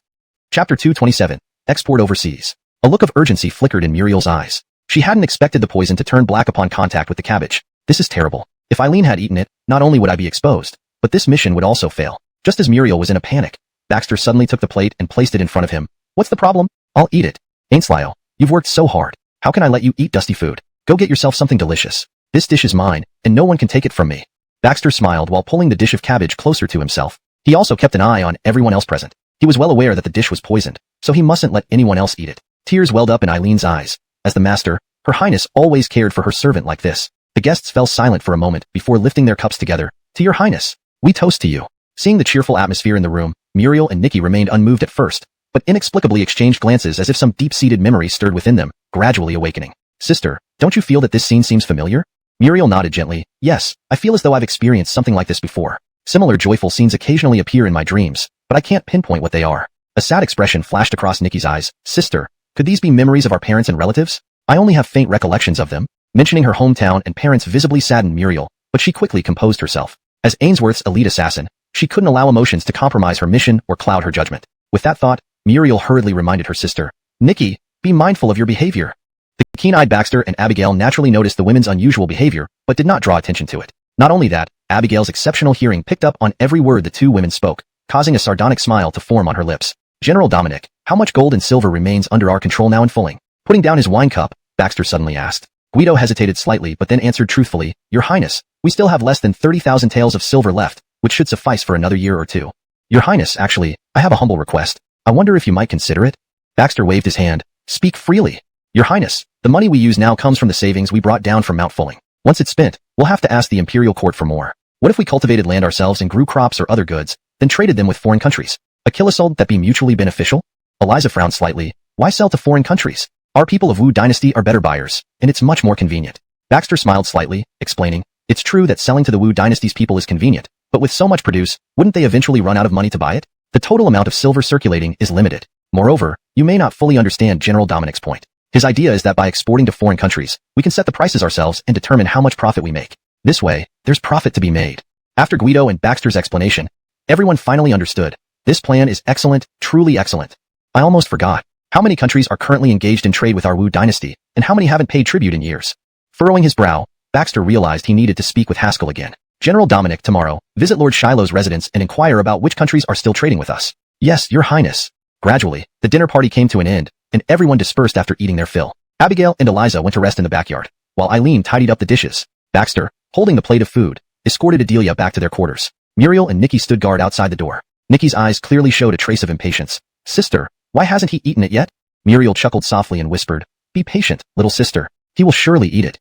Sure enough, in the middle of the night, a shrill scream echoed from the room, followed by Adelia's startled cry. In an instant, the candlelight inside the room flickered on, and Sarai and Eliza, who were resting in the backyard, were also awakened. They quickly dressed and rushed over, only to see Baxter lying on the bed, frothing at the mouth, convulsing, and rolling his eyes. Adelia covered her mouth with her hand, constantly screaming, completely at a loss. What happened? Eliza's sharp gaze immediately swept towards Muriel and Nikki. Adelia would definitely not harm the Glen, so now only these two people could be suspected. Muriel and Nikki kept their heads down. Nadia, we don't know. There was suddenly a scream from the room, and when we came in, the Glen was already like this. Sarai quickly approached and observed Baxter's symptoms before declaring, He's been poisoned. Quickly, go fetch the royal physician. All right. Eliza didn't have time to investigate anything else, and immediately set off to summon the royal physician. Sarai deliberately walked past the plate of food in front of Muriel, taking out a silver hairpin from her hairdo and inserting it into the cabbage, which indeed changed color. It's the problem with this dish. Sarai looked at the two women. You two, get out and keep an eye on Eileen. Don't let her escape. But remember, don't alert her. Yes. As they walked out of the room, Nikki felt somewhat smug. Haha, Master Ainsworth once praised a woman named Sarai, saying she had a sharp mind and we should pay attention to her. Seeing her today, she's nothing special. Sister, why are you not speaking? What's wrong with you? Chapter 228, Taking Charge. On the way to Eileen's room in the back courtyard, Luciana was somewhat silent. Only after being constantly reminded by Nikki did she come back to her senses. She looked at Nikki and whispered, Sister, don't you think our actions are going too smoothly? It just happened that the dish turned black, and it just happened that Baxter ate it all by himself. Nikki was taken aback. Sister, what's wrong with you? Our plan is about to succeed. Why are you still unhappy? Luciana shook her head while vigilantly looking back into the dark back courtyard. It's too smooth, so smooth that I feel something is off. Let's go. We need to keep an eye on Eileen first. The two had just arrived at the back courtyard when they saw Eileen rushing out anxiously. They immediately stopped her. Miss Ainslier, where are you going? Eileen said anxiously, Didn't you hear the prince's voice from the front? Of course we did, but Miss Elida gave an order that you can't go anywhere now. Why? Eileen was stunned, clearly not understanding what had happened in front. I'll go see what happened with the prince. I'm his personal attendant. The prince has been poisoned and is unconscious. This is Miss Elida's order. Miss Ainslier should go back. We two are rough people, afraid of hurting Miss Ainslier. Luciana said calmly. What? The prince has been poisoned? In a panic, Eileen didn't even notice why Sarai wanted her to stay in the back courtyard. Soon, the sky turned pale, and the noisy courtyard finally quieted down after a sleepless night. Luciana and Nikki exchanged glances as they saw Sarai walking over. Listen to you. These murderers who harmed the prince cannot be allowed to escape. Even if we annihilate their entire families, it would not ease our hatred. Yes, right? We must search intensively. Everyone. Just as everyone was agitated, Sarai spoke calmly. Even if we close the city gates and conduct a massive search now, do you think it will yield any results? The cunning of these assassins escaped even our notice. From beginning to end, we never discovered who the real murderer was. Now, closing the city gates and searching the city would only cause turmoil in the capital, even causing panic among the citizens. Everyone, please think carefully. Only the prince can take charge of the current situation in Wu Dynasty. Once he is gone, Wu Dynasty will descend into chaos. At that time, if foreign enemies invade, how will we defend? Who will take charge? Sarai's words silenced everyone, making perfect sense. Guido, a confidant of Baxter, immediately stood up and said solemnly, Let's do as Miss Elida suggests and temporarily not reveal the prince's news to prevent turmoil in Wu Dynasty. Yes. Sir Shiloh, please find someone to impersonate the prince. Wu Dynasty cannot afford any more upheaval now. Sarai looked at Haskell with an expression that seemed to confirm the death of Baxter. When necessary, you willingly brought the poison to Baxter and betrayed me. Hiss. Brad gasped in shock, looking stunned at Sybil. Didn't she already lose her spies in the capital? How is this possible? Seeing Brad's shocked face, Sybil smiled smugly. Dog slave, puzzled, aren't you? Chapter 229. Practically clan annihilation. I indeed have no more informants in the capital of Wu Dynasty, but don't think I am just a good-for-nothing who stays in the inn all day. Do you really think after living in Wu for so many years, I can be assured about you? Luella advanced step by step toward Brad, her eyes full of killing intent. You dog slave, you actually surrendered to Baxter. Traitor, shameless traitor. As she spoke, she revealed the sharp blade in her hand. Facing imminent death, Brad was no longer afraid. Words he had suppressed for years finally burst forth. Sir, have I not endured hardships while serving Chiton for many years as an informant within Wu? If not meritorious, at least laborious, right? Now, this old man is past his 70th year, and soon to die anyway. Yet, you once said my life meant nothing and cast me aside like a useless pawn. I'm utterly disheartened. Seeing Brad crying before her, Luella's gaze remained unmoved, only giving a slight sneer. Finished? Truly pitiful? I will tell you. Stepping forward, Luella roared fiercely. Your life belongs to Great Chiton. Everything you own belongs to Great Chiton. Therefore, dying for it would make your death meaningful. Ha. Brad slumped on the ground, eyes vacant, seemingly unafraid of the impending doom. Sir, since that's the case, then take my life. But may I advise you, sir, that what you are doing will never annihilate Wu, nor kill Baxter. Ha. Hearing this, Luella laughed loudly, tears nearly welling up. Brad, do you know what you're saying? Oh, right, I nearly forgot important news for you. The poison you prepared was taken by 2 women from the western regions. Now, they've poisoned Baxter's food. Baxter is dead now. Aren't you disappointed? What? Brad's eyes immediately turned frantic. Baxter is dead? How could this be? After decades as an informant in Wu, he'd never heard of Baxter until he became a notorious figure. Even formidable figures like Ahmed and Wallace perished at his hands. Now, 2 unknown women from the west killed him? Anyone would find this hard to believe. All right, take your doubts to hell with you. With one strike of the sword, Brad fell down with his eyes wide open, blood soaking into the floor. Luella exhaled deeply, sitting on the bed, coldness, muttering to himself. Haskell stumbled into his study. Just as he lit a candle, he saw a blood-soaked corpse sprawled on the desk. Oh no. Haskell was taken aback and hastily pulled out a short knife from his waist, nervously checking around but found nothing unusual. He could only cautiously step forward, lifting the body and finding it to be his old steward, now dead with a slit throat. Damn, who did this? Haskell rushed out of the room and roared, Someone! Someone!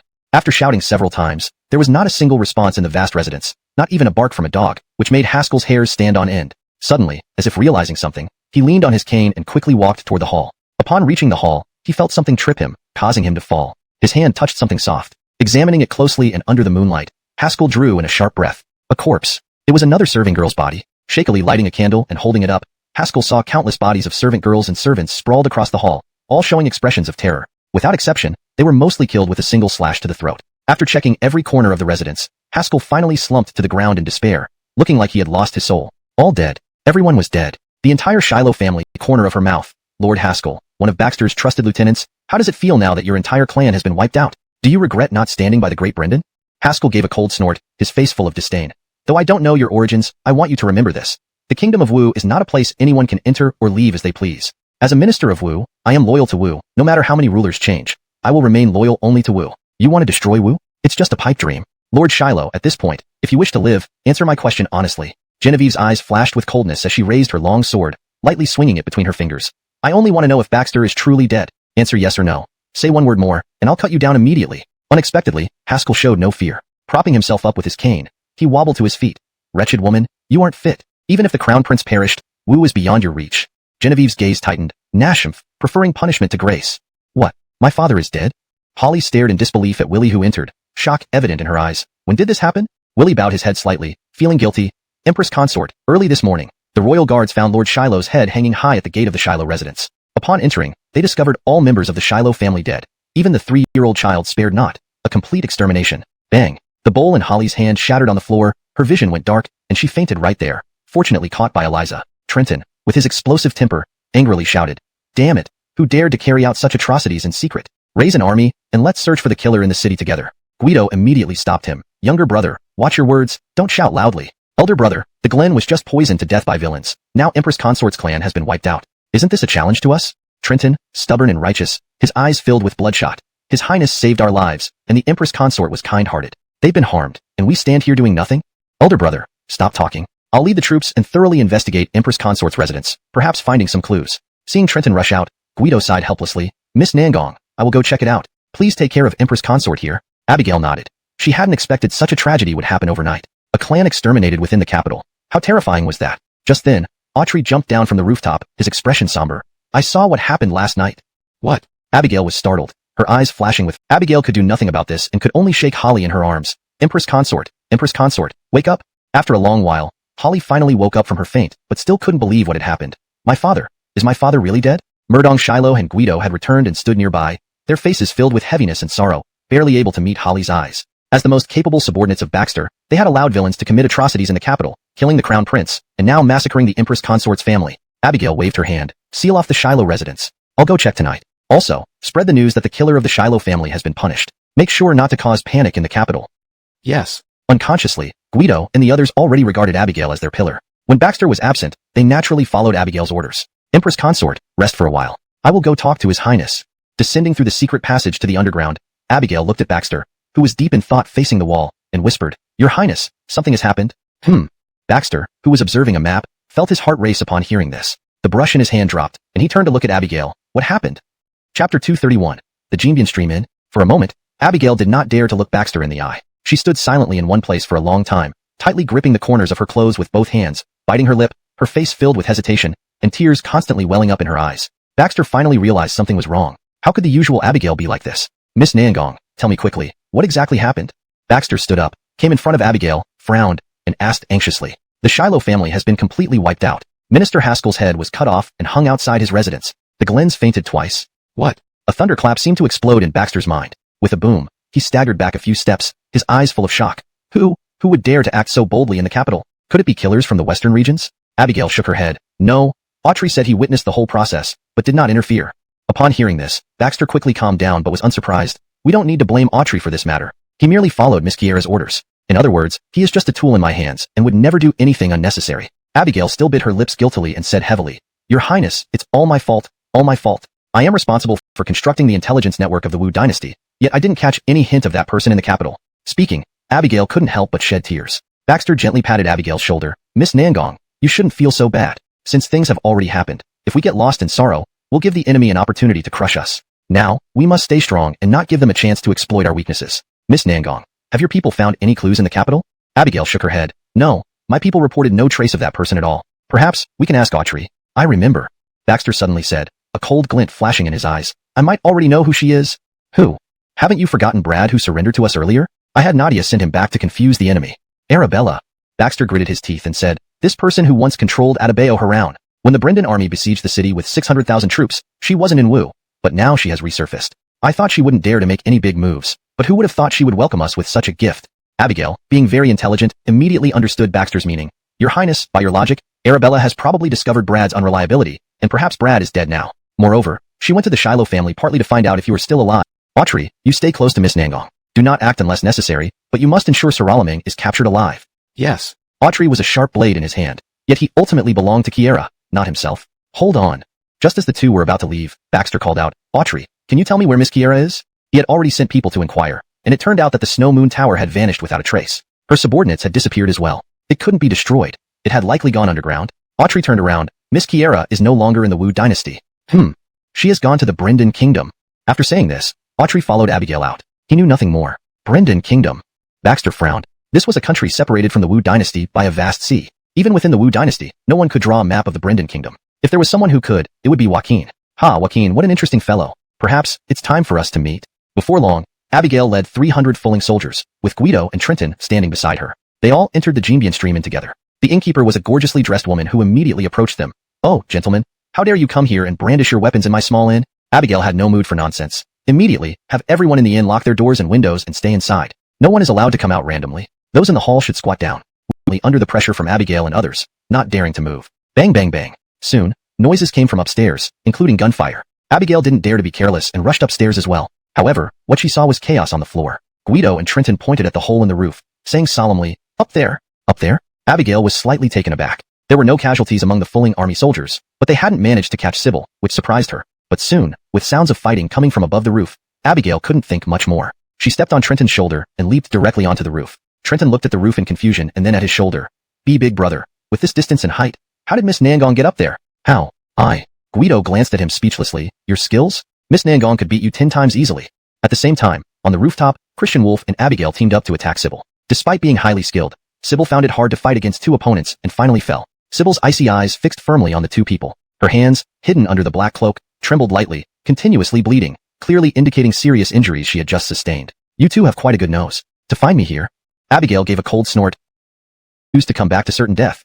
Sybil chuckled. Abigail, the Brendan lost several 100,000 people. Among those 60,000 were not only young men but also the elderly and weak. Now, the survival of Brendan means nothing to me. Nashendreads of years of accumulation. All gone. What face do I have to live in this world? I just hope to create some turmoil in the Wu Dynasty, to strike a blow. Strike? Just you? Abigail touched the pistol on her waist. Equality among all beings. The prince chose a good name. Equality indeed. Take her away. However, just when Abigail was about to leave with her men, a group of palace maids slowly approached with a palanquin. It stopped in front of the inn, and an elegant person emerged. But upon closer inspection, it was just an old lady, her eyes almost unable to open. Abigail frowned deeply. Who are you? Insolent. The palace maid beside her sternly shouted. This is the current Jody. How dare you not kneel and pay your respects?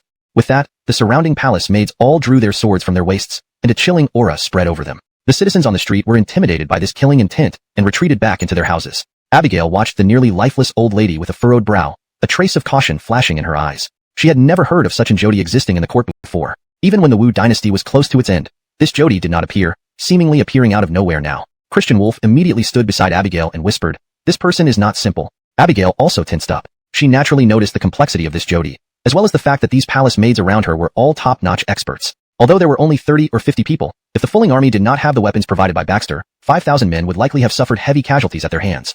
The Jody slowly opened her murky eyes and gazed intensely at everyone, chuckling lightly. Which wild girl dares to attack my inn? Abigail replied in a deep voice. Jody, this is a criminal that the Glen wishes to capture, a spy from Brendan, hiding in the inn. He massacred the Shiloh family last night. Shouldn't we catch him? However, the Jody did not even give Abigail a proper glance, only sniffing through her nose. Humph. Where do you come from? You have never entered the court, and you do not wear court attire. You are not fit to speak to me. Today, all of you who entered this inn must stay, and give me an explanation. Old thing, what do you want?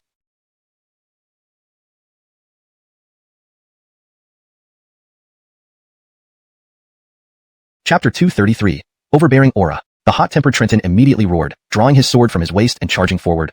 Old thing, I don't care who you are, but if you dare to disrespect Miss Elida, the sword in my hand doesn't recognize anyone. Facing Trenton's threat, the Jody showed no fear. Instead, she had a disdainful smile on her face. You dare to shout at me? Who do you think you are? Even Wallace would never dare to be rash in front of me, let alone you youngsters. As ministers, you should respect the royal family, yet you actually dare to shout at me? For this reason alone, it wouldn't be too much for me to kill you all. You. Just as Trenton wanted to say something else, he was held back by Sarai. General Ma, don't be impulsive. This was on the street, with countless civilians watching. If they attacked the royal people here, it would be extremely disadvantageous for Baxter's future ascension to the throne. Sarai waved her hand and slowly knelt down under Trenton's astonished gaze. Guido followed suit, and so did the soldiers behind him. Only then did the Jody scoff. If you had known this, why did you act so arrogantly at first? I have just come out from the underground palace, and this is already my 10th year living there. Where is Wallace? Sarai and the others fell silent. How could they tell her that Wallace was killed by them? Seeing that no one answered, the Jody sneered again. Tell me, where is Wallace? The palace is now desolate, and I haven't even seen many people. Tell me, what happened to Wu Dynasty? Just as Sarai and others were silent, a voice came from afar. Your Majesty, I know everything about these matters. Everyone's attention was drawn to the scene. A dirty-faced man dressed in coarse cloth emerged from the crowd nearby. As he approached, he was held at sword point by a group of palace maids. Everyone, I was an aide to the late Prime Minister and have full knowledge of this matter. My name is Kobe. Before dying, Prime Minister sent me to stay hidden, waiting for your Majesty to emerge from the underground palace. Oh, right. Here is the Prime Minister's last testament. Kobe took out a piece of silk from his chest and presented it with both hands. The Jody waved her hand slightly, and the maid stepped back, allowing Kobe to kneel before her. Speak. What do you know? Your Majesty, it was like this. Back then, as Glenn, Baxter, Sarai and others changed their expressions drastically, not expecting this man to be Jerry's backup. He was exposing everything Baxter and they had done, including the murder of Wallace on Lotus Mountain. Indeed, after listening to this, the Jody's face turned ashen, her eyes gleaming with murderous intent. Rebels and traitors, sheer rebels and traitors. Who would have thought that a proper Glenn would murder his own father for the throne, and even slaughter his brothers and loyal ministers, ultimately employing a gang of bandits? Truly shameless. Take me to the Eastern Palace. Beside her, Kobe chirped, Your Majesty, the Glenn no longer lives in the Eastern Palace. He resides in Adebayo Zoyo's mansion over there. Fury burned in Sarai's eyes. She wished she could tear this man apart to relieve her hatred. Meanwhile, she secretly signaled to Christian. Christian instantly understood and escorted Salameng away into the crowd. Though injured, Salameng was still highly skilled in martial arts. If left unguarded, her escape would pose a serious threat. Fine, follow me to the mansion. The Jody waved her hand, and a group of maids surrounded the palanquin, heading towards the mansion. Sarai and others followed behind. Trenton asked discontentedly, Miss Elida, are we going to let these people act recklessly here? What Jody? I've never heard of her before. Plus, Wallace is dead. Why keep this old woman? Shouldn't we kill her too? Sarai shook her head slightly. This old woman isn't someone to mess with. Those maids surrounding her are all trained killers. Moreover, they lived in the underground palace for so long without us noticing. Do you really think they're simple? Guido nodded in agreement. Right, brother, think about it. We've been in the Wu Dynasty capital for so long, and previously battled against the Brendan Kingdom's army. Such a big commotion didn't alert them? Trenton scratched his head, still not getting it. Well, since His Highness is already dead, what's the point for them to go to the mansion? Hearing this, Sarai and Guido turned to glance at Trenton, sighing simultaneously. This guy's brain was utterly useless. Emurong Shiloh stood alertly at the gate, watching Jody and her entourage. Panic gradually flashed across her eyes before she slowly knelt down. Emurong Shiloh pays homage to your majesty. The ones following behind were taken aback. They hadn't expected Emurong Shiloh to recognize the Jody. Yet, why did it seem like Emurong Shiloh had never mentioned this before? Jody opened her eyes and sized up Emurong Shiloh from head to toe, then laughed softly. Little girl of the Emurong family, who would have thought you've grown into such a graceful lady? But her expression soon changed. What are you doing here? Could it be that you colluded with these bandits in murdering Porter? Emurong Shiloh's face flickered with various emotions, about to explain when the Jody waved her hand to stop her and slowly stepped into the courtyard. Where is Baxter? Come out and see me. Sarai and Guido followed into the courtyard, but the maids immediately placed their swords at their necks. Despite their displeasure, they didn't retaliate under Sarai's indication, waiting quietly. Shortly after, Adelia wobbled out of the dare. Himph, go ahead, disable that wretch. Just as the palace maids were about to succeed, there was a loud bang in the courtyard. It appeared that the hand of the maid closest to Chanel had been shot through by Sarai, creating a blood-dripping hole. Following the direction, it was seen that Sarai held a pistol in her hand and had fired it right through the maid's hand. Then, Sarai stepped forward boldly, blocking Chanel with a look filled with icy coldness.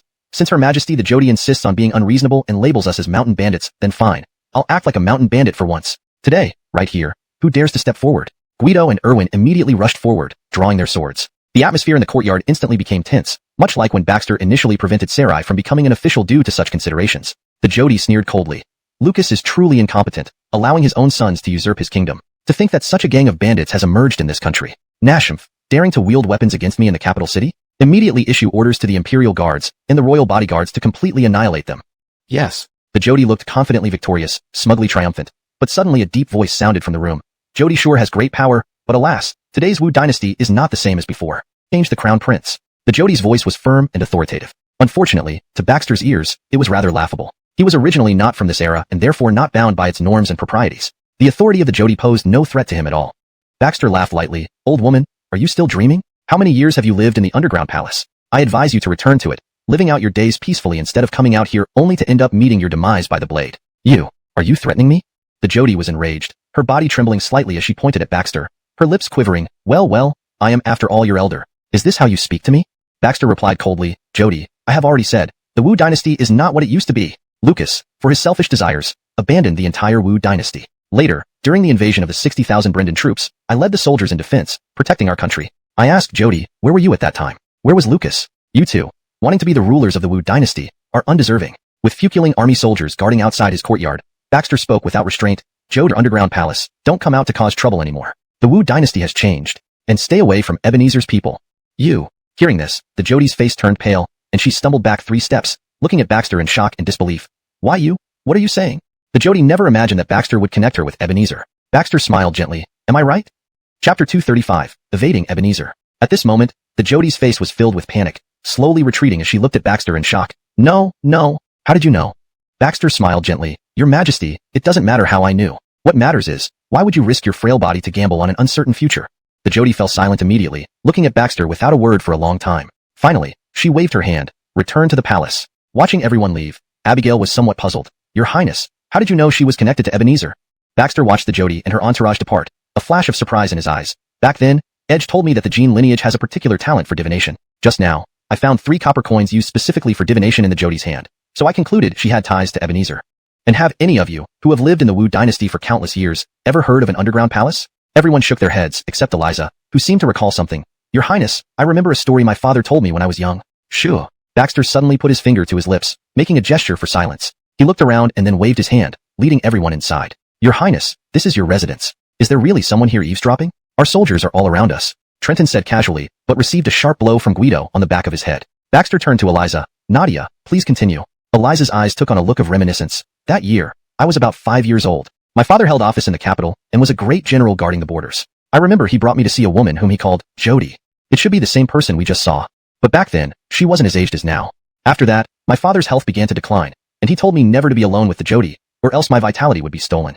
Steal vitality? Everyone was shocked, exchanging incredulous glances. How different was this from what happened when Lucas sought immortality on Lotus Mountain? Recalling this incident, Eliza's mood became somber. But after that event, my parents died inexplicably, both in their prime. Why did they die so suddenly? No one in the household, except for the old steward, was willing to take care of young me. In the end, only the old steward stayed with me and raised me. Later, when I grew up, the old steward told me another story. He said that the Jody and Ebenezer from overseas had conspired together long ago. Every year, the Jody would send a certain number of children to Ebenezer overseas in exchange for a special drug to slow down her aging process. But later, the Jody, driven by greed, stopped cooperating with Ebenezer, trying to develop her own drugs. After refusing to provide the children multiple times, she enraged Ebenezer. Fearful, the Jody dug an underground palace for herself and hid inside for over 10 years. Since then, she stopped involving herself in Wu Dynasty affairs, as if she had established her own kingdom underground. Baxter embraced Holly, his eyes flashing with surprise. It seems that the Jody locked herself in the underground palace to avoid being found. But why has she come out now? Everyone shook their heads, knowing nothing about her reasons. It seems I need to visit the underground palace. After saying this, Baxter slowly stood up. Your Highness, you must not go. Willie, the commander of the Imperial Guards, blocked him first. That old woman is nearly 100 years old and completely like a demon. The underground palace probably isn't much better. Moreover, we don't know the situation inside. Going there rashly could be dangerous. This time, not only Willie, even Abigail advised against it. Your Highness, if you must go, at least send someone to scout first. Only Trenton, who never thought things through, insisted loudly. Your Highness, I'll go with you. Smack. Guido gave him another hard slap. Can't you be quiet and listen for once? Always causing trouble. What if it's dangerous? Baxter waved his hand. Actually, it's not as complicated as you think. Don't we have someone who lives in the deep palace all year round? Everyone exchanged glances, and Eliza was the first to react. Your Highness, you mean Autry? Baxter smiled and nodded. Yes, as the commander of the Black Armored Guards, Autry is always in the deep palace. He must have heard all kinds of gossip. Abigail nodded slightly. If that's the case, it might work. All right, go about your business. I'll find Autry to deal with this matter. Yes, Your Highness. After everyone left the house, Holly still lay listlessly in Baxter's arms, her hands tightly gripping Baxter's sleeves as if she had lost her soul. Your Highness, the Shiloh family, really, has nothing left? Even though she had little affection for the Shiloh family and only hate for Haskell, when she heard the news of Haskell's death and the massacre of the Shiloh family, her entire state collapsed. Looking at Holly, Baxter hesitated but said nothing, gently hugging her. Dominic Chien, I'm here for you. In the deepest part of the Imperial prison, Jacqueline was chained to a pillar, unable to move. Autry stood in front of her, his eyes emitting boundless coldness. Ha, Brendan Kingdom, Jacqueline. After a long while, Baxter's voice came, followed by Baxter and Holly entering the prison. Seeing Jacqueline, Holly could no longer contain her anger and slapped Jacqueline hard. Slap. The sound echoed in the prison for a long time, but Jacqueline wasn't as angry as expected. Instead, she sized up Holly from top to bottom with interest. The Shiloh family's girl? Chapter 236, The Terrifying Ebenezer. I indeed miscalculated. I slaughtered the Shiloh family but forgot about you being with Baxter. If I had killed you back then, would Baxter have gone mad? Ha ha ha. Arabella showed not the slightest hint of fear, laughing hysterically as if she had lost her mind, her eyes filled with disdain. Baxter, at this point, you surely don't think you can get anything out of me, do you? I tell you, it's impossible. A brave warrior of Khitan will never bow down to your Wu Dynasty people. Don't dream on it. Kill me now, or, Before she could finish speaking, Baxter produced a sharp blade and thrust it directly into Arabella. The relationship between Wallace and the Jody wasn't good. Especially after she became involved with Ebenezer, she avoided him even more. But I speculate that the Jody's underground palace isn't just one palace. It might lead to a utopia. Otherwise, it wouldn't be able to meet their daily living needs. Baxter nodded. This was also what he had been thinking. If it were in his previous life, building an underground shelter to survive for 10 years wouldn't be too difficult as long as all supplies were stocked up. But in this era, surviving in a sealed underground palace for 10 years would be nearly impossible. Let's go. Take me to that palace. Christian silently nodded. He simply followed orders without objection. They entered the inner court, bypassed the harem, and Christian led him to an abandoned palace. It's here. Looking at the ghost house-like palace, Baxter's lips twitched slightly. He shouted solemnly, Jody, Baxter has come to visit. As he finished speaking, two maidservants jumped out from the abandoned palace, short knives and long swords in hand, pointing at Baxter. What do you want? No one is allowed near the Jody's quarters. Baxter sneered. Quarters? You call this den of things? She was no match for him. She now had no choice but to submit. She never imagined that as the highest-ranking person in the Wu Dynasty, after leaving the palace, she would be threatened by young people and bandits. The reigning emperor was already dead. The Imperial Guard and the Imperial Forest Army were now under the control of others, causing great panic for the Jody. Could it be that the foundation of the Wu Dynasty, built by generations, would be destroyed in her hands? Baxter chuckled lightly. Your Majesty, don't be afraid. I am here to ask if you wish to break free from Ebenezer's control. Mentioning Ebenezer, fear clearly flashed in the Jody's eyes. You are mad. Ebenezer knows both astronomy and geography, and is well-versed in all three religions. He is skilled in divination, able to manipulate yin and yang, and even steal heavenly secrets. How can you speak of breaking free from him? I'm sure that the moment you said this, Ebenezer has already divined your intention to act against him. Baxter clicked his tongue. But, Your Majesty, the methods Ebenezer passed to you for delaying aging seem to be ineffective. Look at your own body. Perhaps within 10 years you will die. Are you trying to hide in this underground palace, eking out a living, just to avoid paying tribute to Ebenezer? Ebenezer needed young boys and girls. It sounded as if it was a story from mythology. Out of curiosity, Baxter asked, Your Majesty, do you know why the lineage of Ebenezer needs these children? Is he a monster? The Jody sighed. At first, I wasn't very clear either. Until later, Wu Heng returned and told me everything. The lineage of Ebenezer wants to make their territory invincible and needs some slaves. But these slaves must be raised from childhood. Only in this way can they be loyal to the lineage of Ebenezer. Slaves. Baxter repeated this word. Chinyan scholar Joaquin, he is your son? Yes. The Jody nodded. However, Wu Heng is different from Wallace. This child has never been interested in the throne since childhood, and even refuses to carry the name of a prince, traveling the world. Wallace is ruthless and eliminated the other brothers, but he did not touch Wu Heng. One reason is that Wu Heng really has no interest in the throne, and the second reason is that he dares not. Baxter nodded. Perhaps Wallace's ruthlessness has some effect in court, but for someone like Joaquin who travels the world and disappears at will, it doesn't work at all. After a long silence, the Jody supported herself and slowly stood up from the chair, her eyes filled with hope. Can you really help me break free from Ebenezer's control? Baxter smiled. Nashman efforts can achieve anything. His strength comes from his powerful divination skills. He managed to overturn the entire Wu Dynasty's regime within such a short time, ensuring its economic stability. Defeating the 60,000 troops of Brendan was already quite commendable. I hope you don't disappoint me. What? Your Highness, you actually want to proactively contact Joaquin? Abigail looked at Baxter in shock, unsure for a moment if what she had heard was real. Joaquin is extremely cunning. It's rare that he isn't causing trouble in the Wu Dynasty. You actually want to cooperate with him now?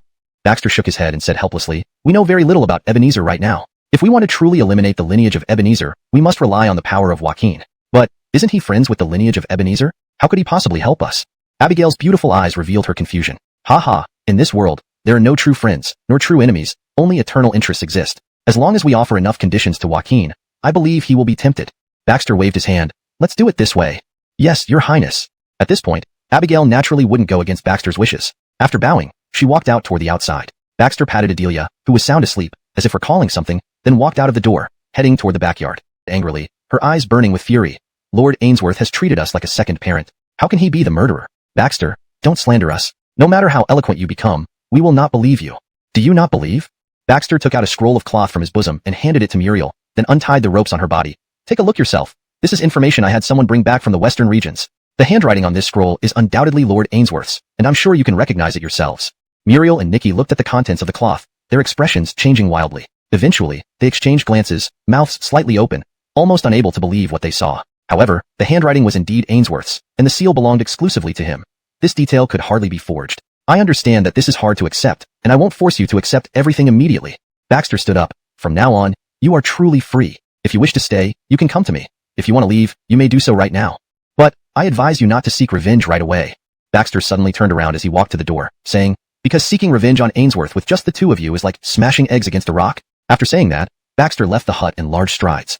Not long after, Muriel and Nikki came forward, kneeling at Baxter's doorstep. Your Highness, we are willing to follow you forever, never to betray. Baxter smiled and brought out a plate of fruit, sitting on the threshold eating leisurely. But, I may not help you take revenge. Are you sure you want to follow me? Muriel said solemnly, Your Highness, only you have the strength to stand against Ainsworth. We believe that as long as we stay by your side, we will eventually be able to avenge ourselves. Nikki gritted her teeth. That bastard Ainsworth, a beast in human form, actually killed my parents and slaughtered everyone in the village. He even pretended to take us in and raised us into elite killers for himself. It's all a lie. Everything was a lie. Baxter handed them each half an orange and laughed lightly. I can only offer small consolation for your misfortune. But now that you are grown and have been Ainsworth's elite killers for years, the least you should do is have hearts as hard as iron. And forget about vengeance. Forget about vengeance? Nikki couldn't help but raise her head to look at Baxter. But, Your Highness, it wasn't your family who was killed. How can you ask us to forget our vengeance? If it were your family? Before she finished, Muriel patted Nikki's hand, signaling her to stop speaking. Her sister had a straightforward nature and sometimes spoke rashly. They were now under Baxter and shouldn't question their lord in such a tone. Baxter waved his hand indifferently. It's all right, I understand your feelings, but you don't understand why I want you to let go of your hatred, at least, fuming. Even though they had temporarily put aside their hatred, upon hearing Ainsworth's name, both couldn't help but look up at Joaquin. All right, both of you can stand. There's no need to kneel before me. Baxter waved his hand. Muriel and Nikki stood up. So, you seem to know Ainsworth's whereabouts and some of his information? Joaquin squatted by the threshold, casually taking the fruit plate from Baxter. Of course, and I have quite a bit of information. I know you're very interested, but I can't tell you now. Baxter raised an eyebrow. What's the condition? The condition is that I want to know the true method to manufacture universal equality. Joaquin looked at Baxter and smiled bitterly. Although I got a lot of universal equality from Tung Fu In and managed to take them apart, I still don't know how to manufacture them. Baxter gave him a surprised look. The great thousand-faces gentleman Joaquin, famous in the martial world, can't even figure out this little gadget? Joaquin scratched his head. Sometimes, you talk like a scoundrel. You know well that thing seems like it doesn't belong here at all. How could I possibly study it? I've gone through every ancient military book from hundreds or thousands of years ago, but I couldn't find any method to make it. So, I hope His Highness the Glen can teach me. Chapter 239. A Virtuous Wife at Home. Baxter sneered. Joaquin, what makes you think I will help you? Perhaps I don't need you for the information about Ainsworth. Heh, such a hypocrite. Joaquin seemed indifferent to Baxter's attitude and peeled an orange. Young man, you must be smooth in dealing with people and always leave yourself several ways out. After all, I am your senior, right? This time, I came here sincerely, and didn't you want to meet me for the sake of Ebenezer? Seeing the cunning light flickering in Joaquin's eyes, Baxter immediately sensed something and his face turned serious. What have you done to Miss Elida? Ha ha ha. Joaquin laughed. Look at you. There is still someone you care about, isn't there? Don't worry. Miss Elida has a good relationship with our Glen. Why would I do anything to harm her? Baxter said gravely. I hope so. Don't worry. Joaquin handed the fruit plate to Baxter and patted the moisture off his hands. My condition is simple. Tell me how to create universal equality, and I'll exchange all the information I know, including Ainsworth and Ebenezer. Rest assured, I will tell you everything. Oh yes, of course, as for Miss Elida, I will definitely release her too. Looking at Joaquin's smirking face, Baxter suddenly realized something horrifying. Joaquin was Wallace's younger brother, and Wallace was her eyes fixed intently on him. Clearly, she had overheard their conversation. You have feelings for Miss Elida, don't you? Adelia smiled sweetly, her beautiful eyes sparkling mischievously. Baxter shook his head. I don't know. I was a bit disoriented just now. For some reason, I suddenly felt overwhelmed. It's because your heart is troubled. Adelia leaned her head gently on Baxter's shoulder. I can sense your emotional changes as a woman. Miss Elida is a good girl. Why not consider marrying her? Baxter was taken aback, looking at Adelia in surprise. But I can't figure out what my feelings for her are. I've been thinking, maybe it's because our hearts are in sync and we work well together. But perhaps there is nothing more than that between us. No, there is. Adelia spoke firmly. Usually, you are very calm and never make mistakes in analyzing problems. But just now, when you heard Miss Elida had been captured, your emotions clearly changed. That change is due to affection. Otherwise, if she were just a subordinate, you wouldn't have reacted like this. It's not just Miss Elida. Nadia is the same. You haven't realized that feelings between you two have already developed. It's just that you always have this notion of being with one person for life. And because I'm here, you subconsciously suppress your feelings for other women. After Adelia's analysis, Baxter was slightly taken aback. What you said, I can't refute it. Adelia smiled gently, leaning on Baxter's broad chest. Actually, I'm not a petty woman. In the future, you will be the emperor of Wu Chao, and your harem should have thousands of beauties. What's the big deal about having multiple wives? Baxter pondered for a long time before speaking in a deep voice. Perhaps so, but currently, Wu Chao isn't my kingdom yet. The internal and external problems are still severe. I cannot expand my personal relationships under these circumstances. You care more about the world than Wallace. Adelia laughed. I feel a sense of security from you. Even if you ascend the throne, you will be a good emperor, not a cruel and calculating tyrant. Me? Baxter chuckled, unsure if he would become like Wallace, unrecognizing even his own family, once he ascends the throne. Maybe. The two chatted for a while until Baxter finally sorted out his chaotic thoughts. All right, get some rest. Your Highness. Just as Baxter was about to leave, Adelia stopped him. Your Highness, can I go back to the Shiloh family for a visit? Baxter fell silent for a moment before softly replying, Tonight. I'll go with you. Good. At dusk, after dinner, the two walked together down the street toward the Shiloh family residence, followed by Muriel and Nikki. Suddenly, Adelia pointed to a dye shop. Your Highness, look. Baxter paused, looking at the closed dye shop beside them, then chuckled. Back then, Sister Dominikian wasn't as gentle as now. Adelia gave him an annoyed glare. Who asked you to be so unpredictable back then? You really didn't know how terrifying Ahmed was. How terrifying. Chapter 240 Long-Standing Doubts. Baxter lowered his head with interest, looking at Adelia with a smile, his eyes filled with a hint of mischief. However, instead of being shy as expected, Adelia took the initiative to lean against Baxter's chest. But luckily you're here.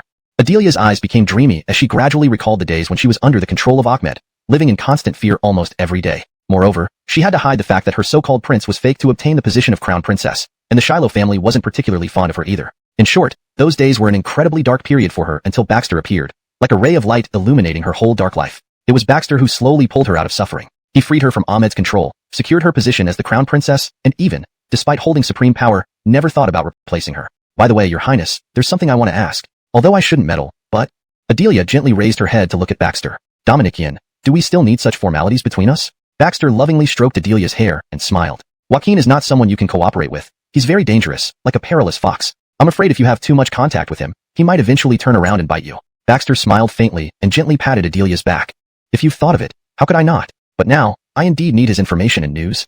If one day I truly gain full control over the Wu Dynasty, then I will do everything to get rid of him. A cold light flashed in Baxter's eyes. Not only is he Wallace's younger brother, but he has crossed my bottom line multiple times. Adelia knew exactly who Baxter was talking about, Abigail.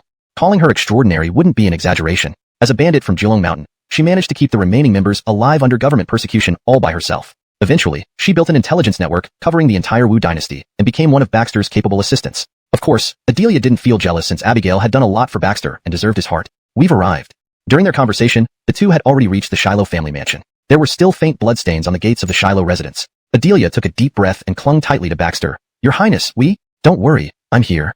Baxter glanced back slightly, and immediately After returning to the residence, Adelia felt exhausted and went to bed early. Baxter lit a candle and placed it in the courtyard, sitting alone sipping tea. So late, Your Highness, aren't you going to sleep? Muangsu's voice suddenly sounded in his ears. Turning back, he saw that at this moment, Eliza had removed her armor and was wearing simple linen clothes. It was hard to believe that she was a great general of the court, looking more like a country girl. However, even so, it couldn't hide Eliza's stunning beauty and face, nor her fiery and full figure, which were perfectly displayed at this moment. Baxter smiled gently. Nadia isn't sleeping either? Got something on your mind? Eliza nodded slowly. Maybe. Come, sit down. Baxter smiled as he poured a bowl of tea for Eliza. Two people with worries can chat together nicely. You have something to tell me? After much deliberation, Eliza finally spoke solemnly. Your Highness, I feel that after we eliminated Wallace and returned to the capital, everything seems to have stalled. The internal reforms you mentioned haven't been realized. Is it my illusion? Baxter laughed and took a light sip of tea. It's not an illusion. Indeed, things have stalled. There's an important matter I need to resolve.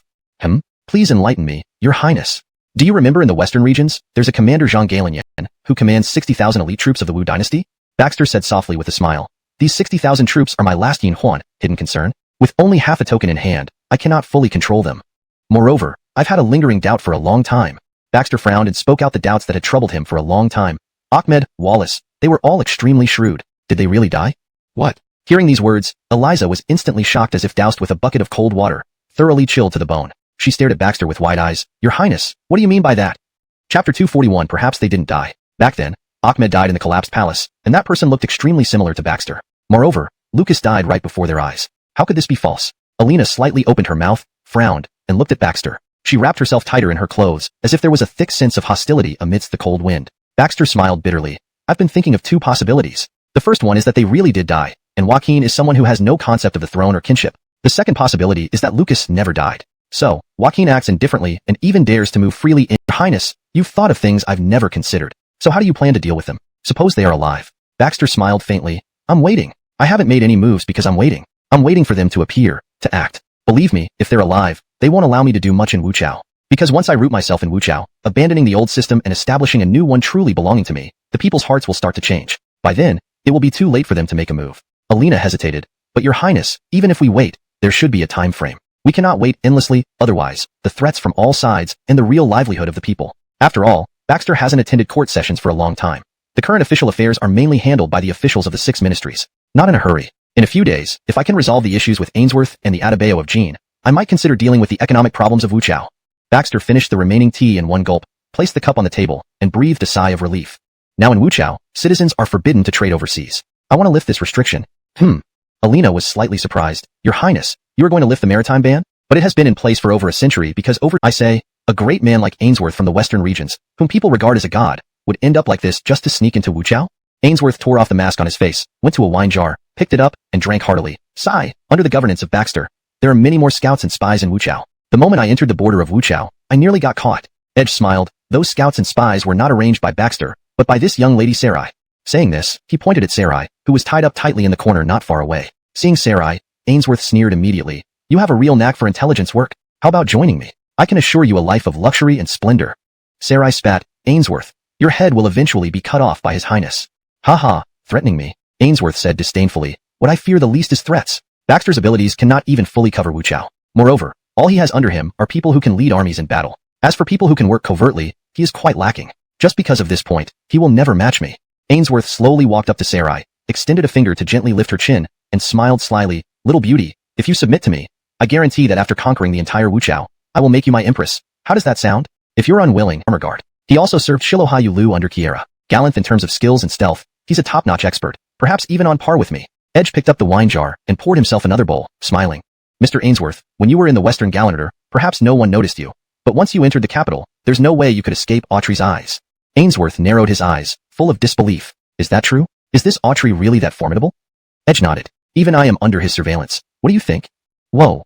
Ainsworth drew a sharp breath, staring at Edge in shock. He was well aware of Edge's abilities. But if Edge said even he was being monitored by Autry, then how terrifying must Autry truly be? Just as Ainsworth was still in shock, the cellar door suddenly opened, and Baxter and Eliza jumped in. Baxter! Ainsworth turned around in astonishment, his eyes filled with shock. He hadn't expected his location to be exposed. If Baxter had wanted to intercept and kill him along the way, it would have been difficult for him to escape. He couldn't believe such a skilled expert existed within the Wu Dynasty. Baxter chuckled softly. Mr. Ainsworth, didn't expect to see you again, did you? Ainsworth was initially shocked but gradually regained his composure, sitting aside. I didn't think your highness's methods had become so terrifying. He probably spends every moment thinking of ways to destroy our Western nations and kill me. Baxter spoke openly. Ainsworth, you're right. If I had the chance, I would seize it to eliminate you completely. Hee hee. We'll see if you have the capability. A sharp blade suddenly appeared in Ainsworth's hand, and he took a fighting stance. I indeed didn't expect that you would have an expert like Autry by your side. Nor did I think that Lord Xinyan, Edge, would ally with you to set a trap for me. This time, I admit I've been outsmarted. However, it won't be easy for you to capture me so quickly. Haha, you. Baxter disdainfully pulled out a pistol from his pocket and pointed it at Ainsworth. Do you want to try the power of equality among all beings? Looking at the pistol in Baxter's hand, a glint of fear flashed across Ainsworth's eyes. He certainly knew its power, but as someone of his status and position, surrendering voluntarily was undoubtedly something very hard for him to do. Baxter turned to Edge. Atabeo Wuheng. Now it's the same for you too. Do you think you can escape this small cellar? Seeing this, Edge showed no panic at all, just smiling. I know your highness wants to kill me, but I have many pieces of intelligence, even concerning Ebenezer. If you kill me, you'll never get that information. Is this a threat? Without warning, Baxter aimed the pistol at Ainsworth's thigh and fired. Bang! Blood spurted out, and Ainsworth instantly clutched his wounded thigh, screaming in agony. Baxter! You really mean it? Edge was slightly taken aback, but then laughed. Your highness is truly a man of action. You attack on impulse. Abigail shouted from the side. Your highness, don't worry about me. As long as these two are killed, I can die too. You bitch, shut up. Haha, I almost forgot you were here if you hadn't spoken. Ainsworth violently dragged Abigail over, pressing the sharp blade against her pale neck. Come on, Baxter, come and kill me?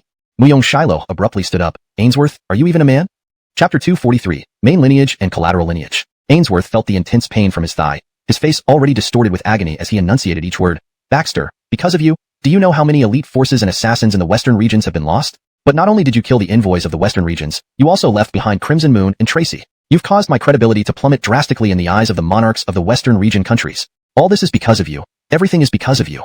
Ainsworth roared furiously. Now, if your finger dares to move even slightly, I'll slice open this woman's neck. She's important to you, isn't she? Baxter's voice was devoid of emotion. Who is faster, you or me? Ainsworth sneered. I don't know. Why don't we find out? Your highness, don't listen to him. Kill me directly, then kill him. Abigail's voice was icy cold, filled with murderous intent. You filthy woman. It looks like you really deserve to die. Just die then.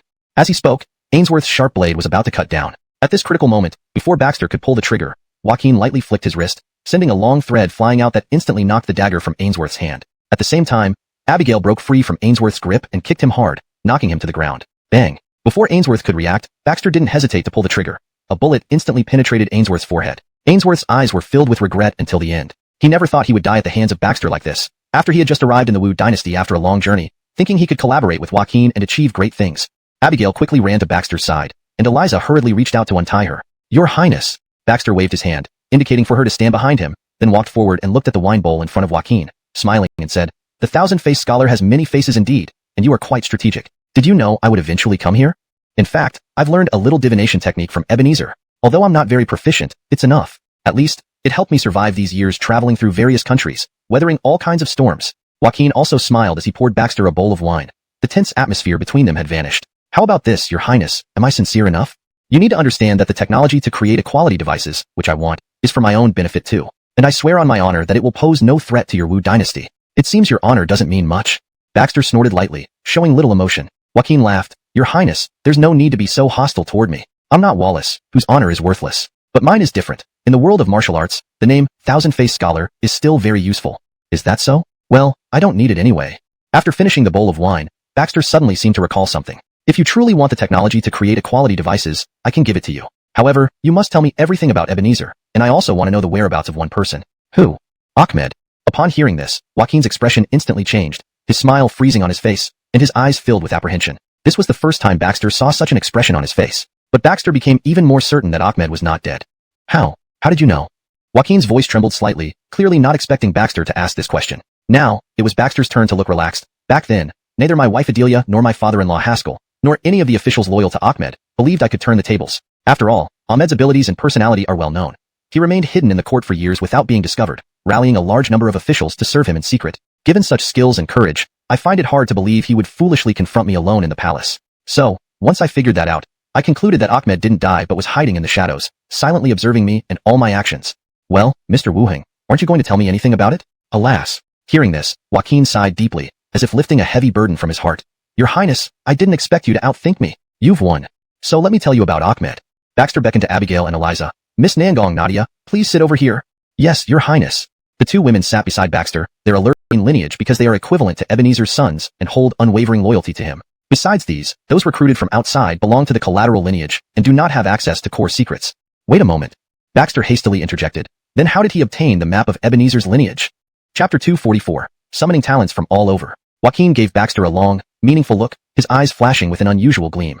This is where the problem lies. Ahmed was never part of Ebenezer's direct lineage. So why does he have their map? Moreover, I examined the map closely, and it aligns almost perfectly with what I have experienced myself. Even the most confidential locations on the map are accurate. Later, I went to Ebenezer's island personally to verify the authenticity of this map. So, the only explanation is that Ahmed has captured someone from Ebenezer's direct lineage. Baxter furrowed his brows as he stared at Joaquin, tapping his fingers lightly on the table. After a long pause, he finally spoke. You mean, one of Ebenezer's direct descendants was captured by Ahmed, and then forced to reveal all this information? For now, this is the most plausible explanation. Later, how did you assist him? This was something Baxter cared deeply about. I want to know where he is now, and what he has been preparing for all these years.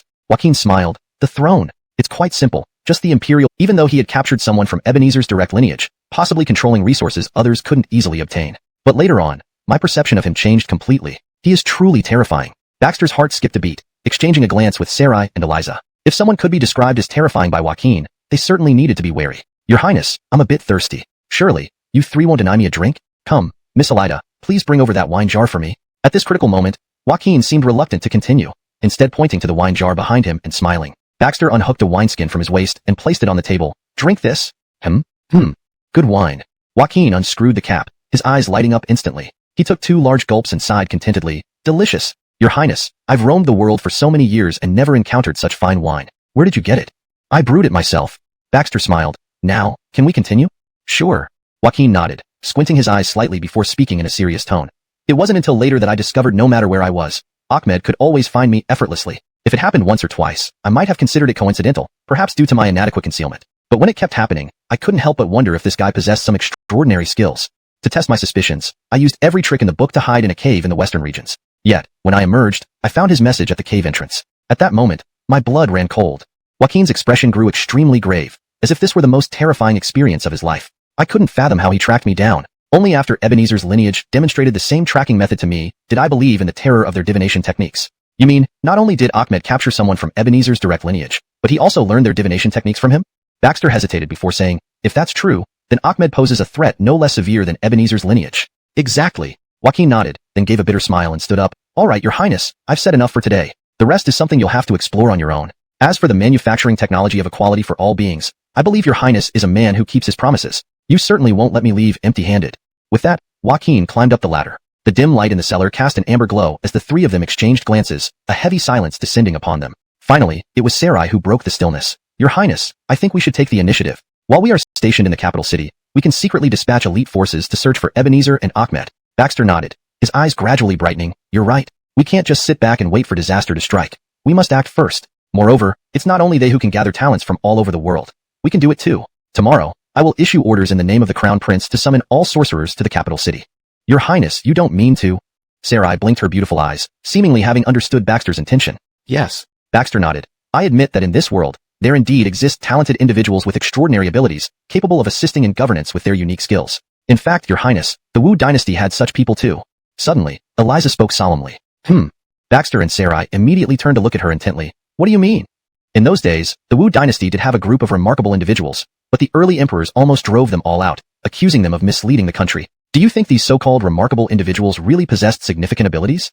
Sarai smoothed her long hair. Eliza nodded. When I was young, my father told me stories about these sorcerers. They were adept in the strange arts and could predict the fate of the dynasty quite accurately, but their honesty offended the emperor at that time. Honesty?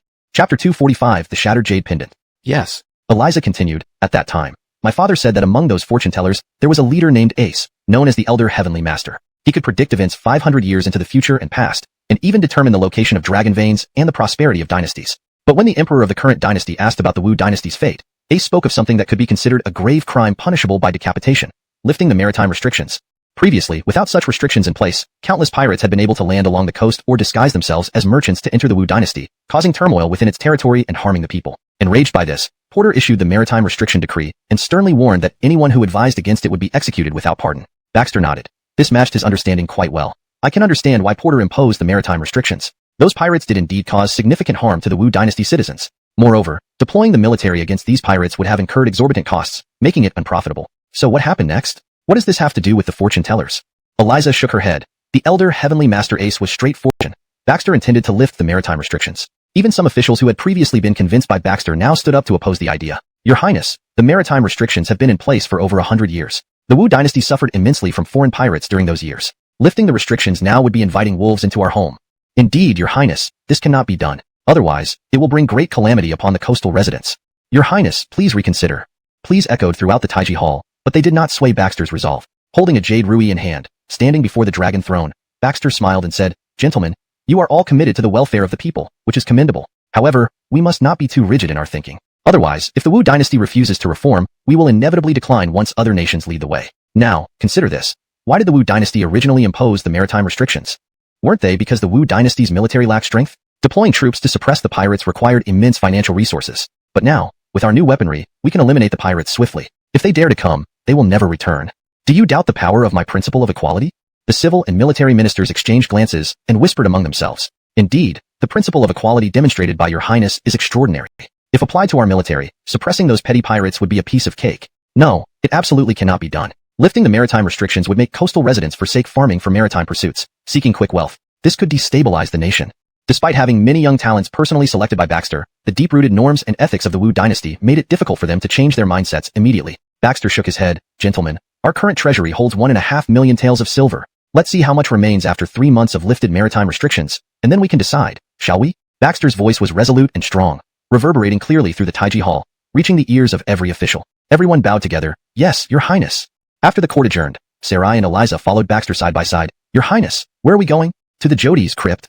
A hint of gravity appeared in Baxter's eyes. During the morning court session, Autry had suddenly appeared at the door, giving him a meaningful look before vanishing. He immediately realized that something had happened in the crypt. Sure enough, as they approached the abandoned palace, they saw bloodstains inside. Further inside, they discovered bodies of maidservants sprawled on the ground, their eyes wide open as if they could not rest in peace, holding sharp blades, suggesting they had fought but ultimately lost. Sarai immediately pulled out a pistol from her waist and took the lead, clearing the way for Baxter. Upon reaching the crypt, they found the Jodi barely clinging to life. Seeing Baxter, she stretched out her hand with great effort, beckoning him over. Clearly at her wits' end, her eyes were filled with anxiety and reluctance. Baxter quickly moved forward, his gaze heavy as he looked at the multiple wounds on the Jodi's body. Was this done by Ebenezer's men?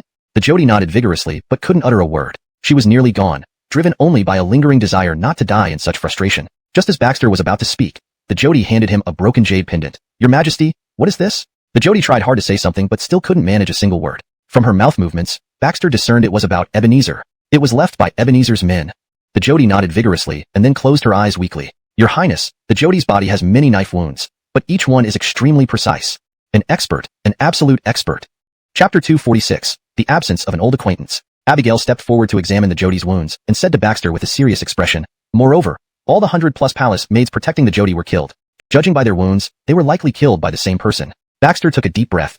This is the inner court, guarded day and night by our people. Who could have infiltrated? Who? By the end of his question, a hint of anger had crept into Baxter's voice. If the inner court was not safe, allowing enemies to act at will, what was the point of him maintaining a military dynasty? After a moment of contemplation, Abigail finally spoke in a heavy tone. Your Highness, I believe that someone from Ebenezer's lineage must be hiding within the inner court, even if not directly affiliated. They must be familiar enough with the inner court to avoid our detection. Baxter nodded in agreement. Order the Imperial Guards to come here immediately and cremate the bodies on the spot. Give the Jodi a grand burial in the Imperial tomb. But remember, keep this matter under wraps and attract no attention. The assassination of the Jodi within the inner court was no small matter. It would cause an uproar if it became public knowledge. Yes, Your Highness.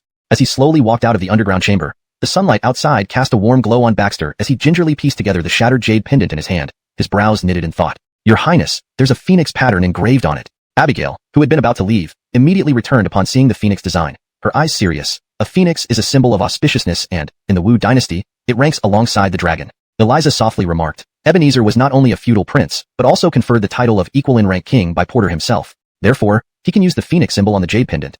Ha! What audacity! Leaving the pendant behind. Baxter suddenly paused mid-thought. Wait, this pendant is already broken. It must have been taken from the murderer by the Jodi herself, but she was already severely wounded. How could she possibly overpower the murderer and snatch the pendant? His frown deepened as Baxter stood lost in thought. Neither Abigail nor Eliza interrupted him, simply waiting quietly beside him. After a long pause, Baxter took a deep breath. It's a provocation. This murderer is challenging us. Such actions remind me of an old acquaintance. Who? Abigail and Eliza exchanged puzzled glances. Ahmed. Baxter replied gravely. Back then, Ahmed liked to test things before making a move. Isn't this situation similar now? The earlier attacks were both tests and warnings. He's back. Abigail felt her hair stand on end. Such an unseen enemy was truly terrifying. Your Highness, what should we do? It seems we have no leads right now. Shall we find Joaquin again?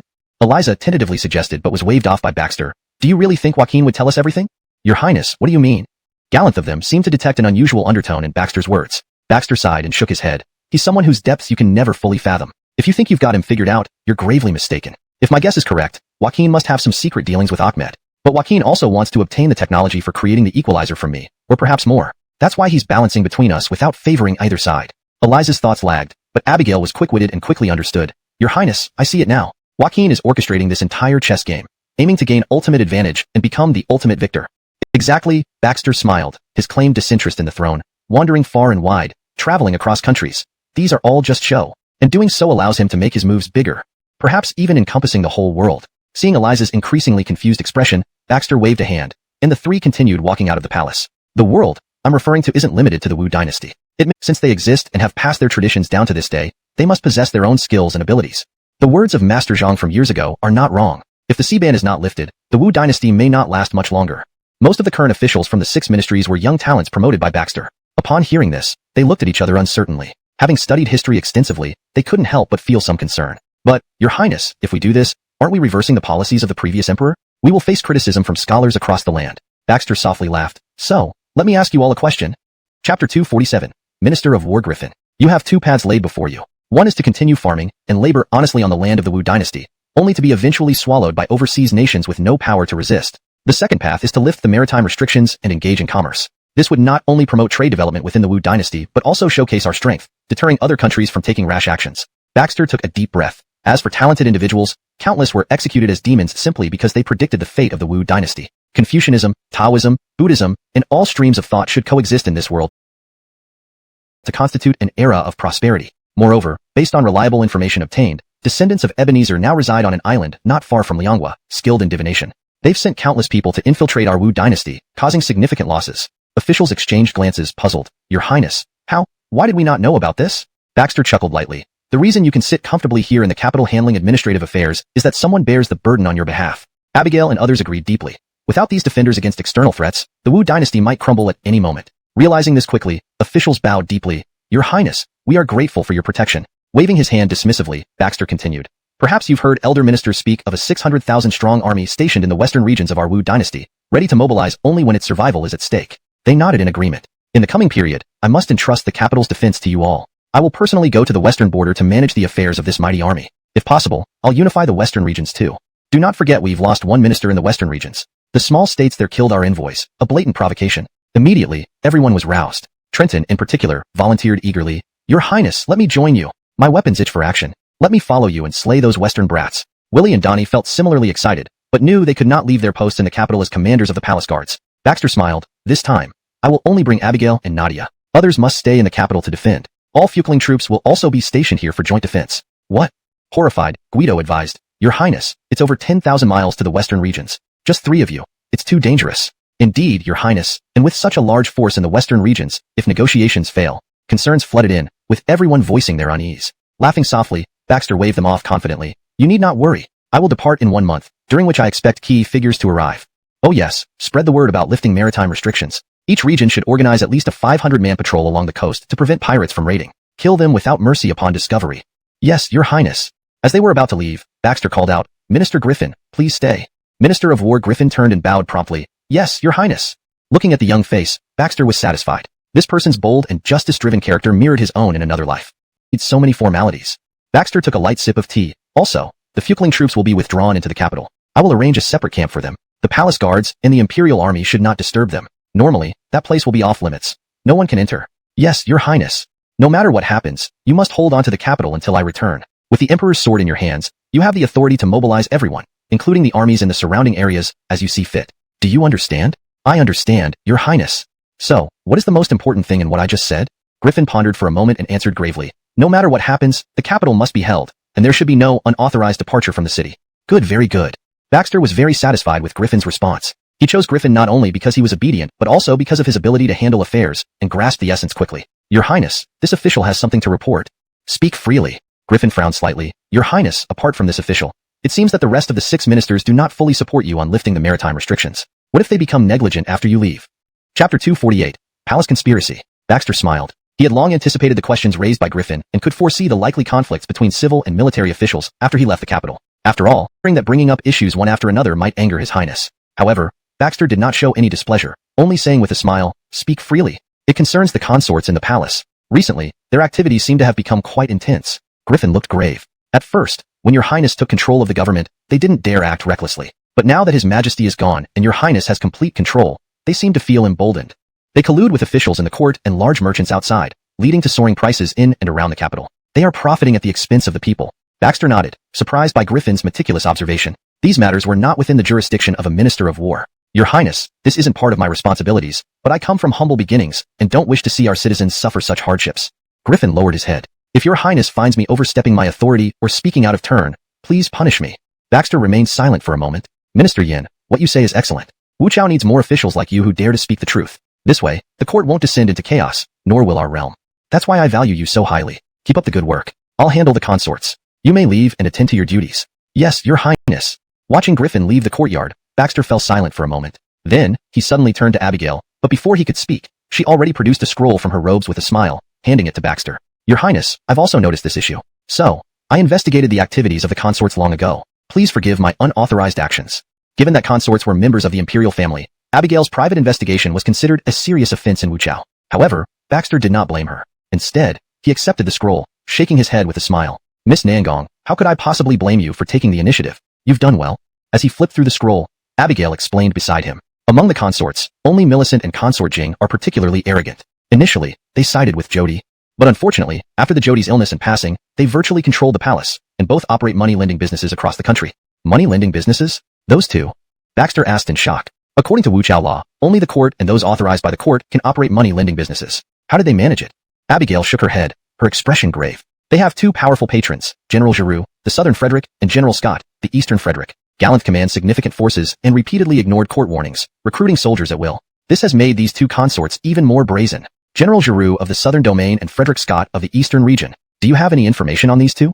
Baxter flipped through the scroll, noticing that almost all the consorts in the palace were aligned with these 2. If he could deal with concubine Matthew Gouet and consort Jing, the troubles within the palace would cease, and there would be fewer issues among the people, making their lives better. Abigail nodded. I have investigated them. General Giroux originally had 120,000 troops, but after recent expansions, he now commands a force of 200,000, nearly half of whom are cavalry. As for Frederick Scott of the Eastern region, he controls 30,000 heavily armored cavalry and 100,000 infantry. The irregular soldiers scattered among the people aren't counted. If they really wanted to gather those scattered forces, they would just need to announce the distribution of military pay. Baxter rubbed his chin. Why did no one tell me about these 2 powerful armies in the civilian population when the Brendan army invaded?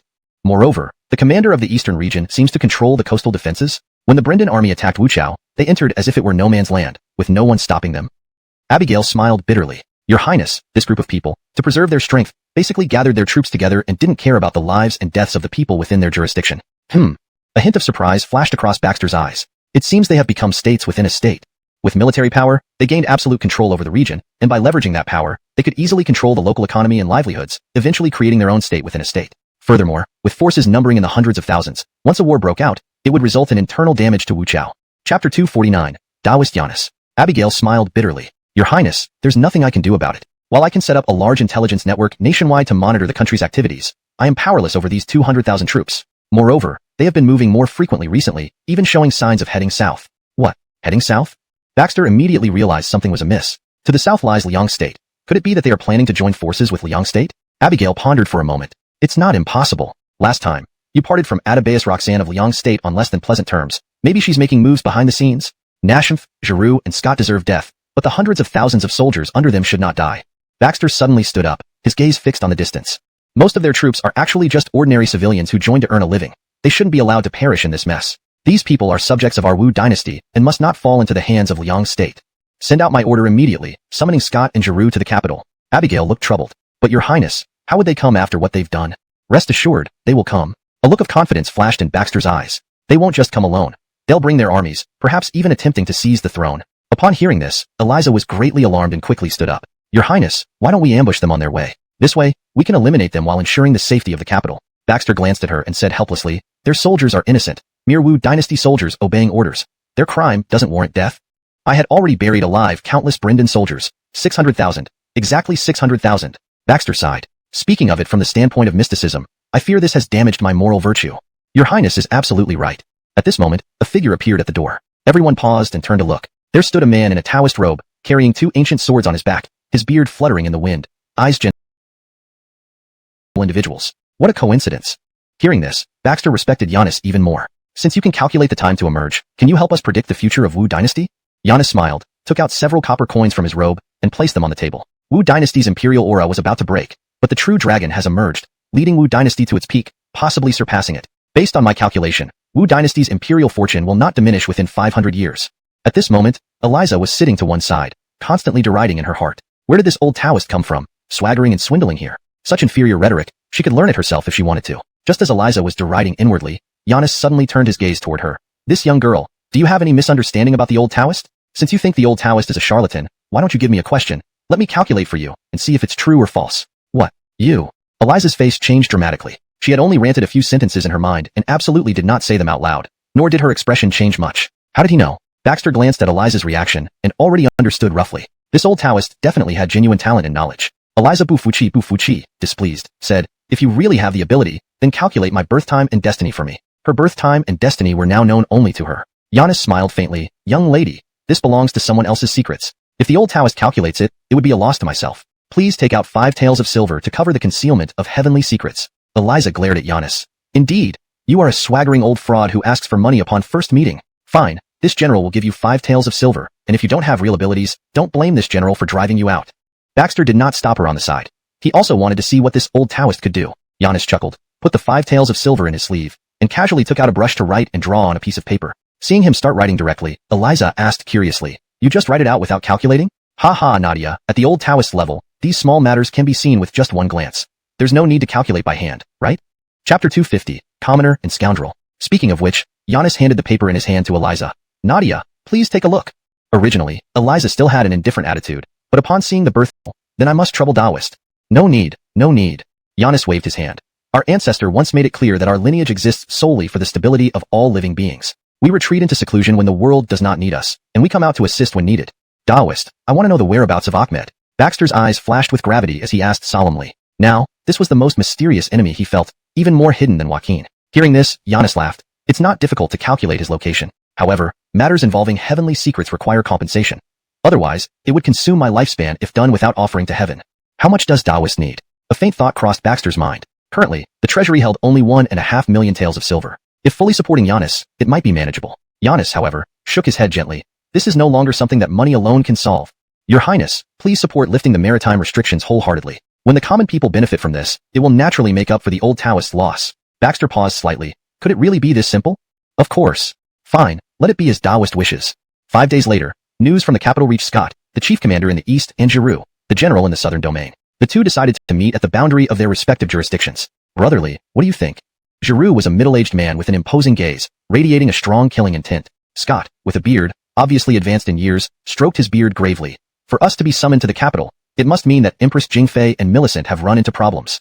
Who would have thought that His Highness would really reform the Wu Dynasty comprehensively? He's already starting with the harem. Giroux snorted coldly. Brotherly, those two consorts may have overstepped. They've been opening money shops inside and outside the capital, stockpiling goods, leading to soaring prices. Scott glanced at him, clearly displeased. Little brother Matthew, saying such words makes me feel cold-hearted. Haven't these consorts worked for our benefit? Have you ever lacked anything? How did your armies expand so quickly? Didn't you count on them? But, if they keep expanding their businesses like this, there will be problems sooner or later. We aren't prepared yet. Are we to go to the capital and face Baxter like this? We're not their match. Giroux angrily slammed the table. His equal heaven isn't playing around. The Brendan Kingdom's 60,000-strong army was wiped out by him. Do you think we stand a chance against him? Little brother Matthew. Why bolster others' morale while demoralizing ourselves? Scott waved indifferently. Since direct confrontation doesn't work, let's try strategy. Strategy? Giroux paused. Please explain, brotherly. Scott smiled slightly, stroking his beard. Little brother Matthew. Don't forget, Baxter is now basking in success, quite relaxed. If we show weakness, he won't likely make things difficult for us. Weakness? Show weakness to Baxter? Giroux's eyes widened in disbelief. He had been making his own laws and expanding his forces for so many years in the southern domain, virtually acting as the local emperor. Now, he was actually being asked to show weakness to a crown prince? This was truly hard to accept. Seeing Giroux's reaction, Scott couldn't help but sneer inwardly, silently criticizing Giroux thousands of times over. Foolish brute, not worth plotting with. A mere idiot who knows nothing but fighting all day. How can such a person achieve anything significant? Even with 20,000 troops under his command, it would still only amount to nothing but brute courage. At this moment, Scott was already considering abandoning cooperation with this local emperor of the southern domain. Since you're this foolish, don't blame me for selling you out to Baxter. Heh. The simple-minded Giroux didn't notice the flash of cold light in Scott's eyes. Instead, he remained engrossed in contemplating showing weakness. Scott cleared his throat and explained proactively, "Younger brother Matthew, think about it. We could mobilize a small elite force to pose as merchants and travel with us to the capital. By showing weakness to Baxter, we can make him let his guard down. If he remains tough on us, we can use our elite forces we brought along to eliminate him. At such close range, he wouldn't have time to call upon his elite troops. Instead, we could coordinate an inside attack." Giroux nodded. "Brotherly makes sense. What if he treats us nicely?" Hee. Younger brother Matthew is joking. "If he treats us kindly, then we naturally should return to our jurisdictions and continue building strength." Scott shook his head smilingly. "We don't need to rise up unless absolutely necessary. Why not just enjoy these peaceful days?" Hearing this, Giroux agreed deeply, standing up and clasping his hands. "All right, we'll follow Brother Lee's plan. Let's prepare and set off for the capital in 3 days." Chapter 251. Retribution of Longevity. Watching Giroux's retreating back, Scott couldn't help but sneer. What a fool. If that's the case, then don't blame me for selling you to Baxter as a gesture of my respect. Send someone over. Yes, General. Write an urgent letter immediately and send it to the capital at top speed. Yes. 3 days later, far in the capital, Baxter received a letter from General Scott. Baxter pondered for a moment, then whispered, "This Scott isn't a good person either, but he's more tactful than Giroux. They both coming to the capital is merely to test my stance. If they want it, then I'll certainly give them a friendly attitude and pacify them." Baxter shook his head helplessly. "There's no need to clash swords with them." Abigail tilted her head slightly and asked in confusion, "Your Highness, so what do you intend to do?" "Sow discord and divide them." Baxter grinned. "Deliver this letter to Giroux unchanged. Miss Nangong, can you act as a messenger for this task?" Abigail nodded. "I'm willing to serve His Majesty. This explanation, I believe, you understand clearly, so I won't go into detail." Baxter waved his hand and then looked at Daoist Yenisdeo fiddling with coins beside him. "Daoist, how is your calculation about where Ahmed might be?" Yenisdeo didn't answer, only took a deep breath, gathered all the coins in his palm, tightly held them, mumbled some incantations silently, and slowly opened his eyes. "Your Highness, Ahmed is right here in the capital." "What?" Gallant Baxter and Abigail widened their eyes, looking at Daoist Yenisdeo in shock. "Daoist, you're serious?" Yenisdeo shook his head. "Absolutely accurate. Even if your Highness doesn't trust this poor Daoist, trust heaven. This Daoist art of divination understands the essence of heaven and earth. I trust Daoist." Brief reverie. In fact, he roughly understood what Giannis was implying. They could tell fortunes and serve in the court, but they were only responsible for divination. Once they got involved in the situation themselves, it would backfire. With this thought in mind, Baxter respectfully bowed to Giannis. "Old Daoist, you just need to give pointers while staying by my side. The rest will be handled by me. I will never do anything that shortens your lifespan." Giannis chuckled sinisterly. "Your Highness, rest assured, this old Daoist values his life greatly. The saying goes, a fellow Daoist might die, but not this poor Daoist. It's a motto I've always believed in." The corner of Baxter's mouth twitched. There were many moments when he truly wanted to beat this old man up. After these few days of interaction, he had come to understand Giannis's nature pretty well. Lazy, gluttonous, and lecherous. These past few days, Giannis had already been chased and beaten by Eliza several times for sneaking peeks at her bathing. "Your Highness, I shall set off immediately." Just as Abigail was about to leave, Giannis stopped her. "Miss Nangong, you can't leave now. Otherwise, who will capture Ahmed when this poor Daoist leads your Highness to him? You surely wouldn't want this poor Daoist to handle it, right? Your Highness is too precious to take action, and soldiers would just be sent to their deaths. Miss Nangong, you're the most suitable one for the task." Eliza glared at Giannis. "Old man, isn't Nadia good enough?" Giannis chuckled again. They also engaged in power struggles, lacking ambition and dividing territories even within a slum. Of course, they only dared to act arrogantly within the slum. After going out to beg on the streets, they still displayed a humble demeanor. That allocated silver was originally intended by Baxter to hire craftsmen to help them build houses, but they refused. They gathered the silver in their hands, spending extravagantly on drinking and revelry, exhausting it within days. Inside the slum, an overweight man lay deepest inside, with several underlings massaging his back and fetching water, appearing quite idle. "Brother Nash, if we don't go out to beg for something to eat today, we will run out of food," an underling whispered. "Nash?" Brother Nash opened his large eyes and directly slapped the underling hard. "What are you for? Isn't every household required to contribute grain here? Where have they been delivering the grain?" The underling stammered. "But Brother Nash, we haven't gone out for a month, and the food is already all gone." "Nash!" Brother Nash coldly snorted, cleared his throat, and said, "Come, get your asses over here." At his shout, dozens of underlings immediately gathered around. These were all young refugee men. Under Brother Nash's command, they would beat the elderly, weak, women, and children daily, forcing them to beg on the streets and then demanding a share of their earnings upon return. Brother Nash, hearing the Tung Chi Zhi de Sung Yin, Brother Nash slowly opened his eyes. "Tell them, from now on, instead of every 3 days, it's every day that they must hand over food. Otherwise, I won't protect them anymore." "Yes, Brother Nash." At this moment, Brother Nash noticed a youth standing quietly in the corner. head down, not saying a word, looking hesitant about something. Hey, you at the back, what's your name? Get over here. All eyes turned to the youth standing at the back, who slowly raised his head, revealing a dirt-smudged, dark face. His eyes showed hesitation as he heard Brother Nash's call, slowly stepping forward and kneeling before Brother Nash. Brother Nash, I'm Eduardo. Eduardo? What kind of stupid name is that? When did you join my gang? Brother Nash picked his nose, speaking disdainfully. Eduardo replied softly, Brother Nash, I joined a month ago. A month ago? Nash, I forgot whether you even handed over any steamed buns. Eduardo lowered his head. I already handed them over, Brother Nash, and I gave 20 whole steamed buns. 20? Brother Nash was startled, eyes wide, grabbing Eduardo's collar and pulling him close, saying sternly, Where did you get 20 steamed buns, kid? They usually begged for 1 or 2 buns at most, mostly just getting half a bun. Eduardo spoke meekly and timidly. Stole them. What? Brother Nash was taken aback, then burst into laughter. Ha! Good boy, you can stay by my side. If I have a bite, you'll have half a bite. Damn clever. Ha ha ha. Just as Brother Nash and his group were immersed in laughter, the sound of horse hooves came from outside, followed by a group of soldiers rushing in, surrounding the entire slum. Now, apart from Brother Nash's gang, fewer than 100 old, weak people huddled in straw stacks, shivering. Eliza looked at these refugees, pity rising in her heart. Your Highness, these people are so pitiful. We do have plenty of silver in the national treasury. Why don't we rescue them? Baxter glanced at her. Abigail, understanding Baxter's meaning, said sternly, Most of these people aren't refugees due to natural disasters or calamities. They're mostly just lazy bums. I have investigated these people. Originally, their families were decent. However, due to some wastrel offspring squandering their wealth, combined with natural disasters and wartime chaos, these somewhat wealthy families quickly declined, eventually becoming refugees like this. Even if we give them more silver, they will absolutely not know how to cherish it. In the end, they will squander all the silver in their hands and once again become a group of refugees. Abigail's eyes showed no mercy at all, as if she deeply detested these refugees. These people shouldn't be cared about whether they live or die. People like them can't be changed. Only death awaits them. Nashmph. After Abigail explained, Eliza also understood everything and nodded. If it's really like that, then they indeed aren't worth sympathizing with. Baxter surveyed these refugees and asked solemnly, Daoist Zhang, what about these people? Giannis yawned and laughed. Your Highness, I've already brought you to the place. If I continue to provide guidance, then this poor Taoist would be revealing the secrets of the heavens.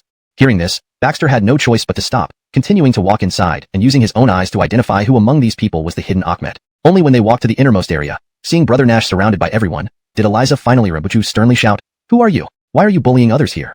When Brother Nash saw a group of people dressed in official robes, he immediately lost his bravado, rolling off his seat and kneeling on the ground, kowtowing. This humble servant is Lee Nash, a refugee here. I am not bullying anyone. It's just that my physique is slightly stronger, so I protect them here. You all lift your heads up. At Baxter's order, these refugees all raised their heads. As Baxter's gaze swept over, his disappointment grew deeper. Someone once told him that the simplest way to judge a person is by looking into their eyes. Chapter 253. Eyes can deceive you. Eyes are the windows to the soul. No matter how hard one tries to hide their thoughts, some hints can always be read from their gaze. But as Baxter scanned this group of people, their eyes were all shifty and fearful, lacking any luster. They were clearly a group of refugees. Just as Baxter was about to turn back and seek help from Yunisdeo, his eyes suddenly froze, looking at Eduardo who was kneeling beside Brother Tiger. You lift your head. A flash of sharpness crossed the depths of Eduardo's eyes, but he still slowly raised his head, meeting Baxter's gaze with a timid look. Brother Tiger was inwardly shocked, but upon seeing Baxter's eyes, he stepped forward. Your Excellency, this kid just came to me a month ago. If you like him, you can take him away now. Shut up. Baxter's gaze became extremely stern, almost scaring Lee Nash into wetting his pants. He hurriedly knelt down and collapsed onto the ground. His heart pounded like drums. Why would such an official come to this slum? Could it be that some blind fool offended this official's family while begging? Damn. I have to find out who did this and punish them severely once they return. While Lee Nash's mind raced with thoughts, Baxter suddenly drew his imperial sword from his waist, taking a step toward Eduardo, his eyes flashing with a cold light. Eduardo collapsed on the ground, a puddle of yellow liquid forming beneath him as he stammered. Your Excellency, sir, I haven't offended you, have I? If there's something wrong with me, I can change right now, right? Seeing Eduardo's cowardly demeanor, Eliza frowned and whispered to Abigail beside her, Nan Gong, why is His Highness picking on this coward? Could this guy really be related to Ahmed? At that moment, Daoist Giannis said mysteriously, never trust your own eyes, for they can deceive you. Ah. Eliza was momentarily dazed by this sudden statement, then asked, then what should we trust? If we don't even believe what our eyes see, what can we trust? Giannis chuckled softly. Of course, trust your own heart. Only by following your true self can you truly enter the Tao. Do you wish to enter the Tao, Nadia? If so, I only need 500 taels of silver from you. Eliza. She shouldn't have listened to this old man babbling nonsense, only wasting her emotions in the end. However, Abigail pulled out a pistol from her waist with a serious expression, standing ready. Nadia, perhaps His Highness is right? Nash? At that moment, Baxter suddenly lifted the imperial sword in his hand, slashing fiercely downward at Eduardo. The force of the imperial sword was overwhelming, about to strike Eduardo's head. Just 3 inches away, Eduardo's eyes suddenly turned sharp as he yanked Lee Nash beside him. Baxter couldn't stop the sword in time, severing Lee Nash's arm on the spot. Blood spurted out, followed by Li Nash's anguished screams. Ah! The screams echoed through the slum, but not a single person dared to speak. There was no longer any fear in Eduardo's eyes. He leaped onto a pile of straw, staring coldly at Baxter. Imposter, I didn't expect you to actually find me. Baxter ignored the groaning Li Nash on the ground and pointed the imperial sword at Eduardo. Come down, Ahmed. Now, you have nowhere to run. Do I? Ahmed, never accept my fate. With a cold laugh, Ahmed drew a sharp blade from his waist and launched an attack on Baxter. Baxter, undeterred, swung the imperial sword, and the two engaged in a fierce battle within the slum, their weapons clashing without end. Li Nash's subordinates were stunned. They couldn't believe that the trembling figure beneath Brother Tiger just moments ago had turned into a world-class martial artist, battling evenly with this high-ranking official. In the midst of their struggle, Ahmed suddenly said coldly, Baxter, just a name I abandoned long ago. I never thought you'd still be using it. How disappointing. Whether you respect me or not isn't for you to decide. Urged in her heart. Familiar face, familiar eyes. Hee hee, Adelia, I never thought we would meet again. Ahmed spoke in a hoarse voice, yet with an unnatural tone. Adelia, I told you to find a stand-in, and look at you. You made the pretense real? You wait, sooner or later, I'll make you regret what you've done, making your life worse than death. Chapter 254, Qingtian Academy. Seeing Ahmed's murderous gaze, Adelia couldn't help but retreat a few steps again, her once rosy lips turning pale. This fear was etched deep into her soul. She hadn't seen Ahmed for a long time, and with Baxter by her side protecting her, she had almost forgotten much about him. But the fear that was imprinted in her bones would never fade away. At this critical moment, Baxter stepped forward 2 paces, walked to Adelia's side, and gently wrapped his arms around her, his eyes filled with tenderness. Dominikian, I'm here, don't be afraid. After hearing these words, even though Adelia was still afraid of Ahmed, she seemed to feel a warm current flowing through her heart. Gradually, she grew braver, feeling more reassured. Ahmed sneered coldly. A fake remains a fake, an imitation can never become real. You'll always have to use what I left behind. How long time? Your Highness, what are you planning to do? Abigail noticed the change in Baxter's mood and quickly asked. Baxter pondered for a while. Ahmed cannot die now, at least not yet. I can sense that he has more up his sleeve, something powerful enough to overturn us. The straightforward Eliza scratched her long hair, puzzled. Your Highness, he's already in our hands. What cards could he possibly have left to threaten us? Baxter shook his head. You mustn't forget our identity. Everyone instantly sobered up, realizing the gravity of the situation. As Baxter's confidants, they knew that Ahmed was the true crown prince. If someone were to exploit this fact, their problems would be enormous. To use this information to undermine me or pose a threat to us, the person must carry weight. A flash of coldness appeared in Baxter's eyes. But now, Minister Shiloh is no longer in the court. Who else has influence?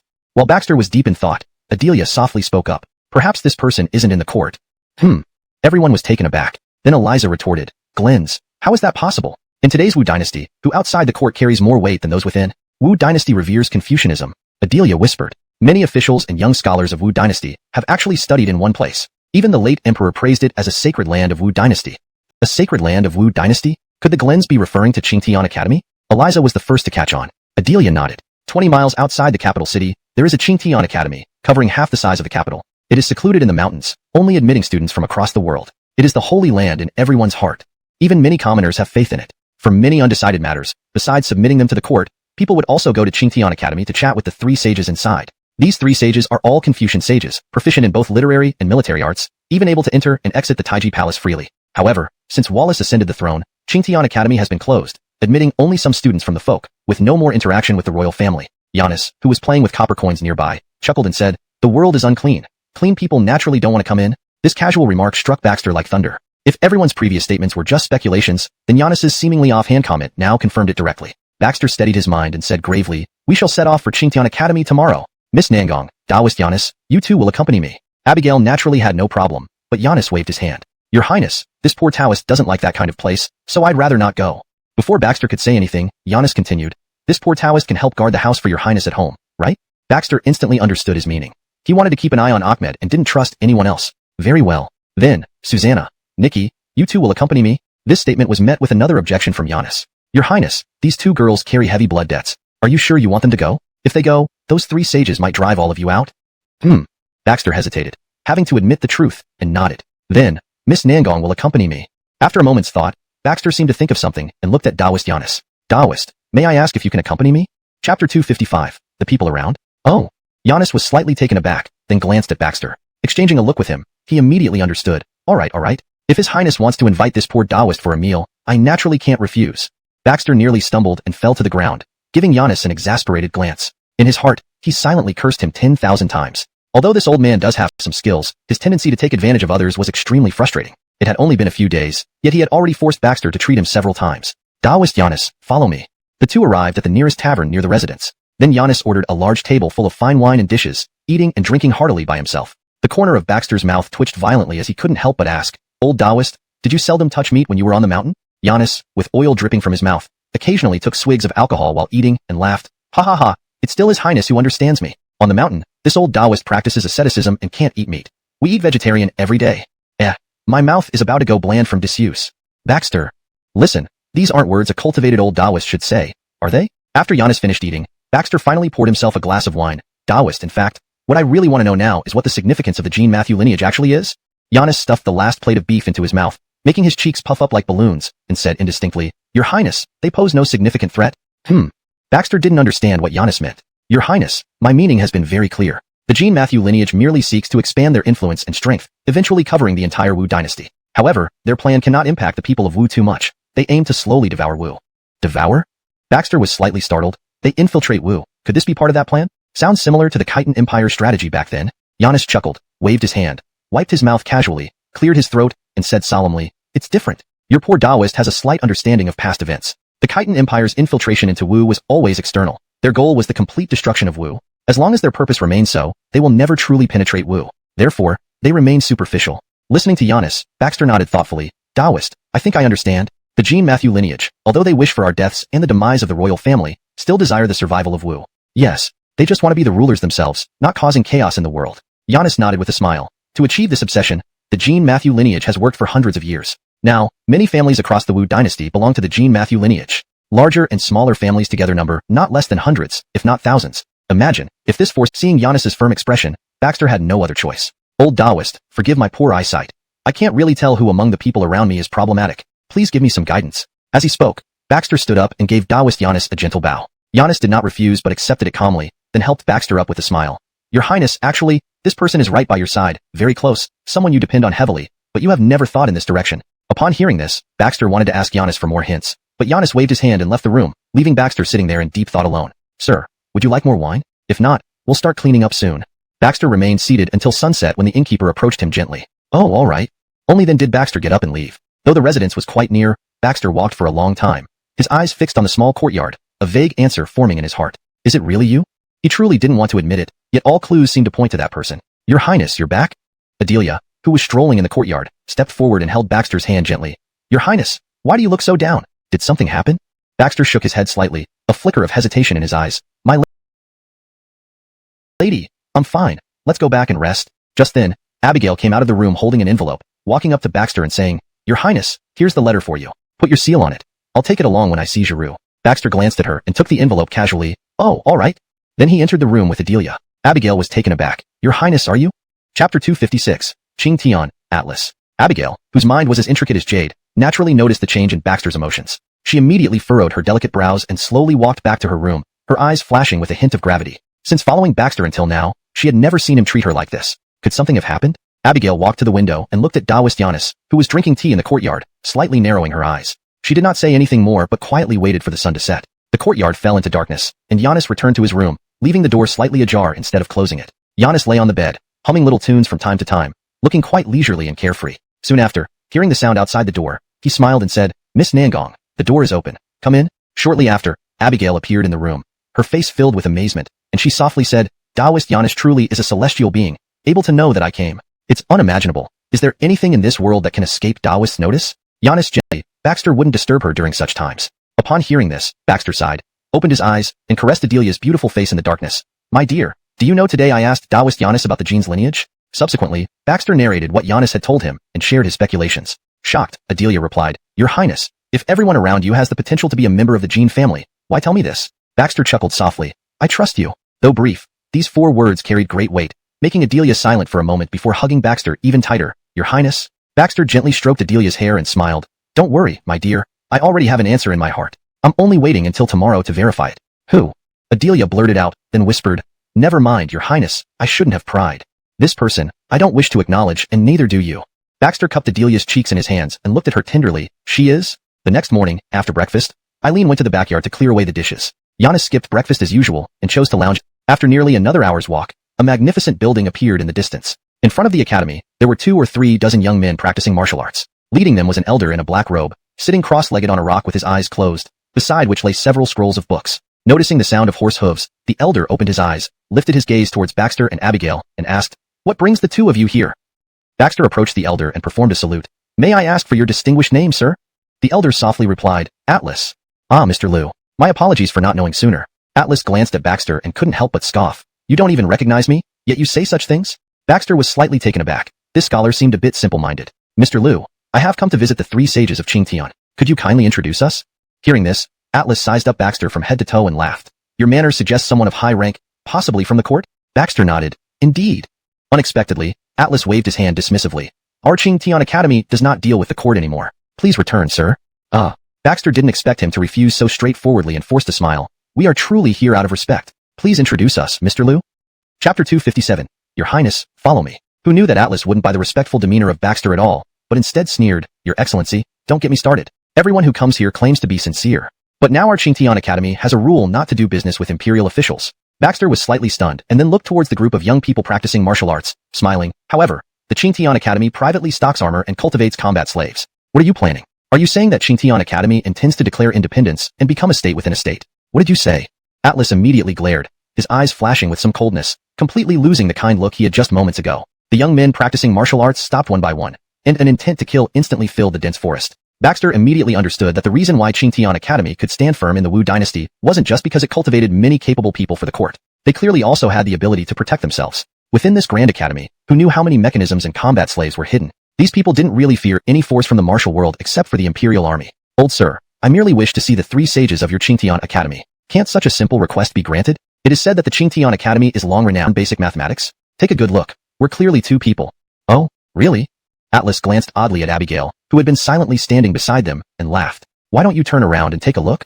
But before Baxter could turn around, a hard gun barrel pressed against the back of his head, followed by a cold voice. "Your Highness, don't move." Soon, a delicate hand reached into his clothes and took away the pistol from his waist. "Baxter, looking at your expression, you don't seem surprised?" Atlas smoked his pipe, looking at the controlled Baxter, puzzled. "Why should I be surprised?"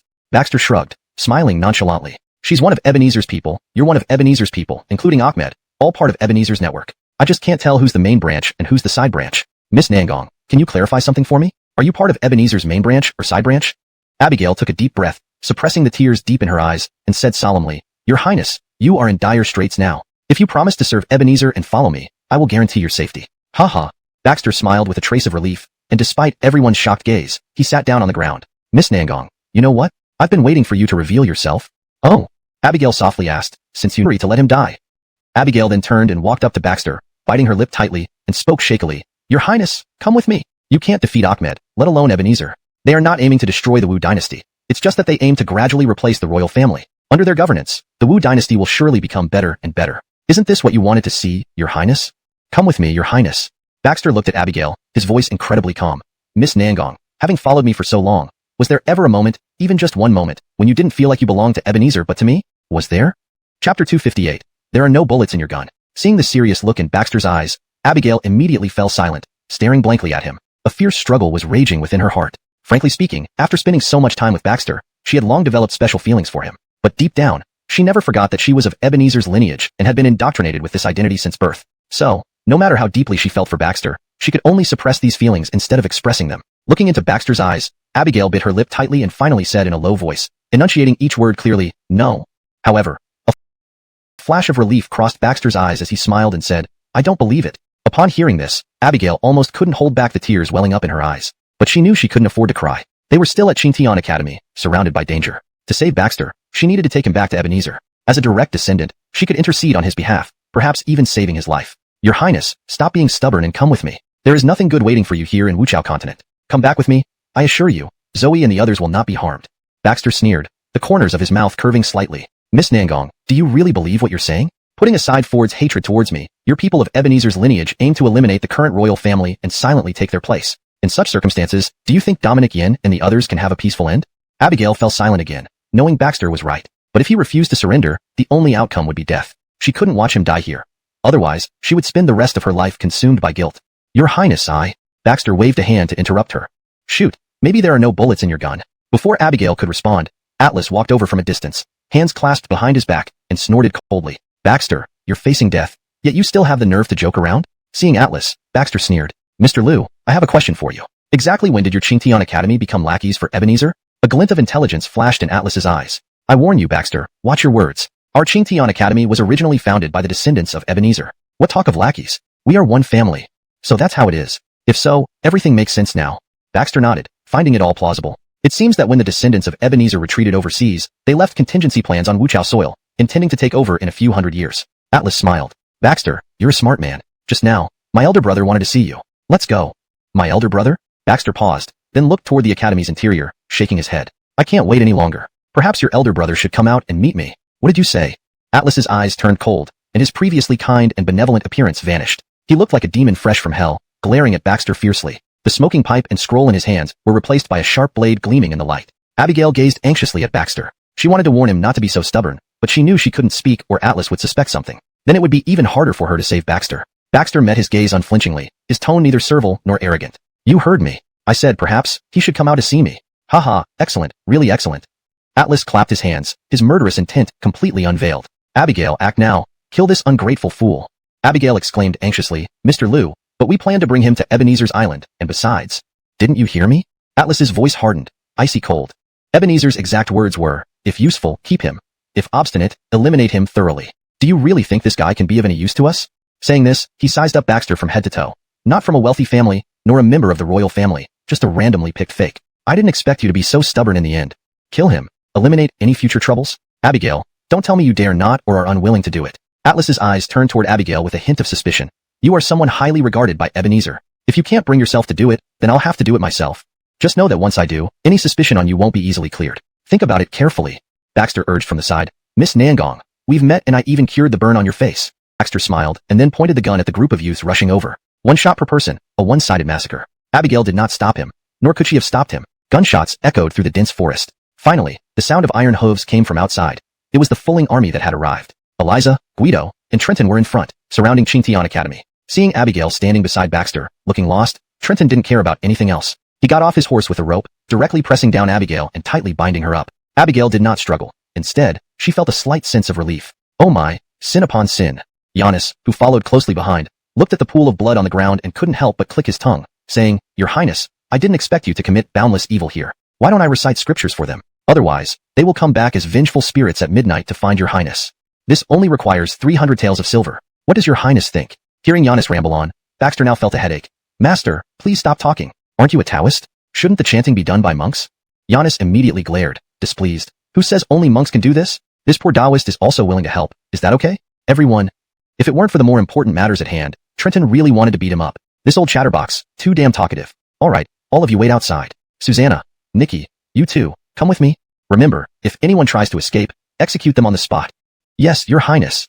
Watching Baxter's departing figure, Abigail collapsed on the ground like all her strength had been drained from her body, her eyes filled with resignation. But Trenton wasn't going to let her off so easily. In his eyes, Baxter was a born saint who must never be insulted. Miss Nangong, His Highness has treated you well, haven't I? Why would you treat His Majesty like this? Humph. How will you face everyone when we return? Still feeling unrelieved, Trenton kicked Abigail to the ground. Pa, you damn woman.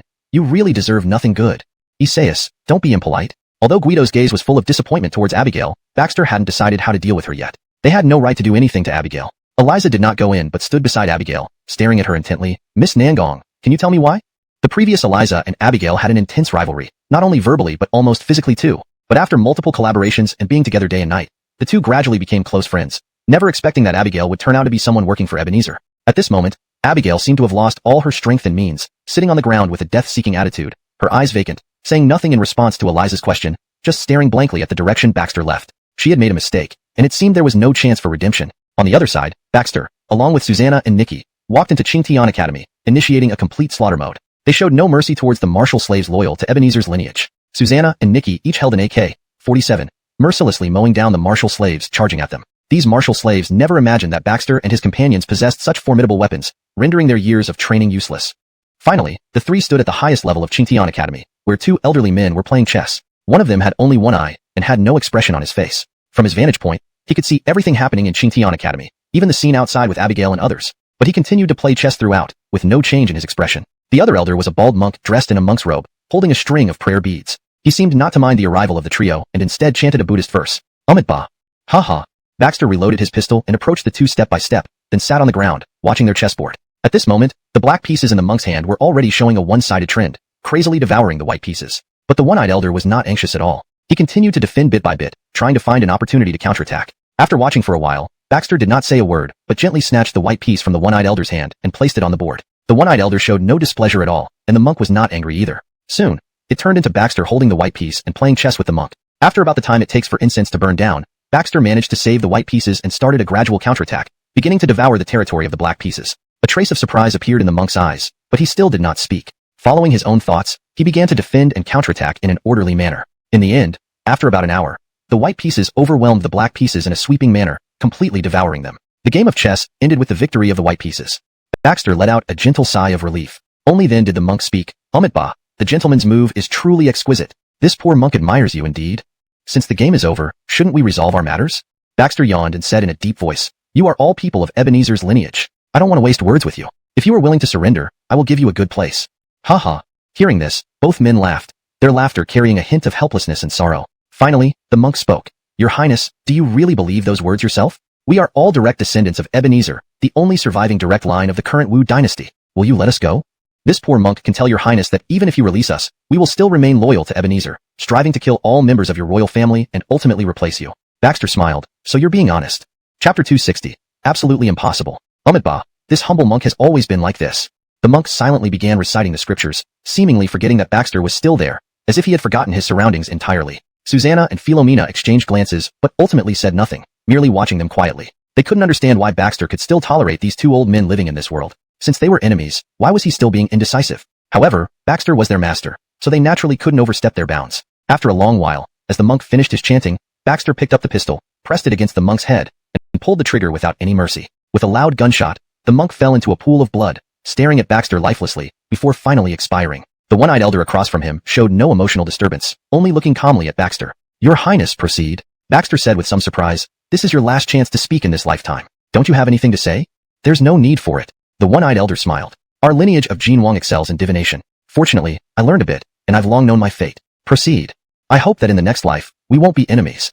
To be honest, he had always been observing Baxter. Initially, he thought Baxter wouldn't survive, but later on, he admired Baxter's abilities greatly. Unfortunately, the order came from Jinwang, requiring them to eliminate Baxter. Fine. Another gunshot echoed, and the entire Qingtian Academy fell silent. Then, Baxter, along with Susanna and Philomena, walked out of the academy towards the gathered crowd. "Your Highness, are you all right? Your Highness, everything is settled inside?" People crowded around, asking concernedly. Baxter nodded slightly weary. "Yes, clean up here and announce to the outside that bandits attacked Qingtian Academy, leading to its complete destruction. Fueling army took action to avenge them and killed the rebels." "Yes, Your Highness." As he passed by Abigail, Baxter stopped, looking at her with complicated eyes. At this moment, he finally realized that Adelia was right. He truly harbored different feelings for Abigail. After a pause, Baxter squatted down and untied Abigail's bindings. "Go." "Nash?" Not just Abigail, even Masaoto and others were surprised. "Your Highness, letting her go like this?" "Yes, Your Highness. People from the Jinwang lineage are brainwashed from childhood. What if she causes trouble later? We'll regret it then." "Your Highness, you can't let her go. Once this woman is out, she might cause unimaginable trouble." "Yes." However, Baxter waved his hand. "Go, Miss Nangong. From now on, we part ways. Let's pretend we never met." Upon hearing this, Abigail immediately broke into tears, kneeling and crying as Baxter and others gradually walked away. The sky gradually darkened, and light rain began to fall. Abigail knelt alone in the muddy ground, gazing at everything before her sadly, as Baxter's figures vanished into the dense forest. "Ah!" Finally, she cried out helplessly, her voice filled with despair. At that moment, she realized the depth of her inner despair and loneliness. Where's Miss Nangong?" Seeing Baxter return covered in blood, Adelia was shocked. After changing his dirty clothes, she asked. Baxter shook his head, saying nothing, lying on the bed with a blanket over his head. Adelia paused, about to ask further, but suddenly seemed to think of something. She left the room and found Eliza organizing weapons in the backyard. "Nadia, what happened? When you went, everything was fine, but why isn't Miss Nangong here now?" Hearing Adelia mention Abigail again, Eliza paused, then sat her down. "Your Highness, please listen carefully." After a long while, Adelia returned to the house, sitting on the bed and gently hugging Baxter. "Your Highness, I'm here." Sigh. After a while, Baxter finally pulled off the blanket, with a trace of sadness in his eyes. He moved forward and hugged Adelia. "Dominikian, Your Highness, you don't have to say it. I understand how you feel." At this moment, Baxter looked at Adelia, feeling a weight lifted off his heart. He rested his head on Adelia's chest and fell into a deep sleep. Adelia didn't disturb him. Such events were also beyond Adelia's imagination. She could hardly believe that Abigail was actually a member of the Jinwang. It was unbelievable, considering someone who had been living with them day and night, even developing mutual feelings with His Highness. Sages were direct subordinates of Jinwang. Their martial arts were incomparably exquisite, and the strength of Qingtian Academy far surpassed Hong Fuan. Never did he think it would be destroyed by Baxter in half a day. No, it's impossible. This is absolutely impossible. Chapter 261. Dealing with the aftermath. Ahmed still couldn't accept the downfall of Qingtian Academy. It wasn't just the holy land of the Wu Dynasty. Its elites were reputedly the cream of the Jin King's lineage. These elites could already rival those from the homeland of the Jin King's lineage, yet they were obliterated by Baxter. However, Ahmed did not plan to tell Baxter everything, knowing it would significantly reduce the intimidation power the Jin King's lineage had over Baxter. Baxter smiled, looking at this person who once posed an endless threat to him and Adelia, now imprisoned here, unable to move. Beside him, Giannis chattered on. What impossible things are there in this world? You're only deluding yourself. This remark instantly ignited Ahmed's anger, glaring at Giannis. Old Taoist, what nonsense are you spouting? Your techniques seem quite aligned with the Jin King's lineage. As a traitor, since you secretly learned their techniques, why did you still betray them? Giannis sneered, then revealed the patterns on his shoulder, smiling. Recognize this? You. Ahmed drew in a cold breath. The pattern horde of the people is lost. The dynasty won't be far from collapsing. Baxter shook his head. That's exactly what I'm saying. Compared to the Jin King, you're nothing. You. Ahmed clearly refused to admit it, but, seeing the murderous intent in Baxter's eyes, he calmed down. Why are you here? To gloat over me? Baxter said coldly. I have no need to gloat. I'm here to kill you. Haha, then come. Ahmed seemed to have long foreseen his own end, slowly closing his eyes. Moments later, Baxter had splatters of blood on him. Immediately after was Giannis's nagging. Oh, your highness, conducting such bloody business in front of a man of the cloth like me? What will I say if I meet the Grandmaster after 100 years? Baxter walked to the front courtyard, took Adelia out, and went straight to the palace dungeon, where Yuri lay tortured beyond recognition. Picking up a basin of water from the ground, he threw it at Yuri with a splash. Nash? Who's there? Yuri woke up abruptly, staring at Baxter, a flash of anger in his eyes. Baxter, if you dare, kill me. Why humiliate me like this? Nash humiliate you? No, today. I'm here to settle accounts with you. Baxter pulled out the Emperor's sword from his waist and handed it to Adelia. My lady, you take the action. Adelia tightly gripped the Emperor's sword, her eyes full of fury as she stared at Yuri. Die. Splat. She stabbed through Yuri's chest directly. Unlike a gunshot, this wouldn't kill him instantly. Yuri looked at the two of them in agony, ultimately losing his life as his vitality slowly drained away. After killing Yuri, Adelia felt as though a huge weight had been lifted off her heart. The Emperor's sword in her hand became unbearably heavy, which she then handed back to Baxter. Your Highness, thank you. Baxter gently slid the Emperor's sword back into its scabbard and hugged Adelia. My lady, I promise that once we rebuild the Shiloh family, nothing like this will ever happen again. To his surprise, Adelia gently shook her head and smiled, saying, Your Highness, even if the Shiloh family no longer exists, I will still be your wife. This is enough. Does it matter whether the Shiloh family is rebuilt or not? Ha ha ha. The two of them hugged each other out of the dungeon and wandered around the capital for a long time before returning to their mansion. However, from afar, Baxter saw someone kneeling in front of the mansion, seemingly a woman. Your Highness, Adelia called out, and Baxter immediately came back to his senses. The figure was so familiar. How could he not recognize it? He couldn't help but sigh in his heart as he led Adelia forward. Nangon girl, since I already let you leave, why are you still here? Why can't you let go? Baxter sighed as he came beside Abigail and asked. Abigail shook her head. No, Your Highness, I won't leave. It's my fault first. Even if you let me stay in your mansion as a servant to atone for my sins, that would be good enough. Baxter chuckled bitterly. Nangon girl, with your unparalleled martial arts, how could I dare to keep you as a servant in my mansion? In fact, Baxter did not want to say such words, but considering the brainwashing power of the Jin King's lineage, he truly dared not take the risk. If he made a wrong move, everything would be lost. Your Highness. Abigail's voice was filled with sorrow as she turned around, her beautiful eyes brimming with sadness as she looked at Baxter. Your Highness, please give me another chance. I promise. I promise. No need. Baxter sighed. Nangon girl, from now on, as long as you don't enter the capital again, you can go wherever you want. I won't restrict you. If you want to return to the Jin King, it's fine too. No, Your Highness, I will not return to the Jin King. Abigail tightly grabbed Baxter's clothes, but Baxter firmly shook off Abigail's hand. My lady, it's cold. Let's go inside. Adelia had thought of persuading more, but eventually gave up. Okay. Chapter 262. The Glens goes in person. Watching Baxter and Shiloh Dominicshin enter the mansion, Abigail was weeping uncontrollably, her eyes vacant. Even though her legs had gone numb, she still did not choose to stand up. At this moment, it started drizzling again. The rain quickly soaked Abigail's entire body, making her shiver from cold yet feel feverish, and she felt dizzy. Not knowing how much time passed, Abigail felt as if she was about to collapse. The door of the mansion slowly opened, and a figure holding an umbrella walked out, approaching Abigail. Your Highness, is it you? Abigail tried to open her eyes but failed. Her eyelids grew heavier as she looked at the approaching figure, finally closing gently as she fell into the muddy ground. When she regained consciousness, she found herself lying in her room, with Baxter sitting on a chair nearby, quietly watching her. Your Highness. Abigail hurriedly attempted to get up, but was held down by Eileen. Sister Nangong, you caught a chill yesterday. Don't move around now. You should rest in bed. Seeing Abigail awake, Baxter waved his hand, and Eileen obediently left. Your Highness, I really don't want to leave you. I won't work for Ebenezer anymore. Before, I had no choice. Baxter chuckled softly. Miss Nangong, staying by my side actually puts you in greater danger. Do you think Ebenezer would let you go after learning that you've completely betrayed him? It's better for you to return to his side. At least, it will ensure your safety. If one day I lead troops to destroy Ebenezer's lineage, perhaps then we can truly reunite. Your Highness, Abigail paused, realizing that Baxter's words carried deeper meaning, asking cautiously, Your Highness, are you asking me to go back to Ebenezer too? Nash. Baxter put a finger to his lips, signaling silence with a smile. Some things are better left unspoken. Understanding them in your heart is enough. In fact, I wanted you to do this yesterday, but you were too stubborn to understand my intentions at such a crucial moment. Baxter laughed bitterly. Abigail awkwardly scratched her long hair. If it weren't for her being directly involved, perhaps she could have analyzed Baxter's intentions more quickly. But yesterday, she was blinded by emotions, only wanting to return to Baxter's side, without thinking about anything else. This mission is extremely perilous. I don't know how long it will take to investigate Ebenezer thoroughly and bring him down. Baxter shook his head. Be prepared mentally. It might take 10 years, 20 years, or perhaps, you may never see me again in your lifetime. Abigail fell silent, fully understanding this point. She bit her lip tightly and said after a while, Your Highness, take care. Sure. Baxter nodded with a smile and left the room after opening the door. A short while later, Eliza entered, looking at Abigail with a complicated expression. Nangong, are you really leaving? Abigail smiled faintly, yes. Eliza lowered her head slightly, a hint of reluctance in her eyes. If you didn't leave, His Highness would likely keep you by his side. After all, everyone makes mistakes. Nadia, there's no need to worry about me. I have my own tasks ahead. We will meet again eventually.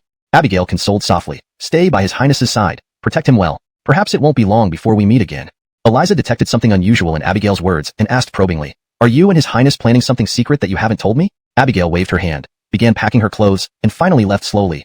Nadia, take good care of His Highness. Wait for me carefully. After saying this, Abigail left the mansion. Unbeknownst to her, Baxter and Shiloh Dominicshan stood by the window, watching Abigail's departing figure, their eyes filled with complex emotions. Your Highness, since you are so reluctant to part with Lady Nangong, why do you insist on sending her into Ebenezer's inner circle? I think Ebenezer is the kind of person who is suspicious by nature. If he notices anything amiss with Lady Nangong, won't that put her in danger? Shiloh Dominicshan pondered for a while and suddenly said, Your Highness, what if I go? Huh? Baxter, who had just taken a sip of tea, couldn't help but spit it out, looking at Shiloh Dominicshan in disbelief. My dear, are you joking? You were pregnant. How can I let you go there? And it's so dangerous. Your Highness, I've always listened to you before. This time, can you listen to me? Shiloh Dominicshan held Baxter's hand, looking earnestly into his eyes. Chapter 263. The Glen has no money. Looking into Adelia's beautiful eyes, Baxter couldn't help but smile. All right, then give me a reason that leaves me speechless. No need for a reason. Adelia shook her head. Your Highness, as your Glen's, it is my duty to share your burdens. Besides, not many people know about your thoughts. Even General Guido, a man himself, can't be as considerate as I am. Most importantly, if I go, it will prove both our sincerity. They'll definitely lower their guard at this moment, which would be the best opportunity to break them down. Hearing this, Baxter fell silent immediately. Admittedly, Adelia made sense, but as his wife who was also pregnant, he couldn't bear to let Adelia take such risks. Your Highness, I am also a citizen of Wu Dynasty. Let me go. Looking into Adelia's sincere eyes, Baxter took a deep breath and said seriously, All right, since you want to share my burden, I'll let you go. However, you must promise me one thing. What? Tell me. Baxter held Adelia and whispered in her ear, No matter what happens, even if you don't complete the task, protect yourself and come back safely. Okay, Your Highness, I promise. Deep into the night, Baxter couldn't sleep, tossing and turning. He kicked open Taoist Giannis's door, waking him up from bed. Oh, Your Highness, isn't this immoral? Should a gentleman do this by waking up an old man who's sleeping deeply in the middle of the night? Giannis grumbled at Baxter. But before he finished complaining, Baxter took out a pack of warm marinated beef from his robe and placed a jar of wine in front of him. Taoist Zhang instantly stopped talking, his eyes sparkling with joy. Without waiting for chopsticks, he grabbed a handful of beef and stuffed it into his mouth. The corner of Baxter's mouth twitched. Old Taoist, I remember Ainsley prepares delicious meals every day with plenty of meat. Why do you look like I haven't fed you? With his mouth full of meat and after gulping down several swigs of wine, Giannis panted and laughed. Your Highness, it's already midnight, and I'm hungry. Baxter. He didn't expect the old man still had such a good appetite and could eat late-night snacks. Old Taoist, I came here because I have something important and want you to divine it. Before he finished speaking, Giannis put up a finger with a smile. Sure, no problem. Good things happen to good people. Baxter was momentarily speechless, having prepared a lot to say only to be cut off by Giannis's quick reply. Thank you, Taoist. Seeing Giannis still eating hungrily, Baxter left without further disturbing him. Walking towards the backyard, he saw a suspicious figure sneaking into the kitchen. Startled, Baxter followed her inside and recognized Luciana under the moonlight, furtively grabbing a few flatbreads and hiding them in her chest. Baxter cleared his throat lightly. Ahem. Luciana, what are you doing? Luciana was startled, dropping the bread she had hidden in her chest, jumping like a scared rabbit. When she realized it was Baxter, Luciana blushed, too embarrassed to meet his eyes, and whispered, Your Highness, neither Luciana nor Tracy were full. So we... Nash? Baxter paused. You weren't full? Not full. Luciana shook her head honestly. My sister is also very hungry, so I came out to find some food. Really? Baxter scratched his head. I remember Ainsley's cooking should be enough and... Suddenly realizing they ate together with many people, and Luciana and Tracy, being martial artists, naturally ate more than others, Baxter smiled and took out another pack of beef from his robes. Here, I bought this beef outside. Take it. Thank you, Your Highness. Luciana took the beef respectfully, looking up at Baxter with her beautiful eyes. Your Highness, actually, Miss Ainsley didn't tell you, but the money in the mansion is running out. She has been paying out of her own pocket these past few times. Nash? Baxter was taken aback, then he slapped his forehead. This is my fault. You go back first. I will take care of it. Yes, Your Highness. After returning to the room, Baxter recounted what had just happened to Adelia, saying helplessly, how can we run out of money in our mansion? I remember leaving quite a bit. Adelia gave him an exasperated look. Quite a bit. You contributed most of the money to the Imperial Treasury. We didn't keep much for ourselves. The Shiloh family's business is gone now, and I have no income. I've already given all the remaining money to Ainsley. I didn't expect it would be spent so quickly. Baxter scratched his head awkwardly. We don't need to embezzle from the Imperial Treasury, but we indeed need to start some small businesses. Otherwise, the Glen and Glens won't even be able to afford food. Ha ha ha. Adelia gave him a teasing glare before laughing. The next morning, Baxter began fiddling around in the courtyard. Adelia, with her pregnant belly, approached Baxter. Your Highness, what delicious food are you making? Stinky tofu, which you've eaten before. Baxter smiled. Why do you want to make this again? It smells terrible. Adelia covered her nose. Baxter grinned and said, okay, then don't eat it, lady. That won't do. Ha ha ha. Your Highness Glens, what's the good food today? Soon, Trenton's booming voice came through. Baxter looked at him helplessly. General Ma, you're going to eat us poor. Ha ha. Your Highness jests. Trenton scratched the back of his head. Your Highness controls the entire Wu Dynasty. How could we possibly eat you poor? Adelia was about to say something but was pulled back by Baxter. Sit down. Ainsley hasn't finished preparing the meal yet. This is my little business venture. Nash? What kind of small business? Chapter 264, Departure for the Western Regions. Trenton leaned in like a curious child, inspecting what Baxter had made, then sniffed hard. Immediately, he showed an expression of disgust. Your Highness, if you don't know how to cook, we can choose not to do it. I think Miss Ainsley does a pretty good job. There's really no need for you to try. Baxter chuckled mockingly. General Ma, this is called stinky tofu. It smells terrible but tastes very delicious. If you don't believe me, you can ask Lady Dominic Sean. Glens, is that really true? Trenton scratched his head and asked strangely. Holly covered her mouth lightly with her hand and smiled. It's true, willing to let the Glens go. What else can be done? Baxter laughed bitterly. Now that Abigail was gone, he felt like he had lost his right arm, feeling hollow inside. Well, stop thinking about it. How's the caravan for the journey to the Western regions prepared? Eliza nodded. Everything's ready, Your Highness. Aren't you worried about leaving everyone from the capital? Baxter smiled. With Guido and Trenton leading the fulling army, I'm at ease. Besides, Griffin is managing the court, so nothing major should happen. While we're away, we'll resolve Jean Galen's matter in the Western regions completely. Let's set off. Yes, Your Highness. Sitting in the carriage, gradually moving farther away from the capital, Baxter couldn't help but sigh. He didn't know when he would return. On the road, Giannis slept soundly without opening his eyes. Finally, during the night camp setup, Baxter woke up Giannis. Old Taoist Master, we're setting up camp now. How did you manage to sleep through the entire day? Pong Wu seemed listless, his eyelids drooping, not joking around with Baxter, only softly saying, Oh, Your Highness, this poor Taoist will go prepare. Watching Giannis's silhouette, Baxter fell into deep thought, a hint of confusion flickering in his eyes. What's wrong with Giannis? Not until late at night, when Baxter was patrolling the campsite, did he find Giannis leaning against a large tree, staring blankly into the distance. Your Highness, why are you also awake late at night? Baxter smiled and walked over. Old Taoist Master has quite the hearing. That's not just hearing. Giannis smiled. Do you usually perceive your surroundings with just your ears and eyes? Baxter nodded. Yes, don't you? Giannis shook his head. Eyes can deceive you. Ears can too. This poor Taoist has always used the heart to sense the world. When encountering obstacles, one divines in the heart, and everything becomes clear. Baxter sat cross-legged opposite Giannis, smiling. Old Taoist Master, listening to you makes me truly interested in learning some of the strange arts of the 8 trigrams. Giannis said nothing, just extended his hand toward Baxter. Nash, what does Old Taoist Master mean by this? 500 taels of silver to enter the path. Baxter. Damn money grubber. Do you want to hear about the fortune of the Wu Dynasty?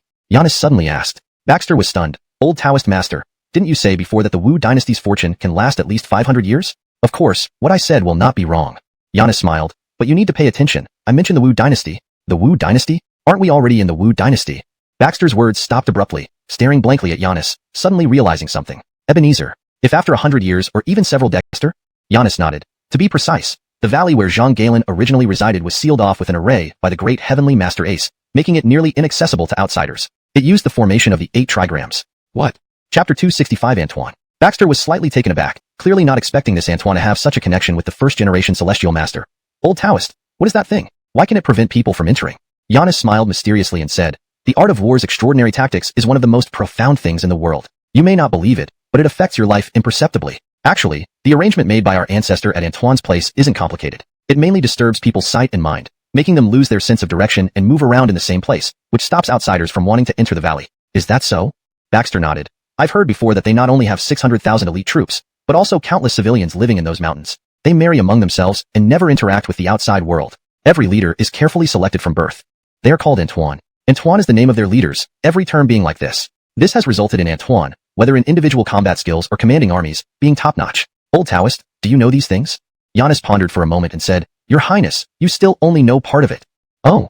Baxter became interested. Old Taoist, do you know more about it? Each leader named Antoine almost lives past the age of 100, and some even live up to 150 years.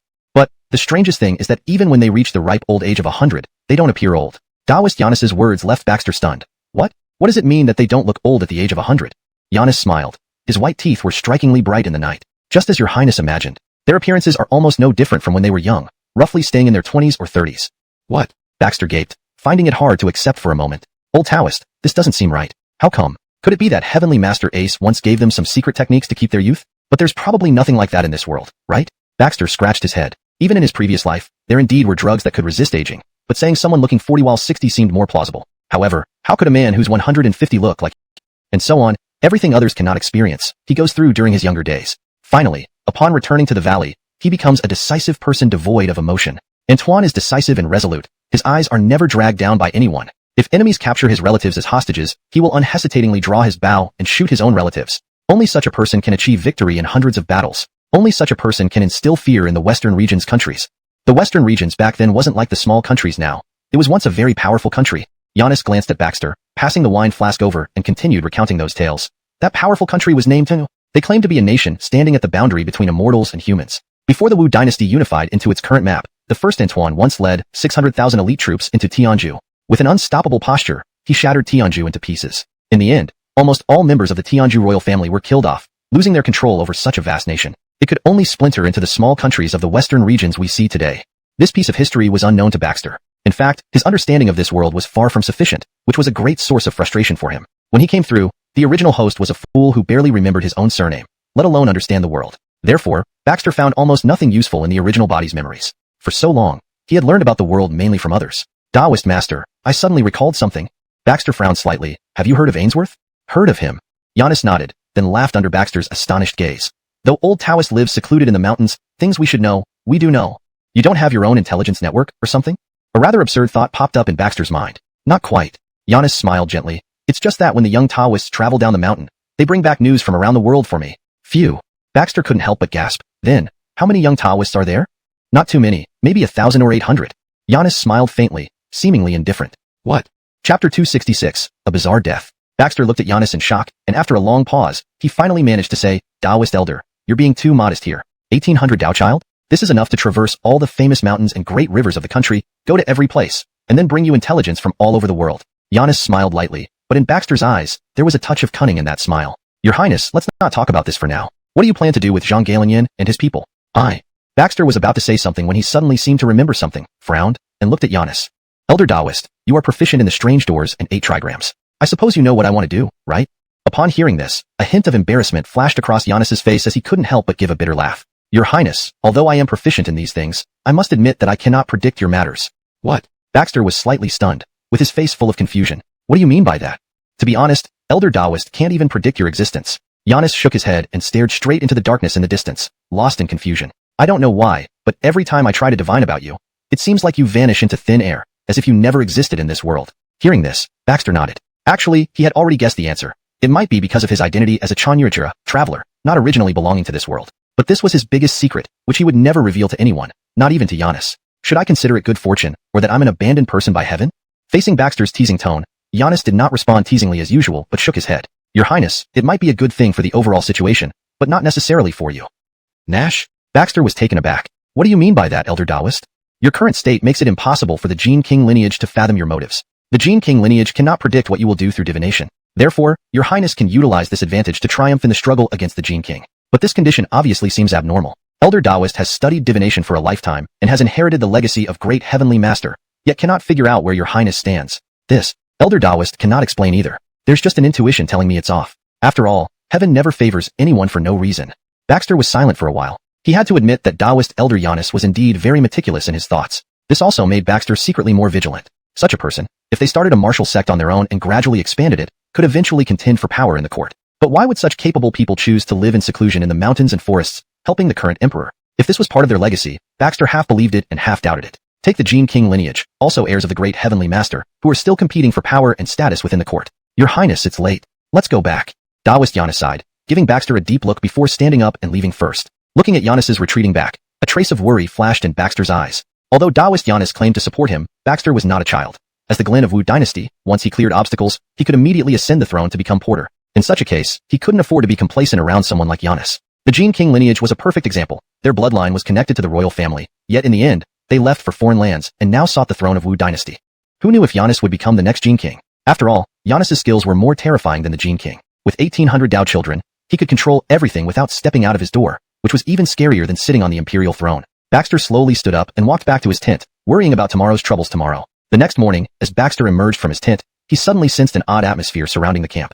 Eliza stood in the distance, her brows knitted tightly. Baxter felt a chill in his heart, instantly filled with a sense of foreboding. He quickly approached her. "Nadia, what happened?" Eliza glanced at Baxter and pointed to one of the soldiers. "This soldier is dead."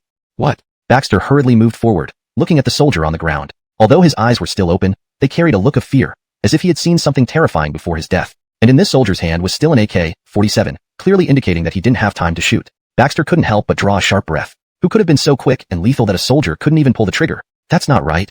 Suddenly, Baxter noticed something amiss. Looking at the seated soldier, he abruptly turned to Eliza. "Why are there no wounds on his body?" Eliza's brows were furrowed deeply. "We don't know. We just examined his body and found not a single wound. But he's dead, with no signs of strangulation either." Baxter looked around at the other soldiers. "Who was on guard duty last night?" The soldiers looked at each other, and finally one stepped forward and whispered, "Your Highness, it was this brother who stood guard. However, we saw him walking in the camp around midnight. But when we got up this morning, he was already..."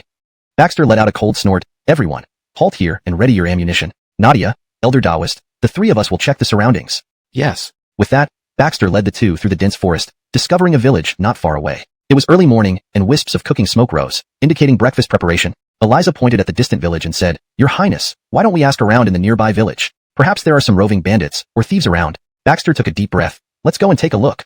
Even so, Baxter did not believe the soldier died due to bandits or thieves, without even a single mark on his body, yet he was dead. This was bizarre, and Baxter thought for a long time but couldn't figure it out. Hold on.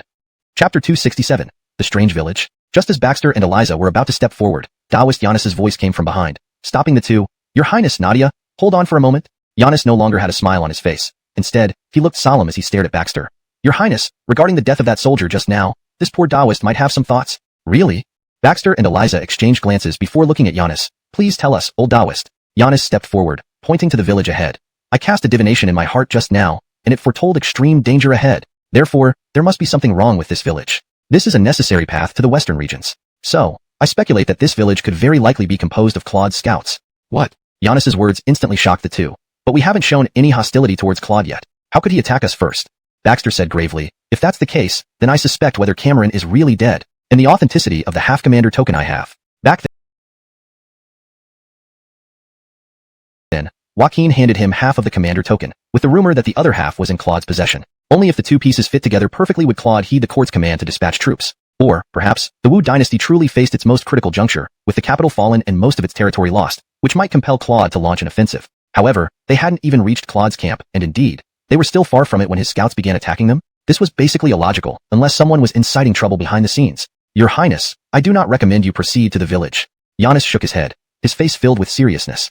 Baxter chuckled softly. "Old Taoist, after knowing you for so long, it's the first time I've seen such a serious expression on your face. But this village is the only inhabited place nearby. If we want to break through, we must go there. Every one of my soldiers is born of parents, so I cannot let them die in vain."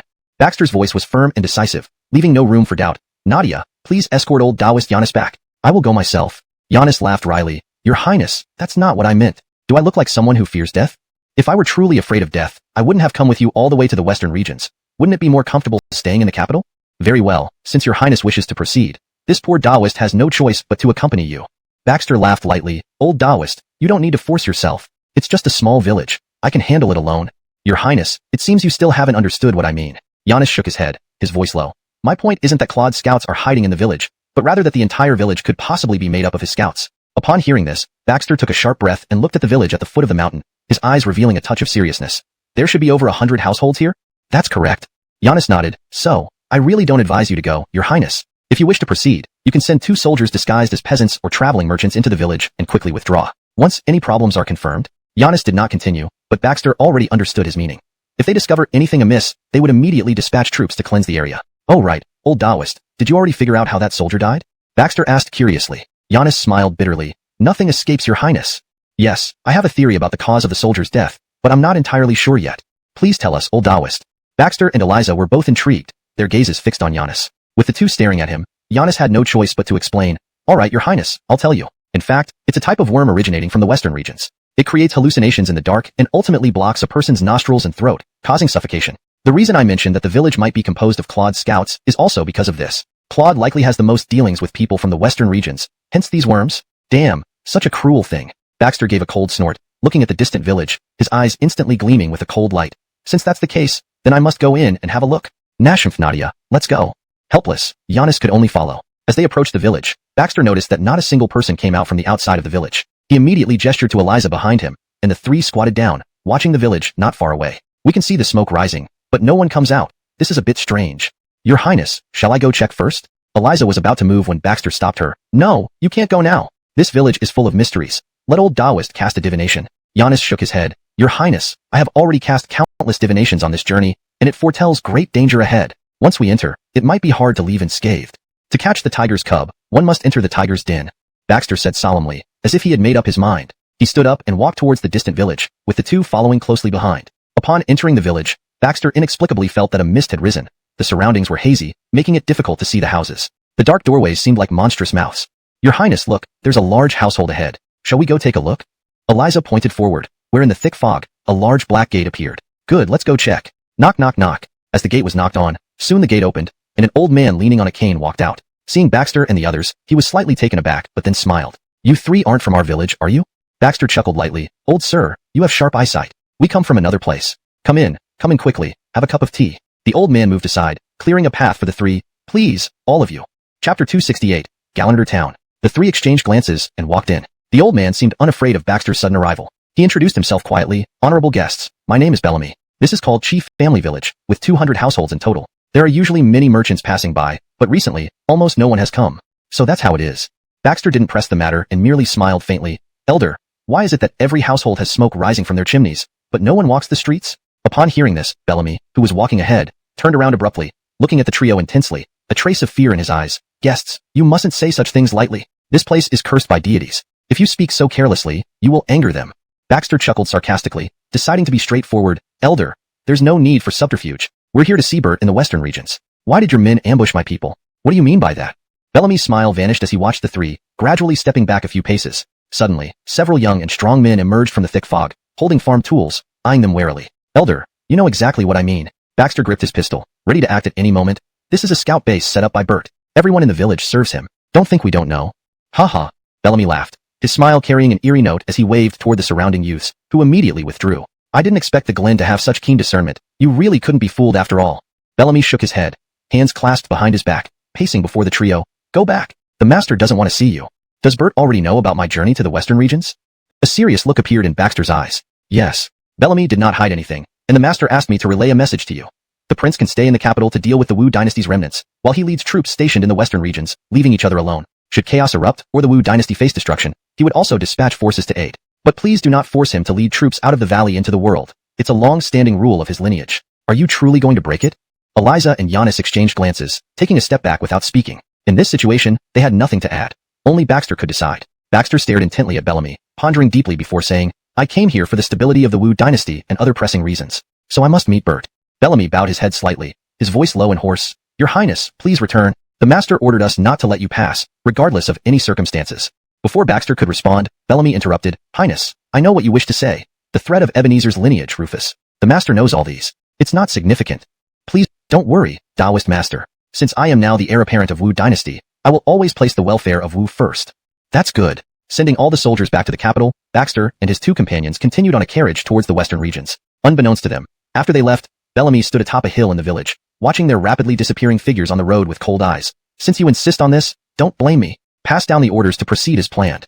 Yes. The three were already within the territory of the western regions, just 100 miles away from Bert's Valley. Today, they reached a city called Leicheng, whose walls were built from yellow earth, looking quite desolate. There were only a few soldiers stationed on the wall. Your Highness, it's bad. Eliza suddenly pointed at the wall, her expression changing. Why is the flag on the wall not the banner of Wu Dynasty?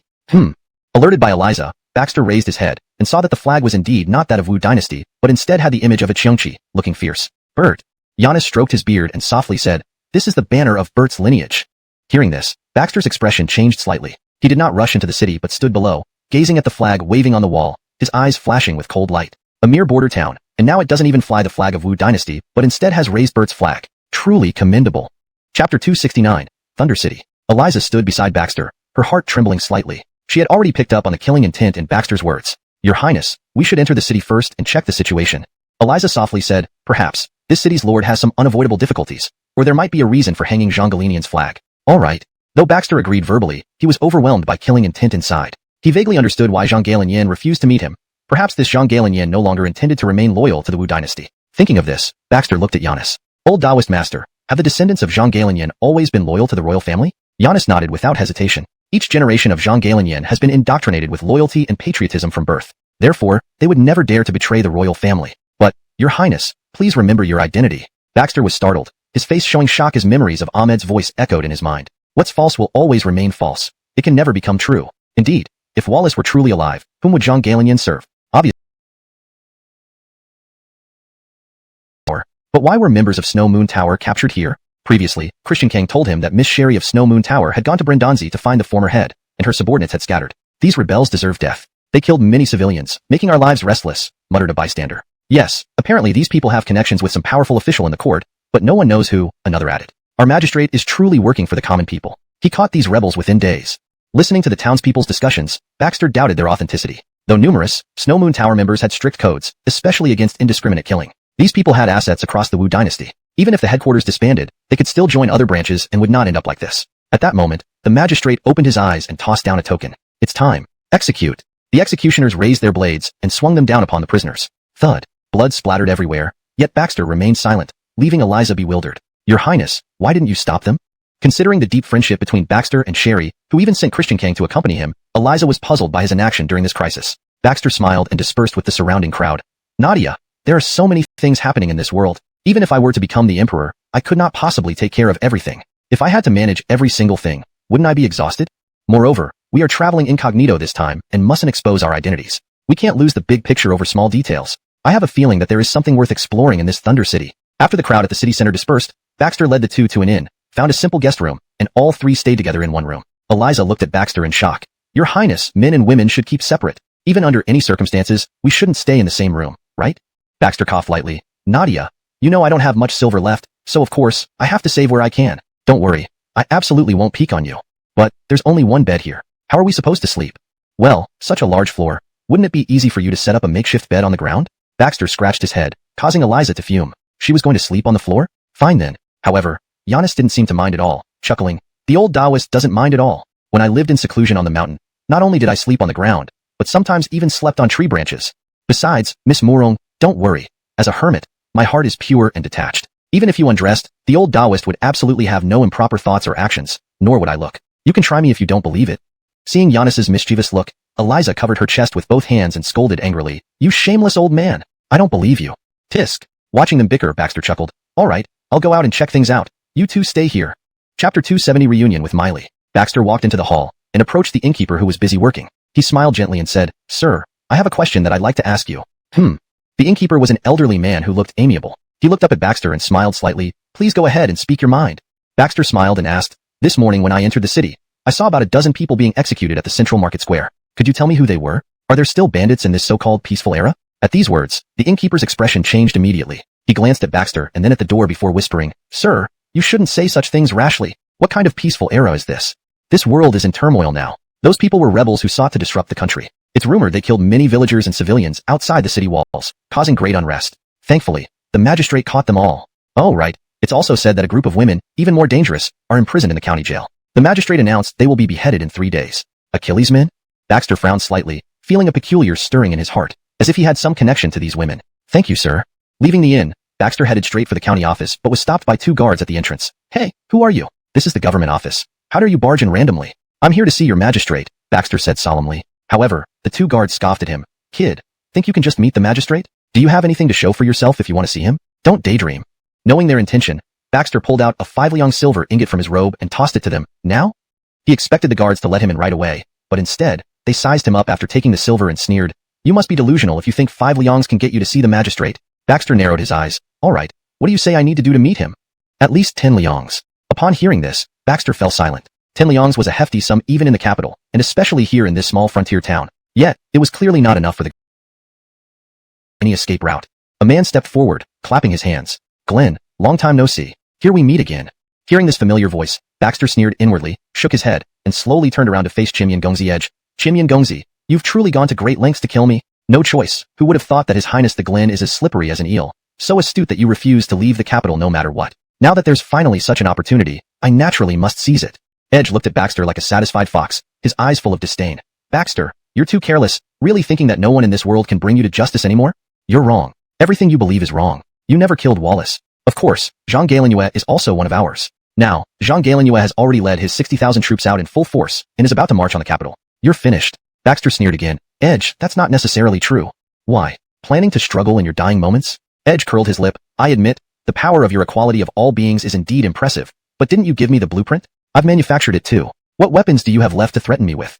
Besides, do you really think that with just the likes of Fuqueling mountain soldiers, you can stand up to Jean Gallieneu's 60th air of battle readiness? And they were all armed with brand new AKs. The corners of Baxter's mouth curled slightly. He had indeed told Joaquin the method of manufacturing AKs, but had tampered with it just a bit so that they wouldn't notice. Joaquin, since we can't leave anyway, let's have an honest talk. Where is Wallace? I want to see him. Hee. Alright, we are old friends after all. I'll grant you this one wish because I'm not in any hurry to kill you. Joaquin chuckled and then shouted back, Old brother, your son wants to see you. He's not my son.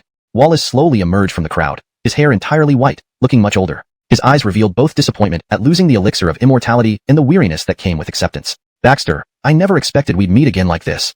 Baxter helped Miley sit beside him, then he sat on the ground as well, gazing at Wallace from a distance. Wallace, you all sure have big lives. I admire that. Maybe someday Mr. Chimyan could teach me his skills too? Joaquin sneered, sure, in the next life.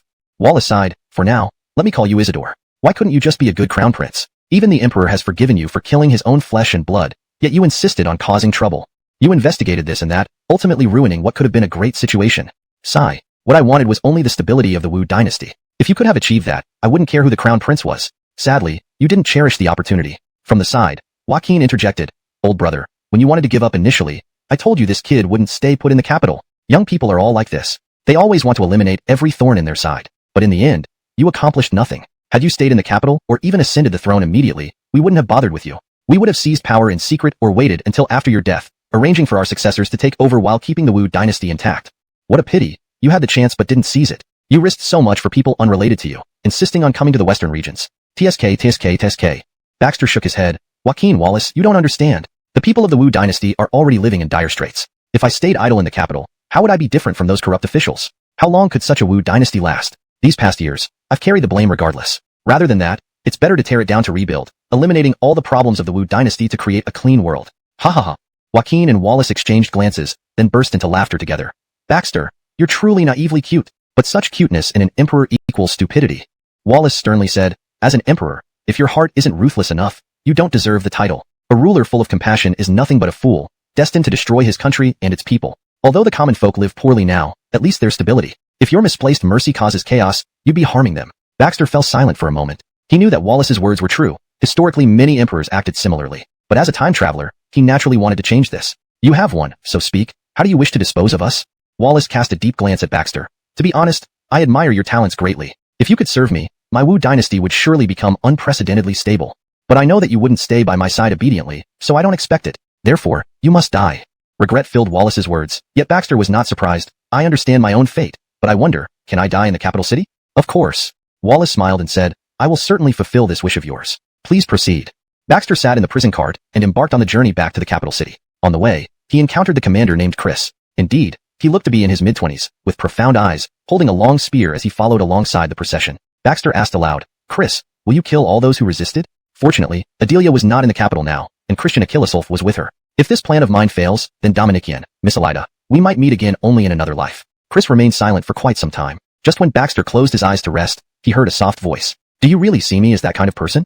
After speaking, when Baxter opened his eyes again, he found Chris had already moved ahead of the convoy.